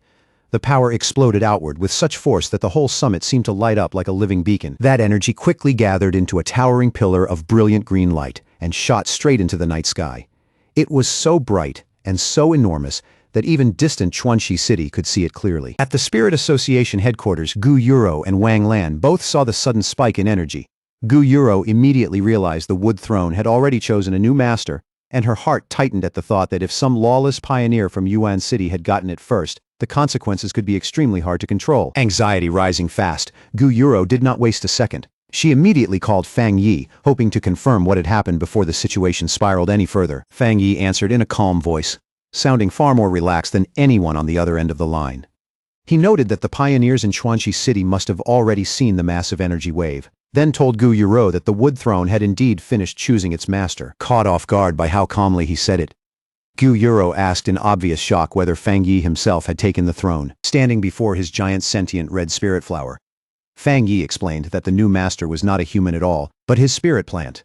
He added that he himself controlled the desolate attribute and treated the flower as his pet, which only made the whole situation sound even more unbelievable. That answer left Gu Yuro completely speechless. For a moment she could not get a single word out as the absurdity and importance of that news hit her all at once. Then Fang Yi casually added one more detail, as if it were nothing worth dwelling on. He told her that he had already defeated Yuan City's notorious boss, Zhang Gensheng, who was now lying unconscious at his feet. He advised the Spirit Association to move into Yuan City immediately and take advantage of the opening. As for Zhang Gensheng's gang and the mess left behind, Fang Yi said that cleanup could be handed over to the association. After ending the call, Fang Yi turned back to his spirit flower with a smile and offered his congratulations. But he also understood that the flower needed to remain on the mountain and keep absorbing the throne's power, which meant the two of them had to part for now. As he watched the flower settle onto the wood throne, Fang Yi suddenly felt like a parent dropping a child off at school for the first time. The sentient flower then asked him, with obvious reluctance, when it would be able to return to his side. Fang Yi smiled gently and told it to focus on cultivating hard and making good use of the power it had been given. Based on his judgment, he figured they would meet again once the flower successfully reached the Jinggang realm. The next day, Fang Yi's cousin, Lin Yiyi, arrived in Chuanxi City after being transferred over by the Taishi Spirit Association. She stepped in just as news of the recent events was still spreading across the region. Walking through the neon-lit streets, Lin Yiyi thought about how the news of her cousin's spirit flower becoming the master of the wood throne had already spread through the pioneer community. What amazed her even more was how casually Fang Yi had revealed his rare desolate attribute to the public, as if it were no big deal at all. Her mind drifted back to a recent meeting where the Spirit Association had asked her to take over as Yuan City's new captain. Even with promises of full support, the promotion had come so suddenly and carried so much weight that she could not help hesitating. Letting out a long, heavy sigh, Lin Yi tried to steady herself and clear her thoughts as she kept walking beneath the city lights, rubbing her temples. She decided that before making any final decision, she needed to see things for herself and judge whether she was truly ready for that kind of responsibility. For now, she pushed work to the side and decided to visit her mother instead, assuming she was still living a quiet, peaceful life in Chuanxi City. Without any warning, a violent tremor suddenly shook the streets under her feet. The jolt startled Lin Yiyi and instantly sent the nearby pedestrians into a panic. Chaos broke out around her as people screamed about an earthquake and ran toward whatever looked safe. But the moment Lin Yiyi sensed the wild surge of spiritual energy in the air, she realized this was not a natural disaster at all. It was a dangerous spiritual anomaly. At the Chuanxi Spirit Association, red alarms flashed throughout the building while staff rushed around in confusion. Gu Yuro and her team could not understand how an anomaly on this scale had formed without triggering any of their early warning systems. A panicked staff member rushed in with a report, saying that a massive spike of spiritual energy had erupted inside the restricted mountain zone. According to him, the sudden surge had driven the wild beasts in the mountains into violent mutation. Soon after that, a terrifying horde of mutated beasts came pouring out of the forest and charged straight toward the Chuanxi urban district. Among them were giant armored flying creatures and enormous predators covered in savage spikes, each one looking like something out of a nightmare. The monsters flooded into the city streets, smashing through buildings and tearing apart everything in their path. All around them, terrified civilians screamed for their lives as the urban district descended into chaos. Caught right in the middle of the chaos, Lin Yi reacted on pure instinct. She twisted aside just in time, narrowly avoiding a savage strike from a huge beast covered in staring eyes, its attack ripping through the space where she had been standing a heartbeat earlier. As she weaved desperately between the rampaging monsters, Lin Yi kept trying to call her mother again and again, only to find the signal completely dead. Then a shadowy beast silently rose up behind her, and her heart sank. In that instant she realized with chilling clarity that her mother was in serious danger. The monster lunged with violent force, jaws wide open, and glowing eyes locked onto her like a predator that had already chosen its prey. Lin Yi whipped her head around, and the moment she saw the beast almost on top of her, her eyes flew wide. It was too fast, too close, and for one brief second there was nowhere to dodge. But just before it could reach her, a blinding arc of purple energy slammed down and split the monster cleanly in half. The familiar spiritual power hit her immediately, and she recognized it at once. Fang Yi stepped out through the dust and debris, calm even in the middle of disaster, and said that Chuanchi City had already fallen into a mutation outbreak. Relief hit Lin Yi so hard it almost made her collapse. She ran straight to him in panic, begging him to help find her mother since the phone lines were already down. Elsewhere in the ruined Chuanchi urban district, inside a shattered supermarket, a small trembling voice weakly called out for a father through the dim, broken silence. Not far away, under a collapsed metal shelf, a man lay completely still. A moment later, that same small voice cried out again, this time desperately calling for a mother. Terrified little boy stood there alone among spilled groceries, torn packaging, and flickering lights overhead. Pale with fear, he looked around helplessly, wondering where his parents had gone. The horror around him was too much. The boy trembled from head to toe, while tears streamed down his face. At last, unable to hold it in any longer, he dropped to his knees and burst into loud sobs, his cries echoing through the wrecked supermarket. Suddenly, a woman rushed over and gently covered his mouth before the sound could carry any farther. It was Fang Yi's aunt, Lin Yi's mother. And as she pulled him close, she whispered that crying that loudly would draw the beasts wandering nearby. The boy looked up at her with wide, tear-filled eyes, still shaking badly as he whispered that he missed his parents and did not know where they had gone. Trying to calm him, Fang Yi's aunt forced a warm smile and reached into the scattered goods beside her. From the mess, she pulled out a bright yellow packet of a popular snack. The boy's eyes lit up right away. Kneeling beside him, she softly promised that if he stayed quiet and waited bravely for rescuers to come, he could have the snack as a reward for being strong. The boy sniffled, managed a tiny smile, and reached for the treat, his attention briefly pulled away from the terror around him. But just behind Fang Yi's aunt, a shadow wolf with glowing red eyes silently stepped into the aisle. The wolf let out a low growl and bared a mouthful of sharp teeth, its crimson eyes fixed on the two of them like it had already decided how this hunt would end. The instant the beast charged, Fang Yi's aunt sensed the danger behind her. Without hesitation, she scooped the little boy into her arms and sprinted down the aisle as fast as she could. But in her frantic rush, her foot caught on a discarded bottle buried in the debris. She crashed hard to the floor and instinctively curled around the little boy, shielding him completely with her own body. The wolf beast sprang forward at once, claws extended, lunging in for the kill with savage speed. Bracing for the worst, Fang Yi's aunt squeezed her eyes shut and prepared to give up her own life if that was what it took to protect the child in her arms. Just before those claws could touch her, a brilliant streak of golden energy tore through the darkness and cut the beast cleanly in two. Blood and shadow flew apart before the attack had even fully landed. Fang Yi arrived at the last possible moment, stepping forward with his flaming sword in hand and placing himself in front of his aunt like an immovable wall. Glancing back over his shoulder, Fang Yi calmly asked if they were hurt, his voice steady even with danger still hanging over the ruined store. Then his expression shifted when something familiar caught his eye. He looked down and saw the terrified little boy in his aunt's arms, still clutching that yellow snack packet tightly. The sight of that small treat stirred up a sudden wave of nostalgia in him, strong enough to drown out the chaos around him for a moment. He remembered a painful scene from his childhood, standing in front of a gravestone and crying while his aunt quietly stayed beside him through it all. In that memory, she gently stroked his head and handed him that exact same snack, using something simple and warm to comfort him when words could not. Back in the present, his aunt slowly looked up at him in disbelief. Then her eyes widened with overwhelming relief as she finally realized the one who had saved them was her nephew. Fang Yi's expression softened and he quietly asked his aunt about the child she had just risked her life to protect, smiling despite everything she had just been through. She explained that the boy had gotten separated from his parents during the chaos in the supermarket. No matter what, she said, she could not just leave a child like that behind for the monsters. That tender moment was suddenly cut off by a familiar voice calling out for her mother.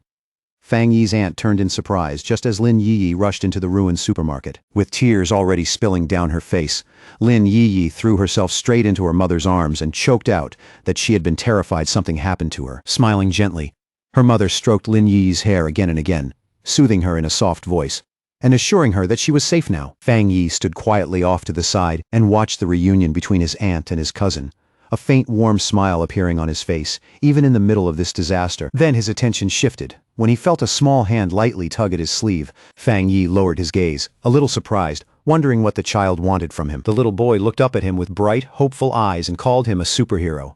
Then, holding out his yellow snack with all the courage he could gather, he offered it as a reward and asked if the hero could take him home. Clearly moved, Fang Yi knelt down with a warm smile and accepted the snack. He told the boy to make a wish on it and promised that somehow, some way, it would help him find his family again. But then an alert suddenly flashed through Fang Yi's mind. The warmth vanished from his face in an instant, replaced by a deadly glare as he sensed a massive spiritual presence closing in fast, shouting for everyone to get back immediately. Fang Yi grabbed the little boy and leaped away just as a giant claw smashed through the building, sending chunks of heavy debris crashing down all around them. The ceiling came down in a thunderous crash, ripping the ruined supermarket wide open and exposing the wreckage to the cold night air outside. Staring up through the dust with glowing red eyes, Fang Yi felt the overwhelming aura of the new enemy pressing down over the shattered store. As the smoke slowly cleared, a towering, heavily muscled monster came into view, wild mane, glowing red eyes, and massive prayer beads hanging from its body. Fang Yi's face turned grim.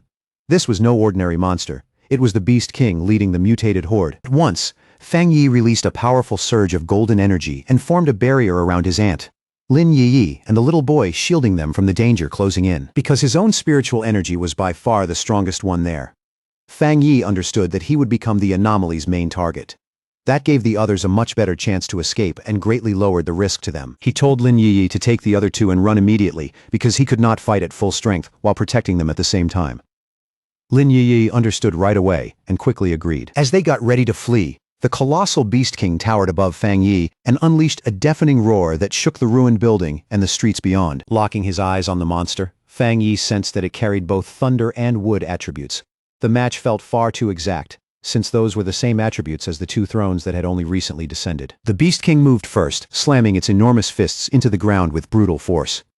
Fang Yi reacted instantly, springing backward and narrowly avoiding the devastating blow. As Fang Yi raised his glowing golden sword and steadied his breathing, he felt the Beast King's violent aura surging like a storm. In that instant, he realized the creature had already been tainted by a dark attribute, twisting its power into something far more dangerous. Fang Yi's blazing slash ripped through the air and struck true, carving a searing wound beside the monster's blood-red eye. The burn flared against its flesh, lighting up the beast's furious face with fire. Even after taking that hit, the enormous Beast King showed no fear at all. Instead, it lowered its body, loaded power into its massive frame, and prepared to launch another brutal attack with terrifying momentum. The monster lunged straight at Fang Yi with its jaws wide open, fangs flashing like blades. Fang Yi stayed calm under the pressure, then lightly kicked off the ground and slipped backward with practiced ease. Still suspended in midair, Fang Yi twisted his body and brought his flaming sword down with overwhelming force. Fire streamed behind the blade like a burning comet, fierce and unstoppable. The strike landed with explosive power and forced the giant beast to stagger backward. That blow finally opened up a clear gap between them, giving Fang Yi one brief but crucial moment of space. At the front of the retreat, Lin Yi ran while projecting a protective green shield around them. Her mother stayed right behind her, clutching the little boy tightly as they pushed ahead in panic and desperation. Their escape came to a sudden stop when another massive shadowy beast emerged right in front of them.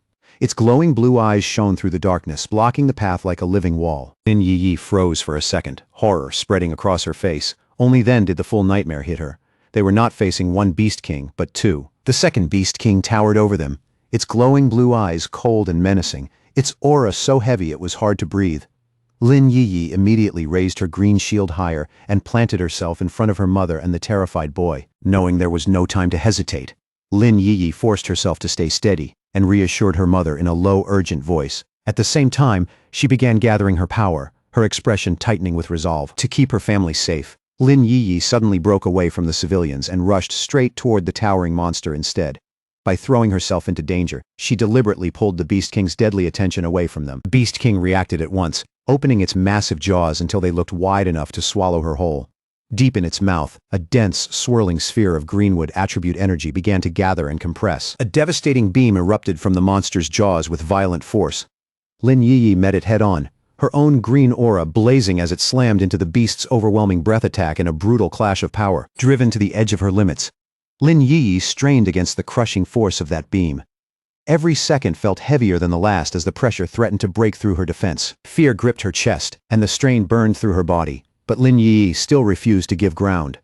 Behind her, her mother and the little boy huddled in terror, leaving her no room to retreat. Her mind raced as she judged the situation with painful clarity. Since both she and the monster were using wood attribute energy, she had no elemental advantage at all. And if her shield broke even for a moment, her mother and the child would die instantly. Faced with that cruel reality, Lin Yi made a desperate choice. She resolved to offer up her spiritually rich body to the beast, believing it would gain nothing from devouring ordinary humans, and hoped to trade her own life for theirs. Inside the chaotic control room of the Chuanxi City Spirit Association, staff crowded around holographic tables while alarms kept flashing. Watching the battlefield data deteriorate by the second, They were horrified to confirm that an S-class disaster had truly been born. On the tactical map, 2 huge anomaly king signals burned inside the city limits like warning beacons. Nearby monitors showed hostile energy levels spiking fast while local pioneers threw themselves into danger to cover the evacuation of civilians. Out in the burning streets, cloaked pioneers fought the invasion from the air through smoke and flame. A frantic field pioneer reported that endless waves of mutated beasts were pouring out of the restricted mountain zone and threatening to wipe Chuanxi City off the map. Desperate, the pioneer pleaded with headquarters for immediate reinforcements and for the crisis to be raised to a higher disaster level. Even in the middle of that panic, he suddenly remembered the warning once given by the sealer. He turned toward the distant mountains, where a colossal pillar of purple lightning was piercing the storm clouds. In that moment, he realized the terrifying surge of energy was coming from the exact territory where the Thunder Throne had descended. Elsewhere, Fang Yi easily suppressed another beast and pinned its massive snout to the ground without much effort. As he wondered whether it had fled from the restricted mountain, he recognized the intelligent gourd vine's involvement in the situation. Before he could get a clear answer, a vortex of crackling purple lightning suddenly twisted across the sky above him. Fang Yi looked up and began to suspect that his plant friend, the new master of the Thunder Throne, might have accidentally triggered the beast stampede. He quickly ran through the implications and felt the whole problem getting heavier. If claiming a throne could cause this much destruction, then every pioneer who approached one would be facing extreme danger, which completely clashed with his system's claim that thrones were beneficial, leaving him wondering what hidden issue had been overlooked. The second Beast King raised its enormous claw high into the air, murderous intent rolling off it like a wave. It was clearly preparing a killing blow meant to crush Lin Yiyi where she stood. Lin Yiyi gritted her teeth and poured even more power into her green barrier, forcing it to thicken and harden against the descending strike. Even now, she refused to let the monster devour her without a fight. She stole a quick glance over her shoulder and felt a flicker of relief. Her mother was crouched behind the barrier, using her own body to shield the boy from the falling rocky debris. The frustrated monster let out a furious roar that shook the air around them. Even so, Lin Yiyi did not move an inch, her green aura burning brighter and brighter as it rose against the beast's savage pressure, gathering every last bit of strength she had left. Her eyes shining with fierce light. Lin Yiyi declared that the beast would have to step over her corpse before it could touch her family. In that moment, she fully committed to a fight to the death. Then, without warning, a surge of purple lightning ripped open the darkened sky. The desperate battle was cut off in an instant by a force so overwhelming that everything seemed to pause beneath it. A colossal pillar of thunder crashed down from the heavens in blinding light. And from inside that descending brilliance, the glowing form of the sentient gourd vine slowly emerged, majestic and impossible to ignore. Not far away, 2 members of the Spirit Association looked up and froze in absolute shock. The moment they felt that overwhelming energy, they understood right away that the Lord of Thunder Throne had arrived on the battlefield. They could only stare in awe as the massive radiant purple vine unfolded above the city. Its presence dwarfed everything below, making the entire battlefield feel small beneath its power. Fang Yi lifted his gaze to the sky and went silent. For a brief moment, even he could only stand there and take in the unbelievable sight above him. But instead of attacking under that terrifying pressure, the ferocious Beast Kings suddenly faltered. Their bodies shrank back as they whimpered, completely overwhelmed and intimidated by the presence hanging over them. Watching the Beast Kings tremble before the giant vine, Fang Yi finally put the truth together. The beasts had never been following the throne's orders at all. They had only absorbed its leftover energy, mutated because of it, and now stood frozen before the true master of that power. From that, Fang Yi reached a clear conclusion. Neither the throne itself nor the sentient gourd vine had intentionally caused the beast stampede that threw the city into chaos. Huge glowing purple gourds hung from the ancient vine's branches, each one pulsing with dense and astonishing spiritual power. Their light washed over the battlefield with an eerie but magnificent glow. Without warning, one of the gourds split open and released a swirling stream of green energy. The current lashed through the air like a living ribbon and coiled tightly around the raging Beast Kings. That mystical energy began purifying the corrupted monsters the moment it touched them. In an unbelievable transformation, the terrifying Beast Kings lost all their menace and turned into harmless fluffy creatures. A softly glowing gourd lowered itself in front of Fang Yi, as if approaching him with care. Through their psychic connection, the sentient gourd vine apologized for causing such a disaster, explaining that it had only just completed its breakthrough and wanted to leave the mountain. While dangling the newly transformed helpless little animals in front of Fang Yi, the vine gently asked for mercy on their behalf. Instead of killing them, it wanted permission to take them back into the mountain and keep them as pets. Back inside the Spirit Association control room, the staff stared at the satellite feed in open disbelief. They were stunned to see the Lord of Thunder apologizing to Fang Yi, confirming that the entire disaster had been nothing more than an accident. One of the monitoring staff broke into a nervous sweat as he marveled at the throne's terrifying power, which let a mere plant purify S-class anomalies with ridiculous ease. Standing behind him, a younger staff member could only stare enviously and mutter that he wished he could be chosen by a throne too. At last, the officials arrived at a deeply shocking realization.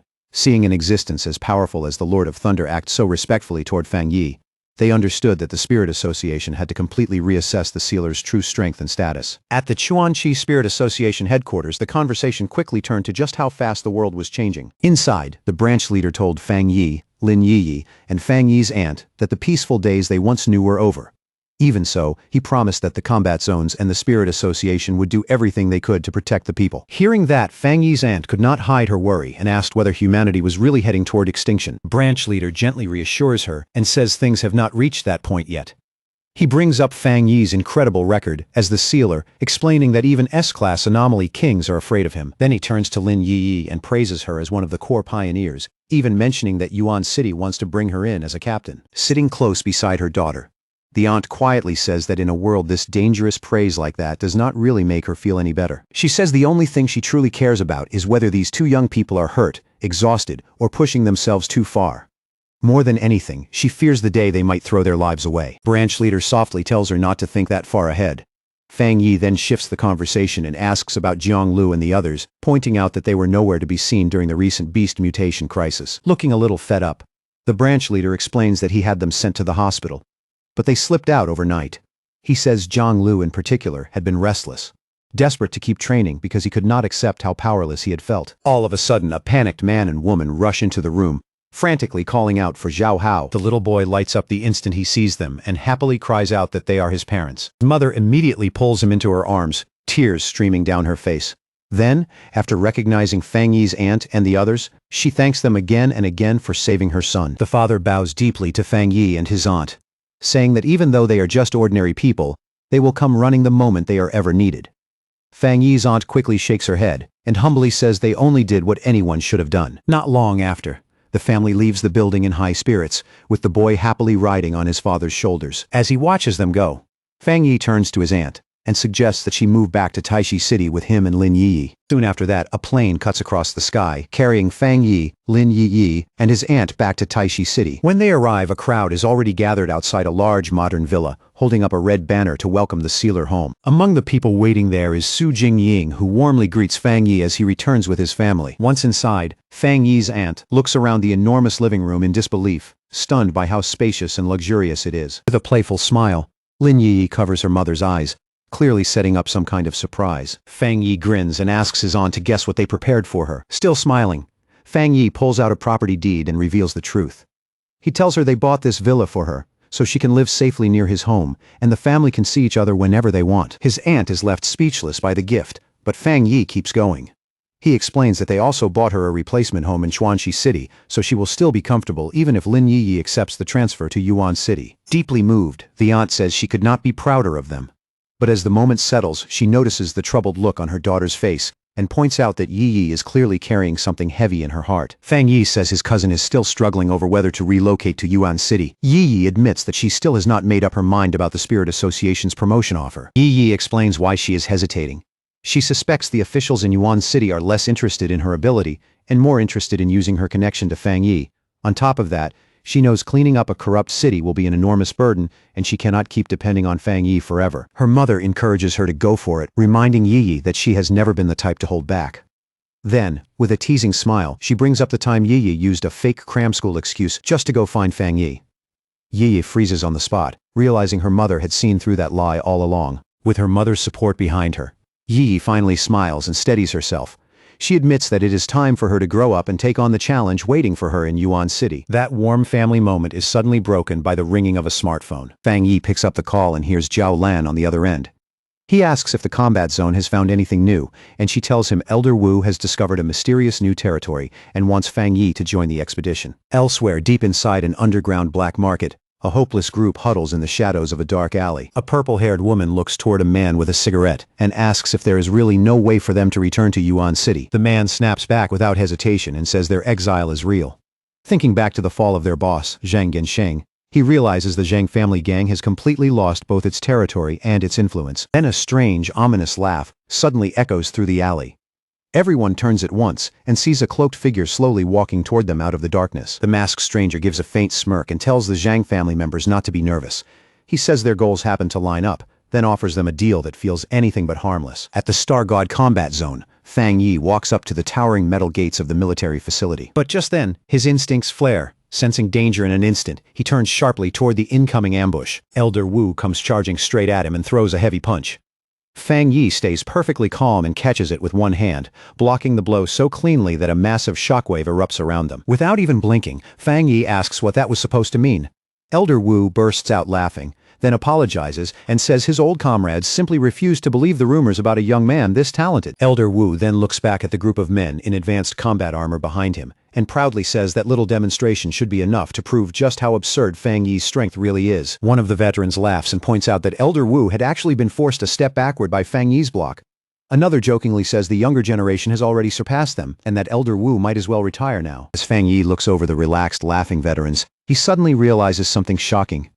Every single one of them is carrying the overwhelming power of the two-star Jingang realm. Elder Wu then turns back to Fang Yi and asks if he still remembers the extreme dark zone they had talked about before. He explains that far beyond their world, much deadlier domains have existed for a long time, and those places are deeply connected to the global return of spiritual energy. Then Elder Wu reveals a military secret. He says the nation's strongest fighters were missing during the recent monster outbreaks because they had been deployed to those domains. According to him, those places are the real front line, where humanity had already been fighting a hidden war long before the public even knew spiritual energy existed. Fang Yi recalls the intelligence he got from Jialan and remarks that these domains are like unstable time rifts.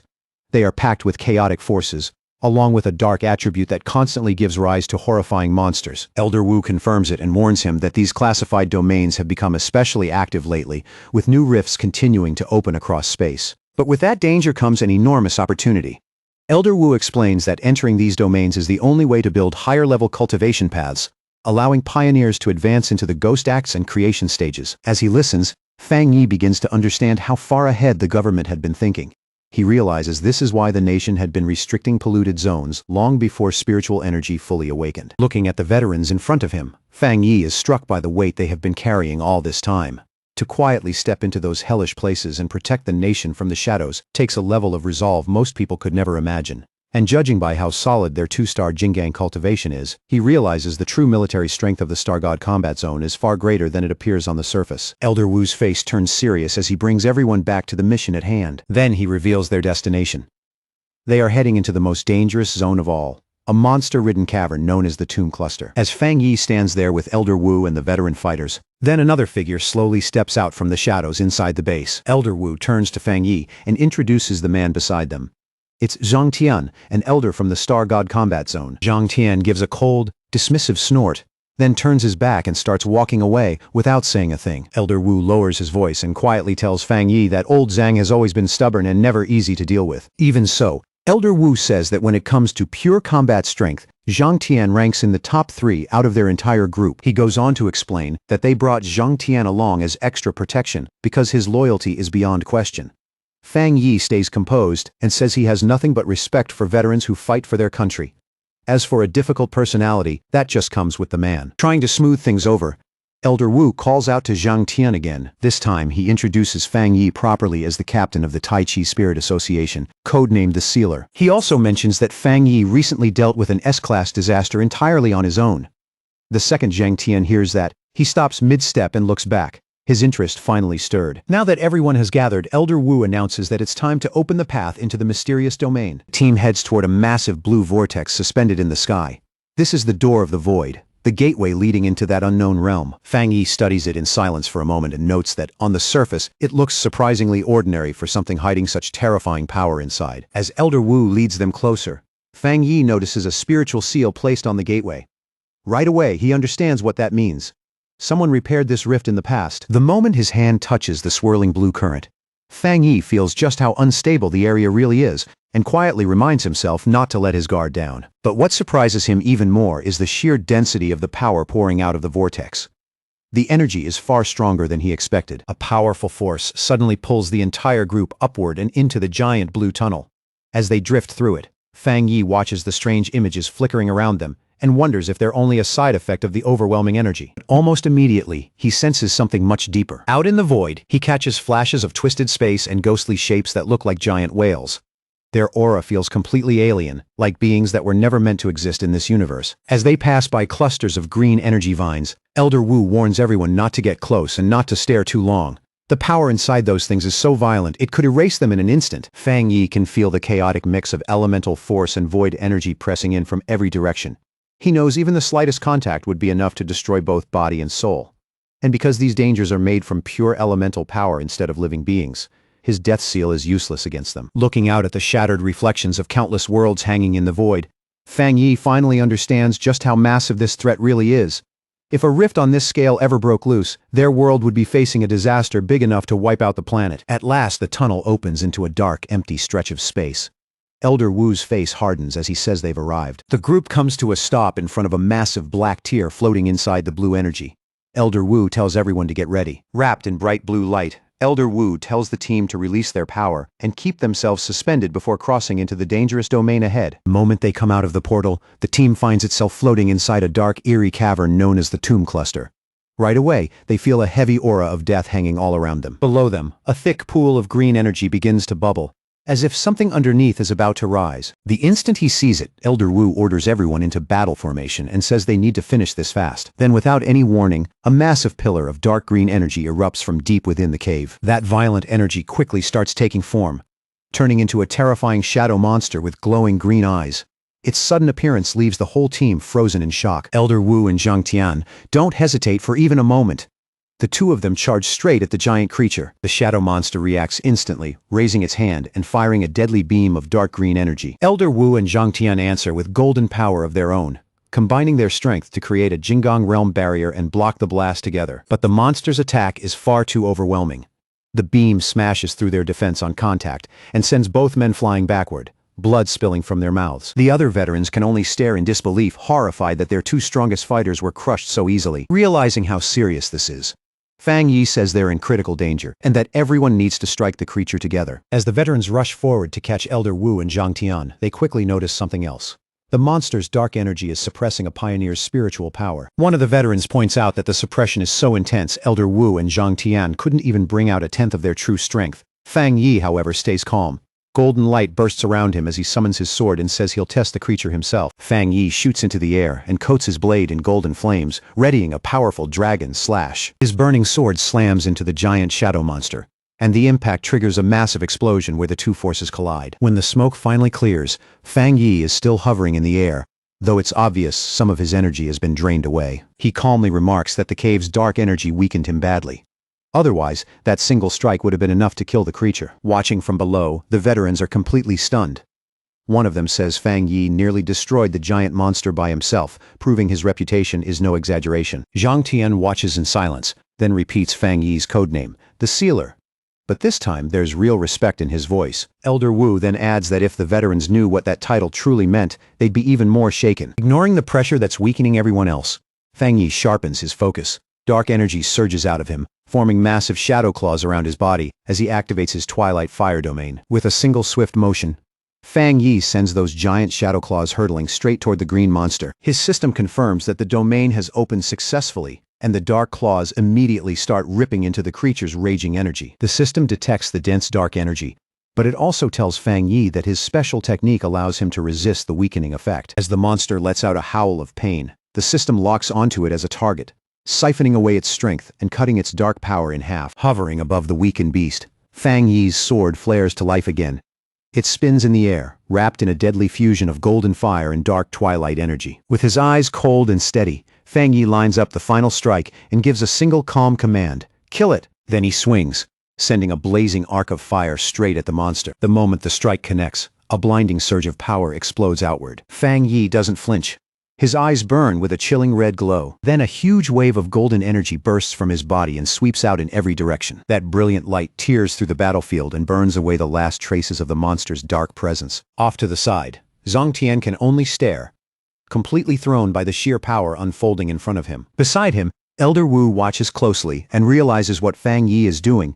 He's using an overwhelming yang attribute to force back the dark energy in the area. At the same time, Far away in Yuan City, the sentient gourd vine at the wood attribute throne suddenly begins glowing with a vivid green light among the jagged mountain rocks. The sentient red spirit flower lights up too, as if it can feel that its master needs help. Answering that call, a massive beam of condensed green energy violently erupts from the mountain peak, where the sentient gourd vine is rooted. Back on the battlefield, wild golden energy crackles around Fang Yi as he keeps pressing forward with the attack. But even after taking that much punishment, the dark giant, the master of the throne and wielder of death power, still refuses to go down. It's far tougher than expected. Seeing that the dark giant is still standing, Elder Wu tells Zhang Tian that Fang Yi needs support.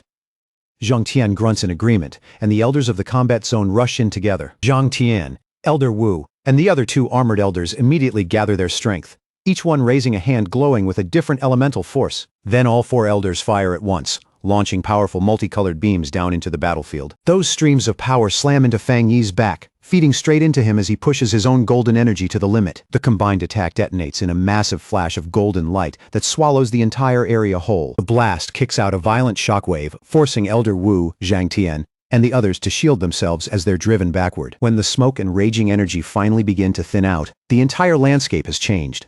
The elders look down and realize the explosion has exposed what this place really is. Deep inside the newly split chasm lies a vast, gloomy burial ground filled with countless tombstones. Fang Yi walks back toward the group and politely thanks the seniors for stepping in when they did.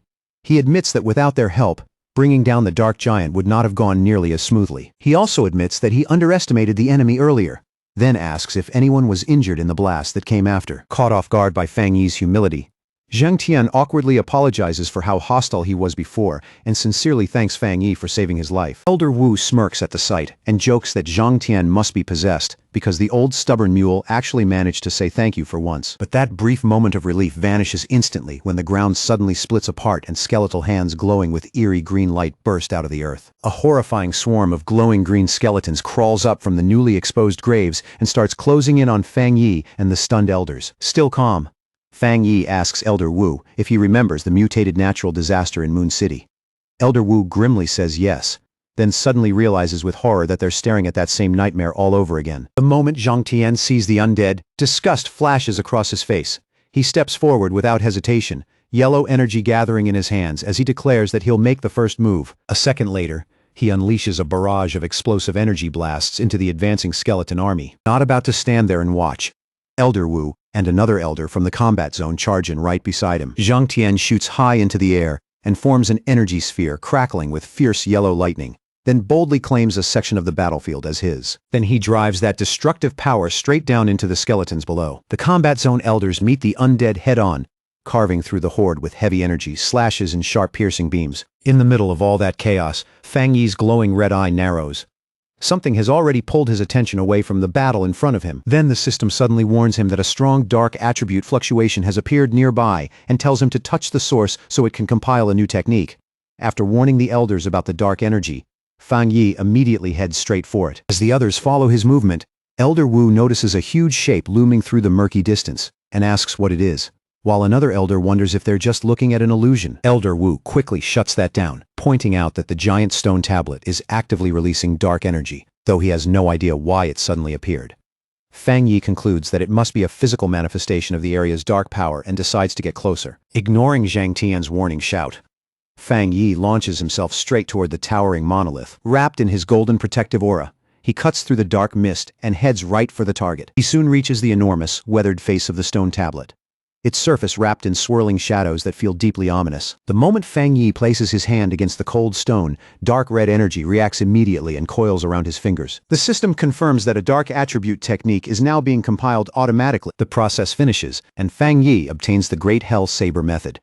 The system explains that with a single slash, the technique can summon undead from the burial grounds to fight for him for 3 minutes, and their strength will scale directly with his own. Fang Yi quickly runs through the dark attribute techniques he already has. There's the boundless dark realm which traps enemies and wears them down over time, and the hellish evil scene, a dangerous move that only works by triggering his own death to call out spirits. He also realizes that his illusion-based eye technique works best against enemies with high intelligence, which makes it far less useful against a mindless skeleton horde. As a blade of red energy forms in his hand, Fang Yi feels the overwhelming power of this ancient burial ground, and instantly understands that the undead here are much stronger than the ones they faced in Moon City. He realizes right away just how absurd this new saber technique really is.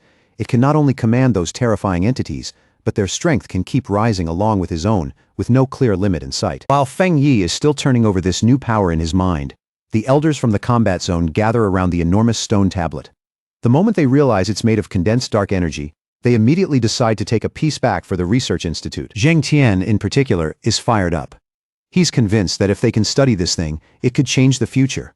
But as he starts gathering energy into his hand to strike the stone, Feng Yi notices what they're doing and begins to feel uneasy. Zhang Tan drives a heavy punch into the monolith while Elder Wu watches with hope, thinking they may have finally found a solid sample of dark energy never seen before, one that could push their research forward and help them deal with dark attribute threats in the future. But the instant that punch lands, the entire cavern jerks with a violent tremor, and everything freezes for a beat. Elder Wu's face changes at once. Realizing they've made a terrible mistake, he shouts that the stone tablet should never have been touched. Cracks race across the giant structure, and before long, huge slabs of the dark stone start breaking loose and crashing down. Seeing the collapse begin, the elders yell for everyone to fall back and scramble out of the way as massive chunks of stone come raining down. Right in the middle of that collapse, Feng Yi suddenly feels a horrifying surge of spiritual energy spreading through the entire area. And in that moment, it clicks. He finally realizes the true and disastrous source behind the Black Sea anomaly. From the shattered remains of the tablet, a monstrous tsunami of red and black malevolent energy bursts upward. Without meaning to, the group has released an ancient dark tide from beyond this world, and its destructive force is beyond anything they've seen before. That enormous wave of dark red and black power, the dark tide, erupts straight out of the ruins. The second Zhang Tian sees it. He shouts out the first rule of exploration. If you encounter the dark tide, retreat immediately. Dark energy quickly twists itself into terrifying shadow beasts that flood the area. The elders of the combat zone immediately begin pulling back, cutting their way through the swarm as they retreat. In the middle of the chaos, Elder Wu turns and shouts for the sealer to wait, but Feng Yi doesn't move. He remains standing there, right in front of that towering wave of destruction. As the red energy rushes closer, Elder Wu desperately yells at Feng Yi, demanding to know what he's doing and ordering him to get back. Feng Yi ignores every warning and keeps staring into the tide with his glowing red eye. Then he hears it. A strange voice is calling to him from somewhere inside that dark energy. Curious, Feng Yi slowly reaches his hand toward the swirling red mass, determined to see what's hidden inside. As he faces that otherworldly power head-on, he quietly prepares himself for death. Then, without warning, a massive burst of red light explodes outward and swallows Feng Yi whole. Elder Wu and Zhang Tian can only watch in horror, shouting his name as the blast consumes him, unable to accept what just happened. Zhang Tian lunges toward the deadly wave, trying to save him, but Elder Wu instantly creates a glowing energy hand to stop him, shouting that Feng Yi cannot be saved and that rushing in now would only throw his life away too. Zhang Tian snaps back in fury, saying Feng Yi is the future of the nation. He blames himself and the other elders, insisting he would trade his own life without hesitation for those young pioneers. In obvious pain, Elder Wu says Feng Yi is most likely already gone. He warns that if they lose even more people here, the nation's future will be finished. Taking responsibility for bringing Feng Yi here, Elder Wu orders the remaining elders to retreat and stay alive. But just as the elders are about to run, a massive pillar of golden energy suddenly erupts from inside the dark tide. They all turn back in shock. The moment they recognize Feng Yi's signature golden power, a flicker of hope returns. Meanwhile, deep inside the abyss, Feng Yi calmly drops through a twisting tunnel of red and gold energy. The blast didn't harm him at all. And even stranger, there isn't a single monster anywhere inside the heart of the dark tide. As he drifts deeper into that dark red void, Feng Yi follows his instincts. Even though the voice has gone silent, he can still feel that if he keeps moving forward, he'll eventually reach whatever called out to him. Wanting answers, he tries to contact his system and have it analyze this strange place around him. Wrapped in a golden aura, he continues descending farther and farther into the endless abyss. He can tell his defenses are holding perfectly. The dark energy around him can't touch him at all. Then a strange voice suddenly echoes through the red emptiness and speaks directly to him. Startled, Feng Yi stops descending at once. His system interface flickers wildly under the pressure of that overwhelming power before finally stabilizing again. The system tells him that the ancient energy is interfering with its functions, but it still managed to detect the source, and the coordinates are straight ahead. Following the glowing blue prompt from his system, Feng Yi moves through the dark mist. At the same time, he wonders if this ancient power might be another world-changing artifact like the thrones. As he speeds up, the pressure in the air grows heavier and heavier, making it clear that he's getting close to the unknown source. The moment he finally sees where he's headed, his eyes narrow. He comes to a stop in front of a massive black vortex crackling with red lightning, and the crushing pressure pouring from it is so intense that even the space around him feels suffocating. From the center of that vortex, a hollow suit of demonic armor slowly emerges, covered in spikes and faintly glowing red from within. Fang Yi studies it and realizes that every single scale on that armor carries terrifying destructive power. A red warning flashes across Fang Yi's system, confirming that this mysterious armor is the true source of the catastrophic dark tide. Without hesitating, Fang Yi reaches out, ready to suppress the artifact, but the armor reacts instantly. Its chest splits open, revealing a jagged mouth made of glowing red energy. Fang Yi is forced to pull back as a massive burst of dark power erupts from inside it. Even he is left stunned, realizing this relic carries far more energy than any of the thrones he had encountered before. Caught off guard by the armor's sudden attack, Fang Yi hurriedly throws up a golden energy barrier to shield himself. As the dark power slams against his shield and keeps grinding forward, Fang Yi starts to strain under the pressure. He's shocked to discover that the armor's killing intent is strong enough to weaken his protective yang attribute, even though that power should naturally suppress dark energy. But instead of backing off, that resistance only makes Fang Yi want the artifact even more. He releases a burst of golden energy to force the pressure back, then activates his boundless dark realm, enclosing himself inside a giant sphere of dark purple power. Fang Yi pulls out his blade and unleashes the great Hell Saber.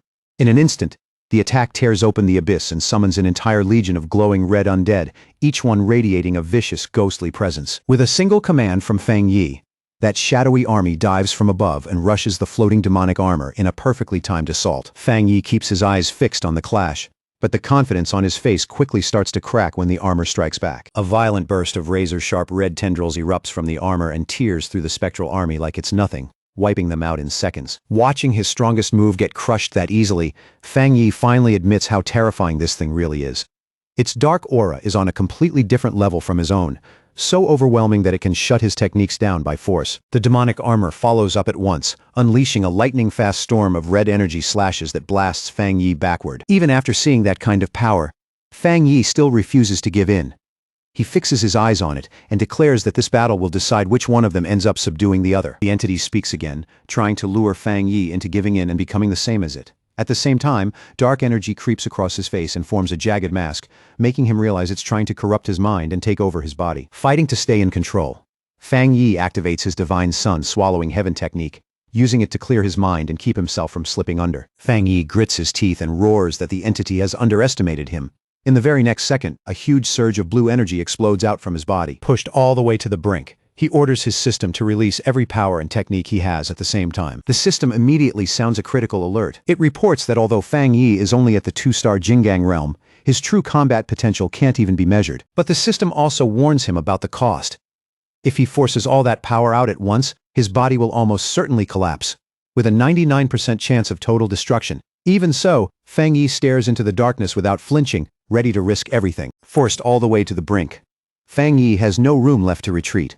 With everything on the line, he throws himself into one final, desperate attempt to suppress the demonic entity before it completely overwhelms him. Golden light and dark crimson power crash violently around him, tearing through the space like two storms colliding.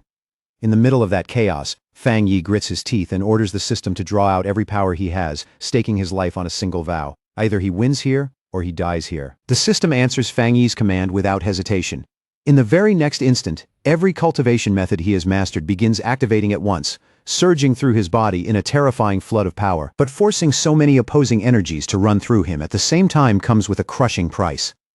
The pressure inside Fang Yi's body becomes almost unbearable, as if every meridian and bone is being pulled in different directions. Fang Yi grabs his head with both hands, his face twisted in raw agony. The raging power inside him threatens to rip his body apart from the inside, and he can only struggle desperately to keep even the last thread of his sanity intact. At last, the burden becomes too much.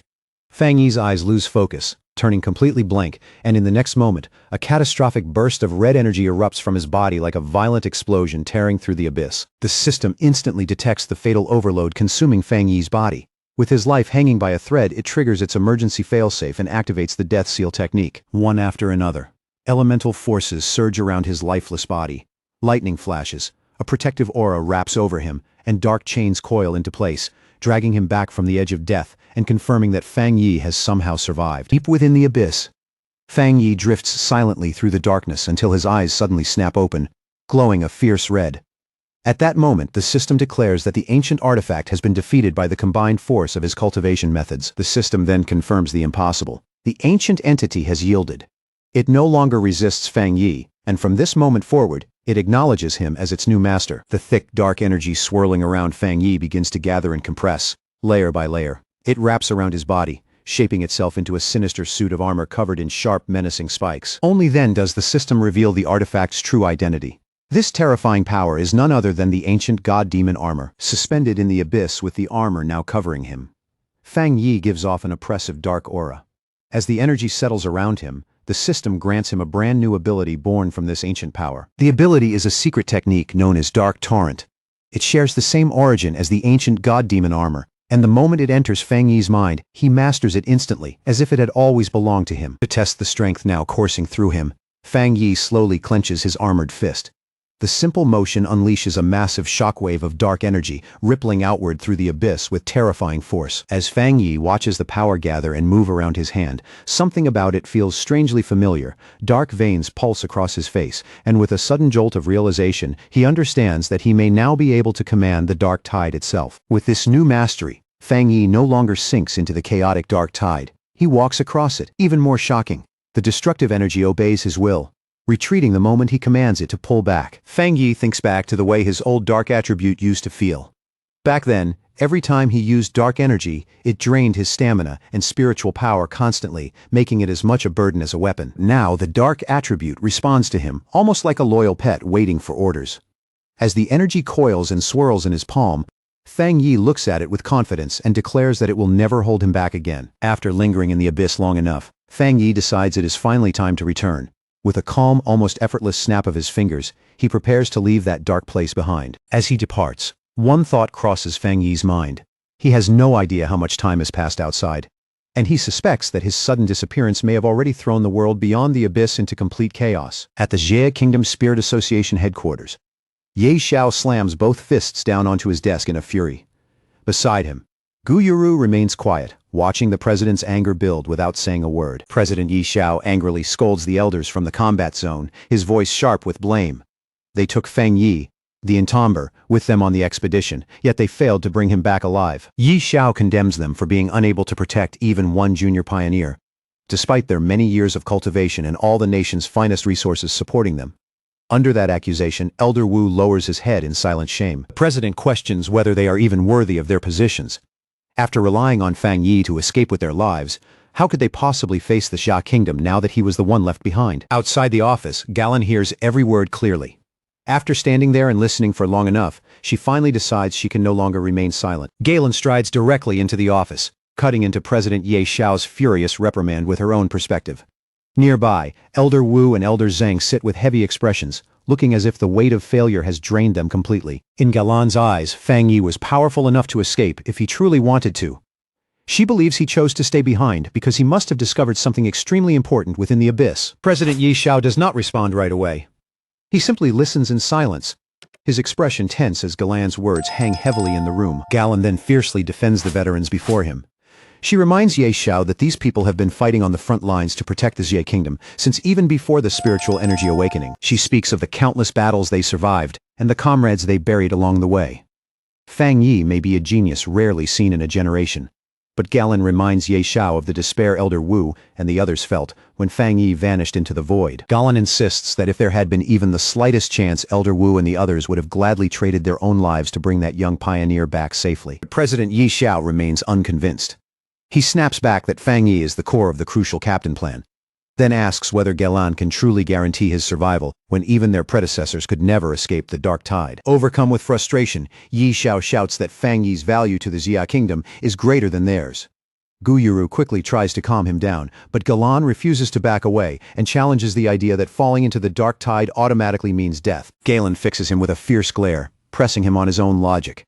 If Fang Yi is already dead, then why should one missing pioneer outweigh the entire surviving Star God combat zone? She asks him bluntly whether by doubting Fang Yi and dismissing the combat zone, he truly believes the Spirit Association alone could protect the Xia Kingdom without the strength of their military forces. Realizing Galen has pushed too far, Elder Wu suddenly shouts her name. His voice cuts through the room as he orders her to stop and stand down immediately. The sharp tension in the office finally begins to break. President Ye Xiao lets out a long sigh, the anger fading from his face, and admits that his earlier words were spoken out of frustration. In the end, he concedes that Galen is right. Now visibly exhausted, Yi Xiao turns to the real problem before them and asks how they should handle the crisis. If news of Fang Yi's disappearance spreads, he fears it will ignite panic across the entire nation and give their enemies the courage to strike. To keep the Jia kingdom from falling into chaos, they decide to seal off all information about Fang Yi's disappearance. The matter is classified at the highest possible security level, leaving no room for rumors to escape. 1 week later, inside the Fang family villa, Lin Yi is growing more anxious by the day. The quiet around the house only makes her unease feel heavier. Her cousin, Fang Yi, still has not returned from the mysterious domain. Every passing moment makes his absence feel less ordinary and far more troubling. When Lin Yi hears movement at the door, hope flashes across her face, and she immediately calls out for her cousin. But when the door opens, it is not Fang Yi at all, it is only her mother. Her mother notices how long Fang Yi has been gone and points out that his silence has dragged on for quite a while. She gently suggests that Lin Yi should try calling him. Lin Yi explains that this situation is different from before. The place Fang Yi went is far too dangerous, and worse, there is no signal there, so a normal phone call would never reach him. Her mother agrees that even with those circumstances, this still feels unusual. For Fang Yi to remain completely out of contact for such a long time is not something they can easily brush aside. And her mother asks about Lin Yi's assignment as Tai City's new captain. Lin Yi explains that she had been waiting for Fang Yi to come back so they could do a trial run together, but with him missing, the association has suddenly gone quiet as well. That silence only makes Lin Yi's worry deepen. This has never happened before. Fang Yi always returned quickly in the past, yet this time Captain Su knows nothing, and Galan has not replied to a single one of her messages. Unable to sit around and wait any longer, Lin Yi abruptly tells her startled mother that she is going out. Her decision comes so suddenly that her mother barely has time to react. Lin Yi races through the pouring rain, her thoughts spiraling faster with every step. If something really has happened to her cousin, then the entire Jia kingdom could be thrown into turmoil, and the captain plan itself may collapse along with him. Lin Yi tried to calm the uneasiness in her chest, quietly telling herself that someone as powerful as Fang Yi couldn't possibly be in real danger. After all, the city was still standing. The streets hadn't fallen into panic, and everything around her looked strangely peaceful for the moment. But that fragile comfort shattered in an instant. High above the towering skyscrapers, the storm clouds suddenly lit up as huge, unstable arcs of purple lightning ripped across the sky, twisting wildly like something had torn open the heavens. Lin Yi froze where she stood, her eyes widening in disbelief. Around her, pedestrians began screaming and scattering in every direction as a blazing meteor-like object tore downward through the storm, heading straight for Tai City. The impact erupted with a blinding flash, forcing Lin Yi to raise her arms and shield her face from the violent burst of light. But in that same moment, she felt the familiar pressure in the air and immediately understood what it was. Another ancient throne had descended. A gigantic column of blue energy surged upward from the impact point, bathing the entire skyline in an eerie glow and making the rain-soaked city look as if it had been swallowed by a supernatural beacon. From a nearby high point, several captains stood watching the scene unfold from a distance. Their silhouettes remained still against the storm as they stared toward the massive blue pillar rising over the city. The moment the artifact descended, it didn't just draw the attention of the defenders. Deep within the city's darker corners, sinister figures began to stir, their red eyes glowing from the shadows as cruel smiles spread across their faces. To them, the new throne wasn't just a mystery. It was a chance to spill blood and seize power. Meanwhile, inside that chaotic blue void, Fang Yi continued drifting through the strange space, leaping from one piece of floating debris to the next. A dark red aura now wrapped around his body, flickering like living flame, but the endless domain around him still felt like a maze with no exit. No matter how far he moved, he couldn't lock onto the coordinates that would return him to reality, and the frustration in his chest only grew heavier. He lowered his gaze toward the shadows stretching beneath him, knowing it was actually the subdued ancient god demon armor. With a sharp look, Fang Yi asked whether even it was having trouble finding a way out of this place, but the system gave him nothing in response. Just like before, it remained completely silent, without even the faintest signal to guide him or explain what had gone wrong. Fang Yi frowned as he considered the possibilities. Maybe dragging the ancient god-demon armor out of this mysterious domain had triggered some unexpected butterfly effect. Or worse, perhaps something unseen was deliberately keeping both of them trapped here. At that moment, the dark aura around him suddenly reacted, flickering with a strange pulse. Fang Yi immediately questioned it, but the shadowy figure quickly shook its head, almost anxiously denying that it had caused the situation. Fang Yi's eyes narrowed as another question came to mind.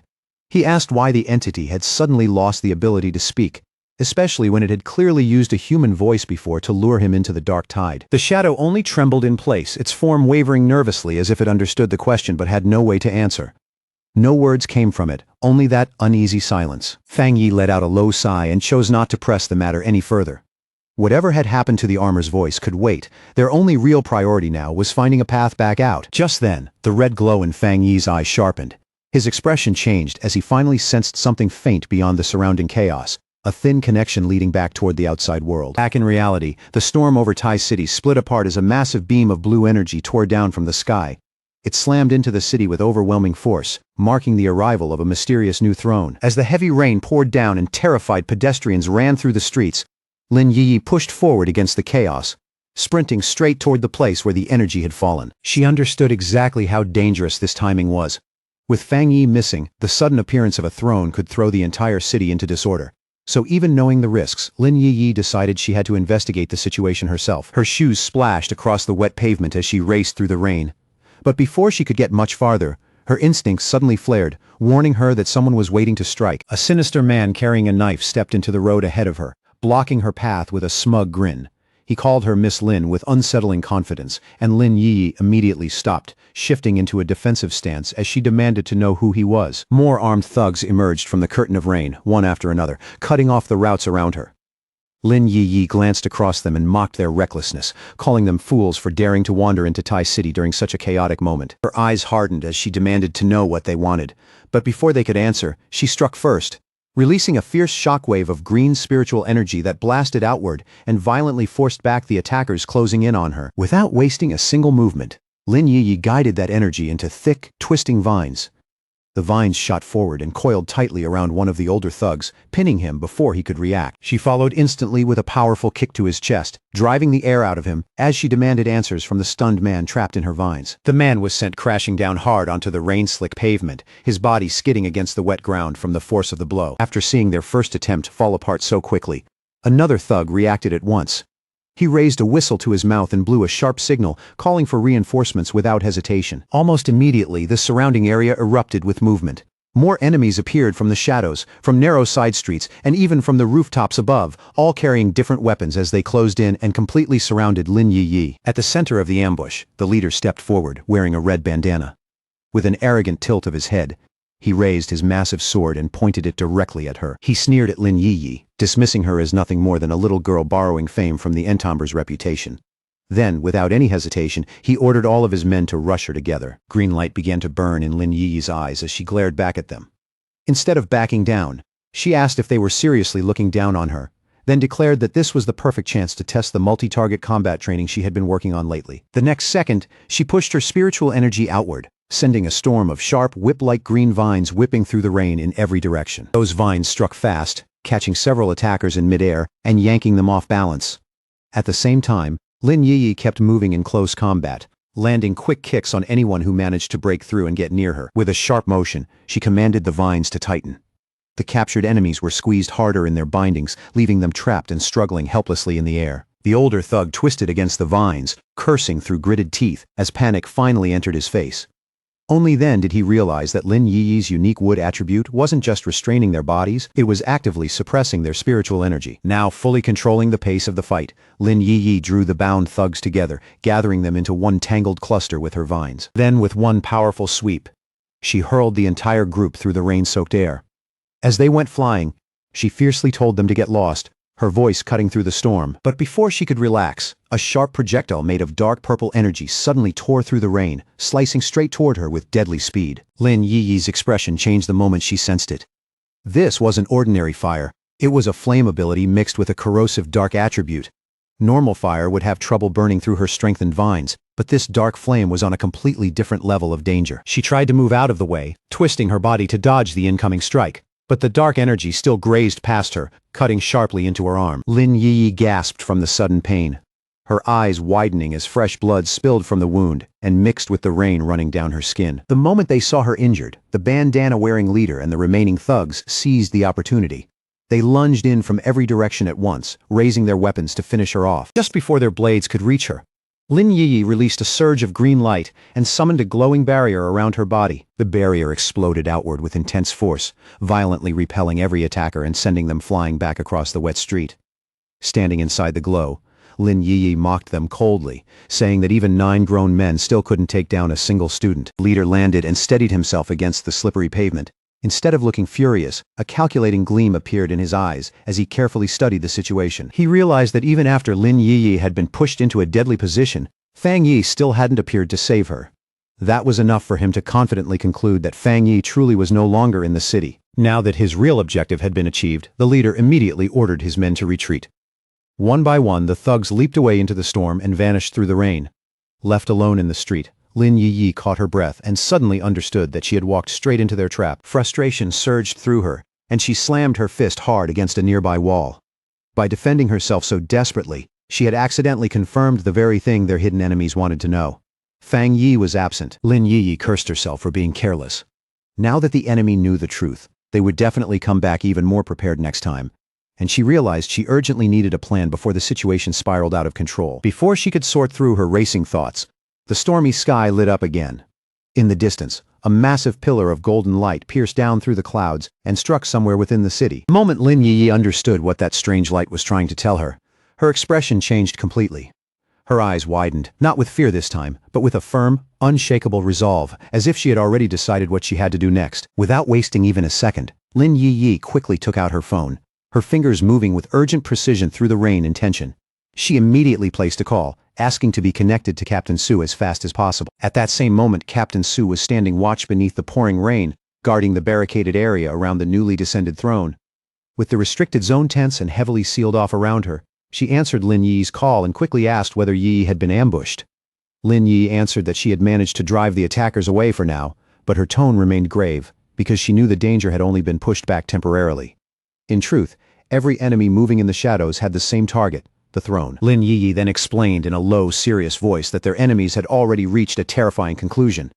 To them, Tai City had become a city without real protection the moment the entomber disappeared. As the meaning behind those words sank in, Captain Su stood frozen in the rain, unable to respond right away, struck silent by the weight of what Yi had just said. Captain Su slowly turned her gaze toward the restricted forest, her face tightening with shock as the rain streamed down around her. On the other end of the call, Lin Yi's voice became steadier, and what she said next carried the force of a decision she could no longer turn away from. The young pioneer declared that she would personally approach the artifact and force it to recognize her as its new master. Her words were bold, almost reckless, but behind them was the desperation of someone willing to take the most dangerous path, if it meant protecting the city. When Lin Yi arrived at the restricted site, the storm was still beating down heavily around her. Facing the dangerous aura ahead, she said with firm determination that she had no other choice left if she wanted to protect Tai City. The instant Captain Su saw what Lin Yi intended to do, she rushed forward and pulled her into a tight embrace beneath the cold rain. Holding her close, Captain Su scolded her for being foolish, her voice filled with fear and anger. She warned Yi that this newly descended artifact carried the metal attribute, and that meant its power was unimaginably sharp, far more lethal than the anomalies they had faced before, perhaps 100 times more dangerous. Captain Su reminded Lin Yi that her own wood attribute offered almost no protection against metal. Trying to confront that kind of power head-on was no different from walking straight toward death. Her eyes filled with tears as she begged Yi not to sacrifice herself, pleading with her not to throw her life away on what could only be called a suicide mission. But their emotional moment was suddenly shattered when a guard came rushing toward them in a panic. His face was pale, his breath uneven, and the urgency in his voice made it clear that something terrible had just happened. The guard reported that large numbers of underground groups and neutral factions were now rapidly closing in on the area. And as if that were not already bad enough, even registered pioneers had begun flooding into Tai City, turning the situation into a crisis from every direction at once. Meanwhile, in the darker corners of Tai City, a massive crowd of rogue pioneers and mutants began to gather like a storm waiting to break. Fueled by rumors that the entomber was dead, they no longer feared the military or the Spirit Association's authority. In their eyes, the city had become a lawless battleground, a brutal free-for-all where only strength mattered. Blinded by greed, they prepared to charge the restricted zone, convinced that whoever seized the throne would rise to become the new absolute ruler of Jaya. At the same time, far away from the chaos in Tai City, a rescue team moved through a swirling portal and entered the mysterious domain. Their mission was clear. They had to locate the exact place where Fang Yi had disappeared. Elder Wu and Yi Xiao stepped out into a vast, bright white desert beneath an unusually clear sky. The endless pale sand stretched before them, making the entire domain feel strange, empty, and almost unreal. Elder Wu confirmed that this was indeed the place where the dark tide had swallowed the entomber. Yet, as he looked around at the transformed landscape, confusion spread across his face. because the environment before him was completely different from what he remembered. He could not understand how the oppressive dark energy that once filled this place, along with the ancient tombstones that had carried such a terrifying presence, had vanished so cleanly, leaving not even a trace behind. Then, without warning, the sky above them split open, a terrifying surge of dark energy burst out from the crack, rolling across the air like a black tidal wave, and the entire rescue team stared upward in stunned awe at the overwhelming force pouring down before them. From within that dark rift, Fang Yi suddenly dropped down and landed on the white sand. His arrival was abrupt and powerful, sending a silent shock through the strange desert around him. Fang Yi himself looked surprised to find that he had landed in this place. He had only been following the energy signature of the newly descended throne, using that trace as a guide to return to reality, and had not expected it to lead him here first. When Elder Wu and Ye Xiao saw the golden aura radiating around him, their eyes widened in recognition. It was Fang Yi, alive. But what shocked them even more was the spiritual power surging from his body, a power that had grown so tremendously that it now seemed to surpass Elder Wu's own strength by an almost unbelievable margin. Elder Wu felt the pressure of Fang Yi's aura pressing through the air and immediately realized that this young pioneer had undergone a staggering transformation. The force around him had already gone far beyond the third level of the Jinggang realm. When Fang Yi heard someone call his name, he slowly turned his head toward the voice. His glowing red eyes settled on the figures approaching from above, and he recognized the combat zone elders as they descended toward him through the air. Ye Xiao stepped forward first, his expression warm and relieved. Reaching out, he grasped Fang Yi's hand in a firm greeting, as though finally seeing him alive had lifted a heavy burden from his chest. He introduced himself as Ye Xiao, the president of the Xia Nation Spirit Association, and then spoke with unmistakable sincerity. He told Fang Yi that they had come all this way to bring the entomber home. Fang Yi accepted the greeting calmly, but his thoughts moved quietly behind his expression. Since he had never heard of Ye Xiao before, he naturally assumed that this man must have been appointed to his position during the time he was missing. Ye Xiao observed that the newly descended throne might be the reason behind the strange spatial disturbances. Fang Yi then explained that he had been trapped inside the domain, wandering aimlessly without any way to locate Earth's coordinates, until he happened to run into their rescue group. A sudden sense of urgency seized Fang Yi, and he immediately asked to return to Tai City without delay. Elder Wu and the veteran pioneers agreed at once, their faces filled with eagerness, proud that they could personally assist such a powerful young pioneer. They wasted no time. The group began channeling their spiritual energy together, and a massive blue portal quickly opened before them, swirling with light as the path back home took shape. As Fang Yi stepped into the portal and crossed back toward reality, a heavy feeling of dread suddenly washed over him. An ominous premonition struck his heart, making him fear that his cousin, Lin Yi, was in deadly danger, and all he could do was desperately hope that this terrible feeling was only his imagination. Inside the swirling blue void, the group flew forward at high speed, surrounded by twisting streams of light. Elder Wu kept his face composed, forcing himself to hold back the questions pressing in his mind. Even so, Elder Wu could not stop wondering silently how Fang Yi had survived the catastrophic dark tide, and even more unbelievable, how had he emerged from it with such an enormous breakthrough in cultivation? Far away from the portal, Tai City had already fallen into complete chaos. Heavy rain poured down over the city, soaking everything as smoke drifted through the broken streets. Across those ruined roads, the defending pioneers fought with everything they had, desperately trying to hold back the overwhelming wave of hostile invaders flooding into the city. At the front of the battle, the Spirit Association's lead official raised a golden shield, just in time to block the strike of a cloaked rogue. As the attacker sneered and mocked their stubborn resistance, the official's expression turned grim. He could clearly see how arrogant these underground factions had become, trying to tear down order itself just so they could seize power for themselves. With a fierce motion, the lead official unleashed a blazing golden shockwave that blasted the attackers away. He immediately ordered his people to counterattack. But in the middle of the fight, a frantic report came through. The defensive perimeter around the newly descended throne had been breached. Understanding how serious the situation had become, the official ordered his subordinates to reinforce the squads defending the throne's front line. Declaring that he would hold this position by himself, he raised his power again and fired a barrage of golden flames, intercepting the assassins as they leapt toward him. When one of his subordinates hesitated, unwilling to leave him behind, the official snapped out a stern order and told them to obey. Then, touching his earpiece, his expression hardened, not only with resolve, but with a renewed glimmer of hope. He revealed that there was crucial news. If they could survive this wave of attacks, victory would be guaranteed. Elsewhere in the rain-drenched streets, two defending pioneers were struggling to hold their ground against the enemy forces. Just then, Wang Lan and Song Yiming appeared through the downpour, and the exhausted defenders looked toward them with hope, asking whether headquarters had finally sent reinforcements. Song Yiming calmly explained that every pioneer had their eyes on Tai City's now vulnerable resources. Wang Lan, however, wore a faint smile as he said that they had come for a different reason. They were here to repay a favor. Without another word, Song Yiming drove his fist forward, unleashing a blazing punch that exploded into the attackers. Fire roared through the street, swallowing the enemy forces in a devastating blast. Watching the enemies collapse under the attack, they laughed at how weak the invaders truly were. They mocked them for fighting so desperately over the entomber, a man they all believed was already dead. Song Yiming then declared that a weak and disorganized mob like this had no right to even dream of taking the immense power of the newly descended throne for themselves. When the opposing pioneers arrogantly shouted that the metal-attributed throne belonged to them, Wang Lan answered with action instead of words. He released his water abilities in a violent strike, and in an instant, the enemies were frozen solid, their bodies transformed into rigid ice sculptures. The invasion soon reached Fang Yi's private villa. A group of armed thugs gathered outside, quickly realizing that they had found the entomber's home.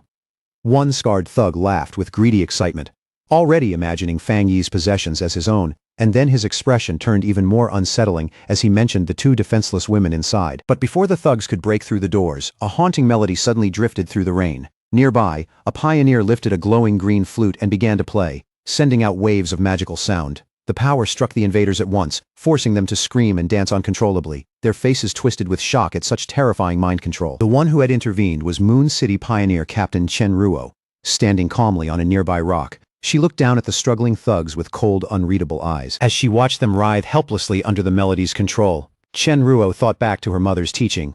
People who were weak yet still driven by endless greed were, in their own way, truly terrifying. At the foot of the restricted mountain, a massive burst of blue energy suddenly erupted upward into the stormy sky. The brilliant surge cut through the rain and instantly drew the attention of countless rogue pioneers swarming nearby. Above the gathered crowd, an invader wrapped in roaring flames floated in the air. He laughed wildly into the storm, his confidence overflowing as he declared that the throne was already his. A blinding column of fierce blue light suddenly crashes down into the restricted zone, tearing through the air like a divine judgment from above. The moment it lands, a brutal shockwave bursts outward, slamming into the approaching invaders and forcing them back before they can take another step.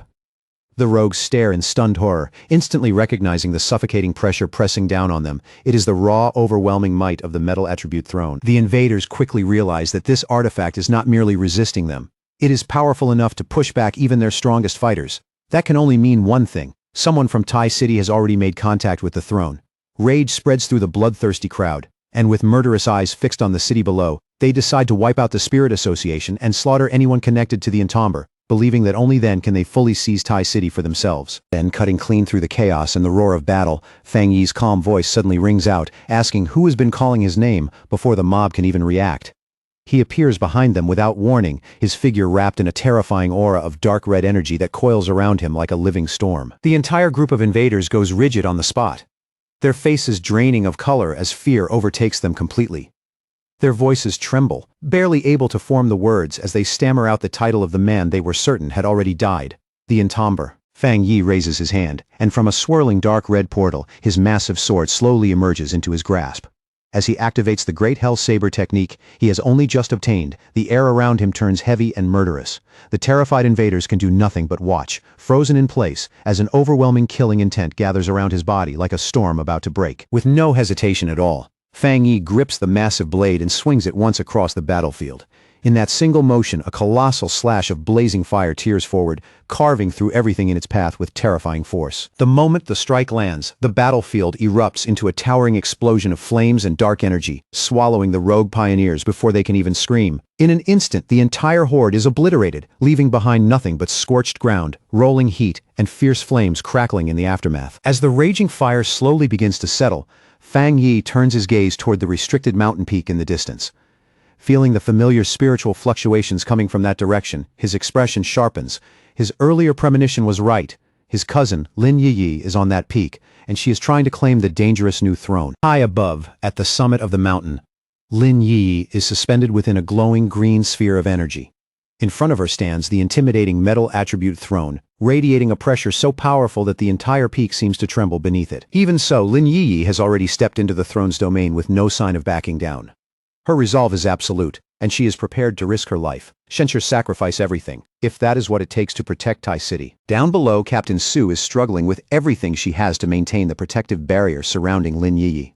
Sweat runs down her face, her body visibly strained under the pressure. Yet she refuses to let the defense collapse. Even if she has to burn through her own life force, she is determined to shield Yi until her spiritual power is completely drained, silently begging the young pioneer to succeed. All of a sudden, Fang Yi pierces straight through the green barrier, breaking into the protected space and throwing the defensive formation into disorder. Captain Su immediately shouts in alarm, her eyes widening as she desperately tries to understand who could have slipped past their perimeter so easily. A sudden breach sends a violent backlash surging through the barrier and straight into Captain Su. Her body jerks under the impact, and in the next instant, she coughs up a mouthful of blood. As Captain Su's strength gives out and she begins to collapse, her blonde guard quickly catches her before she hits the ground. But when the guard looks up and sees the figure who has entered, shock floods her face, and she stammers out the entomber's title in complete disbelief. Fang Yi looks at Captain Su and greets her with a calmness that feels almost impossible in the middle of the chaos. Captain Su stares back at him, stunned beyond words, her expression caught between absolute disbelief and overwhelming relief as she realizes that Tai City's greatest protector has finally returned. Seeing that the broken barrier has left his cousin exposed and vulnerable, Fang Yi acts immediately. He stretches out his hand, and swirling red energy flows from him, reaching toward Lin Yi as she falls, catching her gently in midair before the dangerous forces around the peak can swallow her. Fang Yi's immense power spreads around Lin Yi, forming a huge glowing sphere of protective energy that completely surrounds her. Within that shield, she is sealed away from the chaotic elements raging around the mountain peak and from the deadly pressure of the metal attributed throne looming above her. High above the ruined chaos of Tai City, the entomber hung in the air, his gaze locked on the flames and explosions tearing through the streets below. His eyes burned a furious red, and every blast lighting up the city only made the rage on his face grow colder. As he stared down at the invading forces flooding through Tai City, one thought immediately crossed the entomber's mind. Were these people really so bold that they had come all this way just to seize the newly descended metal throne? Behind him, Su Qinying quietly corrected that assumption. Her voice made it clear that things were not quite that simple. When the metal throne first appeared, the entomber's name alone had been enough to frighten away most enemies. But the moment rumors began spreading that the entomber had died, the invaders stopped holding back. They came after the artifact, the Tai City Spirit Association, and even his family all at once. Su Qinying explained that Yi had only tried to claim the metal throne because she had been cornered, desperate to protect the city from an attack closing in from every side. The instant those words reached him, the entomber's expression darkened completely. His aura exploded outward, surging up around him like a blazing pillar of flame that seemed ready to burn the sky itself. Without wasting another second, the entomber spread his senses across every corner of Tai City. One by one, every hostile presence was locked into his awareness, and in that suffocating silence, he made a cold vow that not a single enemy would be allowed to escape. Then his overwhelming power descended over the city. The invading forces, who had been rampaging without fear just moments earlier, suddenly froze in place as terror gripped them from head to toe. Su Qinying watched the terrifying pressure roll out from him, and cold sweat immediately formed on her skin. For one brief instant as she stared at the entomber's back, it felt as though the man before her had stepped beyond anything human. At that moment, the entomber suddenly sensed several familiar auras entering the battlefield. Through the chaos below, presences he recognized began moving against the invaders. In the flooded streets, he caught sight of Zhang Lu, Ji Ruoyan, and a group of allied pioneers clashing with the enemy forces. Seeing them fight their way through the disaster brought him a moment of relief, because with reinforcements now defending Tai City, the situation on the ground could still be turned around. But that small relief shattered almost instantly when Yi Yi's agonized cry cut through the battlefield. Her voice carried pain so sharp that the entomber's attention snapped away from everything else. He turned and saw Yi coughing up blood, her body trembling as she struggled under the crushing force of the metal throne. The artifact's power pressed down on her relentlessly, leaving her barely able to endure it. Seeing her suffer like that, the entomber could not bring himself to blame her for acting recklessly. His sudden disappearance, the arrival of the metal throne, and the enemies attacking from every direction had left her with no choice but to stand up for the city. Memories of their childhood flashed through his mind, making the sight before him even harder to bear. No matter what it took, he had to save her. further because if Yi died here, he knew he would never forgive himself. Knowing there was no time left to hesitate, the Entomber launched himself forward, his body shot through the air straight toward the blinding blue glow surrounding the metal throne. He slammed directly into the massive sphere of raw power, forcing his way against the violent pressure. With fierce confidence in his voice, he declared that a mere single elemental attribute would never be enough to block his path. The pressure tore into him and left visible damage across his body, but his expression did not waver. Instead, his eyes burned brighter, filled with a determination that refused to bend. Before pushing any farther, the Entomber warned Su Qingying to protect herself. Then, without the slightest hesitation, he charged straight into the deadly domain of the artifact. The Entomber forced himself deeper into the raging energy, pushing his body beyond its limits with every step forward. Su Qingying could only stare in shock, stunned by how fearlessly he was throwing himself against a power that should have crushed anyone else. As the metal throne's force continued tearing at him, the Entomber's system activated a healing technique to keep him alive. A surge of green light wrapped around his body, drawing vitality from the surroundings and rapidly repairing his injuries almost as quickly as they appeared. Covered in that restorative glow, the Entomber let out a faint smirk. He realized this was the perfect moment to use the life-giving technique, because against the brutal assault of the metal throne, it was exactly the kind of counter that could let him survive. His forced entry triggered a violent reaction from the artifact. A colossal eruption burst outward, sending a blinding blue pillar of energy shooting straight up through the storm clouds. Far from the center of the blast, Zhang Lu and the other defenders looked toward the sky in awe. The metal throne's energy was fluctuating wildly, and the sheer force of it felt as though it was trying to pierce the heavens. Down in the flooded streets, the Association Superior also noticed the sudden spike in energy. Recognizing that unique signature, he immediately understood that the critical moment had arrived, and he ordered his men to carry out their strategic plan without the slightest delay. Back at the heart of the disaster, the Entomber endured the storm of blue energy around him. Step by step, he pushed through the raging force until he stood directly before the glowing metal throne. With a mocking calmness, the Entomber offered a casual apology for interrupting. Then he reached out and placed his hand firmly on the artifact itself. The system immediately detected the dense metal attribute within the throne and began compiling a new technique. In only a few seconds, the Entomber's dark energy swallowed the artifact's essence, and the system confirmed that the extraction had succeeded. From that power, the Entomber obtained a metal attribute technique capable of multiplying his attack strength, allowing him to strike 3 tiers above his current level. The drawback was dangerous, leaving him vulnerable to metal attacks during the cooldown, but he also gained the ability to grant an object or person a metal physique and enhance their strength. With the core power now extracted, he looked down at the glowing diamond-shaped construct resting in his hands. Without any hesitation, the Entomber chose Yi as the target for his new implantation skill. He guided the radiant golden energy toward her, letting it move gently but decisively in her direction. The core sank into Yi's chest, its light spreading through her body as the metal attribute began fusing with her. The dangerous power that had nearly crushed her now started flowing into her in a controlled form. As the light surrounded her, the pain twisted across Yi's face slowly faded away. Her body relaxed, her breathing steadied, and she slipped into a peaceful sleep while the metal throne's power safely shielded her. At the same time, a group of rogue pioneers broke into the Tai City Spirit Association base. Their leader, a metal attribute invader named Li Mingxuan, stood on top of the rubble, sneering at the ruined defenses and demanding that the local captain come out. Li Mingxuan laughed loudly, mocking the fact that Tai City's captain was already missing. To him, the entire city looked pathetic and fragile now that the Entomber was no longer there to protect it. Inside the wrecked lab, Li Mingxuan grabbed a terrified researcher by the throat and lifted him off the ground. He sneered in the man's face, asking where the association members had gone and mocking them for losing their courage just because the Entomber was believed to be dead. The researcher trembled in his grip, his face pale with fear. In a shaky voice, he asked if the invaders had come for the spirit crystals. Before Li Mingxuan could press him much further, the researcher quickly gave in. He pointed them towards safe number 3, surrendering the information as if he had no strength left to resist. Li Mingxuan was surprised by how fast the man broke, and he asked if the researcher was not afraid of being punished by the association. The researcher cried that keeping quiet would only get him beaten, and that the invaders would find the crystals sooner or later anyway. Satisfied with the answer, Li Mingxuan threw him down without concern. His thugs rushed to the vault and cracked it open, revealing a massive stash of glowing blue spirit crystals packed inside. The moment Li Mingxuan saw the treasure,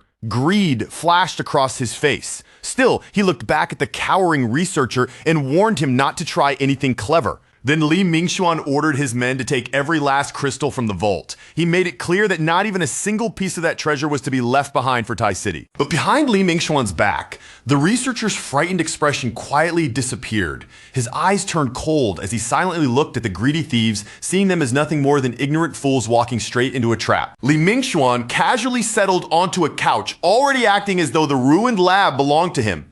He planned to turn it into their permanent base, while his subordinates crowded around to flatter him, claiming the metal throne rightfully belonged to him and urging him to teach Tai City's pioneers a brutal lesson. Li Mingxuan laughed at their praise, saying that ancient artifacts only bowed to those truly worthy of them. He confidently pointed out that the Entomber's relatives still had not conquered the metal throne, which in his eyes proved the artifact had already rejected her. One of the thugs added that the rumors said the pioneer was only a young girl. The men burst into mocking laughter and began planning to ambush her later, completely unaware that a swirling dark void had silently opened on the ceiling above them. Their laughter suddenly died down when Li Mingxuan heard an odd dripping sound. The strange noise echoed faintly through the room, cutting through the smug atmosphere. Confused, Li Mingxuan glanced around the ruined lab, his brows tightening. For a moment, he wondered if the damaged ceiling had started leaking. Then he looked up, and his expression changed instantly. From the darkness above, sharp tendrils of black energy came raining down toward them. The dark liquid pierced through Li Mingxuan's men before they could react. Screams erupted across the room as the highly corrosive energy burned into their bodies, consuming them alive in terrifying agony. From within the swirling shadows, the Entomber calmly stepped down into the ruined lab. His arrival was quiet, but the pressure he carried instantly swallowed the room. The moment Li Mingxuan recognized the legendary pioneer standing before him, all of his arrogance vanished. His eyes widened in absolute terror, and his body froze as fear overwhelmed him completely. His voice trembled as the words slipped out in broken fragments, unable to believe what stood before him. He stammered again and again that the Entomber coming back should have been impossible. Li Mingxuan refused to let that reality sink in. Rage and disbelief twisted across his face as he forced his power into one hand, wrapping his fist in a bright blue glow. Then, with a violent burst of speed, he charged straight ahead, roaring in denial and demanding to know who had the nerve to stand against him. But the Entomber did not retreat even half a step. Just as Li Mingxuan came rushing in, the Entomber lifted his hand and caught him directly by the face, stopping the attack as if it had no weight at all. Then he leaned in close, raised one finger to his lips, and silently warned the invader to shut his mouth. With Li Mingxuan frozen in his grip, the Entomber stared him down through those sharp, blood-red eyes. His expression stayed cold and unmoved as he delivered the judgment reserved for anyone who dared to trespass into Tai City: death. Fang Yi's voice dropped cold as ice as he looked down on the intruders, and with no hesitation at all, he handed down Taishi City's absolute law. Anyone who dared trespass here would pay for it with death. Before Li Mingxuan could even steady his breath, Fang Yi struck him with brutal force, the blow crashing into him so violently that the terrified man was sent sprawling hard onto the ground. Fang Yi stepped over the fallen leader like a shadow of judgment, and as he towered above Li Mingxuan, a radiant golden sword slowly formed in his hand, blazing with overwhelming power. Li Mingxuan stared up at him, sweat pouring down his face as fear twisted his expression. His voice shook uncontrollably as he stammered out the sealer's title, unable to accept that the man he believed was dead was standing right in front of him. Fang Yi's eyes burned with a dangerous red glow, and without the slightest trace of pity on his face, he coldly cast Li Mingxuan aside, as though the man was already nothing more than ash. In the next instant,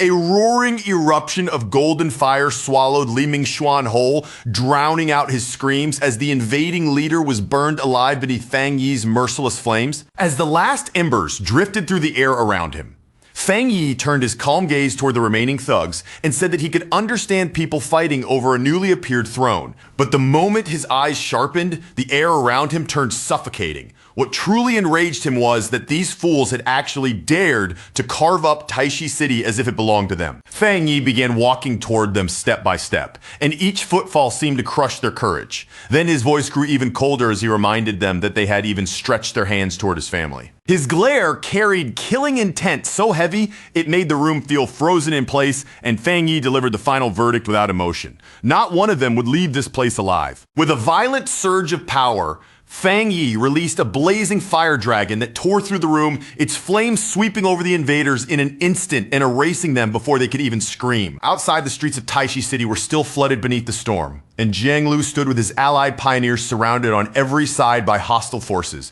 Then, from the direction of the Spirit Association building, a colossal explosion of fire erupted into the sky, the golden blaze tearing through the storm clouds and lighting up the entire city. The enemy thugs froze where they stood, their faces draining of color as horror spread through their ranks. At that moment, they finally understood that the sealer had truly returned.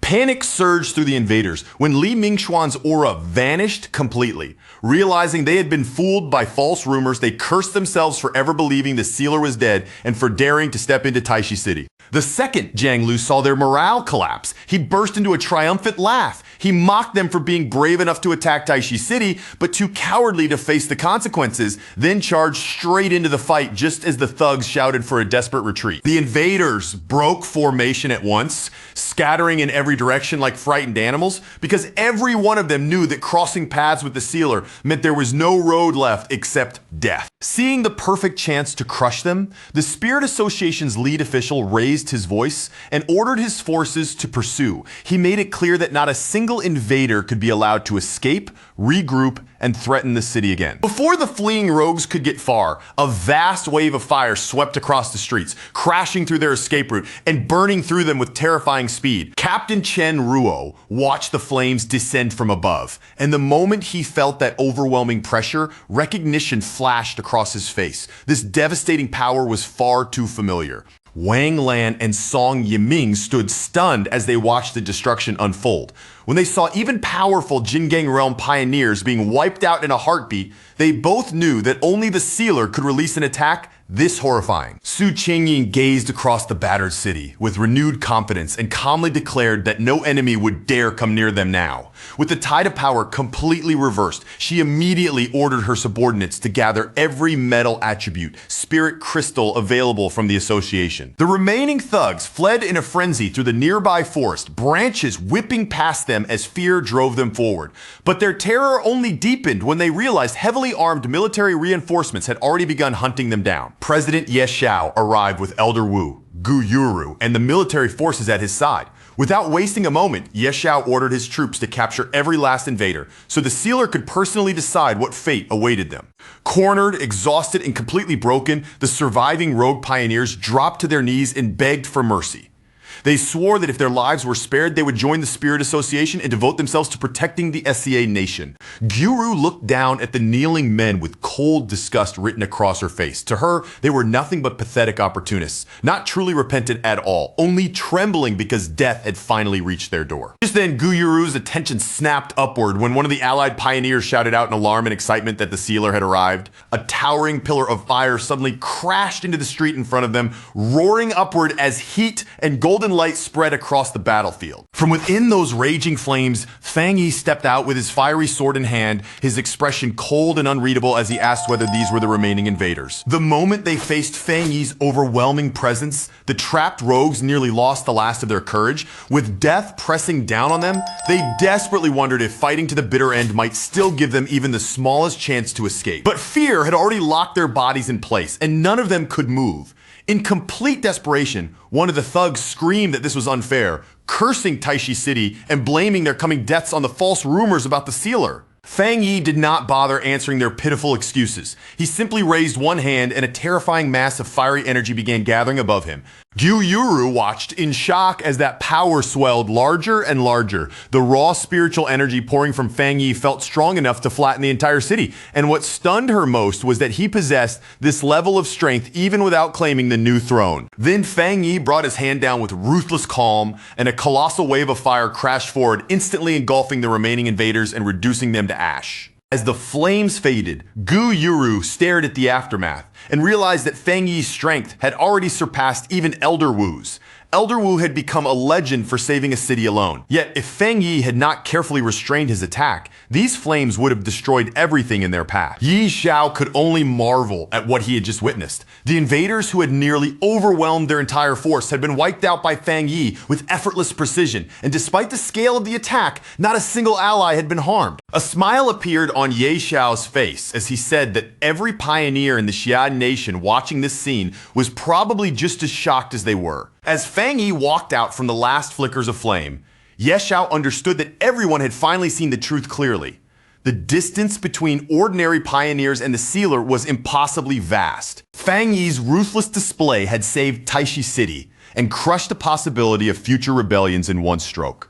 Fear was needed to restore order because showing mercy to these invaders would have insulted everyone who died protecting the country. Then Fang Yi approached the group and apologized for arriving late. He thanked Ye Xiao and the others for defending Taishi City in his absence, but his expression quickly turned serious as he asked them for help with one final urgent matter.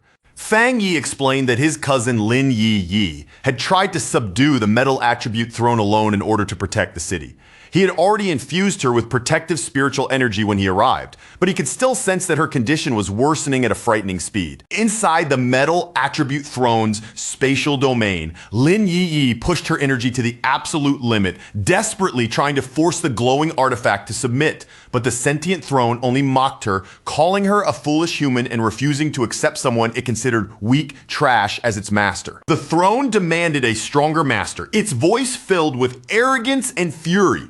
Then it violently ordered Lin Yi to get lost and released a massive blast of blue energy straight toward her. Lin Yi reacted as quickly as she could, crossing both arms in front of her body to brace herself against the incoming strike. The impact slammed into her with crushing force, sending her flying backward as blood burst from her mouth. Even covered in sweat and badly injured, Lin Yi forced herself to glare fiercely at the throne, refusing to let that arrogant artifact look down on her. The artifact finally lost its patience and declared that she would die at its feet, leaving her corpse forever groveling inside its domain. But before the throne could deliver the final blow, a warm golden energy suddenly wrapped around Lin Yi's battered body. That protective aura caught her in midair, holding her steady as it shielded her from the crushing pressure of the artifact's deadly power. Lin Yi's face instantly brightened with relief as she felt that familiar power surrounding her, and in that moment she knew her cousin had finally returned. The moment the artifact felt the spiritual energy pouring from Fang Yi,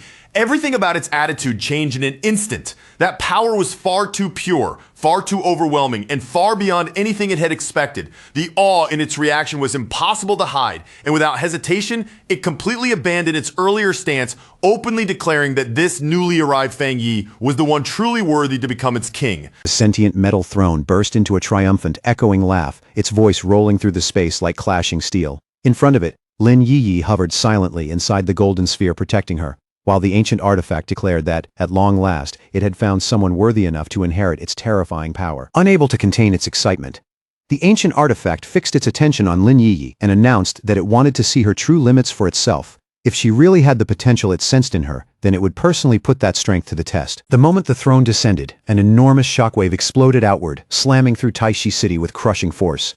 Streets trembled, buildings shuddered, and the pressure from the artifact swept across the city like an invisible tidal wave. From the direction of the back mountain, a gigantic dome of blue energy suddenly expanded into the sky. The ground beneath Taishi City shook violently, and terrified citizens stumbled through the streets, screaming in panic as they thought an earthquake had struck. Sensing just how dangerous the situation had become, Jiolin reacted without hesitation. She immediately gathered her power, lifted her hands and began projecting a defensive barrier to shield the city from the spreading impact. As the metal throne's energy surged against her defenses, Jiolin quickly realized how savage and unstable that power truly was. If they failed to contain it here, the violent backlash would not merely damage Taishi City. It could rip the entire place apart. Gritting her teeth against the pressure, Jiolin called out to the other defenders around her. Gu Yuru, Song Yiming, Wang Lan, and the rest quickly gathered their strength, knowing this was no longer something one person could handle alone. Together, they poured everything they had into stabilizing the shield, their bodies straining as the barrier shook under the throne's force. Jiaolan urged them to hold nothing back, warning that every bit of power they added could mean less destruction reaching the city below. Near the outer edge of the throne's expanding barrier, Elder Wu and President Ye Xiao stood watching the storm of energy twist and churn before them. The longer they looked at it, the heavier their expressions became. The destructive force pouring out of the artifact was far beyond what either of them had expected. Seeing the chaos unfold, they could not help worrying that Lin Yi's attempt to claim the metal throne was already slipping toward failure. Ye Xiao turned sharply toward Fang Yi, his face tense with alarm. He warned him that if those violent energy spikes continued to erupt, then both his cousin and the entire city would be dragged into disaster. Fang Yi narrowed his eyes and looked toward Lin Yiyi, who was still floating far off in the distance. A frown slowly formed on his face, not from fear, but from confusion over what he was seeing. He knew that taming the throne ultimately depended on Lin Yiyi herself, and he could not take that trial in her place. But the metal core he had given her should never have triggered such a violent reaction, especially when her condition, at least from what he could tell, did not seem bad at all. Then, without the slightest warning, a playful and amused voice drifted out from the dark red energy twisting inside Fang Yi's shadow. The sound seemed to rise from the darkness itself, calm and entertained by the chaos around them. The ancient god-demon armor spoke from within that crimson shadow, revealing the truth behind the throne's strange behavior. According to it, the metal throne was not actually testing Lin Yiyi at all. Instead, the artifact had been creating all this commotion because it wanted Fang Yi to notice it. The metal throne had already set its sights on him and had chosen him as the master it truly wanted. Fang Yi's expression shifted with surprise the moment he heard that. He immediately understood the problem. The throne's own desire to choose him was interfering with his original plan for Lin Yiyi to become its master. Realizing that he could not simply stand back anymore, Fang Yi turned his attention to the demonic armor and asked for its help. The ancient entity, clearly pleased by the chance to act, agreed without the slightest hesitation. Fang Yi seized the opportunity and summoned the ancient god-demon armor around himself. Jagged dark metal spread over his body piece by piece, while glowing red energy flared through the gaps like burning veins. A confident smirk tugged at Fang Yi's mouth as the armor settled into place. To him, this was not just a rescue attempt, it was also the perfect chance to see whether the legendary armor could withstand the metal throne's overwhelming power. He told Elder Wu and the others to stay back, saying he needed to test something for himself. Then, without showing any fear, Fang Yi stepped forward and calmly walked toward the swirling blue barrier surrounding the metal throne. Before entering that raging field of energy, Fang Yi looked back and warned his companions not to move from where they were. Even if something unexpected happened inside, he told them not to recklessly charge in after him. Outside the barrier, President Ye Xiao stared in absolute shock. The moment Fang Yi stepped into the metal throne's violent energy, the wild pressure suddenly settled down, as if the artifact itself had recognized the person it had truly been waiting for. Fang Yi landed safely within the artifact's inner space, and quickly took in his surroundings. All around him was the core domain of the metal throne, filled with its strange, overwhelming presence. He was a little surprised that a living person with a physical body could actually enter this kind of space. But before he had much time to think about it, his eyes locked onto Lin Yiyi, who was struggling desperately beneath the crushing pressure of the throne. Fang Yi rushed in immediately, wasting no time at all. As attacks shot toward Lin Yi in rapid succession, the armor around him absorbed and blocked them with ease, shielding her from the throne's assault. He raised his voice and called out to the sentient throne directly. The artifact answered with eager excitement, saying that it had been waiting for the chance to speak with him properly. Floating in the middle of that chaotic space, Lin Yi stared at Fang Yi in disbelief. Shocked and confused, she called out to her cousin, asking how he had possibly managed to get inside the barrier. The throne did not pay any attention to her question. Its focus remained locked on Fang Yi, fascinated by the dense spiritual energy within him and the ancient noble aura surrounding his body. The artifact proudly declared that its instincts had been right to choose Fang Yi. But just as it boasted, Lin Yiyi suddenly shouted out in alarm, desperately warning Fang Yi to be careful. In an instant, massive spheres of pure energy appeared around Fang Yi, surrounding him from every direction. Yet instead of launching an attack, the throne began proposing an alliance, insisting that humanity desperately needed a weapon as powerful as itself. The throne's energy wrapped tightly around Fang Yi like chains made of light. With almost feverish enthusiasm, it promised that if he accepted it, it would make him the absolute ruler of their world, the vast universe beyond it, and even realms he had never imagined existed. The artifact went even further, declaring that together they could reshape the laws of reality itself and place Fang Yi above all others, as the one true king. But faced with such an enormous temptation, Fang Yi merely smiled. Without even taking a moment to consider it, Fang Yi rejected the offer outright. Then, with effortless force, he shattered the energy binding him, leaving the proud sentient artifact completely stunned by his refusal. Fang Yi calmly told the metal throne that he had no interest whatsoever in claiming it for himself. He also pointed out that there was a serious problem with all those grand promises it had just made. Since several other ancient thrones already existed on Earth, Fang Yi remarked that the metal throne had no real way to prove it was the strongest among them.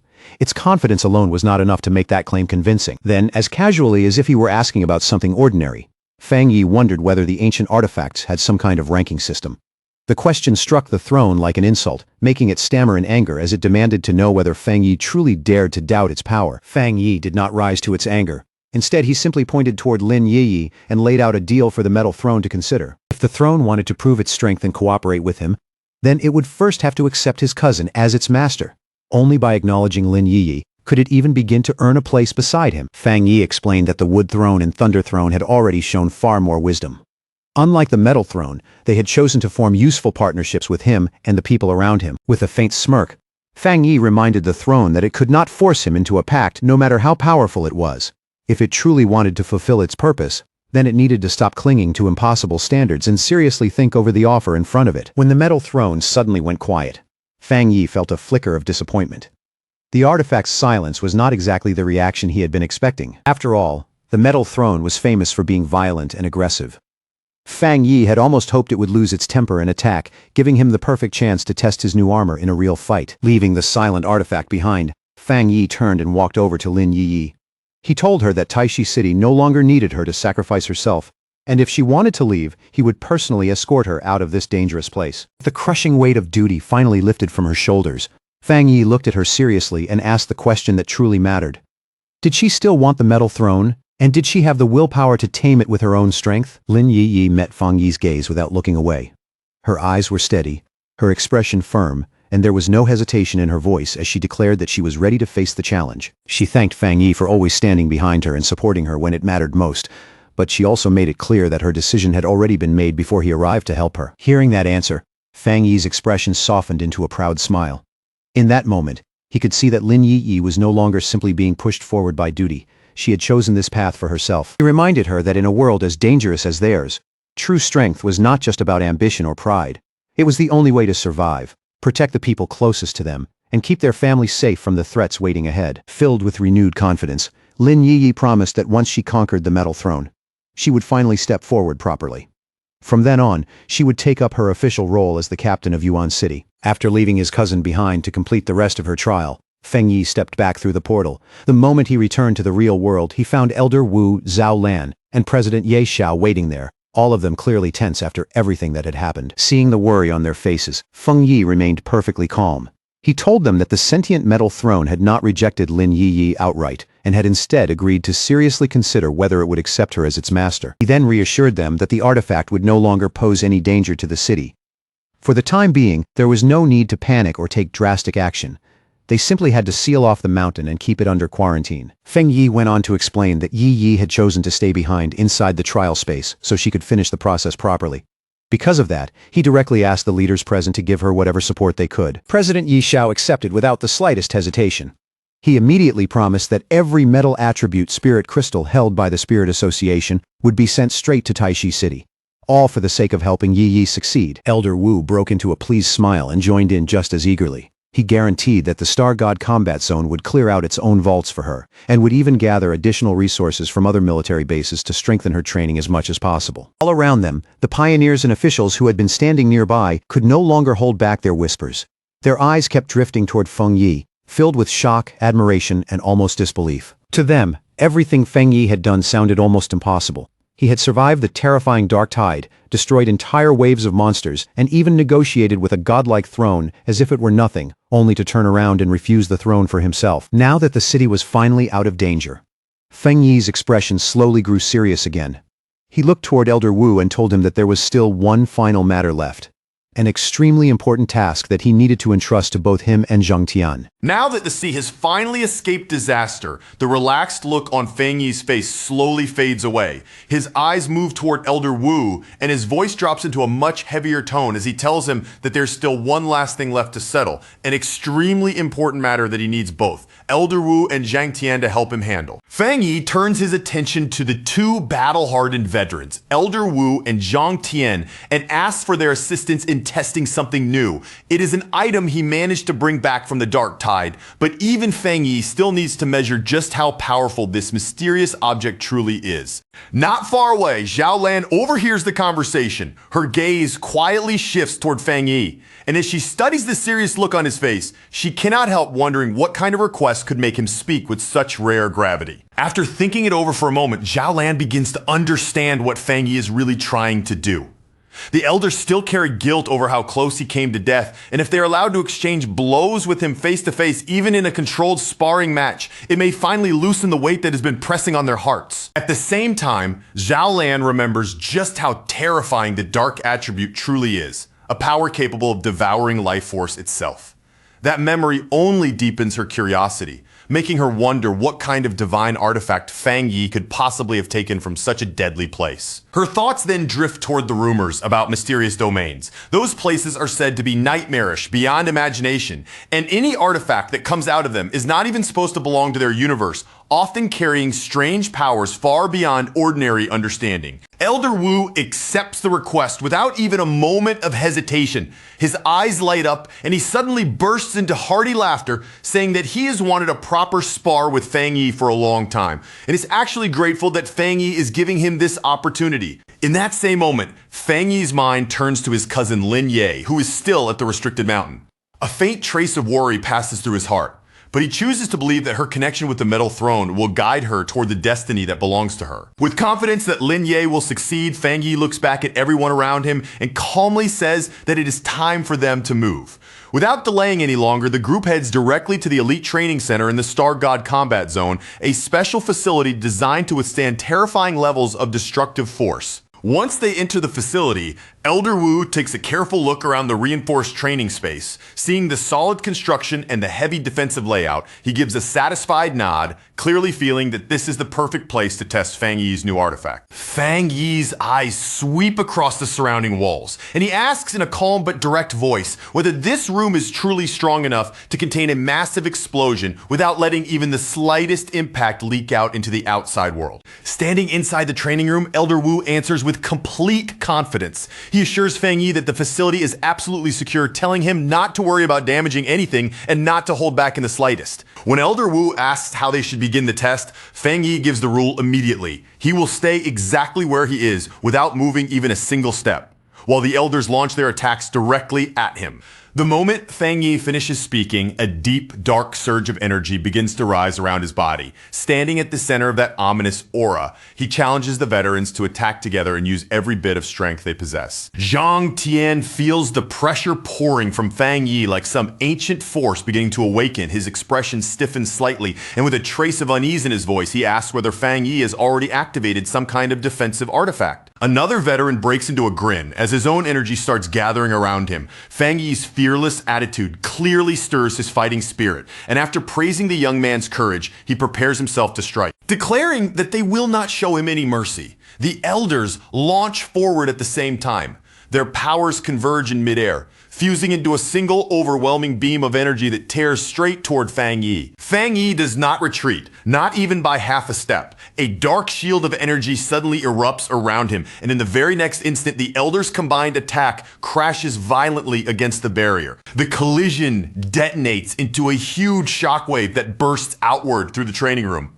The attackers are forced to stagger backward under the crushing pressure, yet through the rolling smoke and swirling dust, Fang Yi's silhouette remains completely unmoved as the dust slowly begins to thin. Fang Yi's figure gradually appears again. Covering his entire body is the ancient god demon armor, dark, heavy, and terrifying, while he stands in place as steady and motionless as a mountain. The elders freeze where they stand, staring at him in total disbelief. Their full-powered attack has not left even the faintest mark on the armor, and Fang Yi himself has not suffered even the slightest injury. Elder Wu swallows hard, his earlier confidence now replaced by a deep and uneasy awe. He admits that if Fang Yi were ever to stand against them as an enemy, he would be more terrifying than any disaster or beast king they had ever encountered, while Fang Yi merely says their attack was far too weak and barely felt like anything at all. At that moment, Fang Yi fully understands the true strength of the ancient armor. Forged across countless millennia, it can absorb both spiritual energy and demonic energy, making it resistant to dark attributes, while even using that power as nourishment to grow stronger. The heavy silence is finally broken when Elder Wu suddenly bursts into laughter. He declares that the test is already over, clearly convinced by Fang Yi's overwhelming strength, then turns toward Zhang Tian and urges him to admit defeat as well. With visible relief spreading across his face, Elder Wu says that he can finally put down the burden he has carried for so many years. He respectfully calls Fang Yi a true hero, someone destined to lead them toward a brighter future. As the terrifying armor slowly fades away from Fang Yi's body, Elder Wu looks at him with a much more serious expression. Then he asks directly whether Fang Yi intends to become the supreme commander of the Xie nation. Not long afterward, an official announcement echoes out from headquarters. The sealer, Fang Yi, has officially been appointed as the supreme commander of the Xie Nation combat zone. Elder Wu and Zhang Tian celebrate the news with undisguised excitement. They know that the decision has passed unanimously, meaning Fang Yi's rise is now recognized and accepted by everyone as the strongest combatant in the entire nation. Fang Yi now holds absolute authority over all armed forces. From this point forward, the future of the Xia Nation's military power rests directly in his hands. The announcement spreads like a thunderclap, shaking people everywhere. Fang Yi's ex-girlfriend Chu Qingli can barely believe how high he has risen, while others who once knew him are thrilled. His friends cheer loudly, and Major Han Li smiles as he remembers how they once joked about this tyrant becoming their new leader. Lin Yi's friend is left completely stunned by the news. She can hardly process the fact that the legendary sealer everyone is talking about is actually Lin Yi's own cousin. When Wang Liang excitedly rushes to bring the news to Ji Ruoyan, he clearly expects her to celebrate with him. Instead, she reacts with irritation, coldly ordering extra training and giving him no chance at all to enjoy the moment. Zhang Lu breaks down in tears of happiness, proudly boasting that his teacher is the greatest of them all. Gu Yuru and Captain Chen Ru also celebrate, fully believing that the sealer will continue creating miracles just like he always has. At headquarters, Wang Lan's peers finally admit that Fang Yi has proven his worth beyond any possible doubt. Su Qingying is amazed that the man she once monitored has now become the nation's pillar, while the leading official agrees that they owe everything to Fang Yi. At a public rally, a speaker raises his voice in front of the gathered crowd. He praises the sealer as a hero who has resolved countless disasters and tells every student present that Fang Yi's contributions must never be forgotten. Back at home, Fang Yi's aunt watches the news with tears shining in her eyes. A deep wave of relief washes over her as she thinks about all the hardship Fang Yi and Yi Yi have endured to finally reach this day. Meanwhile, inside the Divine Pavilion, an enraged official smashes a crystal to pieces with a furious strike. His face twists with anger as he realizes that his faction has been completely ignored in such an important appointment. While his anger continues to burn, a sinister red shadow suddenly appears before him. The strange entity mocks him in a low, tempting voice, saying that the other factions clearly intend to push the Divine Pavilion aside. The red shadow then offers him a pact, promising that he can obtain everything he desires. Still cautious, the official narrows his eyes and asks what kind of help this strange being can actually give him. Before the red shadow can answer, the sharp ring of the official's phone suddenly cuts through the tense silence in the room. The official answers the call, only to be hit by a frantic report from the other side. His expression changes in an instant as he hears that the Thunder Throne has suddenly gone berserk. The red shadow curls into a grin, looking as if everything has unfolded exactly according to plan. It tells the official that the help it promised has already arrived, then urges him to handle the crisis and show how he will use this opportunity. Over at the Chuan City Restricted Zone, a monstrous lightning storm rips across the sky. Emergency warnings blare throughout the entire area, ordering a full citywide evacuation as abnormal energy threatens to wipe out everything nearby. At the very center of the storm, the sentient Gordvine, master of the Thunder Throne, thrashes wildly chaotic. Purple lightning erupts from it in violent bursts, making the creature look as though it has been corrupted by some unseen force. At the base of the mountain, the pioneers fight desperately against the relentless lightning raining down around them. One of them collapses under the assault, and his comrade panics, admitting that the enraged Thunder Throne is overwhelming them, and that they are about to lose control. As another pioneer rushes over to heal the wounded man, he clings tightly to the last bit of hope in his heart. He remembers the rumors that the sealer can communicate with the artifact and silently prays that Fang Yi will arrive before everything completely falls apart. At that critical moment, Fang Yi arrives together with Elder Wu, Zhang Tian, and the other veterans. Their figures cut through the chaos like reinforcements appearing at the exact moment they are needed most. The defenders cry out in relief the instant they see him. Fang Yi thanks them for holding the line for so long, then steps forward and calmly tells them that he will take over from here. High above everyone's heads, the storm clouds suddenly split apart with a blinding flash. A colossal pillar of purple lightning crashes down from the sky, aimed directly at Fang Yi and all the people gathered below. The lead pioneers react purely on instinct, raising their hands with every bit of strength they have left as they try to block the devastating strike that is bearing down on them. Now, with that suffocating tension still pressing down around them, everyone steadied themselves in place, their focus locked straight ahead. Feng Yi's corrupted ally was standing before them as the next threat they could no longer avoid, and with the atmosphere growing heavier by the second, they braced their bodies and their nerves for the violent clash that was about to erupt. Fang Yi turned to the defending pioneers, his expression serious, and recounted his long history with the Thunder Throne. He explained that its master, the sentient gourd vine, had grown tremendously through cultivation over the years and had once played a crucial role in helping them fend off a devastating mutant beast disaster.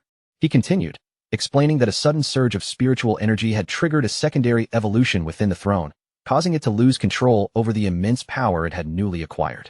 Under the crushing force radiating from the artifact, Elder Wu let out a deep, strained groan, the weight of the energy pressing heavily against his chest. Beside him, President Yi Zhao's eyes widened in disbelief as he assessed the artifact.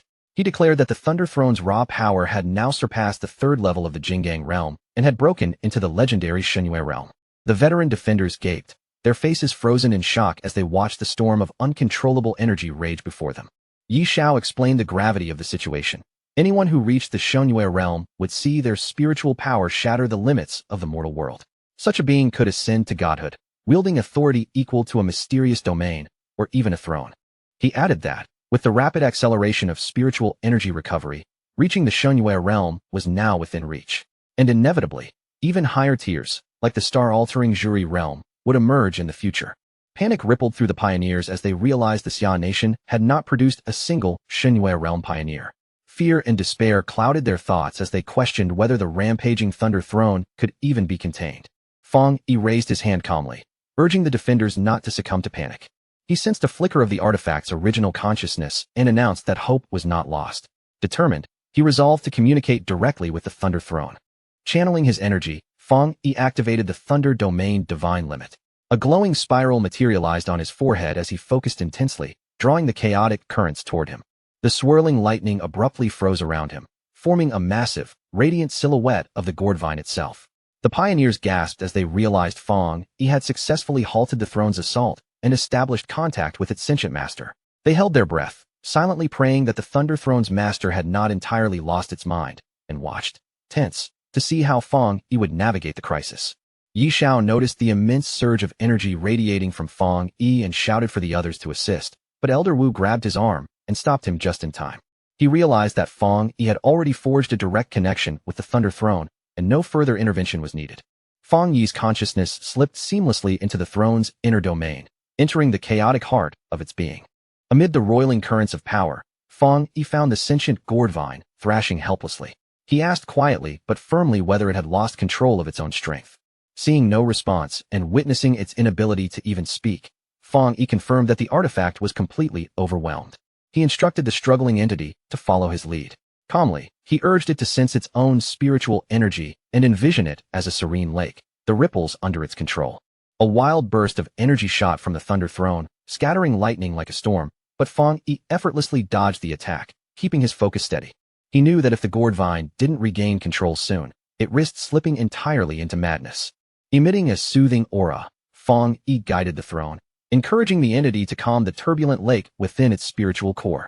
He told it to embrace the flowing energy instead of resisting it, to accept the leaked spiritual power and bend it to its will.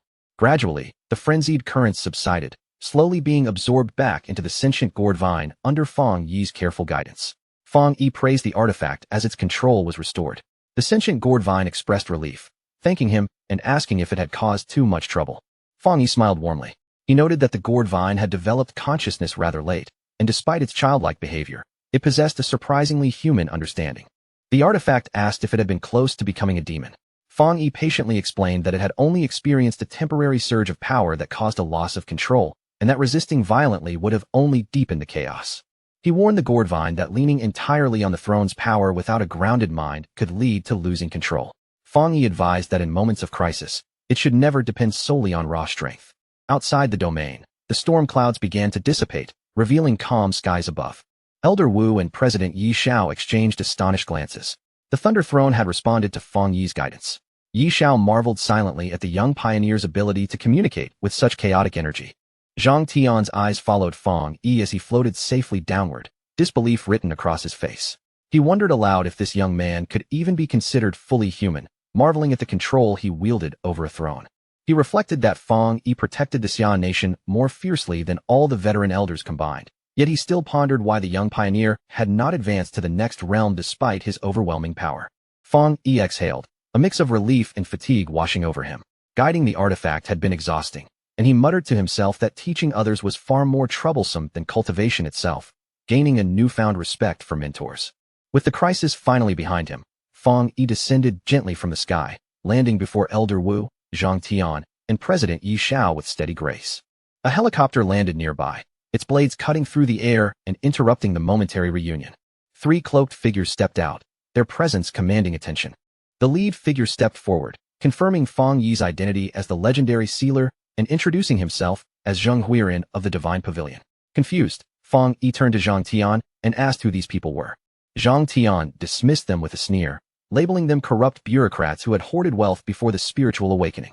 He explained that the Divine Pavilion relied on its deep pockets and connections to aggressively assert influence within the Xian nation. Zheng Huiren accused Fang Yi of causing a disaster that had inflicted severe damage on both the Xian nation and Chuan City. Unfazed, Fang Yi challenged him to clarify the accusation. Fuming, the official shouted that Fang Yi had the power to communicate with the Thunder Throne, yet had intentionally delayed his intervention. Blaming Fang Yi for putting Chuan City at risk, Zheng demanded reparations. Fang Yi responded calmly, noting that the Thunder Throne had already returned to normal. Unsatisfied, Zheng bellowed that mere recovery was insufficient. He demanded a guarantee that the throne would never threaten them again. He insisted Fang Yi must command the Thunder Throne to serve the Xian nation, highlighting the military advantage such control would grant the country. Escalating his threats, Zheng demanded an immediate admission of fault. He warned that refusal would trigger severe sanctions from the Divine Pavilion across the entire combat zone. Before Fang Yi could reply, a blinding purple light suddenly bathed the area, freezing everyone in place. Zheng Huiren's eyes widened in sheer terror as he looked upward, unable to move. A colossal bolt of lightning struck him directly, the force unimaginable and unstoppable. High above, the sentient Gourdvine's voice thundered with wrath, declaring death to anyone who dared disrespect its teacher. When the purple lightning dissipated, there was no trace of the haughty official.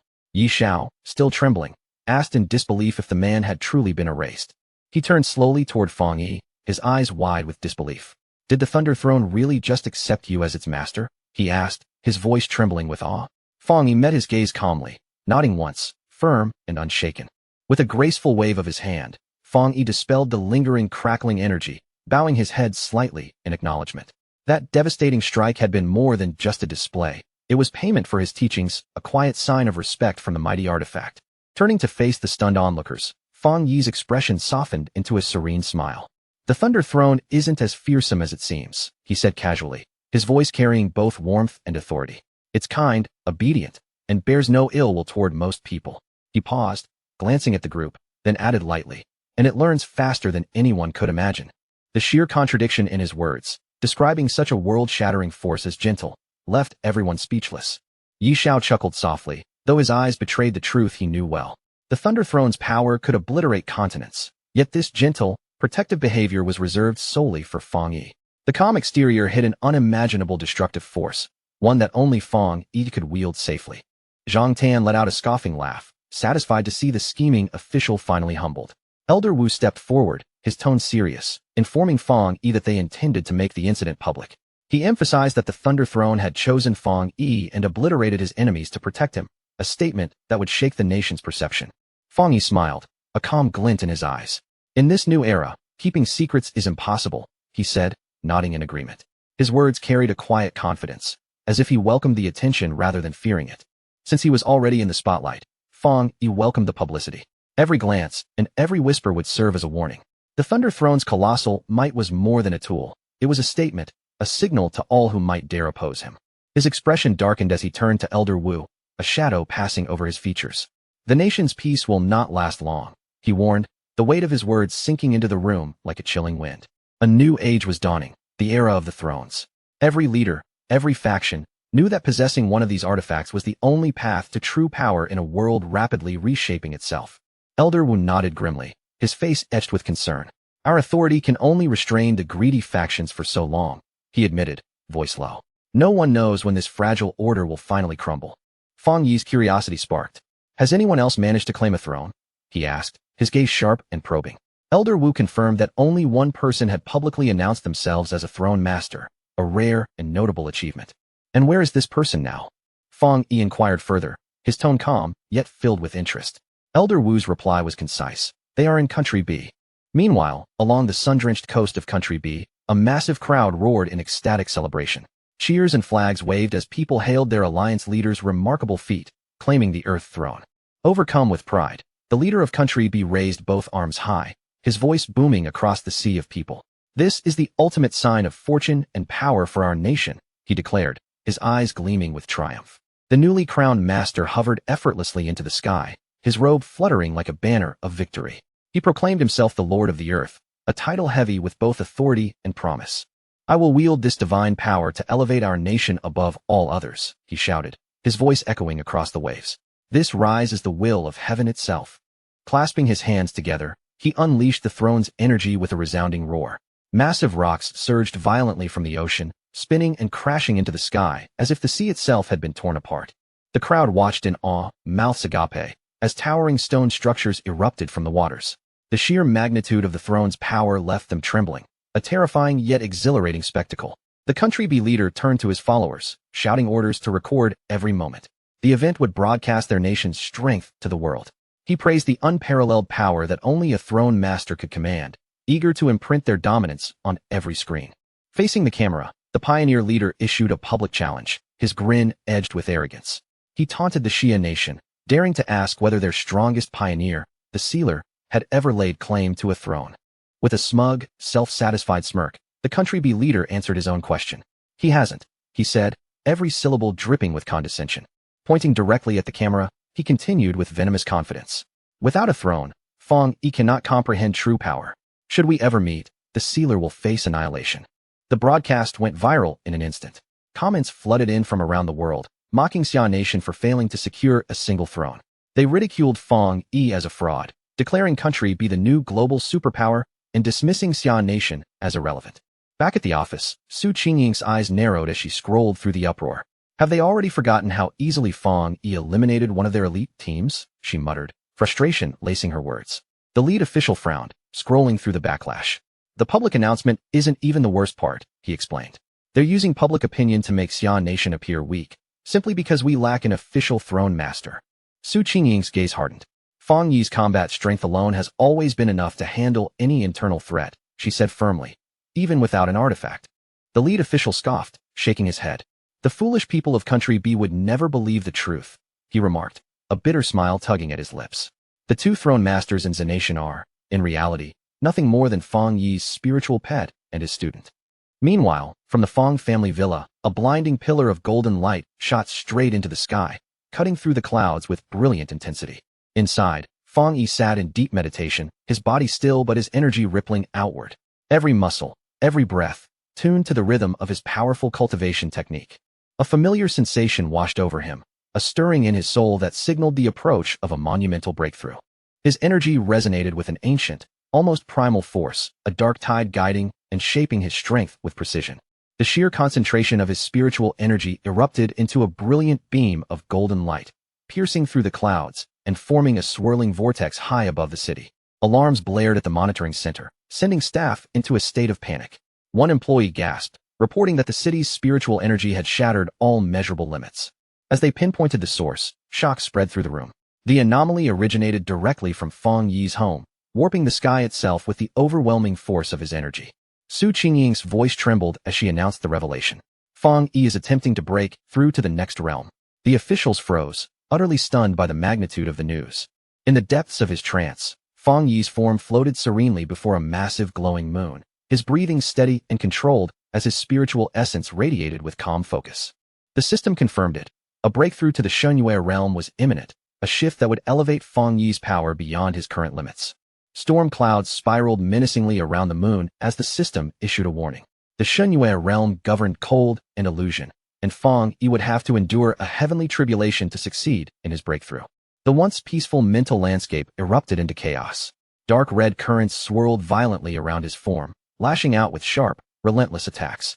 Through his spiritual vision, Feng Yi scrutinized the chaotic storm, analyzing the force battering against his barrier. He recognized the tribulation for what it was, pure dark energy. The association with the moon made perfect sense. It embodied chaos and disorder, reflecting the true nature of the realm he was entering. Feng Yi understood the essence of the Shunyue realm. Though mortals saw the moon as serene and beautiful, its power was one of madness and manipulation, twisting faith into fanatical devotion and bending minds with subtle control. A confident smile crept across his face. This breakthrough won't be easy, he admitted, anticipation and resolve shining through his calm exterior. He summoned a massive sphere of golden energy around himself, forming a protective shield as the system warned him of the tribulation's insidious attempts to corrupt his mind. Blinding slashes of dark energy collided with divine lightning, hammering against his fiery barrier with relentless force. The tribulation drew upon its amassed energy, striving to crush his defenses and overwhelm his will. Unyielding, Feng Yi let out a thunderous shout, summoning the ancient god-demon armor that surged over his form like molten darkness made flesh.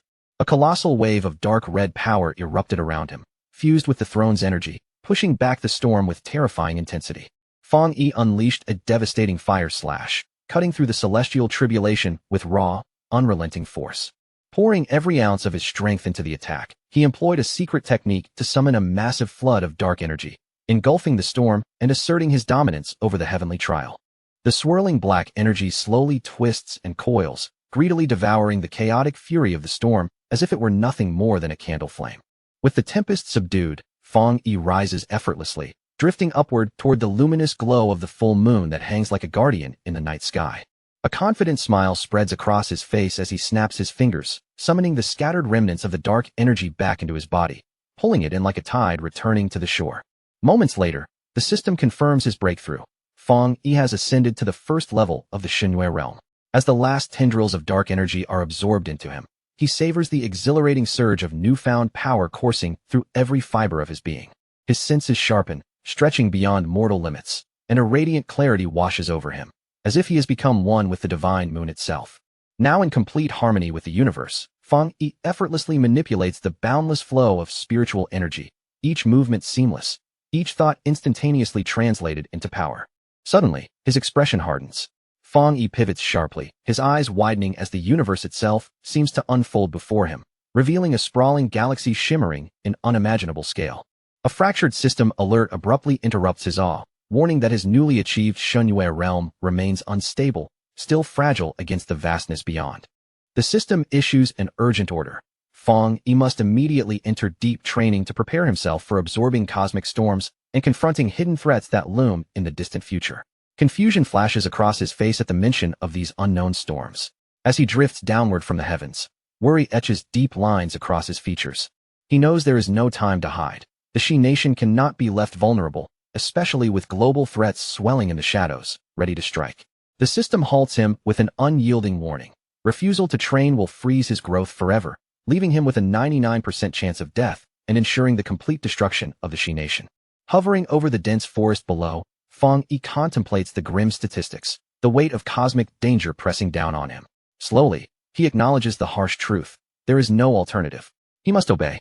Back at the Star God Combat Zone base, Su Qingying, Elder Wu, and Jiaolon gather intense secrecy.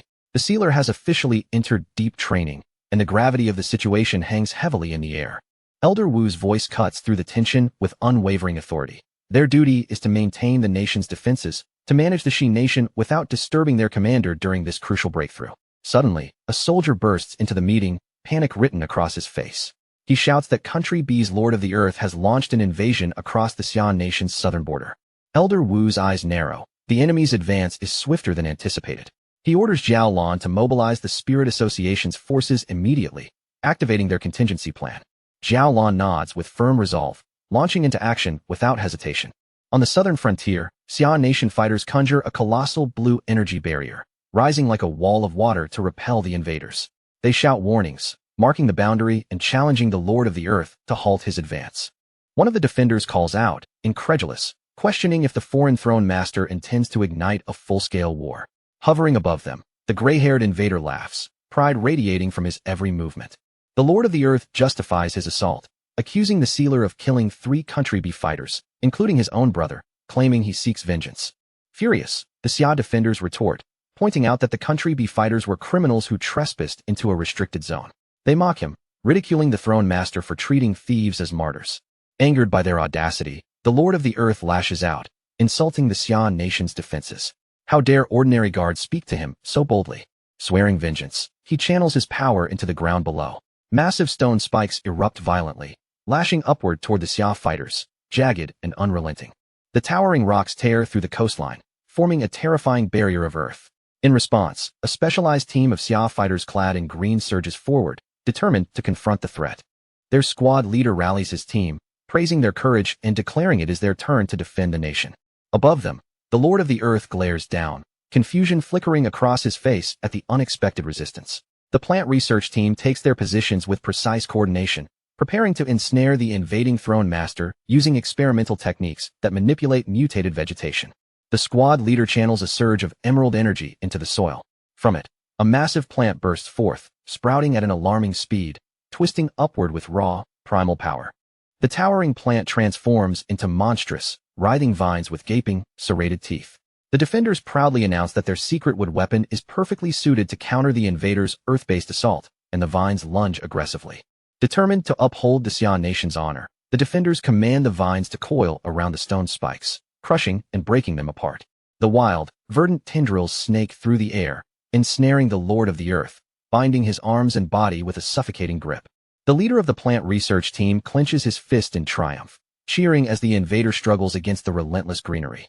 Yet, even fully restrained, the Lord of the Earth remains unfazed, a sly smile playing across his lips. Laughing at their confidence, he effortlessly seizes the thick vines, bending them with ease as if they were mere threads. The squad leader's face drains of color as he watches in disbelief, the powerful vines melting and snapping against the boundless might of the invader. Recognizing the immediate danger, he urgently commands his team to deploy their ultimate defensive measure. Slamming their hands onto the ground, they conjure a lethal fog of poison, a toxic wall rising along the coast designed to annihilate any intruder. The Lord of the Earth merely sneers at the trap, dismissing the Xia defenders as insignificant insects. With a simple flick of his fingers, the monstrous, poisonous barrier disintegrates instantly, powerless against him. Cursing the shattered defenses, the squad leader refuses to yield. He shouts for his men to hold fast, to fight even at the cost of their lives, and charges headlong into the battle. Hovering above, the Lord of the Earth looks down with contempt, calling the fighters worthless. He gathers a massive sphere of fiery, dark energy above his head, the very air around it crackling with menace. Frozen with fear, the squad watches as the enormous orb blots out the sunlight, casting the battlefield into shadow. With a cold, merciless command, the Lord of the Earth hurls the devastating energy sphere toward them. The strike obliterates the entire squad in an instant, the explosion leveling the coastline in a blinding, thunderous display of destruction. Turning his dark gaze toward a nearby Xia city, the Lord of the Earth names it as his next target, mocking the nation for lacking a throne master capable of defending it. A pillar of shadowy energy surges downward, annihilating the city center in a blinding, catastrophic wave. Deep within the ruins, terrified citizens huddle together, their cries piercing the smoke-filled air as they plead for salvation. A lone local fighter steps forward, bracing against falling debris, vowing that the defenders have not abandoned them. Far away, in the stillness of his private training chamber, Fang Yi sits in deep meditation beneath the radiant moon, centering his spirit. Suddenly, a violent jolt of spiritual shock from the distant attack shatters his concentration. Blood streaks from his mouth as he coughs violently, yet he ignores the pain. Fang Yi knows instinctively that he must break off his training and intervene immediately, before it becomes too late. Before long, disaster breaks out at the southern border of the Jie nation, and the center of the crisis is none other than Nanming City. In just a blink, the once crowded streets are thrown into absolute ruin, with flames spreading everywhere, buildings collapsing into broken shells, and terrified people running through waves of chaos. High above the devastated city, the Lord of the Earth hovers over the destruction and bursts into a cruel, arrogant laugh. With nothing more than a casual movement of his power, He rips huge chunks of roads and shattered buildings into the sky, while helpless civilians scream in terror as they are dragged upward and then sent plunging toward the ground. Just when those falling civilians are only moments away from smashing into the earth, broad waves of green energy sweep across the battlefield like a rescue net. The power catches them in midair before impact, and through the fire, smoke, and broken rubble, Elder Wu and Zhang Tian finally arrive on the scene. After the civilians are pulled out of immediate danger and guided away from the battlefield, Elder Wu wastes no time taking command. He gives the defenders clear orders. Their duty is to shield the crowd and keep every survivor alive, while he and his own team step forward to deal with the enemy directly. The Lord of the Earth only lowers his gaze toward them with naked contempt, as if the people beneath him are not worth taking seriously. Seeing that the ones standing against him are merely old veterans, he scoffs in disappointment and demands to know where the real sealer is hiding. Elder Wu does not shrink back from that pressure for even a second. Instead, he answers with steady confidence, declaring that the sealer has no reason to personally appear for an opponent like him, because these battle-tested veterans are already more than enough to take him down. Then, without the slightest warning, a sharp spike of green energy tears upward from below and shoots straight toward the invader. The Lord of the Earth reacts almost instantly, pulling a massive boulder into the attack's path and using it to block the strike head-on. He sneers down at the defenders and mocks them as weak little ants who have badly overestimated their own strength. Yet right as those insulting words leave his mouth, another powerful presence appears on the battlefield, suddenly pulling his attention away from Elder Wu's group. Through the drifting smoke and the wreckage of the ruined city, Bai Su and Zhao Lan arrive together.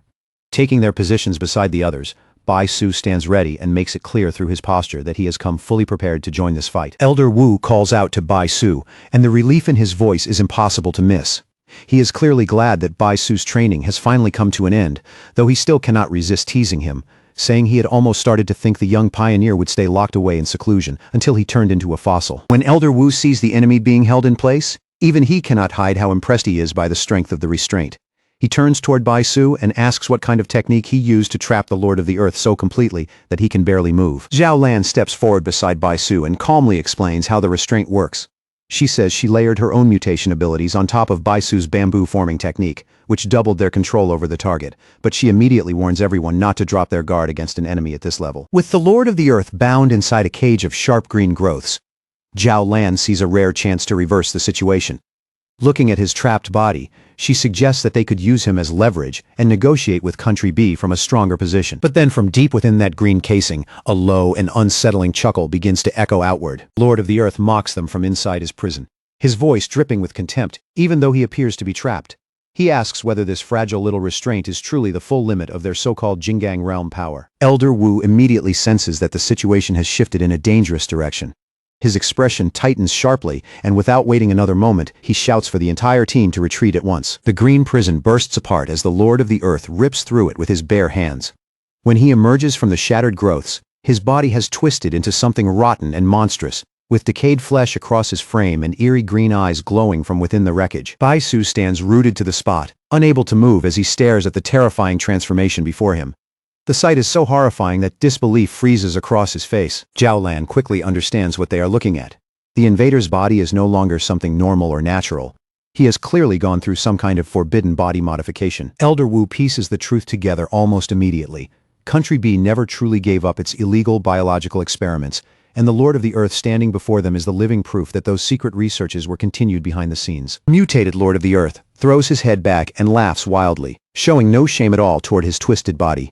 Instead of treating it as something criminal or unnatural, he proudly declares that this modified form is Country B's greatest masterpiece. Chaotic energy starts gathering around him like a violent storm, twisting through the air with suffocating pressure. He boasts that this research will allow Country B to rule the entire planet. And then he unleashes a devastating blast at the XCI defenders, while claiming that all the sacrificed test subjects should thank him for giving their deaths meaning. The overwhelming force of the strike crashes down over the defenders like a mountain, slamming them against the ground and leaving them pinned in place with almost no room to move. Zhang Tian struggles under the crushing weight and forces his own ability into motion, turning the solidifying rock around them into loose sand before it can fully trap them.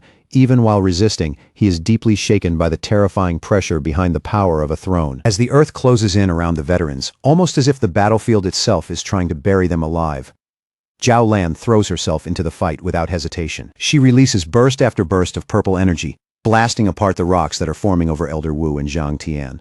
While smashing the stone away from them, she warns both of them not to let the dirt harden around their bodies, or they will be trapped completely. The Lord of the Earth slowly turns his head, and his glowing green eyes settle directly on Zhao Lan. His gaze locks onto her with a cold, predatory focus. Her power instantly catches his attention. He declares that her mutant attribute is perfectly suited for him to devour, and after choosing her as his first victim, he launches a barrage of sharp energy spikes straight toward her. Before those spikes can reach Zhao Lan, a roaring fire dragon tears across the battlefield with explosive force and crashes into the attack, intercepting it in midair. In the next moments, even more fire dragons surge into view one after another, cutting through the smoke-filled sky. They coil around the Lord of the Earth from every direction, trapping him inside a raging vortex of flames. Fang Yi finally enters the battlefield, stepping into the chaos with his sword held firmly in his hand. His entire stance shows that he is ready to strike with decisive force. He drives his dark red blade straight into the Lord of the Earth. And the moment the attack connects, a violent explosion erupts outward. Fire and smoke swallow the battlefield, shaking the ruined ground around them. Elder Wu and the other defenders cry out in relief the instant they recognize who has arrived. After all the danger and pressure they have endured, the sealer has finally appeared. Still stunned by Fang Yi's sudden arrival, they call out to him from the battlefield and ask why he ended his training early just to come here. Fang Yi does not waste even a breath explaining himself. He immediately orders everyone to fall back, warning the veterans that the enemy in front of them is far beyond what they can safely handle. From the crater carved out by the explosion, the Lord of the Earth calmly walks forward, laughing as if the attack barely left an impression on him. With a sneer, he says that the so-called sealer does not seem all that special after all. He breaks apart the layer of rock armor covering his body and declares that Fang Yi's flames are useless without the power of a throne behind them. In his eyes, those flames cannot truly injure him, much less seal him away. Fang Yi launches himself forward without the slightest hesitation, cutting across the battlefield and closing the distance between them in an instant. As Fang Yi studies the Lord of the Earth's grotesque, mutated body up close, his tone turns cold and mocking. He asks whether that horrifying appearance is the result of a failed breakthrough and the backlash of unstable energy. The Lord of the Earth does not bother responding to the insult. In the very next instant, the two fighters crash into each other head-on. Fang Yi unleashes a rapid storm of blade strikes, his sword flashing again and again as each slash hammers against the invaders' layered rock defenses. From a safer distance, Zhao Lan keeps her eyes fixed on the battle, and quickly notices that Fang Yi's condition does not seem right. She considers with Elder Wu whether they should step in to help, but in the end, she chooses to trust Fang Yi's command and stay back, knowing they might only become a burden if they rush in carelessly. The Lord of the Earth manages to strike Fang Yi across the back, landing a heavy blow that cuts through the rhythm of the fight. As Fang Yi feels the impact tear through him, he realizes that the invader's understanding of his power is not entirely wrong. Blood spills from Fang Yi's mouth as he coughs violently, his body clearly struggling under the strain. In that painful moment, he understands just how unstable and dangerous the energy of the Shenyue realm truly is to control. Then warning alerts flash from the system, revealing that Fang Yi's current cultivation realm is unstable. Overwhelmed by the violent backlash surging through him, Fang Yi screams in pain as red energy erupts uncontrollably from his body. Fang Yi desperately fights to suppress the chaotic aura tearing through him from within. He realizes this is the price of cutting his seclusion short because he interrupted the process midway. He cannot draw out his full post-breakthrough strength, and now his body is being forced to endure the consequences. Lord of the Earth instantly catches that moment of weakness. Without giving Fang Yi any chance to recover, he moves in while the sealer is vulnerable. He mocks Fang Yi for daring to stand on the battlefield while suffering from an energy backlash. Then, with a surge of power, he calls up two enormous stone pillars from the ground. A cruel grin spreads across the Lord of the Earth's monstrous face as he looks at Fang Yi and declares his death sentence. Then he brings his hands together with ruthless intent. Two colossal slabs of earth slam inward from both sides at terrifying speed. With a thunderous crash, they crush shut around Fang Yi, trapping him between them under overwhelming force. At southern border of the XEA nation, the earth that had slammed down and buried Fang Yi no longer looked like ordinary rubble. Layer after layer of massive stone plates had fused together, piling into a towering boulder that stood like a grim monument on the ruined battlefield. Zhao Lan, Elder Wu, and the few surviving pioneers could only stare at the empty battlefield in stunned silence. Their eyes stayed fixed on the place where Fang Yi had vanished, as if their minds still refused to accept what had just happened right in front of them. Bai Su stood frozen where he was, his face filled with disbelief. His voice trembled as he stammered that it was impossible because someone as legendary as the Sealer could never have been taken down so easily. Grief washed over the remaining pioneers as they gathered together, their shoulders heavy and their faces pale. Elder Wu lowered his gaze in deep regret, blaming himself for not holding the line just a little longer to protect the commander they all respected so deeply. Zhao Lan's expression twisted with guilt as she blamed herself as well. If only they had been stronger, Fang Yi would never have been forced to interrupt his meditation, and he would not have had to risk such a dangerous breakthrough in the middle of battle. Refusing to stand there helplessly, Zhang Tian and Elder Wu quickly moved into action. Together, they launched a huge signal flare into the sky, sending the tragic news blazing upward for everyone to see. Far away at headquarters, President Ye Xiao looked up through the storm-darkened sky and saw the bright signal tear through the heavy clouds. His expression instantly turned grim, because that flare meant the disaster they feared most had truly arrived. For a moment, President Ye Xiao steadied himself and forced down the weight in his chest. Then, with firm resolve, he ordered the Spirit Association to activate their absolute final backup plan. His voice carried through the room as he declared that the sealer had already sacrificed his life for the Jia nation. And because of that, there was no longer any room left to retreat. From this moment on, they had entered a true battle between life and death. President Yi Xiao commanded every single branch of the Spirit Association to stand their ground and defend their homeland until their very last breath. No matter the cost, they were to fight the Lord of the Earth all the way to the end. Su Qingying, Gu Yuru, and the officers answered without hesitation, their voices ringing out together. Each of them was ready to gamble their lives, even if it meant dying on the battlefield. Elder Wu immediately issued urgent military orders, commanding the Eastern, Southern, and Star God battle zones to merge their forces and launch a full-scale counterattack against the Lord of the Earth. At the same time, every remaining unit was ordered to mobilize and strike across Country B's entire territory, and the commanders accepted the command at once. With fierce determination burning in their eyes, Elder Wu, Zhang Tian, Ye Xiao, and Zhao Lan all made the same vow. Even if every one of them died on this battlefield, they would still make the enemy pay for the sealer, for his family, and for the entire Yangzia nation. Above the shattered city, the Lord of the Earth hovered in the air and laughed down at the defenders. To him, their desperate resistance looked like nothing more than pathetic ants struggling pointlessly, and he coldly declared that he would devour their cities one by one before charging downward to crush them all. But far below the battlefield, deep inside the dark and endless underground tomb, Fang Yi was not dead at all. He remained perfectly safe, calmly floating inside a glowing sphere of golden energy that shielded him from the crushing force around him. His system quickly detected a huge concentration of ancient earth energy around him, with the level already reaching 90%. The moment the reading appeared, the system immediately began absorbing that power. Fang Yi smiled faintly as he realized what had happened. The Lord of the Earth had probably believed this underground tomb was a perfect death trap, never imagining that it would become the ideal energy source to speed up Fang Yi's recovery.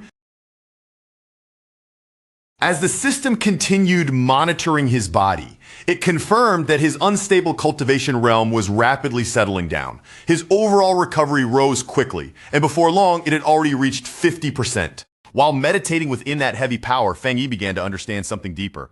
The Earth Throne and the abilities of the Divine Moon Realm were surprisingly similar, because both of them carried two very different natures within the same force. He realized that the Earth element was not limited to simple destruction. It could create and destroy at the same time, bringing absolute stability in one moment, then unleashing violent devastation in the next. The chaotic energy from his unstable Divine Moon Realm had actually drawn in the stabilizing and constructive side of the underground Earth energy. Instead of crushing him, that power had gathered around him like it was responding to his condition. Because of that, his volatile moon energy began repairing itself at an incredible speed. The painful backlash from his breakthrough was wiped away completely, leaving his body clearer and steadier than before. When the system confirmed that his recovery had reached 70%, Fang Yi quietly noted how dangerous this power truly was. If he had not already broken through to the Divine Moon Realm, this dense concentration of Earth energy would have killed him instantly instead of helping him. Then, only moments later, the system reported that his recovery had surged all the way to 90%. Fang Yi silently admired the mysterious beauty hidden within the throne's power. As he prepared himself for the final step, the system confirmed that his recovery had now reached 99%. With the unstable energy inside him finally calmed, Fang Yi slowly drew in a deep breath. His aura settled around him, quiet but powerful, as if his entire body had been reforged in the depths of the earth. Right at that moment, the system suddenly warned him of an unusual surge of high sky yang energy gathering in the atmosphere above. Fang Yi's eyes sharpened slightly, his curiosity instantly stirred by the strange movement. Back on the surface, sharp cracking sounds began to echo across the battlefield. The massive stone slabs that everyone believed had sealed Fang Yi's fate suddenly started splitting apart from the inside. The Lord of the Earth immediately felt the enormous wave of energy rising from below. His eyes widened in complete shock, and for the first time, his arrogant expression cracked. Without warning, a colossal pillar of brilliant golden energy erupted violently from the shattered stones. The explosion sent chunks of rock blasting in every direction, while the golden light pierced straight through the storm-covered sky and twisted the clouds above into a huge swirling vortex. From within that roaring column of light, Fang Yi slowly descended. His entire body was wrapped in a pure golden aura, making him look as though he had stepped out from the heart of the storm itself. Jialan stared up at him, then rubbed her eyes as if she thought she was seeing an illusion. She could hardly believe that Fang Yi had survived the throne's deadliest attack and returned from beneath the earth alive. On the ground, the surviving pioneers suddenly erupted into cheers. They shouted with everything they had, crying out that a miracle had happened and that the Yes-A nation still had hope. The Lord of the Earth sneered, refusing to accept what he was seeing. He laughed arrogantly and claimed that the sealer's survival was nothing more than temporary luck. Then he crossed his massive arms, his body radiating a terrifying pressure. He was ready to unleash his full strength and show everyone what real, absolute power looked like. With a furious roar, the Lord of the Earth triggered a massive eruption from the ground beneath him. Giant, jagged stone spikes tore upward through the battlefield, ripping the earth open as they surged toward Fang Yi, trying to crush him from every direction. The Lord of the Earth grinned wildly, his expression twisting with the excitement of someone certain of victory. The mutated Lord of the Earth then fired a rapid barrage of burning rock projectiles, each one tearing through the air with terrifying force. But Fang Yi moved effortlessly through the sky, dodging every single attack without the slightest sign of panic. Even as the attacks rushed past him, Fang Yi never looked away. His eyes stayed locked on his enemy, calm and focused, as though he had already seen through every move. Next, the Lord of the Earth raised his power again and summoned a massive boulder from above. Like a falling meteor, it came crashing down from the sky directly toward Fang Yi. Seeing this, Fang Yi looked almost amused. He muttered to himself, wondering if the invader was really just repeating the same basic move again. This time, Fang Yi did not dodge at all. Instead, he shot upward like a blazing beam of light, flying straight toward the enormous boulder falling from the sky. As he rushed upward, Fang Yi pulled his fist back, gathering strength for a massive strike. Then, with absolute confidence, he commanded the barrier to break. His fist slammed directly into the giant stone structure. In the next instant, a massive explosion burst outward and the entire boulder was completely vaporized under the force of his punch. The Lord of the Earth stared in stunned disbelief. His so-called ultimate attack had been destroyed so easily that he could barely process what had just happened. Nearby, the other pioneers burst into triumphant shouts, cheering for the sealer's overwhelming strength. They pointed out that this was what perfect control of power truly looked like, because unlike the Lord of the Earth, who only relied on borrowed strength from a throne, Fang Yi was a real genius who had climbed to the top step by step. Another pioneer excitedly added that the sealer's top-tier Yang attribute could completely suppress every other element. As the crowd began chanting for the Lord of the Earth's defeat, the furious invader clenched his fist so tightly that his rage almost seemed to pour out of him. Consumed by anger, the Lord of the Earth screamed in denial. He rejected their talk of attribute suppression and perfect control, shouting that he was the Lord of the throne and that he would never allow anyone to mock him. Furious that anyone would dare defy the authority of a throne, he raises his power without holding anything back. A violent surge of chaotic energy explodes outward from him, crashing through the air like a storm as he vows to punish every last person there and grant them a death more terrifying than anything they could possibly imagine. But Fang Yi does not flinch at all. He pays no mind to the threat raging in front of him and simply lifts his gaze toward the sky, his expression calm and steady. Then, in a quiet voice, he murmurs that the moment has finally come and that it is time for it to arrive. The Lord of the Earth, still burning with rage, freezes for a brief second at those strange words. Confusion cuts through his anger as he follows Fang Yi's gaze and looks up into the sky as well, demanding to know what the sealer is talking about.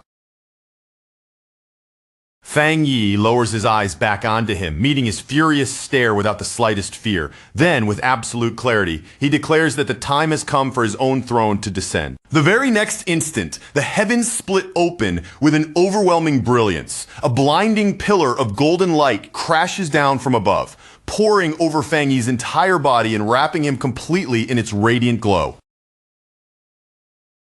And in that dazzling golden radiance, a new king is born. The legendary Yang attribute throne finally descends into the world, and with its arrival, it officially recognizes Fang Yi as its one true master. A blinding pillar of radiance suddenly tears down from the sky, crashing into the heart of the city like a second sun descending from the heavens. And within that overwhelming light, the legendary Yang attribute throne finally reveals itself. At the very center of that brilliant surge of energy, Fang Yi remains suspended in midair, his posture steady and calm, as though he has been waiting for this moment all along and is quietly welcoming the throne's power into himself.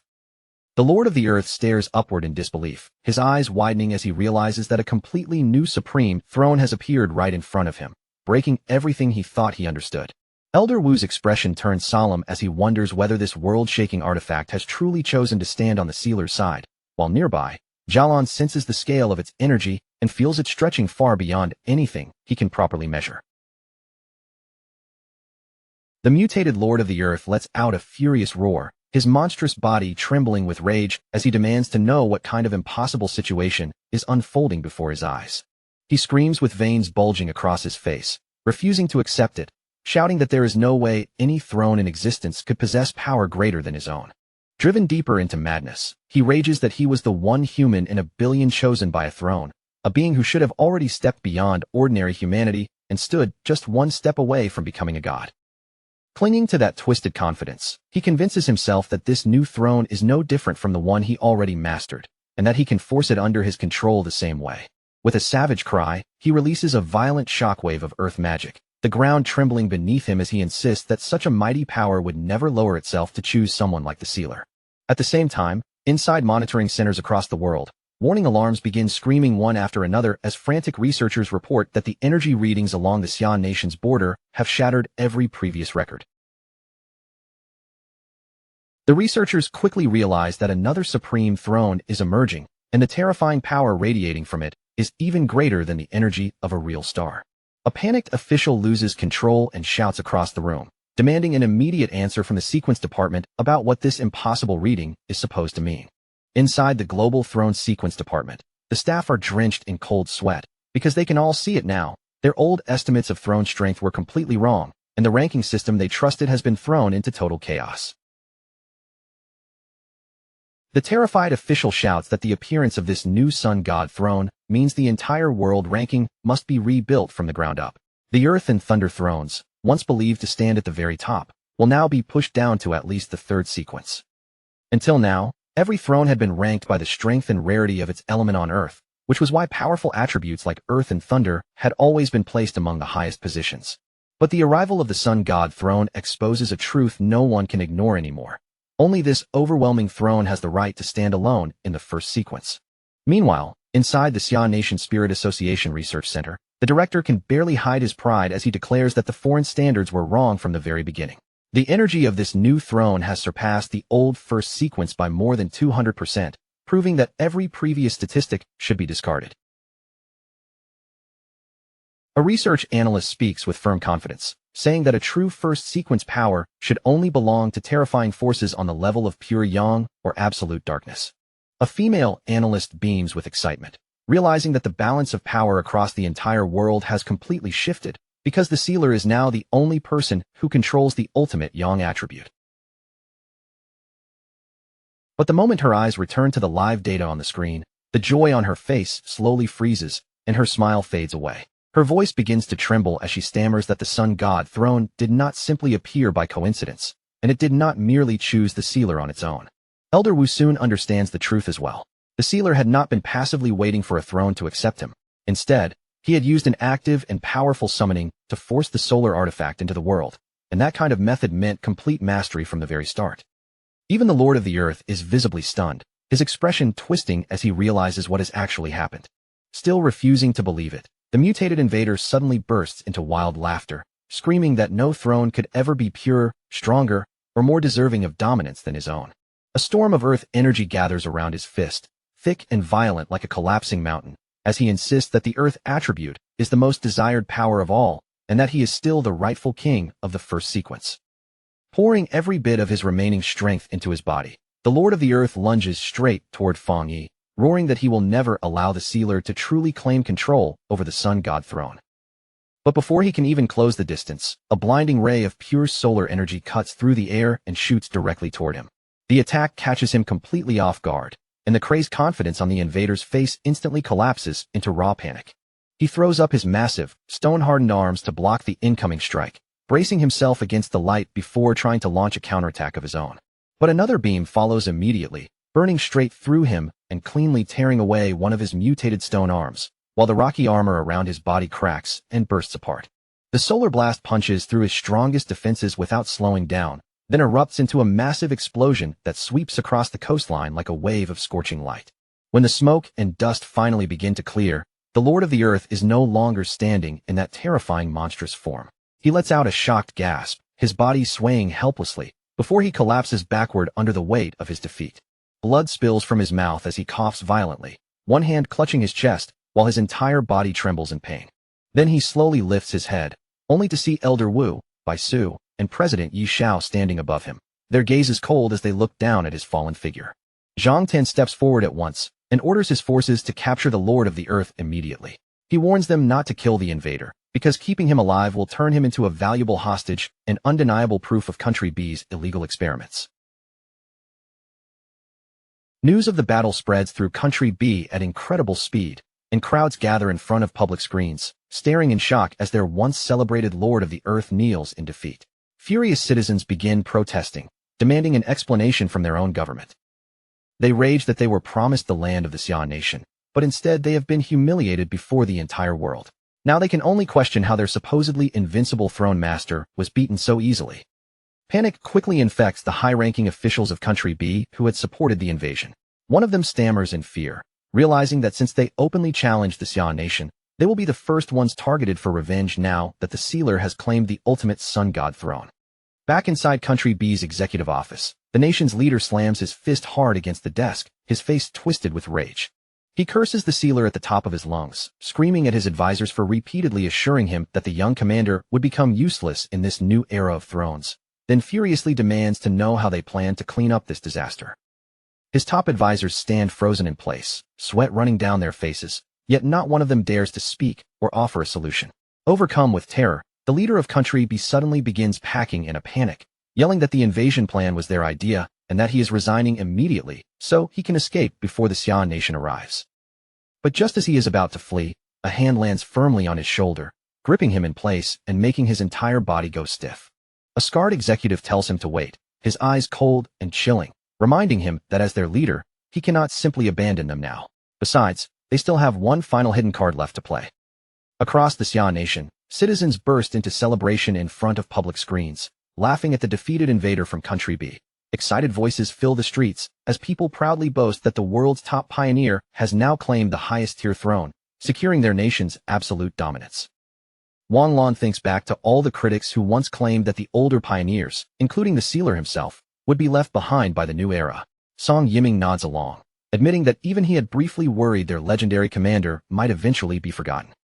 Zhenglu immediately scolds them with pride for ever doubting their leader, reminding everyone that the boss will always be the boss. Captain Shenruo, unable to hide his excitement, adds that the Xia nation now possesses the strongest throne master in the entire world. Su Qingying stands quietly among them, watching everything in silence as the cheers continue around her. Then the sky erupts with solar energy once again, blazing even brighter than before, and everyone realizes that the sealer is about to enter the core of the sun god throne and complete his mastery.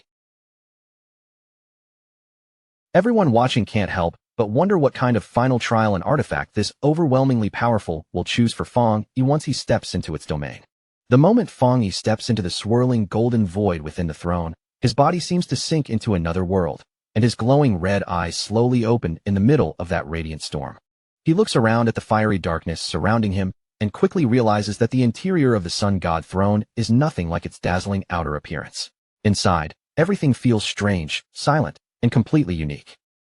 As Fang Yi drifts forward through the quiet black space, he studies the dark energy flowing around him and faintly senses a mysterious connection, one that feels disturbingly close to the power of the dark tide. Thinking over his own abilities, Fang Yi realizes something fascinating. The pure yang power of the sun god throne and the corrupted darkness of his ancient god demon armor should be complete opposites, yet somehow, they seem to come from the same hidden origin. A faint smile appears on Fang Yi's face as that strange realization settles in. To him, this connection is not frightening at all. It is incredibly interesting. At that moment, the legendary first sequence sun god throne descends from the heavens, its blazing golden radiance tearing straight through the violent storm above. As that enormous pillar of light crashes down, top-tier defenders like Su Qingying and Zhao Lan immediately move into position, sealing off the entire area with powerful protective barriers to guard the sealer during his transition. Su Qingying understands very well that ordinary people could never even dream of approaching an artifact this absurdly powerful. Even so, her expression remains serious, because stopping every possible outside interference is still their absolute responsibility. But Su Qingying is not the only one feeling the pressure. Zhao Lan and the nation's battle-hardened veterans all carry the same heavy, ominous feeling in their hearts, which is exactly why powerful pioneers from across the country have been called in to stand guard. In truth, countless eager volunteers had practically begged for a place on this security mission, but the higher-ups quickly rejected most of them for one simple reason.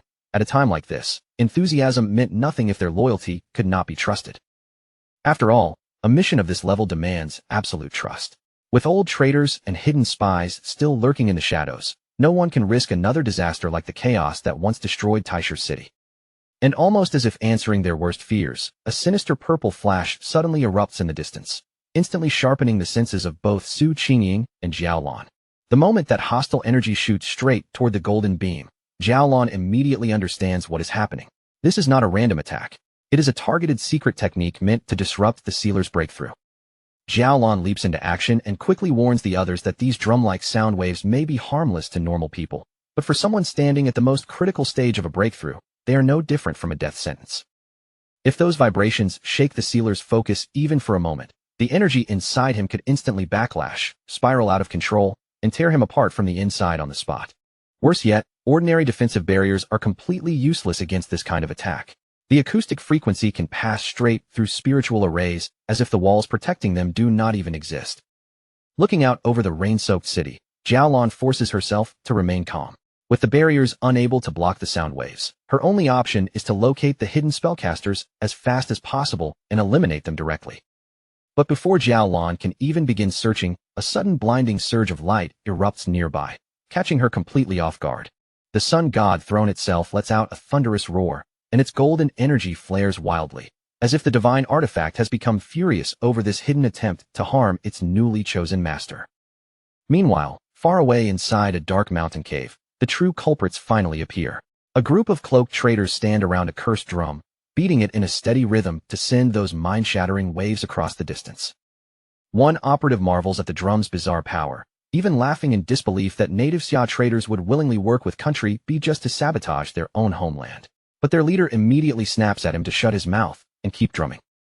The leader smugly boasts that this acoustic weapon is the perfect tool.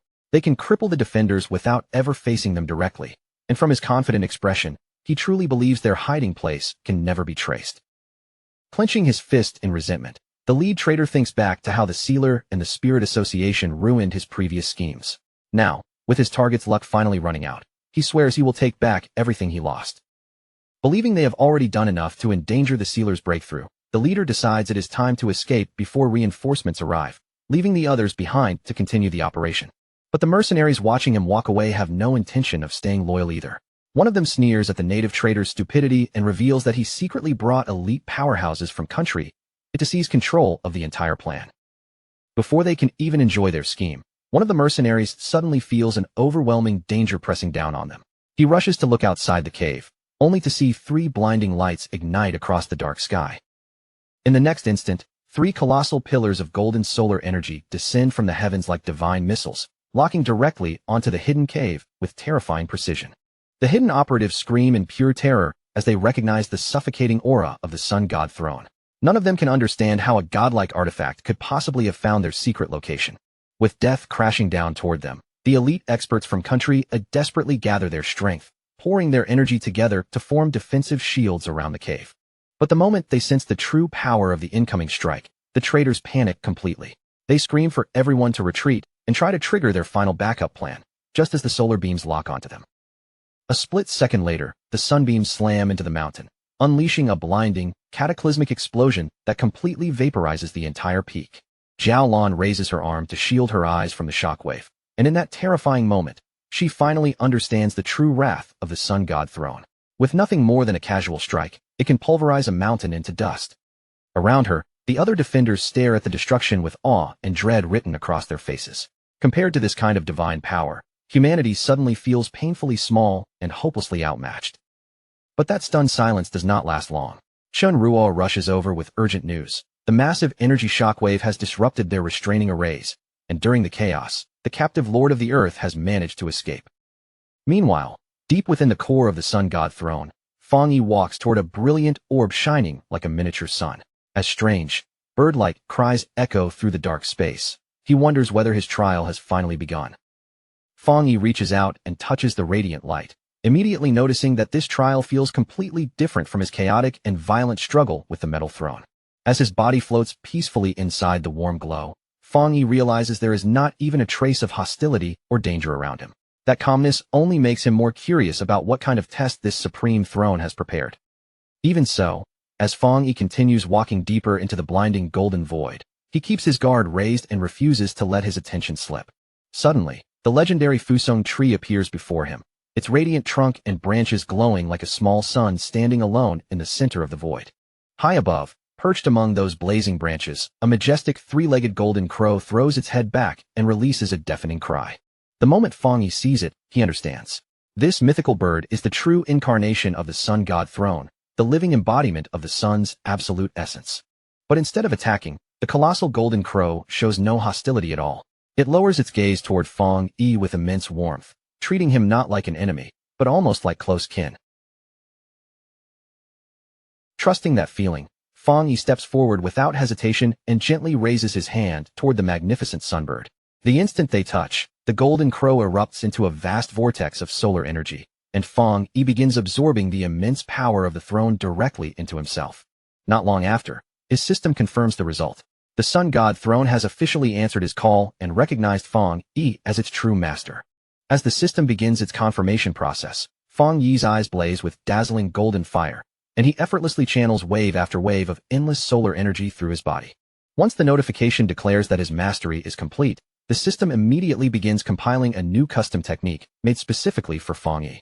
With the compilation successfully completed, a flaming crown formed from pure solar energy appears above Fang Yi's head, permanently sealing his connection to the supreme throne.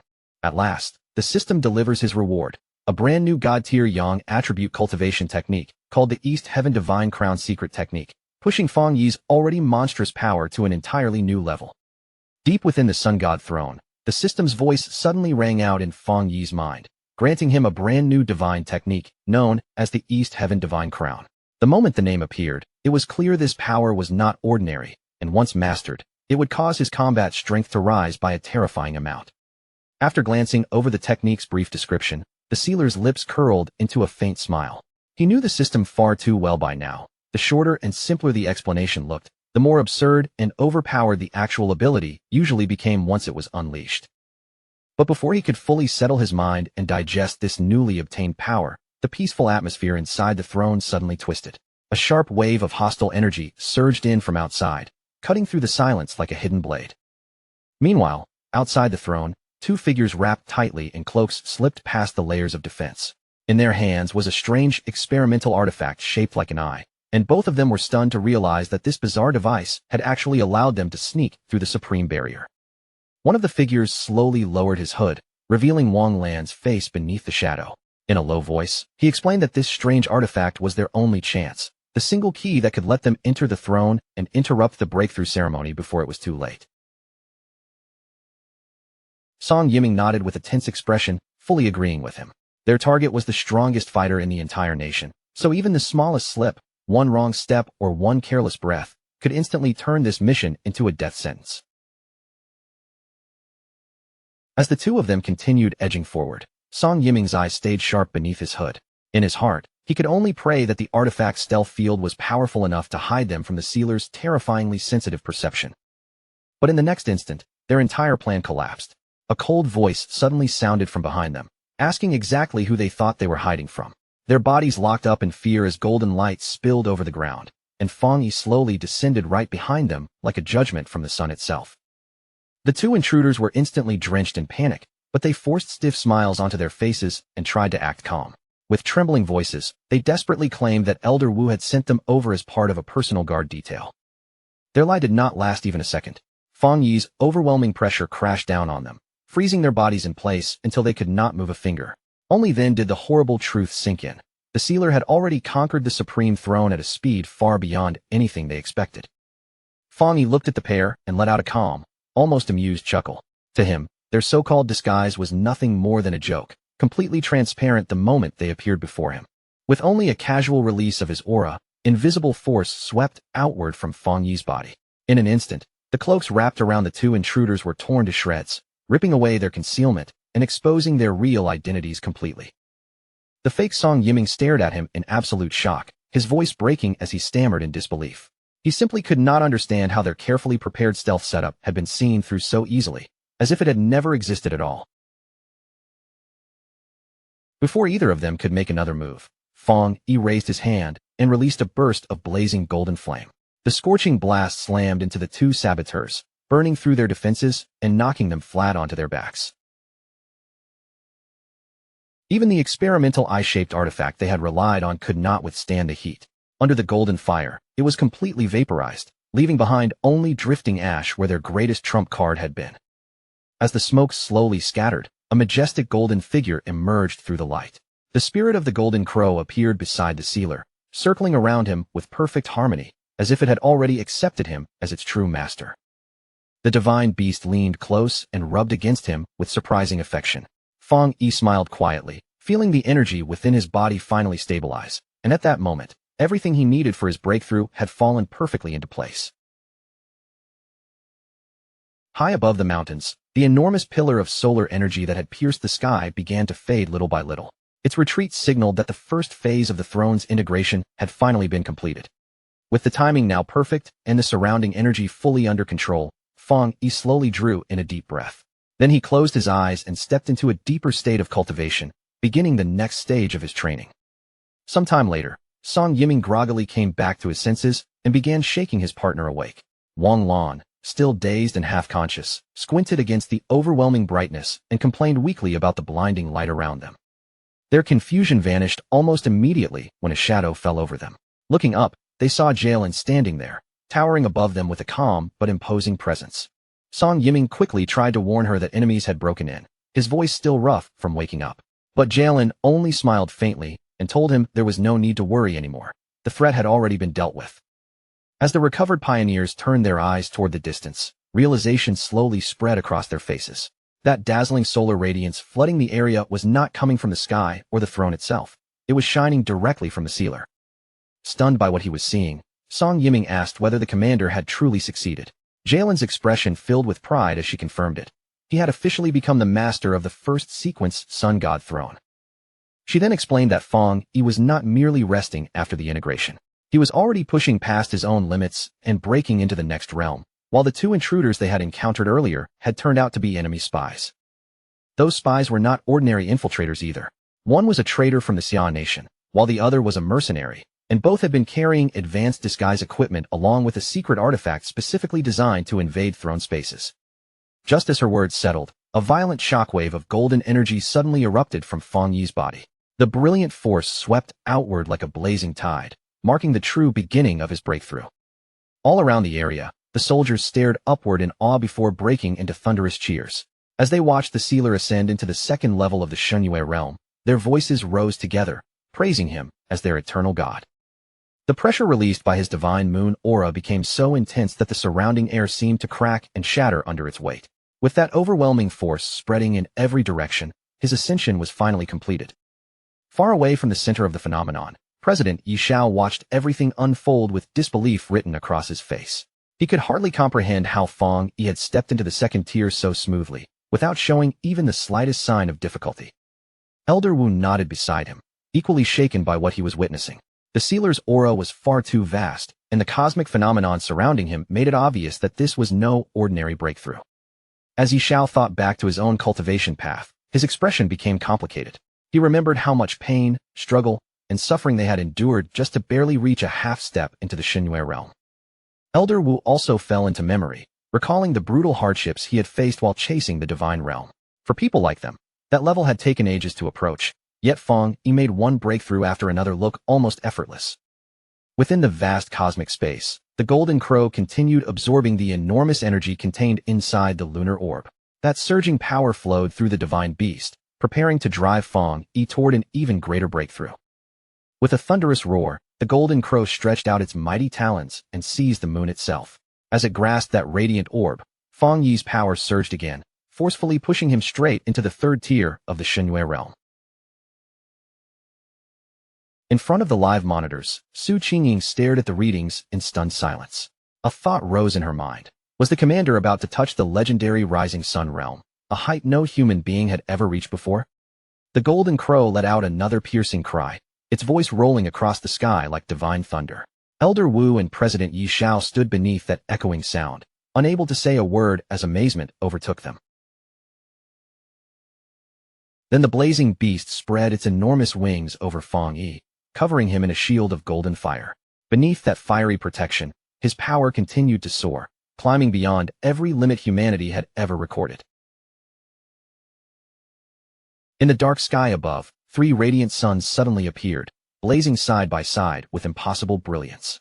The sight created a massive celestial phenomenon unlike anything ever witnessed in human history. At the monitoring center, the analysts quickly reported the latest results. The Golden Crow had cried out 3 times, confirming that the sealer had crossed 3 levels in succession and had now reached a half-step into the Rising Sun realm. By this point, Fang Yi had achieved complete mastery over the Yang attribute. Even his physical body had undergone a profound transformation, evolving far beyond the normal limits of any ordinary pioneer. He was no longer simply a powerful fighter who controlled Yang energy. He had become a natural-born Yang attribute god, possessing a divine constitution that completely overturned what humans believed was possible. From this day forward, Fang Yi stood alone at the absolute peak. On the entire earth, there was no longer anyone capable of standing on equal ground with his power.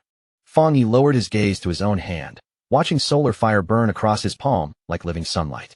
A satisfied smile appeared on his face as he realized the Yang attribute had perfectly fused with both his bones and his bloodline. At that moment, Fang Yi understood the true meaning of his transformation. He was no longer merely borrowing or using this power from the outside. His very body had become the physical embodiment of the Yang attribute itself. With his newly awakened cosmic senses spreading outward, the sealer instantly caught a lingering trace of hostile energy. His expression turned cold as he noted that those rats still had not given up. Inside a hidden underground bunker beyond the barrier, the bandaged leader of the saboteurs was already spiraling into panic. The moment he realized the mission had failed, fear began twisting across his face. Knowing that the sealer had already absorbed the throne's power, he completely lost his composure. In a frantic rush, he activated a teleportation circle and screamed for everyone to retreat before Fang Yi found them. But his companions lunged forward and grabbed him before he could escape on his own. Furious and terrified, they refused to let him abandon them, insisting that if the mission was doomed, then they would all go down together. In the end, their argument meant absolutely nothing. Before they could even finish shouting at each other, blinding rays of solar energy pierced straight through the mountain, swallowing the bunker in divine light, and instantly wiping out every traitor inside. A blinding pillar of solar energy tears down from the sky, crashing into the hidden traitors and mercenaries before they can even react, wiping them out in an instant until not a single trace of them remains. While the mountain peak is still burning under the aftershock of his terrifying power, Fang Yi calmly walks out from the roaring flames, his voice steady as he announces that the rats who tried to sabotage his breakthrough have already been cleaned out. Far below the scorched peak, the local defenders and ordinary citizens finally erupt into cheers, their fear turning into relief as they celebrate the return of the true guardian who has come back to protect them. Back at headquarters, the officials can barely hide their shock as they witness Fang Yi's overwhelming strength, a power that strikes pure terror into his enemies while giving his allies an unshakable sense of safety.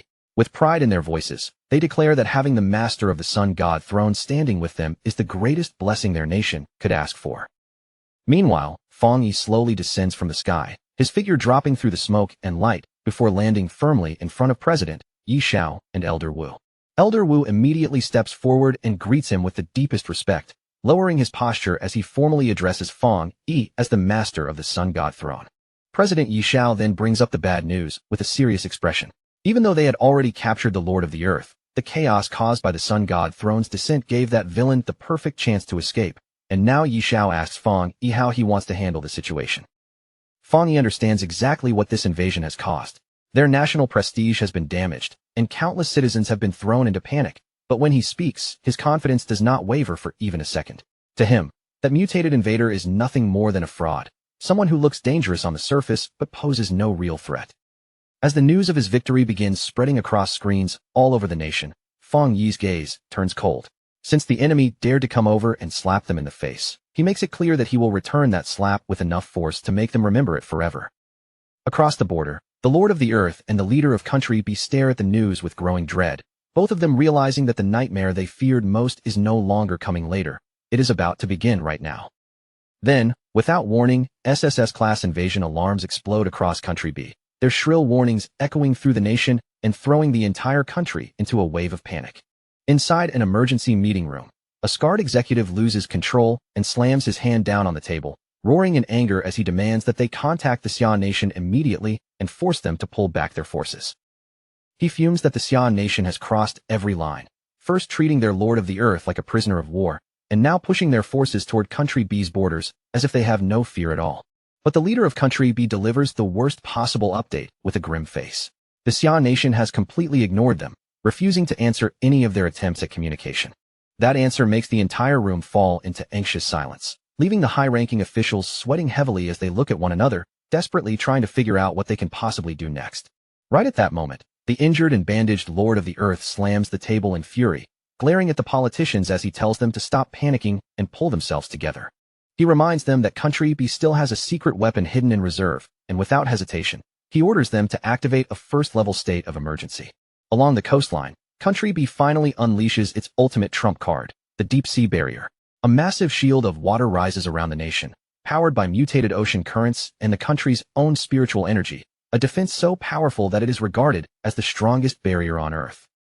When the leader of Country B sees the barrier fully locked down the nation, his fear immediately turns into celebration, convinced that this absolute defense has placed them beyond danger. The Lord of the Earth grows smug as well, boasting that even thousands of elite pioneers attacking together could not leave so much as a scratch on the shield. He even brags that not even his own supreme Earth powers would be enough to shake it. He proudly claims that the barrier is strong enough to withstand the combined assault of 10 throne masters at once, and that this incredible technology is so advanced that even other global superpowers have looked at it with envy. Calling it Country B's final and strongest trump card, he laughs confidently, convinced that the sealer will never be able to break through. Instead, they plan to turn the situation around by using international public opinion to pressure the Xia Nation into handing Fang Yi over. A crazed grin spreads across his face as he imagines Fang Yi falling into his hands, thrilled by the thought of controlling both the sealer's life and his terrifying abilities. All across Country B, the citizens begin mocking the sealer's warning. With the so-called impenetrable barrier protecting them, they arrogantly complain that the Xia Nation is acting like a bully, and some even wish they could personally execute Fang Yi themselves. But far out on the open ocean, a familiar figure quietly arrives. Wrapped in roaring golden flames, Fang Yi hovers above their precious deep sea barrier, looking down at it with a cold, knowing smirk. The massive ocean barrier does not intimidate Fang Yi in the slightest. Without a trace of fear on his face, he begins preparing a strike powerful enough to shake the sea itself. At the same time, the Lord of the Earth is holding a live-streamed press conference, putting on a dramatic performance as he explains to the whole world that the deep sea barrier was originally Country B's top-secret weapon. He plays the victim in front of the cameras, crying about how the ruthless Xia Nation supposedly tried to assassinate him, forcing him to survive by the narrowest margin and flee for his life. And just as Fang Yi raises his hand, gathering a storm of blazing solar energy above the ocean, the Lord of the Earth boldly welcomes the sealer to come and test his luck against their defense. That arrogant fool even dares Fong Yi to try breaking through, proudly claiming that any attack will only prove the deep-sea barrier's absolute dominance to the entire world. But before he can even finish bragging, Fong Yi releases his power. A colossal pillar of fire comes crashing down into the shield, and the once confident Lord of the Earth is left staring in complete shock. As terrified reporters scream and scatter in every direction, the SSS-class alarms keep shrieking without stopping. The disaster level surges beyond measurement, all because of the horrifying shockwave released by Fong Yi's solar flames. Looking at the scorched barrier still barely holding together, Fong Yi casually admits that he is a little impressed it managed to survive a direct blow from the power of the sun god. Then his expression turns cold and dangerous. He mutters that one hit is already the barrier's limit, and in the next moment, he channels an even more explosive wave of solar energy. This second strike erupts with heat and light far beyond the first, detonating like a catastrophe over the sea and instantly vaporizing the entire ocean barrier into a towering cloud of steam. Deep beneath the ocean, inside the undersea control room, the destruction of the barrier triggers a brutal spiritual backlash. The researchers are struck by the force of it all at once, coughing up blood before collapsing to the ground in agony. Still floating calmly in the sky above Country B, Fong Yi looks down with icy indifference and commands the Lord of the Earth to stop hiding and come out to face his doom. The Lord of the Earth stares up at Fong Yi in disbelief, his face twisting with rage as he curses how Fong Yi could have obtained such a terrifyingly powerful opportunity. Sweat rolls down his face as anger burns in his eyes. He admits that the sealer's current presence is far beyond what it was when Fong Yi invaded their nation before, but even with that pressure crushing down on him, he refuses to surrender. Then a twisted grin slowly creeps across his face. To him, this terrifying public spectacle suddenly becomes a golden opportunity, because if he can kill the sealer here in front of the world, his global status will soar to a whole new level. Driven by desperation and ambition, he slams his hand hard against the ground, and the city street beneath him instantly shatters open, splitting apart into a massive abyss. From the depths of that enormous crater, his true ultimate trump card begins to rise. A colossal earth giant emerges from the broken ground, a massive stone golem so huge that it towers over the surrounding skyscrapers, making the entire city tremble beneath its weight. The terrifying monster looms high above Fong Yi, casting its enormous presence over the battlefield, but Fong Yi does not even blink. He simply stays where he is, perfectly calm in the face of that monstrous giant. The Lord of the Earth screams with all his rage, ordering the giant golem to smash the sealer into pieces and crush him completely. The beast reaches out with its enormous hand, its shadow spreading over Fong Yi like a falling mountain as it prepares to crush him beneath its palm. Fong Yi raises his hand and summons a blazing fire sword into his grip. Then, without showing the slightest strain, he swings it cleanly forward, slicing the enormous earth giant straight down the middle, as if that massive body weighs nothing at all. The Lord of the Earth is left staring in complete disbelief, his eyes shaking as he screams that both of them are supposed to be powerful throne masters. There is no way his ultimate trump card, the strongest thing he can unleash, should be torn apart so easily like a thin sheet of paper. Fong Yi looks down at his sweating opponent with a cold, emotionless gaze, and that stare alone nearly drives the invader mad. Refusing to accept what just happened, the Lord of the Earth shouts that this must be some kind of illusion, then desperately hurls out a massive storm of exploding boulders. But Fong Yi does not even blink. He simply floats there in midair with his body steady and relaxed, while those giant rocks roar past him one after another, missing him completely and failing to leave even the smallest mark. Still unwilling to admit defeat, the Lord of the Earth forces every last bit of his strength into one final move. With a furious roar, he activates his hidden technique and traps Fong Yi inside a gigantic dome made from solid stone. Inside that dark stone tomb, Fong Yi remains frighteningly calm. He slowly lifts one hand in the silence, as if the prison around him is nothing more than a minor inconvenience, and gives a simple command to break the seal. In the next instant, a massive explosion erupts from within. The entire stone prison is blasted into dust and scattered through the air, leaving the Lord of the Earth standing there completely frozen, unable to believe his own eyes. As broken stone and ash rain down over the ruined city, Fong Yi steps out from the dust, his whole body wrapped in roaring golden flames. He looks at his terrified opponent with icy contempt and asks if that is truly all he is capable of. At the same time, sheer panic spreads across Country B. Crowds watching the live broadcast stare at the screen in horror, while the nation's top leaders nearly lose their minds, gripping their heads as they realize their champion is on the edge of total destruction. They continue staring at the giant public screens, unable to process how their greatest fighter is being crushed so badly. Meanwhile, on the battlefield, the mutated Lord of the Earth is drenched in sweat, feeling the pressure closing in as he finally understands that Fong Yi is on a completely different level. With every defense already shattered, the Lord of the Earth can only look up helplessly as the sky above him turns a terrifying shade of red. Fong Yi then unleashes the power of the sun god, raining down a horrifying shower of burning solar meteors directly onto his body. The Lord of the Earth screams in unbearable agony as the blinding solar storm crashes down and swallows him whole. In a flash of burning light, his body is completely vaporized, while his top commander watches the explosion and screams his title in horror. Fong Yi looks down at the smoking crater left behind and speaks with cold indifference. Even though both of them possessed the power of a throne, the invader was simply far too weak, and daring to challenge Fong Yi's absolute strength was no different from asking for death. When the news reaches Country B's headquarters, the entire command room falls into chaos. Their leader, overwhelmed by fear and rage, frantically orders his officers to mobilize the entire army for one last desperate hunt, even if it means sending everyone to their deaths. But his furious general rushes forward and grabs him by the collar, stopping him before that madness can continue. He warns him that sending more soldiers now is nothing but self-destruction, and their only remaining hope is to pray that the sealer chooses to spare them. Back on the battlefield, just as the dust begins to settle over the crater, Fong Yi suddenly senses movement from below. A massive beam of golden energy bursts out from the pit and shoots straight up through the air toward him. Fong Yi reaches out and catches the glowing light in his hand. The moment he touches it, he quickly realizes what it is, the core of the Earth throne, now willingly offering him its power and submitting itself to his control. Right after that, the system's alert appears before him. Because Fong Yi has defeated the throne's previous owner, he has now gained complete authority over the Earth throne. A faint smile appears on Fong Yi's face as he looks at this unexpected reward. Then he clenches his fist, and the vast, swirling Earth energy is immediately pulled into his body like a raging current. A glowing sphere of two different elemental powers forms around him as Fong Yi completes the absorption. His red eyes shine even brighter, and the second throne's power settles fully into him. A gigantic pillar of golden light shoots straight into the sky, lighting up the battlefield from above.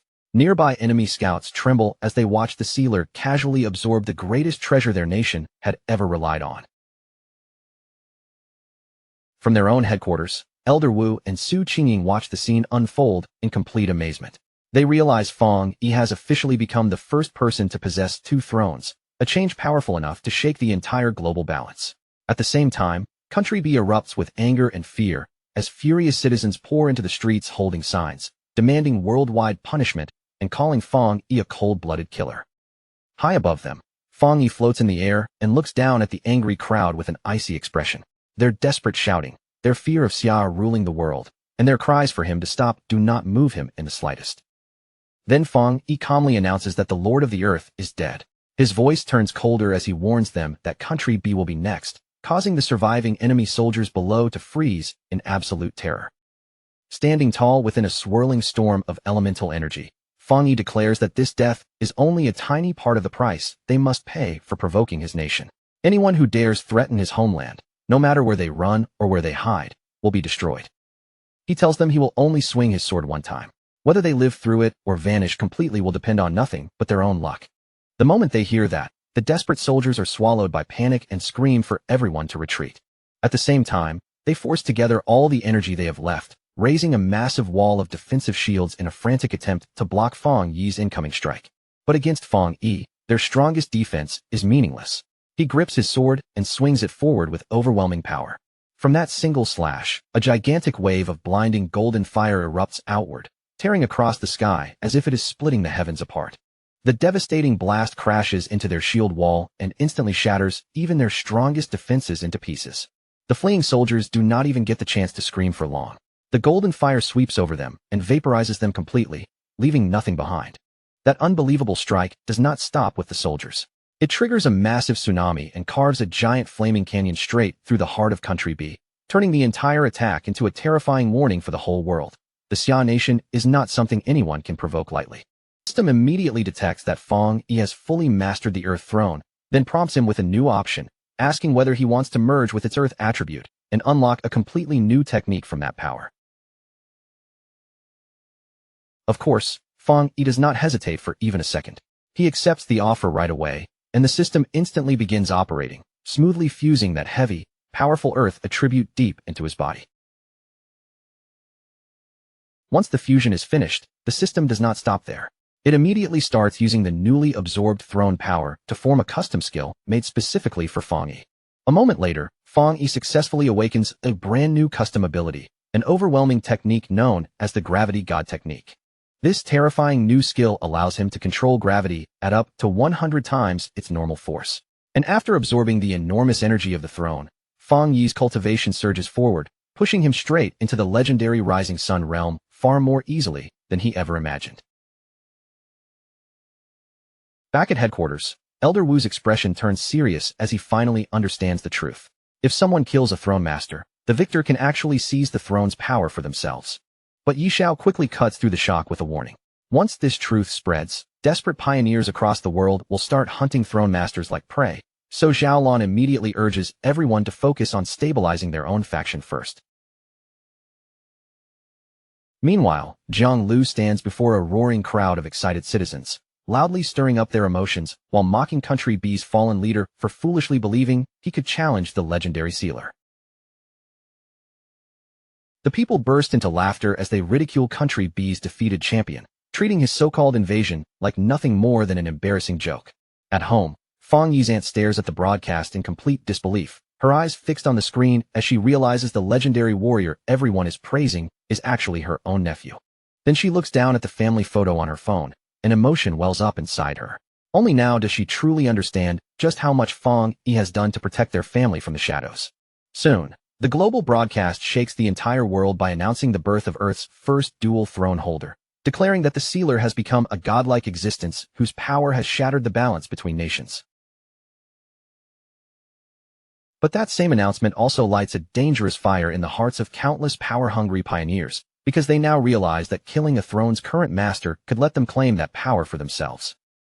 Inside Country A's executive office, the nation's leader watches the situation unfold with a delighted smile, clearly thrilled by how perfectly the world's sudden change fits into his plans.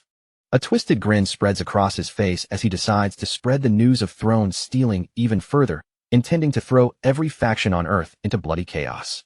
Behind him, the mysterious red-eyed advisor smiles with quiet satisfaction, saying that although the sealer's sudden rise was unexpected, everything he has done has only helped their plan move forward. The advisor even remarks that they should thank the sealer, because his actions have forced all of humanity to finally accept the brutal rules of this new spiritual era. The leader calmly points out that if pioneers across the world start fighting each other over thrones, then their own faction will have a much easier time taking those thrones in the end. The two conspirators savor the thought of letting the entire world exhaust itself through endless conflict. Also, Country A can eventually step in and claim control over every throne. Then their glasses meet with a crisp clink, and the leader raises his drink with a pleased expression before slowly taking a sip. The red-eyed advisor then gives a careful warning. Since the sealer is far too powerful right now, they should avoid confronting him directly, even with their own forces prepared, and instead keep a friendly face on the surface. But the leader already has another idea in mind. Rather than rushing at Fang Yi, he suggests moving first to steal the other thrones before the Xian nation can secure them. The advisor smiles at that, saying this new era follows only one rule: survival of the fittest. All they need to do now is sit back and watch pioneers around the world slaughter one another for power. At the same time, deep in the back mountains of Taimu City, a massive vortex of golden spiritual energy swirls around Fang Yi's cousin, Lin Yi, as she sits in meditation. Suddenly, Lin Yi opens her eyes, and they shine with brilliant golden light. In the next instant, a towering pillar of energy erupts from her body and shoots straight into the sky. Watching from a safe distance, the lead official and his guards stare at the dazzling light with tense expressions, wondering whether Lin Yi has truly succeeded. As the brilliant column slowly fades and the smoke begins to drift away, a powerful figure calmly walks out from within the haze. The protectors are left completely speechless, frozen in place as the overwhelming pressure rolling off that figure presses down on them. Lin Yi steps forward with steady confidence, thanking the team for protecting her during the process. She then announces that she has successfully claimed the metal throne and promises to stop their enemies. The lead official softens his tone and gently tells her that the chaos in Taimu City has already been dealt with. With visible excitement, he explains that her cousin has already wiped out the invaders, protected the city, and become Earth's first dual throne holder in the Rising Sun realm. Lin Yi is stunned on the spot, barely able to process how far Fang Yi has grown in such a short time. The official continues, telling her that while she was focused on claiming her own throne, Country B launched an invasion, only for Fang Yi to crush their champion effortlessly and even split their nation in half. He adds that because of that battle, the entire world now knows the terrifying truth. A throne's power can be stolen by killing its master. He believes Fang Yi is probably busy meeting with the top leaders right now, because locating the remaining thrones and protecting the ones they already have will be an enormous task. Their current allies, the masters of the Thunder Throne and Wood Throne, have now become extremely valuable targets, which means the nation must prioritize protecting them at all costs. Lin Yi's face darkens as the danger becomes clear to her. The world's enemies may not dare to challenge Fang Yi directly, but they will absolutely come after weaker throne masters like her. She clenches her fists in frustration, realizing that even after risking her life to claim a throne and protect her family, she is still not strong enough and may still have to depend on Fang Yi. Just then, Fang Yi casually steps out from between the trees, his presence calm and confident, telling his cousin that as long as he is watching their enemies, no one will dare set foot in their country. The moment Lin Yi sees him, her face lights up with joy. She rushes forward and throws her arms around her cousin, relieved beyond words that he is safe. Fang Yi gently pats her on the head, teasing her with a smile and asking why she is feeling so insecure when she is already a dual attribute pioneer and the master of the Metal Throne. Lin Yi's eyes brighten as she asks whether he was the one who secretly helped her survive the trial, and Fang Yi confirms it with a smile, lightly scolding her for being so reckless. Lin Yi proudly tells him that he was the one who taught her to seize her own opportunities, and that she wanted to become strong enough to stand beside him instead of always staying behind. She tightens her fist with fierce determination, admitting that she had been so resolved to succeed that she even wrote her will before taking on the trial. Hearing how serious she was, Fang Yi suddenly claps his hands, a sly grin appearing on his face as he announces that he has already prepared a harsh training program for her, and they are starting immediately. That sudden declaration instantly throws Lin Yi and the guards into panic, and Lin Yi stares at him in alarm, asking what kind of training program he is talking about. But the moment she sees the knowing smirk on Fang Yi's face, Lin Yi's heart sinks. She immediately gets the terrible feeling that the training waiting for her is going to be an absolute nightmare. The world had already begun to crack apart, but now it finally shattered in the most horrifying way imaginable. The age of throne stealing had become reality. In Country Lie, a 5-year-old girl, chosen by the Wind Throne, was mercilessly hunted down and brutally murdered by 2 assassins, all for one purpose alone, to seize the power she had inherited. Her small figure never stood a chance against the cruelty unleashed upon her, and with her death, the throne was violently taken. This incident marks the first officially confirmed case of a throne being ripped away from its rightful master through sheer violence. With the Wind Throne stolen, Country Lie is left exposed and defenseless, its people drowning in fear, unsure if their nation will survive what comes next.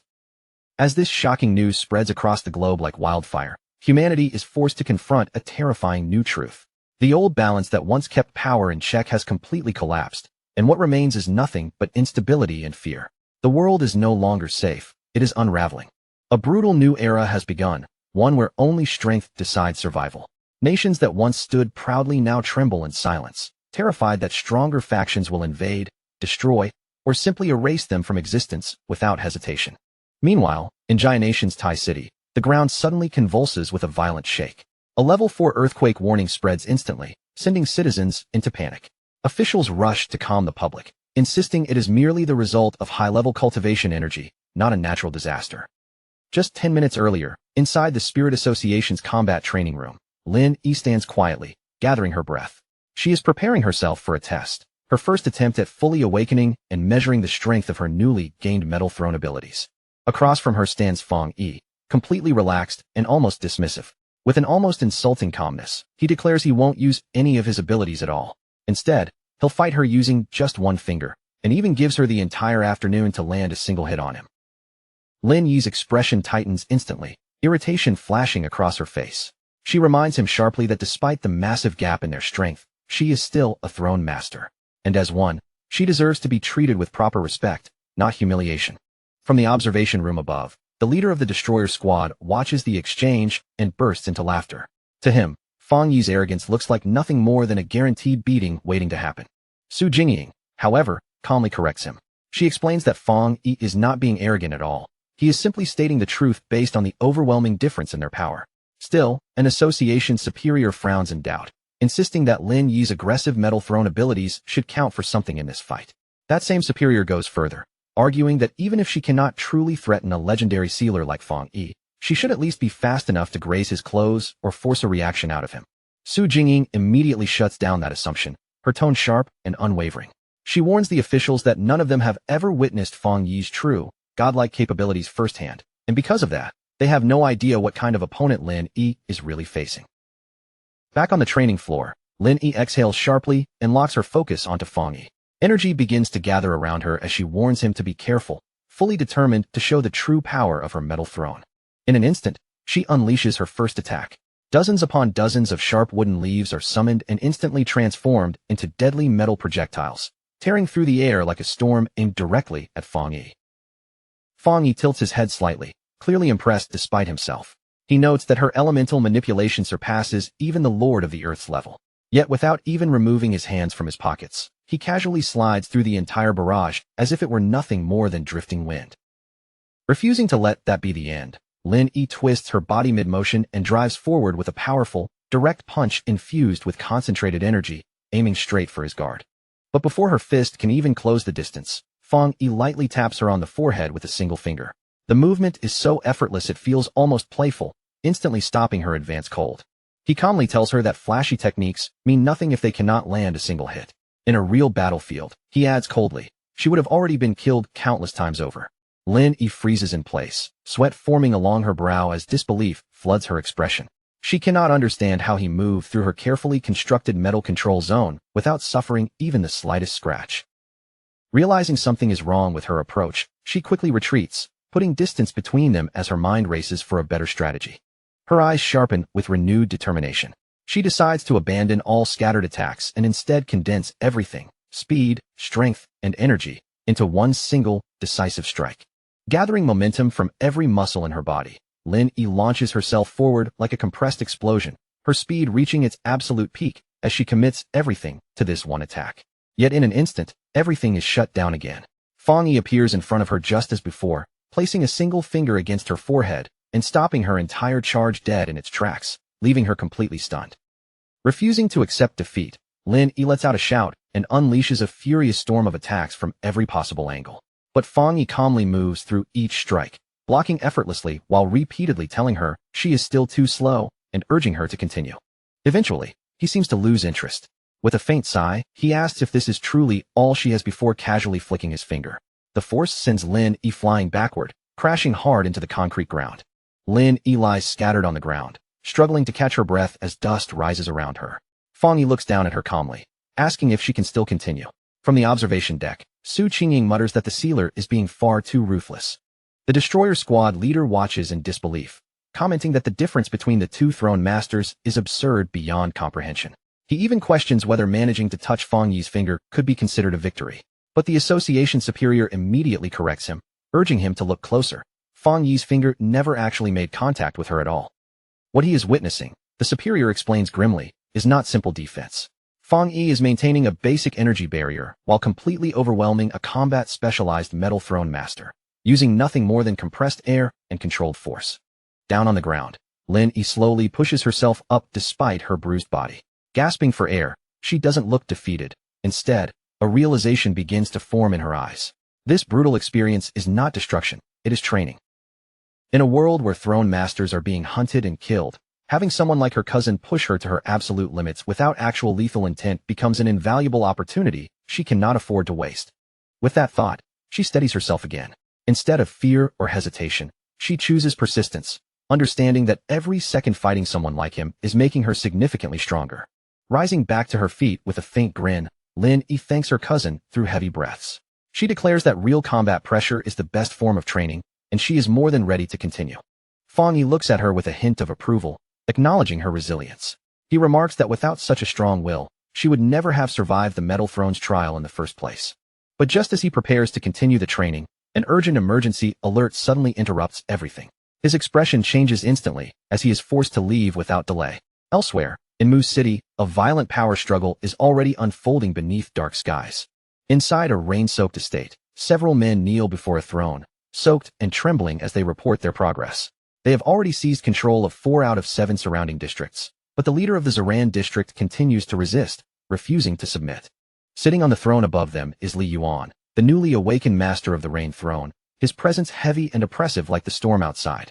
The word neutral clearly irritates him. He scoffs coldly, mocking the idea that any district believes it can remain untouched or strong enough to avoid his growing dominion. His expression darkens with contempt as he suddenly erupts in anger, calling his own followers useless trash.